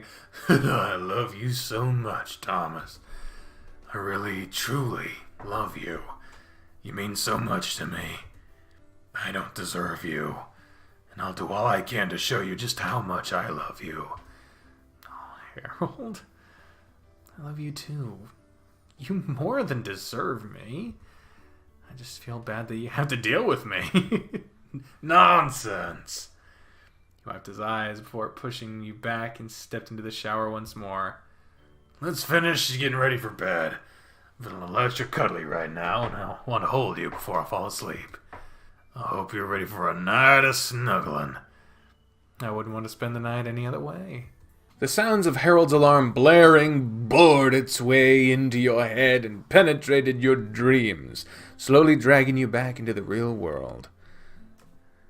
Ready? You're on your side, and the big bear had his arms wrapped around you. He snorted in your ear and grumbled more as he let go, rolled over, and disabled the alarm. Since you were free, you rolled to face him, and he was on his back and his hands, with his hands rubbing his eyes. Morning, Harry. He lowered his hands and turned his head to you with a bleary look spread over his face.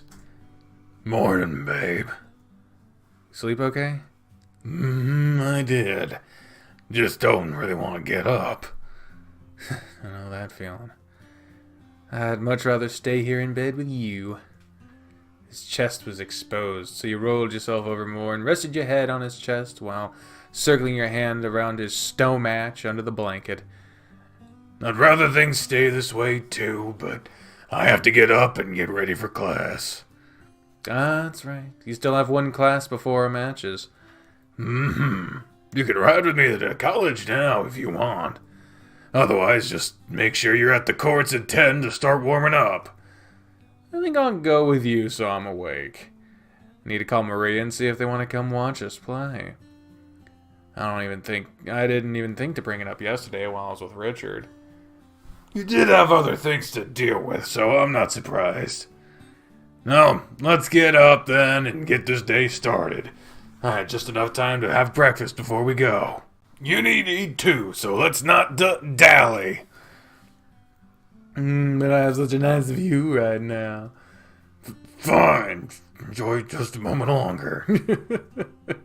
Oh, modest man. A modest man!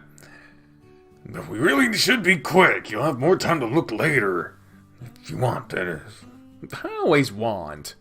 Then you better win today. That's some good incentive. I'll be sure to win for you. Good. Now get up and let's go. I'm already up. Out of bed! He spun quickly when you have final good show floppy bear meat. Jesus Christ. And vanished into the closet. I suppose I have to get up. No time for slacking off today. Ah, good. We're at the college. Shouldn't be any errant wieners or attacks of wienermen while we're here. As soon as my class is over, I'll head over to the locker room to change. Then I'll met you all at the courts. Alrighty, I'll be with her waiting then. Have a good class, and I'll see you soon. As you turned to walk away, Harold grabbed your wrist to stop you. He pulled you back, leaned in, and gave you a quick peck on the cheek. Harold, there are other students around. Not like any of them are paying attention. And if they are, oh well. See you in a bit, Thomas. He's getting reckless, man. He's getting reckless. We got warned that we might have to be the ones to rein him in. He rubbed his paw against your cheek before walking off. That man, I hope he doesn't get in trouble for that. That almost assuredly means he's gonna. Well, of course, we're near the end of the route, so I mean, if Harold got fired, I imagine that would be a fucking big route thing to deal with. I doubt that would be a cliffhanger, considering there's no plans for a sequel. I still have a little bit before I need to be at the courts, but I guess I'll just go there and wait. I don't think there's much of anything else I can do at the moment. I can do some light routines and really be ready for our matches when they start. I just won't do anything too strenuous. You're here awfully early again. Oh, hey. I guess I am here a little early today, too. I didn't have anything else to do, so I figured I'd warm up a little before our matches. That's what I was gonna do. Wanted to sneak a little extra practice with my serve. Sneak in a little extra practice, sorry. I can go for some of that. Good. That means I won't have to chase the balls down chase the balls down constantly now. That's awkwardly phrased. Isn't chasing balls your thing, though? I would think you'd enjoy that. Dog joke, huh? Can't say as I've heard that before. Just for that, you're going to receive first. You have to return at least half of my serves. Then it'll be your turn to serve. Should be easy enough. Yeah, sure. I don't like how that sounded. Good. Don't forget we have matches. I'll be fine. I'm not worried about you. Rude. Oh, boy. Alright, that should have been a long enough break for you to recover. Everyone else will be arriving soon, and we'll help them warm up. Your serve is so brutal. I only gotta practice mine a little. But you got plenty of practice with receiving, so that'll benefit you regardless. You break your opponent's serve once, and you're set up to take the set. As long as I hold mine. You got nothing to worry about. You have a pretty good serve. And I guess I'll get the chance to practice a little more when the team warms up. Yep, so you'll be fine. Yeah. And speaking of fine, you doing okay? I mean, with what you told me yesterday, are you both doing okay? Oh, that. Yeah, I think so. No, I had a bit of a scare yesterday. What happened? I just realized my microphone is really far away from me. Sorry about that. I went back to his place, and the gate was broken.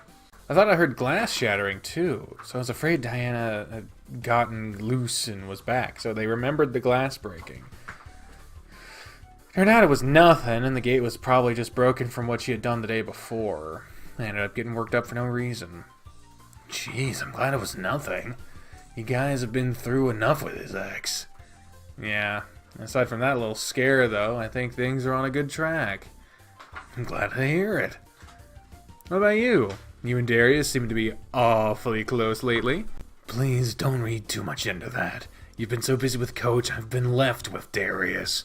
You act like you don't have a choice. I don't.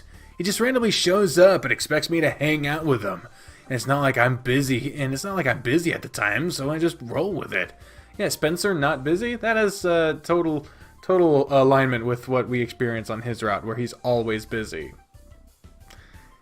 He's not completely terrible when it's just us, and I'm used to how he acts by now. I know how to put him in his place. At least someone knows how to deal with him. Maybe he'll calm down if you rein him in enough. That's unlikely, but we'll see. Speaking of Darius... Spencer pointed his racket to the parking lot, and Darius' car was pulling in. You get to practice your serve on him now. Perfect! And here I thought I was gonna be here alone with Spencer. Lucky for me, Thomas was already here. Darius put his hand on Spencer's shoulder and leaned heavily on him. Too bad, too bad. Guess I'll just have to wait until practice is over. Watch your hand, Darius. My bad. That's my phone ringing. Be back in a second. That's right. Hey, Ted, good timing. It's the, fucking, the guy who runs the bookstore. I don't remember what his voice was, and I don't really care to fucking look it up. I think maybe it was just a fucking Christopher Walken impression. I don't know. I'm gonna give you a schedule for next week. Great, what am I looking at? Coming in 7 on Monday, Wednesday, and Friday, and I'll keep you here till lunch on those days. Sound good? Sounds perfect. Good to see you on Monday then. See you then. Click. They didn't think. Yeah, I wasn't gonna waste time looking that shit up if it was only gonna be up for a little bit. That your Papa Bear calling to tell you he's on the way? No, it wasn't. It was Ted, the guy that runs the supply shop in the college. Oh yeah, you work there, right? Yeah, he's just giving me my schedule.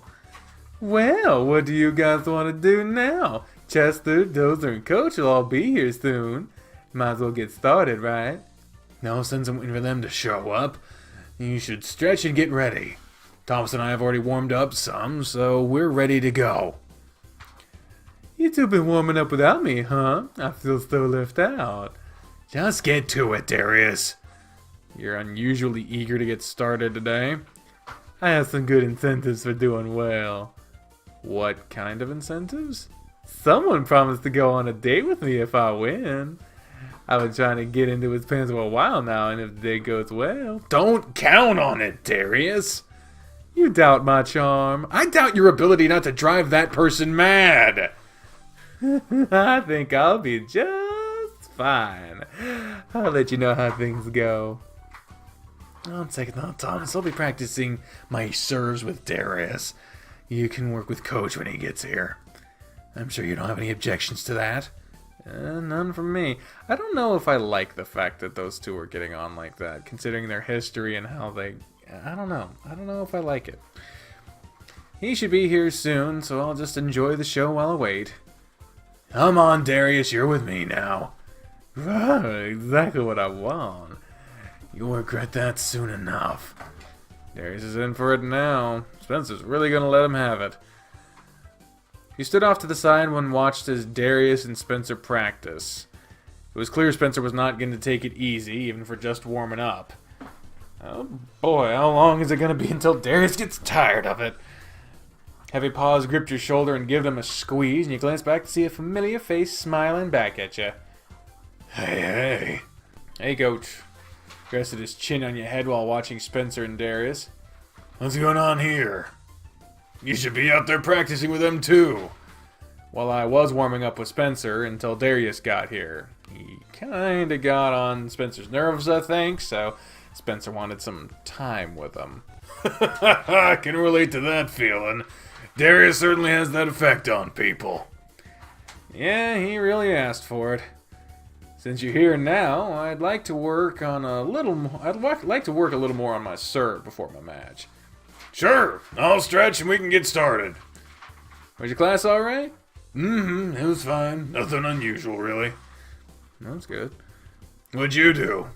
I came straight here, and Spencer got here soon after that. Warmed up a bit, took a break, and then Darius showed up. You're not doing too much before your match, right? Nah, we kept things light. I'm feeling really great right now. Good. I'll help you with serving then, but I don't want you going overboard. Hey! Right after I make Spencer dial it back a little. Okay. Oh, look at the team. Look at all those men. Alright, everyone. You're playing against Ganter University today. I don't have a lot of information to give you about them, so stay on your toes and play your best. Darius, you're rotating off doubles this time, so Thomas will play with Spencer, and Chester will be with Dozer. Spencer's on court 1, Thomas 2, Darius 3, Chester 4, and Dozer 5. The other guys just arrived, so get to your assigned courts and spend about 10 minutes to let your opponents warm up. Get out there now, get out there and show them what Cresthaven can do. Before you go, play your best and have fun out there, okay? I know you'll do great. I won't let you down, Coach. Win or lose, I'll be proud of you. Makes me feel good to hear you say that. I'll be sure to give him all. Pursed his lips, made a kissing motion towards you, and left you on the court. Time to make Coach proud. You moved to your designated court and waited for your opponent. He was a lanky reptile with a nasally voice and a friendly demeanor. After a quick introduction, you began the warm-up. Warming up was smooth, and you met at the net where he was ready to spin the racket and decide who served first. First serve went to you, and so it was your chance to put the pressure on him from the start. I hope I don't have to play this match. I never like it when I have to play the matches in this game. This will be the perfect chance to put my practice to good use. We'll see just how well he handles it. I just need to keep everything Harold's told me in mind, and I'll be good. Oh, good. The final test. The final exam to make sure I remembered everything. Oh, fuck. I should go all out on the first few points and only play safe if I'm falling behind. Okay. Time to do this. First serve. You toss the ball into the air. Bring the racket from the back to the ball and snap my wrist and... Ha! Your racket connected with the ball, and a dull thump echoed off of it as the ball rolled along the strings and ricocheted off the frame, sending the ball down into the net. Into that? Oh, shit. Didn't snap on time. Okay, let's try that again. Trying to just take this next serve easy and play it safe. Go all out! That's what you said earlier, go all out. Now I already settled to go all out right away. Not gonna turn back now. I'll give it my all again. He's already moved in closer for the second serve. He's gonna regret that decision. You went through the same motions as before. Your follow-through was perfect. Your opponent was too close to the service box to handle it and only whacked the ball back into the net. That's what I'm talking about. Ah, there's Richard. Oh, fuck. What? God damn it. So many gravel voices. Killer serve! Oh, Marie and Richard both made it. Good, since we never on screen actually called them. More people I need to make sure I win for. Okay, point 2 then. I want to aim toward the middle of the service box. He's standing out wide. A wide serve will let him smash it back past me. If I aim to the middle, he won't have many options other than return it right back to me. I'll follow my serve in and volley it for an easy point. You took a deep breath, tossed the ball into the air, and fired the ball over the net. The momentum carried you forward, so you charged the net behind the ball and got ready for their volley. It was an easy point for you to win. It was because the ball didn't make it back across the net. Your serve and volley caught him by surprise, and he tried to make a sharp passing shot that clipped the top of the net and didn't make it over. Had that gone over, I don't think I would have reached it. It's okay, though. I still won the point. I'll pull him out wide with my serve, and then return cross court. No way he'll get to it. Your first serve was spot on again, and your opponent was pulled out wide. Everything went as planned, and when the ball came back to you, you aimed for the opposite side. You were surprised to see him already anticipating that, and he was halfway there by the time you started your swing. Damn, he's faster than I thought. I could still change the direction of the ball, though. Do we change the direction or continue with the plan?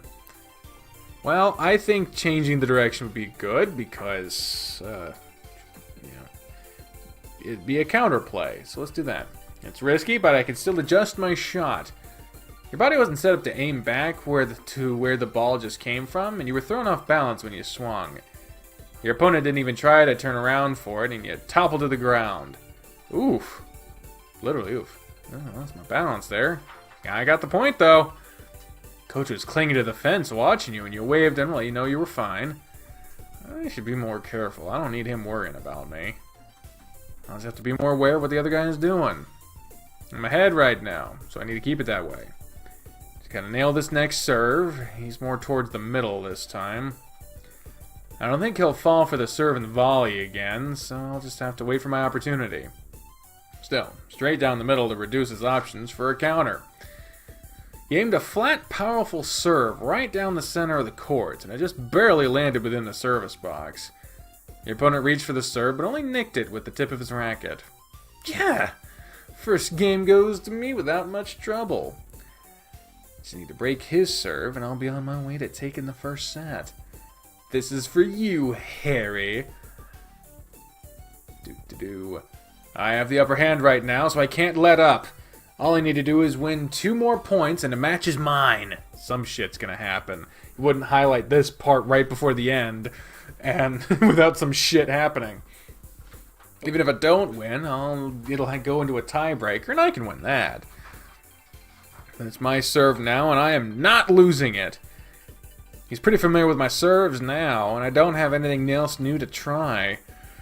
I just have to play better than him. My first serve has to be all or nothing, and my second serve can't be much weaker. Deep breath. Harold's been watching most of my game, too. I don't want to let him down, so it's adding to the pressure.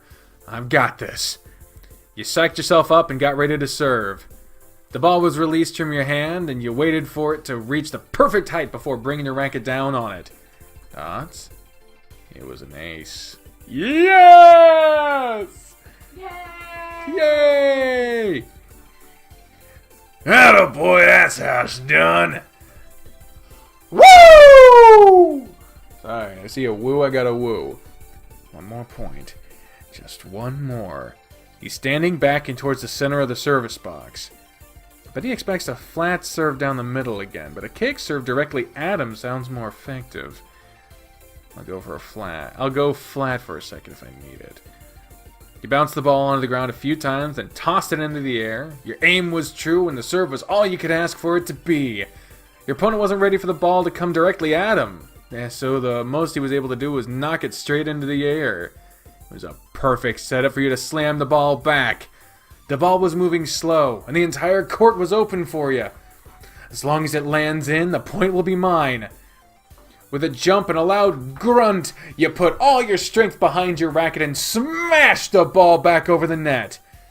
It surprised you to see your opponent get to the ball, but his racket was extended so far out when the ball hit it, the racket was knocked out of his hand. The ball went nowhere after that, securing the game. Set and match point. Yeah! Yeah! Yeah! Yeah! Yeah! Murray and Richard cheered from outside the court, and they were clapping loudly for you. Clapping loudly. Fucking... I don't want to do it. It fucking hurts. I can clap loudly, but it's painful. Harold was beaming, and he offered a thumbs up to you before you turned to your opponent to shake his hand. You have no idea how much restraint it's taking not to hug you right now. I'm so proud of you. Thanks, Coach. He plopped his paws on your shoulders and patted them over and over. Forget it. He pulled you into him and patted your back a few times with a laugh. You played so great up there. Great job, Thomas. Thank you, Coach. It was a quick hug, and he held you at arm's length. Then it was when it was over. Let me get you some water. Then you can sit for about 10 minutes to rest.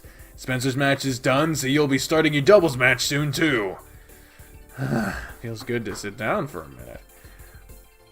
Thomas! That was such a good match! Yeah, it was more entertaining to watch than expected. Are you done for the day? I have a doubles match with Spencer about to start. It should be another fun match to watch. There you go, Thomas. Thanks, Coach. You gonna get out there and play today, any Harry? Not today. I'm just observing and making sure the matches are running smoothly. Ain't it a shame? I'd like to see you move around these courts one of these days. I have a hard time believing a guy your stature can play effectively. Goodness gracious, Richard, what's a rude thing to say? You can't say I'm wrong. It's okay. I hear that a lot. I used to be in much better shape for this. Didn't have so much of a gut on me. I played sports through high school and most of college, so my body is still really suited for them. Still go to the gym and work out, it's just my eating habits get really bad for a while. I reckon that makes some sense. Your legs and arms are still packed with muscle from what it looks like. It's just that big old belly that throws me off. You and me both. Thomas, you should head over to the courts now. Spencer and the others are already there. Alright. Good luck with your second match. We'll be making some noise for you. You and Spencer both won your singles match, so you shouldn't have any trouble taking the doubles match too. All you have to do is play like you did before and you'll be golden. Be sure to go all out. I expect a good show. I'll make sure you get some TLC for it later too. Harold, go on now. Bring Cresthaven another win. Yes, sir. I was about to come get you. Sorry about that. I was listening to the others talk. Ready to crush these two? Grusov Machka! Sorry. You know I am. Let's put on a good show for your Harold, yeah? Okay. And for Darius, too. All he'll do is watch to see whose junk moves around the most. Trust me, he's already mentioned it to me. And whose has moved around the most so far? Now is not the time to talk about that. Besides, you know good and well it's Chester. Of course. Now it's time to focus on the match. Right. The match went smoothly with Spencer. You played well together. Every point scored resulted in praise of the person that scored it. 2 sets went by very quickly, and Spencer ended the match with a beautiful volley for your final point. Yes! That was perfect, Spence! Way to go! Look at him smiling, he's so happy. Oh, Jesus. That's a bit more enthusiastic than I would expect.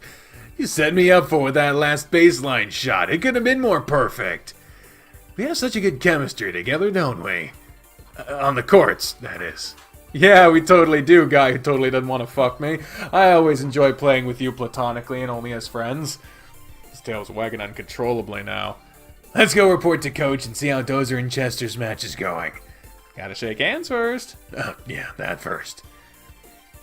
You two rocked it out there! Great job, both of you! What was the final game count? 6-2 on both sides. Damn fine work, guys. How's the other match going? Both teams have one set, and they have just started the third. Chester and Dozer have the upper hand, I think. They just need to keep using their strength to push their opponents back. You should go cheer for them. Right. Let's show them as much support as we can. Sounds good to me. So come on, Darius. You can hang around a little longer. I guess so. And just so you know, Spencer, it was you that match. What did Spencer do? Darius! Oh, Jesus, he's mad. Wait, his fucking eyes disappeared. Good lord. That is an angry boy. Possible thumbnail. Just ignore him, Coach. Spencer grabbed Darius and dragged him off to watch how the rest of the final match played out. Huh. Okay. You have any idea what he was talking about? I'll tell you later. It's Darius, so you won't be surprised. Oh boy. Marie and Richard shifted their seats to better watch Dozer and Chester, and the rest of the team stood back there.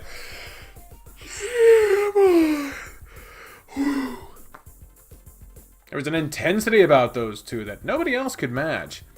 Full power went into every swing they made, flexing every muscle that went into the swing, and each stomp of their feet thundered as they barreled around the court. It was beyond you how they didn't collide. They moved almost like it was a choreographed dance, and they were perfectly in sync. I prefer the Backstreet Boys myself. The cheers from your team were drowned out by the victory roars of Chester and Dozer after Dozer made a smash nobody was able to touch. Not long after, the triumphant duo met with everyone else. God damn, there was so many people on screen, even the game couldn't keep up with that shit. You see that shit? God damn. Congratulations, you two! All the hard work you've put in really showed out there today. That goes for all of you, really. I'm impressed with how well you all did with your matches. Darius is the only one that doesn't look pleased. Be proud of yourselves for it.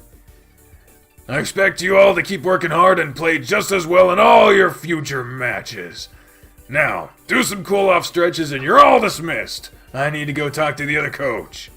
I'll see you all again Monday at practice, so have a good weekend. The team formed a circle and commenced in some light stretching while y'all talked. Since me and Doza won, does that mean we won all of our matches today? Yeah, won every match today. Sweet! That's a perfect sweep! Let's do it again for our next matches, too! Hey, Spence, should I share my results with everyone? No. What results? It's not worth knowing, Chester. Sure it is. During all of our matches, I was... Oh, shit. Spencer nearly knocked Darius over while he leaned forward. Hey! We'll see you guys later. Spencer dragged the protesting Darius away, and you could only imagine the earful the lion was going to get. Yeah, it was weird. It's Darius. True. Yeah, anyway. We're still playing L&L this weekend, aren't we, Thomas? Oh yeah, as far as I know we are. I guess that means we'll see each other Sunday instead.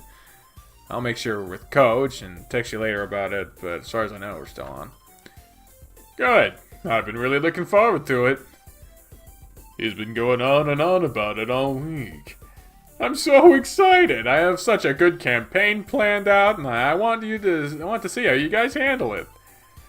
I'll be shouting back to you. If I don't hear from you tonight, I'll make sure to call you tomorrow. Sounds good. We should get going so you can shower. I'm standing downwind and, man, I can tell you played hard. I did get really worked up. I moved around way more than normal today. Just raised an arm and took a... followed up with a shake of his head. Oh yeah, it's bad. Well, see you later, Thomas. I'll be waiting to hear from you. I'll get back to you soon. Make sure you do a good job cleaning him, Dozer. Hosing down real good. I'll try, as long as he doesn't squirm around too much. Don't tickle me, and it wouldn't be a problem. Wonder if Harold has any plans for the evening. I'll find out as soon as he's done. For now, though, I thank Marie and Richard for... I should thank Marie and Richard for coming. Hey, guys. Thanks for coming out to cheer for us today. I really appreciate it. Of course! I'm happy we can come out and support you. It's so nice to get out of the house for a while. Don't fucking mock me. And the matches were thrilling to watch. Yeah, it wasn't that boring. We might have to watch more. What are you gonna do now? You gonna stick around with Harry? I'm not sure yet. He's still talking with the other coach. You guys don't have to wait around for me. I'm sure he'll bring me home. I'm sure he'll take you home, but it ain't gonna be harsh. He might have other plans for the day, so I'll find out when he's done. We should wait a little longer, just in case. Nah, you don't have to. I'm sure he'll take me home regardless of what he has planned. You mean the man, Maria. You heard the man, Maria, so let's get going. I'm starving. I guess I need to take Richard home to feed him. I want chicken biscuits for lunch. Oh, fine, we can do that for lunch. Just go get in the truck. Yes, ma'am. If something happens and you need a ride, just give us a call, okay? Thank you, Maria, I will.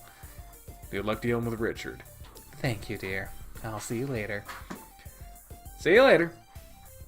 Everyone else is gone now, so I guess I'll just wait for Harold. He sat down with a deep sigh, starting to feel the aftermath of your matches and your body was feeling worn out. No sooner you just sat down, the coaches finished their conversation and Harold returned to you. Sorry you had to wait so long for me. Got wrapped up in talking about some new training routines. Is that okay? So want to see if any plans for the day, or if you want to hang out or something? To be honest, I was really hoping you'd want to spend the day with me. Our matches are done. I don't have anything else I need to attend to at the college, so I'm free. Your stuff is still at my house anyway, so you'd have to come over to regardless. It's true. How about we pick up some lunch on the way home, and we can decide what we do after that? True. Sounds like a good idea to me. You okay with burgers and fries? God damn it, stop mocking me. That's what you want, I'm down for that. Maybe a milkshake, too? Chocolate? You know it! Sounds great. I'm ready whenever you are. Let's go, then. Harold paid for your food, refusing to take any money from you, and returned to his living room to eat. Did I tell you yet how proud I am of how you played out there today? A couple times, I think. Good. I really want you to understand just how happy it made me seeing you play so hard. I'm gonna have to cook you a great dinner to celebrate. You really deserve it. Oh, Harry. Sounds like a fantastic idea. I'm starting to remember why I don't play this game for very long intervals is because I keep playing the Harold route and this voice fucking destroys me. Very dialogue heavy, this game.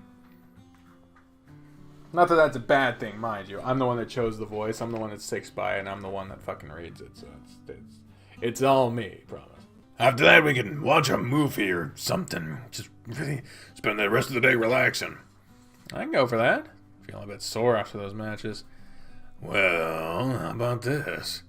Let's finish eating, and I'll go run a hot bath.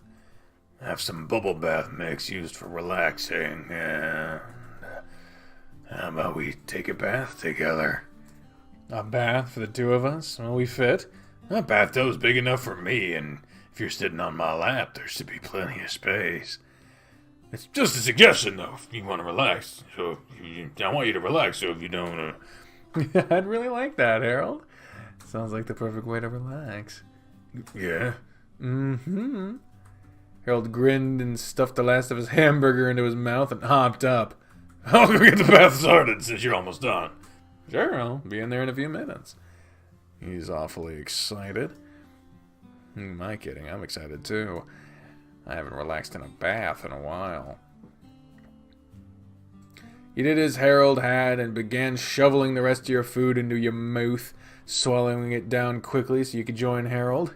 All the food was eaten, and after a quick brush with death, thanks to eating too fast, you were ready for your bath. Right on time. The tub is just about ready.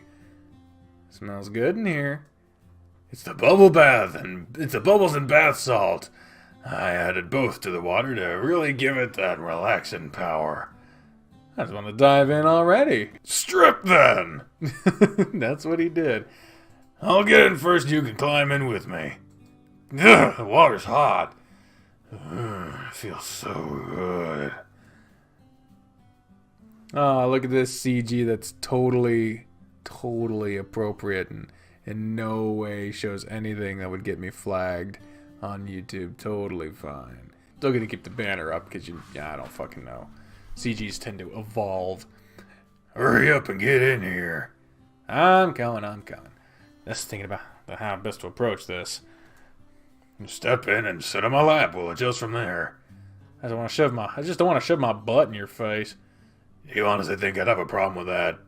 I suppose. I mean, you've been all sweaty and shit. That's fucking gross. I suppose not. Alright, I'm coming in now. Well, that was totally worth it. That was just this random him there and then fading away. As you stepped into the water, Harold reached up to you to make sure you were steady. Couldn't resist giving you a bit of squeeze as you lowered yourself. You're right, the water is pretty hot. You don't have fur to help buffer it any either. You okay? Yeah, it's not unbearably hot, so I'll be fine. You comfortable like this? Not too cramped, are you? Not too cramped, are you? Perfect for me. I'm not crushing you, am I? His hand slipped down between his belly and your back, and you could feel him adjust in the position of his junk against your backside. There we go. I'm good now. I think it's just a little cramped down below. He wrapped his arms around you and able to lean back against him and relax. Aww, it's so cute. It's so cute. Look at them. Look at them. They're so cute. There's no junk as far as I can see. There's a nipple peeking out right there. A little bit of a nip. So there we go. Now it's sense. This is way nicer than I imagined it was gonna be. I was honestly expecting this to be crammed in here with no room to move, but it was really nice. Glad you thought about this. Me too. I haven't had a bath like this in a while. I should do this more often. You and me both. I just haven't lived in a place with a bathtub for a while. Oh, that's right. Shelter doesn't have tubs. My old apartment didn't either. It's been a few years since I've enjoyed something like this. It's been a long time for me. I just don't fit in any. And first time I've ever been with someone else. Well, you just lean back against your bear and let him do the rest, okay? Close your eyes and relax. Harold hugged you back against him, and he worked his fingertips against your chest while he held you. How does that feel? Feels great. He walked his paws up and down your chest and shoulders as he dug his fingers into them. You played so hard today. I really wanted to win for you. Couldn't let you down. I'd never feel let down, win or lose, babe. There's no way. Well, unless you didn't try, then I'd be disappointed, but that's never the case with you. You gave it your all. That's what makes me so proud of you. You were squeezed in a tight hug, and he nuzzled against your head with a happy growl. I just love you so much, too. I'm happy to call you mine. And I'm happy to be yours. And since that's the case, I don't mind telling you. His paw dipped down into the water and gave your thigh a squeeze while he groped your chest. Watching you on the courts was getting me really worked up. I had to stop watching you for a while and watch the others play. He made no effort to hide his cork and visit getting hard against you, and grew at a slow pace. But it was more than obvious. How big you are, there's no way you'd hide that from anyone. Which reminds me. Remember what Darius was going on about when I said I'd tell you about later? Yeah, what was it? Darius is keeping track of whoever's dick flopped around the most while playing today. Harold sighed and put his forehead against the back of your head, and you could feel him shake it back and forth. Of all the things for him to pay attention to. Probably would have done even better in his match if he had been paying attention to his opponent. Oh, I'm sure he was paying attention to his opponent. Not like that. He snuffled your neck and gave you a side of squeeze. You know what? I bet Chester was the top of his list. Yeah, you're right. It's clear to everyone when Chester was a jockstrap or not. You staring at the team's crotches too? You don't even have to stare. It's just there. You look at his racket to see how he's swinging it, and then you see his other rackets swinging around too. Can't help but notice. I swear he's not even aware of it. How could he not be? He'd feel it slapping against himself. Maybe he's just so used to it he doesn't pay attention to it anymore. That's possible. So the last thing Darius said to Spencer, then. Yep. Now I understand why Spencer got aggravated with him. Exactly. Oh, well. What Darius did was harmless enough, albeit perverted. Just needs to keep that stuff to himself. You know that'll never happen.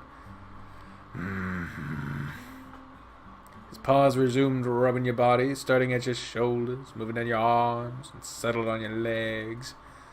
Thick digits squeezed and kneaded you, and you melted into the bear's soft body with your eyes closed. You had noticed his cork go soft, and you felt it getting hard against you once more as his fingers moved towards your inner thighs. Your heart thumped heavily, with anticipation. The anticipation of his hands reaching your goods rising more and more as they drew closer. He took his time, pushing his fingers in and pulling them back, getting closer each time. He stopped, though, and his hands went back to rubbing your entire body. There was no more massaging, and his touch was lighter now, more sensual now. When he spoke, it was quiet, and he came out in almost a growl. Thanks for the cue there, man. Feeling well. Fuck. My throat is fucked. That's the thing. I'm really close to the end of Harold's route, so I want to keep playing him. But like, fuck, man, I'm gonna have to start playing the other routes if I want to survive these hours-long play sessions, because it's already been an hour and a half of recording time. Holy shit! Feeling relaxed. God damn. Good. Again, his paws fell from your chest to your stomach, and your body tingled when his fingers grazed over your... Okay, we gotta skip. Sorry, guys. Bye. Well, I'll tell you what happens after the moment has passed. All right. So you had a fun time in the shower. You finished cleaning, dried off. Talked about whether or not it could be a monthly thing that they have a bath together, maybe more often. Then he went off to go to the office to write more smut about your D&D characters, L&L characters. Sorry, and now it is the after part of that. It's gonna be dinner soon, so there you go. Now you're caught up. Again, if you want to see the full scene play out in full, I'm sure there are other YouTubers that are willing to go through the whole thing and test their YouTube staying power against the cruel and unusual treatment of punishment that YouTube doles out.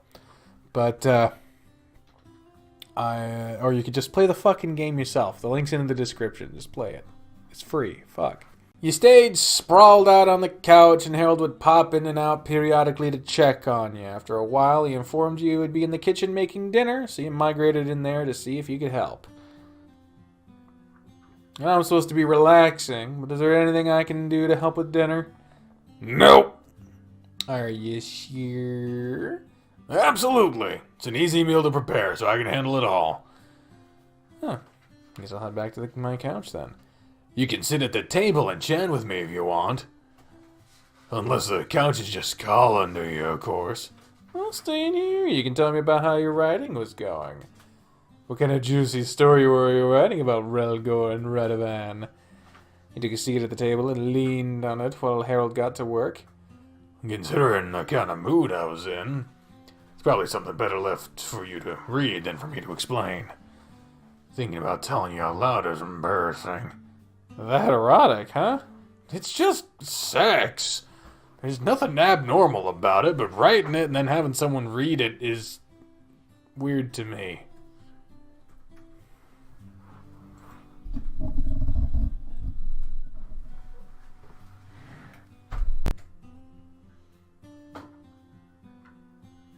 Do you describe Relgor's fat, veiny meat dripping with juices in vivid detail?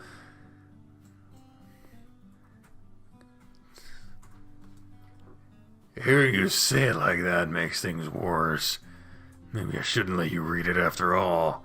No, you have to let me read it. I wanna.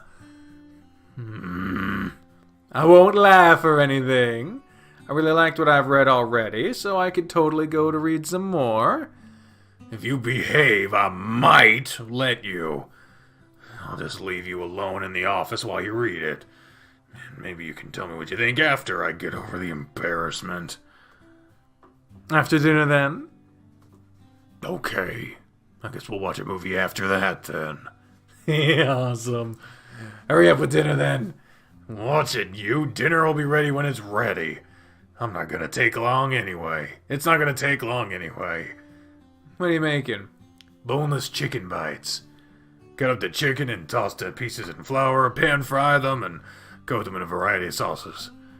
I got honey barbecue, garlic parmesan, and sweet and spicy sauce. Those are like 3 of my favorite ones.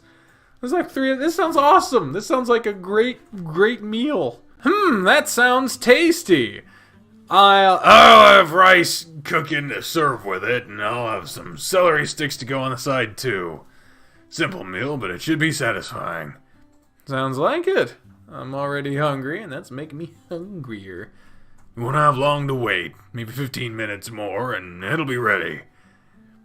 Harold moved around the kitchen while cooking dinner, and the smell of sizzling chicken filled the air.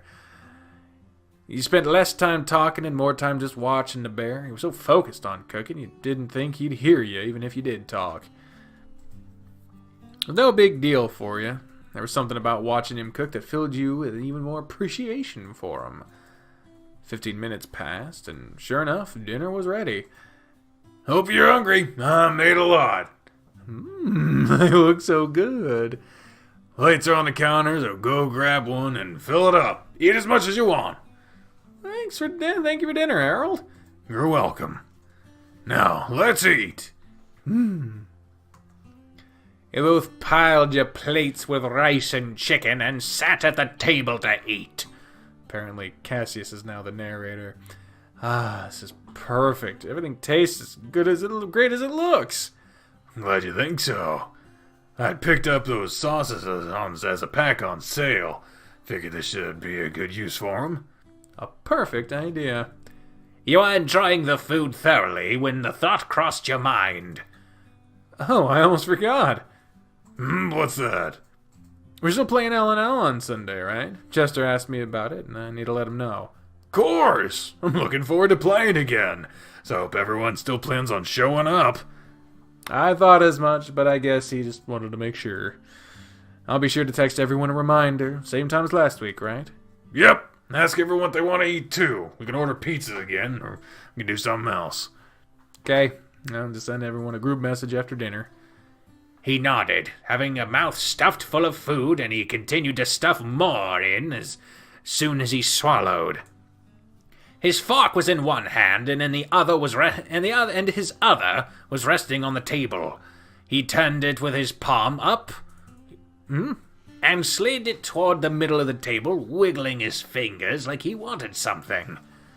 You took the hint, and hooked your free fingers together with his on the table. All he did was smile and pull your hand more into his while you continued to eat. He finished eating while still holding your hand, and he placed his now empty other paw on top of your hand. Today's been a pretty great day. Harold was looking at your hand while he ran his paw over the top of it. I'm glad I've spent most of it with you. I'm the one that's glad. You really spoiled me today, you know? I don't deserve all you've done for me. I'm getting... That's baloney. You deserve it all and so much more. I only hope I've filled you with a fraction of the amount of joy you filled my heart with. Harold. I've never felt as much happiness in my life than I have in the time that I've been with you. You bring me so much more than I could ever express. I love you so much. I love you too, Harold. Even now my heart's so swollen it wants to burst. Well, we don't need that. Maybe we could tone it back on the mushy stuff for a bit. Don't worry, I can take it. I just need to let it leak out slowly. You could see his eyes becoming glassy, and a tear slipped free to roll down his face. Oh, don't start crying, Harry. I'm sorry. I can't help it when I'm overwhelmed with happiness. Don't worry, it'll just be a few tears. Just enough to keep my heart from exploding, okay? You big goof. You stopped eating and moved around the table to get behind Harold so you could drape your arms over his chest and hug him. His paws rested over your arms and he leaned back into you. You held him like that for a couple of minutes until he cleared his throat and wiped his face off with his shirt. Okay, sit back down and finish eating. I'm done, so I'll start cleaning up. And then we can do some reading. You can, but, You sat back down as he started to clear the table. it's getting late, and it might take you a little bit to read what I've done. Maybe you should stick to the movie tonight, and you can read what I wrote tomorrow. We'll have the whole day together, so you'll have plenty of time. You want to put up with me all day again? I want to put up with you all weekend. So how about it? Would you mind waiting until tomorrow? I guess I can wait until then. Maybe I'll add a little more to it before you can read it. Okay. Well, I'll wait then. Good. Then as soon as you're done eating, you can go get the movie started. I want to watch this movie called Bear Rider. I saw it advertised recently and it looks hilarious. Bear Rider. I think I've heard of it. I'll go pull it up in a minute. You don't have to rush, so I'll take your time. So take your time. You didn't have much food left to eat, so once your plate was empty, you handed it to Harold, got a kiss on the cheek, and was sent into the living room. It only took a moment for you to find the movie Harold wanted, and only a few more minutes passed before he plopped down on the couch right against you. Find it? Yep, it's ready to go. Start it up, then. An arm was wrapped around over your shoulder, and you were pulled into your soft, warm boyfriend. Throughout the movie, his paws would pet you, scratch you, rub you, and massage you. You couldn't keep them off you, and that wasn't a problem. You just felt more and more spoiled. The movie rolled on, and his bellowing laughter echoed through the house from time to time. His a lot of foam in my throat. That's not good. His whole body shook when he laughed, and it shook you around in turn. The whole experience was a joyous one, and by the time the movie came to an end, Harold was wiping tears from laughter away from his face. That was just as great as I thought it would be. He couldn't stop laughing during the scene when they were on the boat. That line was delivered so perfectly it struck a chord with me. But we can't get too specific because then we'd have to write a movie. I'm sorry if my laughter ruined anything for you. I can be really loud when I laugh. It just made the scene that much better for me. Your laughter made me laugh and smile more. Good.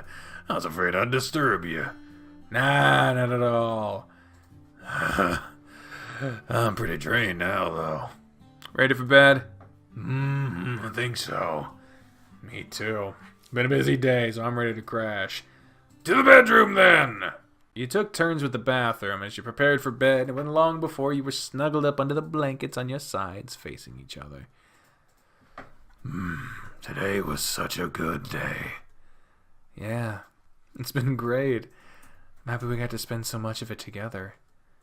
Me too, babe. I hope you don't get tired of hearing me say this, but I love you. I'll never get tired of hearing you say it. His paws found your hands under the blanket, and he pulled them up to his chest. My heart is yours. You've really captured it, you know that? You mean the world to me. And I hope you understand that I'll do whatever I can to make you happy. I just love you so damn much. I love you too, you big sap. I don't mean to parrot what you say, but I really mean it when I say that I feel the same way about you. I can't imagine myself being happier than I am with you right now, and I'm glad I can make you happy too. I'm the luckiest bear in the world. And I'm the luckiest guy in the world. Not luckier than I am. You can have the bear title. I get the other one. Fine. He pushed you onto your back and cuddled up against you with his head against your chest and his arm draped over you. It's okay. Yeah, it's fine. First so soft and you're so warm. Oh, shit. You ran your fingers through his hair and gave his ears a rub between your forefinger and thumb. He alternated between rubbing his ears, head, and back, and you all could hear a constant, soft rumble coming from him, almost like a quiet motorcycle engine running. The rumble faded slowly, and it was replaced with a quiet snore as he drifted off to sleep. That didn't take long. That's my bear, my Harold. I love you. You kissed the top of his head and continued petting him until you fell asleep. Day 34, Saturday, boo. Yeah. Ooh, we've got some rain about to happen. A boom of thunder jolted you from your sleep, and you could hear the gentle patter of rain against the window as you came to your senses. Okay, babe. Harold was lying behind you with his belly pushed into your back and a paw on your side. The thunder startled me. The last one was pretty loud, huh? It's been going on for a little bit. You rolled over to face him, and your face was pulled into the soft, warm fur of his neck. Most of your body was in contact with his fur, and you pulled yourself in as close as you could get. Did you sleep all right? Wow! Random sharp pain in my back. What the fuck? Ugh. Don't you hate that? You're just sitting around minding your own business, and all of a sudden your body's like, hey, guess what? Did you sleep all right? I always do when I'm with you. I sleep better when I have you with me, too. He nuzzled against your head and squeezed you tightly. Any plans for the day? Just spending it with you. I was hoping we could get to swim or something. That doesn't seem likely now. I'm content with just being a lazy bear today. But if you have any ideas, I'm all ears. I have nothing in mind right now, so I'm fine being lazy with you. We can stay here in bed as long as you like.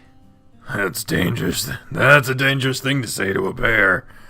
A growl vibrated through you after he yawned and nuzzled down under the blankets more with you. We'll stay here until I get hungry, which probably won't be too much longer. I can go make breakfast for us, and you can stay here even longer. You deserve to spend some extra time being lazy every now and then. If you insist, I shan't argue. I have a waffle iron under the cabinet beside the fridge, and there's waffle mix in the pantry, in case you were wondering what you might make. Waffles it is, then.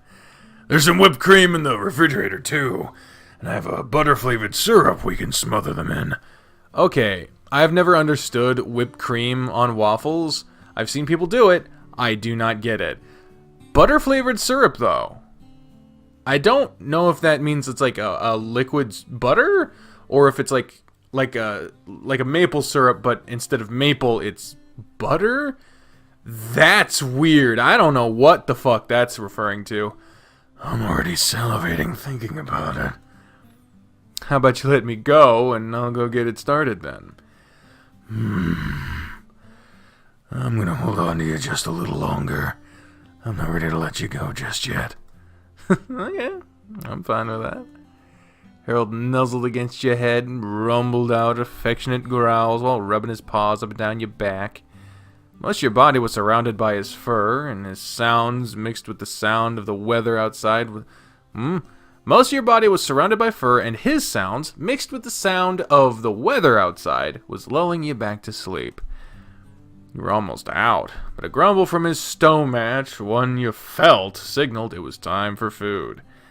Okay, I'm going. Are you talking to my stomach? It's the one making a fuss, so it's time I put some food in it. That it is. He resisted letting you roll away, then pulled you back to his stomach as soon as you rolled over. Thank you, babe. You're welcome, Harry. You can stay here until I call for you. No argument here.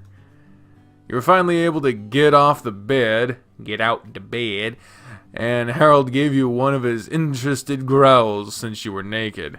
I should have seen that as a fucking warning sign, but okay.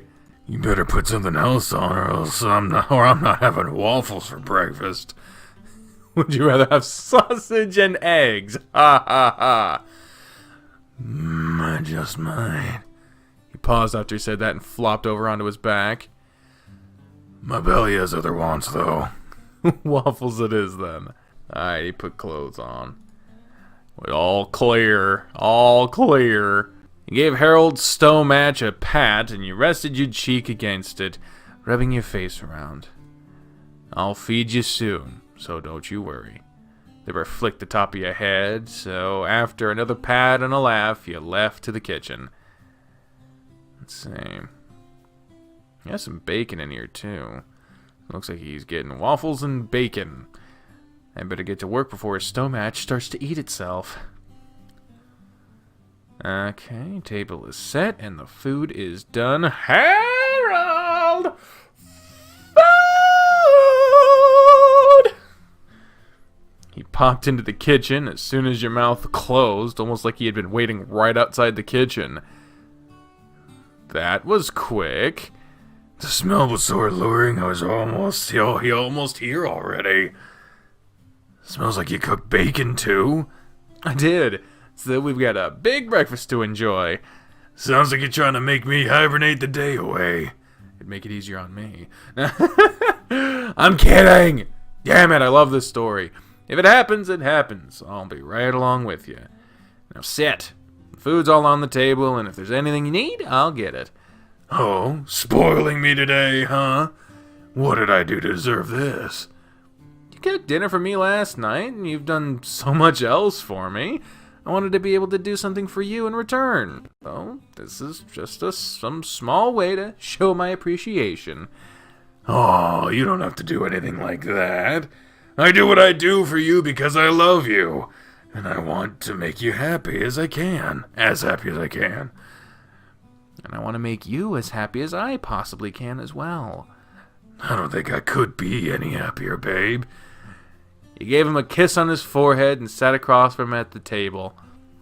Dig in. I hope the waffles taste all right. I'm sure they're perfect. They look great, but if they do taste funny, it's something the syrup and whipped cream could fix. Right. He took a bite of the naked waffle first, nodded, and grabbed the syrup. They taste as good as they look. You did a great job. Still gonna slather it in syrup, aren't you? Of course, that's how you eat waffles. After he was done piling syrup and cream on his waffles, you weren't sure if there was any waffles there to begin with. Are you in control, or is your stomach in control? A little bit of both. I know it's a bit much, but... Enjoy it however you want, Harold. You're just adding more fuel to that love tank. Are you saying I should fill it all the way up? I'm saying it's not a bad idea. A grin was spread across his face while he ate, and his foot was rubbing against yours under the table. His plate was cleaned quickly, leaving nary a drop of syrup to be seen. His finger wiped away any of that was left and licked it clean. God damn it, I can't even pass a Denny's on the street without getting my fucking fingers sticky. I don't know how that shit works, but god damn.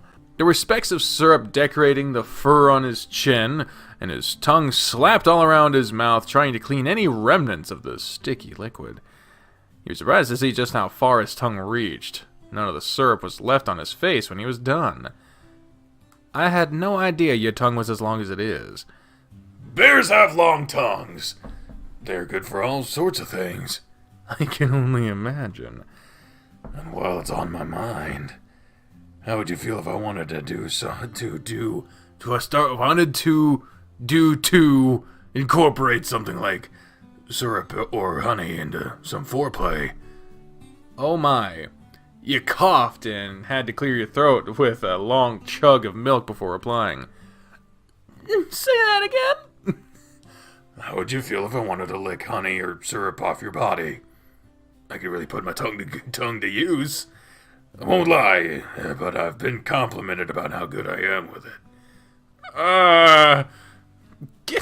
Yeah, he clearly wants to do it. There's no problem with it. I'm always willing to try something new with you. If you want to pour something on me and lick it clean, I'll let you. A perfect use for that bottle of honey I bought. Grinned and bared all of his teeth at you, wagging his eyebrows around. You smiled and shook your head, going back to finish your breakfast. Harold stayed at the table with you until you were done, so you gathered the plates and took them to the sink to rinse them off. You can go back to the bedroom and I'll be in there shortly. Unless you want to be lazy on the couch and watch TV or something.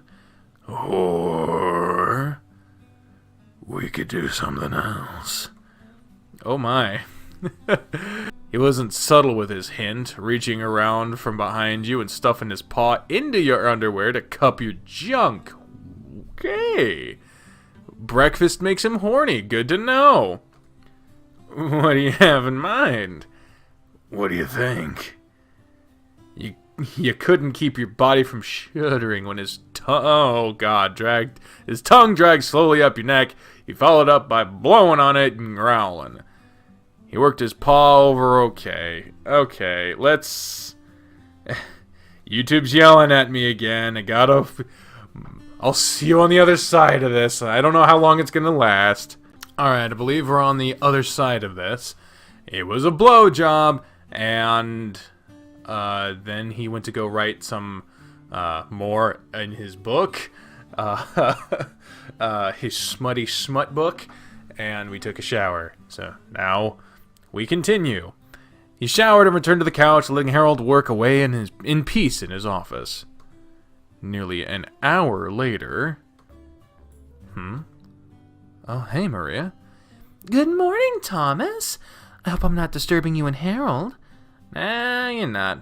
What's up? I just want to let you know that I finished repairing his bear. Oh, that was fast. I wanted to get it done as quickly as possible for you. I figured since he's done, you could pick it up today and perhaps have lunch here. Richard really wants pizza, so we're going to order a couple. That sounds like a great idea, and I'm sure Harold would appreciate it. In that case, if you two want to be here around noon, I'll put it in the order in a little bit. Sure. Thanks a lot, Maria. Of course.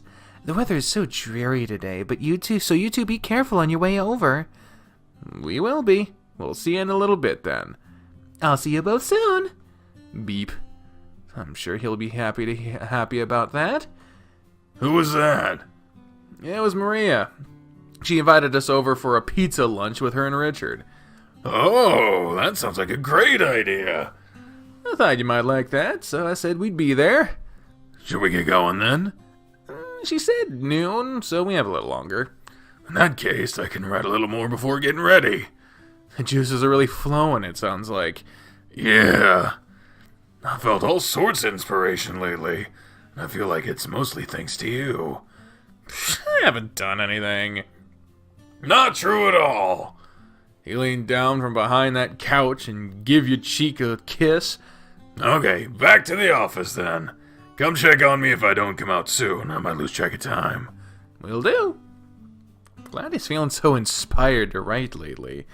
I can't wait to read it. Especially if it's more about mine and Rilgor's adventures.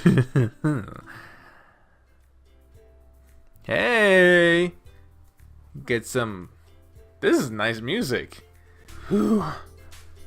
You fellas look a little wet. This is gonna destroy me. Here we go. It's no thanks to you, Richard.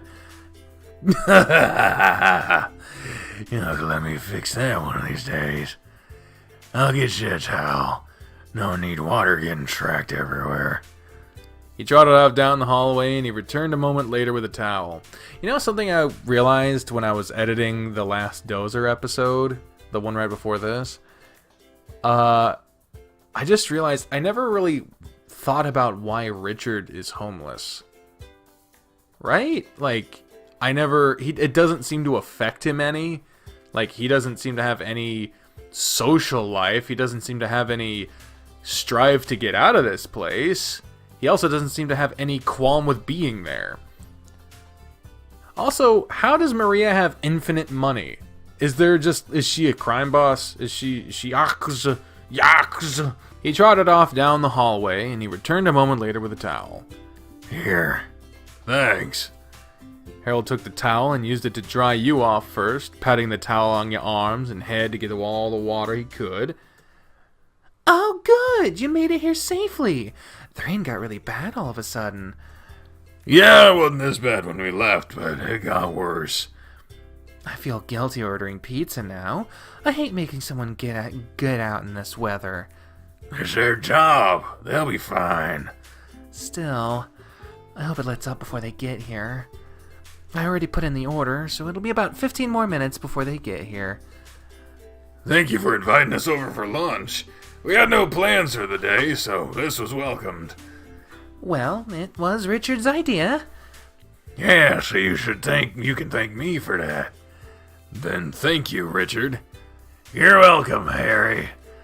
You boys can have a seat. Just leave the towel on the floor with your shoes. Oh, but Thomas, I need to talk to you first. Let's go to your room. Sure. I'll keep your bear company. Once in your room, Maria produced a bag hidden under your blanket and handed it to you. Oh, his bear! He looks just as good as when we got him. He has some visible stitches in some places due to how he was torn, but he's back in one piece at least. You did such an amazing job, Maria. Harold's gonna love it. I want to give it to him right now. Why don't you wait until you get back to his home and surprise him with it? You have the sonnet you wrote and framed to give him too, don't you? You can give it to him all at once. If he reacts how I think he will, I don't think he'd want the rest of us to see it. You sure? I know he'll want to thank you for it. He can thank me the next time I see him. I'm sure that won't be too far off. Well, okay. I'll wait then. Thank you so much for doing this for me. I'm glad I could do something for you both. Let's not keep those other two waiting now. I'm sure Richard has just given him a hard time. No doubt. You returned to the living room, and sure enough, Harold's face was buried in his hands, and Richard was sitting beside him, hand on his back, laughing. Richard, what have you done this time? Nothing. Don't mind us. He sat on the other side of Harold, and he leaned on you and away from Richard. What are you guys talking about? Oh, nothing important. Harold, I have to ask, are you working on a sequel to your book? I've started it, but finding time to work on it has been a little difficult lately. Oh, you must finish it! I finished The Stone last night, and I absolutely must have more. She wouldn't stop talking about it after she was done. You liked it that much? I loved it! The world you built was so magnificent, and there's so much more you can do with the characters. I was sad that the story ended, but it felt complete for that part of Shard's journey. There's so much more I want to talk about, but I don't want to spoil it for the other two. Other two? She's making me read it next. I'm gonna give it a go later tonight, I reckon. And I still haven't finished reading it. I have a bit more to go. Hurry up and finish it! I need someone I can talk to about it! Sounds like you made a fan, Harold. That's all the more reason to get on top of book 2. Well, I'll get right on that then. As soon as we get back home, I'll get to work. If you need anyone to read rough drafts, I'd be more than happy to take a look at them too. Thank you, Maria. You've no idea how much I appreciate it. You're such a skilled writer. I really hope you get the recognition you deserve. As long as people read the book and spread the word, it'll help.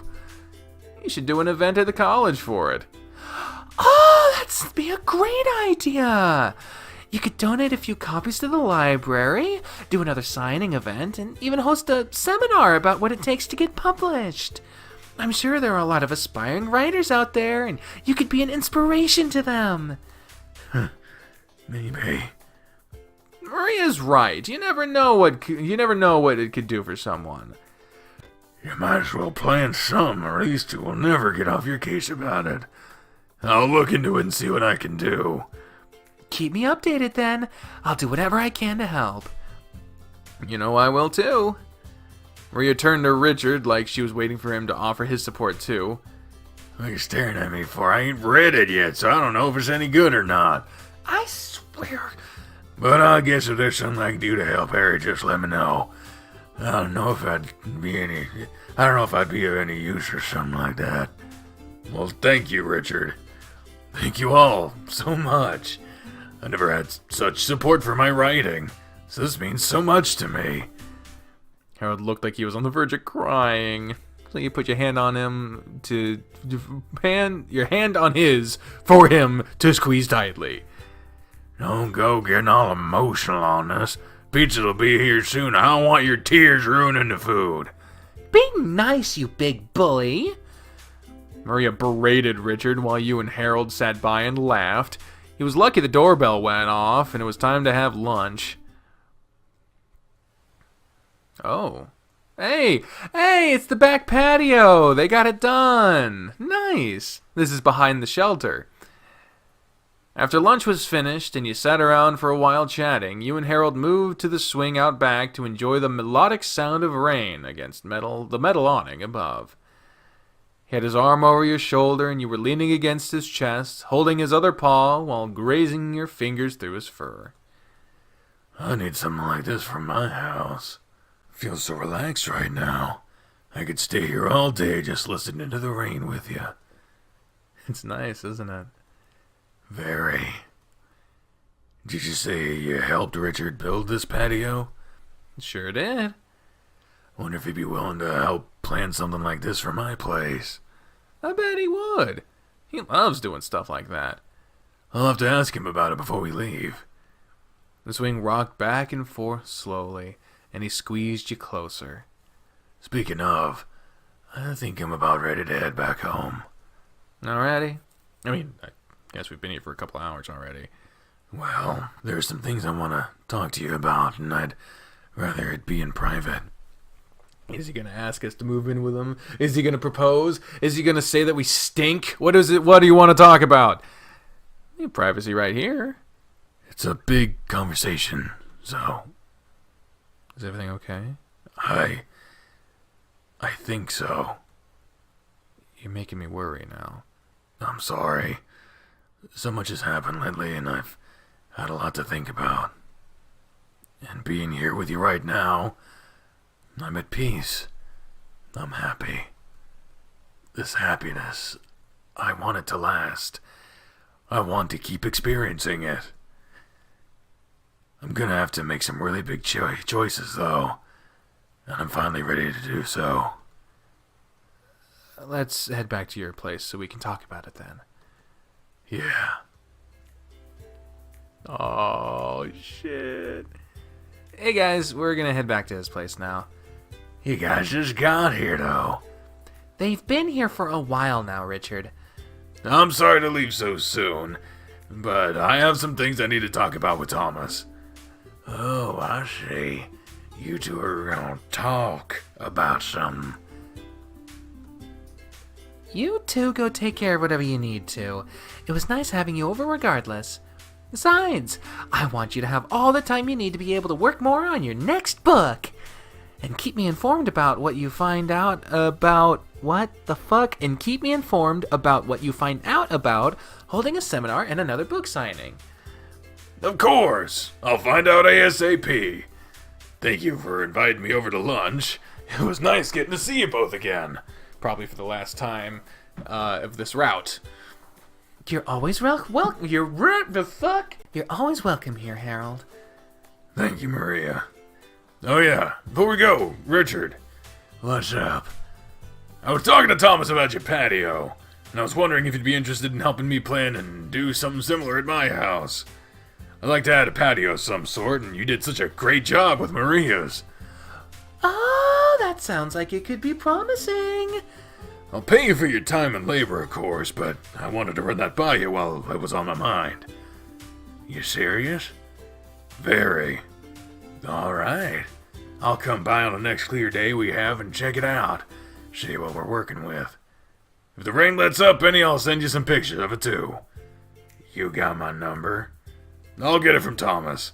That'll work. I can start planning something. Great! We'll talk more about it later then. Sounds good. Okay, I'll see you both again soon then. Yep, see you guys later. Be safe and take care. Later, fellers. Later, fellers. I think we got wetter coming back than we did going to the shelter. Yeah, we definitely did. Let's lose the wet clothes, let's go and then go have a chat on the couch. Oh my. Okay, you. Let's go talk. Oh boy. Harold fell onto the couch, taking it all up, and he invited you onto his chest and belly with a few pats. Come here. Make yourself comfortable on your bear. Oh, he's cute. So cute. A little bit of ass peeking out. What is with the main character's ass? His back goes on forever, then his ass is like, barely there. He's got like a tiny ass. What the hell happened to his ass? All good. So comfy. Good. He didn't say anything else for a short bit.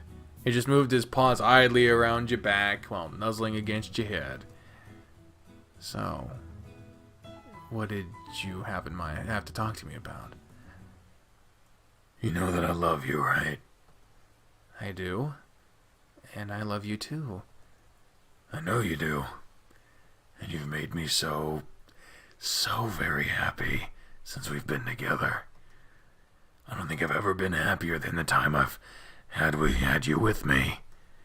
Even happier than my wedding day. And that day was one of the happiest of my whole entire life. But, well, there are things that happen that try to destroy that happiness. Sometimes I wonder if I'm even allowed to be happy anymore. Life has this way of luring me into a false sense of security and then laughing maniacally as it tears me down again. Here lately I've been beaten up a whole hell of a lot. I've been to some really dark places. Places I've never wished even my worst enemies to go. No matter how hard I fall or deep I sink, one thing has been constant. You were there. When I was sinking into the darkness, your hand plunged and dragged me out. I was at my lowest of lows, and you saved me. I'll always be thankful to have you in my life. I'm really happy to hear that. But, you know, it's kind of my fault. Don't. I know I told you once that it was because of you that I fell into a depressive state, and I've regretted saying that ever since. Never blame yourself for my problems. It was never your fault. However, what I'm about to tell you is kind of your fault. I mean, it's my fault too, but you can take some of the blame. What is it? Your little incident with Diana was on the news, and the school board caught wind of it. What?! His paws kept you pinned against him, and he continued stroking your head and back. I had a meeting about it, and since Diana had already mentioned you before, that was brought back to light with you and Diana both being at my house. Oh no. Oh no is right. I don't really like lying, so I told him the truth. Are you being fired? No, they aren't gonna fire me. Whew. I'm resigning instead. What? Again, you struggled to get up, but he held you tight. Stop struggling and hold still, jeez. Why would you do that? You love your job, don't you? I do. Then why? I love you more. Harold, is that really a good idea, though? Who knows? Love makes you do crazy things sometimes. All I know right now is that I'm not willing to let you go. And I'll do what I have to keep you with me. I have a good amount of money saved up, and I'll just find another job or something. The tennis team here is doing great, so I bet I could get another job as a coach or something like that. I could probably get another teaching job too, since I'm resigning and not being fired. I have plenty of options.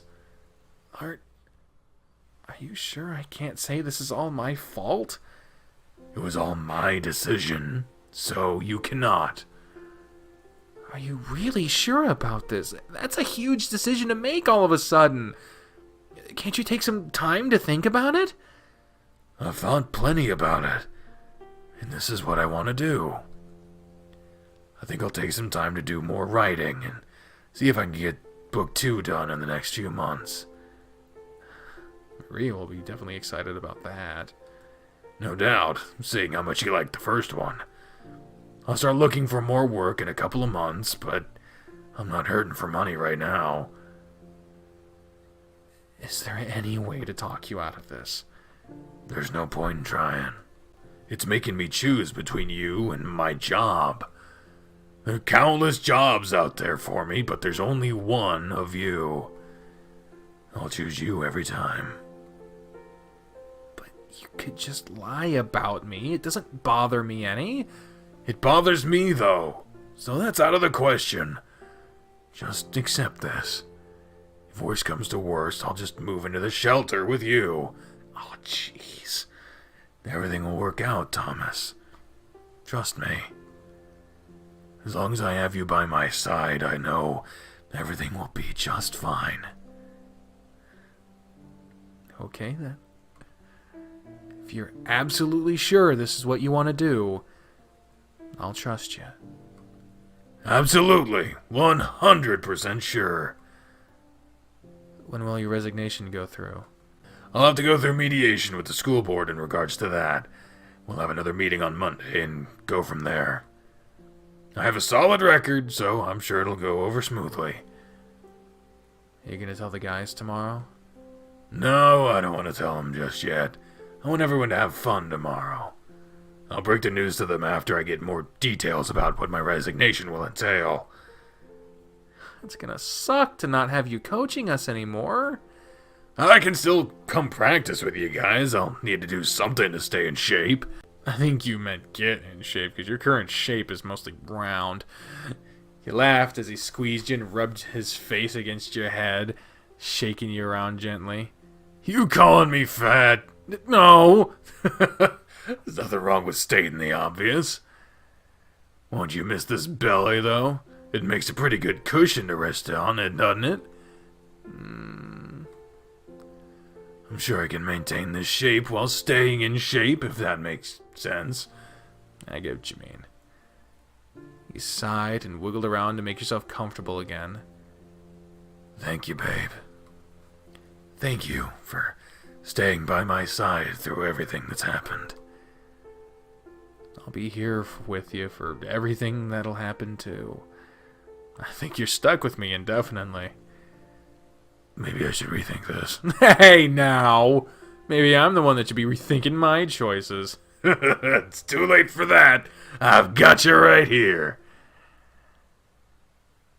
You were wrapped in his legs and arms as you wrestled to free yourself. There was no chance of you getting away from his bare strength. You resigned to your fate with defeated deflation and snorted. He waited for you to give up, and then went back to pushing his paws up your shirt to rub and scratch your back a while longer. Would you mind too much if I spent some time in my office? I want to do some writing, and I'm really feeling inspired today. I don't mind at all, right till your heart's content. Don't tell me that, or I'll be in my office all day. Then go for it. I'll take care of dinner even, so you can stay away until then. Would you really? I'll try. Well, in that case... He inched from under you, leaving you to roll onto the couch. All right, I'll be in the office if you need me. I have a lot of stuff to get out of my head. Good luck. I don't know what to do now. As you settled onto the couch by yourself, you slapped your hand over your face. I left a... Damn it! I left a bear at the shelter. I can't believe I forgot it. And my sonnet is in there with it, damn it. I'll text Maria and let her know I'll get it tomorrow. If it wasn't still raining, I'd sneak off and get it now. Oh well. Tomorrow it is then. After sending a text to Maria, you turned on the TV and let your mind wander. I wonder if everyone wouldn't mind playing LNL around lunch tomorrow instead of during the evening. It'd be nice to have the evening for just me and Harold. I want to make sure he has an amazing night to prepare him for the days to come. We have no idea what's in store, so I'm gonna ask him and see what he thinks. Then I'll call everyone else. He knocked on his door and waited until he responded before coming in. What's up, Ed? Sorry to bother you already, but I had something to ask you about. You don't bother at all, so don't say such things. What do you need? Would you be against playing L&L earlier in the day tomorrow? I was thinking maybe we could play in the afternoon, then it would leave the evening for us to spend together. If all the others are okay with that, I'd be more than happy with that idea. I would enjoy having the evening alone with you. Go. I'll go get in touch with everyone and see if it's okay. Don't give you a bear kiss first. You came into my office, so you have to pay the toll before leaving. I didn't have to pay the last time I came in here. New laws have been instated, and you're required to follow. What'll happen if I refuse? You'll be fined and have to pay extra penalties. In that case, he slipped out of his office without complying with his demand. I'll get what you owe me one way or another. I'm looking forward to you trying. Okay, let me call everyone and see if they're okay with meeting earlier. I'm thinking if we meet around 2, we can play for a few hours before I do dinner with Harold. You found yourself sprawled out on the couch again, and for the next hour you were on the phone with your friends, checking to make sure the change in time was okay. Everyone agreed to play earlier with a little explanation needed, but they didn't stop Darius from pestering you about what special plans you had for the evening. You ended up hanging up on him in the end, and he sent a slew of texts to follow with suggestions and ideas on how you could please the bear. Darius, you're such a pain. Maybe I'll try that idea now. Try what idea? Oh, it's a surprise for you. Oh, a surprise for me. That's exciting to hear. You're so sweet. So, we playing early tomorrow? Yeah, they'll be here around 2. Great. Oh, since you're doing dinner tonight, dinner will be up to me tomorrow. I might have to go to the store for some things, but I'll decide on that later. What are you doing now? Done writing already? I wanted to get up and stretch. It's not good for me to sit around for too long. What? And since the rain let up, so I'm going to get some pictures and send them to Richard. And since I was up, he moved around to the front of the couch and suddenly had you pinned down on the couch. I figured I'd collect all those fines for skipping on my toll. Oh, I guess I don't have a choice but to pay them now, do I? Nope. His grinning face moved towards yours, and you wet your lips in anticipation. Like any other time his lips met yours, it started with a tickle of his fur against you, followed by the caress of tender flesh that filled you with a passionate warmth. The first kiss felt like he was trying to suck your soul from your body as his lips worked against yours. He pulled back, leaving you to sigh heavily. That's for the toll. What about the extra fines? I'll collect on those later. His paw cupped your groin and kneaded it gently. I'll collect interest too. Okay, I'm gonna take those pictures while I have the chance. You're gonna put on some pants first? Don't need them for this. I guess while he's doing that, I'll decide on what I'm gonna try to make for dinner. Big old tease gave me a boner too. Let's see what we got in here. Everything's frozen. Didn't even consider that. Baked chicken fingers and french fries it is, then. I can at least make chicken sauce to go along with it all. That's something, right? I'll preheat the oven and make the sauce while it's heating up, and when it's all done, it'll be right on time for dinner. Dinner was a simple task for you to handle, and the mess you made was minimal. Less mess meant maximum time with Harold after eating. After waiting for the oven to heat up and for the food to cook, another hour rolled by. I want to give a special shout out to the fucking the cookie. Whoa, shit. God damn it. The cookie jar bear fucker. This guy right here. So fucking cute. I love him, and I want the best life for him. Everything is done. It's nothing fancy, but it's hot and good food. Harold, come in.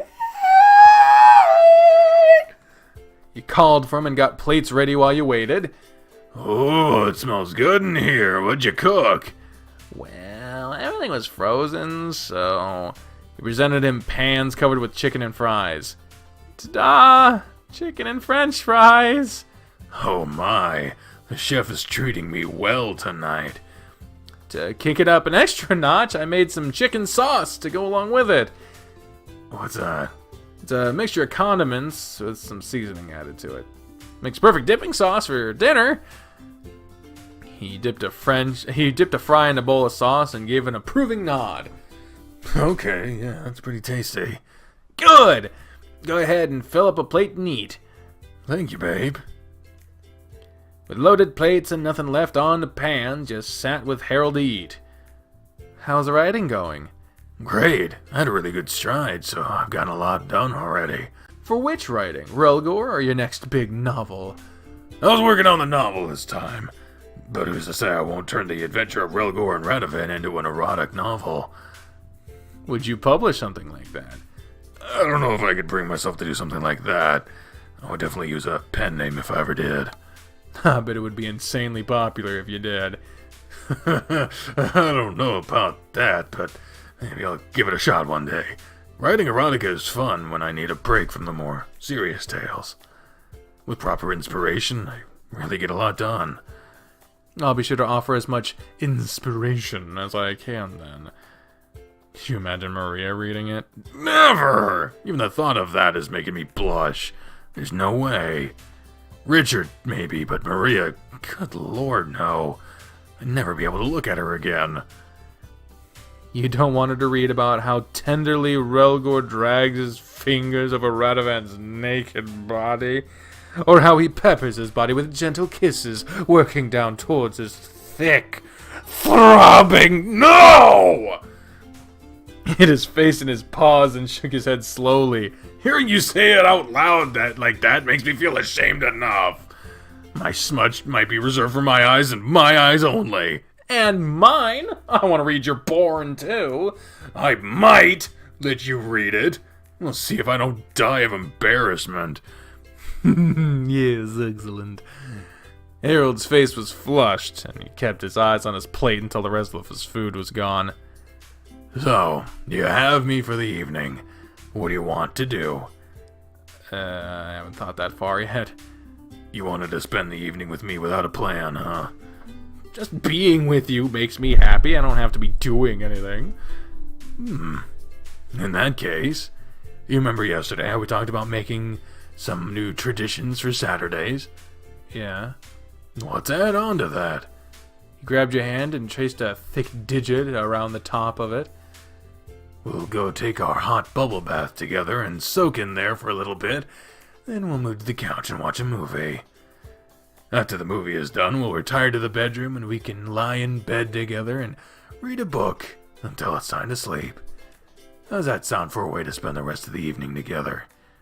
Sounds like a perfect idea to me. You can start the bath, and I'll take care of these dishes. Then I'll join you as soon as they're loaded. You crammed the rest of your food in your mouth and passed your plate to Harold.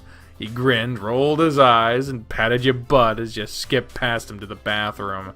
After an evening full of relaxing and Harold by your side, the night was drawing to an end, with the two of you sitting on the bed under the blankets, each with a book in hand.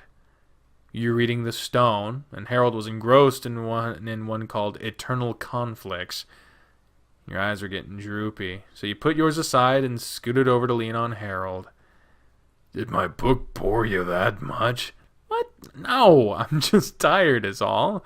Your book is really good, but I don't even remember the last page I read. What's the book you're reading about? He set his book on his leg and put his arm around you, pulling your cheek to his chest while pushing his fingers through your hair. There's a war going on between demons and angels, with the mortal world stuck in the middle of it. Some mortals fight for demons, some fight for angels, but nobody really knows why they're fighting. A single mage sets out to find out what started the war after befriending a demon that saved his life. He picked up the book and examined the cover with raised brows. Is this the demon on the front of the book?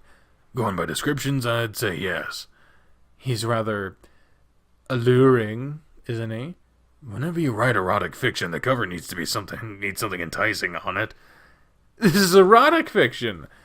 There is some erotic content in it, but the actual story is really deep. The sex is more of a fan service. Where have I fucking heard that before? I feel like that line was written explicitly for someone to think this exact thought. After what we talked about at dinner, I decided to pick it up again and see how it compared to what I've written. And? I think what I've done is better. Oh, really? Characters are written so well, and you can feel the passion they share for each other, but the sex was so blandly done. They just had an epic battle and barely survived the day, and they had this moment together that was so tender as they were reunited and tending to each other's wounds. There was such a build-up between them about lusting over each other and not talking about how they really feel for one another. Then they kiss, and it's magical. You expect this lusty, taboo scene between a man and a demon, only to have it get piddled out in less than half a page, like it was some cheaply written, underfunded porno. Thrust, moan, squirt, done. That's all I got! No real foreplay, no uncertainty in what they're doing, no passion, no anything! I seriously think it would have been better to just mention that they engaged in intercourse, skip past it, and not be bothered with such a pitiful scene. You know what? I absolutely agree. I haven't read the book he's talking about specifically. Obviously, this is a fake fucking book. But what I mean is sometimes in some of the stories I've written, or I've not written, Jesus Christ, read on this channel, it really seems like the story would be like 1,000 times better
What the fuck?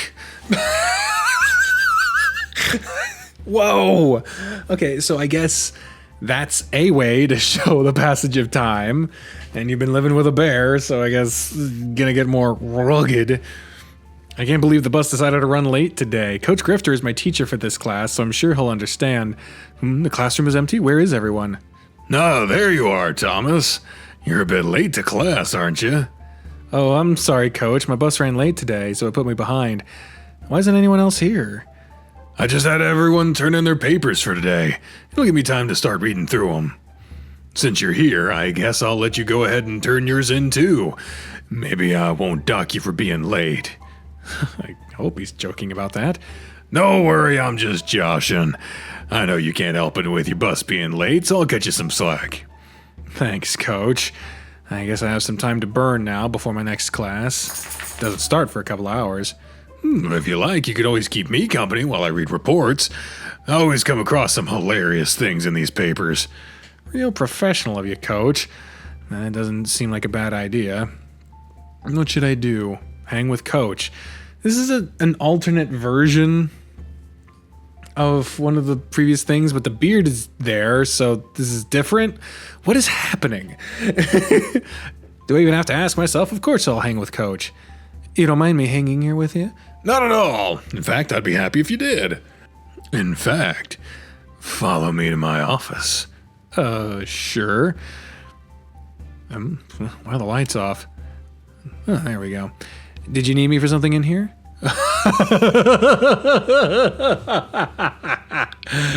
Yep.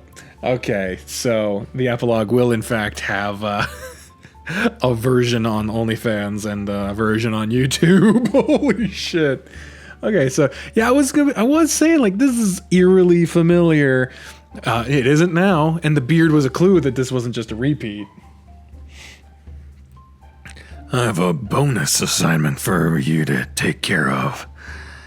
I'll guarantee you leave my class with a perfect grade if you manage to complete it. What is the assignment? Papa Bear needs to be satisfied. Coach Grifter ran his arms over his desk and sent everything that was on it to the floor. Dude, there's a fucking computer monitor on the desk. Like, that's some reckless behavior. He sat on top of his desk with his legs spread apart, and he began unbuttoning his shirt. Go ahead and roll for initiative to see who goes first. What? Roll for initiative. You looked down at your hand, and you saw that you were holding a dice. A dice? That's incorrect. So you dropped it onto the floor. Nat 20. Looks like Thomas goes first. Phew. So this is a dream. Now what? That's up to you. You can do whatever you want on your turn. He's right. Feel free to do anything you want. How do I pass the assignment? You just have to finish the quest. What quest? I'm the quest. Show me just how well you can wield that great club of yours. Anything for my Papa Bear. You approached where Harold was sitting, and his arms wrapped around your waist as your eyes closed. Another 20? A critical hit. You keep rolling like that and I'm done for. Thomas. Ooh, Thomas. I love you. My baby bear. There he is. There we're actually, in the right area. My dear baby bear. Papa Bear. There you are. I thought you were awake already, but you were talking in your sleep. It sounded like you said something about initiative. My dream had something to do with L&L, I think. But we were back in your office at the college. My old office, huh? It's been about a year since I was there last. We have to emphasize the time skip here. It's been a while. What kind of L&L game were we playing in my office to get you morning wood like this? You were belly to belly with the bear, and your erection was obvious to him as it poked his thigh. He reached down under the blanket and gently tugged on it. I think you were sitting on your desk with just a shirt and tie on, and you said something about my quest being to please you. If I did, I'd get a perfect grade in your class. I see. Did you have some kind of fantasy getting with your teacher in his office that you never got to fulfill? Maybe I did. I'll keep that in mind. And you sure do like it when I just wear a shirt and tie, don't you? You know I do. Maybe I'll treat you to that after my book signing. That's what I planned on wearing today. That'll give me something to look forward to then. You're not already looking forward to our game tonight? We should be fighting the boss tonight. Oh, that's right. Well, I better get really good reward for this. There's bound to be something worthwhile there. Are we just ordering pizza again, or did you want to do something else? We might as well order pizza since it's something everyone likes. I think I'll make a dessert for at the very least. That sounds good to me. Harold pulled you close to him and nuzzled against your cheek while rubbing his hands up and down your back. He growled softly, kissed your cheek, then kissed your neck and growled again. You ready to take a shower? We have to be at the bookstore at 9, and I'd like to have breakfast before we leave. Can I have 5 more minutes of cuddling? 5 whole minutes? I don't know if we have time to spare for that. His hold loosened and he started to roll over. You were quick to grab him and hold him tight. We could spend just 5 less minutes in the shower, though. Just 5 more. I suppose I can spare just a few more minutes of my time. You expected him to just hold you, but that's not what you got. Harold decided to roll over anyway, but it was towards you. You were forced onto your back, the naked bear rolled over on top of you, completely covering you in his thick, furry warmth. Think you can handle 5 minutes of me on top of you like this? You're not using your full weight, so of course I can. And if I did? His body pressed down on you, and while your breathing was somewhat restricted, it wasn't enough for you to want him to move. Still fine.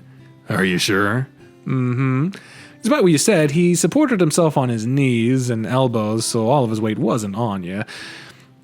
You weren't able to wrap your arms around him, but you were able to drag your fingertips through his fur along his sides and parts of his back. I just love how warm and soft you are. You gave his sides a squeeze and kneaded them after. I think I've put on an extra few pounds the last few months. Maybe. You are feeling a bit softer than you used to. You might want to start practicing with the team again to keep the extra weight off. You spent a lot of time at your desk, so it wouldn't hurt. You're right, huh? Think I'll start playing with you guys again this coming week if I can. I'm sure the new coach wouldn't mind. After all, you made the team what we are now. I'll take credit for some of that. I guess you should enjoy your chunky bear while you can. You ground his belly against you, dropped down again, and his eyes fixated on yours. Have I told you lately that I love looking into your eyes? Pretty sure you told me just last night. Did I? And the day before that. I might just start believing you at this rate. I'll tell you as many times as I have to. Because I really... His head moves closer to yours. Really? His nose touched yours, and his eyes stayed locked with your eyes. Really love looking at them. I'm glad you do. I think our 5 minutes is about up too. Let's get this day going. Right after this. Your noses are already touching. With just a little adjustment, his lips connected with yours. While he kissed you, his body slipped down, and one of his hands ended up under your head to pull you as deeply as possible into the kiss. You dug your fingers into his fur and held him close for the duration of the kiss. He pulled free from you and followed it up with a kiss of you on your nose. All right, let's go. He pushed himself up to his knees, and he took his belly in his hands to bounce it around while you rubbed his thighs. It really has gotten bigger, hasn't it? Maybe a little. You patted the gut and grabbed 2 handfuls of it. You still look amazing, and we'll work on trimming it down again. I would appreciate the help. Can't even see my boy hiding under it like this. He leaned back and hefted his stomach up more, then his erection popped out and slapped it down against you. There we go. He's being crushed down there. My poor bear and his massive package. It's a gift and a curse sometimes. He let go his stomach, okay, to raise his arms up, stretching them wide and opening his mouth to let loose a cavernous yawn. You enjoyed the show he gave you, but he rolled off of you shortly after and stood up. I'll get the shower started. Don't laze around too long. I'll be right behind you. As you walked to the bathroom, you catcalled him, so he paused in the doorway to strike a pose for you. After a shake of his rump, he disappeared through the doorway. No sense in wasting any time. Damn, is this going to be like a whole ass day? Maybe I should have... maybe I should have waited.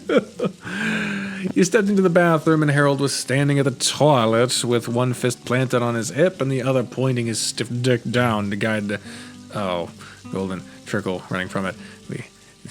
Such a pain peeing with wood. Yeah. He gave his butt a scratch as you walked past him to test the heat of the shower water. The water was hot enough by the time Harold was finished, and he joined you in the shower as soon as he was done. You wasted no time picked up the bottle of shampoo to squirt on Harold's chest, and you started kneading it into his fur. He let you work on his chest, and he focused on the top of his head. You gonna get this thing away? You gonna put this thing away anytime soon? He tapped his hard dick, still wagging in the air. You know how it is the first thing in the morning. Once he's up, he's up. He'd better calm down, though. We don't have time to deal with him.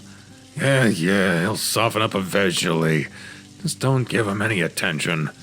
It's hard not to when he keeps poking me. Work on my back for now. Are you sure that's gonna help? Ooh, another CG. That's fun. You swiped your soapy finger through the crack of his ass and he jumped. Well, as long as you don't do stuff like that. You know what that does to me. Okay, I'll behave for now. Better, or you won't get anything later in the day. Despite what you said, you used your soap-covered hands to grab his cheeks and roll them around while you cleaned his fur. Thomas. Just making sure it's clean, too. Slapped your hands against his back and rubbed the soap into him. You were forceful with it and pushed him against the wall while you worked, combining your cleaning session to a massage while working from top to bottom. How does that feel? Good.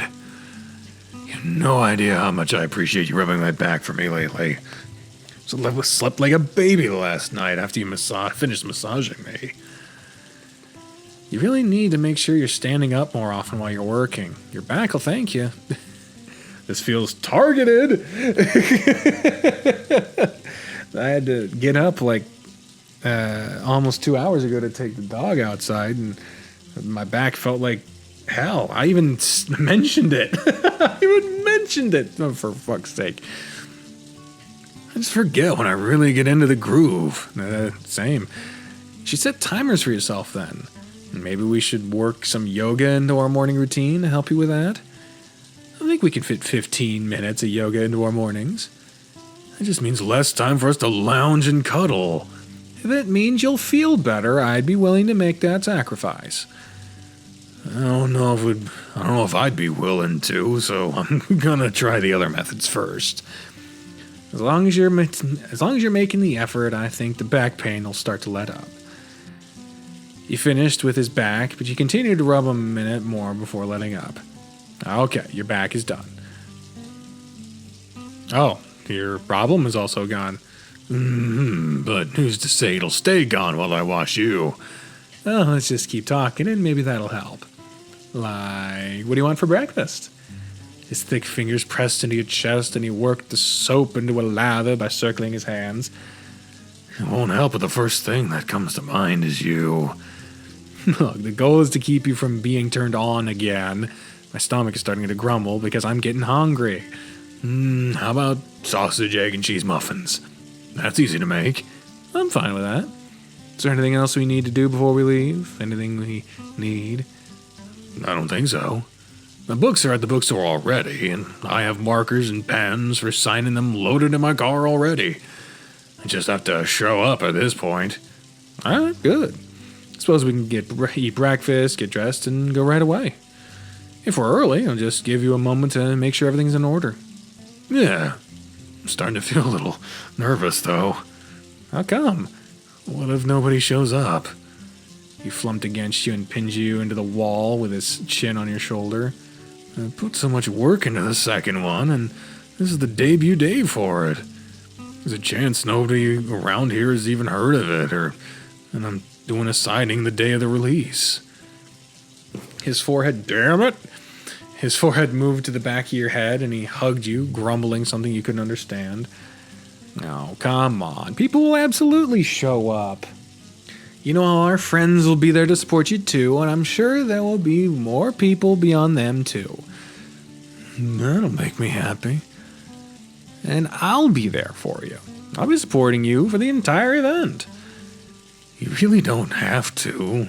I'll just be sitting at one spot for a few hours. I guess I will be too then. I won't be leaving your side. Thanks, baby bear. Knowing that you'll be with me makes it way less stressful. Good. Now, how about we dry off and go have breakfast? I think we're both clean. Gotta make sure you get plenty of food in that belly before we go. You sure it needs food? Oh, you sure it needs food? He used his stomach to keep you pinned to the wall, and he just laughed as you struggled to free yourself. You thought you were free when he backed away, and he clasped his hands around your stomach to pull you into the water with him. Laughter filled the shower as he wrapped his soggy fur around you and wrestled to keep you held under the water until you were completely rinsed off. You calmed down once under the water together, though, so he let go of you. You were forced to spin around. As soon as you did, your lips met his against under the water. These epilogues are recent, I guess. He grinned through the kiss, kissing you several times over. I love you. I love you too. Let's do this. Mm-hmm. With all of his suds rinsed away, it was time to dry off and get ready to head out. Harold pulled into the parking lot for the bookstore, and for a moment, you both sat in silence. I'm not seeing things, am I? If you are, then I am too. There's no way that line of people's for me, right? Did they schedule another event at the same time as mine? That would be weird for them to do so, but might bring in more people all at once. That has to be it. You followed Harold through the parking lot and toward the building, and someone called out to you. Thomas! I've been doing this for a few hours, sorry. Thomas! Hey! Good morning, you two. Good morning, Maria, Richard.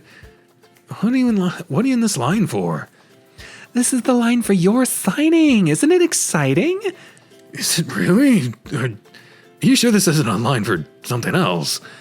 It's your line, Harry. She made me check already. Yes, these people are all here to meet you. There's gotta be at least 100 people out here right now. Some of these folks been waiting here for a while. We've been here for almost an hour because Marie insisted we'd be near the front.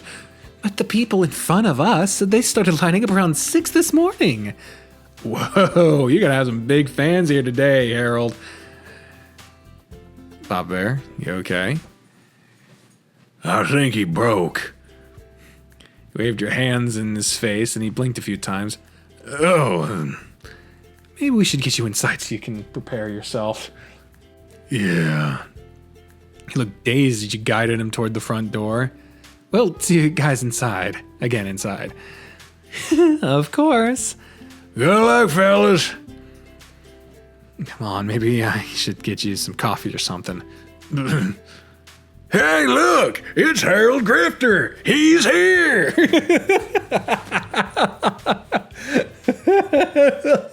Hey, look, fellas! And looked back to see Richard pointing at Harold as Maria swatted the rhino while trying to suppress her giggles. Harold turned, and the excitement of the crowd grew. Clapping and cheers broke out, and Harold hid his flushing face in his hands while you ushered him to the front door. Thank you all for showing up to support Mr. Grifter. He's really looking forward to meeting you all. Hey, it's the bookstore again. Noish. One of the associates at the bookstore unlocked the front door and let you and Harold in, and that's when he finally regained some of his composure. That line really is for me, isn't it? Seems so. You have your work cut out for you today. You ready for it? I was expecting to have maybe 15 or 20 people come through to all of today. Tops. Not 100 people waiting outside before the store even opens. You gonna be okay? Yeah, I'll be fine once the initial shock wears off. Good. I'll be here with you the whole time, too. You grabbed his hand and squeezed it, and you felt him squeeze back. Thanks, baby bear. You just being here and reassuring me is already putting my nerves at ease. I'm even starting to feel excited. That's more like it. Hey, look! That must be your table set up over there. No, it is. They printed a whole cardboard cutout of the cover, even. There was a table not far off, that would be a typo, not far off from the entrance that was decorated with copies of Harold's newest book and a small display for his first one as well. I have my own copies at home, but seeing this in an actual store makes my heart soar. Look, there's even a little biography about me here with my picture on it. He picked up the display and read it over by himself with a broad grin spread across his face the entire time. When he put it down, he had to rub his eyes, and you noticed he was fighting back tears. Don't start crying before all your fans start coming in. I'm trying. It's just, this means so much to me. It's a dream come true. I never imagined I'd be able to do this. He hugged you without warning and buried his face in the crook of your neck to hide his tears. I never would have made it here without you either, baby bear. Nonsense! You hugged him and rubbed your hands all around his back. You're a skilled, creative man. You would have been able to make this happen with or without me. That's not true at all. You've done so much for me. You've inspired me and pushed me to keep going. All of your encouragement and just everything you've done. I wouldn't have gotten this far without you. So, thank you, baby bear. Thank you for sticking with me and helping me make it here. Oh, Papa Bear. I'm glad. I'm glad I could help you make it here. He hugged you tighter and rubbed his face against you while you kept rubbing his back. You're wiping your tears off on me, aren't you? I'm sorry. It's okay. I love you, baby bear. I love you too, Papa Bear. Now pull yourself together. We need to make sure everything's in order and get ready for your adoring fans. He nodded his head and pulled away from you to rub his hands against his eyes. You're right. It's time to get this rolling. Thank you. He leaned in to give you a quick kiss, then sat behind his table to look over everything. Oh, goodness. The manager that helped coordinate the event appeared, and the three of you discussed the details of what would be going on. Oh, fuck me. Everything appeared to be in order, then the store would be opening soon.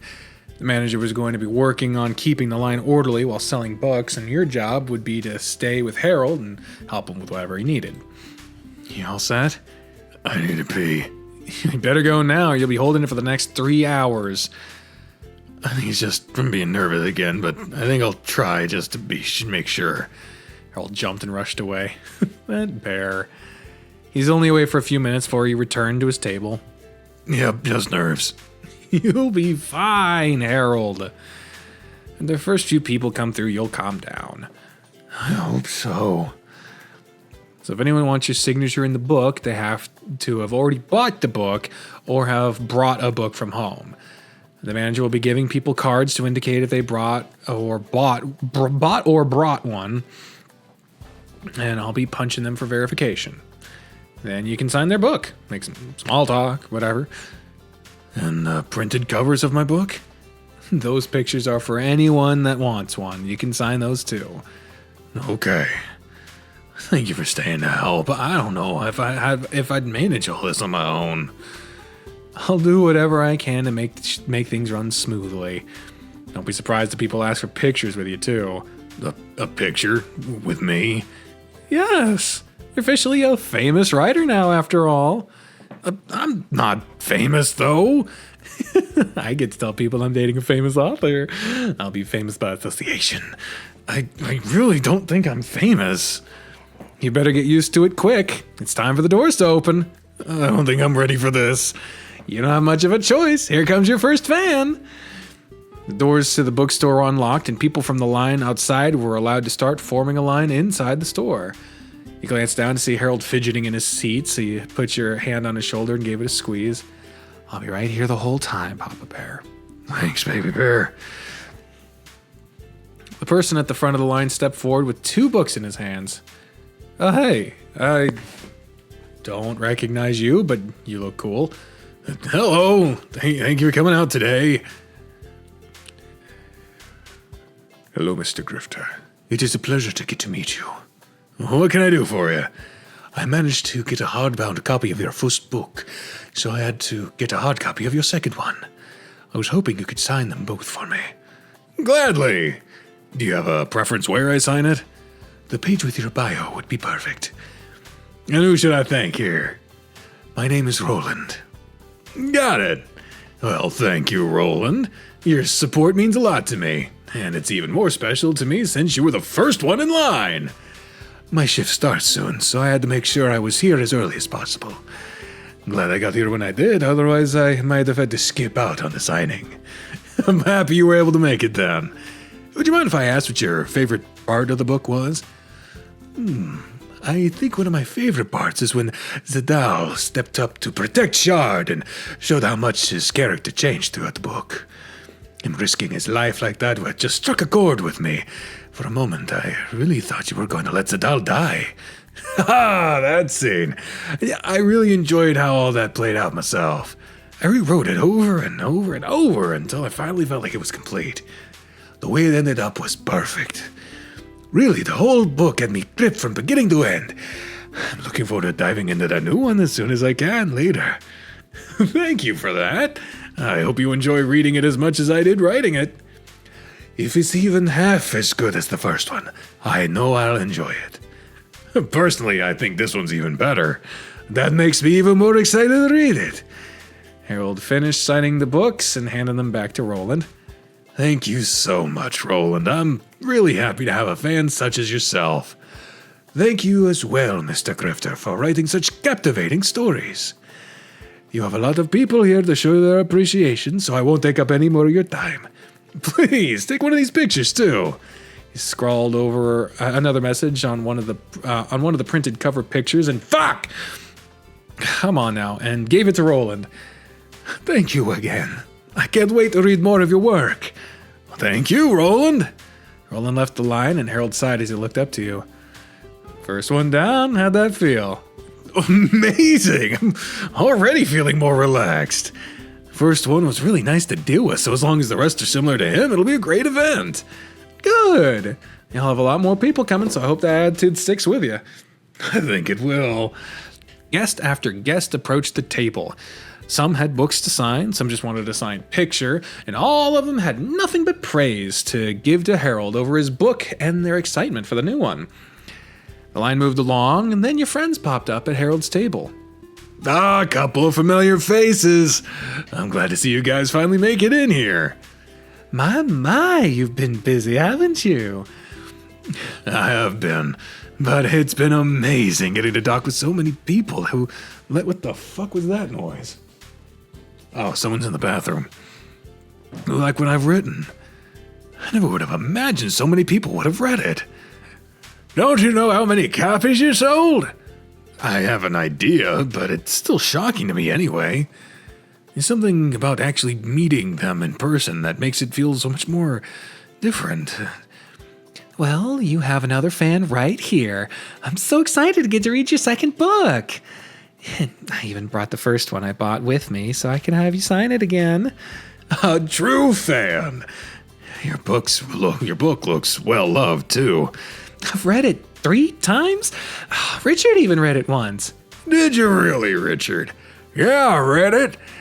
Fantasy ain't really my thing, but Maria made me read it so we could talk about it. It was a good read, I reckon. I guess. If you read it, you don't need to guess. I don't get it.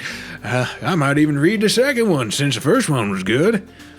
Well, I'm glad to hear it. If I can convert a non-fantasy lover into a fan, that's a huge win for me. Don't listen to Richard. He will read your new book. He got a copy of it for himself. I gotta show him support somehow. I appreciate it, Richard. Any kind of support means the world to me. Go ahead and give him your copy so we can sign it. We're holding up the line. And I want to get a picture before we go. She went to fetch the manager to take the picture, and she dragged Richard over to you and Harold. Okay, everyone gather around for a quick photo. Oh, look at this. That's just lovely.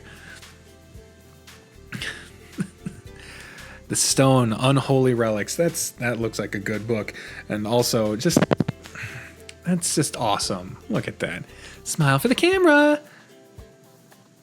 Okay, so they gave us an option to see the picture by itself. Perfect. Thank you so much. She got her phone back to do when she got her phone back so she could look at it and learn the typo, and she looked pleased with it. My, you're all such handsome men. I'll send you the picture, Thomas, so you can have it too. Thank you, Maria. I'm so happy to see you're both doing so well, and I'm thrilled to get home and start reading your book, Harold. You two have to come over sometime this week for dinner so we can talk about it. I like how that sounds. How about you, Harold?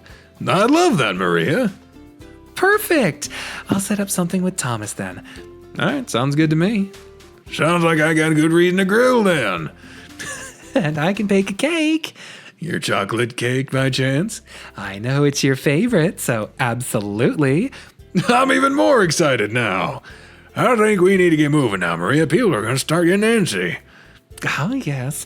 I hope you boys have a fantastic rest of your day, and we'll see you sometime this week. Thank you both so much for coming by. I can't tell you enough how much it means to me. So really, thank you. You're welcome, Harry. You fellas take care. Goodbye for now. Thanks, you too. I'll talk to you later. Ready to keep going? Yes! You motion for the next person in line to step forward, and the event continued. The first 2 hours were spent with a constant flow of people coming to the table to meet Harold. The line was eventually completely handled, and all was left were the occasional stragglers. How you holding up, Papa Bear? A bit drained. I wasn't expecting so many people to come through here. I wonder just how many people I've met. Let's see, by my count, we've had around 120 people come through. Really? That many people? Yep, I've been keeping a tally on my phone. I think I missed a few, but it's a good idea how many have been by. We can always find out how many copies of your book sold when we're done, too. Mm-hmm. Oh, look who's here now. Oh, hey, it's Dwayne. Character we don't know yet. But sure. I'm glad you're able to show up, Dwayne. I don't have a voice for Dwayne. I don't have a voice for him.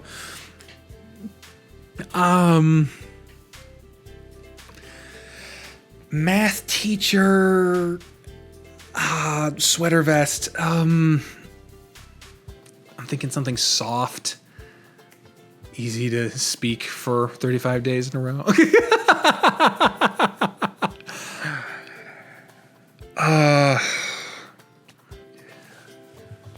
I'm glad you texted me and reminded me. I would have forgotten. Well, that's why I sent you the message. Good morning, Mr. Lockwood. Thanks for stopping by. Hello, Thomas. How are you today? How's the event going? It's great. We've had such a huge turnout, right, Harold? Far better than I ever could have asked for. You wouldn't believe the line, Dwayne. When we got here, there's a line at least 100 people waiting. I knew people loved your work, Harry. I'm so happy for you. How do I get a copy for you to sign?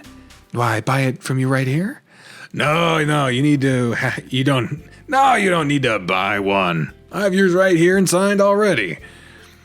Harold fished a hardbound copy of his book out from under the table and handed it to Dwayne. Thank you for your support, Dwayne. I really appreciate it. Thank you, Harry. You didn't have to do that. I would have gladly bought one. Nonsense! You painted the cover of it for me and didn't charge me, so it's the least I could do. I'll start reading it tonight, and I'll be sure to leave a review for it when I'm done. I would appreciate it. He talked to Dwayne for a minute, and then he excused himself to run to the restroom. While he was away, another familiar face showed up. Hey, there we go. It's just a rogues gallery of people that we're getting to see. Except the team. I'm sure they'll pop up later. Officer Gurr! It's a pleasure seeing you here. I have no fucking clue what this character's voice was. Good day to you, Harold. Thomas. I haven't seen either one of you since Diana's trial. I hope you two have been well. I'd assume it has been, judging by the looks of things here. In all honesty, things have been amazing. Good to hear. Things got a little emotional during the trial, and I was a little worried about you. I haven't had the chance to reach out lately, though. Yeah, that trial was pretty rough, but we got through it. Between Thomas and my therapist, I've been doing quite well. I've even exchanged letters with Diana a couple of times at the suggestion of my therapist. Is that right? Yeah. It helped me tremendously to be able to put my feelings into words and to know that she's read it. I told her I forgave her for what she did, among other things, and I found out she's been seeing a therapist too. There's been such a huge weight lifted off my shoulders knowing that she's getting the help she needs. Hard to say if it's actually helpful, though. What do you mean? Well, she is getting help. She has still expressed her unhappiness about my choices. That really isn't my problem, though. Not in the slightest. She can be upset all she wants about it. Harold put his hand on your shoulder and pulled you over against him. I'm happy with my life and the choices I've made. I wouldn't change any of it. Well, that's good. No, that's the wrong voice. Well, that's good to hear. I'm happy for the both of you. Thank you, Gurr. So what brings you here today? You here for my book, too? A buddy I work with showed up at the department a bit ago, all excited about the book he got. He was boasting about how he was first in line for it. First in line, huh? I remember him. When he showed me the book, I recognized your name and the picture in it. I thought I'd come down to say hello. I didn't realize you were a published author. It's still a recent thing that's happened. Well, congratulations on the publication. I might have to pick up a copy for myself. Well, if you do, you'll have to let me sign it for you. I will. Hey, there's Dwayne.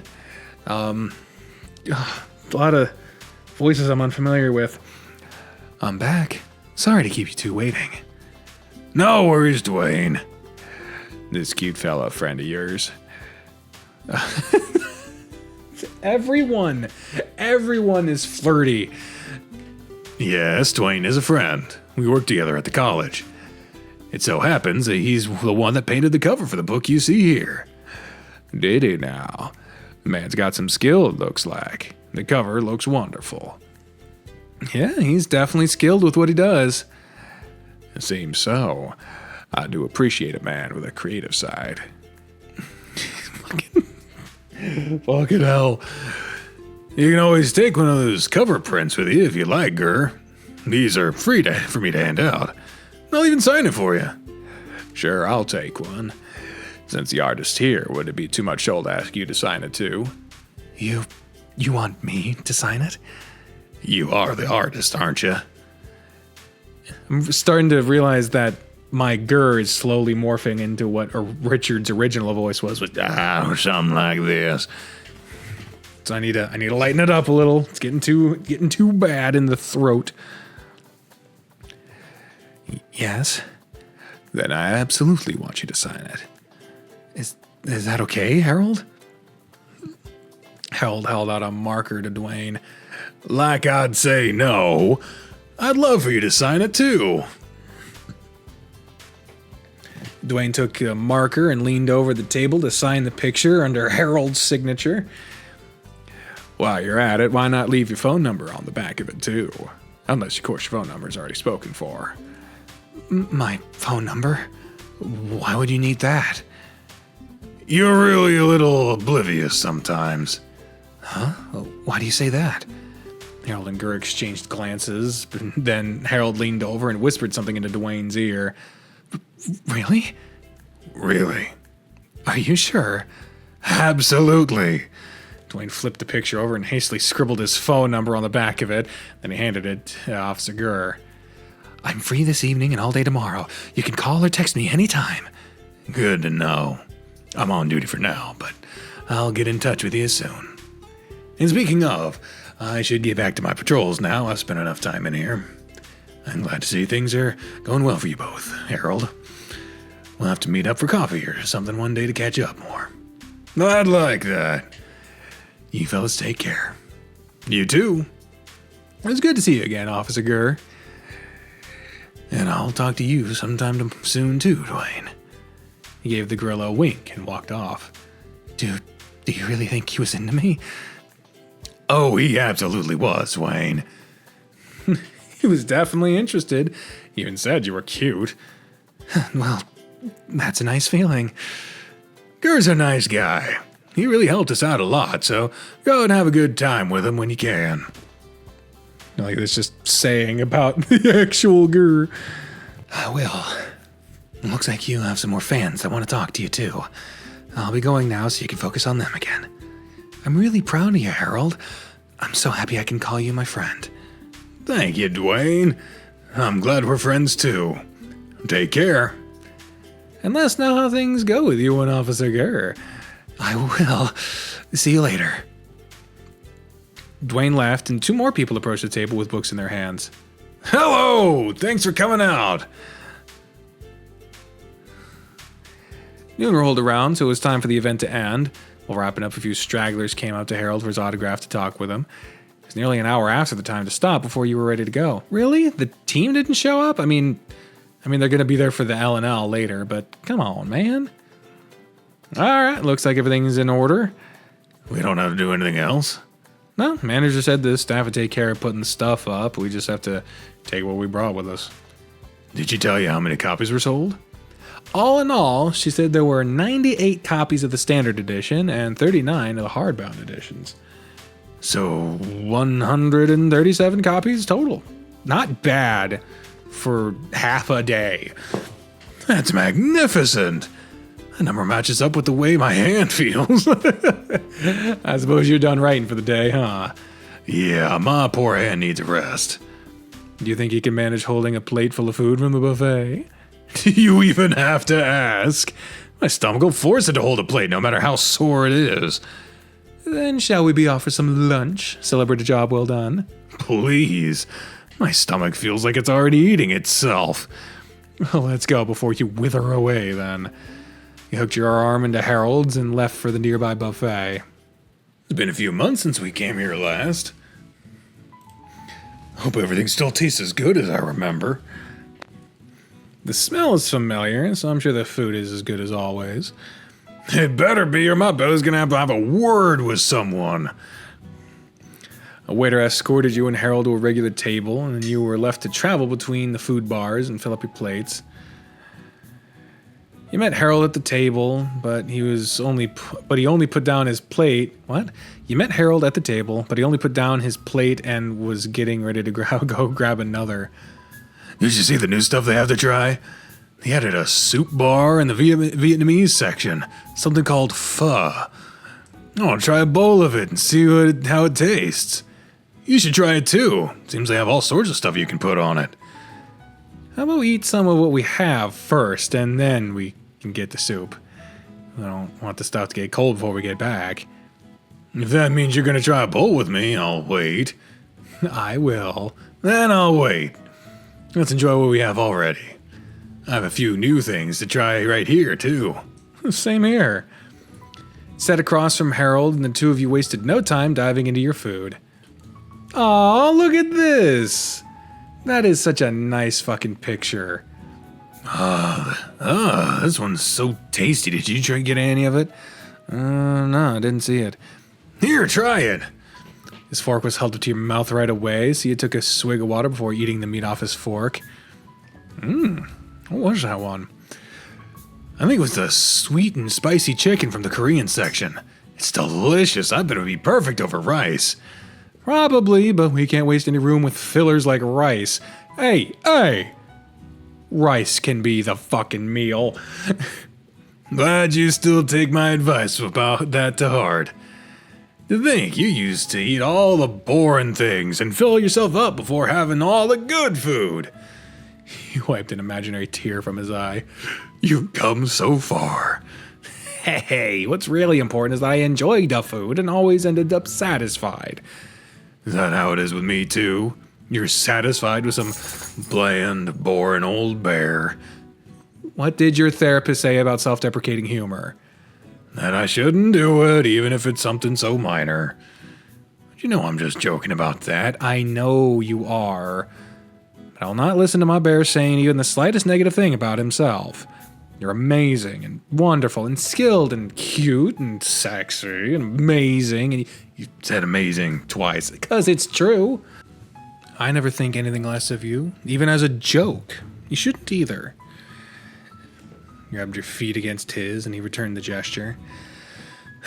You're right. I'm sorry. I'm happy you feel that way about me. To be honest, I really don't think I'm bland or boring. That's just a joke. Yes, but I'm not supposed to say it. I know. What I'm getting at is that I don't legitimately feel like that anymore. I feel like I'm worth something again. I'm feeling confident again. I still have those moments of moments of doubt creep in from time to time, but they aren't nearly as destructive as they once were. You've made so much progress, and I'm happy about that. And you know that a large part of that is because of you, baby bear. You've become that rock that I so desperately needed. He reached across the table and put his hand against your cheek, and a soft smile spread across his face. You've helped me weather many a storm now, and I've become so much stronger with your help. His thumb stroked your cheek a moment, and then he withdrew his hand and wiped a real tear away from his eye that time. Oh, I'm making myself emotional now. Oh, Papa Bear. I'm sorry. I'm okay. Let's go back to enjoying our food and celebrating a successful signing of my book. Yeah. I'll call back later and see just how many copies sold there. That'd be nice. I wonder just how well it's doing overall, even. It launched nationwide, after all. I bet it's doing amazingly. Released digitally and physically, so I bet sales are doing great. To be honest, I would be perfectly content if the showing at the bookstore today was the best it did. The fact that I sold over 100 copies within the first few hours is thrilling. Yeah, it's such a good turnout. The manager wants us to come back again once your book has been out a little bit too. Give people a chance if they missed you. I certainly wouldn't mind. More people that see the book, the better. It'll get the hype. It'll get the hyped. I guess that's supposed to be them hyped up for the third book. I hope so. That reminds me, though. You're a famous author now, and people are seeing your book all over the place. How do you think that'll impact your publishing your erotic book? I'll publish that under a pen name, most likely. I talked to my agent about it, and that's what she suggested I do. I suppose that makes sense. You're just about done with that one, too, aren't you? I am. I don't have much more to add to it, then I'll start revising it. Will you finally let me read it? You've read some of already. I want to read more, though. I'll let you read more once the first draft is completely done. Your insight could help with revisions. Good. All you really let me read was the smut, which was really well done, but I am curious about reading more. Well, you'll get your chance. Now, come on, let's go get that soup. Your plate is mostly empty, and mine's completely empty. I'm ready for more. You know, if I didn't already promise I'd get some with you, I'd pass. Even I've put on some weight since we've been together. You always talk me into eating more food. Well, I think the extra weight looks good on you. Reached over and scratched the underside of your chin. And to be fair, there's more muscle on you too, since you still go to the gym in the courts. I suppose that's true. Well, let's go get that soup, I suppose. Yeah! We'll get some dessert after the soup. Dessert too? Of course! Harold was up and dragging you from your seat before you could protest further. Alright, so the sign right there explains what to do.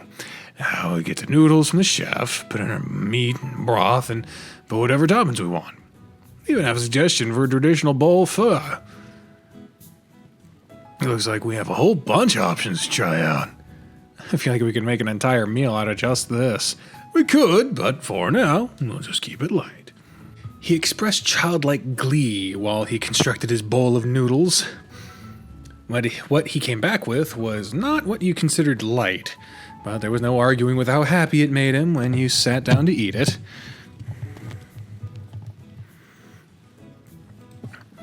Oh wow, this broth is tasty.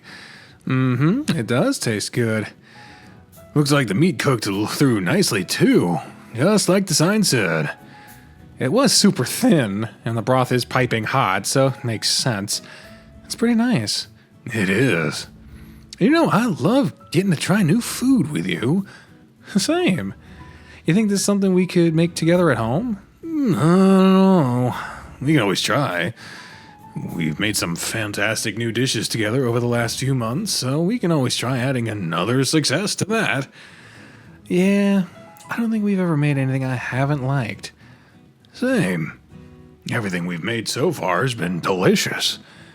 What do you think your favorite's been? Do you even have to ask? It's Maria's cake, isn't it? It's the best recipe you've taught me, hands down. If I had to choose something that wasn't her cake, though, I'd like a piece of Maria's cake. I think it would have to be us making our own Cajun chicken pasta. That was your favorite thing to get here, wasn't it? It was, but since we started making it at home, it doesn't hit the same here. What we make is better. Agreed. Not only does what we make taste better, but I've enjoyed all the time we spend in the kitchen cooking together. It's something I look forward to every Sunday. Me too. Although I look forward to any time I get to spend with you, though. I can say the same about spending time with you, baby bear. His foot tapped against yours, and he continued slurping down his noodles. You both emptied your bowls, and you weren't even surprised that he still had plenty of room for dessert. I wasn't going to let you leave without dessert, but you came back with far less than he did. Did you even get dessert? Your fuel tank is a little bigger than mine, and I don't have a lot of empty space left in it. Are you saying I'm fat? Papa Bear, you're pleasantly plump. That's just a kind way of calling me fat. I don't like straight up calling you fat, though. It just feels mean. But I am fat. Don't give me that look either. I'm not being down on myself about it. It's just the truth. I don't hate myself for being fat, but I would like to trim down again. I want to be able to fit into that rugby uniform for you without it looking like it's about to explode off me. If I'm not careful, I won't be able to wear my suit anymore either. Sounds like it's time to fix that then. You're coming to the courts with me again starting on Monday, and you'll be joining me and the guys in the gym whenever we go. I'd like that. We can do stuff in the pool too. Swimming is a great way to exercise. Well, the weather is warming up again, so we'll be able to do that more often. We could always have more sex too. You can burn a lot of calories that way. That's the best suggestion you've made so far. His foot ran up and down your leg, and he waggled his eyebrows. That's something we can start with tonight, even. I have just the position in mind to give you the best workout, too. Maybe it's best we don't talk about it here, with the pants I'm wearing. If you make me stiff, it'll show. But what if I want to see that? Then at least wait until we're in the car or something so nobody else sees it. Then you can tease me all you want with it. Do I really have to? I can't describe to you how I want to have my face buried in a pillow while you're dead. You may not! Keep those dirty thoughts to yourself, or you can sleep in the bathtub tonight. Okay, I'll just wait till after. He shook his head and went to pop a small cookie into his mouth. You grabbed his wrist before he could get into his mouth, and you pulled his hand to get your mouth to eat it. You got the cookie, but you also got the tips of his fingers. The confused look on his face quickly turned into embarrassment when he realized you were suckling on his finger, and he yanked his hand away. Baby Burr, I swear. Sorry, I just had to tease you a little more. I'll behave now. You better.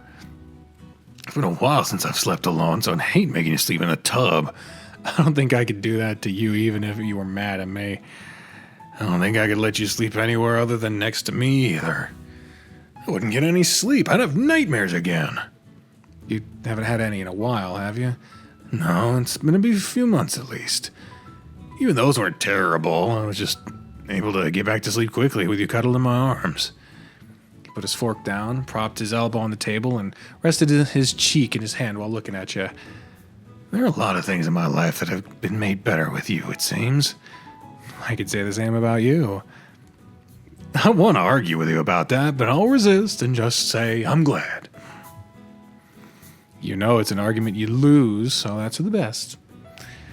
Your dessert was gone, but Harold had a bit more remaining on his plate. He took his time eating what was left, and despite your protest, you helped him finish it. I think I'm set. Are you sure? Your love tank finally full? He drummed on his belly and he chuckled. It's full enough. To be honest, I'd like to take a nap before we play Ellen all tonight. We had a busy morning, so pair that with my full gut and you have a big sleepy bear in your hands. Well, let's go home and sneak in a nap then. Just a quick nap, though. Maybe an hour or so. Sounds good to me. Harold moved to your side and grabbed your hand. With a firm grip, the two of you left the restaurant together. You want to just cuddle up on the couch with me and watch TV? What about that nap? You know as well as I'll do, I'll doze off. Fair enough. How about we change to something more comfortable first? How about we just ditch what we're wearing instead? I can't argue in that. Oh, you know what? Before we settle in, I want to go check my emails. Since my book launched today, I need to see if there's anything important. Sure, I'll be in here warming the couch up. You plopped onto the couch and tossed your shirt aside while you were waiting for Harold to return. I noticed that the walls don't have the empty spaces anymore. I hope they're with new pictures. Anyway, boom. 15 minutes or so passed, then you heard heavy footsteps running down the hall. Baby Bear, look at this. He thrust his phone into your face, and you took it from his hand. What am I looking at?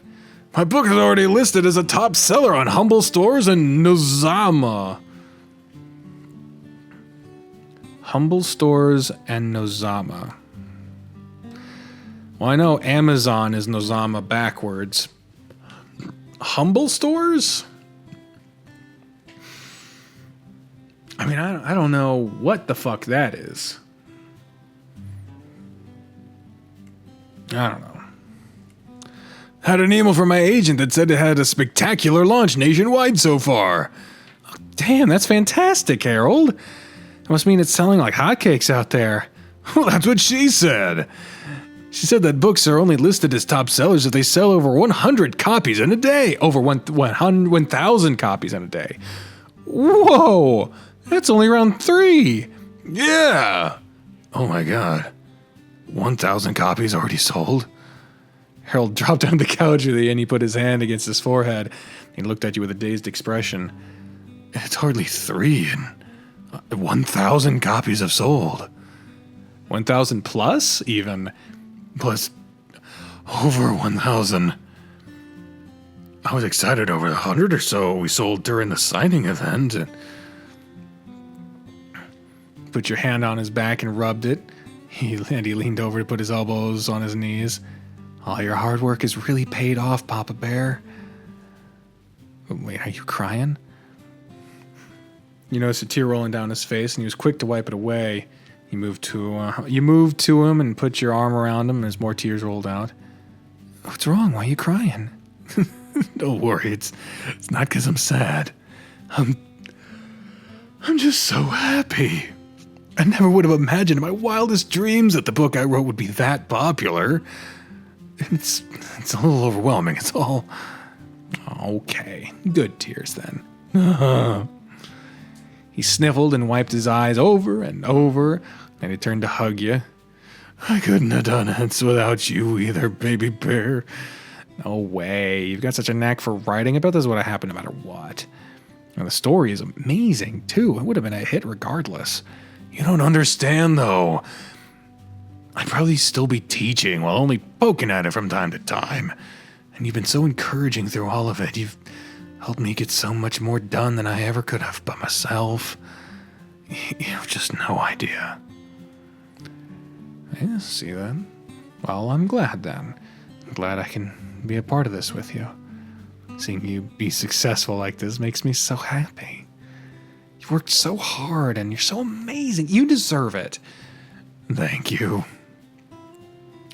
You rubbed his back more and pulled him with you as you lay down on the couch. The two of you cuddled enough times to where you could position yourself comfortably with him on top of you. His head rested against your chest and you ran your fingers through his hair.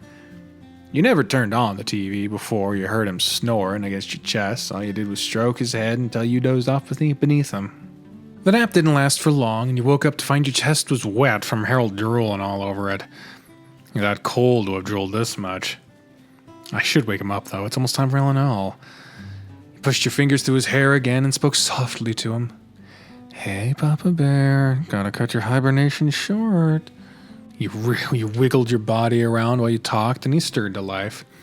There you are. Sorry to wake you up, but we should get ready for the guys to show up. You're right. Oh, geez, sorry, my love. I drooled all over your chest. It's okay, just your slobber is all. Not like it's never been all over me before. He sat up and used his shirt to wipe his face and your chest clean. Still, it's embarrassing. Don't worry about it. Let's go put some clothes on real quick. Wait here and I'll just bring you something. Sure. He'll give you a quick smooch and left for the bedroom. He returned a couple minutes later with his clothes changed and something for you to wear. Ah, the classics. The mirrored outfits. There we go. Now we're ready for the guys to show up. It's just about time. I guarantee that Spencer will be here first. As always. I'll let him in. You opened the door and you were greeted by Spencer, his rapidly wagging tail, and Darius. Come on in, guys. They walked past you and shut the door behind them. As Spencer walked past you, he gave your nose a quick lick, and at the same time, you reached up and gave his ears a quick scratch. Good to see you too, Spence. I don't know what, for some reason, Spencer getting his species features way more accentuated than everyone else. It kind of makes me a little uncomfortable. He slowed down to enjoy the scratches, but Darius just pushed him along. Let me get past you guys before you start making out and block the doorway. You know just how I say hello to Thomas and nothing more. You know it's just how I say hello to Thomas and nothing more.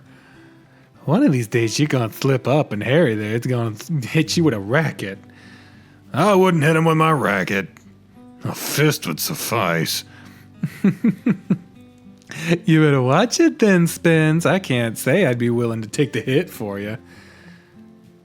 But he already said me greeting him like this was okay. I'm just teasing. I don't think I could ever punch Spencer. Darius, on the other hand. What? Why me?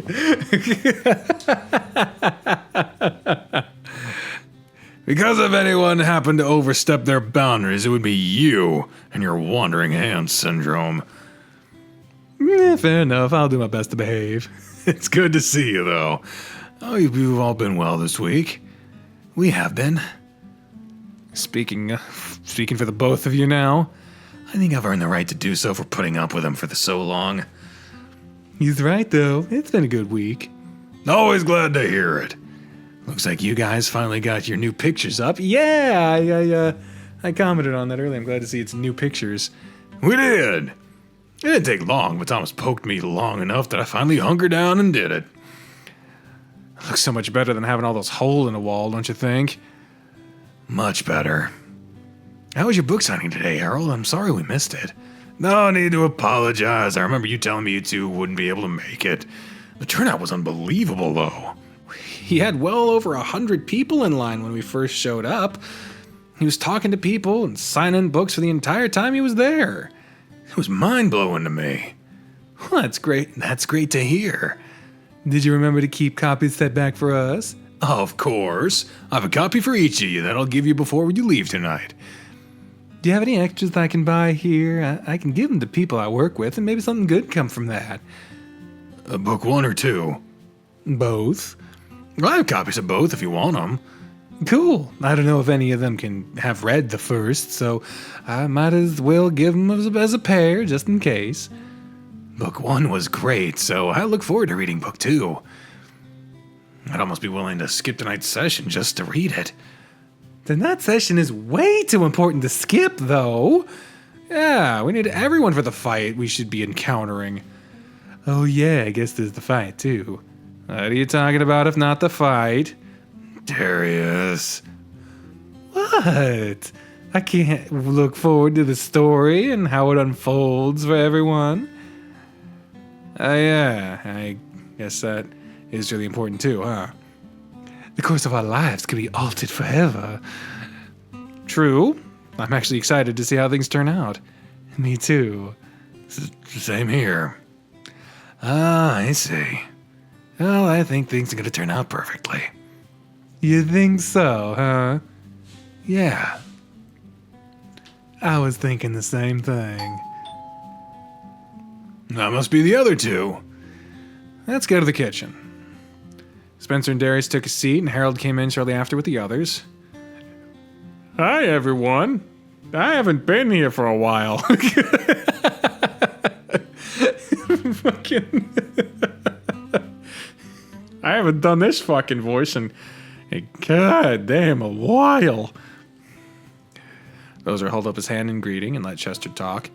Hope y'all ready for tonight's session. I feel like it's gonna be one of the best nights yet. You have some big plans for us? You have no idea. That makes me even more pumped about it. I'll go ahead and start getting stuff ready. I need to read over my notes again to make sure I have everything in order. Coach, can we compare notes? I have a few things I want to make sure I recorded correctly after our last session. Chester, how many times have I told you to just call me Harold now? I'm not your coach anymore. It's just habit. You're still kind of like a coach to me, because you helped me out with stuff when I needed. I'll go grab my stuff from the office. I forgot to get it already. I'll just come with you. What have you guys been up to today? Ugh, fuck. What have you guys been up to today, Dozer? I had to work. Fuck! All this fucking stuff, my lower register's gone. I had to work at the clinic this morning, and Chester worked at the morning shift at the office. The office? Oh, I guess he got that, the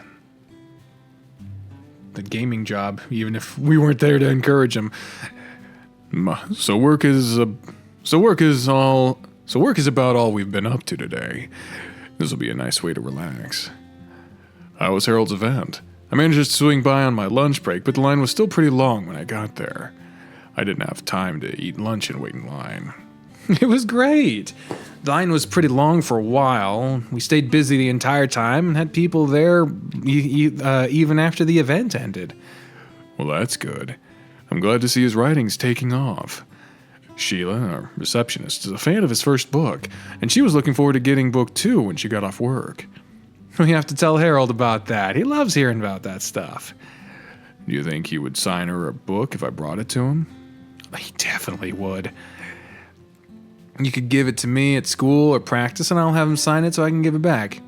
Or you can always bring it next weekend. Sounds good. I'll probably do that.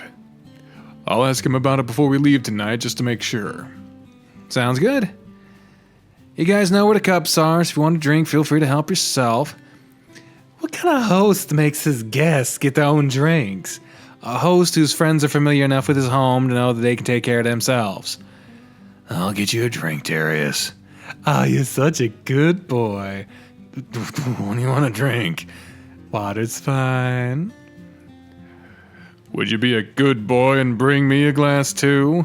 Spencer's tail wagged uncontrollably, and he did as he was requested of him. All right, everything's in order for the game. What's going on with Spencer? Why's his tail going like it is? The tail stopped and continued to twitch as Spencer failed to keep it under control. Oh, he's just being a good boy and fetching some water for me and Doza. I see. Spencer delivered the water and took a seat next to Darius. If everything is in order, perhaps we should start the game. Give me like 5 minutes to set the table up and I'll be ready to start. That gives me a chance to ask you something, Harold. What is it? What is it? Fucking WKRP in Cincinnati episode where they have to the radio competition. Guy answers the phone like half to death and he says, "What is it?" It's fucking funny. Dozer explained his request to Harold about signing his coworker's book. Of course, I wouldn't mind doing that at all. I'll always be happy to do stuff like that for a fan. It makes me feel good. It feels so good to know I can make someone's day better by doing something like that. Cool. I'll bring it to you next weekend then. I think she'll be thrilled. All right, I'm set up. You guys ready to start playing? Let's get started then. I'm as ready as I can be. All right, let's recap what happened last week then. Damn it, we actually have to play. The thing is, the LNL is fun and creative, and it's enjoyable. It's just long. When we last left off, our heroes were in the depths of the lair of the feared Lich Queen Anaid. Oh. Diana. That's on the nose a bit, isn't it? He just finished dispatching a horde of knife-wielding Grimbos. You know, these people lived through this shit. You find yourself in a seemingly safe room to rest after your previous battle, but your break was interrupted. The floor opened up when the floor opened up and swallowed you all. Now you find yourself surrounded in darkness and suspended in the air by some sort of magic. You can still move your body. It's like you're just flailing around in place in the air. How will you proceed? Hey, are these updated fucking outfits? I feel like they look different than last time. Like they look better. They look cool, man. They look fucking cool. To reflect their progress as characters. That's awesome. Is everyone still around me? Can you all hear me? Your companions can all hear you. Everyone still seems to be around. Yeah, I can hear you. I'm here. So am I. So am I. I'm here too, I guess. What's going on? The floor opened up and suddenly we're all just here floating in darkness. Can I summon my light orb? Yep. When you call out to your light orb, you still cannot see anything. Darkness still engulfs you all. I summoned my light orb, but it did nothing to penetrate the darkness. I'll cast Detect Magic to see if I can determine what's holding us here. 22. You focus your mind and realize there are two different spells in place. Circle of Darkness and Mass Levitate. Can I do an arcane check to see if I understand how both spells work? Roll for Circle of Darkness first. 15. Circle of Darkness, as you understand, creates an impenetrable darkness around the target area. Its range is roughly 20 feet in all directions. It will spell after a set amount of time or a counterspell is cast on the area. I actually have a counterspell ability. You do? That could come in handy. Let's see if I know anything about the Mass Force Levitate. 8. You know that Mass Levitate makes things float. I'll relay all that to my party. Want me to break the spells? I can knock them both out with one ability. If you break the levitate spell, won't we just fall? We don't know what's below us. That's right. That could be a really bad idea. I can't just choose one spell to the spell? What is the description for the spell? Let's see. Oh, it's a high-level spell, I guess. It would dispel all spells in a target area. Definitely a bad idea. And since you don't know what's below us, I think I can help with that. I'll summon my Eye of Rog and see what's around. oh yeah, you can see what it sees, can't you? Sure can. Makes scouting way easier. Alright, you summon your Eye of Rog. Currently, you see nothing but darkness. I'll guide it to travel straight down. Roll a d4. 2. The eye moves along the direction you assume is down, but it reaches a point you can no longer it can no longer move. It still sees nothing but darkness. It must have hit a wall. I'll move it along the wall. It wanders along the wall, and it reaches the darkness. You see a surface covered in spikes, and they appear to be stained with something. Is there anything else around, or is this all there is? That's all you can see outside the circle of darkness. And that spell seems to span the entire length of the room. It's a good thing it didn't dispel anything. Those was a pit of spikes. Looks like they're covered in blood, too. Why would we be trapped in darkness and levitated instead of just drop straight to our death? The Lich Queen is probably just toying with us. She's known for playing with her prey before disposing of them. We start calling in the Bitch Queen. That sounds more suitable. More so than you realize. Her name aside, how are we gonna get out of this? We probably don't have long before both spells end. We need to come up with a solution. Can you make the eye go to the ceiling too, Dagger? Oh, maybe it's still open. I'm gonna have the eye move to the opposite side of the room. I'll send it straight through the darkness. The Eye of Rog travels from one side of the room to the other. It emerges from the darkness again to find another flat surface. The surface is littered with bones of all sorts. Huh. There are bones all over the ceiling? Huh? Bones all over the ceiling? Yeah. Are they just stuck there? Looks like it. Are you sure that's the ceiling, though? Well, the floor was covered in spikes. Wait a second. You see what I'm getting at? There were no bones with the spikes, right? No, there wasn't. Are you implying the room is upside down from what we think it is, then? Yeah. We can just drop something and see where it lands. We won't see which way it falls, though. The eye will see where it lands.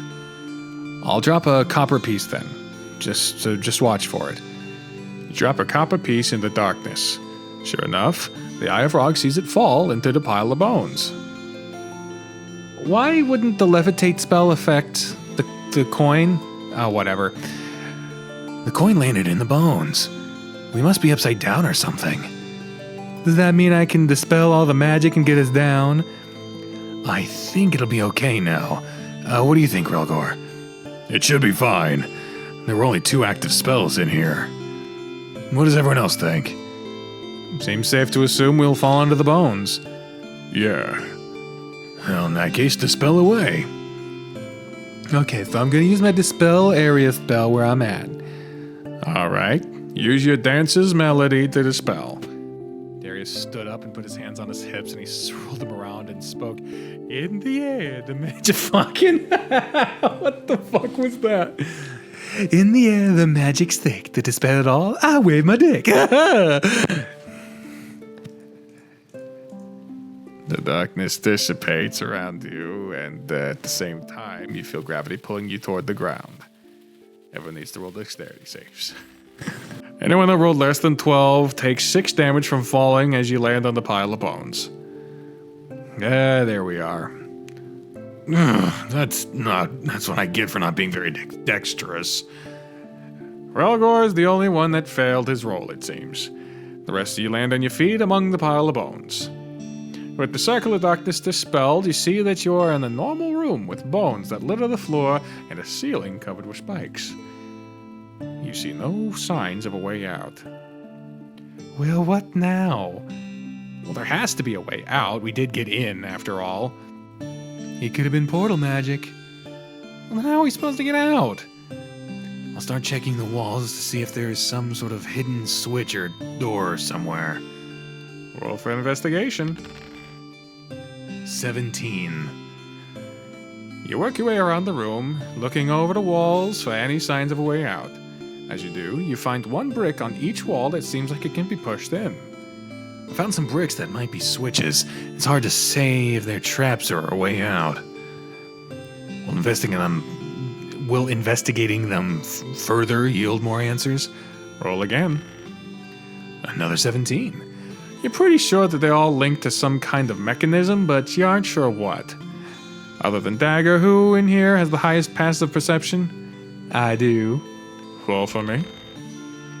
13. Good enough. Big Dick calls it to everyone's attention, but the ceiling is quite silently moving down. Guys, we have a little problem. The ceiling's definitely coming towards us. Well, that would explain why all the bones are on the floor then. It's gonna crush us unless we find a way out.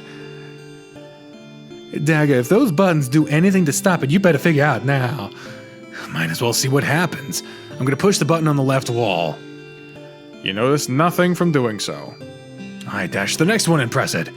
Again, sorry. Ugh. Again, you notice nothing happening. What if we just push all four at once? I don't have any other ideas, so we might as well try. Everyone, get to a switch quickly. On the count of 3, we press it.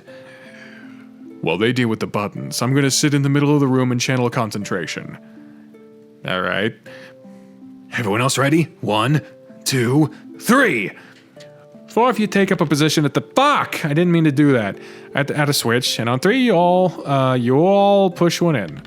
Roll. Oh. Uh-huh. That's 4. All these dice rolls are making me nervous. That is an appropriate reaction. The ceiling stops moving when you press all 4 buttons at once. Whew. Good thing Big Dick noticed when he did.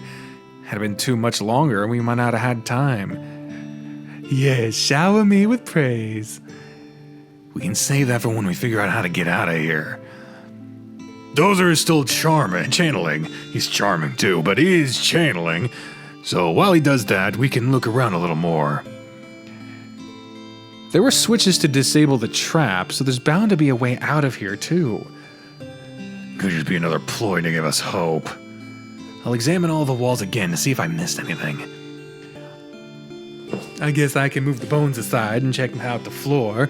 Maybe there's something on it. Good idea. It just occurred to me. What light source do we have down here? I never dismissed my light orb, so that's what we have. Right. It's not affected by stuff like wind or anything, right? No. I'm gonna light a torch then. What for? We're in an enclosed room. We can move around the room and see if the flame reacts to any kind of wind or something with the cracks in the wall. So I'll spend some time examining all the cracks with my torch.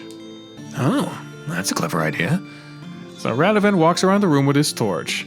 The flames on the torch flicker and move around when you hold them near one particularly large crack. You think maybe there's a way out on the other side of this wall? Maybe, but we still don't know how to open up a passageway if there is one. Perhaps if there's a particular order we have to push the switches in to open it. Oh fuck, so many voices. I could examine them again and see if there's anything special about them. Have you found anything on the floor, Big Dick? Fuck. I'm switching into Chester's voice for some reason.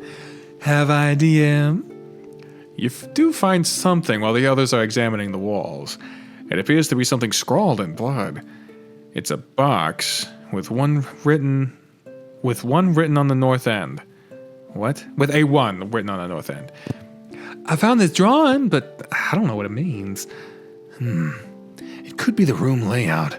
Maybe that one means it's the switch we should press? I'll give it a shot. If the ceiling starts to fall, we'll just be ready to push the buttons all at once again. I push the button on the wall that corresponds to the one on the drawing. Make a perception roll. 11. That's good enough. You hear a faint click from the switch. The ceiling isn't moving, right?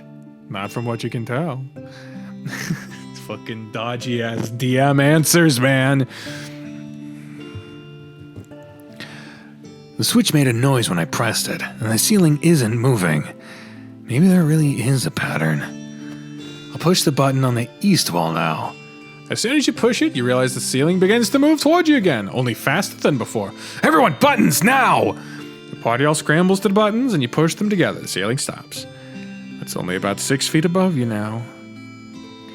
If this boils down to us just guessing the order, we'll be crushed before we figure it out. He's right. There has to be something else we're not seeing. I might be able to help. How? Which wall is cracked? The west one. Everyone, stay away from that wall. I approach the wall and put my fingertips to it. Are you really gonna do this? I am. What are you about to do? Break the wall down. Break the walls down! Fuck Chris Jericho. Fuck that motherfucker. All of the channeling I just did was to focus my strength solely into my fist. For every point I have in strength, I can effectively punch through an inch of solid material. So if this wall is maybe a foot thick as stone, I can punch right through it.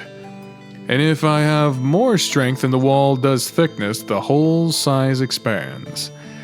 But I'm only using my 1-inch punch, meaning it doubles my strength. You plan on obliterating the wall? Mm-hmm. It's getting smashed if we can figure this wall thing out. Well, you don't have to roll for this one. But Zorg plants his feet on the floor, and with his fingertips touching the wall, he closes his eyes, take a deep breath, and in a motion faster than any of you can see, slams his fist into the wall. Bricks go flying, and all of you feel a small shockwave from the force of the blow. A hole several feet wide, ranging from the floor to the ceiling, appears through all the smoke and rubble. With the wall destroyed, the ceiling starts to descend once more. Everyone needs to run! On it! All of you run through the fresh hole. You all make it out of the room before the spikes in the ceiling reach the floor. You can hear the sound of bones crunching and cracking from the room, and then it's silent. Amidst the chaos of the wall being destroyed, you find yourself in another room with a very shocked guest. Now, everyone needs to roll initiative.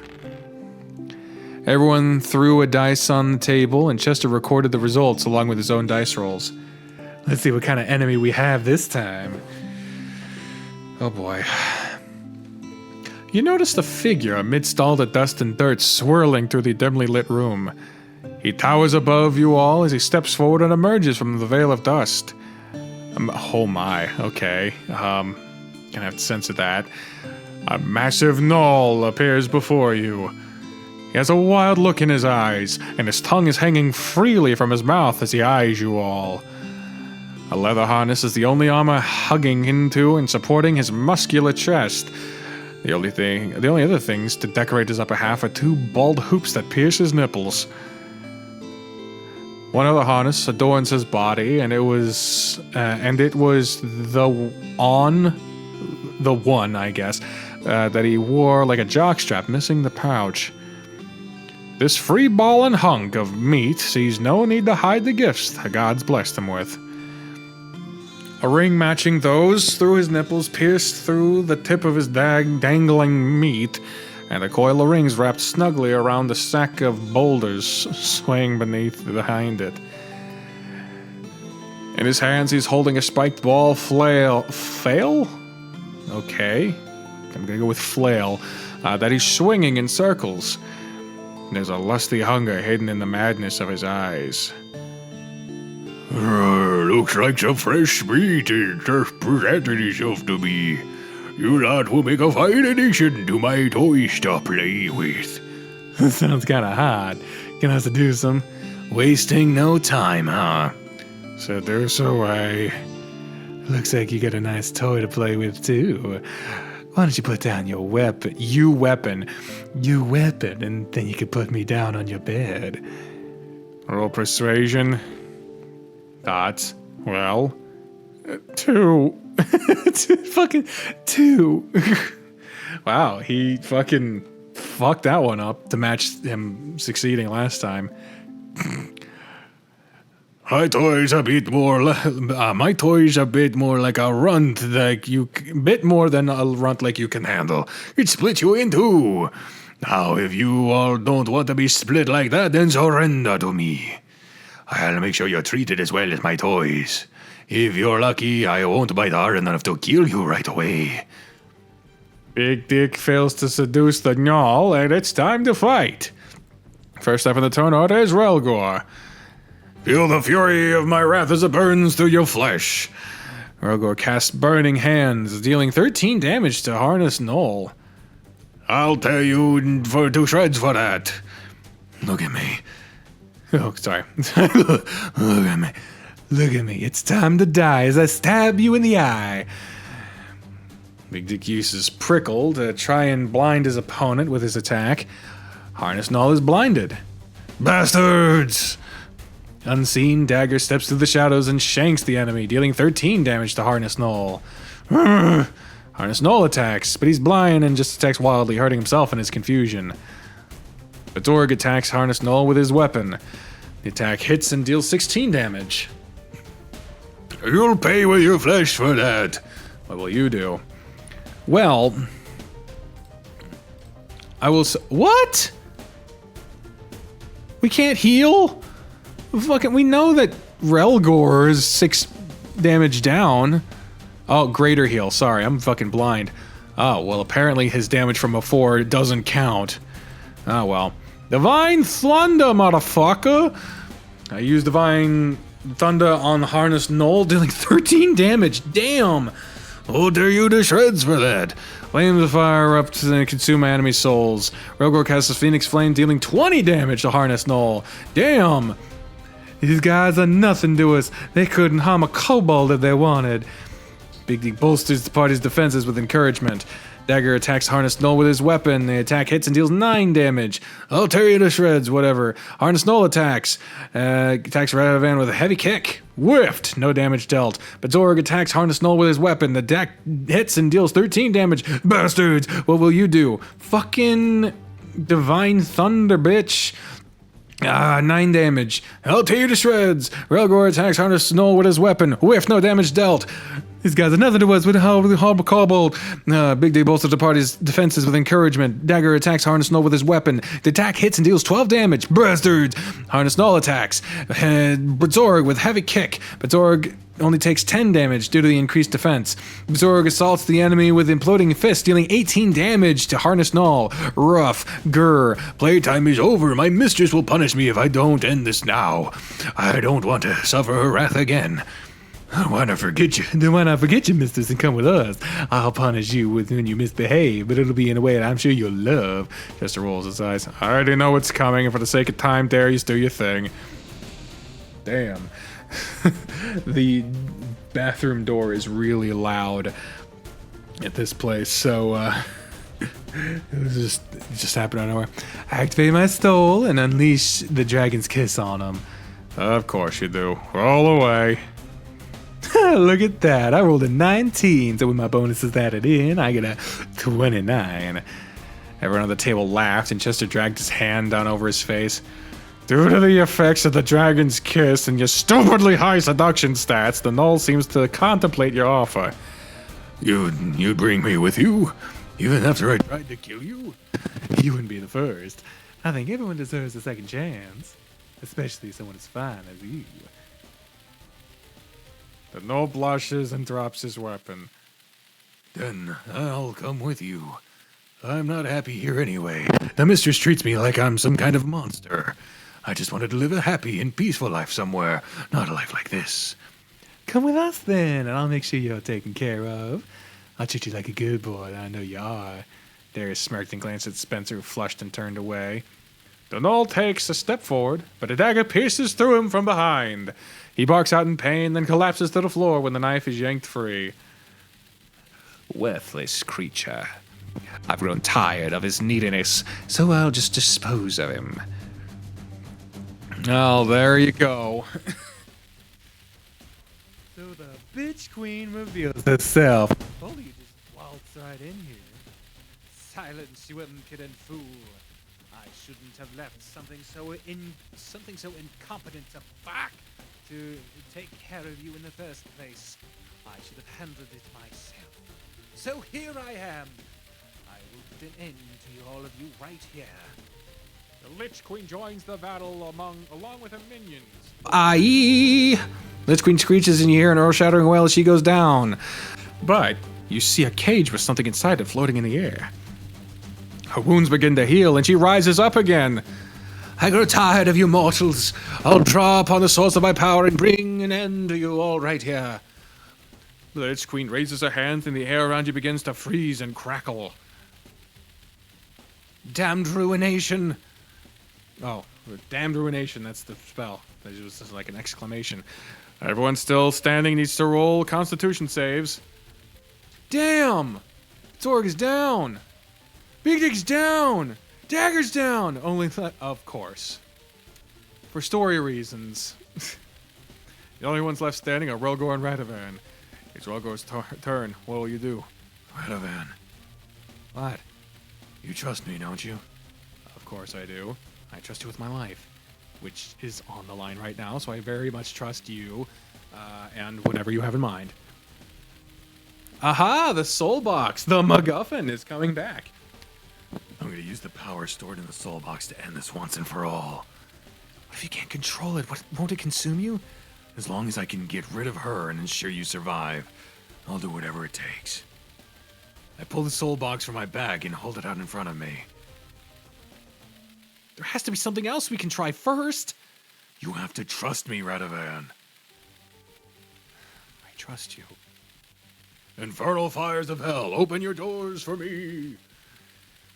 Relgor has to channel this spell, but he's vulnerable to attacks during this time. It's your turn, Radovan. I position myself in front of Relgor and put myself in a defensive stance. You bolster your defense by defending. You can't protect him from me and live! Lich Queen attacks Relgor. Embrace death! Roll a Constitution save. 15. Lucky you! The Lich Queen reaches out to you and you feel an icy chill course through your body. It feels like the very blood in your body is freezing. But thanks to your con save, you're able to fight back the chill. But you are left weakened. Relgor holds his turn and continues chanting. Back to you, Radovan. You better hurry, Relgor. I can't take much more of this. I defend again. Bitch, you are a healer. Heal yourself. Dummy. You bolster your defenses by defending. I have 3 HP left. If she attacks me, I'll go down too. This is why you should have healed. Well, she's attacking you. As soon as you're dead and out of my way, that soul box will be as good as mine. I never would have guessed you would be so foolish enough as to bring such a treasure to me. Your souls will be mine forever. She holds her hand out and the swirl of frost appears under you and Relgor. Defrost eruption! Dots. Spiky skewers of ice fly up out of the floor to skewer you and Relgor where you stand. The power emanating from the soul box melts them before they can connect with their targets, thanks to some horrible rolls by the Lich. Relgor, it's your turn. And release the spell. Gates of hell, you are mine to command. Open and swallow my enemies. Bathe them in the fires of the damned and claim their souls as your own. Infernal fires of retribution! After multiple hours of recording, I really didn't need that, but I had to do it properly, damn it. I'm a professional on profession. When Relgor finishes his spell, the soul box vibrates and explodes with blinding light. When that happens, a vortex of fire appears out of nowhere and consumes the Lich Queen. She lets out a blood-curdling wail as the fires destroy her body and the bodies of her 2 minions. You can't kill me that easily, Relgor. I'll be back, and I will kill you all. You are bound to me in the depths of despair and misery, and I will feast on that. The screeching melts away as the fire turns her body to ash. In another brilliant flash, the fires vanish, leaving nothing more than ashes strewn around the room. Ashes and the small cage that's glowing with magic. Relgor collapses to the ground, leaving only Radovan standing. Relgor! I'm fine. Just exhausted. I just need some rest. You need to tend to the others and make sure that cage doesn't go anywhere. What is it? Her power. It's how she plans to revive herself. She won't truly be dead until it's destroyed. Oh, I see. Can I just destroy it now? I'll need to do it. I'll have to break the barrier on it first. I guess I'll give Bezorg a potion to stabilize him and let him handle the others while I watch the cage. You are a healer! Heal them with your mighty smoke ball! Is the hunky dude dead or is he still alive? The knoll is bleeding out on the floor, but he is still alive. First aid and a potion will keep him from dying. A dagger, help me tend to him. Another addition to our harem. A suitable one to add, don't you think? He'll fit in right at home. Dagger and Big Dick tend to the wounds under the knoll, and Bezorg helps with Relgor. Meanwhile, Radovan guards the caged heart. Nothing has happened with it beyond the ominous glow it emits. As soon as I've had a moment to rest, I'll go examine the cage. Due to your knowledge of the arcane arts, among other things, you have no need to make any rolls in regard to the Anaid's heart. The Anaid. It's finally time to end this. I'm gonna break the barrier around the cage. Alrighty. Relgor chants a spell while waving his staff over the caged heart, and the barrier melts away. A voice cries out from it when the barrier is gone. Relgor! Don't do this! We can still be together. It's not okay, man. No, Anaid. We cannot. You lost yourself long ago, and there's no coming back. But you can always join me. Be mine again. No. I will no longer be bound by you. Huh? What do you mean? This heart. It's mine. What? How? Forbidden magic she used on me to try to keep me at her side forever. She's had it bound in this cage for years, but no more. I deserve to be free from her grasp. What are you gonna do? My heart is what keeps her alive, and it's bound inside this cage with magic. Once I destroy the cage, my heart will be freed. It isn't going to kill you, is it? It could, but I should be all right. I know what to do. You can't do this to me, Relgor. Chains of the past, bound to me no more. Please, I beg you. Release me from that which has no fuck. Release me from that which has no more sway over me. Relgor, you can't. You won't. You're nothing without me. You're weak. You're pathetic. You can't be rid of me. Not now. Not ever. Relgor chants his spell, and the cage begins to dissolve into a magical light that fades away. Relgor! Goodbye, Anaid. The cage fades away, and the heart is left floating in the air. It begins to fade away as the cage did, but the light instead moves to Relgor. It circles around his head for a moment, and then it showers down upon him, leaving his body with a soft glow that is slowly absorbed into him. Relgor, your true heart has been returned, thus completing your personal quest. You get some stat changes to your character sheet, but we can go over that later since the session's almost done. For now, none of you notice anything different about Relgor, but he might feel different. Relgor! Are you alright? I seem to be. I'm still alive, so that's a plus. And Relgor puts his hand against his chest. It's back. What's back? I grab Radovan's hand and put it against my chest. Harold took your hand in his and put it against his chest as he roleplayed. My heart.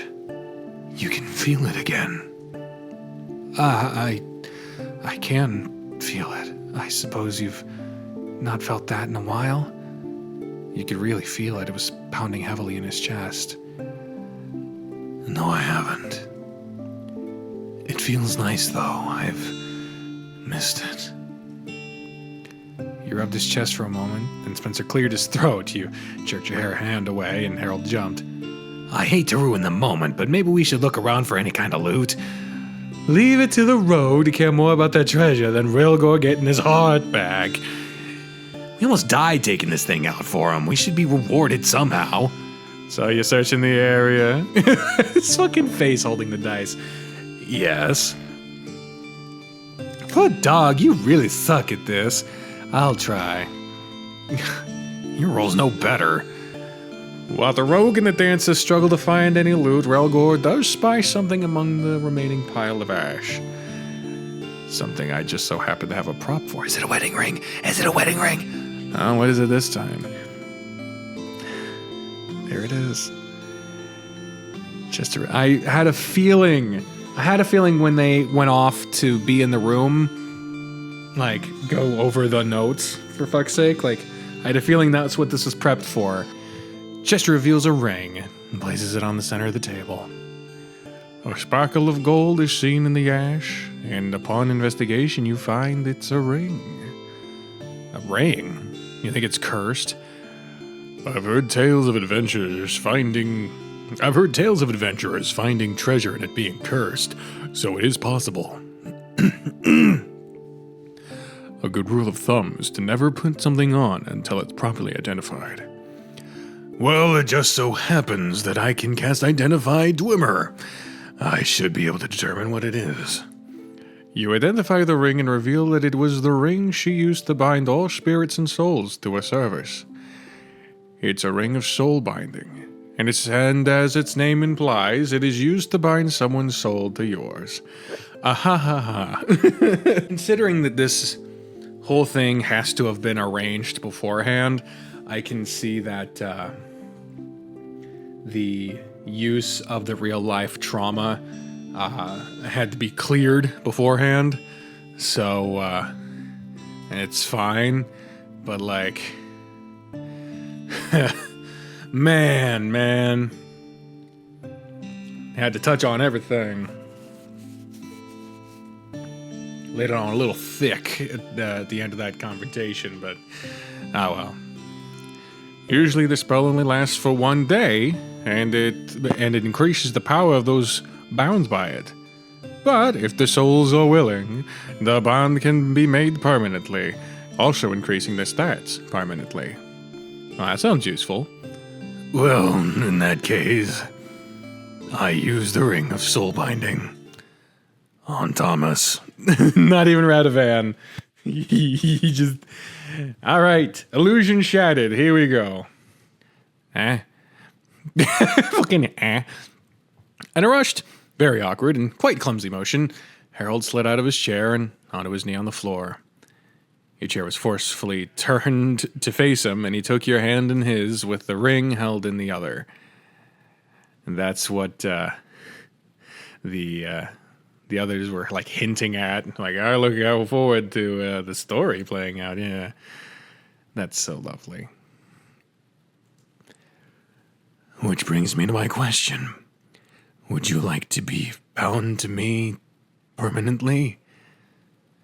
Harold, where did the game stuff go? The table's blank. What the fuck? I'm sorry, I'm just picking.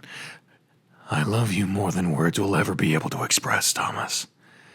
I was drowning in a darkness that I felt I would never free myself from, and you were the light that reached out and saved me.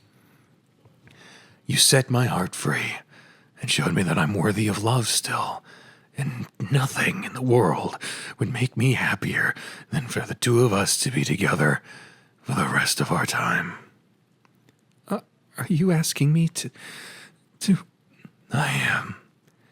Baby bear, will you do me the honor of making me the happiest bear on earth and marry me? Harold's eyes were fixated on yours, and they had a glassy sheen to them while he smiled up at you. His hand squeezed yours, and you felt your head nodding involuntarily. You knew what you wanted to say, but the single words struggled to form for a moment. Oh, I wonder which one I'll choose this one. Yes. Yes, Papa Bear, I will. His grin grew broader, and your friends clapped and cheered around the table as Harold slid the ring onto your finger. He pulled your hand to pull you closer, and his hand slid along your cheek, and he pulled you in for a kiss. I love you, baby bear. I love you, Papa Bear. You felt hands clapping on your back and shoulders. Congratulations, guys! Yeah, congrats to you both. A snout pushed against you at the top of your head, and Spencer's nose appeared next to your ear. Congrats, Thomas. I'm really happy for you. Spencer, you're always making these scenes kind of complicated emotionally. You reached up and patted his snout, unable to look away from the beaming bear in front of you. Tears were streaming down his face now, and they were perhaps the happiest tears you ever saw fall from his face. Man, it's good to finally see this happen. It's been killer keeping it a secret. You were all in on it, weren't you? Every one of them. It's been in the making for a few weeks now. It's been so hard keeping my excitement under control these last few sessions, you have no idea. He's literally talked about it nonstop since Harold first brought it up. I couldn't help it. I wanted to make sure the sessions were perfect. You did a marvelous job, Chester. You have no idea how much I appreciate what you've done. Really. And that goes for all of you. Thank you all for helping me do this. I'm glad we could be a part of it. Look at them all grinning. They're grinning. This really does feel like an epilogue. You guys can leave the bachelor party to me. I know exactly where to go. You wouldn't. Oh, Spencer's Club. I would. Might as well make sure he gets a special kind of treatment from someone. You had better make sure they're both okay with it first.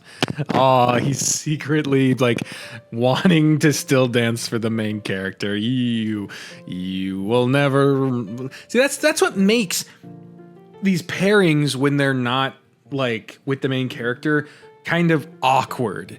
Because Spencer very clearly still has his emotions and attraction for the main character. And even with Darius, he still has complicated emotions about Spencer. And Spencer's much less to a degree about Darius. And this is less so for Dozer and Chester because they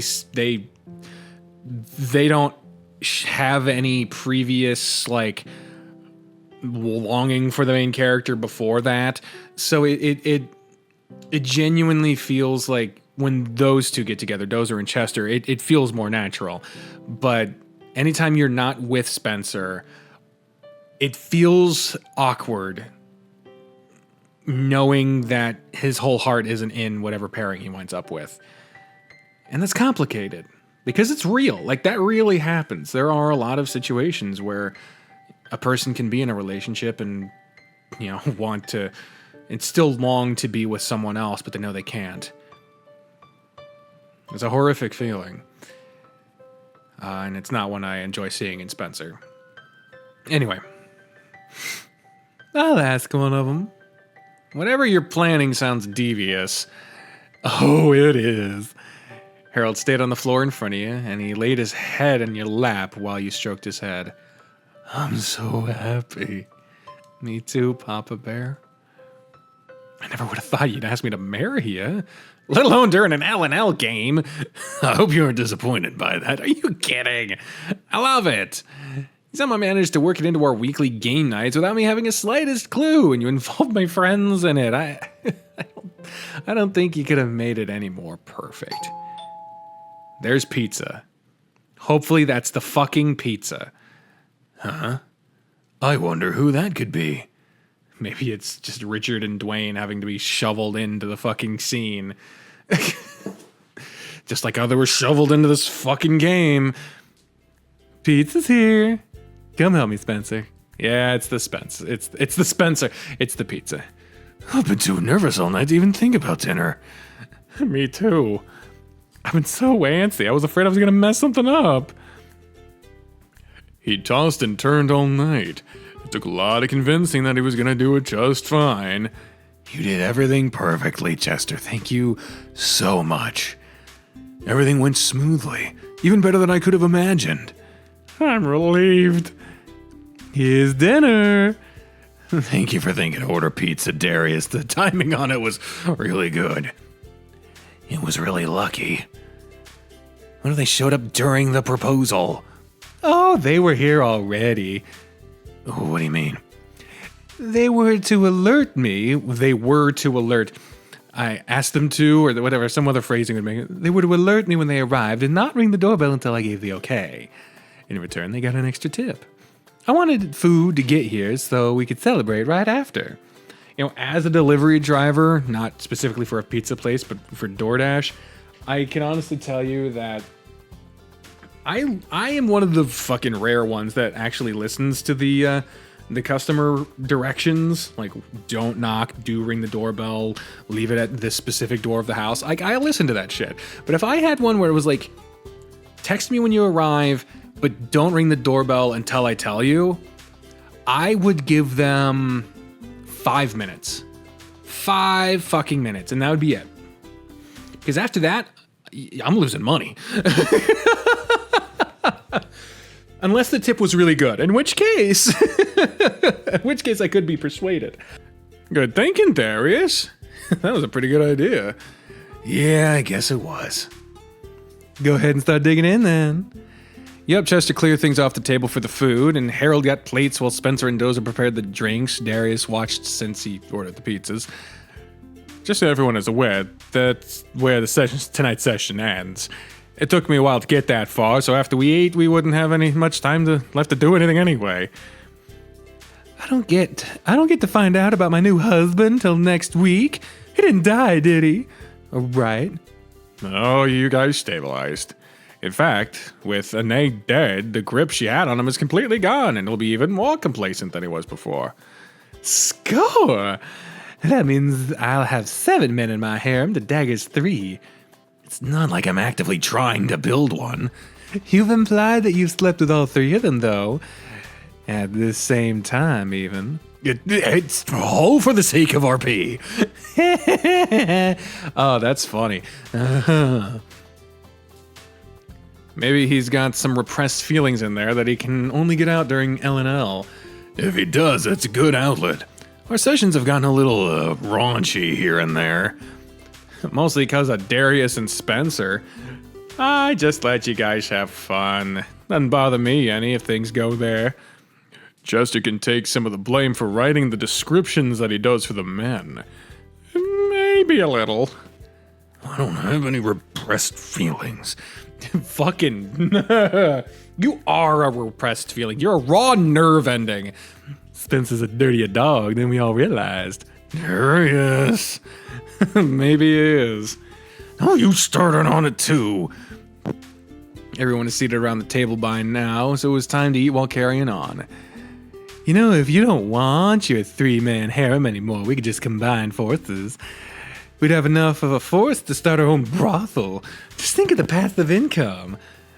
There are calculations for people running a side gig to determine how much money they make on a daily basis from that. If you guys want to do something like that, I'll come up with a plan for next week. You can earn passive gold for time passed in the game. Whether Spencer joins or not, I'm down. I have 7 guys that I could use, so give me a rate and we'll go for it. Will do. I guess I'll talk to my guys too and see if they're interested. I'll even split the profits 50-50 with you, since I'm such a good guy and all that. Deal. That'll be fun to set up. I'll have to figure out what town and where it'll be most profitable. You sound really excited to start a brothel in this fantasy world. You never know what kind of other ideas something like this can inspire. He's right. Inspiration can strike from the strangest places. You guys should collaborate and write a steamy romance novel about our up-and-coming brothel. You could make one of those, you can make, what? Oh, for fuck's sake. While I'm trying to figure out what the line that I'm currently bungling, my eyes skip around trying to figure out why I'm stumbling, and it leads to the end of the line. You can make it one of those things you enjoy, Chess. What is it? A visual novel. Seems to me that there is already a very prominent visual novel concerning a harem. Well, not concerning a harem, but it is the name of the fucking vision. I'm talking about The Smoke Room. Yeah, it sounds like a plot for one. Unless this is a... Wait a minute. I haven't read Minotaur Hotel or House of Beef, but maybe that's an allusion to that. I really don't know. I don't have a fucking clue if those have to do with hotels that you get down and dirty, and I really have no idea. But anyway, I'm moving on before I say something about stuff I don't know about. There you go. You get to get together and write some best-selling smut. I said that a little louder than I intended. I'm sure he's got more than enough on his plate already. He is working on something steamy. Is that right? Well, yes. What's it about? You and Thomas? So how's practice been going for you guys? I'll take that as a yes. Is your new coach doing all right? I was thinking about coming out to play with you guys again. He's not bad. He's a little more strict than you were, but otherwise he's doing a good job. Spencer's still better than he is. Spencer's still better than he is, too. The new coach hasn't been able to beat him yet. I don't recall being able to beat Spencer either. He did once when we first started playing together, but it never happened again after that. Is that right? Well, I don't remember the first one, but I'll take your word for it. We do a lot of boring drills, and it makes us run around the courts way more than you ever did. I guess that isn't the worst thing, though. I've lost a few pounds because of it. It really seems like I need to get out there and practice with you guys then. I wonder if the new guy would mind. Come on out on Monday, and we'll put in a good word for you. It'd be nice to have you with us again. I need to be more active than I have been lately. Typo again. I found the weight that Chester lost. I've noticed, but I wasn't gonna say anything. You watch Spencer elbow Darius. Ow! What's a big idea? He said it. You don't have to be rude about it. Yeah, he's right, though. I put on some weight since I stopped being your coach. I need to do something about it. You're free to join me and Chester at the gym if you like. We go 3 times a week at the same times. Yeah. We got a really good schedule for it. You can always come with us. You just have to be prepared for those that'll push you to your limit. That kind of encouragement could really help out. I would take you guys up on that offer if you don't mind me tagging along. Not at all. Spencer and Thomas both join us from time to time. It's cool to have more with us. That's right. Thomas mentioned going with you guys from time to time. I'll sit down and make myself a real schedule to follow. If you guys will let me know when you go to the gym, I'll work that in. I've really just been going day to day without much of a plan, and that needs to change if I'm going to do this long term. Having structure to your days will help out tremendously. Sounds like I need to get on your case about it, huh, Papa Bear? You might have to. You were done eating, so you put the plate on the counter and stood behind Harold with your hands on his shoulders. You reached back and rubbed your hand as he leaned over to whisper in his ear. If all else fails, we have one surefire method to getting your exercise. Just remember what we talked about at lunch. What did you talk about at lunch? Oh, we were talking about the bit of weight gain while we had lunch and how we can help it. Judging by the look on Harold's face, it's probably the two of you fucking. That's a tried and true method of way of losing weight. So if you ever feeling fat, Spence, do you want to walk home? But I drove. No, I drove. Well, it's my car. I have your keys. You really gonna... No, what the fuck? I was really trying to keep up that rhythm there. You really think those two want me to stay here while they're trying to bone? Harold put his face in his hands and shook his head. Please don't leave him here, Spence. We wouldn't get any peace with him asking to watch every 30 seconds. Thomas, please don't encourage him. He's right. You might as well take me home and deal with me yourself. If by deal with you, you mean just leave on the side of the road somewhere, I can happily oblige to that. He has such an odd way of showing his affection. Maybe we should start cleaning up so we can let the newly engaged couple enjoy the rest of their night together. I know what I'd be doing if I was at home and freshly engaged. Okay, if you guys are getting dozering on this conversation, I think it's gone far enough. I'm sure he's gonna take Chester home and do the same thing as soon as they leave. Well, if Andrew isn't around... Dozer! That's the wrong voice again. Why am I mixing up Chester and Darius? Dozer! It's because I think it's... it's from roughly the same place in my throat, just with way different pitch and intonation. See? He's got the right idea. Darius, I swear... He's just gonna keep going, Spencer. There's no stopping it. Oh, there's one way. What do you think he could do? Spencer grabbed Darius by the shirt and... Oh, wow. Pulled him in for a kiss. It wasn't a quick kiss either. When Spencer let go, Darius had a dazed smile spread across his face. Fair. I think that's a signal that he wants to leave. I just want you to be quiet and stop being a perv. You're being a bad influence on everyone. But we really should leave and give those two some privacy after the big proposal. I think Darius is right for a change. We should let them enjoy the rest of the night together. You guys are welcome to stay a bit longer if you'd like. He's right. I enjoy having you all over. You're all welcome to hang out and chat. Everyone wants to fuck. And Thomas is like, oh, we could keep chatting. You anyone for charades? Like, fucking... I'm sure. But I think it would be rude for us to impose any longer. He whispered in Harold's earring again. I highly doubt that our privacy is what's on Darius's mind right now. It's probably the same thing that's on my mind. He squeezed his shoulder and put your face into the crook of his neck to kiss him. Okay, I'm more than inclined to agree with Darius, believe it or not. I think I'll sit around for a few more minutes and then we'll head out. Chester, help me clear the table. Okay. You guys don't have to do that. You're the host. Let us take care of this. Yeah, we'll just rinse everything and put it into the dishwasher. No big deal. I'll go toss the empty pizza boxes, too. Trash is out the back door next to the gate, right? It is. Thank you all.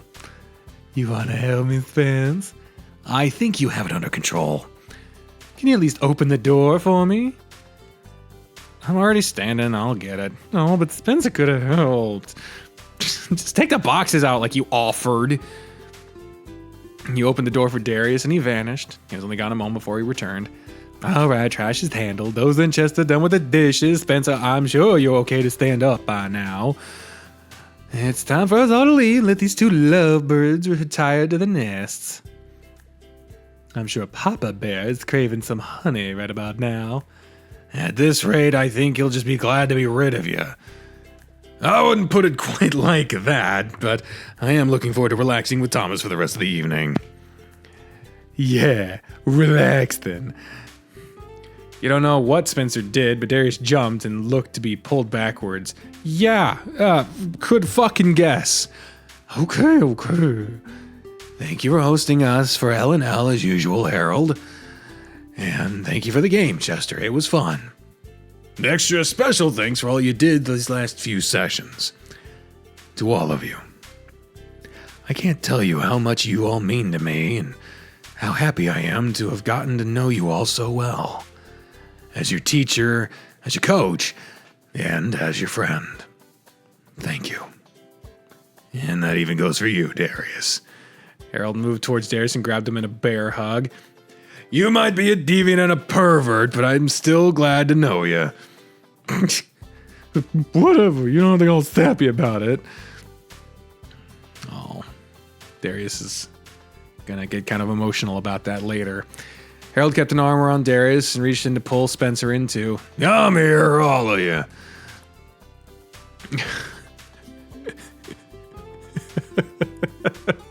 I was just saying, like, this placement in particular, I think the only person that would object would be Darius. He'd prefer to be at the back.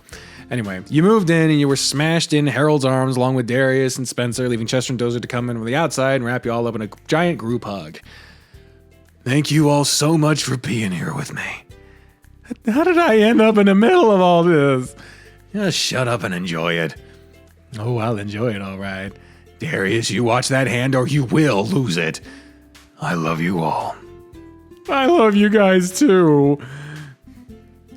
You're squeezed even tighter together with your friends, and after a moment of enjoying the group embrace, everyone backed away. Come on, Chess, let's get going before we're given a reason to stick around any longer. Yeah, we should go. Don't keep going in circles like this. Like it hasn't already been going in circles for a while now. Huge congrats to you two for becoming engaged. I certainly hope we'll be invited to the wedding. We'll both need groomsmen, so I'll keep you all posted on the details as we work them out.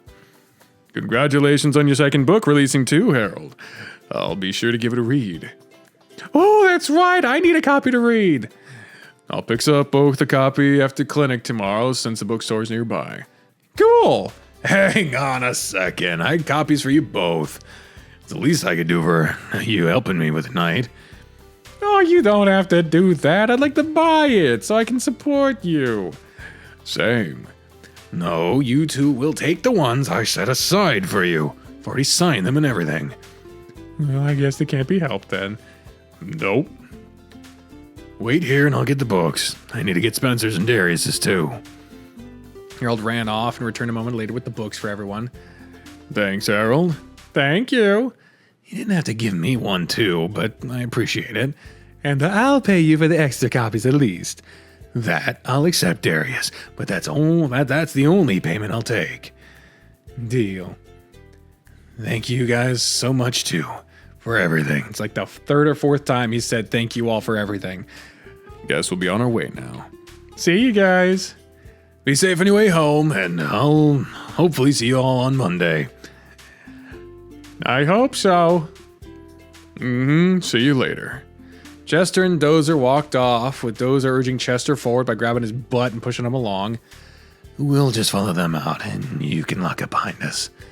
I'm really happy for both of you, and I hope you are both truly happy with each other. Thank you, Spence. Harold put his hand on your back and pushed you towards Spencer, and Darius moved out of the way to shove Spencer into you. You two couldn't make eye contact, but Darius gave Spencer another shove and forced him into you. You didn't need any more encouragement to wrap your arms, him. Imagine that's arms around him to hug him as tightly as you could. Really, Spencer, thank you. Of course, Thomas. Ooh, his hands clutched your back and he put his face against you to kiss your neck. You take care of this bear, all right? I will. And he'd better take care of you too. He will. Don't worry. He nodded his head and squeezed you tighter. He held you for a couple of minutes before he let go, quickly rubbing his hands over his eyes after. Okay, we should let you guys be to yourselves. Congratulations to you both. And congrats again on the second book release, Harold. Thank you, Spencer. Let's go, Darius. Yeah. Congrats all around for the success. I'll spread the word around work and see if anything comes of it. I appreciate it, Darius. Sorry, I said the line weird. He saw Darius and Spencer out of the door, and Spencer gave you one more hug and another quick kiss on the cheek before walking off with Darius. Darius, being Darius, grabbed Spencer's butt, receiving a prompt swat from Spencer, but you could see the dog's tail wagging all around all the while. He even put his arm around Darius' shoulder. With the house empty, Harold grabbed you and pulled you into him, draping his arms down over your shoulders. Now that everyone's gone, it's time for Papa Bear to get that honey from his baby bear. Everyone talking about it is really embarrassing, but it sure left an impact on me. Leave it to Darius to steer things in that direction. You know you didn't help the cause any. While you talked, your hands were roaming around his body, and they found their way up his shirt to drag through the warm, soft fur of his belly. I know, but that's okay. Uh-huh. Why don't we take this back to the room? He growled and gently bit your neck before kissing it. I really want that, honey. Gladly. Better get a wet towel ready, too. Oh, I will. He took his shirt off of him and tossed it aside as you followed him off. You made a quick stop by the bathroom to get a damp towel, and Harold was waiting for you, standing at the foot of the bed. Words weren't needed between you anymore as you let your body speak for you. There's the sex song. It's the sex song. You stood face to face with him, kissing him and rubbing his body against yours. He wasted no time reaching down to massage you through your shorts, and he shoved his hand into your shorts to grope you through the underwear. Yeah, it's probably where it's going to cut off. So, you really want to marry me? You think after having some of the best sex we've ever had, I changed my mind? Maybe your mind is more clear now. Not even. I'm still reeling from that. Should I ask again in a little bit? There's no getting out of this now, Papa Bear. You're stuck with me. I've already decided to take your last name and everything. Thomas Grifter. Has a nice ring to it, doesn't it? I suppose it does. Now you just lie there and relax while I wipe you down. I don't think the single towel is going to cut it. It'll be fine. We can just shower in the morning and wash everything if we have to. I just don't think I can get up and stand for a shower right now. My legs are like jelly. I could stand, but I don't want to. This bear is done. You're in luck. You just have to suffer with the cold towel. You retrieved the prepared towel from the floor. The floor? You have night tables, for fuck's sake. Anyway, beside the bed and sat next to Harold while you wiped his body down. Man, your fur is a disaster. You know how I am when you're hitting me like that. Such a slow build-up, too. You were going for so long. I took my time. Wanted to make the moment last. In my own cheesy and horny way, you could take that like I'm in this for the long run with you. I'm going to be with you for a long time. And I'm going to make it as good as possible. That is really cheesy and horny, but it's sweet in its own way. You did the best you could with Harold, wiping away as much of the sprunk as you could, and then wiped yourself off, tossed the towel, and lay down against him. All right, that's as good as it's going to get for now. Thanks, baby bear. He kissed your forehead and pulled you close.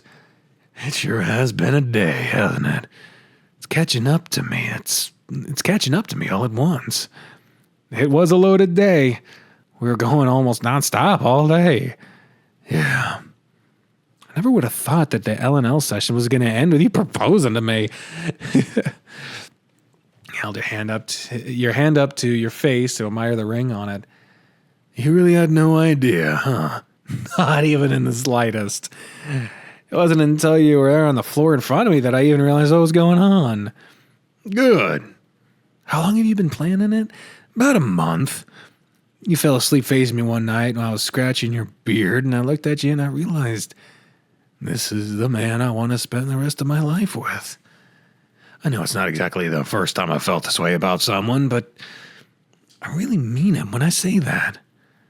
I meant it back then, too, but no, stop. I'm done with dwelling on the past. I'm going to focus on the now, on my future. Our future together. Pulled your hand to his chest and held it there. You know, I started by asking Spencer if I could propose to you first. You did? I know how close you two are, and it only felt right to me to make sure he was on board with it before I asked. He gave me his blessing, and he was really encouraging about it. Helped me feel more confident about it. That really makes me happy to know. Thank you, Harold. Of course, baby bear. Is that just for all the people who are like sad for Spencer, like me? Well, I'm happy for these two. I honestly, Harold's my favorite route. Usually I'd ask your parents, but Yeah, I suppose I'll have to introduce you guys at least once before the wedding. Whenever you feel ready, I'll be there with you. I know you will be. It does make me really happy to know Spencer was supportive, though. Out of everyone, his opinion matters the most to me.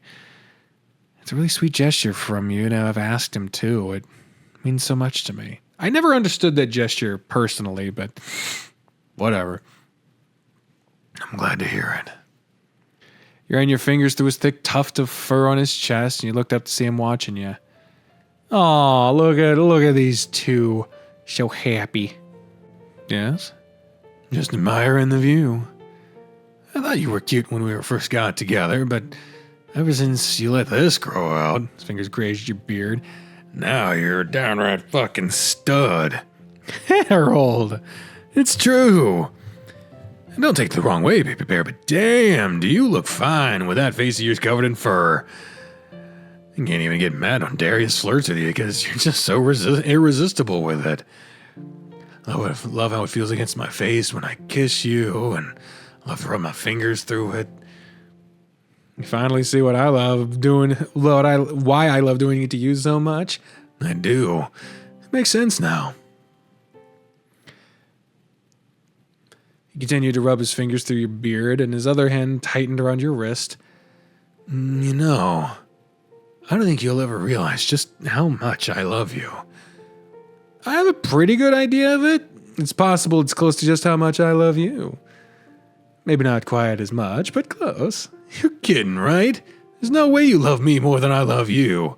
I'm the one who proposed to you, after all. Hey, I just didn't have the chance to propose to you yet.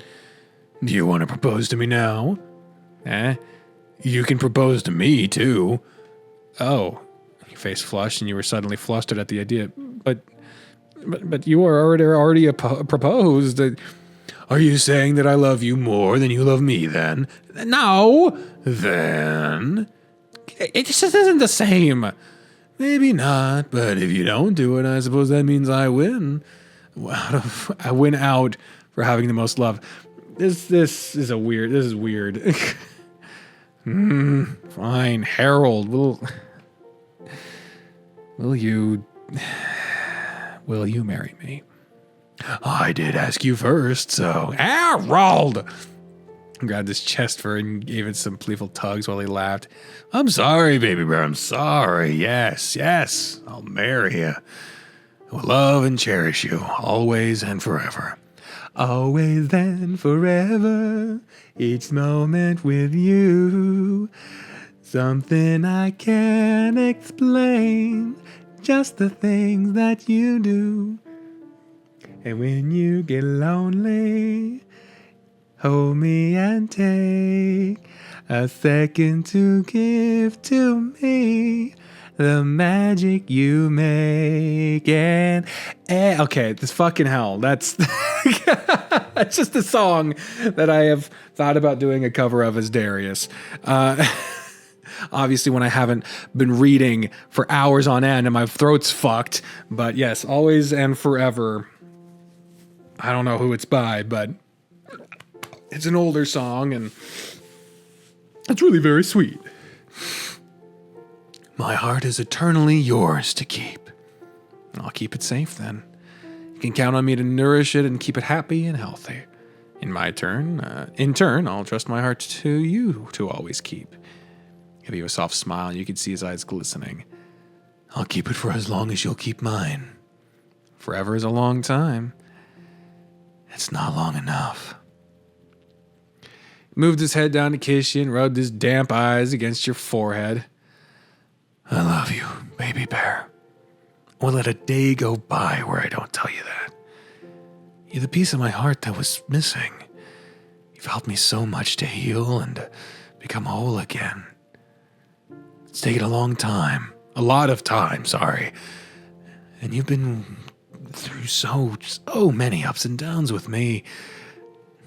You stuck it out, though, and for that, I will always be grateful. Of course I'd stick it out. You mean the world to me, Papa Bear. Papa Bear. You can always count on me to be here to support you. I'll do whatever I can for you. Thank you, Thomas. Thank you. His chest rose and fell with a content sigh, and he continued to smile down at you. Okay, can we wrap this up, guys? I'm looking forward to spending the rest of my life with you. I'm really looking forward to it, too. There's so much out there that I can't wait to experience with you. Same here, baby bear. You rubbed his chest and leaned into him. You were content, and you weren't going to be awake much longer. Love, an endless sky. Wash over us like spring's warmth. Empty hearts made whole. Ah, haiku, you brought it back.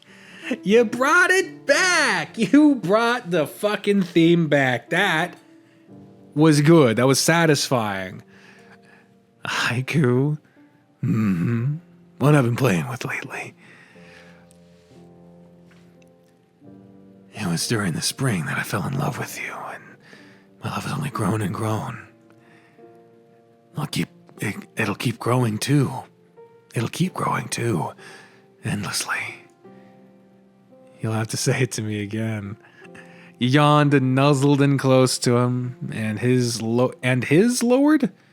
lowered his head to speak softly to you. Love and endless sky, watch over the spring's warmth, empty hearts made whole. Yeah, there we go. He gave your head a soft kiss and pulled you into his warm body. I like it. I'm glad. It's quiet a moment. Thomas Grifter. You're really gonna get married, huh? Butterflies in my stomach thinking about it. Where should we have the wedding? How long from now should we plan it? Do you think Maria will make her cake? For sure. There's so much to consider. So much to look forward to. A life together with you, my baby bear. Forever yours, Papa Bear. Forever mine. He held you close to him, and his hands wandered around your body, offering a gentle rub or scratch wherever his fingers were. The day finally caught up to you, and you were left feeling drained. But you were happy. Nothing could describe the feelings that swirled around in your head. Harold kept talking to you. All you could do was smile and nod. He talked about the moment he first realized he loved you, and he talked about how you encouraged him to keep going. Your head grew clouded, and his words became fuzzy. For a moment, you were gone. At least, it only felt like a moment. You heard him talking again, but now it was about his dreams of the future together with you. It's hard to make out everything he said, but you could feel the happiness in his voice as he spoke. He was excited. You shared that happiness with him, and you felt at ease. Between listening to him talk, the exhaustion of the day, and the comfort of being there with him, sleep was there for you. I love you, baby bear. I will always love you, and I hope you will always remember that. Thank you for everything you've done for me from the bottom of my heart. Thank you, Thomas.